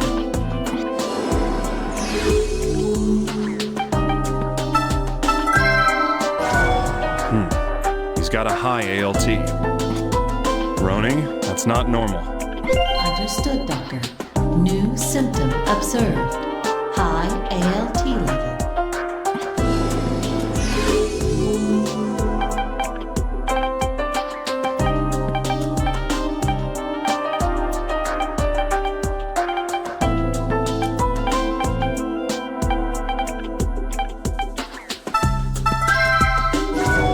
His gamma GTP is abnormally high.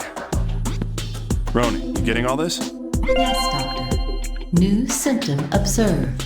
High gamma GTP level.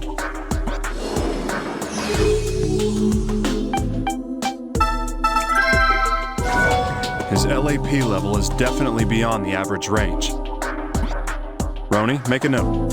Understood, Doctor. New symptom observed. High LAP level.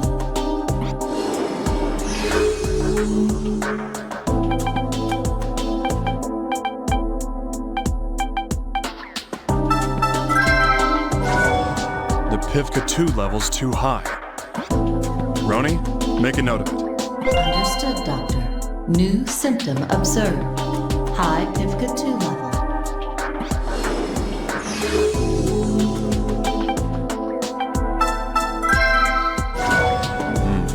There's an abnormality in the AFP level. Roni, record this. Understood, Doctor. New symptom observed. High AFP level.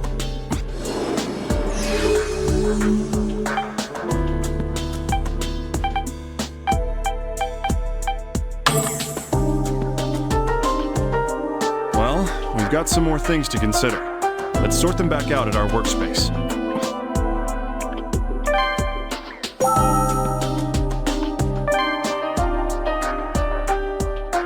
Now, let's see if we can't narrow things down a bit with this new data.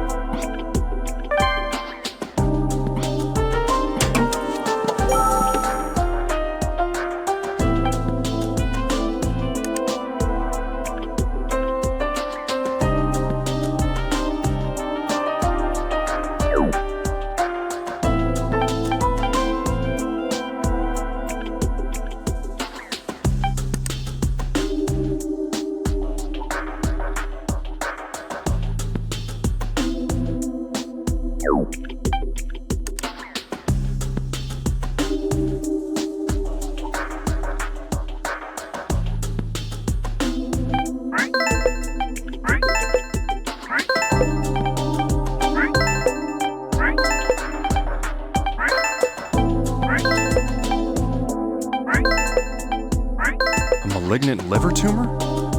Another malignant tumor. It's not fully confirmed, but I have a bad feeling. Doctor, would you like to send in a request for a liver examination? Yeah, get me a CT and a scintigraphy. I want to check the CT first. Understood, Doctor. The CT examination is now available, and I have sent a request for the scintigraphy. Please check the CT results first. Got it. I'll head to the image analysis lab.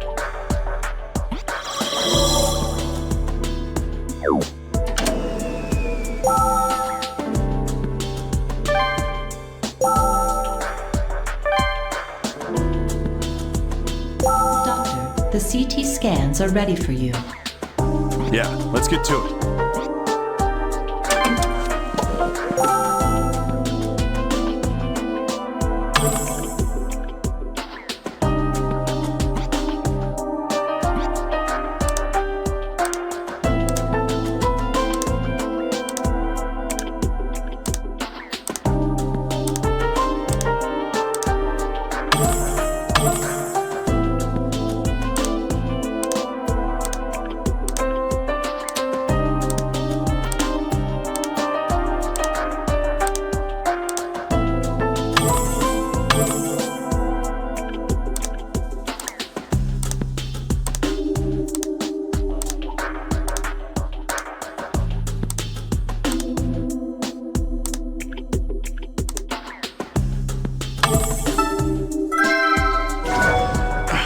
Just as I thought. The liver's swollen. Roni, record this. Understood, Doctor. New symptom observed. Swollen liver.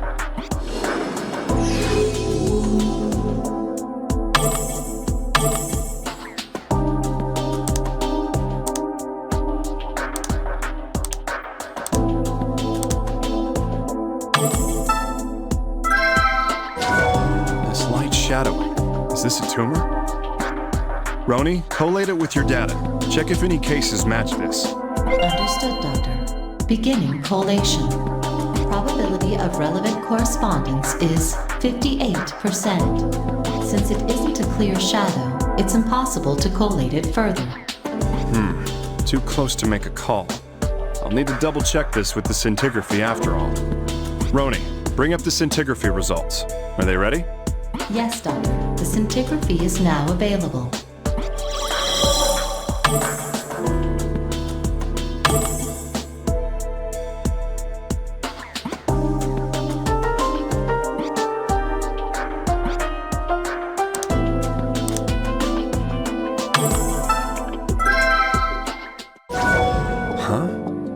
Accumulation can be seen in this tumor in the liver, but this shape isn't normal. Doctor, this shadowing is similar in shape to that of the one confirmed in the lungs. Yeah, but it isn't normal. Roni, make a note in his file. Understood, Doctor. New symptom observed. Abnormal accumulation in liver.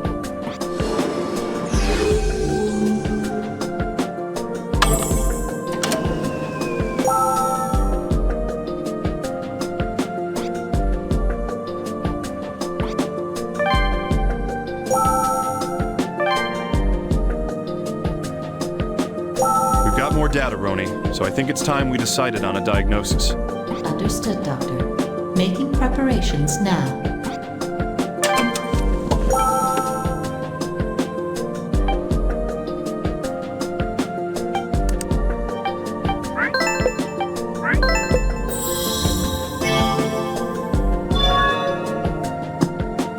There's almost no mistake. It's malignant liver tumor. But what is that shadowing? First, it's in the lungs. Now, it's in the liver. What in the world's going on? Oh yeah, Roni, send a progress report to the higher-ups. Our client's probably starting to get impatient. Yes, Doctor. Would you like to continue on with the diagnosis? Yeah, there's still something that doesn't add up. I have a bad feeling about this. Understood, Doc. Doctor, we have an urgent situation. I received a report that the patient collapsed. Please head to the examination room immediately. What? I'm on my way. Shadowing in the liver, too? What the hell's going on? Patient's condition has worsened. Please go to the exam room. Damn it. I'm gonna find out what it is no matter what.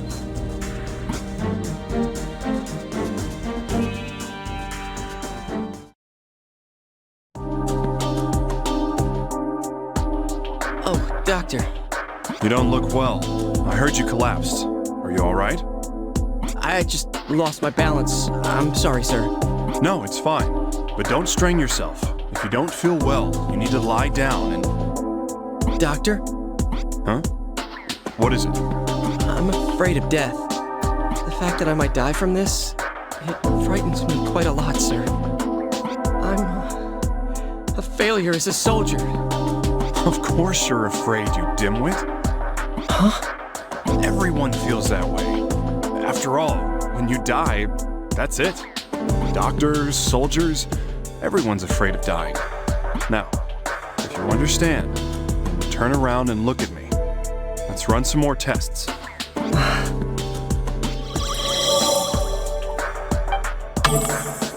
Doctor, I'm sorry.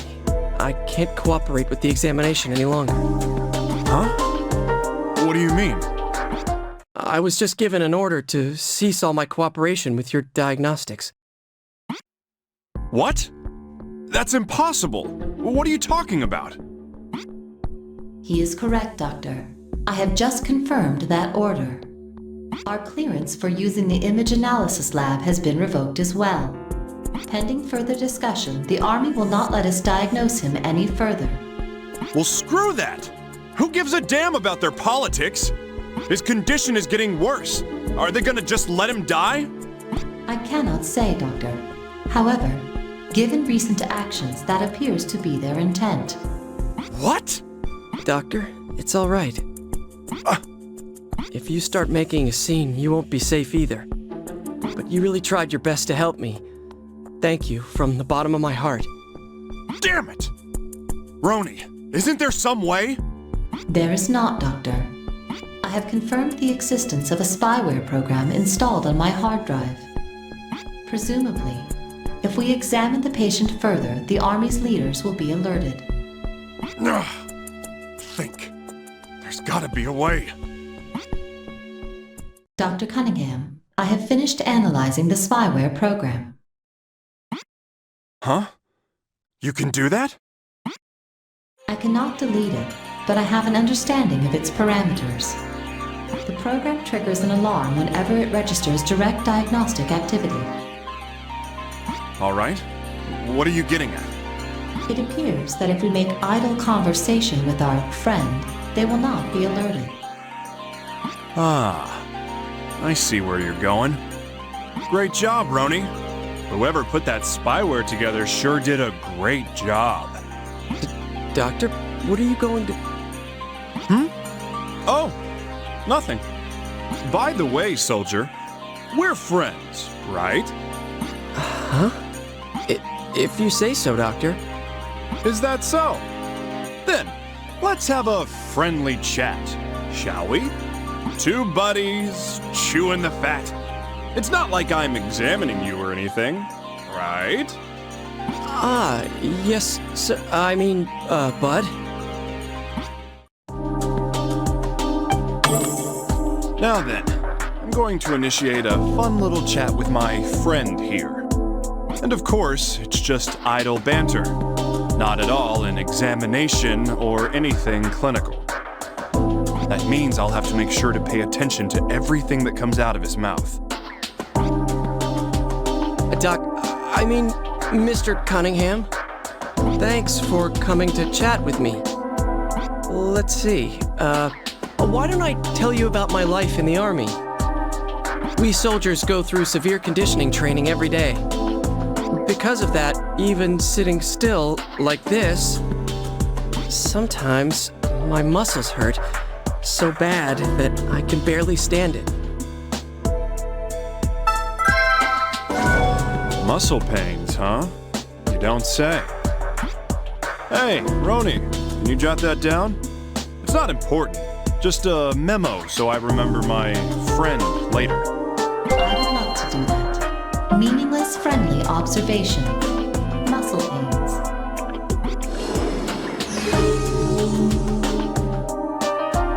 Still, in order to get promoted, you have to study too. I try to make time at night to read the instructional materials. But just reading all that stuff gives me a headache sometimes, you know?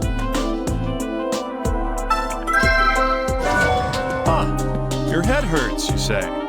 Gee, I almost missed that one. Clever friend of mine. Roni, would you be a dear and make a memo of that? I'd like to include it in my Christmas card this year. It would be my pleasure. Meaningless friendly observation. Headache.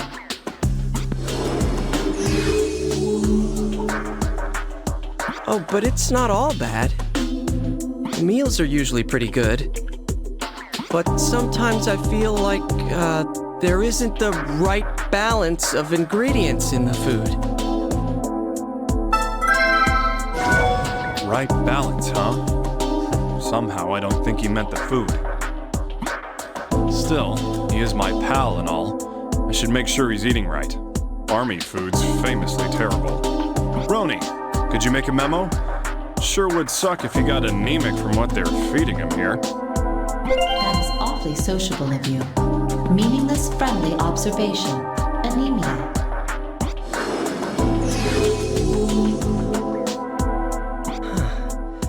Do you think the ventilation's working properly in here? I was okay until a moment ago, but it suddenly feels really hot. Feeling hot? But the AC's working just fine. Perhaps my acquaintance is stricken with a fever. Wait a minute. Maybe I can make use of this. I'm sorry, old chum, but you aren't able to cooperate with any exams, right? Yes, I'm sorry. So, you can't lift up your shirt and let me examine you, right? Not even as friends? No, I couldn't do that. Well, that's too bad. But orders are orders, right? Nevertheless, buddy, if you feel hot in here, feel free to take your shirt off and cool down. I mean, after all, it's just us guys in here, right? The bros, huh? Just a couple of buds. What about me? I do not believe I am technically a bro. There you go again. Always trying to drive a stake between us. You're jealous of what we have. Well, that's one way to do it. Well, it is pretty hot in here. Maybe I will take my shirt off. Well, go right ahead. No sense being uncomfortable when we're having such a pleasant conversation. Would you like me to make a fever memo in case you wish to review this repartee at a later date? Why, yes. That would be splendid. How considerate of you to look after me and my good acquaintance here. Naturally, Doctor. It is in my programming to have a pleasant bedside manner.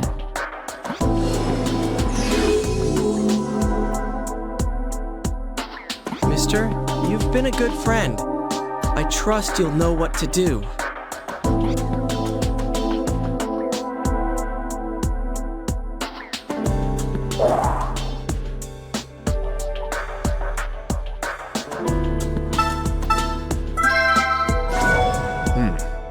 Bloodshot eyes. I hate it when my friends have these troubles. Roni, can you jot that down? File it in one of those useless non-medical databases. I know the perfect place for it. Meaningless friendly observation.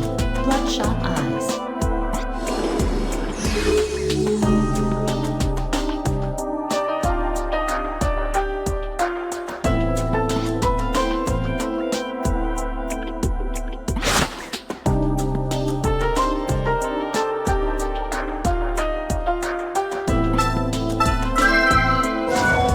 Pigment spots.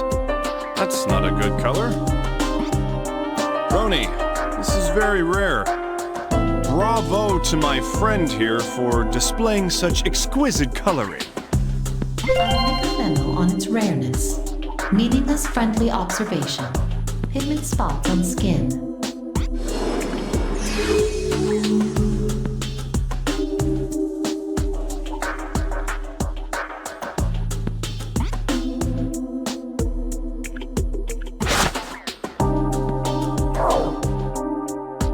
Alright, we've gotten all the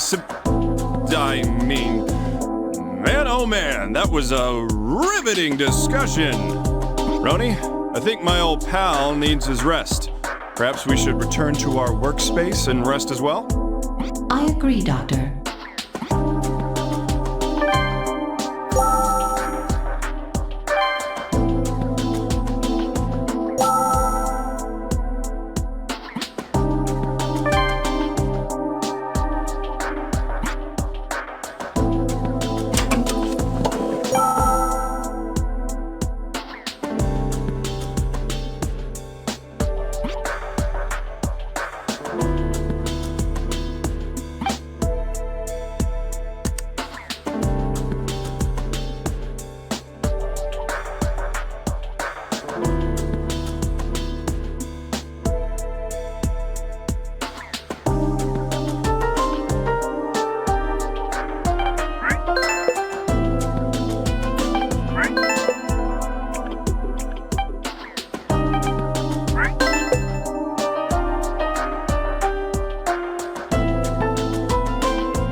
feeling we didn't have enough information. I'll need more if I'm going to narrow down the disease. Roni, I'm going back to the exam room. We need to get as much information as we can from the patient. Doctor, the Army's leaders seem to be making a move. Please be careful.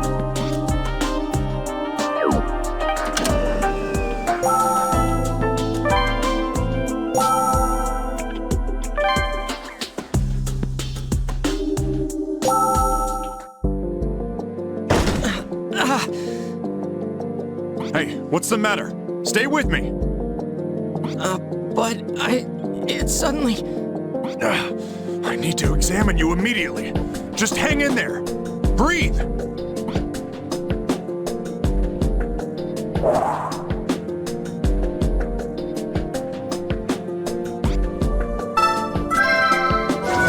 Bloodstains near the mouth.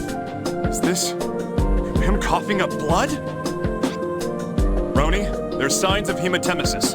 Make a memo immediately. Understood, Doctor. New memo. Hematemesis.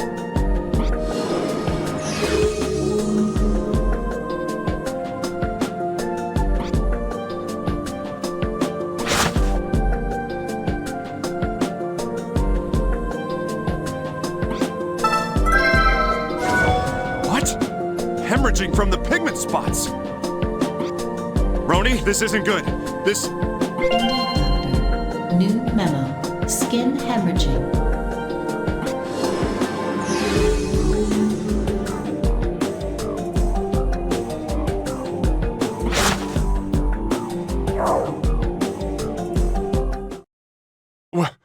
What the?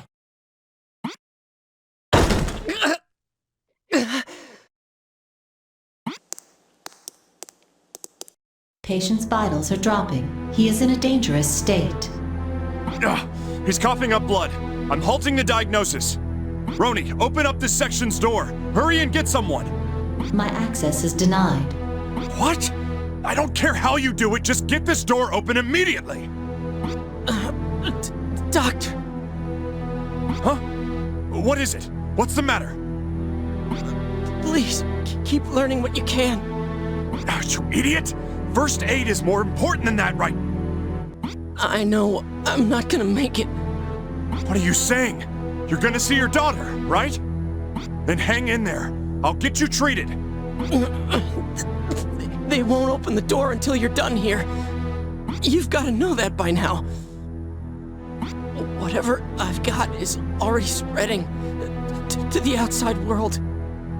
They knew all along.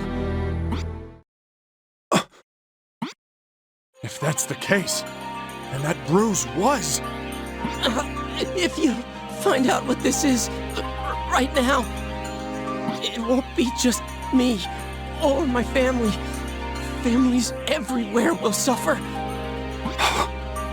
Please, find out as much as you can while I can still help you.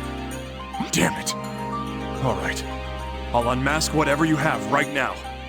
Hell, I'm sure that they'll even open the doors when I finish diagnosing you. Just don't die until then. Don't you dare. Roni, I'm proceeding with the diagnosis. What next? Since the circuits were cut off, I've regained a portion of the controls. Because the patient is vomiting blood, an analysis exam is possible if you take a sample of his blood. All right. Get it analyzed right now. Understood, Doctor. The analysis exam is now available.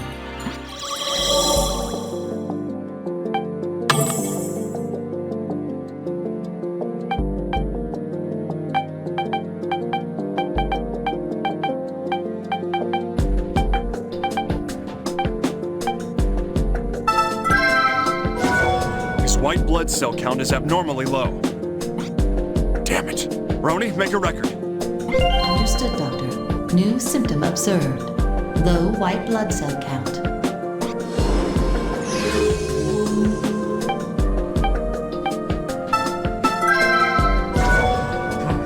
His fibrinogen level is too low. Roni, make a note. Understood, Doctor. New symptom observed. Low fibrinogen level.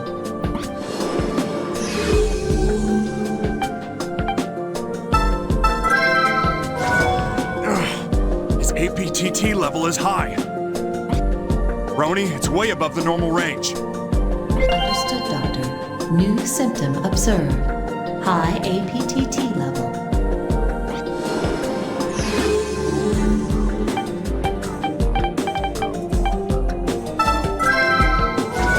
His platelet count is unusually low. Roni, record that. Understood, Doctor. New symptom observed. Low platelet count.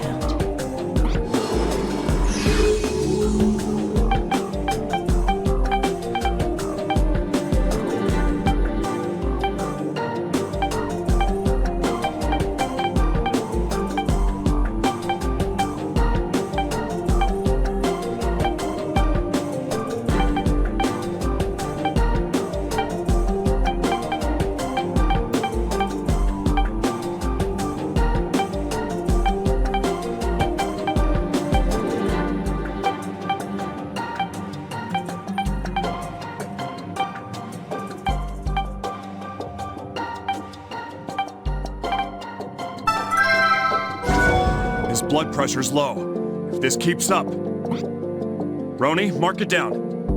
Understood, Doctor. New symptom observed. Low blood pressure.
Viral hemorrhagic fever? There's no time. I need an antibody reaction exam. Roni, do something. All normal routes are negative. Searching for an alternate route. We're counting on you. I'm gonna check on the patient.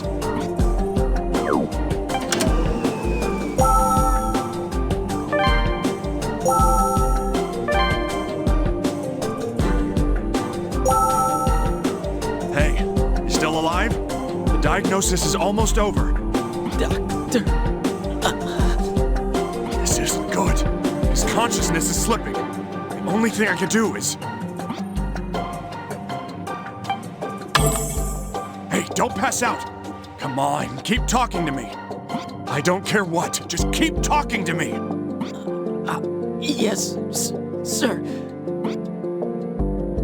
Doctor, could you do me a favor? Tell my wife and little girl I love them with all my heart. I won't get the chance to tell them myself. You moron! I can't say that stuff! I don't do well with sappy cliches! Please, I can't. Screw that! You're gonna tell him all that crap yourself!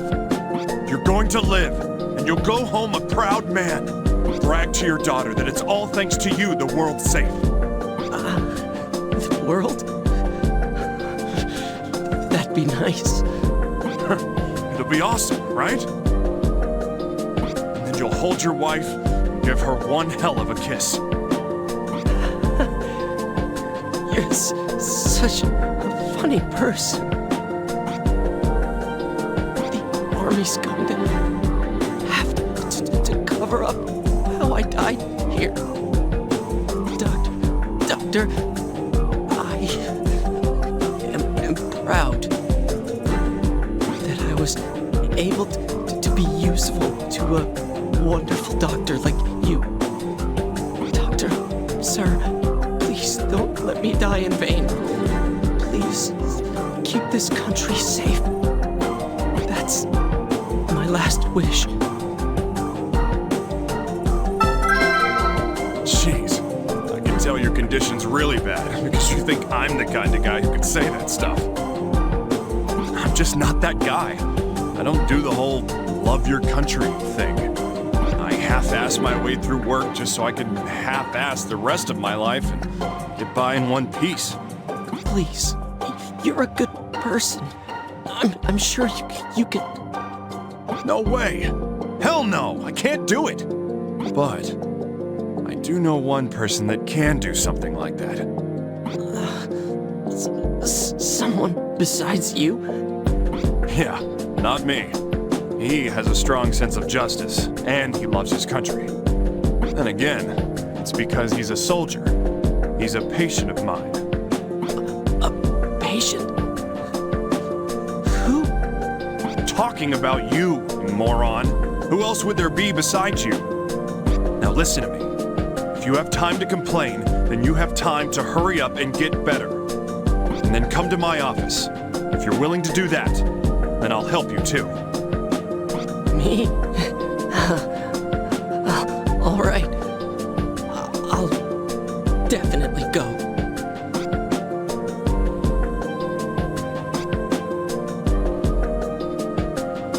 Doctor, I have discovered another clearance route.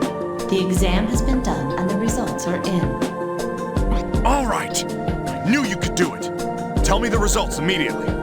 Understood, Doctor. The virus antibody reaction was positive.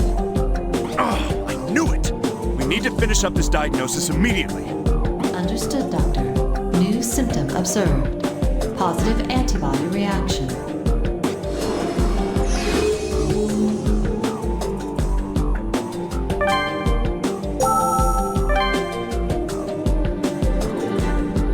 Doctor, the patient's level of consciousness is dropping. Damn it! Let's finish the diagnosis. Get ready immediately.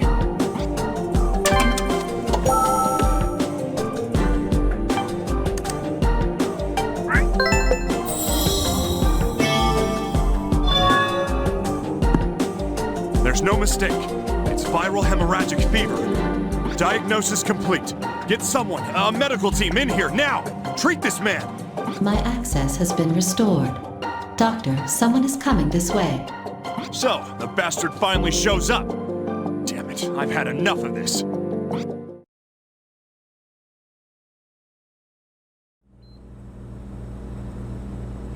What the hell are you thinking?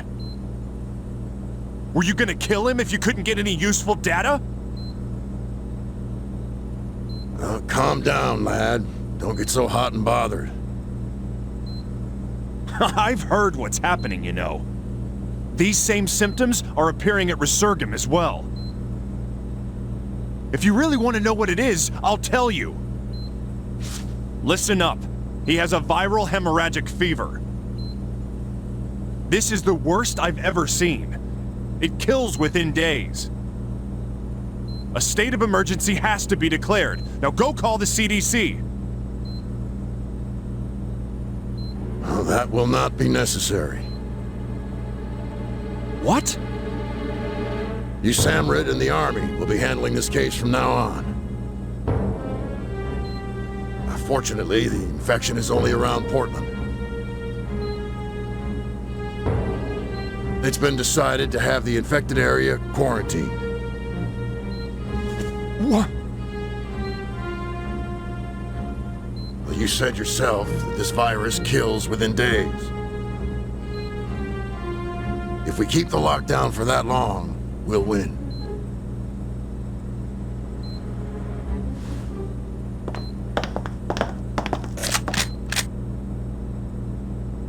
You bastard. Are you seriously just gonna let them die? You're not doing anything to help the people in there?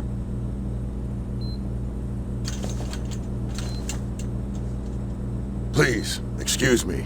Let's talk again, if you're alive.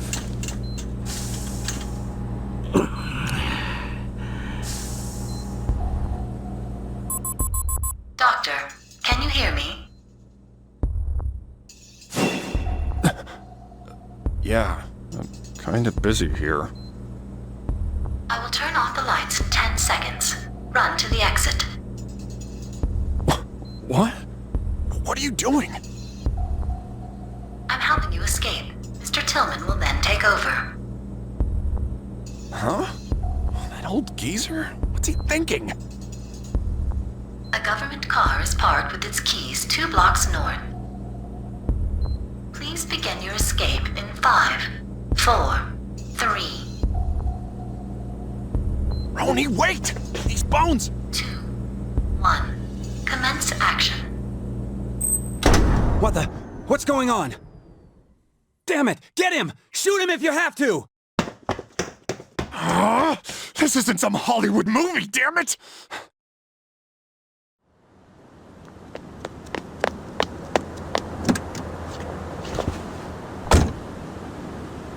Jeez! How big is this place anyway? Here goes!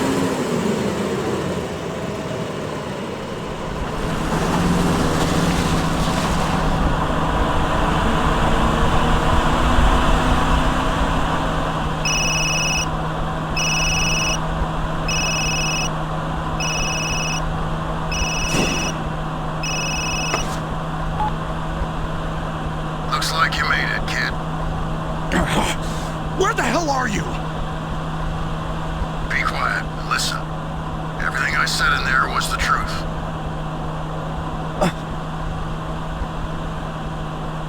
If that infection can spread, that area is a minimal sacrifice. Drive north. You'll get to a small helipad there. Now you can trust the pilot. He'll get you to Resurgam. What are you gonna do? I'm in politics. It won't be so easy for me. Hey, Jacob! Damn it! Assistant Secretary Tillman, come with us, please.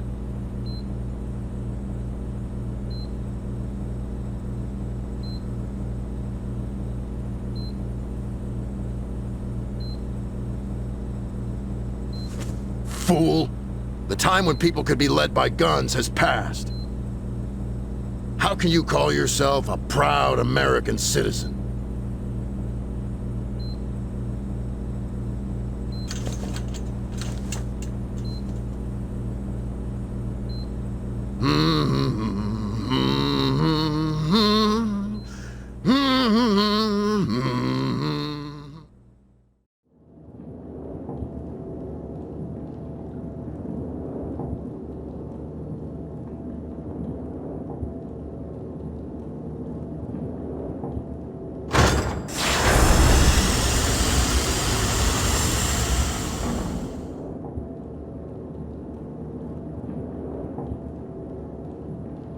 CRS-01, get out. You're being transferred. Transferred? Why? An epidemic's broken out. All Portland is being isolated. Just in case, we're moving everyone from the facility as well. What? Portland's? Here, read these. I hear it's a pretty dangerous disease.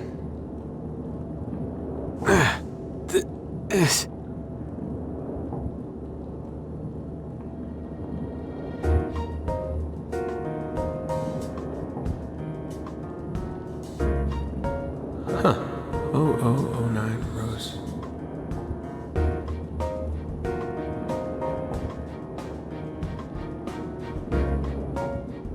That's a good boy. This time it should.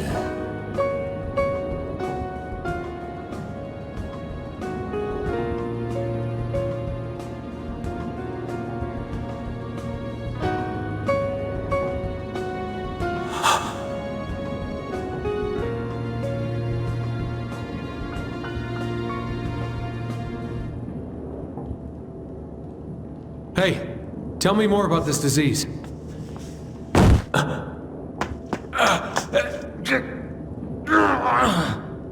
What's wrong? Hang in there. A bruise. Call an ambulance. This place is infected too. Don't move! What are you doing? If you don't get an ambulance... Don't move! What did you do to him? No, calm down. I haven't done anything. Listen to me, it's the same disease infecting Portland. Do you understand? Cancel the transfer, or it will only spread. Shut up! Just shut up and put your hands on the wall! Damn it! No! We've got an escapee! SO1's escaping!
You three, head to the ward. I'll watch over the entrance.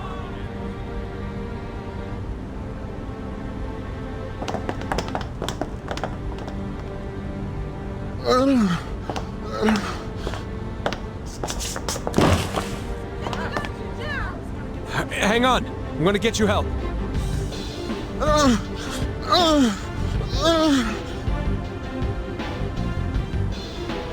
Damn it.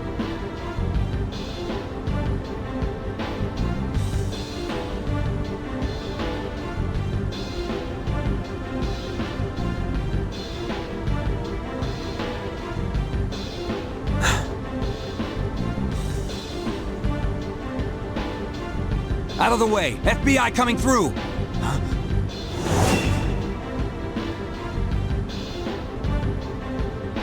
Release the hostage and leave.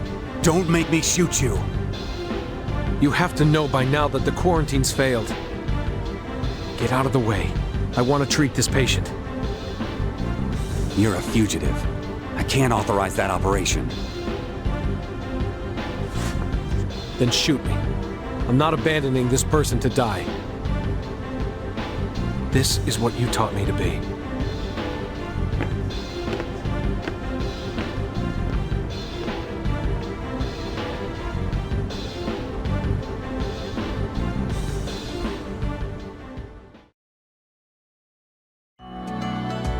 Hey, what are you doing over there? Get the transfusion!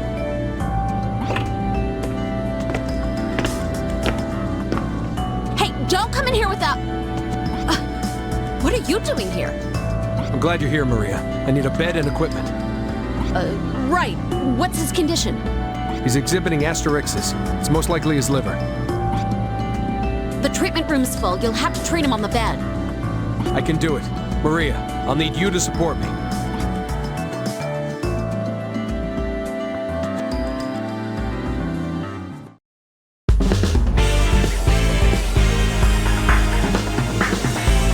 Hey, explain yourself. What the hell is going on? I remember now. I know about this disease. You do? The disease that's the cause of the quarantine? There's no time to talk about it. Beginning treatment.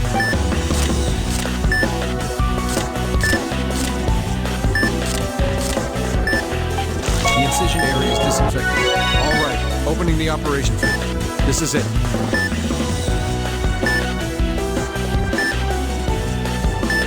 What the hell?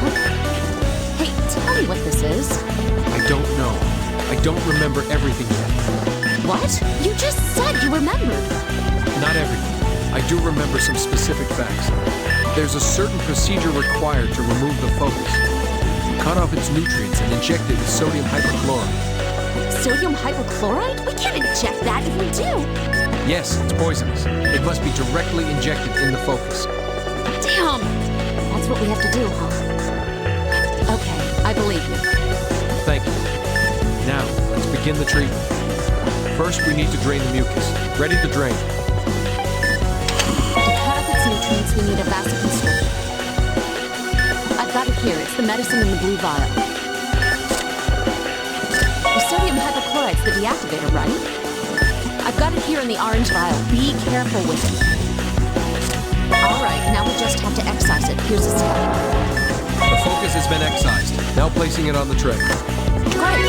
That's one focus extracted. What the hell are these? I need the vasoconstrictor now. I need the vasoconstrictor now. Are you ready? Injecting the drug. Get ready. Injecting the drug. Get ready. Now to excise the focus. Now to excise the focus. Get the scalpel. Okay, now to extract it. Okay, now to extract it. That's the second. Wait, there's something there. What is this? Something's moving inside the blood vessel. What now? Stay calm. We'll open up the vessel and extract it. We'll have to find it first. Get the ultrasound ready. Location confirmed. Make an incision with the scalpel. I need the drain to remove this foreign object. All right, we've removed that, whatever it is. What the hell is this? Is it a tumor? No. This tissue isn't tumor. Anyway, I need to make... The drain is ready. Drain it along with the blood pool.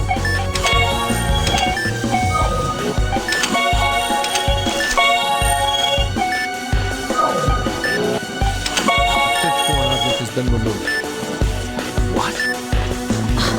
So there were more of them. No problem. We know what to do to extract them all. I need the vasoconstrictor now. Are you ready? Injecting the drug. Get ready. Injecting the drug. Get ready. Now to excise the focus. Now to excise the focus. Get the scalpel. Now to extract it. Okay, now to... Yeah, we'll extract all the foci. We can save this patient.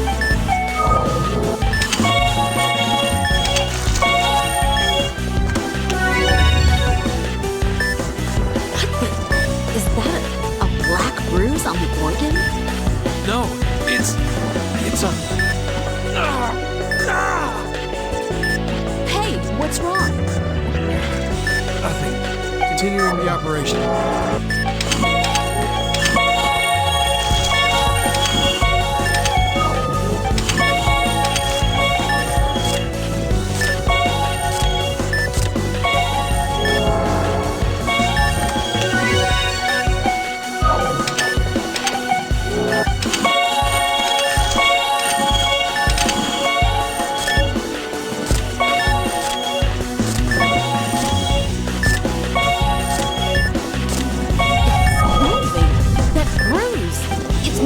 It's alive! Forward objects are moving backwards.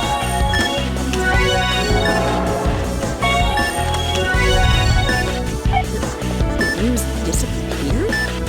The patient seems to be recovering. Looks like she'll make it. Let's clear out the remaining objects and end this.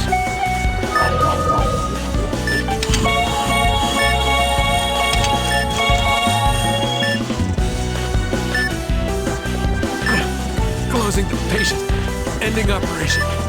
Hey, you don't look too good. Are you sure you're okay? I have the bandage ready for you. Here, use it.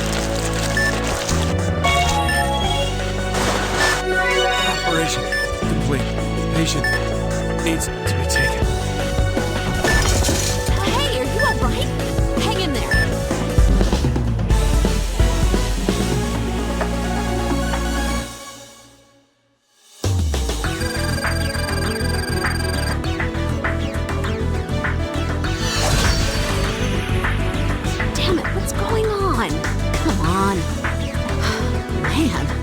Nerves of steel. He got all the way through the operation in that state.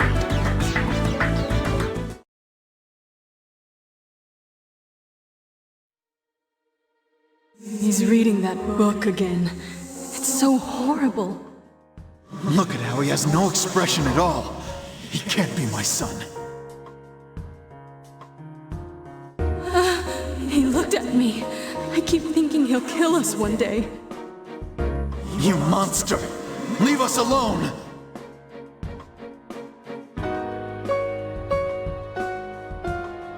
Your mommy and daddy are in heaven now. I'm your family now. From now on, you're my precious son. Now, come along.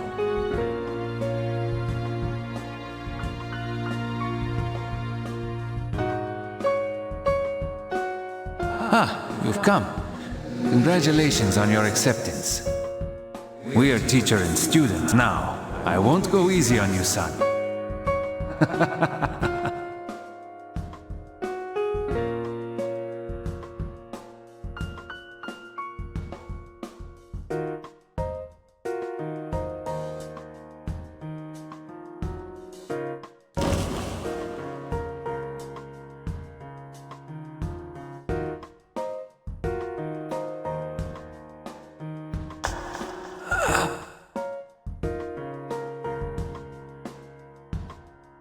Everything is nothingness.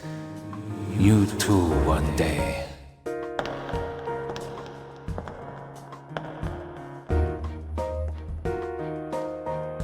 Wait! Professor Salt!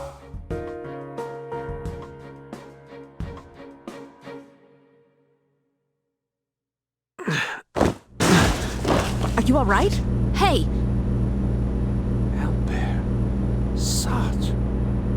I remember now. I remember everything. Remember? Hey, what are you guys doing? FBI, we're tracking a fugitive. Let us through. Come on, you're in the way. Move! Oh, crap. Hey, over here.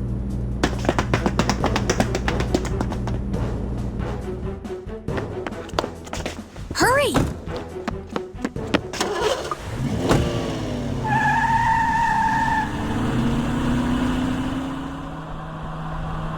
Then you aren't the one who caused that incident.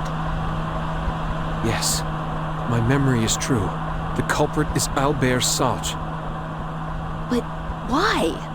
I don't know, but he was distressed about his research. Research? Yes, he was doing research into protecting viruses. And those are... They're viruses that attack other harmful viruses in the body. The one he was researching was too aggressive. It would attack any organism but itself indiscriminately. Wow. Then if it stopped attacking normal human cells... Yes. Every disease known to mankind could be eliminated. At least, that's what the professor must have thought. What happened to it then? I don't know, but he disappeared after that bioattack. And now there's a similar virus threatening America. I can't help but think that these are related. Great. So I guess the quarantine was the right move. Yes, but it's too late now. Guard died at the prison. The virus is already outside the reaches of the quarantine. This is bad. What should we do? Should we tell them? Think they'd break the news without having a solution? The government won't do anything because they know all this. Then what are we supposed to do? Sit and watch it spread? Calm down. I have a lead. We need to find his daughter. Whose daughter? The professor's? Yes, Professor Sauce adopted a girl when I was 14. The virus was cultivated from her blood. What? I can't guarantee everything will be explained, but if we can find her, it's possible we can end this. Then where is she? I don't know. All I know is her name. Her name is Rosalia. Rosalia Rossellini.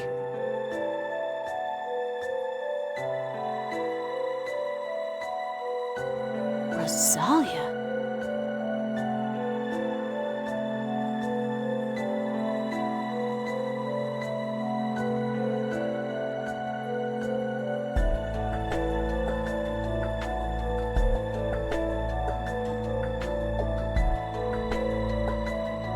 Little Rose? Don't tell me. Maria, what are you doing? Shut up. Just come with me.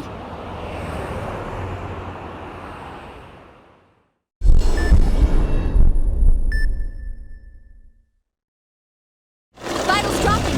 The patient's showing vitreous. Please prepare a treatment room. Contact the anesthesiologist immediately. Move, please. Let us through. We'll have to do this on the bed. I'll support you. You could do that? I was once a surgeon. I can't operate, but I can help you. Oh, that's more than enough. Help me move the patient. All right, here goes. 1, 2, 3. These... All the patients have this bruising, maybe infectious. It doesn't matter. We're already exposed. Let's open her up and start treatment. Get ready. We expect multiple affected areas. We must treat them all. That's not all. There are fractures in the arms and legs. There must have been a panic at the scene. It must have been terrifying. It's going to be okay. The pulse is flatlining. This isn't good. Starting resuscitation.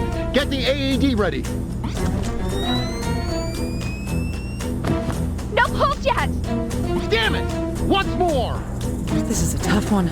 Seems they lost their patient. No, we're not gonna lose. Starting the operation.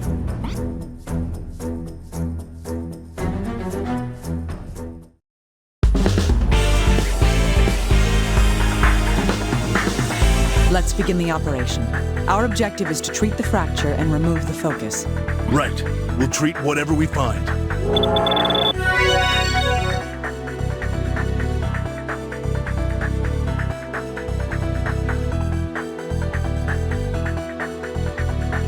Is this a bone tumor? That's bizarre. How could its shape change so radically? I saw the terrible scene at Portland Station. I've never seen anything like this disease. We don't have a choice. We have to do this ourselves. Unbelievable. Understood. Let's begin extracting it. We need to chip out the bone around the tumor and extract it. Let's begin. Okay, I have to turn the chisel to match the guideline, then hit it with the mallet. Easy.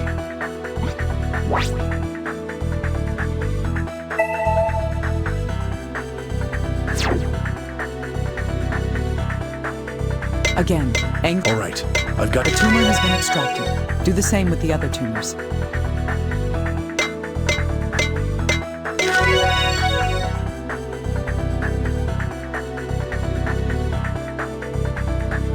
The chisel's entered the bone. Match the... Let's continue the treatment with the chisel.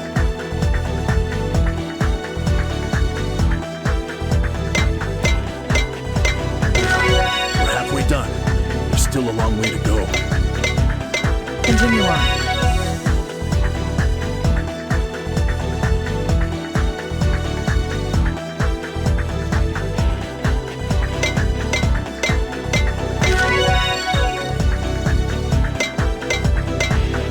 All of the tumors have been excised. Let's start shaping the synthetic bone. The shape you need is shown on the bone. Just cut it out.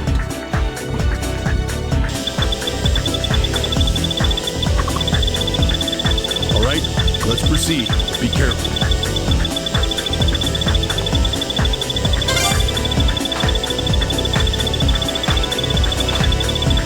Such precision.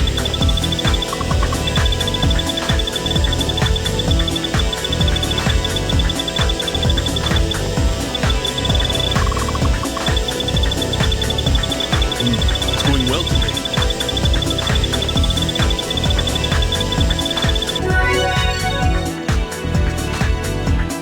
All right, we have the replacement piece. Let's return to the patient.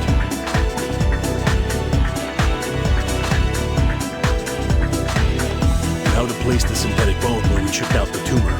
Steady. Now to place holes for the screws. Prepare the drill. Make sure the hole runs parallel to the guideline. Gorgeous. Your skills are marvelous.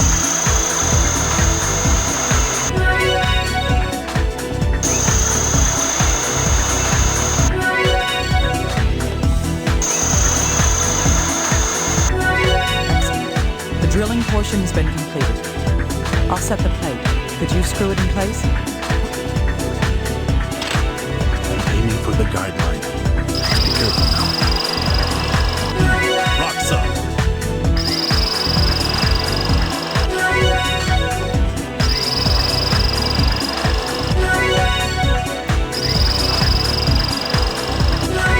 Gorgeous. It's secured perfectly. So it is. Let's move on to the next treatment. It's been severely fractured. Could you reshape the bone? Excellent. That was amazing. It appears we can secure this with a plate. Use the drill to make holes. Take care to look at the guideline. Don't drill too far.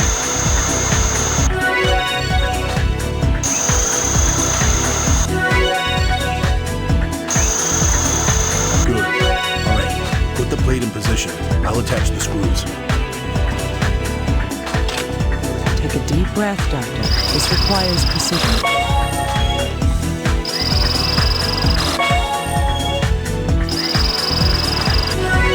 Plate has been secured.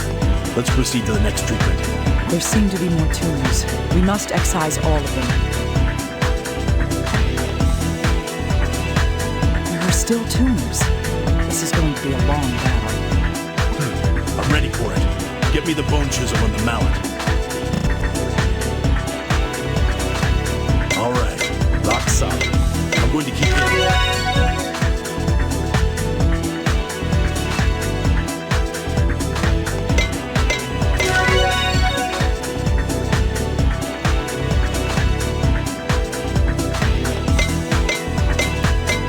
Continue with the extraction.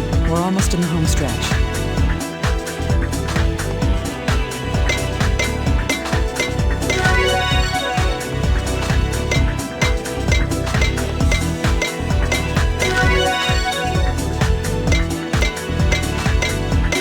Extraction complete. Now to shape a piece of synthetic bone.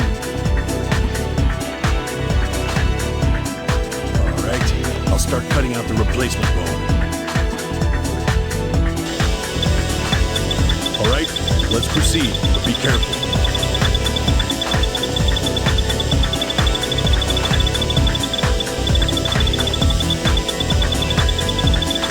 I can't believe it. Be careful not to touch the shards.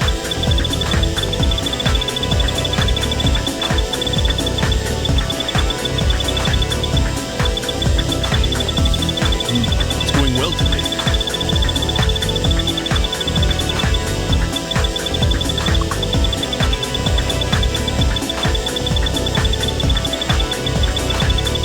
Gorgeous.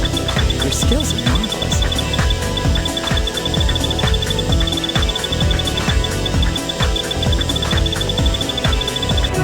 Rock solid. The synthetic bone has been completed. Now, back to the patient.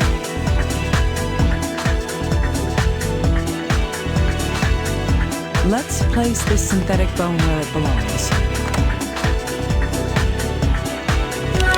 Let's secure it with a plate. Drill the holes first.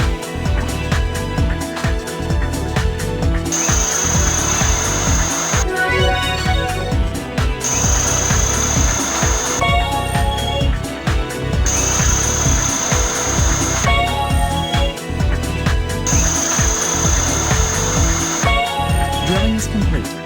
I'll place the plate. Yes, please do so. I'll get the screws ready. I'm aiming for the guideline. Let's be careful while tightening it.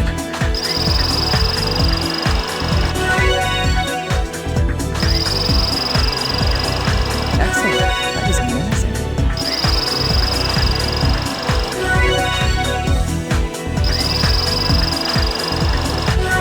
The right arm has been treated. We're working at a good pace. The left leg is next. We'll save this patient, no matter what.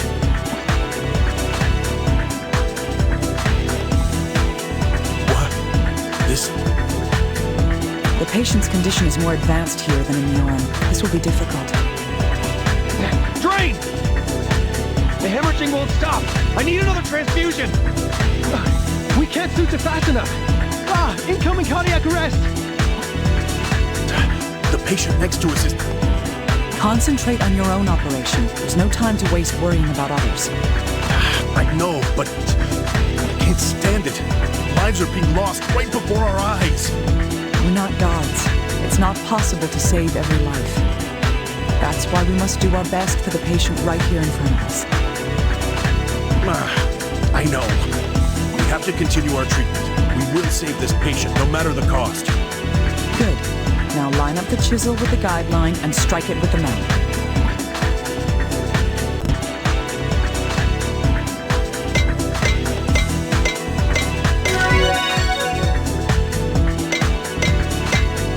Good. Cautiously continue on. This is the third one. We'll be able to excise it soon.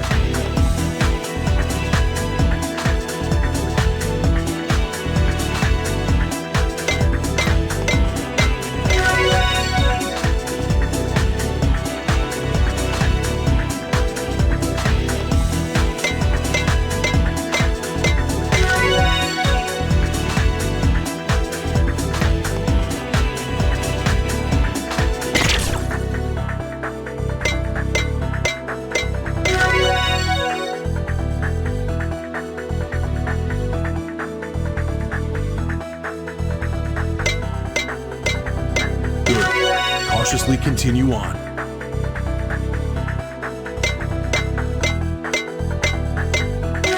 right, now to create the replacement. Let's get the shape we need on it. Take your time. Make sure you follow the guideline.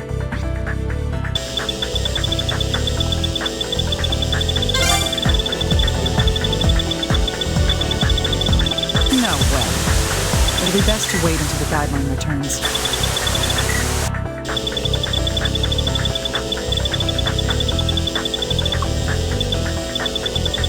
Good. Cautiously continue on. Just stay calm.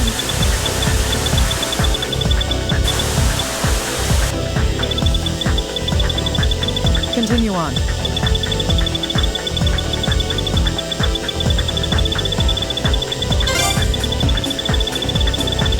Just stay calm.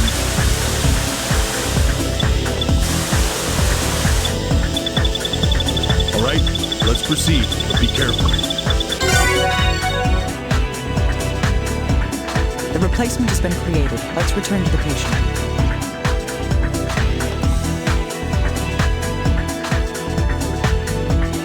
Let's fit the replacement we created into the area.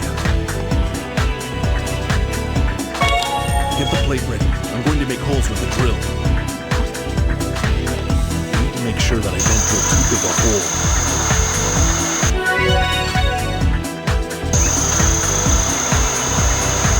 That's enough.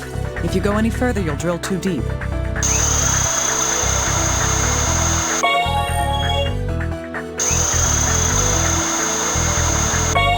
Great. Placing the plate. All right, I'll install the screws now. Be careful. Tighten the screws until they reach the guideline. Good. Cautiously continue on.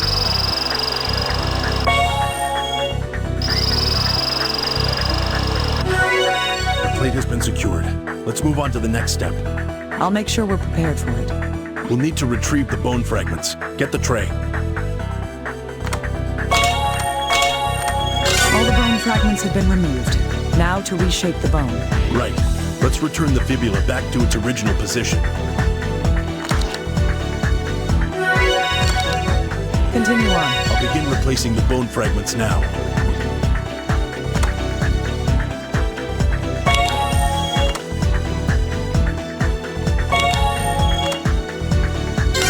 All right. Let's start drilling holes to secure the plate with. Be careful during this procedure. Avoid touching the guidelines. All right. Rock solid. Let's move on and secure the plate.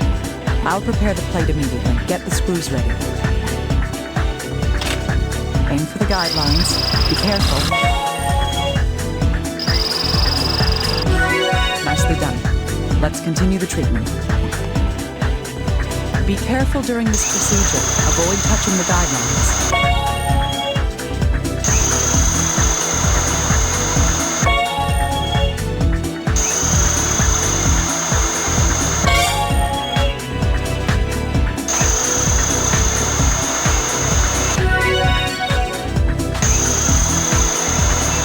Such precision. All right. Rock solid. Let's move on and secure the plate. I'll prepare the plate immediately. Get the screws ready. Aim for the guidelines. Be careful.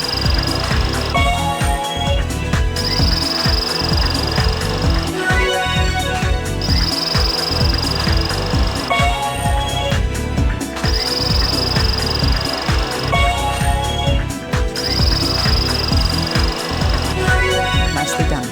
Let's continue the treatment. Another one. This is interminable. I'll do this as many times as it takes until this life is saved. That's the spirit. I'll get the chisel and mallet ready for you. It's going well today.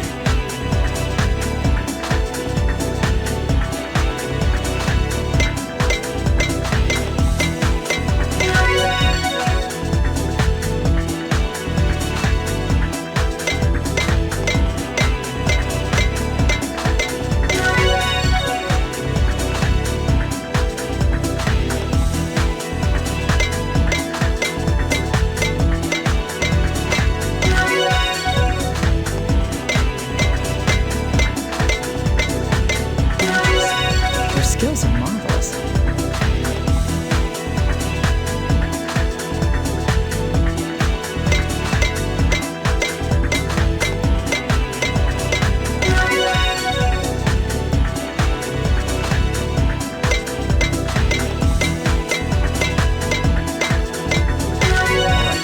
Now to create the synthetic replacement bone. Let's begin shaping it. Don't stray from the guideline.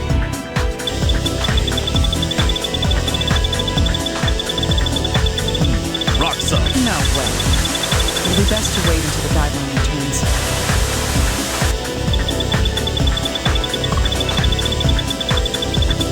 Let's be careful to avoid the shards. Excellent. That was it. Just stay calm.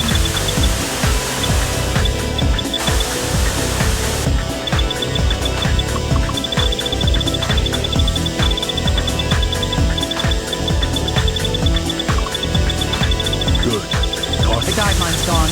It'd be best if we waited for it.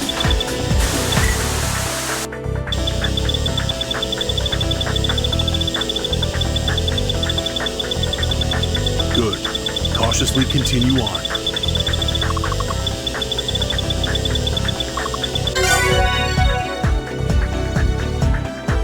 Rock solid. Let's keep treating the patient.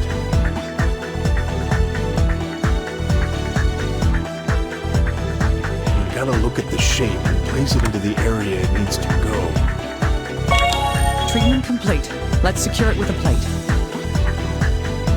Now use the drill. Make sure you don't touch the guidelines.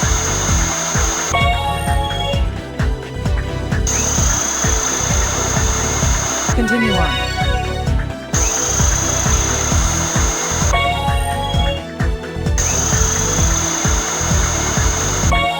Drilling complete.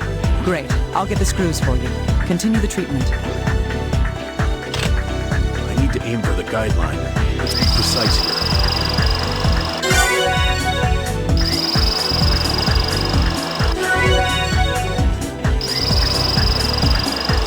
All right, let's proceed. Be careful. Rock solid. Let's finish up this treatment. Don't relax yet. We're not completely finished. The femur's shattered. We'll have to fix it in place with a pin. Yes, let's retrieve the shattered fragments first. Let's replace the fragments. Make sure they're in place.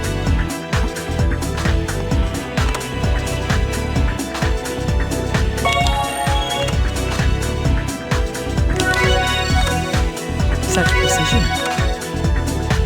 Be careful! Doctor, the angle's off. I'll need to drill a hole to insert the pin into. The hole needs to be pretty deep. Concentrate.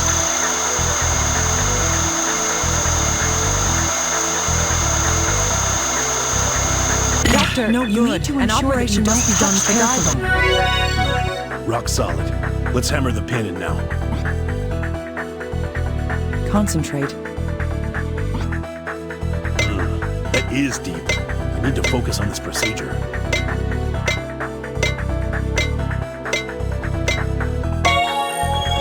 The pin is secure. This treatment is over. Good job. Let's close up the operation field. The stapler is ready. Use it and follow the guideline to close the incision. Good. Cautiously continue on. We saved him somehow. You were a great help. Thank you. No. This success is all yours, Doctor. I haven't seen such precision in years.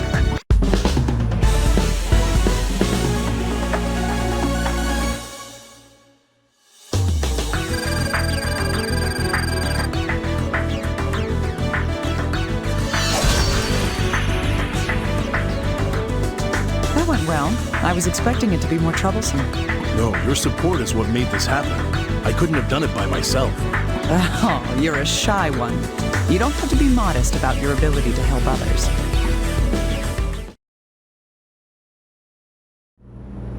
Operation complete. It was close, but we saved the patient. Dang it! What in the world's going on? We don't know enough yet. At this rate, we will fail. Where are you going?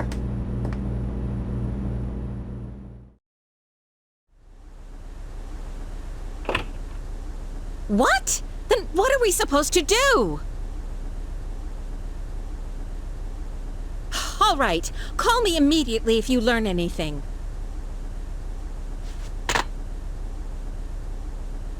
The CDC doesn't know what's going on. This is up to us. What did they say? They said it's under investigation, useless jackasses. I'd expect as much. You've seen the confusion. I doubt the CDC's informed. We were only able to treat 1 of 3 patients taken here. It's likely the same at the other hospitals as well. That can't be. In any case, we can't move until the CDC has results. I'm afraid the number of infected will only increase. Hank, we have to tell the staff about this emergency.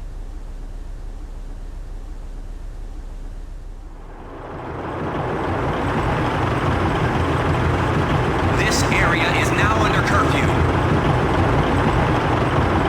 Everyone outside must promptly go indoors. If you feel ill, hang a red cloth by your window. I repeat, even those who feel ill are not to leave their homes.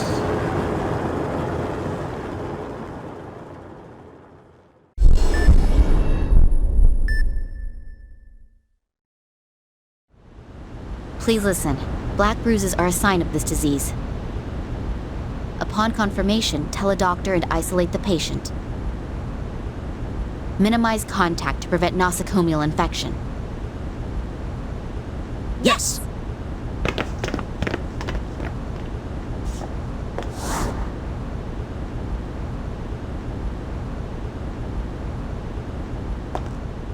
You're Miss Alyssa, right?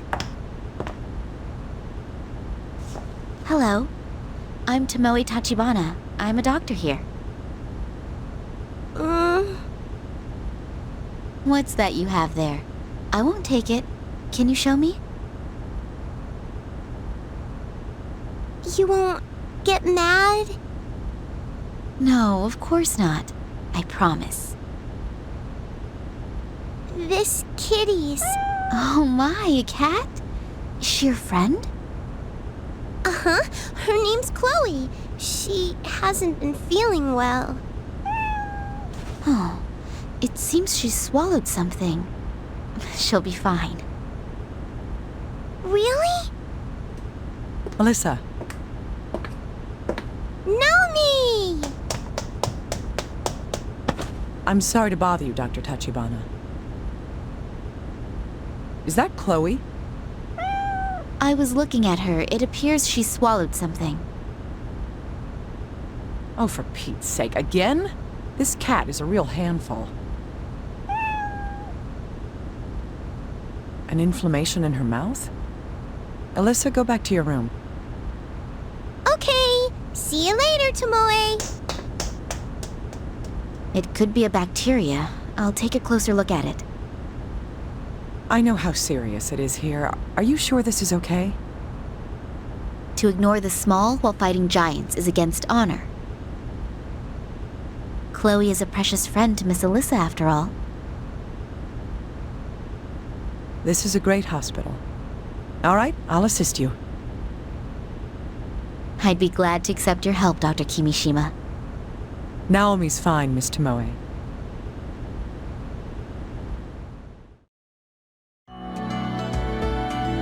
The objective is to extract the foreign object. Yes. Animals are much smaller than humans. Be careful. Indeed. There are inflammations in Chloe's mouth, too. There may be other problems. Let us proceed with caution. Understood. Let's begin the operation.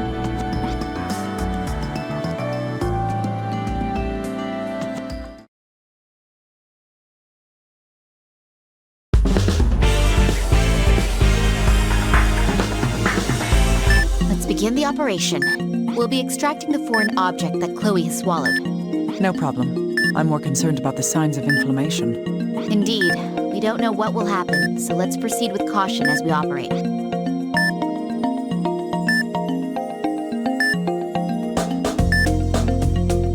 What's this? An outbreak of inflammations? Could they have been caused by whatever she swallowed? In any case, we must treat them.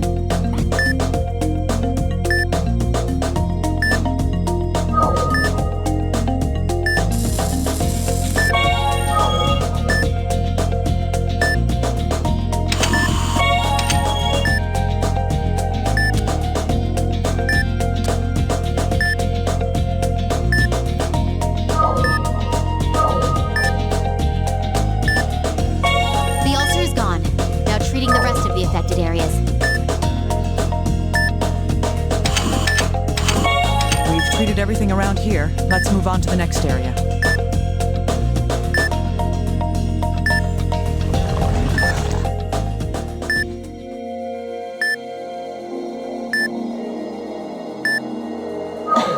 We found the foreign object. Is that some kind of bone? In any case, please retrieve it.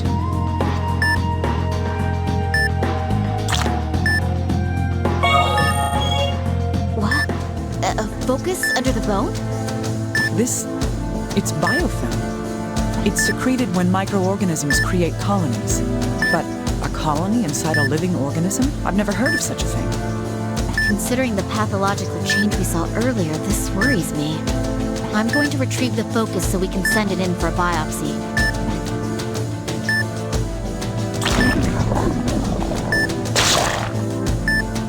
What? The focus burst. The inner wall's black. There's no mistake. These are the same conditions as the infection that caused the quarantine. We must treat the affected areas that have appeared. Please support me.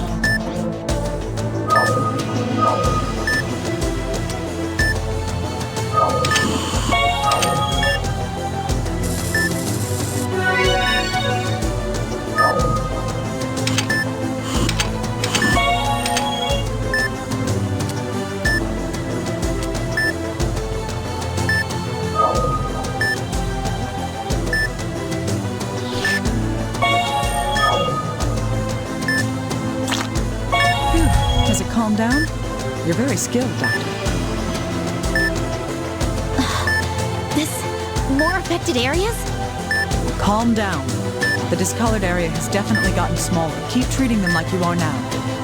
Understood. I'm continuing the treatment.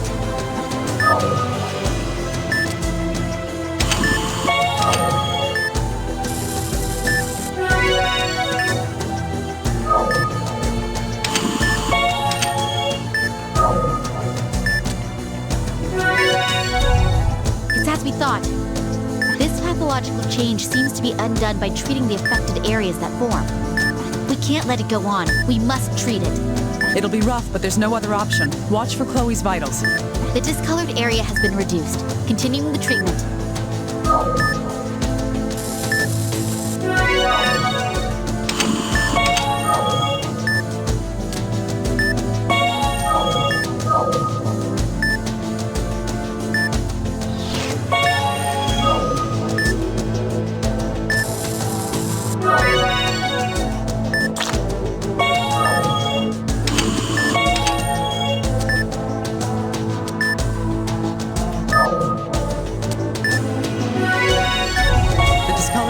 Been eradicated.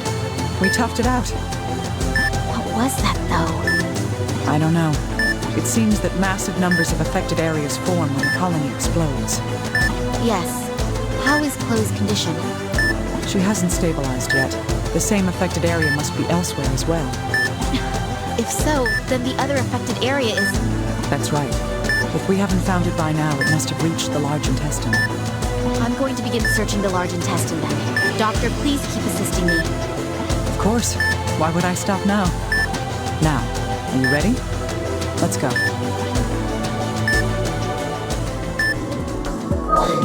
There's so many affected areas. There's no sign that the bone fragment's been excreted. It must still be here somewhere. Let's proceed through the small intestine and treat whatever we find while looking for it.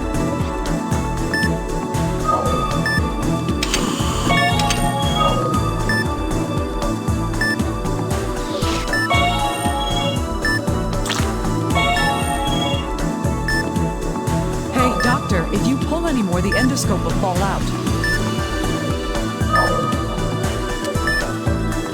This area has been treated. Let's proceed further. Moving inside Chloe is difficult because she's so small. Please, be more careful.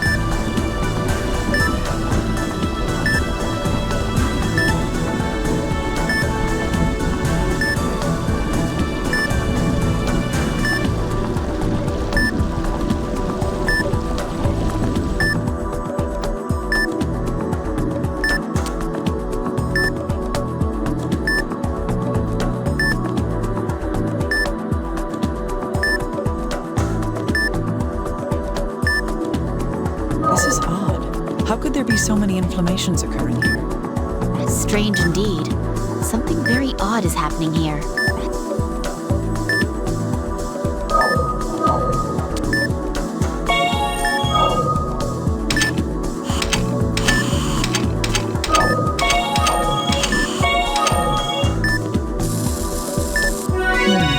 We're done here. Let's keep moving.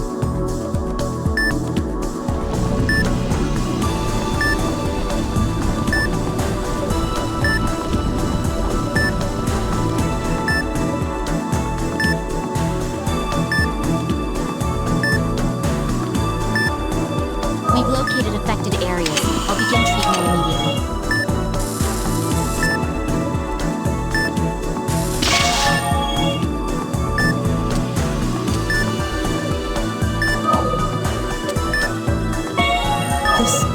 It's turned into a tumor. We need to extract it. Yes, let's begin treating it.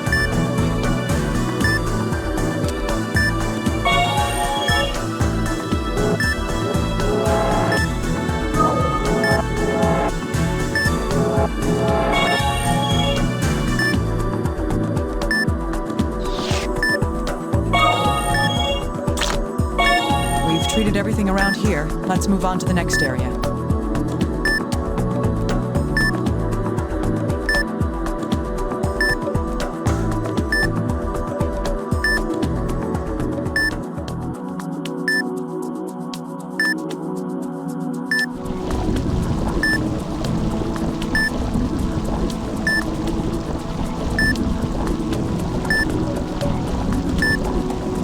This isn't like operating on a human. You need to be careful. Moving inside Chloe is difficult because she's so small. Please, be more careful.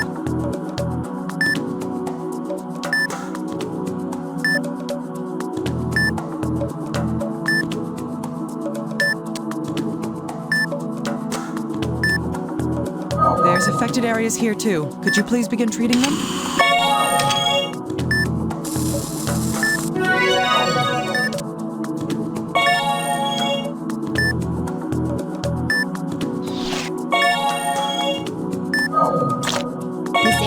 Treated. Let's proceed further.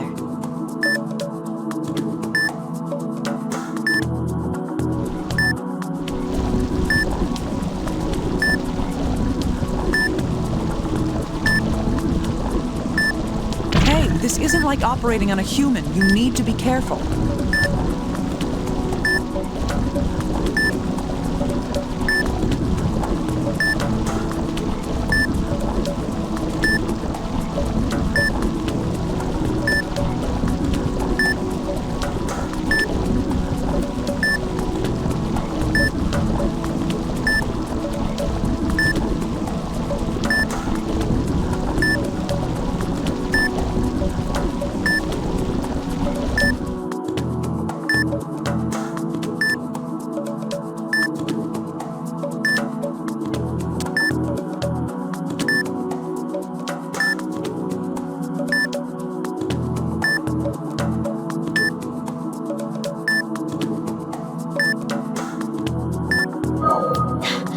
Found the remaining bone fragment. So there was another piece. Treat the nearby affected areas, then retrieve the bone.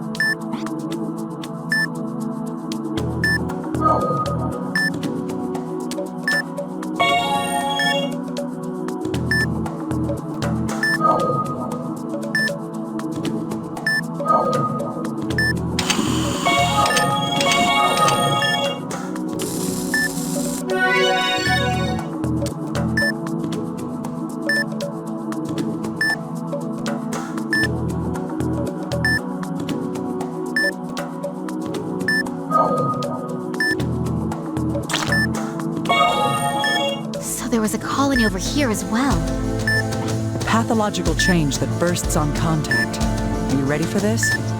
Yes. Beginning treatment.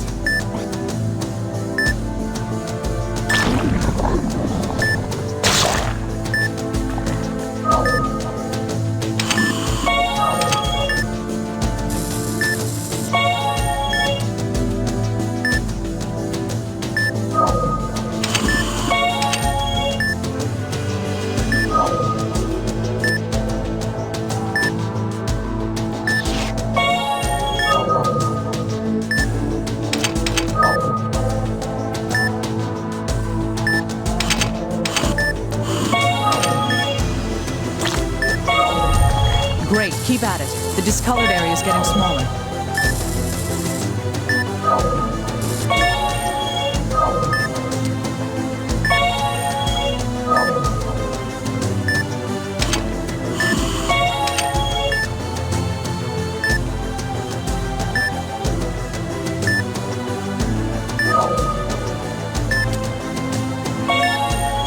It's turned into a tumor. Could you extract it, please? Of course. Let's treat all the affected areas we find.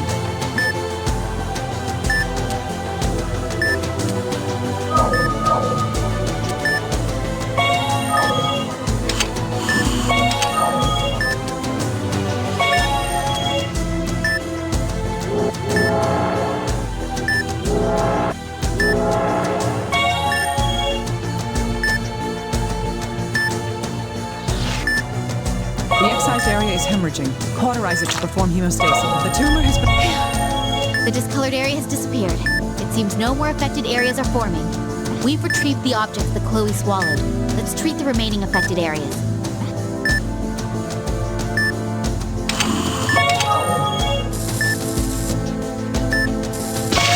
Operation complete. Chloe's a tough little cat.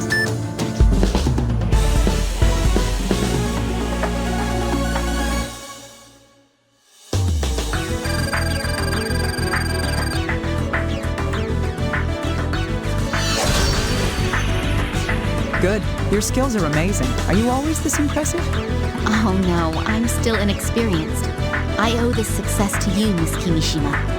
Ah, there's no need to be modest. Have faith in yourself, Doctor. Phew. Operation complete. Thank you for your support. It's a human bone. Human bone? Yes. This has to be the cause of Chloe's pathological change. And those black bruises when the colonies ruptured. Do you think it's tied to the cause of the quarantine? I don't know. We'll need to investigate this. Let's split. If I look into this bone, can you do a biopsy? Yes. I'll see what I can do.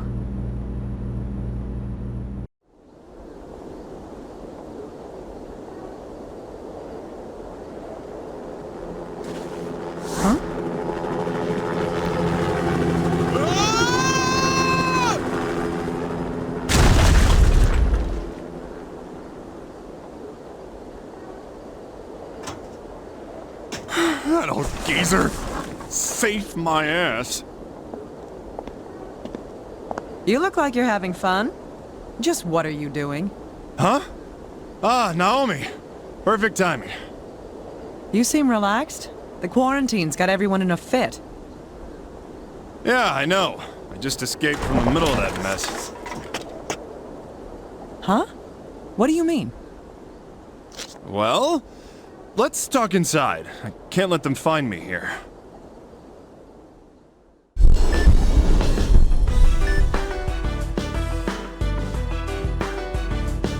Unbelievable. And so you brought these bones with you? Well, yeah. Can you reconstruct them? This is nonsense. How do you know this tells us anything? I don't. But you'll do it, right? There might be something. I can see arguing is a waste of time. Fine. All right. I'll reconstruct the body. You take the head. I can see why your marriage didn't last very long.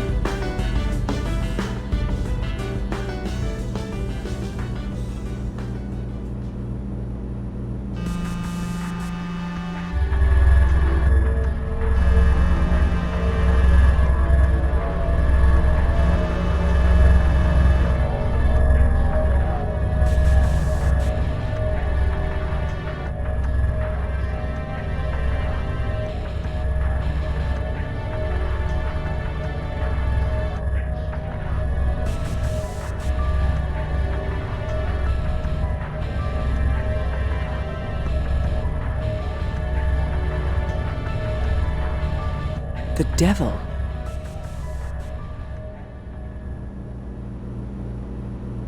Huh? What? Is that your voodoo hotline again? Let's get started now. I'll take this room. Yeah, I hear you. I'm counting on you, Doctor.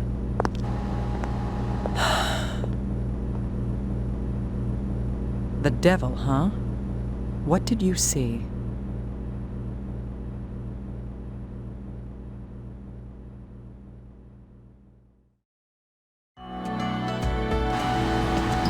There you are, Dr. Kimishima. I've been looking for you.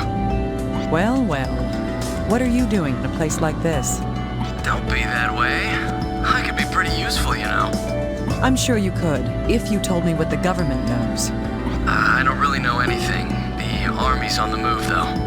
Fine, whatever. You can at least help me with this. Yes, of course. That's why I came. There's no telling who these things belong to. Right. Say, who was here a moment ago? Friendly guy. An old friend. Jealous? No, that's not what I meant. I'm joking, little guy. Oh, I see. Our goal is to determine who this person is. Sex, race, age, and the time and cause of death. That's going to be difficult with no additional info. I'm well aware of that. Still, we'll have to do our best. First, we'll have to reconstruct the skull. It's not very likely to help us determine the cause of death. Doctor, the pieces may be contaminated. Use protective gear. I'll get you a sterilized suit and a mask. Yes, thank you. A skeleton kept hidden in the bowels of Usanrid. Who are you? Where'd you come from? Let's begin.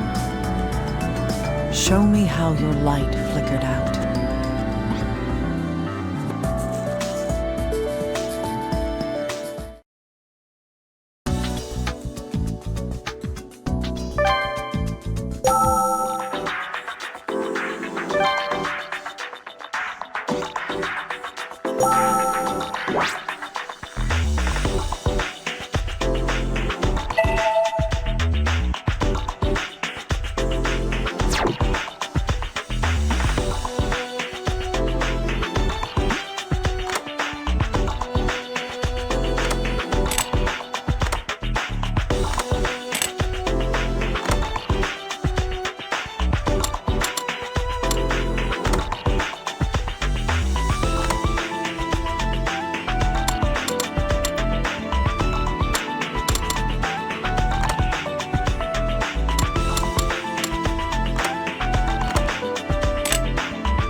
all the fragments that were given to me have been placed, does this mean there's a missing piece of bone?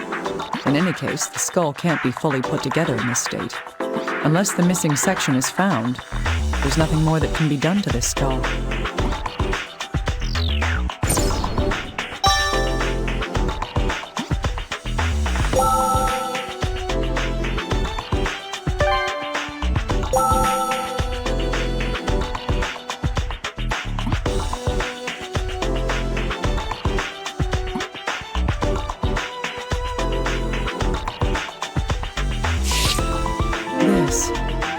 It's a bloodstain.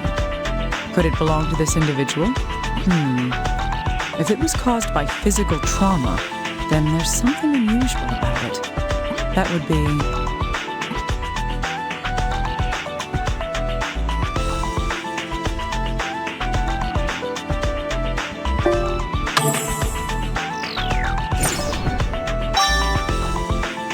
Yes, there's no damage to the clothing.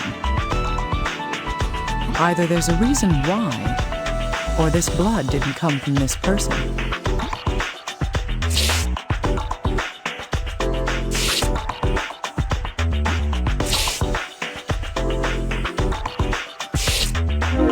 Is this a key?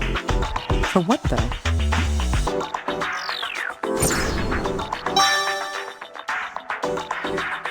Maybe little guy will be able to find out something about it.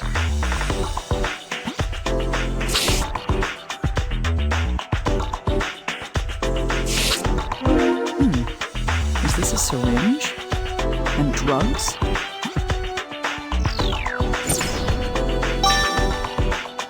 If this skeleton belonged to someone with a criminal history, whoever this is might be kept in the FBI's criminal database. If I ask little guy about this, it might be easy to find out just who this person is.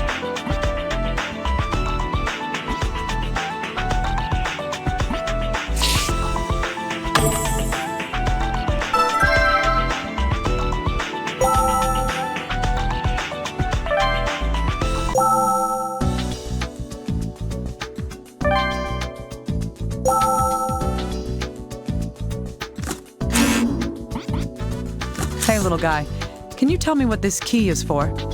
A key? Let's see.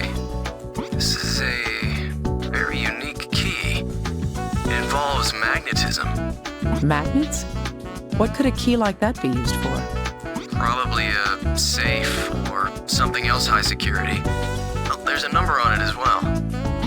I see. Can you find out where whatever it goes to is located? I can look into it, but... What's wrong? Is there a problem? We don't have a clue where this key came from. It'll take a long time to find out any specifics about where this key goes. That's fine. It's still better than me trying to find this out by myself, right? Well, we are a nationwide organization. Fine, I'll take the key. I'll let you handle this then.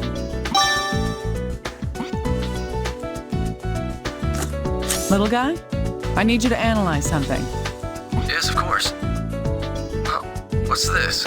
I found this in the deceased's personal articles. I get the feeling that it may be drugs. I see. So you want me to run this through our criminal database? You're good at picking up on these things. This is the kind of thing that we do at the FBI, after all. I'll look into what's in these ampules and see if the syringe has been used. It's going to take a while, so you'll have to give me time. Of course. I'll keep investigating the corpse. Little guy, I need you to analyze something. Of course. Is this a bloodstain? Right. I need you to check the skeleton's DNA and see if that blood came from the same person. No problem. Give me a moment. Do you have the results yet, little guy? Hey, don't rush me, please. The results just came in. It seems that the DNA matches. The blood's from the same person. I see. If that's the case, what kind of hemorrhaging is it? If this hemorrhaging wasn't caused by physical trauma, then...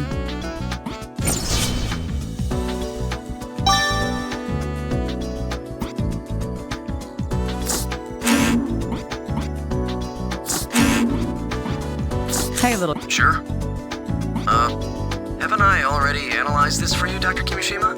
Yes, but I want to know more details. Like what? We know now that the bloodstain comes from the same person as these bones, but there was no obvious damage to the deceased's clothing. Can you investigate in detail into what kind of hemorrhaging would have caused that bloodstain? I see. All right. Can you give me some time for that, please? Of course. I'll be counting on you.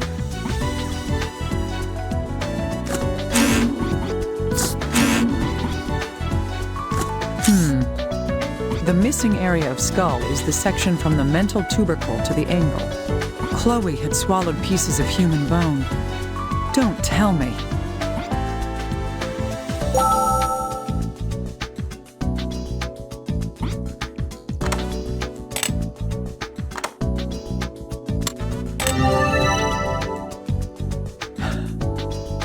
So it was like I'd thought. After Chloe swallowed the bone fragments, the mysterious foci appeared in her body. There's something in this bone, some kind of pathogen.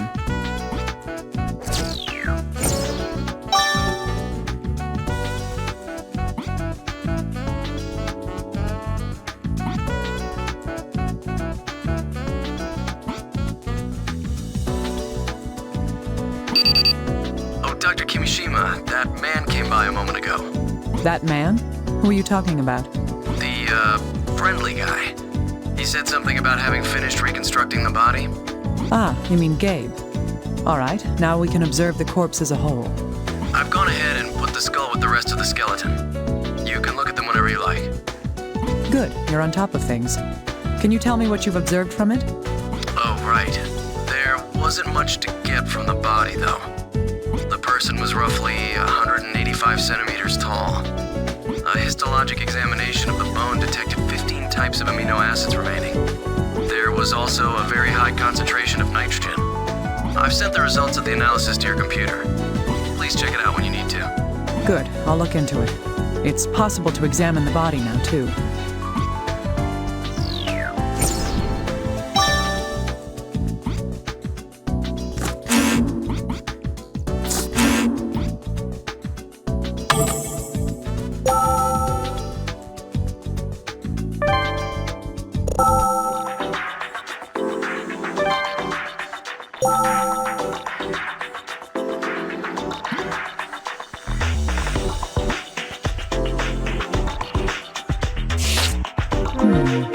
What is this damage to the joint?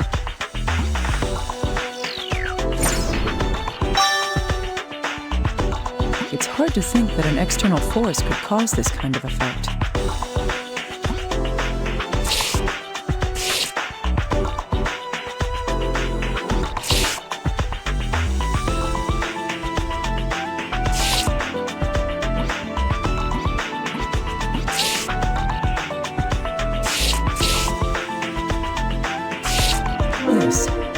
The femur is completely broken. But why? In the human skeleton, the femur is...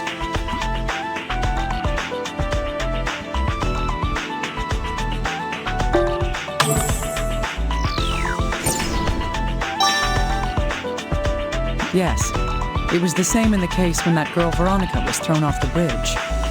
But the femur is the strongest among all the bones in the human body. What could have broken this so easily?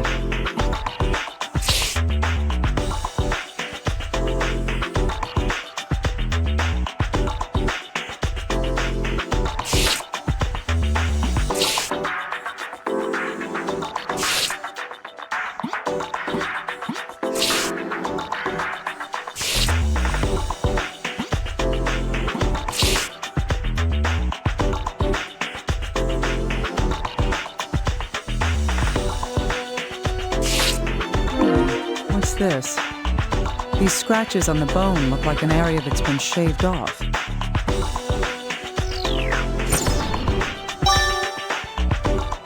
Looks like I need to look into what caused this damage.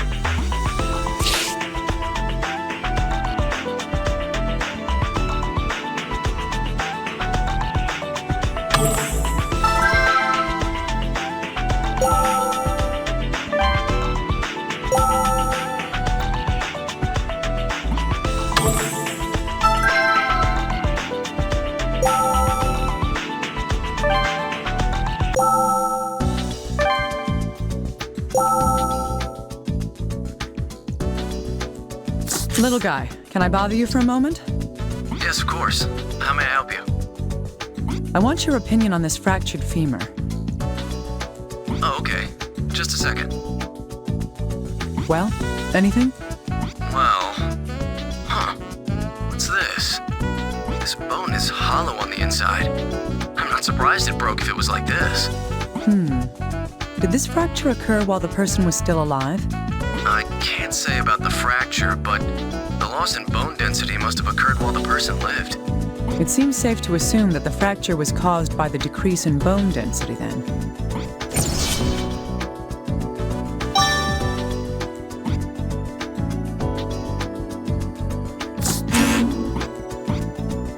Little guy, I need this damage analyzed.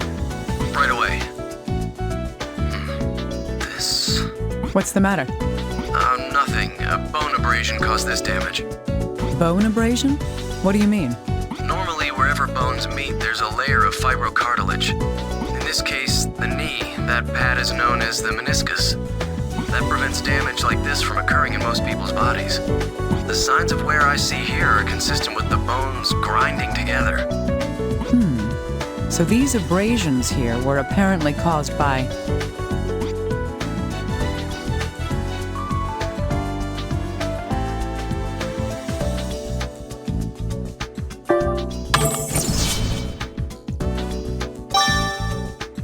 Indeed.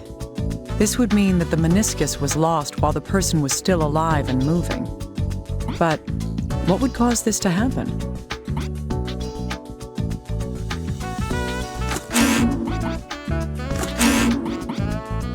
I need this bone analyzed, little guy.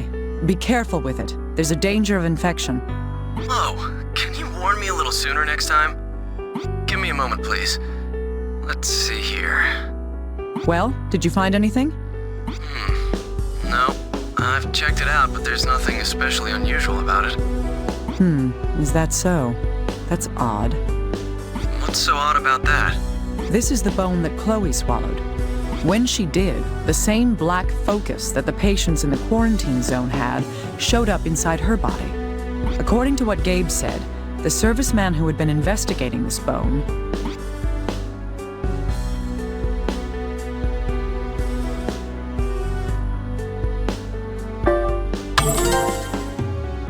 So, in other words, the pathogen lurking in this bone is...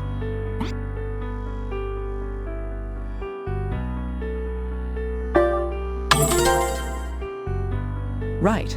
This bone carries a virus that triggers the hemorrhagic fever. A virus? But this is just a skeleton. A virus requires living cells from its host in order to multiply. So... this virus not only survives the host's death, but can continue within a skeletonized corpse. Can you really say that such a thing is impossible? But... That's not like you. Calm down, little guy. Everything we've seen up until now has taught us something.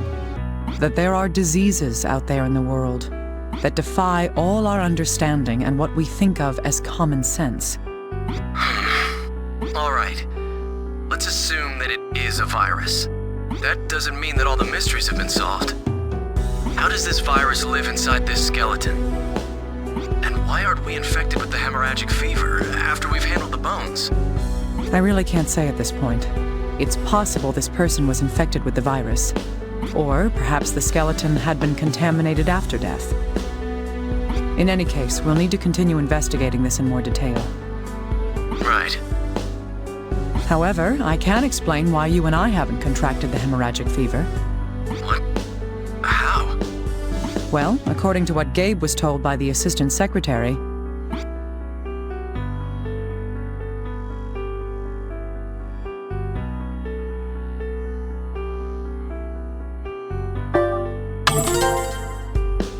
that's right. They concluded that an airborne infection was impossible. This was because the infection wasn't spreading within Usamarad. If that's the case, it's unlikely that the virus is dispersed through a respiratory vector. Then how does it spread? Well, in Chloe's case, the foci were located in areas where...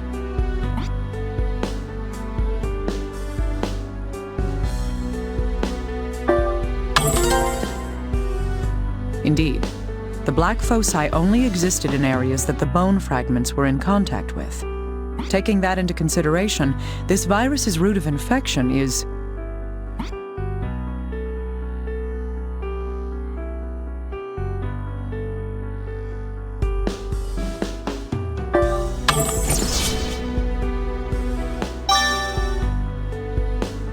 Yes. In other words, the virus only has a limited means of transmission. I see. That explains the cat's case, at least. But what about the USAMRIID researcher? I highly doubt that he'd be chewing on bones. Good point. There must be an explanation for how that other serviceman was infected as well.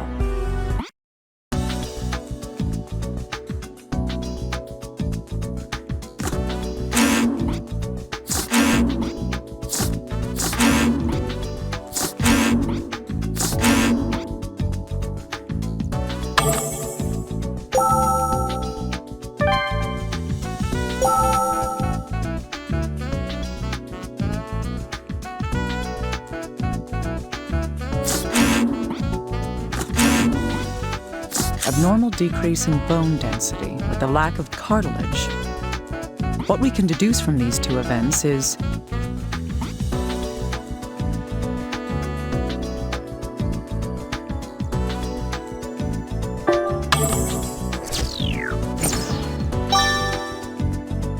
Yes, both these conditions indicate a weakening of the skeletal system. Furthermore, I believe that both these processes happened while the person was still alive. If these conditions allow us to infer anything, it would be that this person was severely debilitated by the time of death. Dr. Kimishima, the analysis of the syringe is complete. The syringe? The one that was in the case? Oh, yes. It's about that. Interferon, acyclovir, ribavirin, lamivudine. Slow down a second. What are you talking about? It's the medicines that were confirmed to be in the syringe and the ampules. All that was in there? Seriously, I don't understand. Every antiviral drug on record is in this list. Antiviral drugs? There was even an ampule of Ashvins in there, too. Ashvins? It's a medicine that hasn't been fully authorized by the FDA. It's an excellent antiviral drug, but there were some problems with side effects. Huh. Just what were these reported side effects? Okay, let's see. Ashvins is an antiviral drug. It draws on the patient's calcium to suppress viral activities. If used in excess, the subject will become calcium deficient. The body then draws calcium from the bones and it leads to all sorts of complications. A drug that robs calcium from the bones. Well, that isn't its purpose, of course, but that is what happens. I see. Something bothers me about this, though. The deceased had a large amount of antiviral drugs in his possession, along with a dangerous, unapproved drug that caused calcium deficiency in the human body.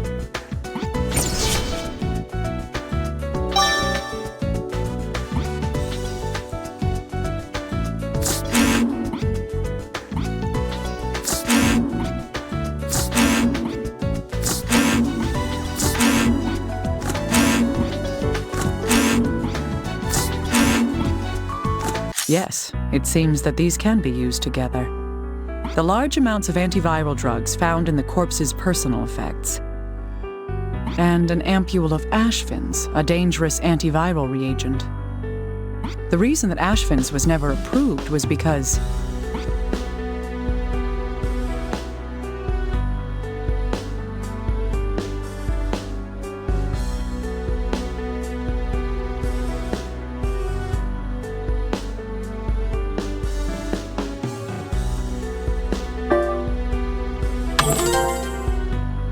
Indeed, Ashvins consumes large amounts of calcium from the human body. A 50-kilogram person's body contains roughly 1 kilogram of calcium.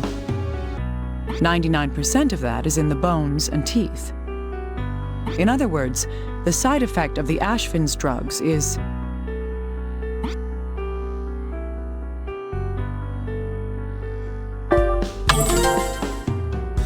yes. What first comes to mind would be an abnormal decrease in bone density.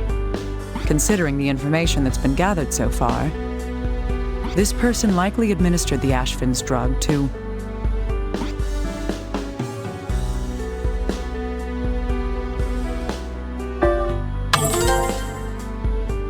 Yes, themselves. The first piece of evidence supporting that is...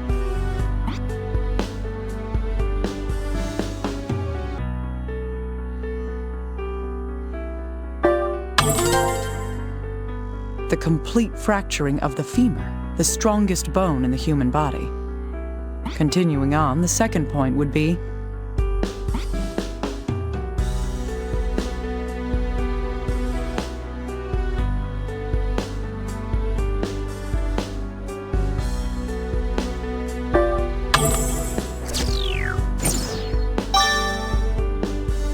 yes, the loss of the meniscus in the left knee. Thus, we can deduce that the person's weakened skeletal system was due to the side effects of the Ashfin's drug. I have a bad feeling about this.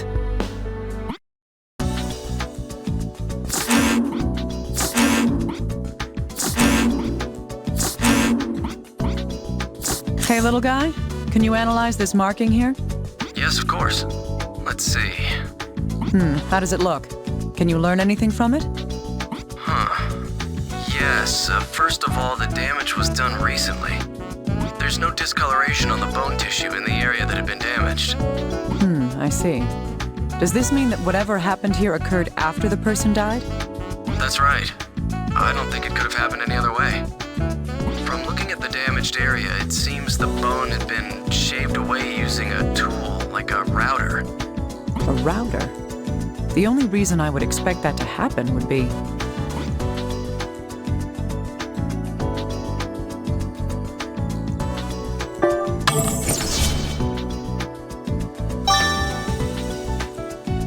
That's right.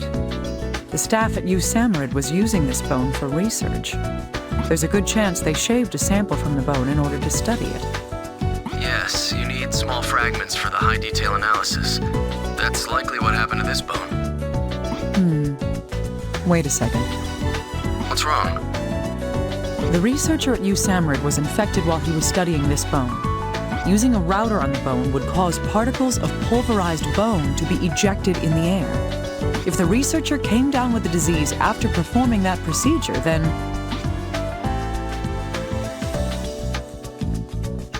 That's right. Now we're starting to see how the serviceman at USAMRID was infected as well. The virus rests within that skeleton. The root of infection is...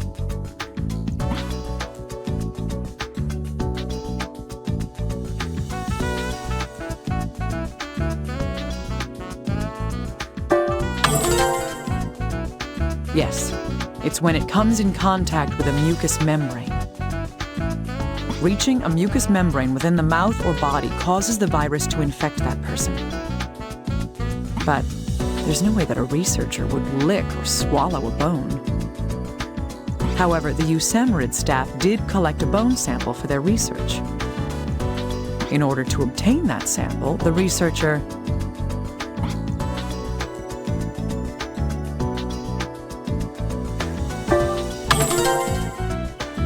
Right. He used a router to shave away a portion of the bone. This is likely what caused the researcher to be infected. The reason for this is...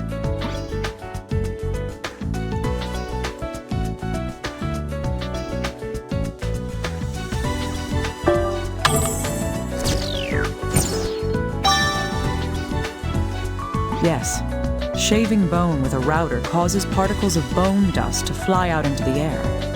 It's likely that the researcher inhaled some of that powder while he was working.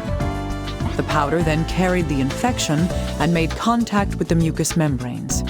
That is my hypothesis to explain the infection of the USAMRID researcher.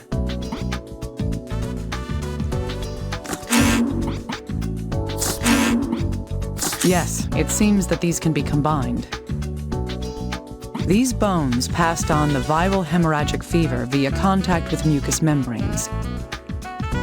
And whoever this was, they had been taking large doses of antiviral drugs along with a dangerous unapproved one. It's likely that this person was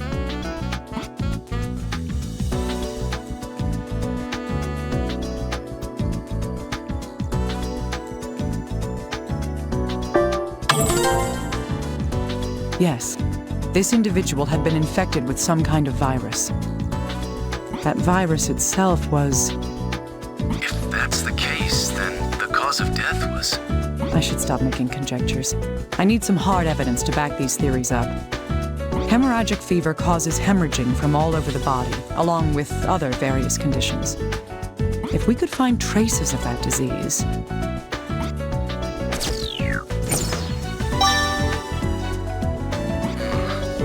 Hemorrhaging from all over. Is something wrong? Oh, well, we just received the results from the analysis. It says that the bloodstain on the person's clothing contained traces of saliva. Saliva? If that's the case, then that bloodstain was...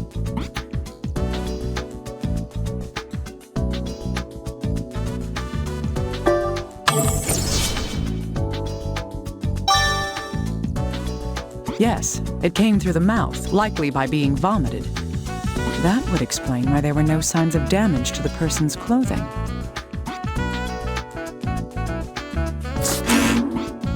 The blood stain on the clothing was due to the person vomiting blood. The viral hemorrhagic fever causes bleeding from all over, both internally and externally. Vomiting blood is one of the signs of this disease as well. This person died of viral hemorrhagic fever. The evidence that I'm drawing that conclusion from is...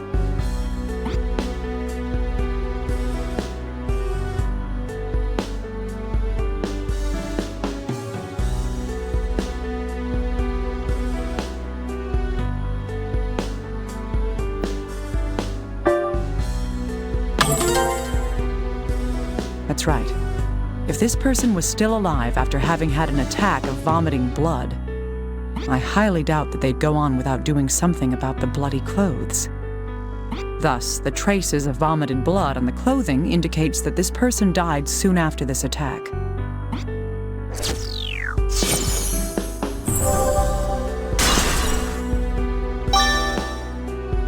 We finally figured out the cause of death. Yes. Long before the pandemic that is currently raging broke out, this person caught and died of the viral hemorrhagic fever that caused this quarantine. Who in the world are you? Dr. Kimishima, if I may? Go on. I've noticed something. I'm all ears. Well, this antiviral reagent, Ashvin's, it was rejected by the FDA for its dangerous side effects. That, along with the large amount of antiviral drugs, these things aren't available to the general public.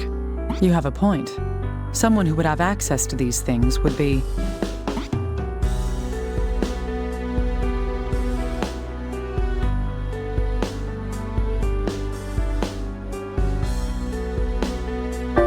Indeed. It would be someone who has the knowledge of these new drugs and their effects on viruses.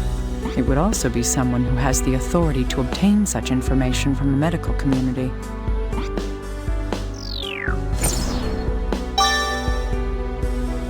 That's what I think. Does that help a little? It's fantastic. Let's move on to the next step. How can we identify this individual, little guy? But all we have is the skeleton and personal effects. That shouldn't be a problem. Or is my opinion of you overrated? If this person is in the health profession, then the FBI database should have an entry.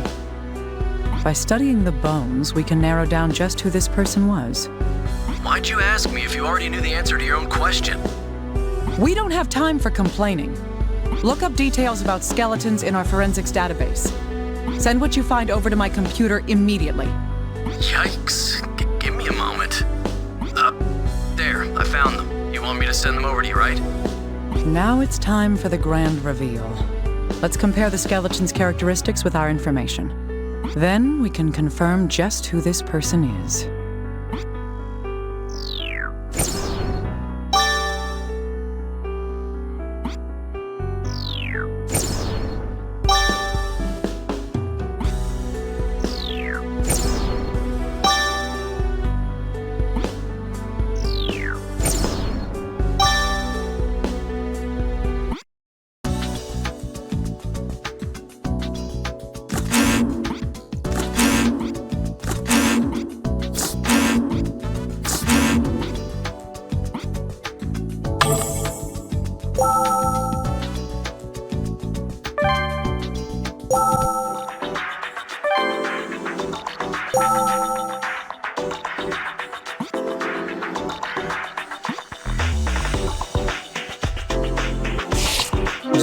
damage to the pelvis. I should look at its shape just in case.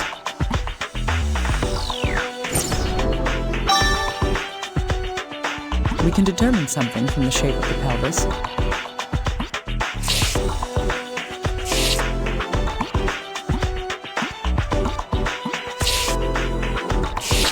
The skull has triangular orbital bones.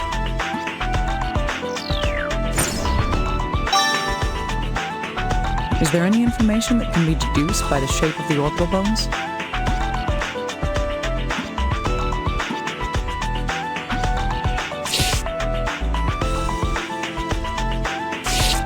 The cranial sutures have begun to fuse, but they aren't completely fused yet. This is what's causing the cranial sutures to resemble broken lines instead of solid ones.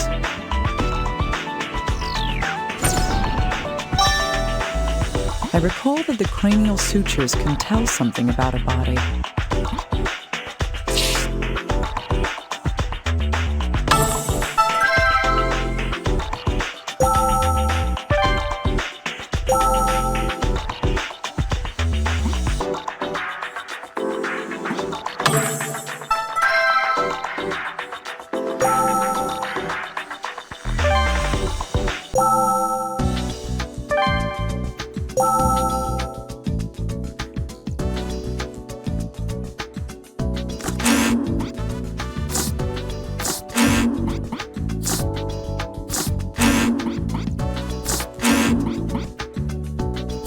That's right. A person's age at death can be determined from the state of the cranial sutures.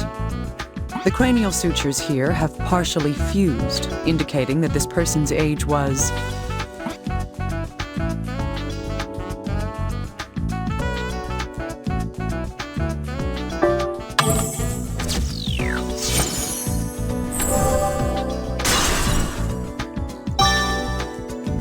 Yes.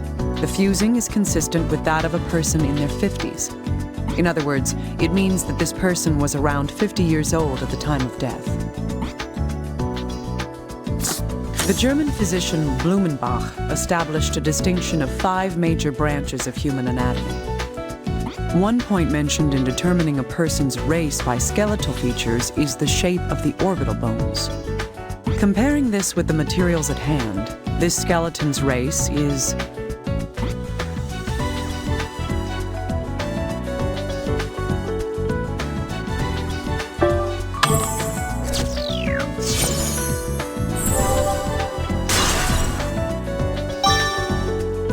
Indeed, this skull has the characteristics of a Caucasian. An individual's gender can be determined by the shape of the pelvis. According to the materials at hand, this skeleton's gender is...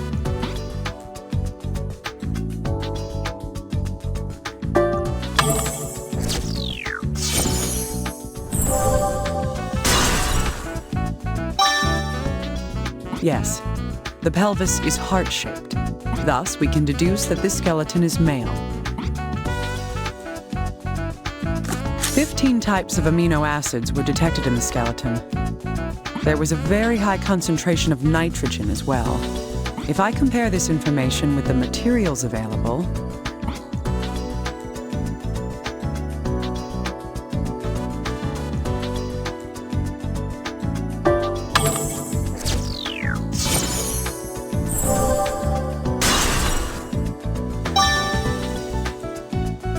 that's right. We can assume that this person died somewhere around 2 years ago.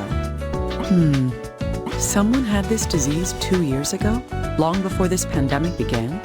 This fact alone won't get us anywhere. But if I consider it in light of other information, a Caucasian male in his 50s who died 2 years ago and was familiar with viruses, all the information we need has been gathered. Now we'll be able to figure out whose remains these truly are.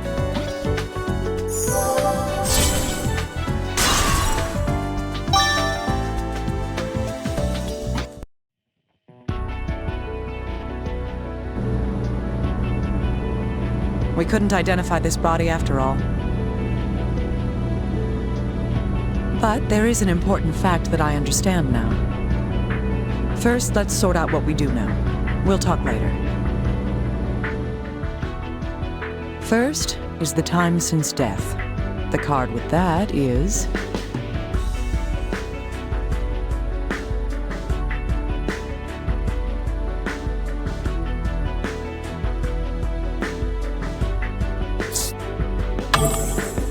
Yes, the nitrogen and amino acids in the bones prove that. Remember, the body's soft tissue was gone before it was found. This suggests that the body wasn't underwater or buried. Next, I have the card stating the gender of the body.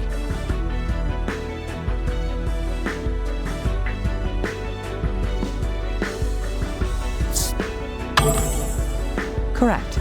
The shape of the pelvis, the face, and bones prove that.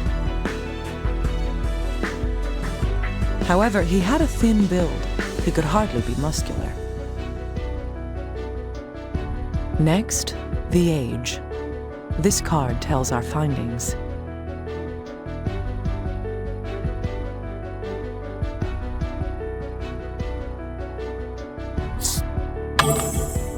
Yes, the cranial sutures have fused with age. This proves that this person was at least in his 50s. It's possible to determine his race as well. This card shows my conclusion based on the evidence.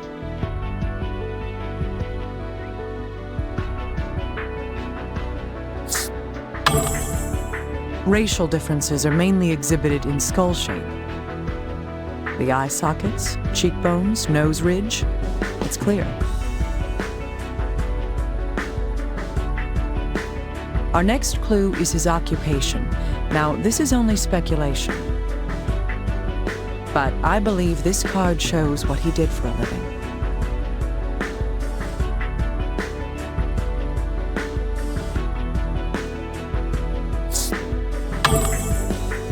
Yes, if the items belong to him, he was in medicine. In addition, it's likely that he worked in pathology. Now then, what was the cause of his untimely demise? This card shows that reason.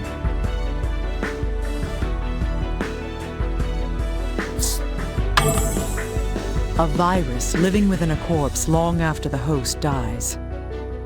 I don't want to believe it, but bones don't lie.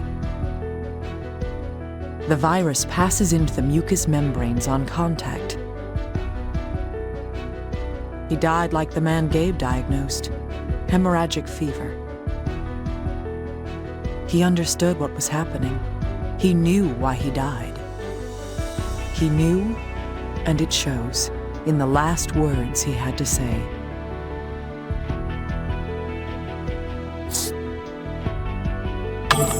My son, forgive me.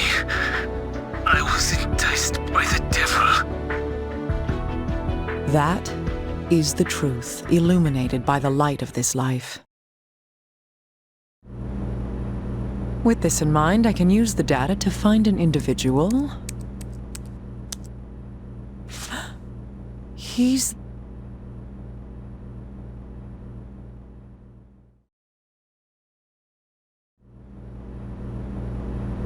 Hey! Hey, you listening? Where are you going? Just be quiet and follow me. We need to talk to the chief.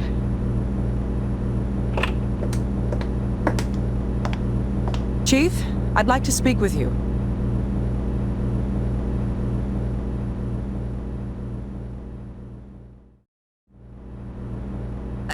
What did you say? It may be hard to believe, but listen to me, please. The bones Gabe came here with contained the infectious virus. But since the infection is not carried by air, the chances of these bones being a source of pandemic is low. However, they may still be a clue to finding a solution. I can't believe the two of you could find out so much. No, this is just a coincidence. Still, Dr. Tachibana should be done with a biopsy on the same virus. The vector of infection's unknown, but we've ID'd it. You think we'll make it in time? It's near hopeless. The disease advances too rapidly. The infected will all die before we finish the DNA analysis. Damn it. Isn't there any other lead we can follow? This isn't a clue, but I have one more thing I must report. You must report? I compared the reconstructed bones to our database. Only one person was a match for the data we had. Who is it? Him? Yes, Albert Sartre, a professor of virology, who vanished after the Cumberland College incident.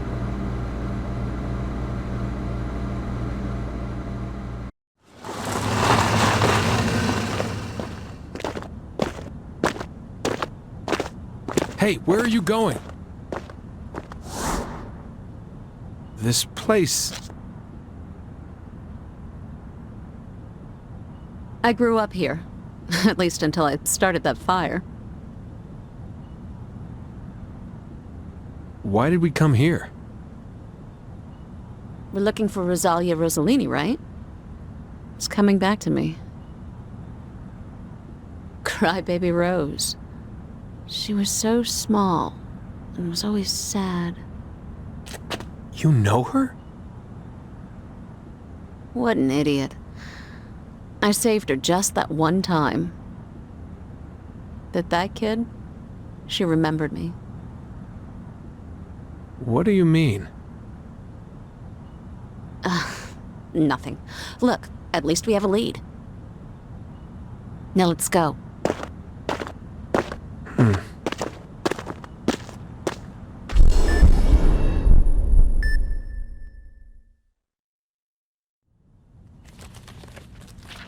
Ross, Adele.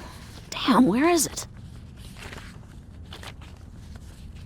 These records are over a decade old. Will they help us? We're not looking for records. I got news 5 years ago.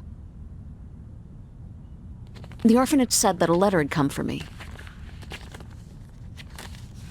The incident at Cumberland College was 8 years ago. If the letter is 5 years old, we could find Professor Sartre.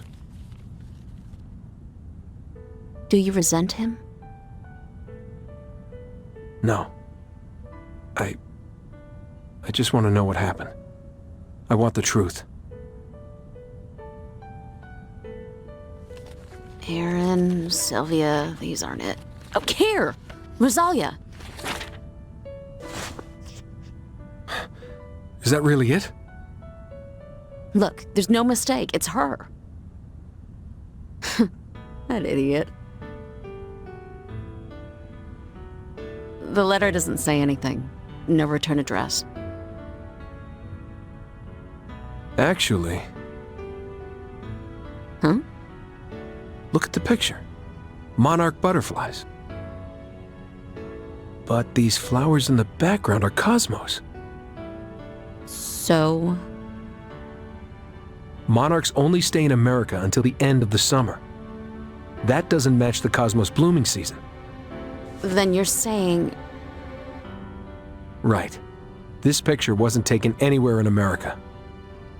Well, where was it taken then? At the end of the summer, the monarch butterfly.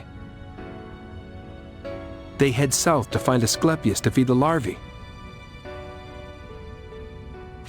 Heading south? Well, then that means... Yes. She's in Mexico.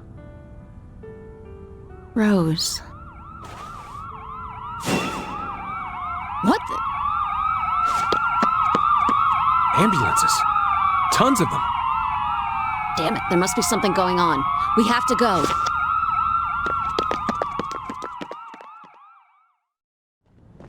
Maria, can you hear me? Come in, Maria, respond. Is that you, Chief? Sorry I'm late. Maria, get back to Resurgam now. What's going on? I don't have time to explain. Just get back here. All right, let's go.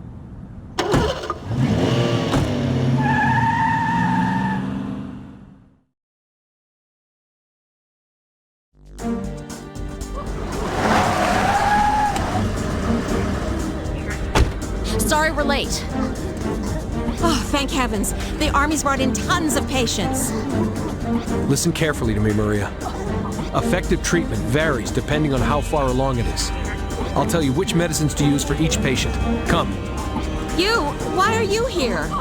Save the talking for later. Let's begin the treatment.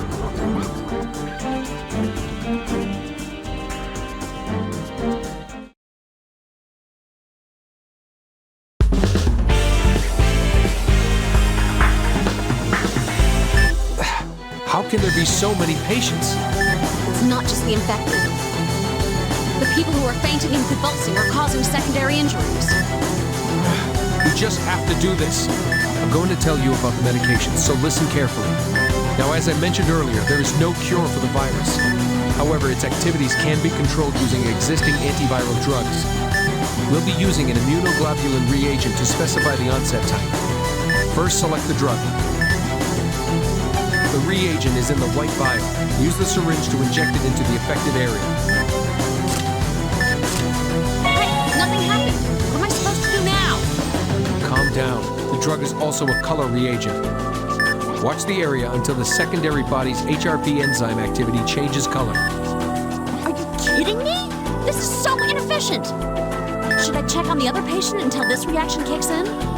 I'll leave that decision to you. However, the reaction only lasts for a short period of time. You should focus on this patient for now.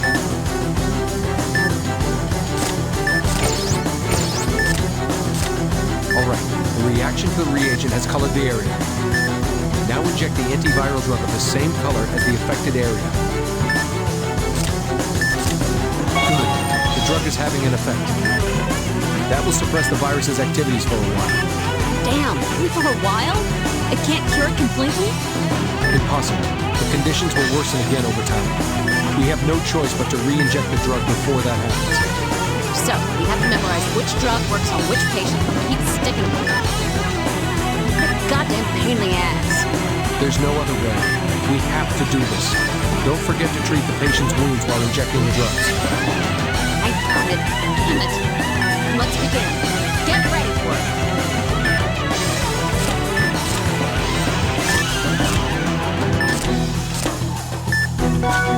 She's hemorrhaging a lot. It's from the abdomen. Beginning hemostasis. Get ready for it.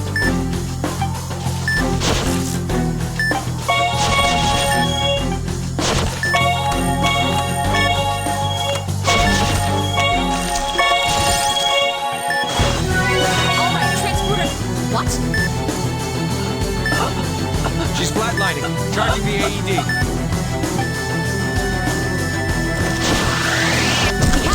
Securing an airway.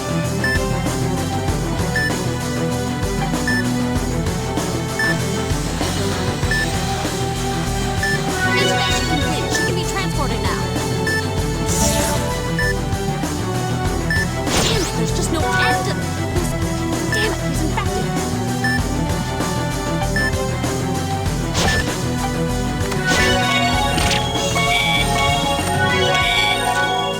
An infection here, too. He's hemorrhaging from the arm as well.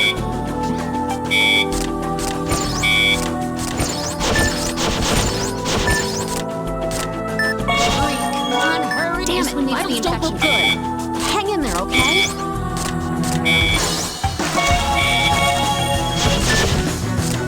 The reagent has been injected. Now wait for a reaction to occur. Looks like he is infected, but his left arm's broken.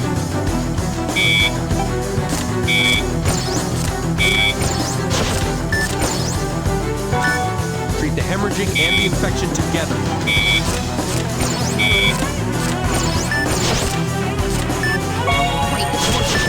stay put now. This one needs the infection treatment. Hang in there, okay? He's stabilized. All right, send him in. Maria, a military transport's arrived. They brought more patients. Damn, more? I'll be right there.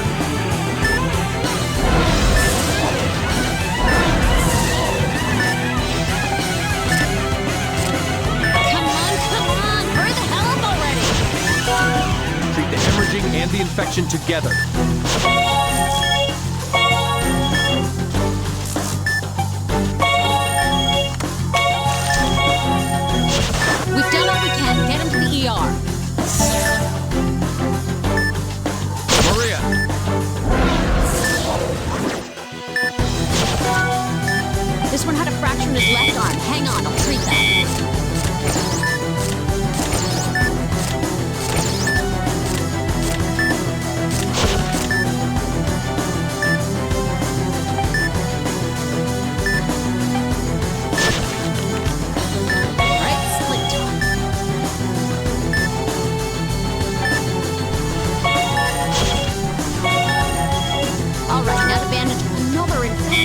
People have this damn disease.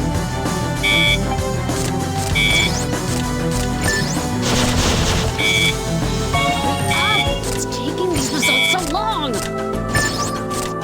There it is. Now for the antiviral drug.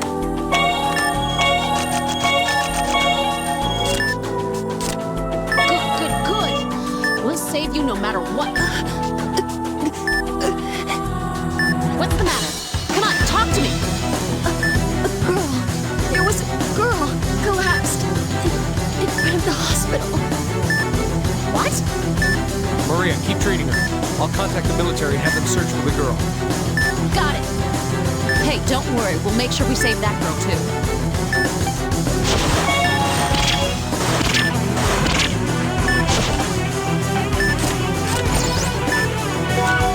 Damn, there's just no end to this.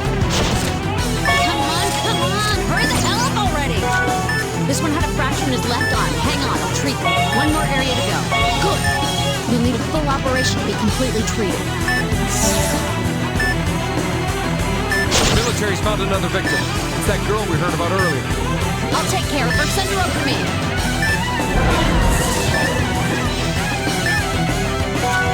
This child's infected.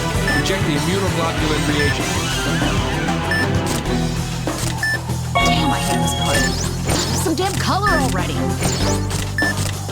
All right, there's the reaction. Injecting the antiviral drug. This is giving me cold sweats. Do me a favor and don't get any worse, okay? Cardiac arrest! Beginning resuscitation. We've got a pulse. Send him in immediately. There's just no end to this. Oh, we did it. I feel like this is taking years off my life. These burns are too severe to allow her to be transported like this. What? Keep an eye on the EKG for signs of ventricular fibrillation.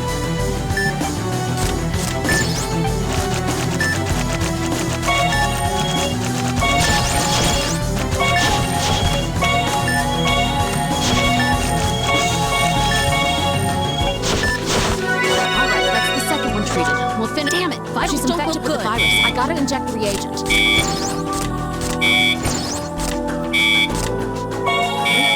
What's taking these results so long? There it is. Now for the antiviral drug. Good. All right, she's good for transport. There's just no... That's... Damn it. Maria, more vehicles are pulling up. We've got 2 more patients. 2 of them? Ugh. Bring them over here.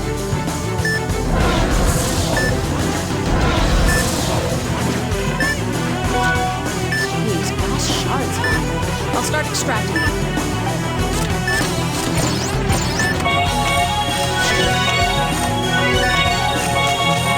Hey, I'm gonna cut off your clothes. I have to fully examine you to be sure. Atta girl, just a little more to go. We'll make sure you're safe. This isn't good. If she fully goes into fibrillation. Hey, are you all right? This will be over with soon.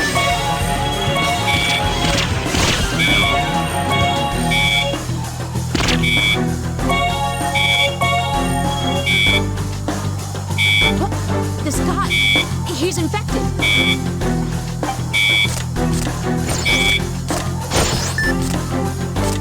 The reagent's injected. Waiting for a reaction.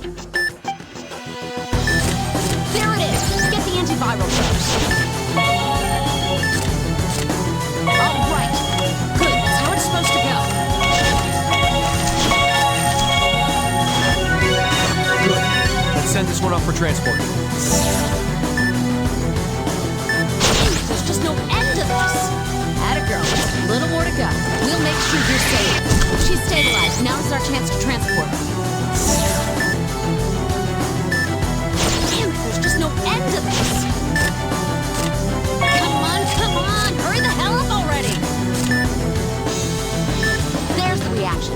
Injecting the antiviral. All right, everything's been treated. Transport her to the hospital. She's got burns. Must have been a secondary victim.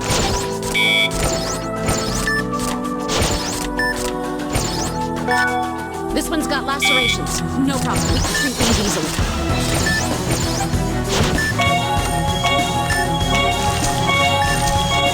All right, the lacerations have been treated. Take her in. All right, next. Has it started calming down yet? What? The military again? They've brought 4 more infected patients. Can you do it? I don't have any other choice. Let's do this.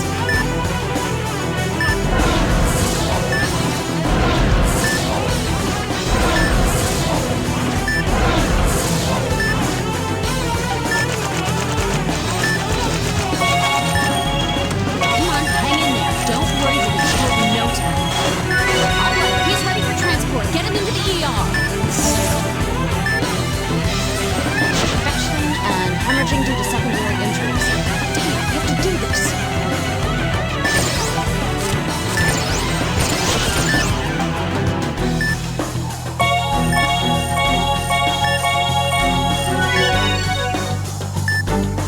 Ugh, it's shown itself again. Get the immunoglobulin reagent ready. Hurry, hurry, hurry! React already! Come on!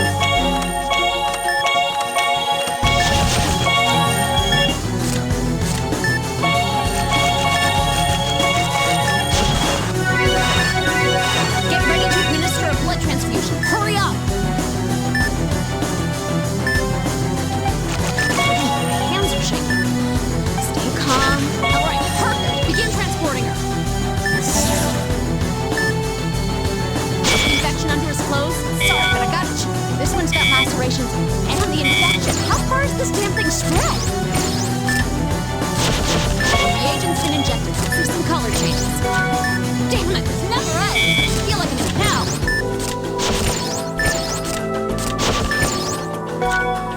I don't see any external injuries besides the infection. Let's start. Injecting immunoglobulin reagent. Infection and lacerations. Right. Suck on some antivirus, you bastard. You won't pull up my town.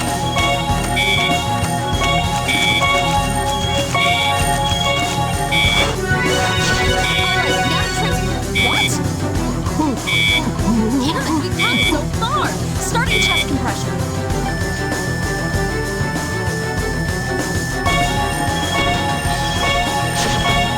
We have a pulse. Starting intubation.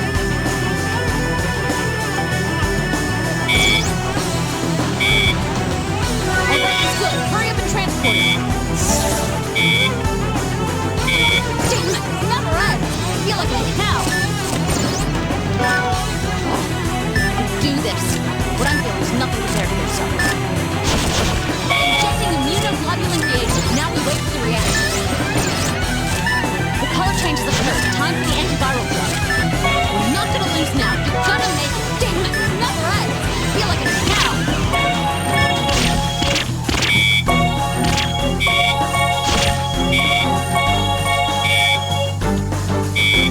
Crap, he's hemorrhaging a lot. I have to treat that along with the infection. The reagent's been injected. React already, damn it. Reaction confirmed. Injecting the drug. Injection complete. We'll be all right now.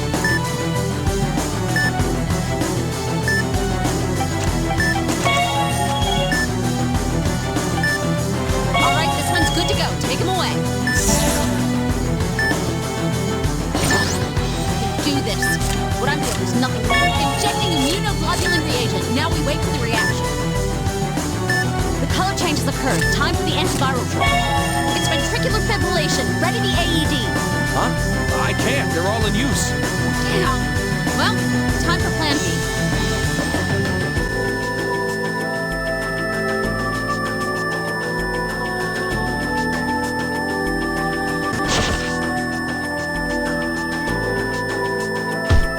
You're not getting away after all we did. All right. Your pulse is returned.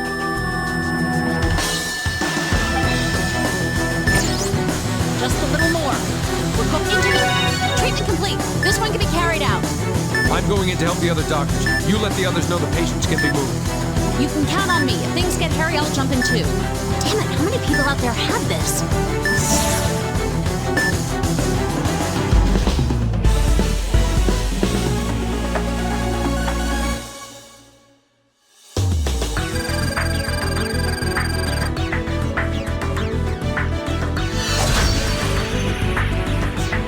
Are you alright? We don't know if it's over yet. Damn it, I'm at my limit. If there's any more, we're all in deep crap.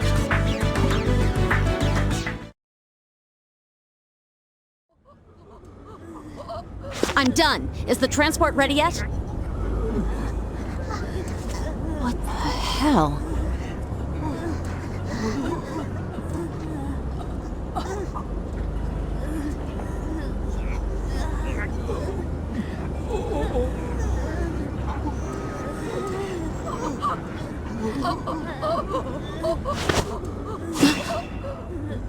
Is it true you brought him here? Huh? What's that got to do with... No, you did a good thing. Get everyone, right now. What? Be serious. Can't you see what's going on here? I see it just fine. This avalanche is picking up speed. Every second costs lives. I'll be in the conference room.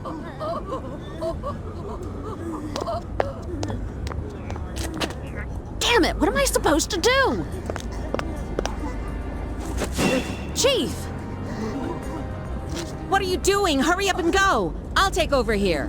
What are you saying? I'm the paramedic. You should be... Can you carry all these lives? Don't be so cocky.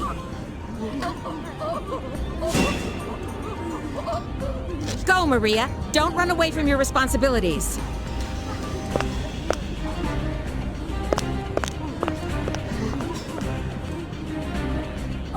Damn it. Hank, Tomoe, everyone, get to the conference room.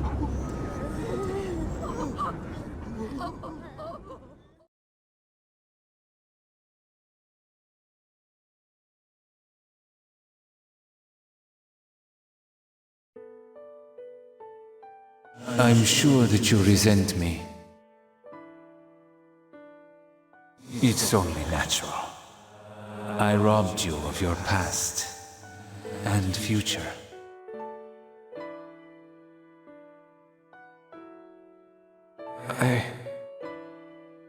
I don't resent you.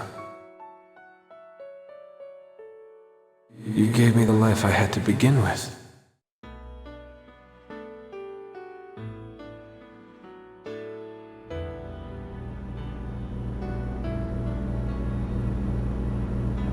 Professor Stotts.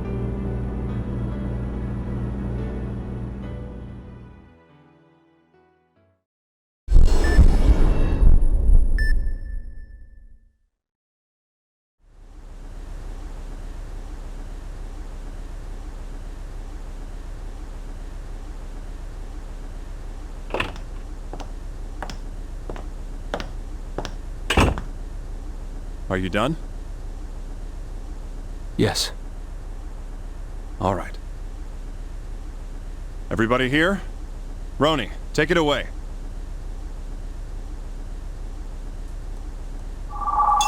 Yes, Doctor. Let us begin. The outbreak began in Portland and has quickly spread. I have collated and analyzed all the information at hand. What? Then... So, do we know what it is? A picture says 1,000 words. Our guest of honor. Is that it? A Group 5 RNA virus of the Filoviridae family. Yet its nucleic acid does not match any existing data. So is this a new type of virus? That's right. We've named it the Rosalia virus. Rosalia. Rose. A medical professor at Cumberland College, Albert Sartre, found it in the blood of a girl he had adopted. Ironically enough, he was infected by it and died.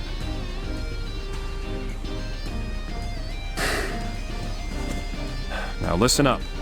This thing's life cycle has 2 stages. First, a dark stage, where it replicates itself undetected. Let me provide some additional information. In this stage, it fragments itself and infects cells. And there's no way for us to confirm the virus's presence. That means that only a process of elimination works. Correct. The only sign is unexplained tumor formation. The Rosalia virus inhibits the tumor suppression gene. The infected cell then replicates, forming a tumor. So, we can't see the virus, but it'll make tumors. Great. No kidding. But we're just getting to the best part. Once the latent virus replicates enough, the next step begins. The virus fragments merge into their full form, and then attach to organs and veins, forming colonies. A couple 100 million of them start eating nearby cells. Is that what those bruises are? That's right. Those black bruises are the dying cell's voiceless screams.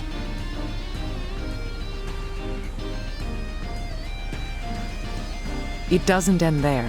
The colony continues to grow. Once the colony reaches a certain size, it bursts. There's no way to stop the viruses that break free. Veins, organs, bones, they devour anything they find.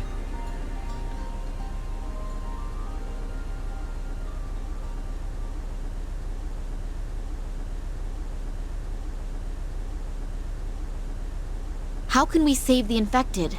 Is there any way to stop? No such method exists. That's right. The patient has 3 days after the explosion. Excision of tumors and colonies won't eradicate the virus. And as there's no vaccine, all America will die in a week. 7 days? That can't be. So we just give up? Screw that! There is no way in hell I'll... No. We find the only possible option we have. Only option? What possibility? An anti-serum. An anti-serum? I was considering that. If the virus came from Rosalia, then she must have been infected with it at that point. But she sent a letter to Maria 3 years later. Doesn't that sound odd to you? What's so odd about that? There's no cure, yet she was infected without falling ill. She's a natural host. Natural host? An organism that coexists with an infectious virus. We need to get a sample of her blood for an anti-serum. There's no other way. Rose. Wait a sec, this place is under quarantine. Flights are grounded. How the hell are we gonna get to Mexico? What else can we do? Sit here, do nothing, and wait to die? Impossible or not, we've got to do it. My helicopter is on the roof. We need it to get past the quarantine perimeter. You? Why are you here? Once this is over, I'll have to arrest you. Got it?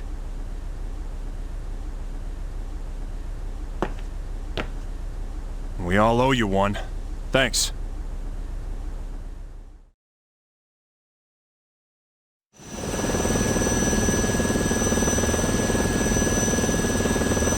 Let's go. Yeah.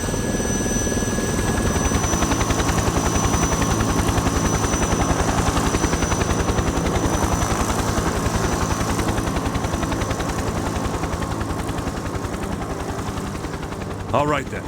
Shall we get back to business? Indeed. This is our fight now. We'll keep this place safe. Let's go.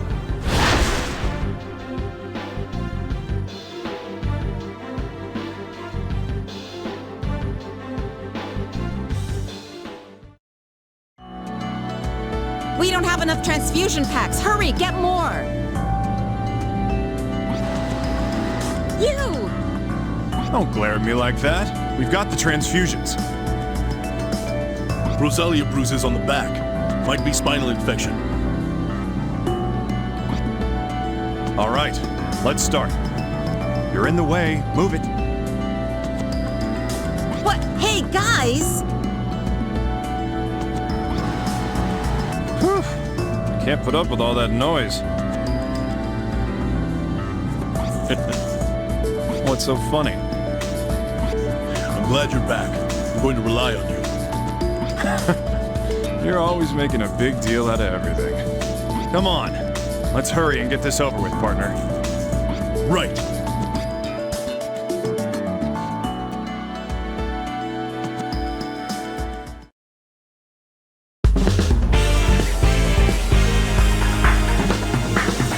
Yo, do you remember that odd patient we had to get charged for? Odd patient? Oh, the one with the spinal tumor. Right. This one's condition is very similar to that patient from before. I'm afraid it's the same focus. I see. So this patient also suffers from ependymoma. Yeah, there's no doubt about it. Handle the treatment with that in mind. You got it. Let's do this.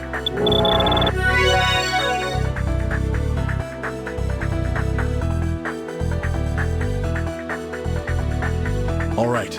We'll need to excise the vertebral arches first. Let's be very sure of what we know. Let's keep going and excise the other side.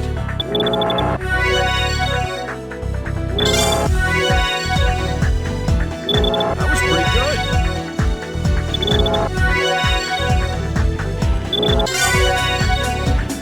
Rock solid. Beginning incision into the duramator. These are going well so far. Let's say hello to the old spinal cord.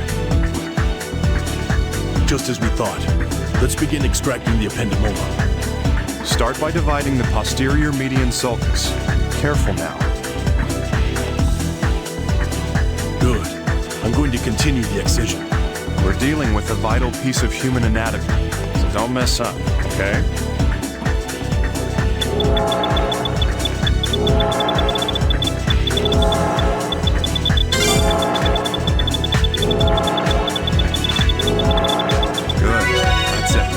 Let's continue the treatment.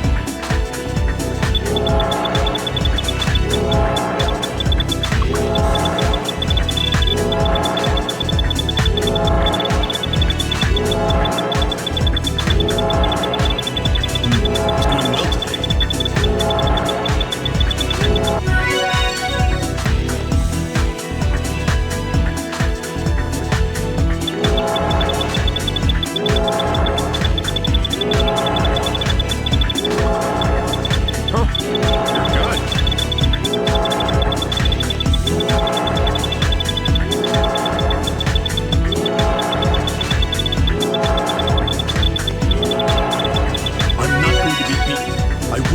This patient, no matter what.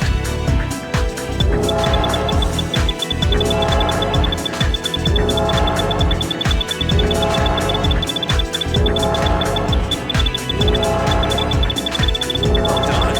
Keep that up, okay? All right, we've treated the ependymoma. Now to... Hey, what's up? No, that's not true. Not true? What are you talking about? I remember now. It's the same as before. What the hell is this? The bruises are moving. I knew it. That patient had these bruises too. This. It's finally shown itself. It's the virus colony. I wish I knew more about it before I try removing it, but there's no other choice. Beginning extraction.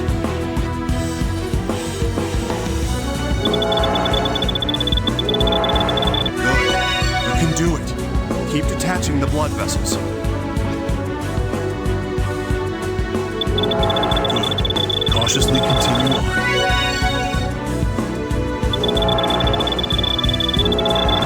That was pretty good.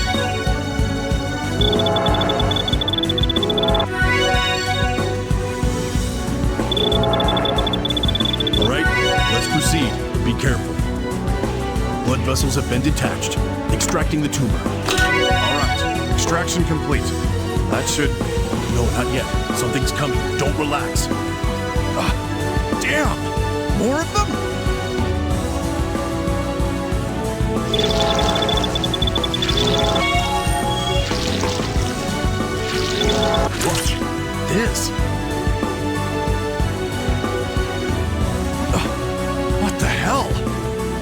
mucus seeping from the colony is adhering to the detached blood vessel. This isn't good. We need to hurry and detach the blood vessel. Looks like you're on a roll.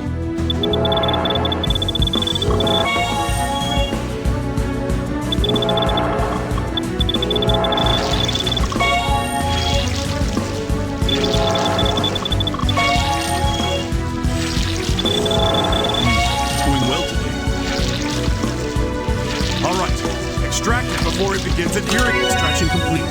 Isn't it over with yet?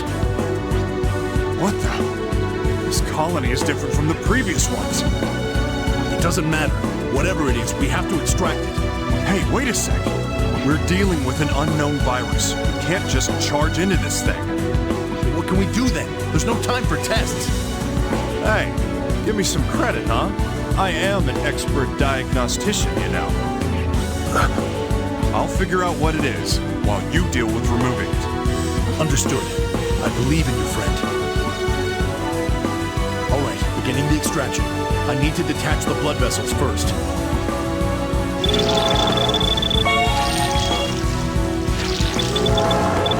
Damn! It's rejoined with the blood vessel. Cut it off again.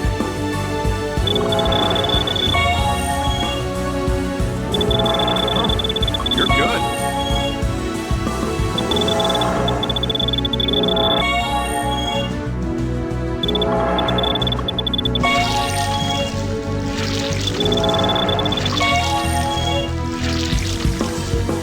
I've detached the blood vessels. Now extract them.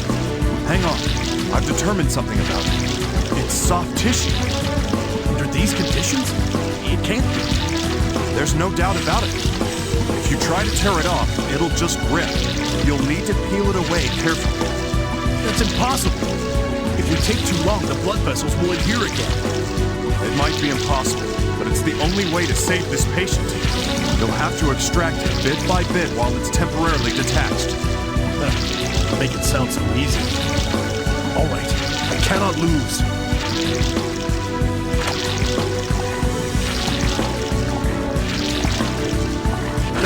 It did it again. I'll keep cutting it away as many times as it takes. Rock solid.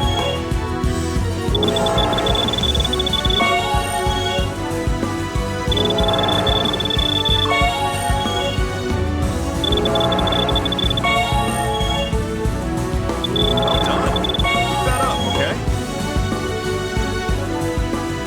Be careful. The colony's gonna tear. Extraction complete. Isn't that over with yet? The bruises disappeared. The patient's condition is stabilizing. Looks like he'll be all right now. We can't let our guard down until we've closed him up. Let's go. All right. Let's reinforce the excised area. Will using rods be enough support? Yes. Get me 8 screws to use for the rods. It's a standard procedure. Tighten the screws until they meet the guideline. Rock solid. Let's continue.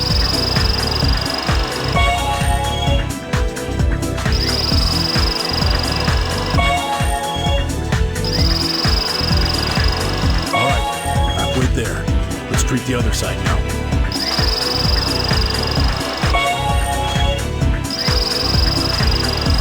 Good. Cautiously continue on.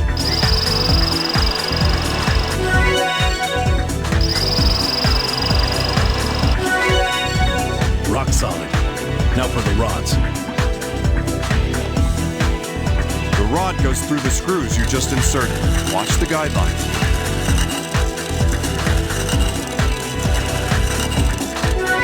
All right. Rock solid. Now the other rod.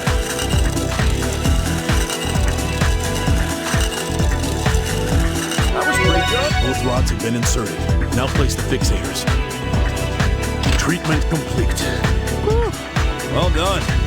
Let's close the operation field. Time to close him up. Let's use the stapler.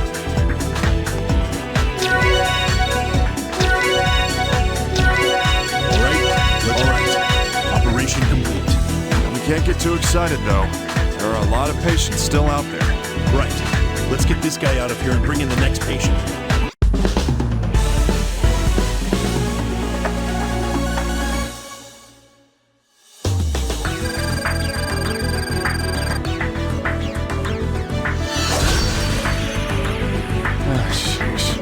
We've got another patient incoming. This is gonna be a pain. Crying about it won't help anybody. Let's make sure we're ready. You're so damn serious all the time.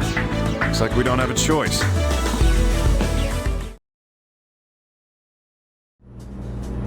Operation complete. All right. Bring in the next patient. Dr. Cunningham, this patient's convulsing. Damn it. It just never ends. Just go. Leave this place to me. All right. I'll see you later. Bring some ribavirin, just in case we need it for next time. Miss Kimishima, Maria, I believe in you. Come on.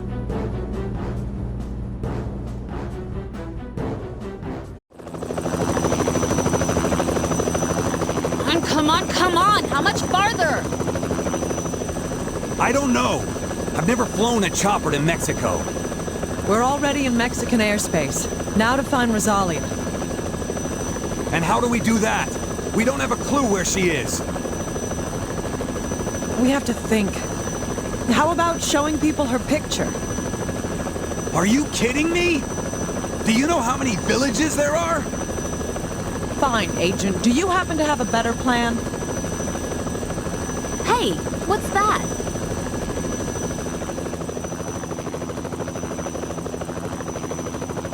Something flying. Are those butterflies?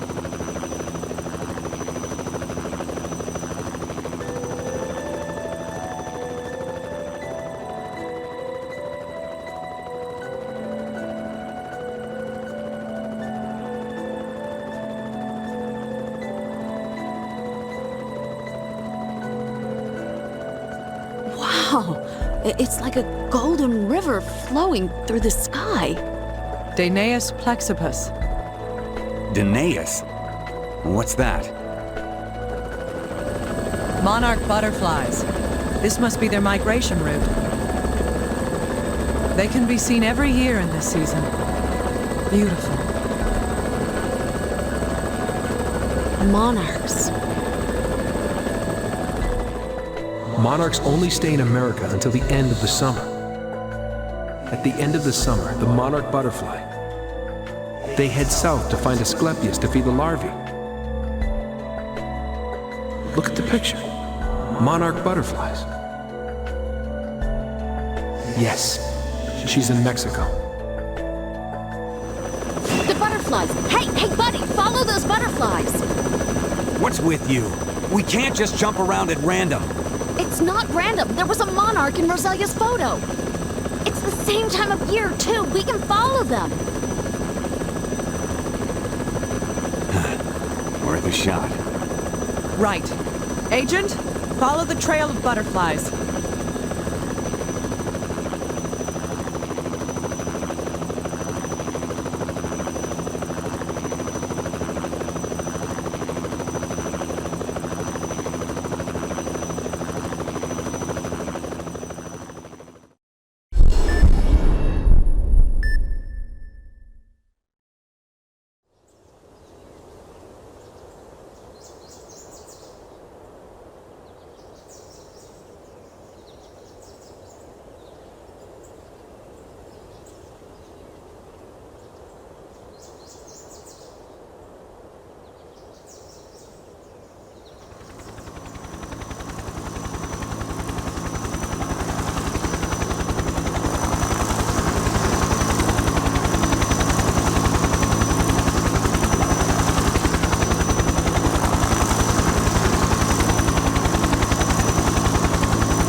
Over there. Someone's over there.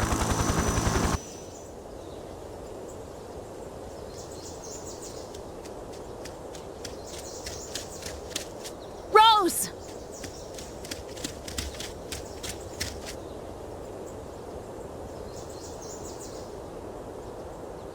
So, that's her. Yeah.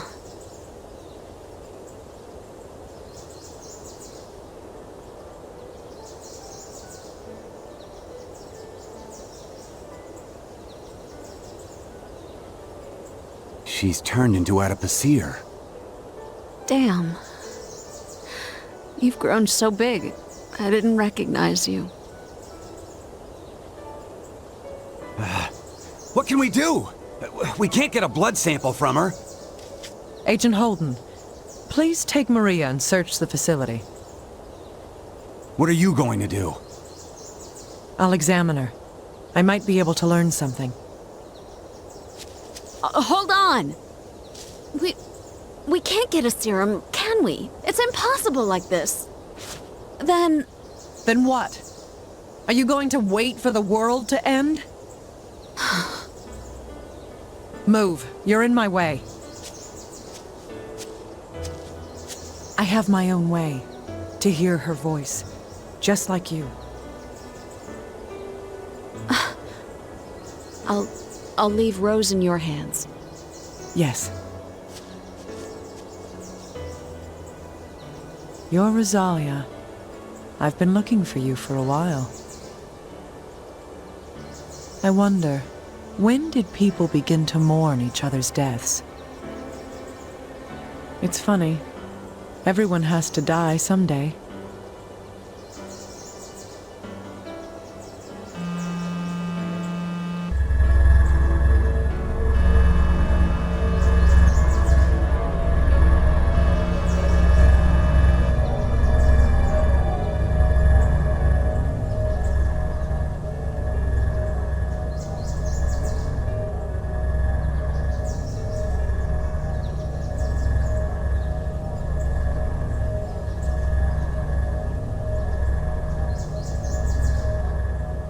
I heard your final words.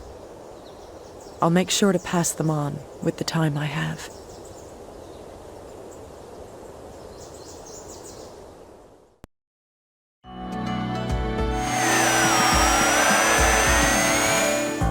Testing. Dr. Kimishima, can you hear me? Yes, loud and clear. It looks like I can examine her normally. You mentioned that in the email. What are you looking for?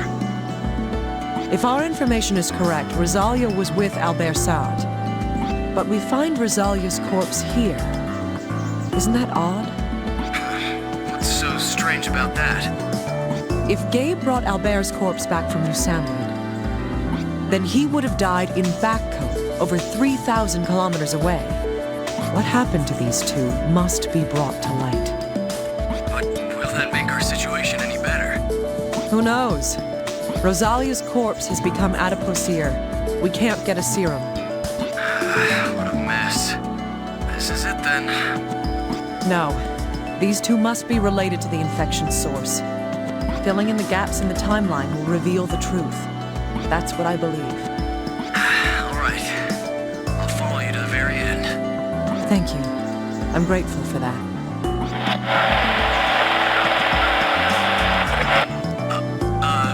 Sorry. Dr. Kimishima, can you repeat that? The transmission cut out there for a moment. Adipocere. It occurs when bacteria do not multiply. It's beautiful. As if she was still alive and with us. What's death, anyway? What does it signify? We cry when we are born. What about when we die? Let's begin. Show me the light that you were robbed of.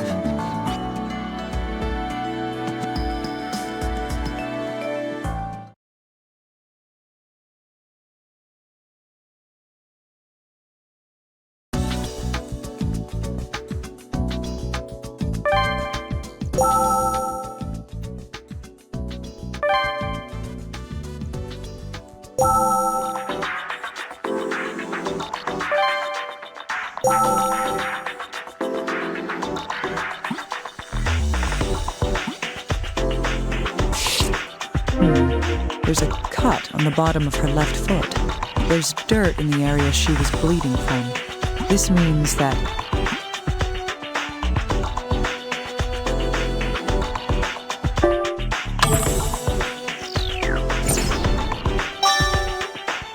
Yes, she was walking after she was injured. Even more, she was walking in dirt. It must have been very difficult for her to walk at all with this wound.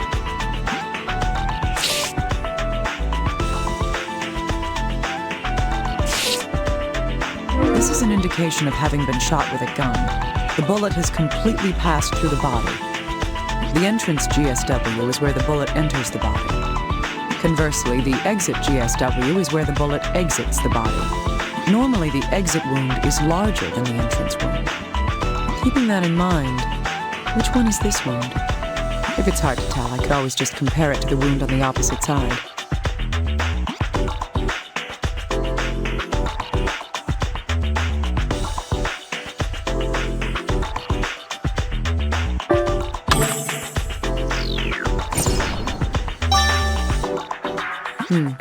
That's right.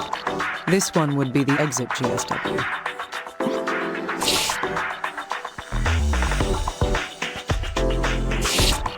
Gunshots leave distinctive wounds in the human body.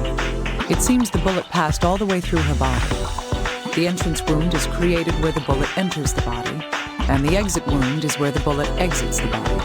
The entrance GSW should be much smaller than the exit GSW. With that in mind, this wound should be...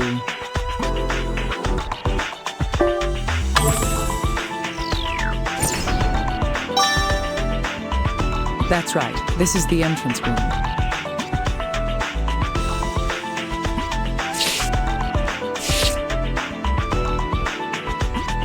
I can see fine black particles around the wound as well. Judging by the general condition of the body, this wound is...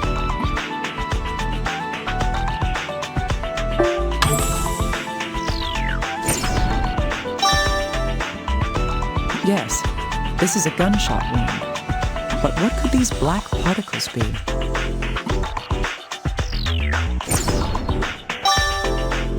Still, someone shot at her hand? Why would that happen?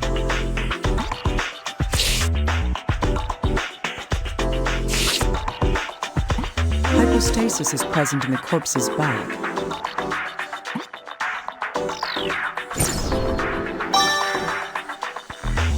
If I send this in for analysis, we might figure out the position she was in when she died.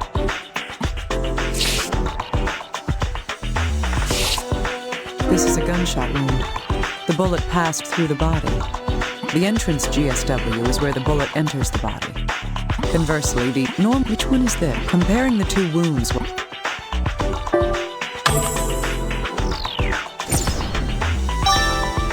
Yes, this would...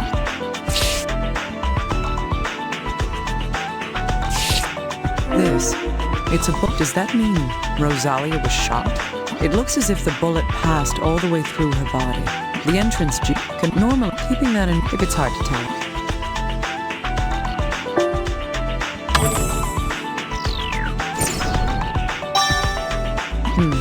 That's right. This one would be the entrance GSW.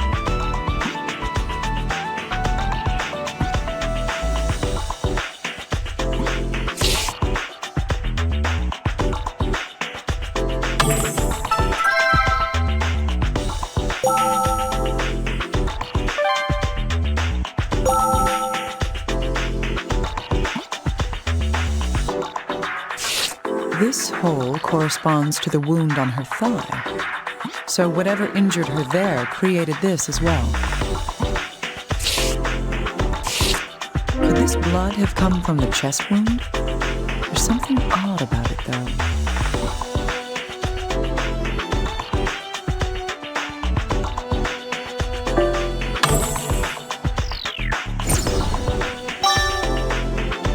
Yes.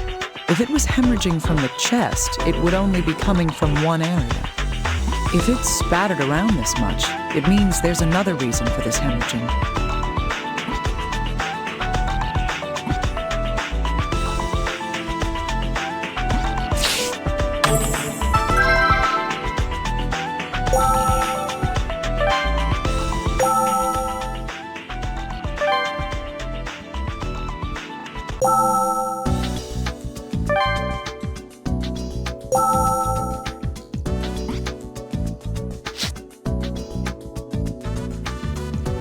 The back of the thigh is the entrance wound, and the front is the exit.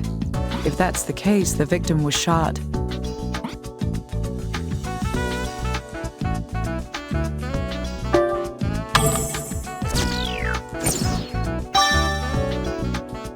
Yes, the shooter was behind the victim when she was shot. The entrance and exit wounds tell us what happens when someone has been shot. In this case, the victim was shot in the...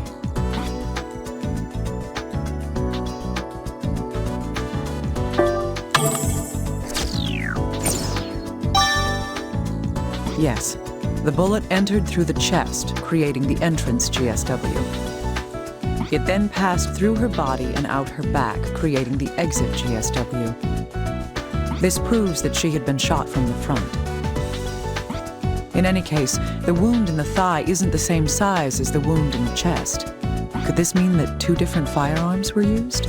I think contacting Little Guy and asking him to look into this would be my best option here.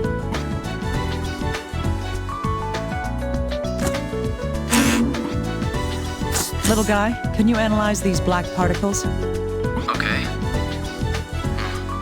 This is gunshot residue. Gunshot residue? When a gun is fired, it launches more than the bullet. Particles of gunpowder are blasted out of the barrel by the force of the explosion as well. When those particles land on the target being shot at, it is known as gunshot residue. I see. So, since it was on Rosalia, that means...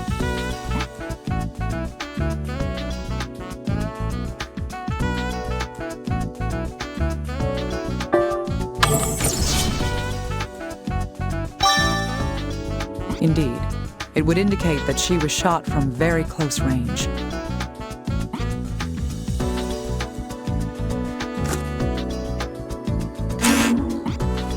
Hey, Little Guy, I need you to analyze this gunshot wound. Yes, ma'am. A gunshot wound to the palm. I see. The bullet entered through the palm and exited through the back of the hand. It seems she was raising her hand towards the gun when it was fired.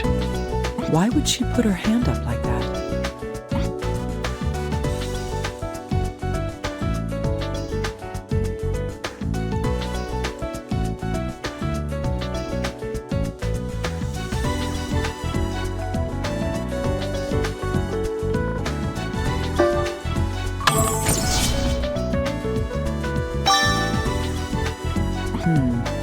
A defensive wound is damage taken while trying to protect oneself from harm. She likely put her hands up as an instinctive reaction to having a gun pointed at her.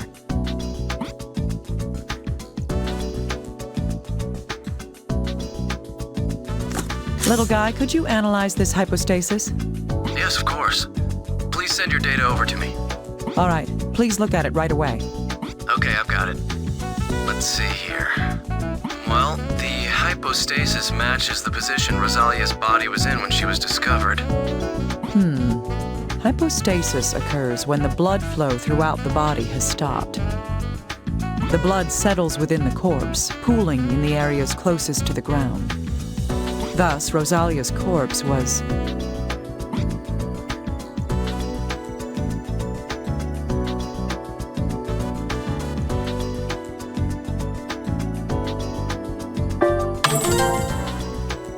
Yes.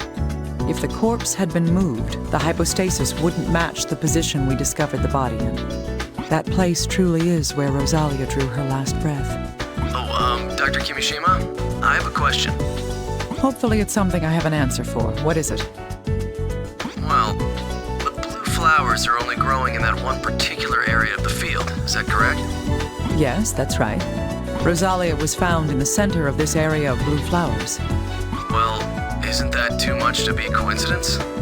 It just seems so set up. I see. What you're trying to say is...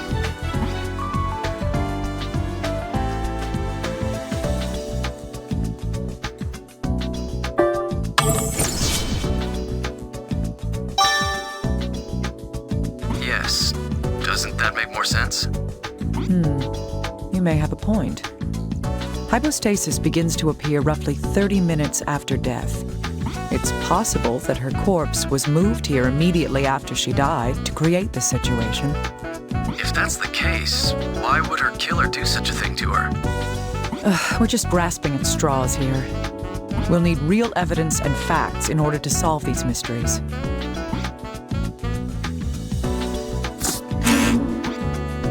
Little guy, analyze this wound. Understood. This is a penetrating bullet wound from a firearm? That's right. Rosalia was shot. The bullet entered her chest and went through her heart. I don't think there was any doubt that this was a fatal wound.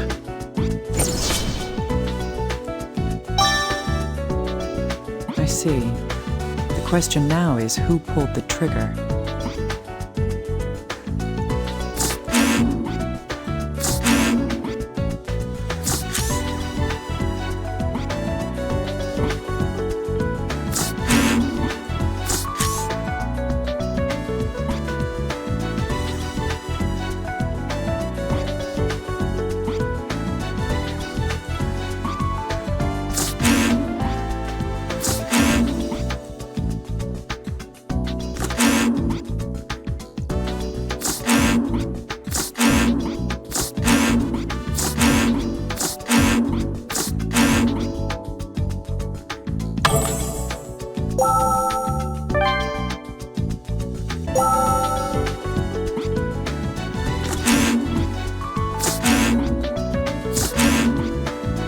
Yes.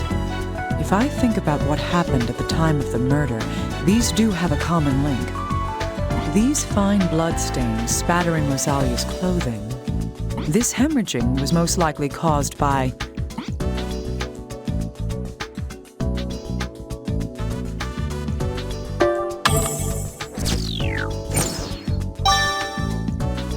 That's right.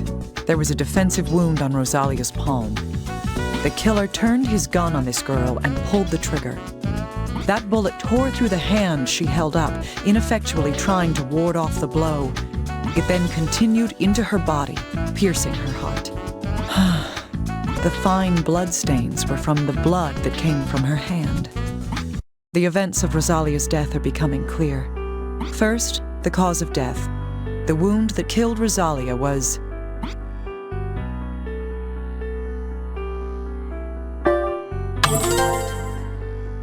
Right. The bullet that went through her chest struck her heart, ending her life. Now, what direction did that fatal shot come from?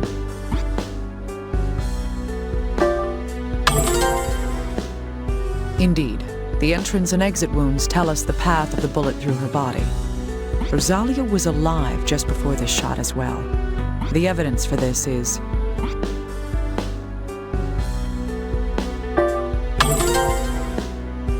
Yes, the wound on her palm is a defensive one, caused by her trying to protect herself from the gunshot. Her right hand also has another piece of important evidence. That is...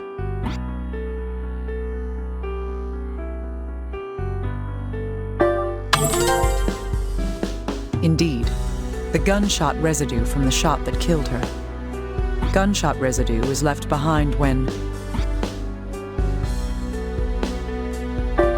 Yes, gunshot residue is found on targets that have been shot at close range.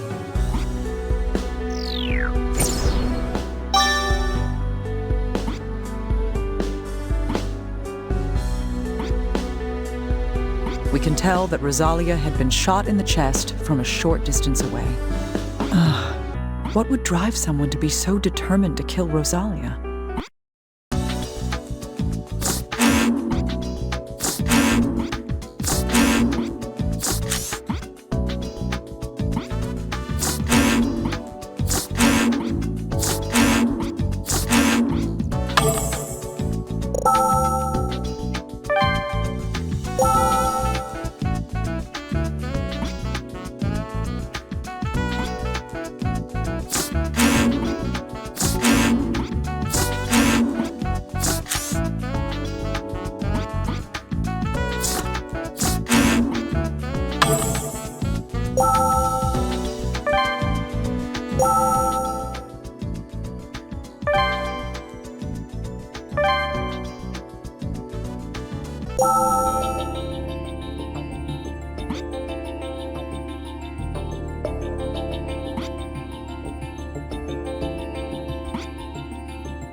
Judging by the accumulation of dust, it doesn't look like this was shattered recently.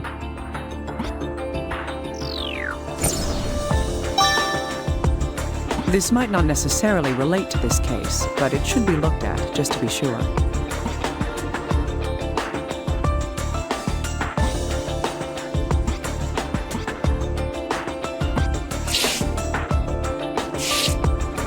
These stains, it's blood.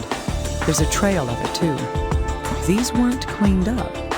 Could this mean these blood stains were from when the incident occurred?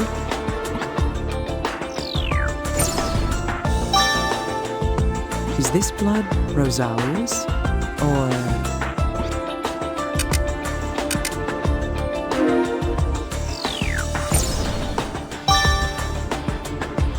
is this a voice recorder? I wonder if there's anything recorded on it.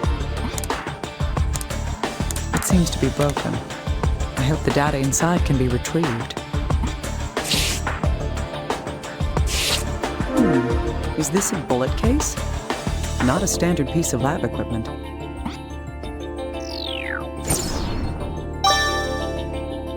If I have this analyzed, I might learn some more details about it.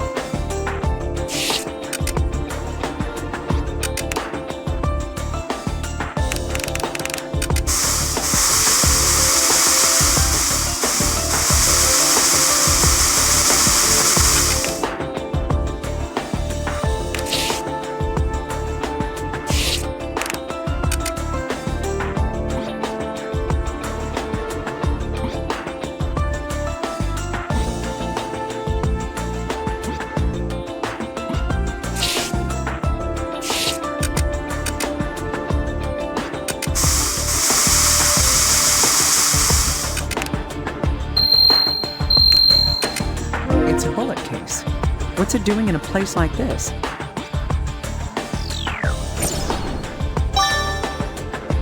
There's a lot you can learn from a bullet case. I'd better have this analyzed.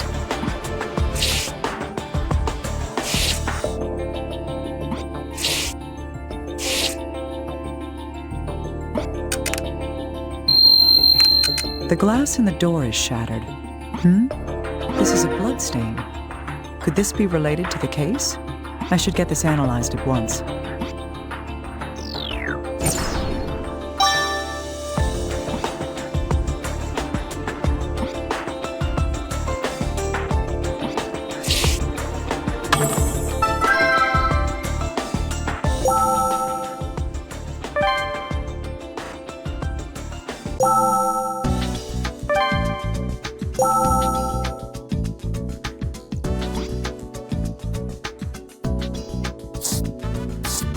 Hey, little guy.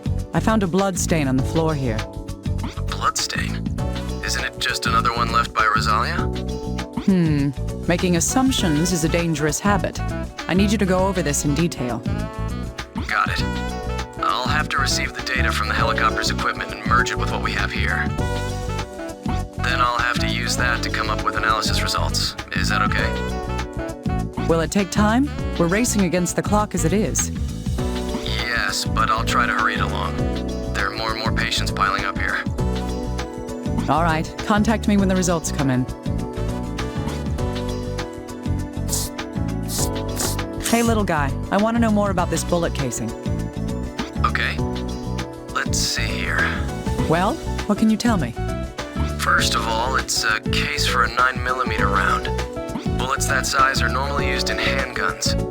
Huh. So it's not something rare that could be a big clue for us. Unfortunately, that's correct.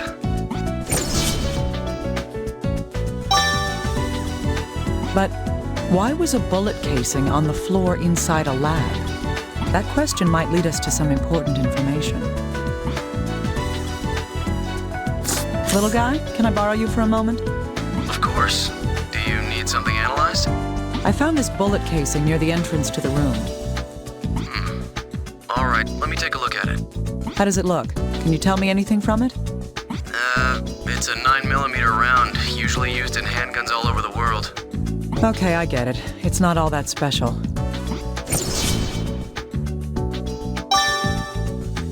Pretty much, yes. I'll let you know if I find out anything else about it. Yes, please do.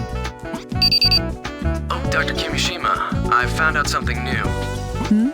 Great. What is it? Well, the bullet cases that you found under the desk and at the entryway, they both have a characteristic abrasion in the same area on their sides. A characteristic abrasion? Yes, likely formed when the empty casing is ejected from the chamber after firing. It was ejected. Are you saying the gun was an automatic? Well, the evidence suggests the use of a semi-automatic pistol, not a revolver. So a casing is ejected after every round fired? Yes, that would be the case. That would mean that the places where we found those shell casings.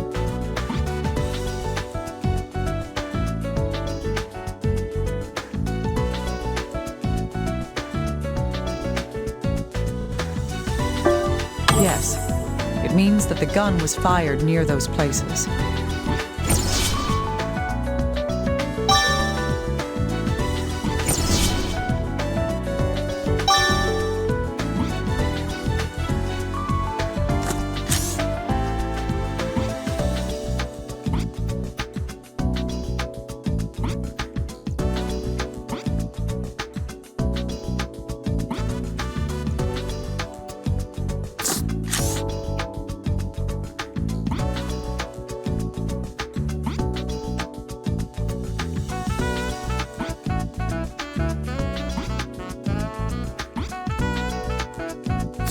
Hey, little guy, do you think this can be repaired? Oh, this is one old recorder.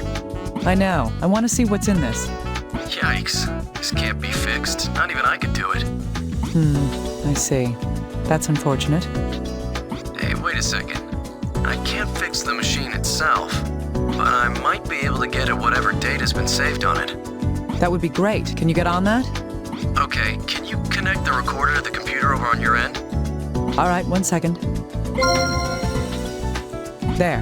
What's next? You don't have to do anything else. I'm going to try taking a look at the data from here. You can do that remotely? What an age we live in. Really? It's not that difficult. Don't you know how to use a computer? Zip it. Just hurry up and start looking already. Don't get mad. You should be thanking me for this. What was that? Nothing. I'm on it. And? Looks like most of the data's been corrupted. Wait, this file might still be intact. We can play this one as is. All right. Transfer it over here. Right away. You're going to listen to it on your own machine, right? I'll name the file Record 01 and send it over to you. Good. I'll try listening to it. Does the rest of the data look like it can be repaired? I can't really say for sure myself. I'll talk to the lab techs about it. If the files can be reconstructed, I'll send the data over to you. All right. I'll be looking forward to hearing some good news from you. No pressure, right?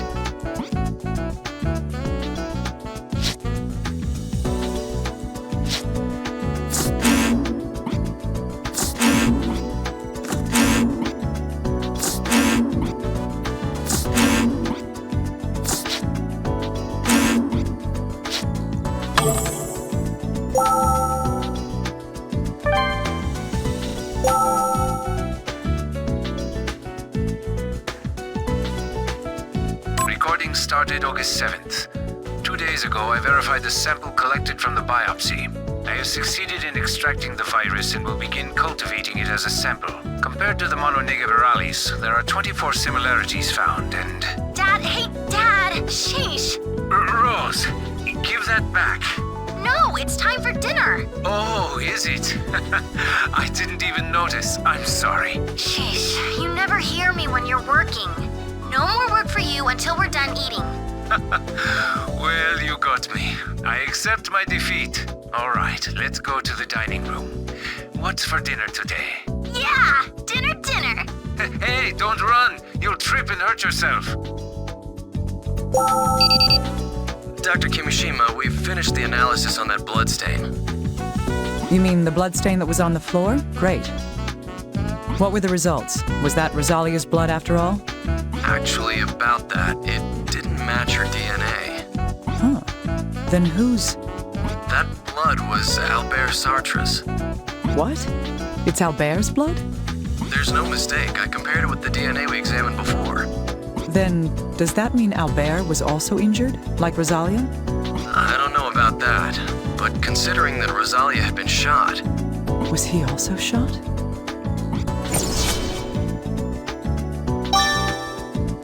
Dr. Kimishima. We don't know if that's the case yet. We can't know until we investigate this. This bloodstain. It'd be best if I looked into it for more details.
Another bullet casing here? I didn't see it among all these flowers.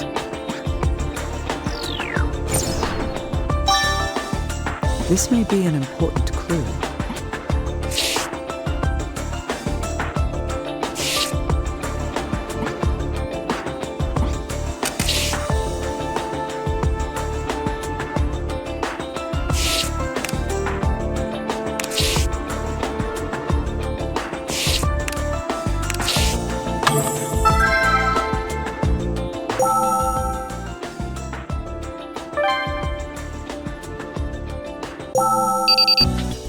Dr. Kimishima, the analysis results are in.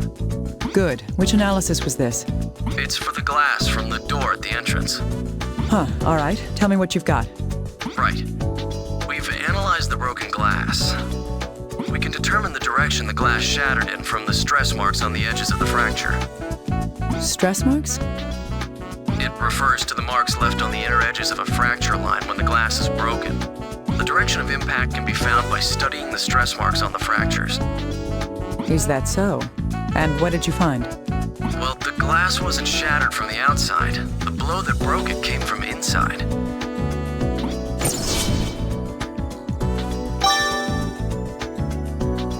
Inside? So nobody shot into the room from outside then? That appears to be the case. But one more thing about that glass. We weren't able to find any evidence like fingerprints or gunshot residue on it. I see. So the glass was shattered from the inside out.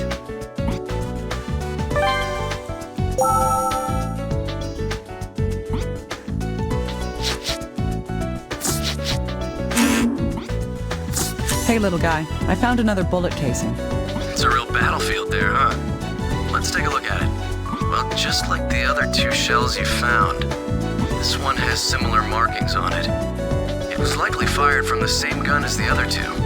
One bullet was shot outside, while the other two were fired indoors.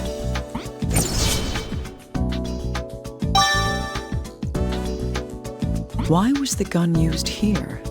That seems like an important fact to know.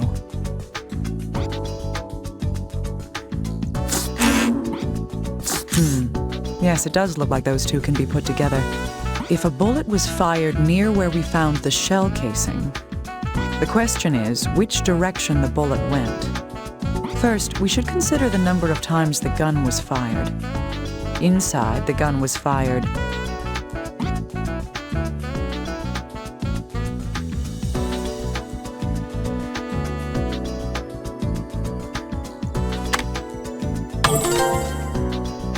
That's right. A total of 2 shots was fired inside. But there isn't a single bullet or bullet hole in this room. Other than the cases, the only other indication of the gun being fired indoors is...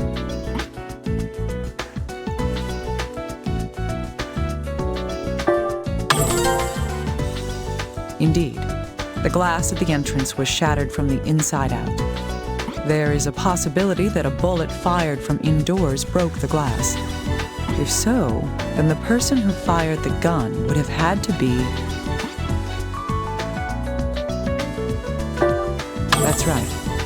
If the glass had been shattered from a close-range shot, there would have been gunshot residue on the door and window.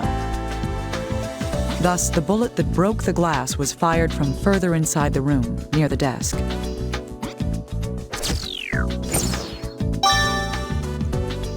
A shot from indoors fired towards the outside.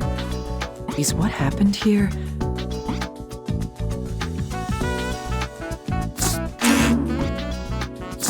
This casing was found in the blue flower field. This tells us that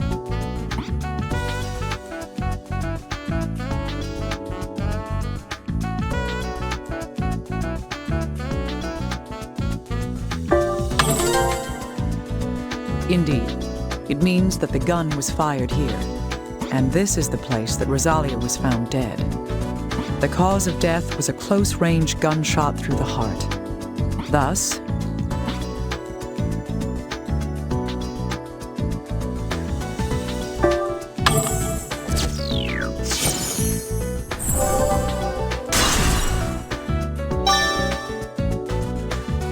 that's right.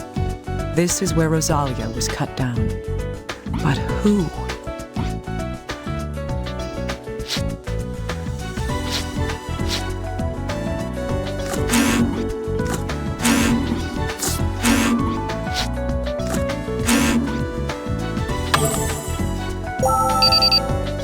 Dr. Kimishima, the analysis on the glass shard has been completed. Huh, you mean the shard that was found near the entrance? Did you figure out whose blood that is? Yes. At first I thought it might be Albert's, like the bloodstain on the floor. But it seems that the blood on the glass shard came from Rosalia.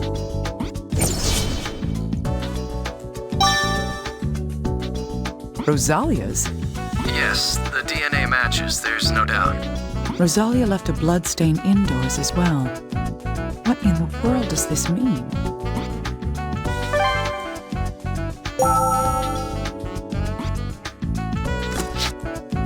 This glass shard was found on the floor near the entrance. It came from the glass on the door after it had shattered. That piece of glass had Rosalia's blood on it. Her corpse's foot had a cut and signs of hemorrhaging on the bottom as well. This most likely means that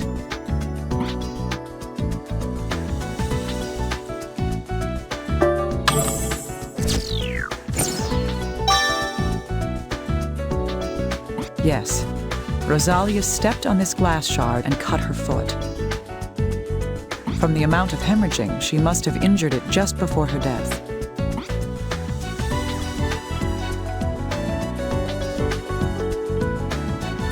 Yes, these do give us something we can draw a conclusion from. When the glass on the door shattered, Rosalia...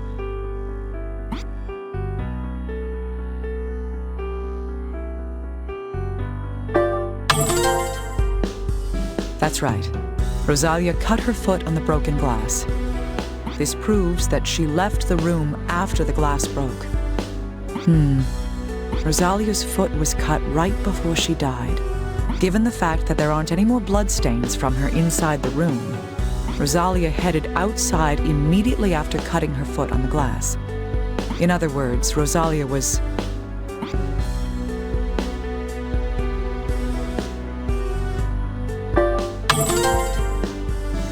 Yes. She most likely avoided the shot and ran from the room. The gun was obviously being pointed at.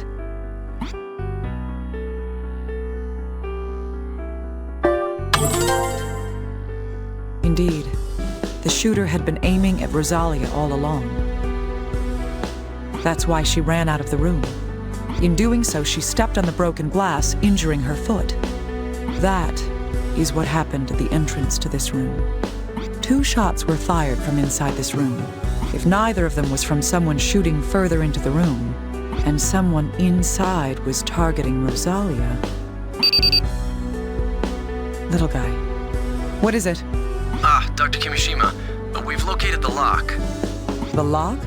Oh, you mean the one that goes to the key found in Albert's clothes? Yes, it was a safety deposit box in a bank. We've already taken it and the contents. Good. What was inside it? A 9mm handgun. Albert Sartre's fingerprints were found on the grip as well. Could it be that the person who shot Rosalia was... Let's confirm something before that. Was the gun loaded? Yes, the magazine holds 7 rounds, and it's possible to keep an additional round chambered. When the gun was found, there were 5 rounds in it. 5 shots. So the maximum number of bullets that could be missing from it is...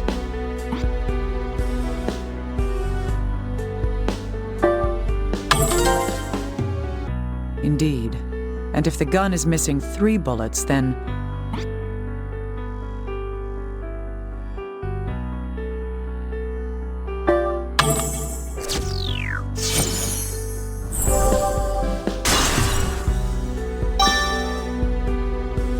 Right. That's the same number of cases that were found here. Dr. Kimishima, if I may? Yes, what is it? Well, luckily the gun is in condition to fire. If you can find one of the bullets from the scene there, we can use the rifling to determine if it had been fired from this gun. Nonsense. You expect me to find something that can fly over 250 meters a second? Well, yes, I know it might be a long shot, but... Looks like I don't have a choice. I'll let you know if I do find one.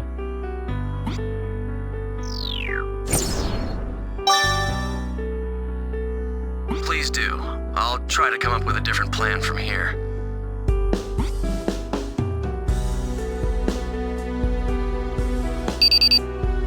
Dr. Kimishima, we've received the results of the analysis. Good. Is it about the differences between the chest and thigh wounds? Are you some kind of psychic super spy or something? Creepy. You'll pay for that slip of the tongue, little guy. Well, sorry, it was a joke. Fine, but I'll remember that. Just tell me what the report says. Oh, yes. Regarding the comparison between the 2 wounds, looking at them, it appears that both wounds were made by the same caliber of gun. Huh. But the wounds are of different sizes. Yes, it's possible for wounds to be differently sized even from the exact same gun. How can that happen? The reason I can think of is...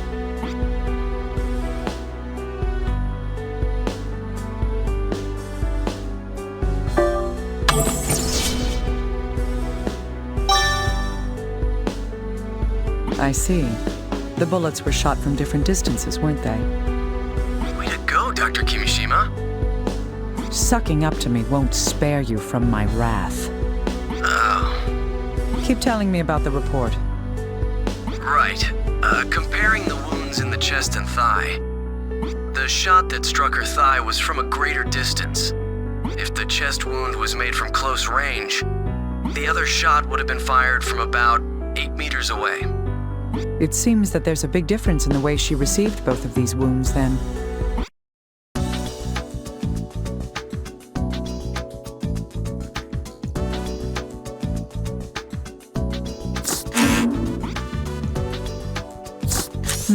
Yes, it looks like these can be used together.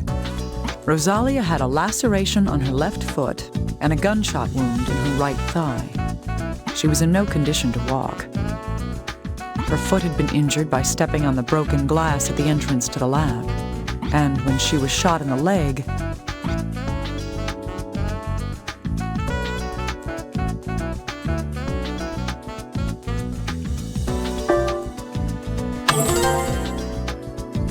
That's right.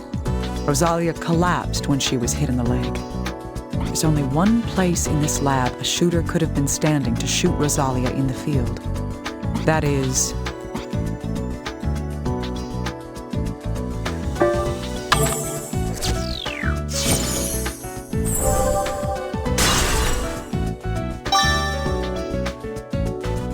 Yes, it's from the entrance to the lab. The bullet that hit Rosalia's thigh went completely through. It'll be difficult to find that bullet.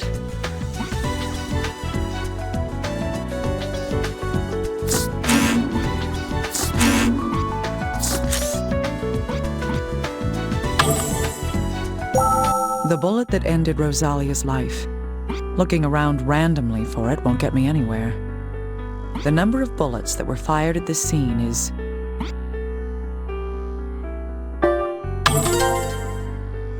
Right. One shot in the flower field, one was by the desk, and another at the entrance. That's a total of 3 shots fired.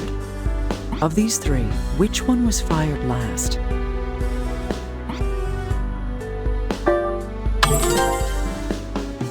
That's right. The bullet shot in the field is the one that killed Rosalia. If it was before then, she couldn't have stepped on the glass, and there would be no need to shoot her leg. Then, what condition was Rosalia in when she was killed?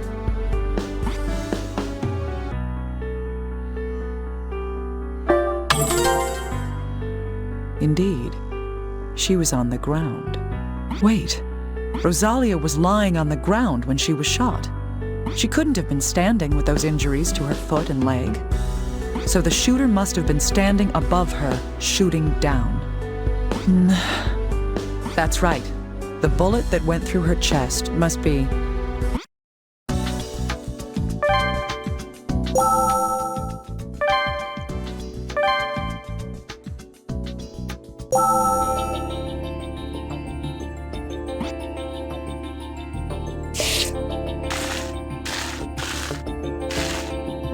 Here it is. This is the bullet that killed Rosalia.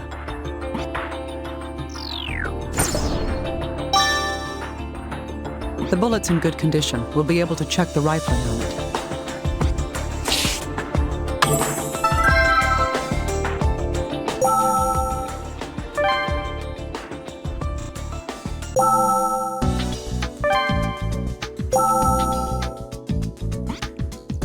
Hey, little guy. I found what you wanted. You managed to find a bullet? I don't believe it. You don't? Oh, I'll just throw this thing away then. No. Come on, Dr. Kimishima, I need that. Seriously. Sheesh, you knew what I meant. Did you say something? No, I'll start analyzing it right away. Did you check the rifling? It's a perfect match. So that means... Yes, there's no doubt at all that that bullet was fired from Albert's gun.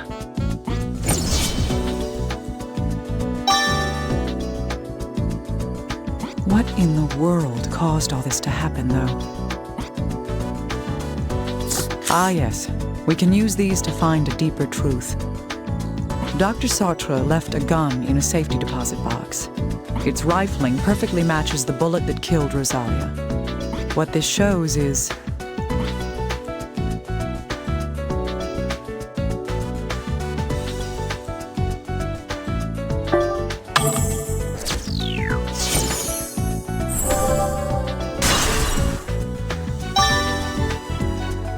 Yes, Albert Sartre killed Rosalia. Rosalia and Albert lived together like a true family. What happened between them?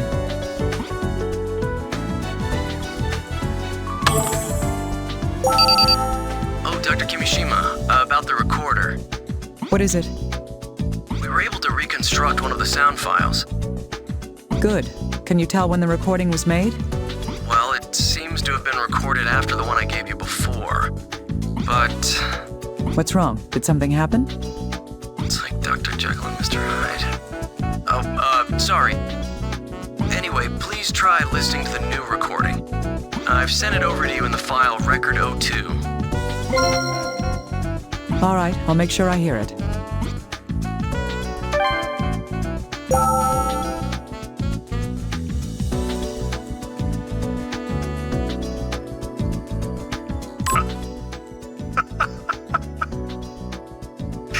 over. It's all over. I thought I'd found God's child. But it was a misunderstanding. It wasn't God. The devil. It's the devil. It was beyond human control after all. Everything. It was all over on that day. That day 6 years ago. It must be stopped. I must stop it. Oh God. Please. Forgive my foolishness.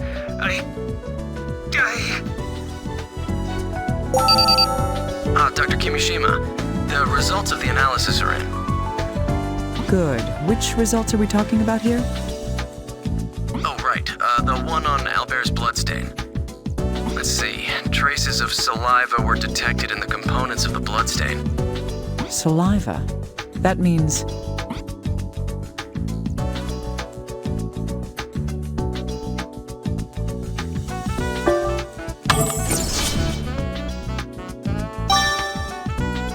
That's right. It means that the blood was from blood Albert had vomited. Yes, that appears to be the case. Can you figure something out from that? Well, Albert was infected with viral hemorrhagic fever. This disease causes severe attacks that trigger vomiting of blood. Severe attacks? If that's the case, then he may have been like the other victims we've seen. Yes, just like Veronica Cage and Alma Parker. There's a possibility that the disease undermined his sanity and drove him mad. Well, in any case, we're finally starting to see the big picture behind what happened here. Not yet. The most important truth hasn't been uncovered. Do you mean the cause of the recent outbreak of this disease? Yes. Albert died of viral hemorrhagic fever 2 years ago. Rosalia, the host to the virus, was killed even before that. So why would the virus begin spreading now? And how can we stop it? We don't have any answers for these important questions yet. Sheesh. Looks like it's all over then. Well, I really don't have much to regret. No. I can still do this. I'm not going to give up. I thought you'd say that. I prepared another voice file. Huh? You... Oh, come on. Did you really think I meant that? Even I have something to live for, you know? Anyway, I've transferred the restored recording to you. The file name is Record 03. Give it a listen. All right. Do you know when this was recorded? Yes, I've listened to it, and it seems to be from before Albert lost his mind. The recorder doesn't have any more files for me to send you. All right. I'll try listening to it. Rosalia was found dead in that field of blue flowers. I think I might finally be able to understand why now.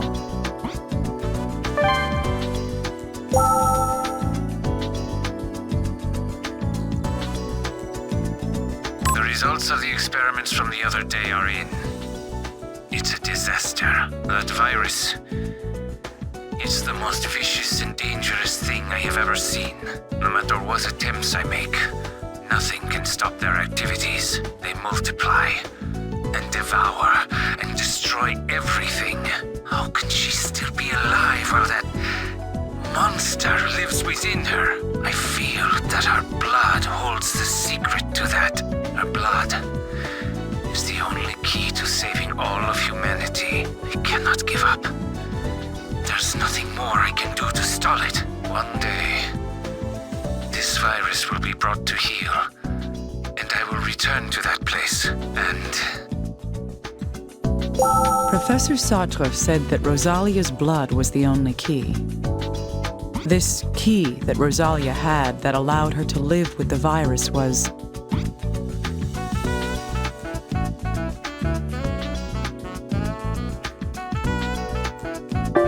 Yes, it was a glycoprotein called immunoglobulin. In other words, it was an antibody. The Rosalia virus is immensely powerful. The professor tried to extract the antibody in order to suppress and control its activity. That was a Pandora's box that should never have been opened. Rosalia's blood was too much of a danger to look into.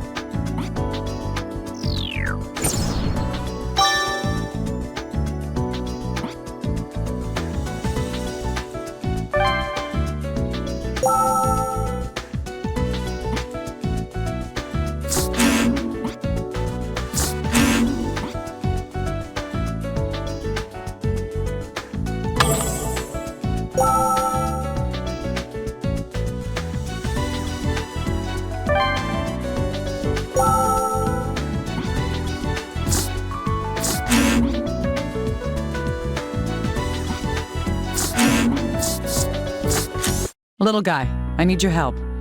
Oh, that's rare coming from you. What can I do? I need to get to the bottom of these blue flowers. Didn't we analyze those already? What we know now may throw a new light on what we've looked at before. All right, let's sort through our information again then. Yes. Rosalia was found collapsed in the middle of these blue flowers. That's right. We had a number of ideas about why that happened. We thought that the killer might have moved the body before hypostasis set in. Another possibility was that Rosalia ran to the blue flowers herself. Yes. Does any of that change with the information we've gained? Indeed. One of those possibilities has already been ruled out. Huh? Which one? Don't you see? It's...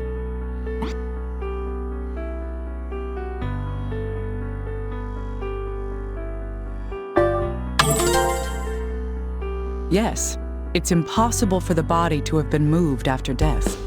The reason for that is...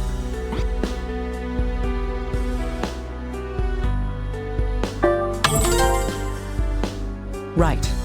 The bullet found in the ground beneath Rosalia proves she was killed right there. Hey, wait. Let me try arguing against you for once. What's that? Never mind. It's still possible she was killed elsewhere, right? She could have been killed somewhere else, then dragged here and shot in the chest to cover it up. That's not possible. She was alive before she was shot in the chest. The proof of that is...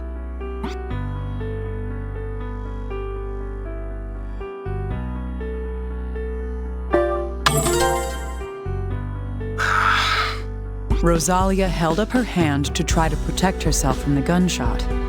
This pattern of wounds could only happen if the victim was conscious at the time. You're right. The student fails to defeat the master. What do you keep muttering to yourself? Nothing.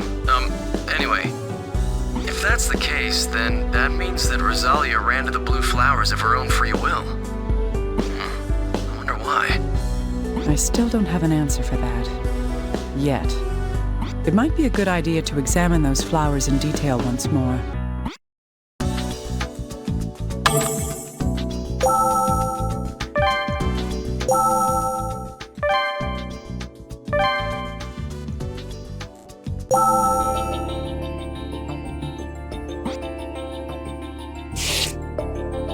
These blue flowers. I can't believe such a vibrant color exists in nature.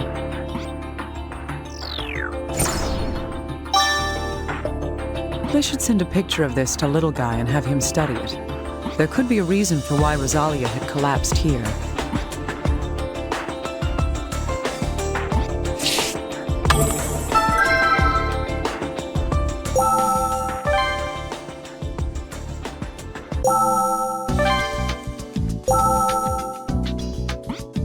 Little Guy, I've collected some samples of the flowers. Huh? Why?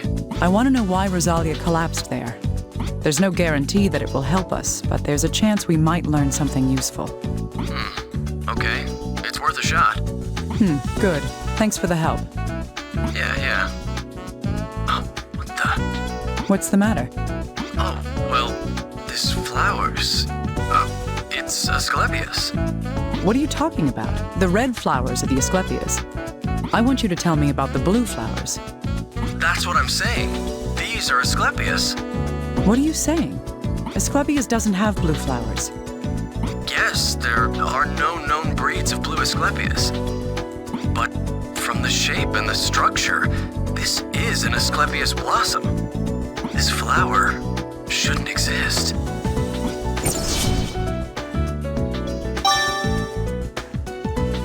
What in the world is it then?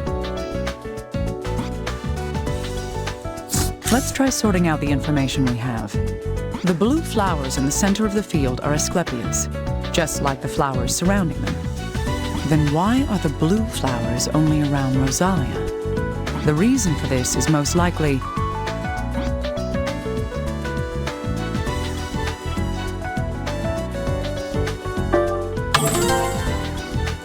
That's right. Those flowers must have become discolored for some reason. A probable cause of that is...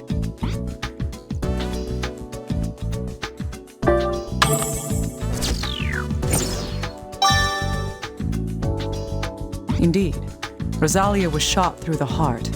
Rosalia would have lost a large amount of blood from that wound. That blood then seeped into the ground around her. This miraculous blood, containing both the divine and the demonic. The flowers around her body absorbed Rosalia's blood from the soil.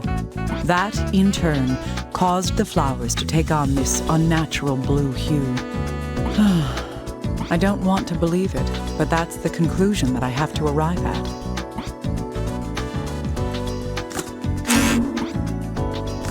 Yes, these allow us to finally figure everything out. It's no coincidence that Rosalia's body was surrounded by these blue flowers. They were normal red flowers until she died.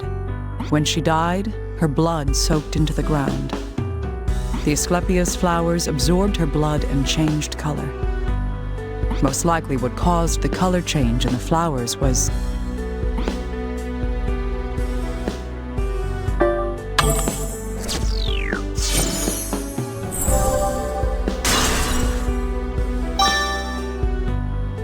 That's right. The demon within Rosalia's veins lived on after her death, finding another viable host in the blue Asclepias flowers. I can't believe it. How could such a thing... It may be unbelievable, but it is the truth. The corpse itself is a testament to that. Huh? The corpse? Yes. Remember, Rosalia's corpse had turned completely into adipocere. Adipocere normally occurs when the bacteria that break down bodies do not multiply for some reason. This normally occurs when the corpse is stored in anaerobic conditions for long periods of time. But this is hardly an anaerobic location. The reason her body became adipocere was not due to environmental or weather conditions. It was because the virus within her continued to protect her body. But even if the blue Asclepias are harboring the Rosalia virus, how does that connect to the pandemic going on right now in America? It's impossible. You're right. The Rosalia virus is only passed on via contact with the mucous membranes. Even if this entire field was filled with flowers holding the Rosalia virus, it wouldn't be able to cause the outbreak in Portland, over 3,000 kilometers away. Then how? There was a vector. A vector? Yes, some method of transmission that carried the virus from these flowers. This is how the virus spread to cause the infections in cities hundreds of miles away from here. Huh? What? Can't you tell? It's...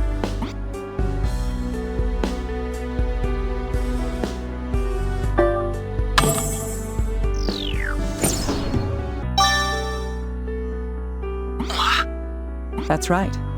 The butterflies that led us here carried the virus. The monarchs are the vector for the Rosalia virus. This is how the Rosalia virus has spread.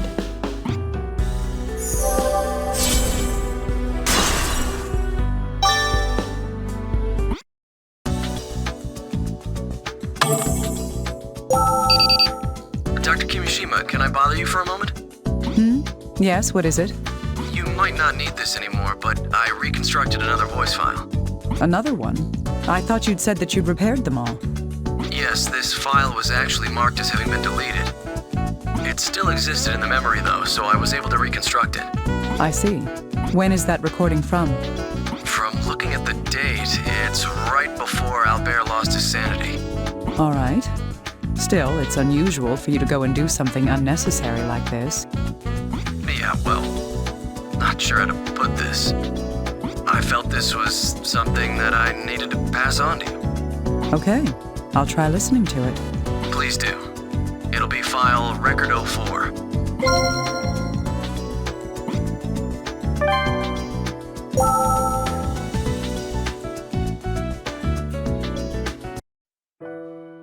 I'm Rosalia. I live here with my daddy. My daddy is really nice and says a lot of nice things. Daddy's a great doctor. He says he's going to save everyone from diseases. He says I've got a poison and a cure in my body, and that the poison's really scary, but the cure is really amazing. That's why he's researching how to get that medicine out of me. If that medicine is made, I wonder if it'll heal everyone. And then I can make lots of friends and play with them. Daddy's really bothered right now because the research is difficult. But I think I'll be okay if I can stay here like this. I can't see my brother or my big sis, but Daddy's always here for me. He's always laughing. It's really funny. I think Daddy will be happy if he can get the medicine out of me. The exams hurt, but if Daddy's happy, I'll be okay. So I hope that Daddy's research comes true soon, and then everyone can be healed. A father who wanted to end all disease, and a daughter who wanted nothing but his success. This is far too sad a conclusion to their stories. And yet, now I can see the truth behind everything that happened here.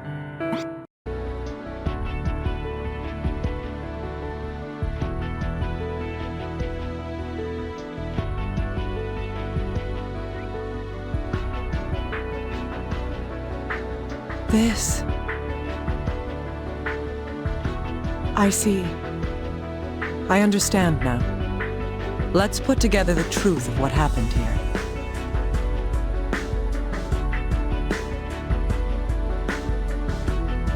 We came here to find an antiserum in Rosalia's blood. But what we found was that Rosalia had already been killed.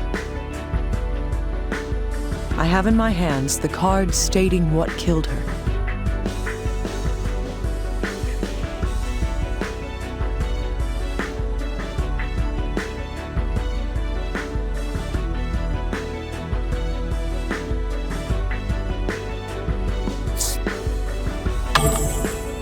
Yes, the bullet's rifling matches that of Albert's gun. There's no doubt that Albert Sartre was her killer. 3 shots were fired. This card shows how it began.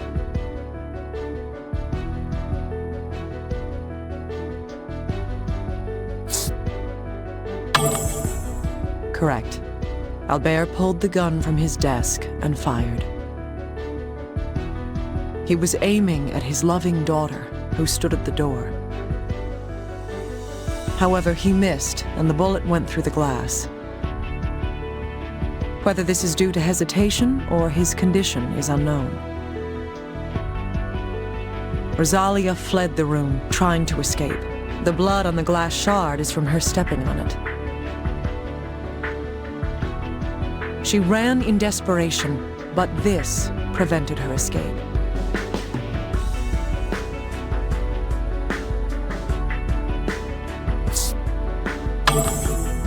That's right. Albert stood in the doorway and shot her.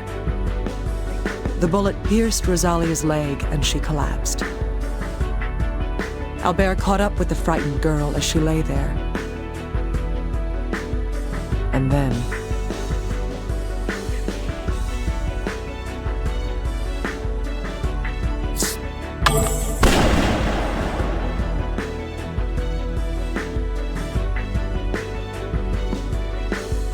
yes, he ended her life. But Albert didn't kill Rosalia because he wanted to. He truly loved Rosalia as he would his own daughter. But he had no choice but to kill her. This card shows the reason why.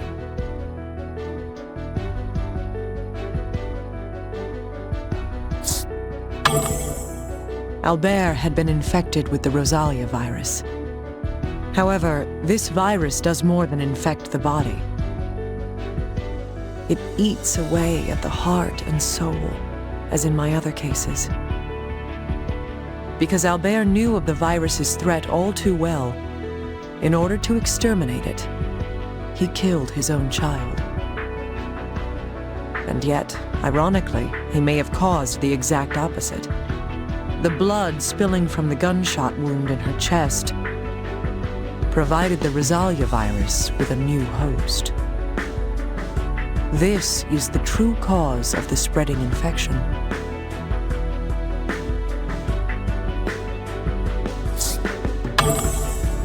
Yes, the blue Asclepias flowers around her body drew in Rosalia's blood and became a new host for death.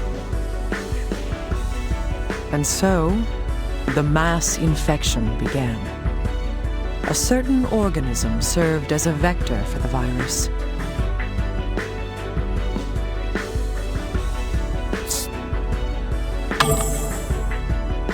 Monarch larvae store toxins of the plants that they ingest. The monarchs carrying the Rosalia virus migrated north, and as they went, they showered death in golden scales. This is the truth behind how the virus spread. Rosalia never.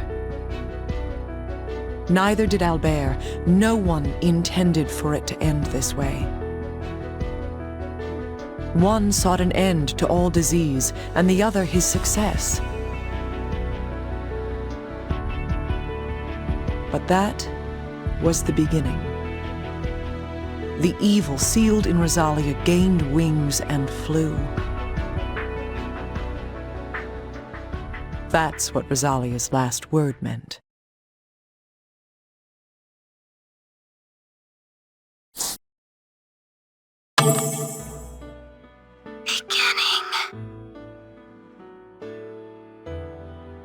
This is the whole truth, illuminated by the light of life. You must have suffered too.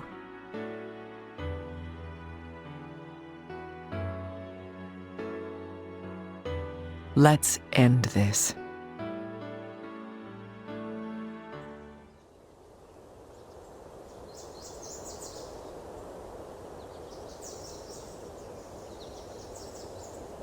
Naomi, come quick! We got the equipment working! All right, I'll be right. Hey, Naomi? What's wrong? It's nothing. Let's go. It's not nothing. Let me take a...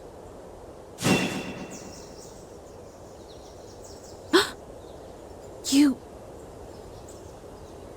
As I said before, we don't have much time.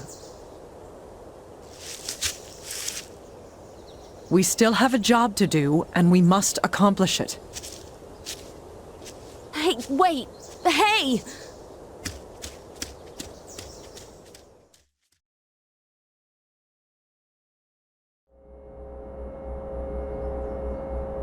How's it coming, Agent? Did you find anything? We've got the power back on, as you can see. The rest's a pile of records, chemicals, and equipment. You? It's all been solved. Albert Sartre killed Rosalia. How sad. His effort to save the world is close to killing it. Yes. He must have realized the virus couldn't be used. That is what caused this tragedy to strike.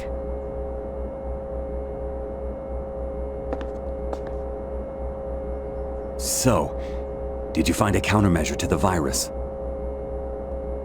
Yes. The virus's vector is the monarchs. The scales they lose during migration are spreading it. Don't tell me. The quarantine failed because... The monarch migration pattern extends from Mexico to Lake Erie. Even if the virus isn't airborne, it will still spread. Damn it! What should we do then? Naomi, I gathered as much as I could. Flowers? What are you planning on doing? I'll use antibody stabilizers to extract an antiserum. You can do that? Yes. Thankfully, this facility has the necessary equipment. I'll make the serum contain tripeptides in N-terminal order. All right. Just tell me what to do to help you. Of course. Let's get this over with as fast as we can.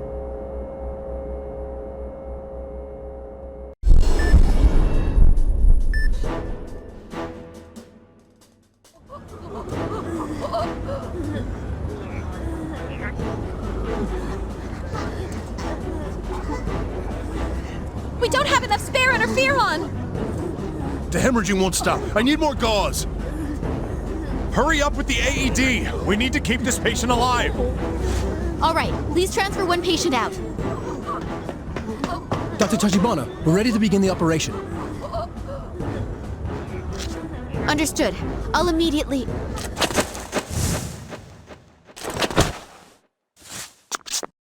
I'm sorry, Just a little while longer. Huh? They'll be back any minute now. I'm sure of it. Yes. Now let's do this.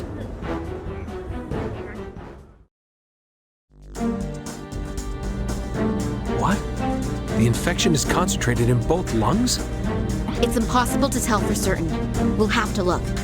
Yeah, but will we make it? To win 99 battles but lose the 100 is not the way of honor. Father, I will prove to you the strength of my resolve. Beginning the endoscopic surgery, Tachibana style.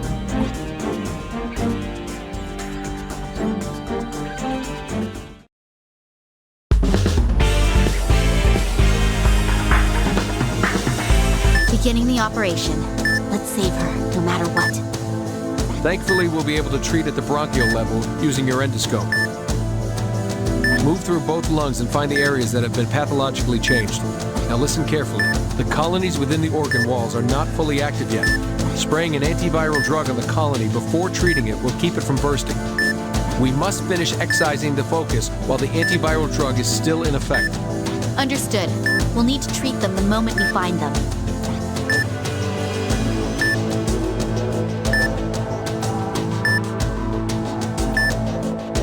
Virus colony found. Begin working on the extraction. The colony has become dormant. I'm going to begin extraction.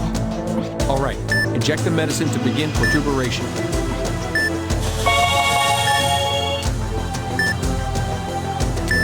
Now ready to begin the excision. Using the scalpel to begin detachment. Careful. I must finish the detachment complete. Retrieving the virus colony. The colony has been retrieved. I'll begin searching for the next focus. What the?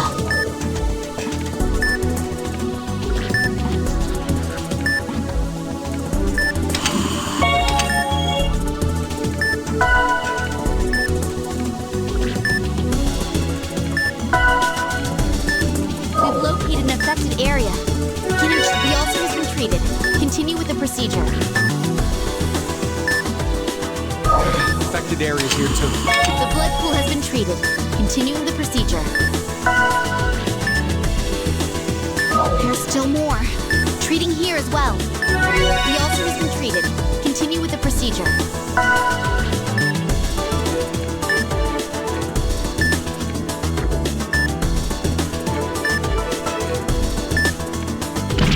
Don't be so hasty. Try to keep from harming the patient.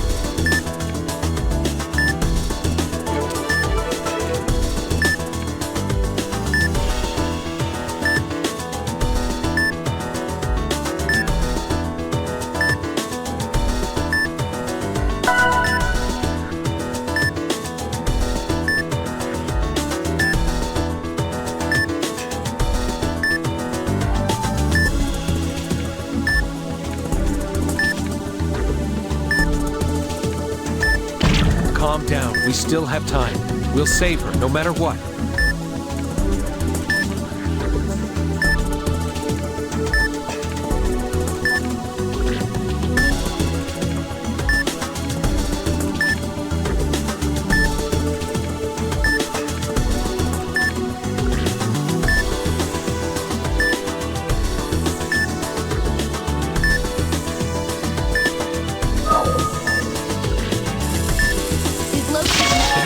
Stop. Move on to the next treatment.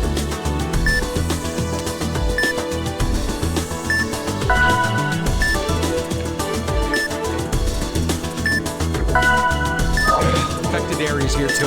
Begin treating them immediately. The ulcer has been treated. Continue with the procedure. There's still more. Treating here as well. The ulcer has been treated. Continue with the procedure. We've located an affected area. Beginning treatment. The blood pool has been treated. Continuing the procedure. It's the virus colony. Use the antiviral drug. It needs to be detached now. Inject it with medicine to cause it to protuberate.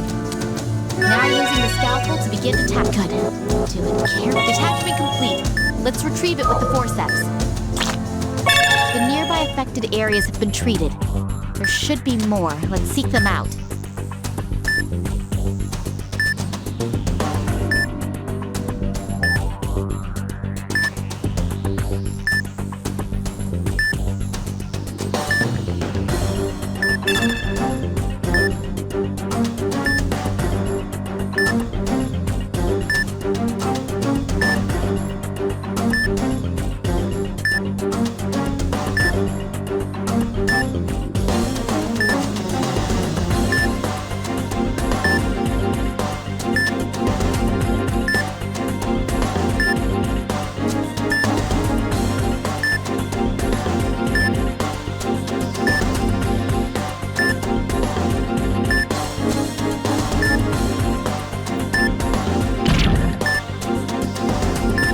Don't be so hasty. Try to keep from harming the patient.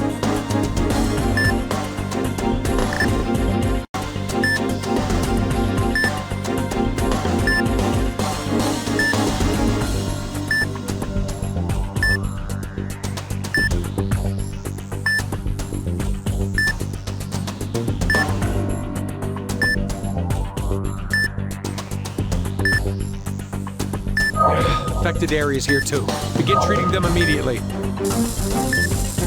hemorrhaging's been stopped. Move on to the next treatment. There's still more. Treating here as well. The ulcer has been treated. Continue with the procedure.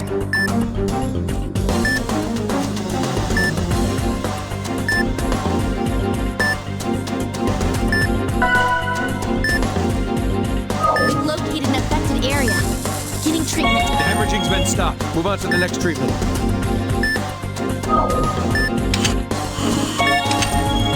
Calm down. We still have time. We'll save her, no matter what.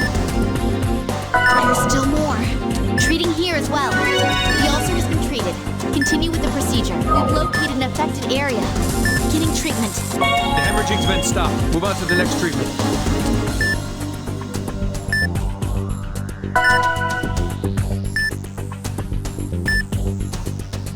Virus colony found. Begin working on the extraction. The more antiviral drug you spray, the longer it will remain in effect. Look at the condition of the affected area and judge how much you'll need. The affected area is protruding. Beginning detachment. Don't burst. Please, I will save her. Detachment complete. Now to retrieve it. No affected areas remain. Moving on to the next area.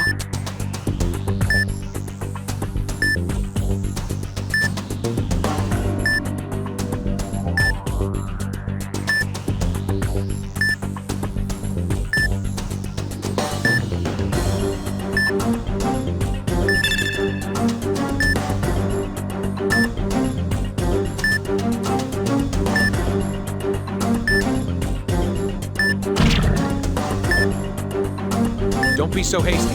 Try to keep from harming the patient. Affected areas here too. The blood pool has been treated. Continuing the... There's still more. Treating here as well. The ulcer has been treated.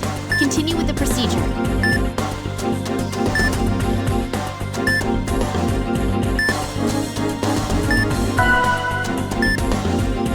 We've located an affected area. Beginning treatment. The ulcer has been treated. Affected areas here too. Begin treating them immediately. The hemorrhaging's been stopped. Move on to the next treatment.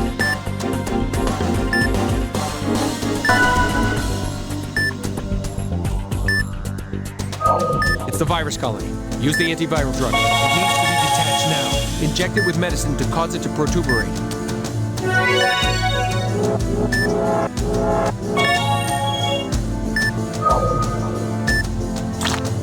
This place is all right now. Move on to the next area.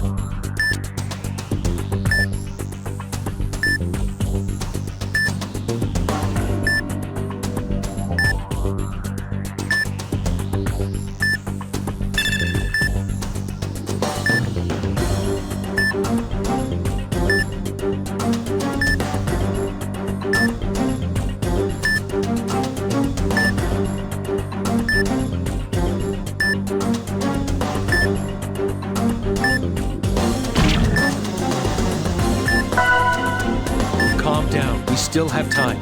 We'll save her, no matter what.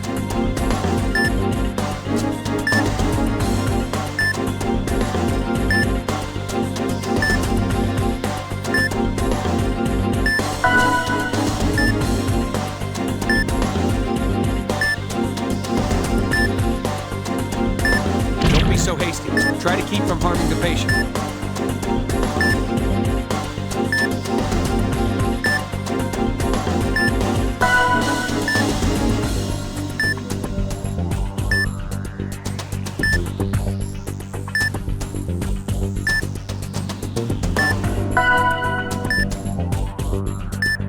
Calm down. We still have time. We'll save her, no matter what.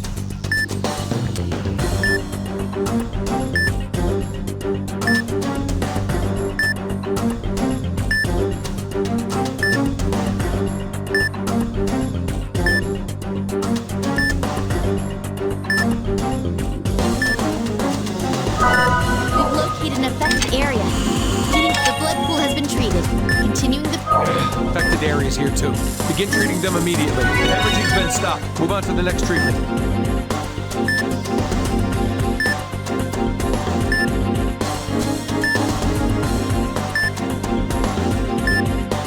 Don't be so hasty.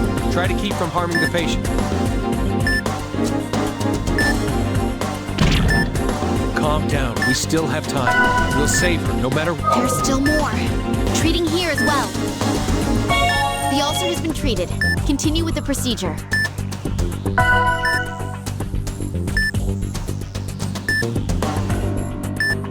Virus colony found. Begin working on the extraction. The more antiviral drug you spray, the longer it will remain. Look at the condition of the affected area and judge how much you'll need.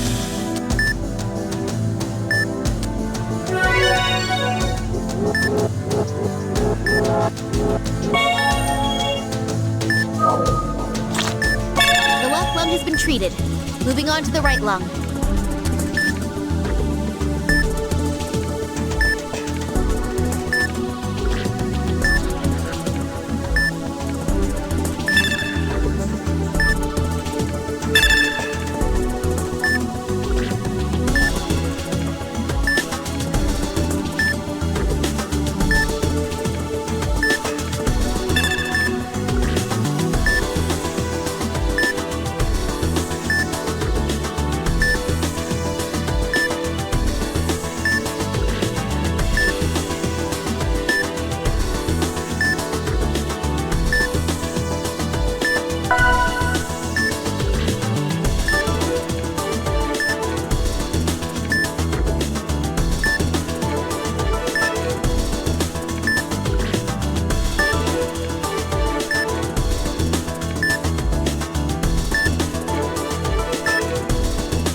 So hasty.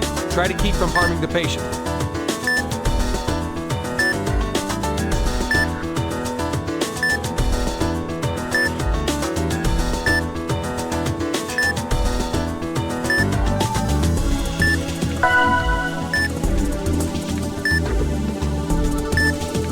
It's the virus colony. Use the antiviral drug. It needs to be detached now. Inject it with medicine to cause it to protuberate.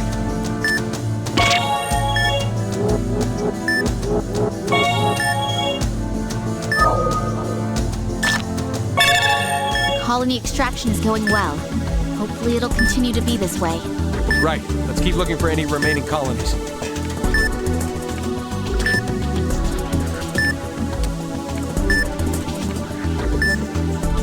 Calm down. We still have time. We'll save her, no matter what.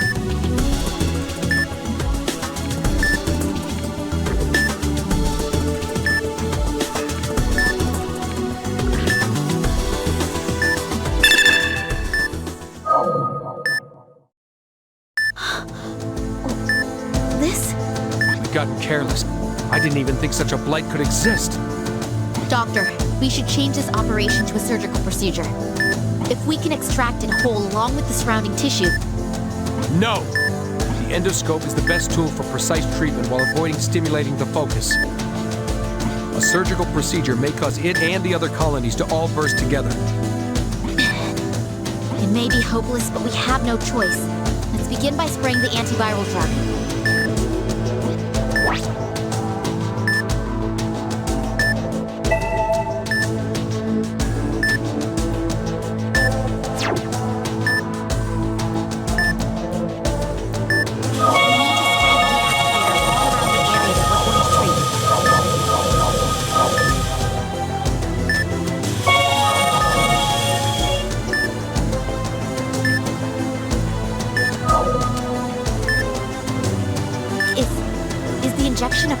colonies nearby? It seems that they're connected within the wall of the organ. If we don't take care with how much we inject, we could cause multiple bursts.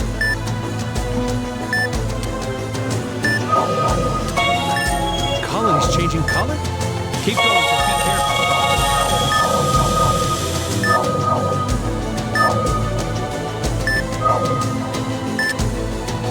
I have a bad feeling about this. Be extra careful.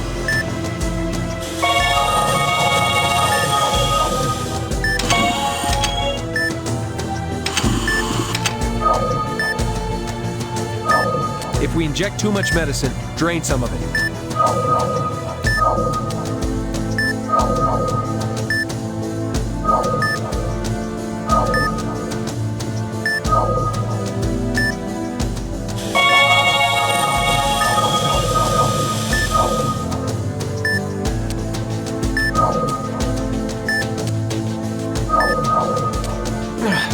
It'll take a large dose of the medicine to make the entire colony rise up. But the medicine affects the area around it as well. We'll have to estimate how much medicine to inject at any given time.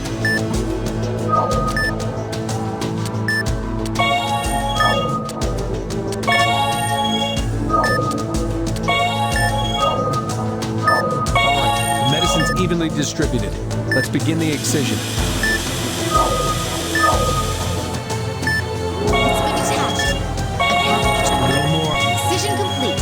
Retrieving the detached focus.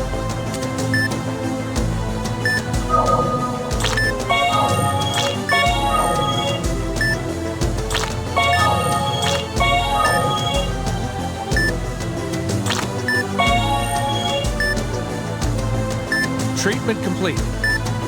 Did we do it? Wait, something's coming. It's a chain reaction. Colonies are exploding everywhere. No! We can still do this. Prepare the antiviral drug.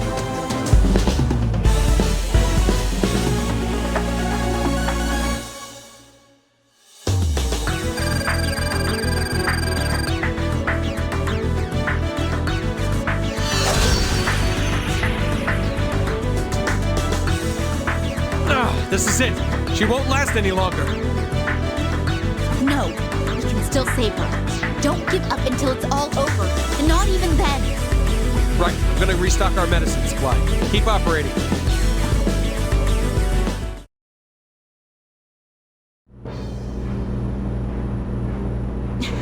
Please switch out the snare. Watch out for hemorrhaging.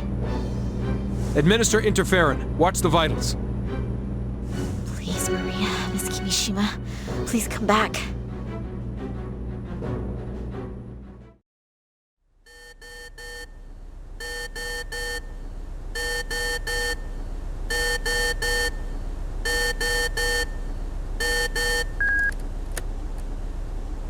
This is Maria Torres. Come in. Over.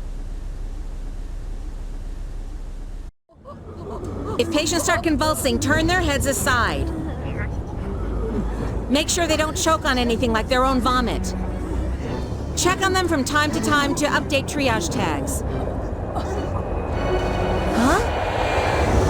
This is leukocyte. Dropping in 10, 9, 8, 7.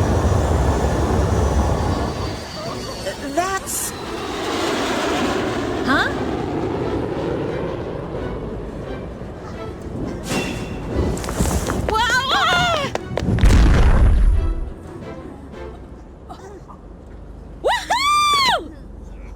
Maria? You're... Chief, we brought the serum. Start distributing it. All right. Hey, where are you? Ah!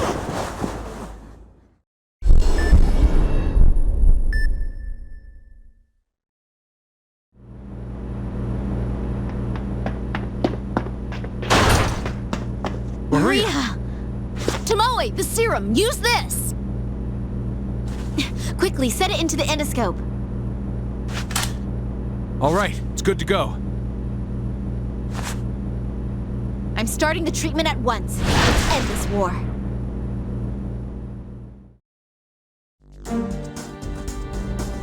The anti-serum inhibits the Rosalia virus's growth. It has no effect on areas that are already affected. Understood. I'll inject the serum after treating them. The colonies have begun to appear. Watch the vitals. We won't lose. We will stop this virus.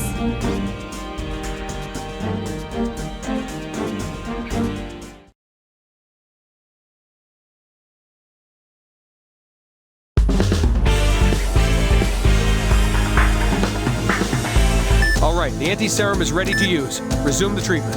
Indeed. Let's hurry.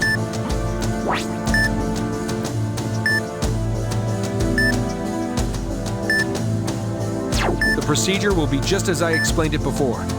The serum will not work on the affected areas that have already formed. Treat all the affected areas first, then inject the serum into the discolored area. I understand. We'll win this fight no matter what happens.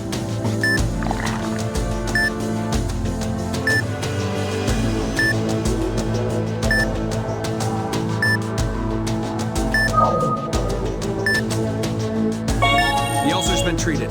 Good, keep it up. Drain the blood pool. Now to treat the affected area. The hemorrhaging has been treated. Moving up, there's only one affected area left. I have to treat it quickly and use the anti-serum. The affected areas in this area are gone. Use the anti-serum, now!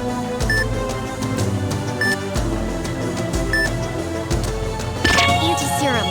It's working. We'll keep this up. More affected areas have formed. Treat them first.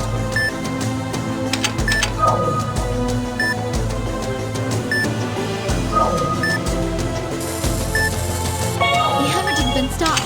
The blood pool has been removed. Begin the next treatment. All right, just one more to go.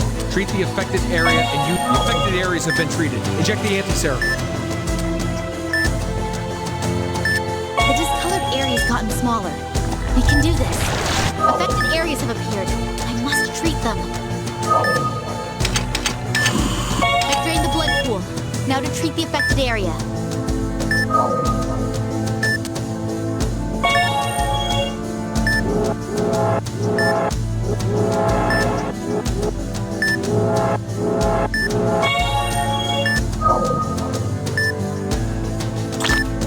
Just one more. I'll inject the anti-serum after treating the affected area.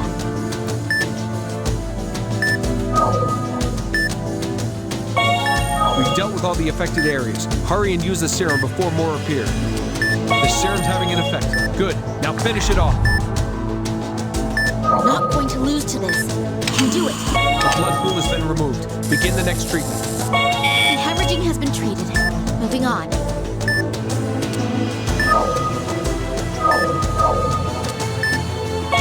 Only one more remaining. Finished? Inject the serum now, before more affected areas appear. That's another serum injection. Just a little more. Just a little more. We're not quite drained the blood pool. Now to treat the affected area. The hemorrhaging's been stopped. Now to continue treating the affected areas.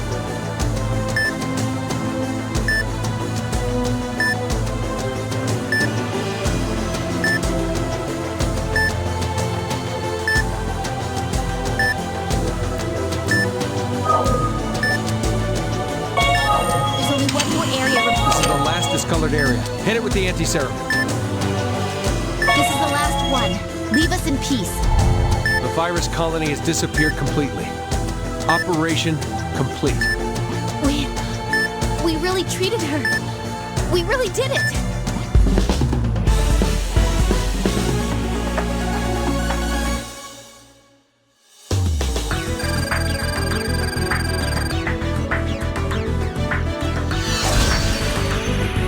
Well done. Was I any help to you? Yes, of course. What an odd thing to say. Oh, no, I'm sorry. I really was concerned.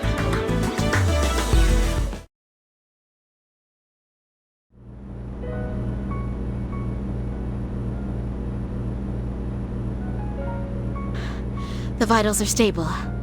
We're done. Operation complete. We did it? We did it! It's over! We won! Whoa! Hey! Maria! Yes!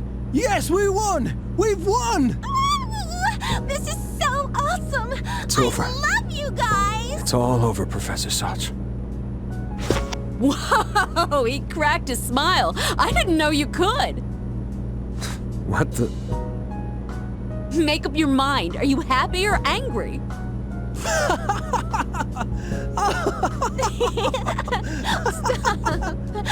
Stop it! Let's get this stuff into the patients now.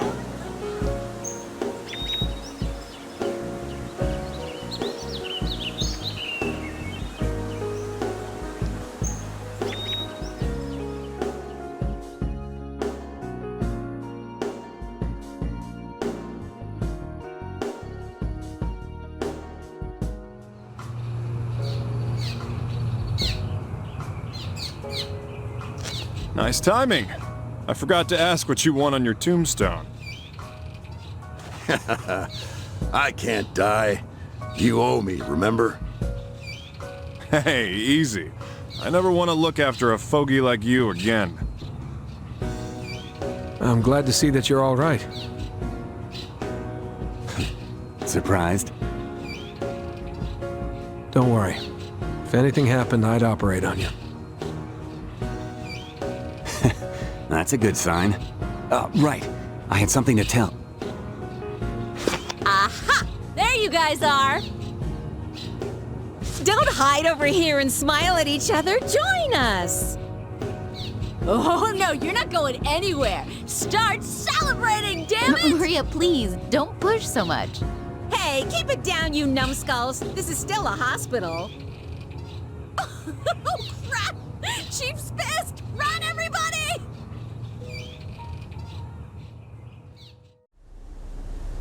I'm just a little bird. I can't possibly defeat a monster. How can I ever save this poor princess?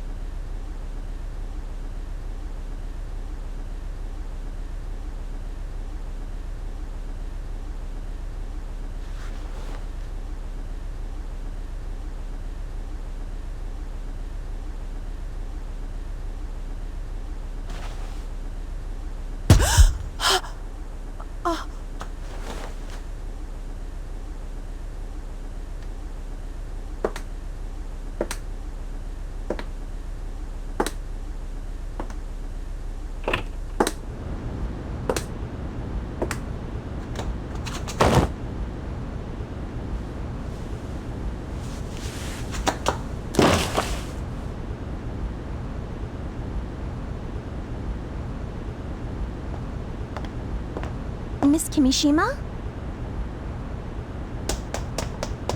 Miss Kimishima!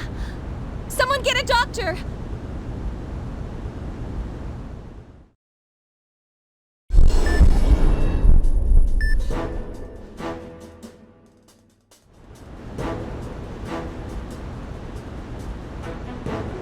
Her heart is the affected area. Please, look at this. That idiot. Why didn't she notice before now? She must have hidden it from everyone until this point. Where's the kid? He's preparing for the operation. Maria will be assisting.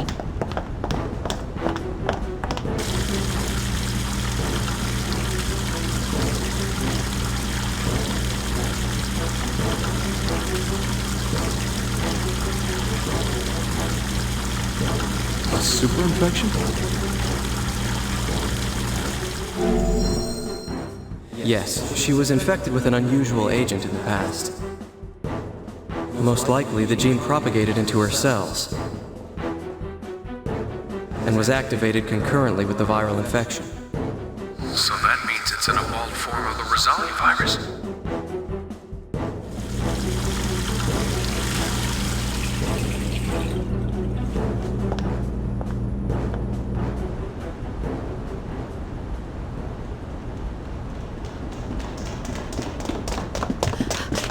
Tomoe! What's Dr. Kimishima's condition? It doesn't look good. It's centered in the worst possible area. Is it Rosalia? I don't know, but I've asked for some special help. Special help? An old friend of mine. Don't worry, he's a great doctor. We've done all we can. All we can do now is pray for her health.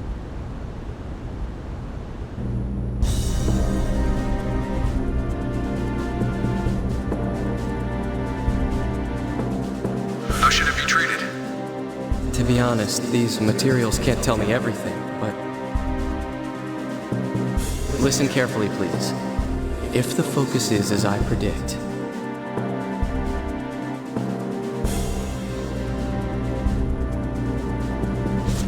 Are you ready? Yeah. Life will continue. This is the final battle. Let's begin. The affected area is a giant virus colony located on her heart. What the hell is this? It looks like a pupa. Indeed. It's formed an outer shell from mutated biofilm. Injecting the serum like this will have no effect on it. What? Since the colony may explode, we can't use a syringe on it. But Naomi isn't strong enough to use a heart-lung machine. Then what in the world are we supposed to do? We're gonna cut it out. What? We'll start incising at the left atrium to remove the shell. We'll then stop her heart and finish up before it's too late. You're asking for one hell of a miracle. That's right. Going to be working a miracle. You make it sound so easy. Fine, let's make this happen. Maria. Huh? Thank you. It's because of you Huh? I couldn't hear you. What'd you say? Now, let's begin the operation.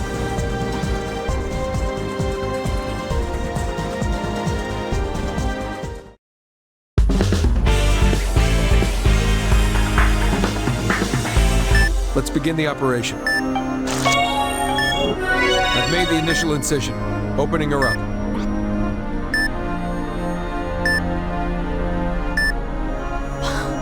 Hey, don't tell me. Is this? The central area is hypertrophy. Would it rip out her heart? This is just ridiculous. There's a giant colony right in the middle of her heart. Maria. Get a grip on yourself. Please, I need your help. Damn it. I know. Wait. Oh, yeah.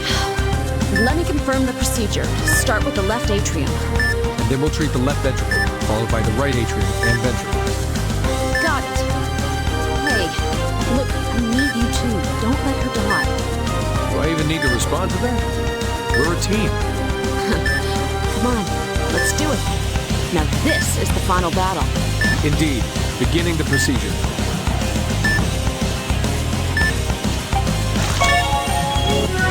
Making the incision into the left atrium to begin the surgery.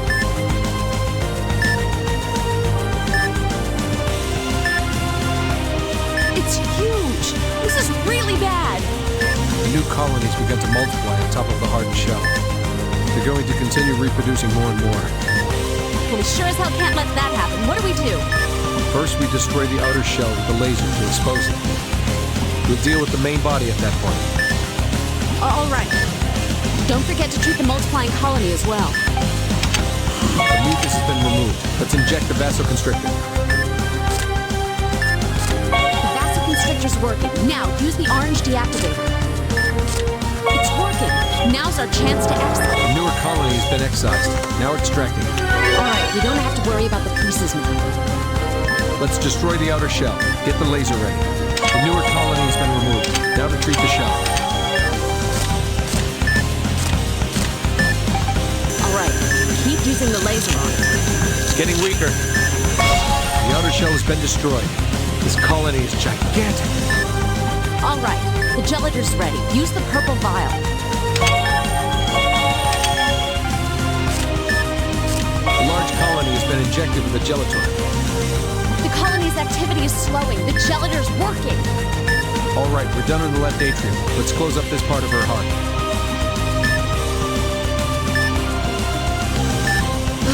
We're finally done with one area. Let's move on. The left ventricle is the next area. We'll stay with a beating heart technique. Right. Make the incision and let's begin. Incision complete. Let's go in.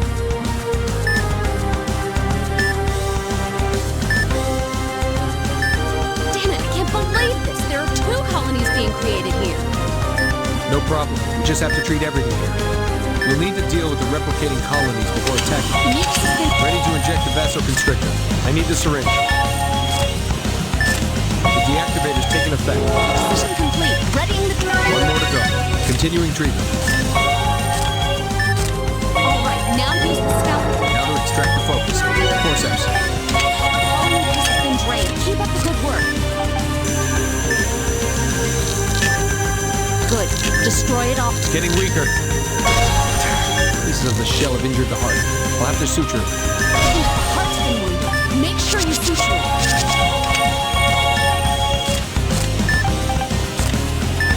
Her condition isn't stabilizing. We have to treat the other areas. The gelator has been injected. What's the patient's condition? It's not stabilizing yet. Damn it. Is she gonna be all right? We can't rest until we've completed treating her entire heart. Yeah. Let's hurry up and move on to the next section. Let's close it up. Hand me the sutures. Just 2 more to go. Stay strong, Naomi. Opening the right atrium. Prepare the scalpel for incision.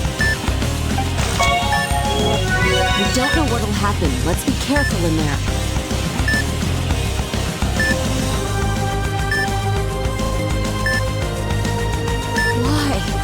Why have so many colonies been created?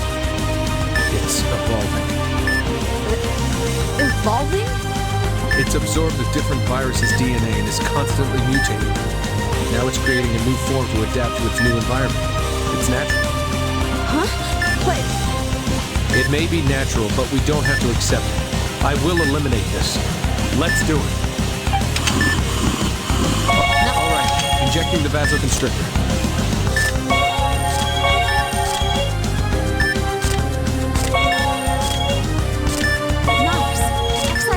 When the colony's been excised. The first replicated colony has been excising the replicated colony. I need the scalpel. Nice. Excision complete. The colony's been excised. Extract it and place it on the tray.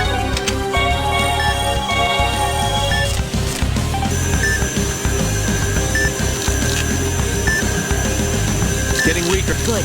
Destroy it all. There's still pieces of the shell. They need to be... Good. Keep going. There's still pieces of the shell. They need to be extracted. The colony piece exploded and made a bruise. Inject the anti-serum. Pink vial. The bruise has disappeared. Continue. Outer shell regenerated. This isn't good. Once the shell is not for the vasoconstrictor. All right. Not for the vasoconstrictor, right? It's ready to go. Hey, don't get twitchy. Inject it into the colony. Excising the replicated colony. I need the scalpel. Nice. Excise the colony while the medicine... Excising the excision complete. The colony's... Excision complete. Prepare the forceps and the tray.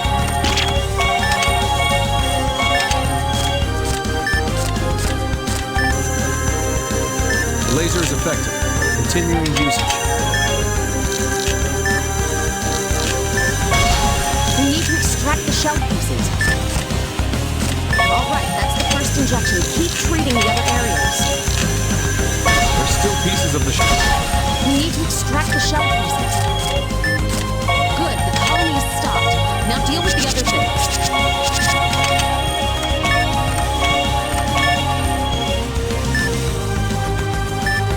Closing the right atrium. Get the sutures ready.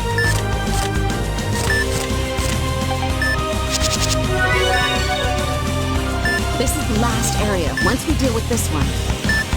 Let's stay on our toes. Scalpel. Incision complete. This is it. Let's do this.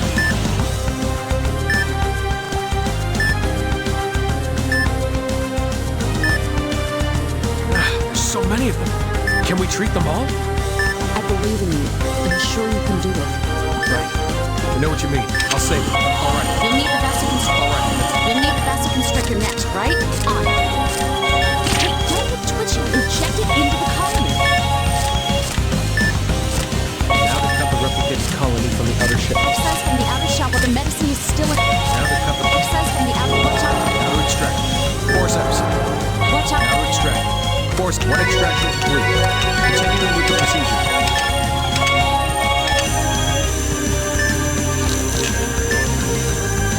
Good. It's getting weaker. Just a little more. Now injecting the gelator. You need to inject the gelatin, right? Treat the... The gelator has been injected into the first area. Onto the remaining areas. The laser is effective. Continuing usage. Good. Keep going. Give it what it deserves. Now inject... You need to inject the gelatin, right? Treat the shards and the last... Hey, don't get twitchy. Inject it into the colony. The gelator has been injected, treating the remaining wounds.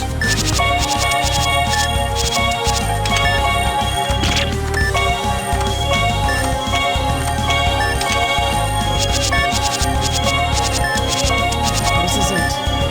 Right. I'm closing up here, then moving on to extracting the giant colony. Closing the right ventricle. Get the sutures ready.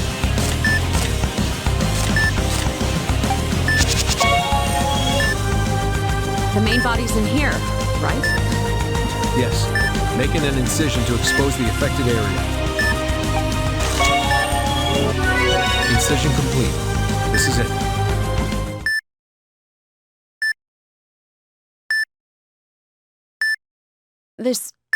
It's the main body of the Rosalia virus, but mutated.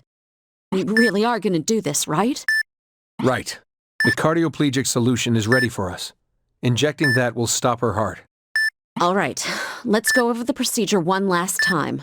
When we inject the solution, the heart will stop and we can excise the membrane. After membrane extraction, we'll inject concentrated antiserum into the main body. Got it? Yeah. There's never been a heart-stopping operation performed without a heart-lung machine. Please, we've got to finish everything before Naomi passes on. Let's begin. I'm a doctor. Saving lives is my purpose.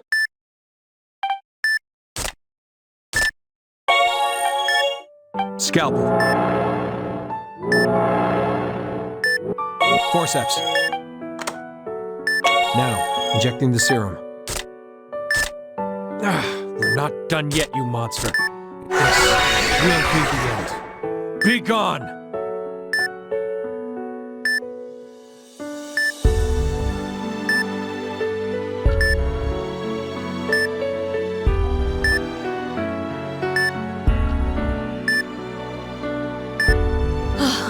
The mutant Rosalia has disappeared. Is it over? Treatment complete. The procedure was a success.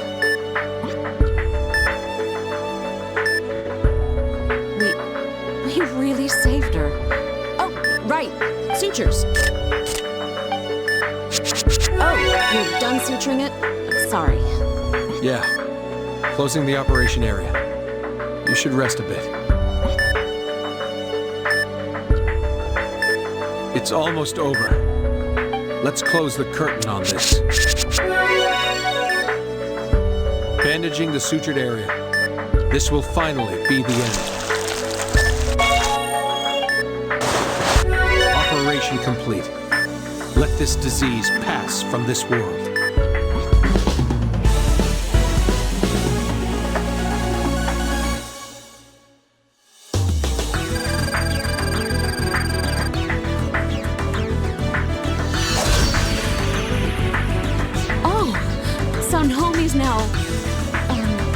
Yes, the operation was a success.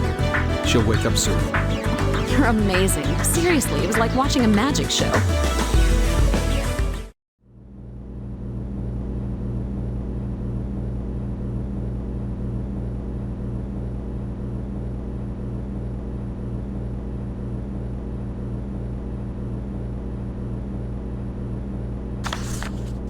You're awake.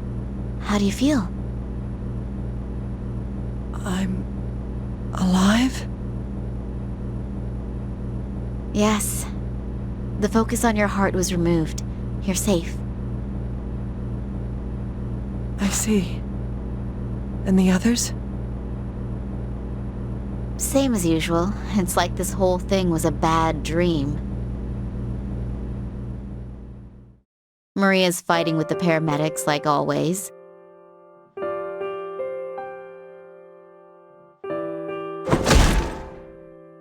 Dr. Freebird's being twisted around his patient's finger.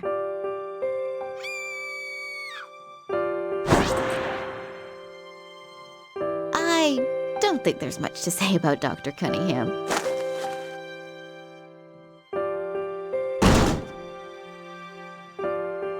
And lastly, he went back to prison. But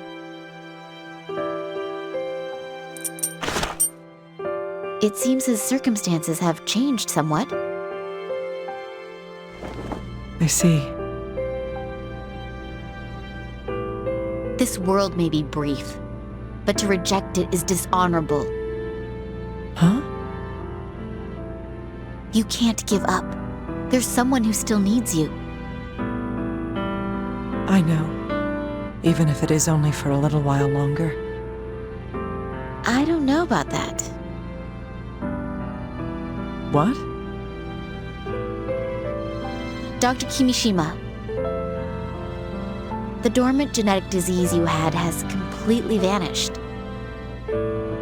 What are you saying?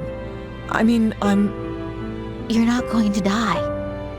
We believe that your cells, their disease factor was expelled by the Rosalia virus. That means I'm... Dr. Kimishima, I have a message from all of us who helped you. There may be relapse. There's no way to know the future. But still, we want you to keep looking forward to living your life. Naomi! Alyssa!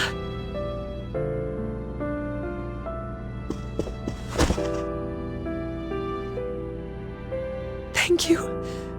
Thank you so much.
by my side, it feels like I am blessed in a way I've never known. Yeah, I feel so alive, I wanna live like this every day. Forever, but I know it's not forever and a day. The good times like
Looks like it's all come to an end.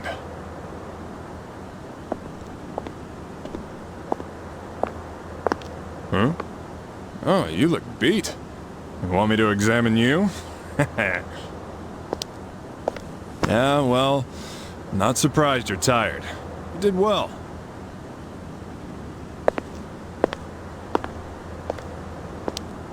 You keep standing there, you're gonna catch a cold, you know.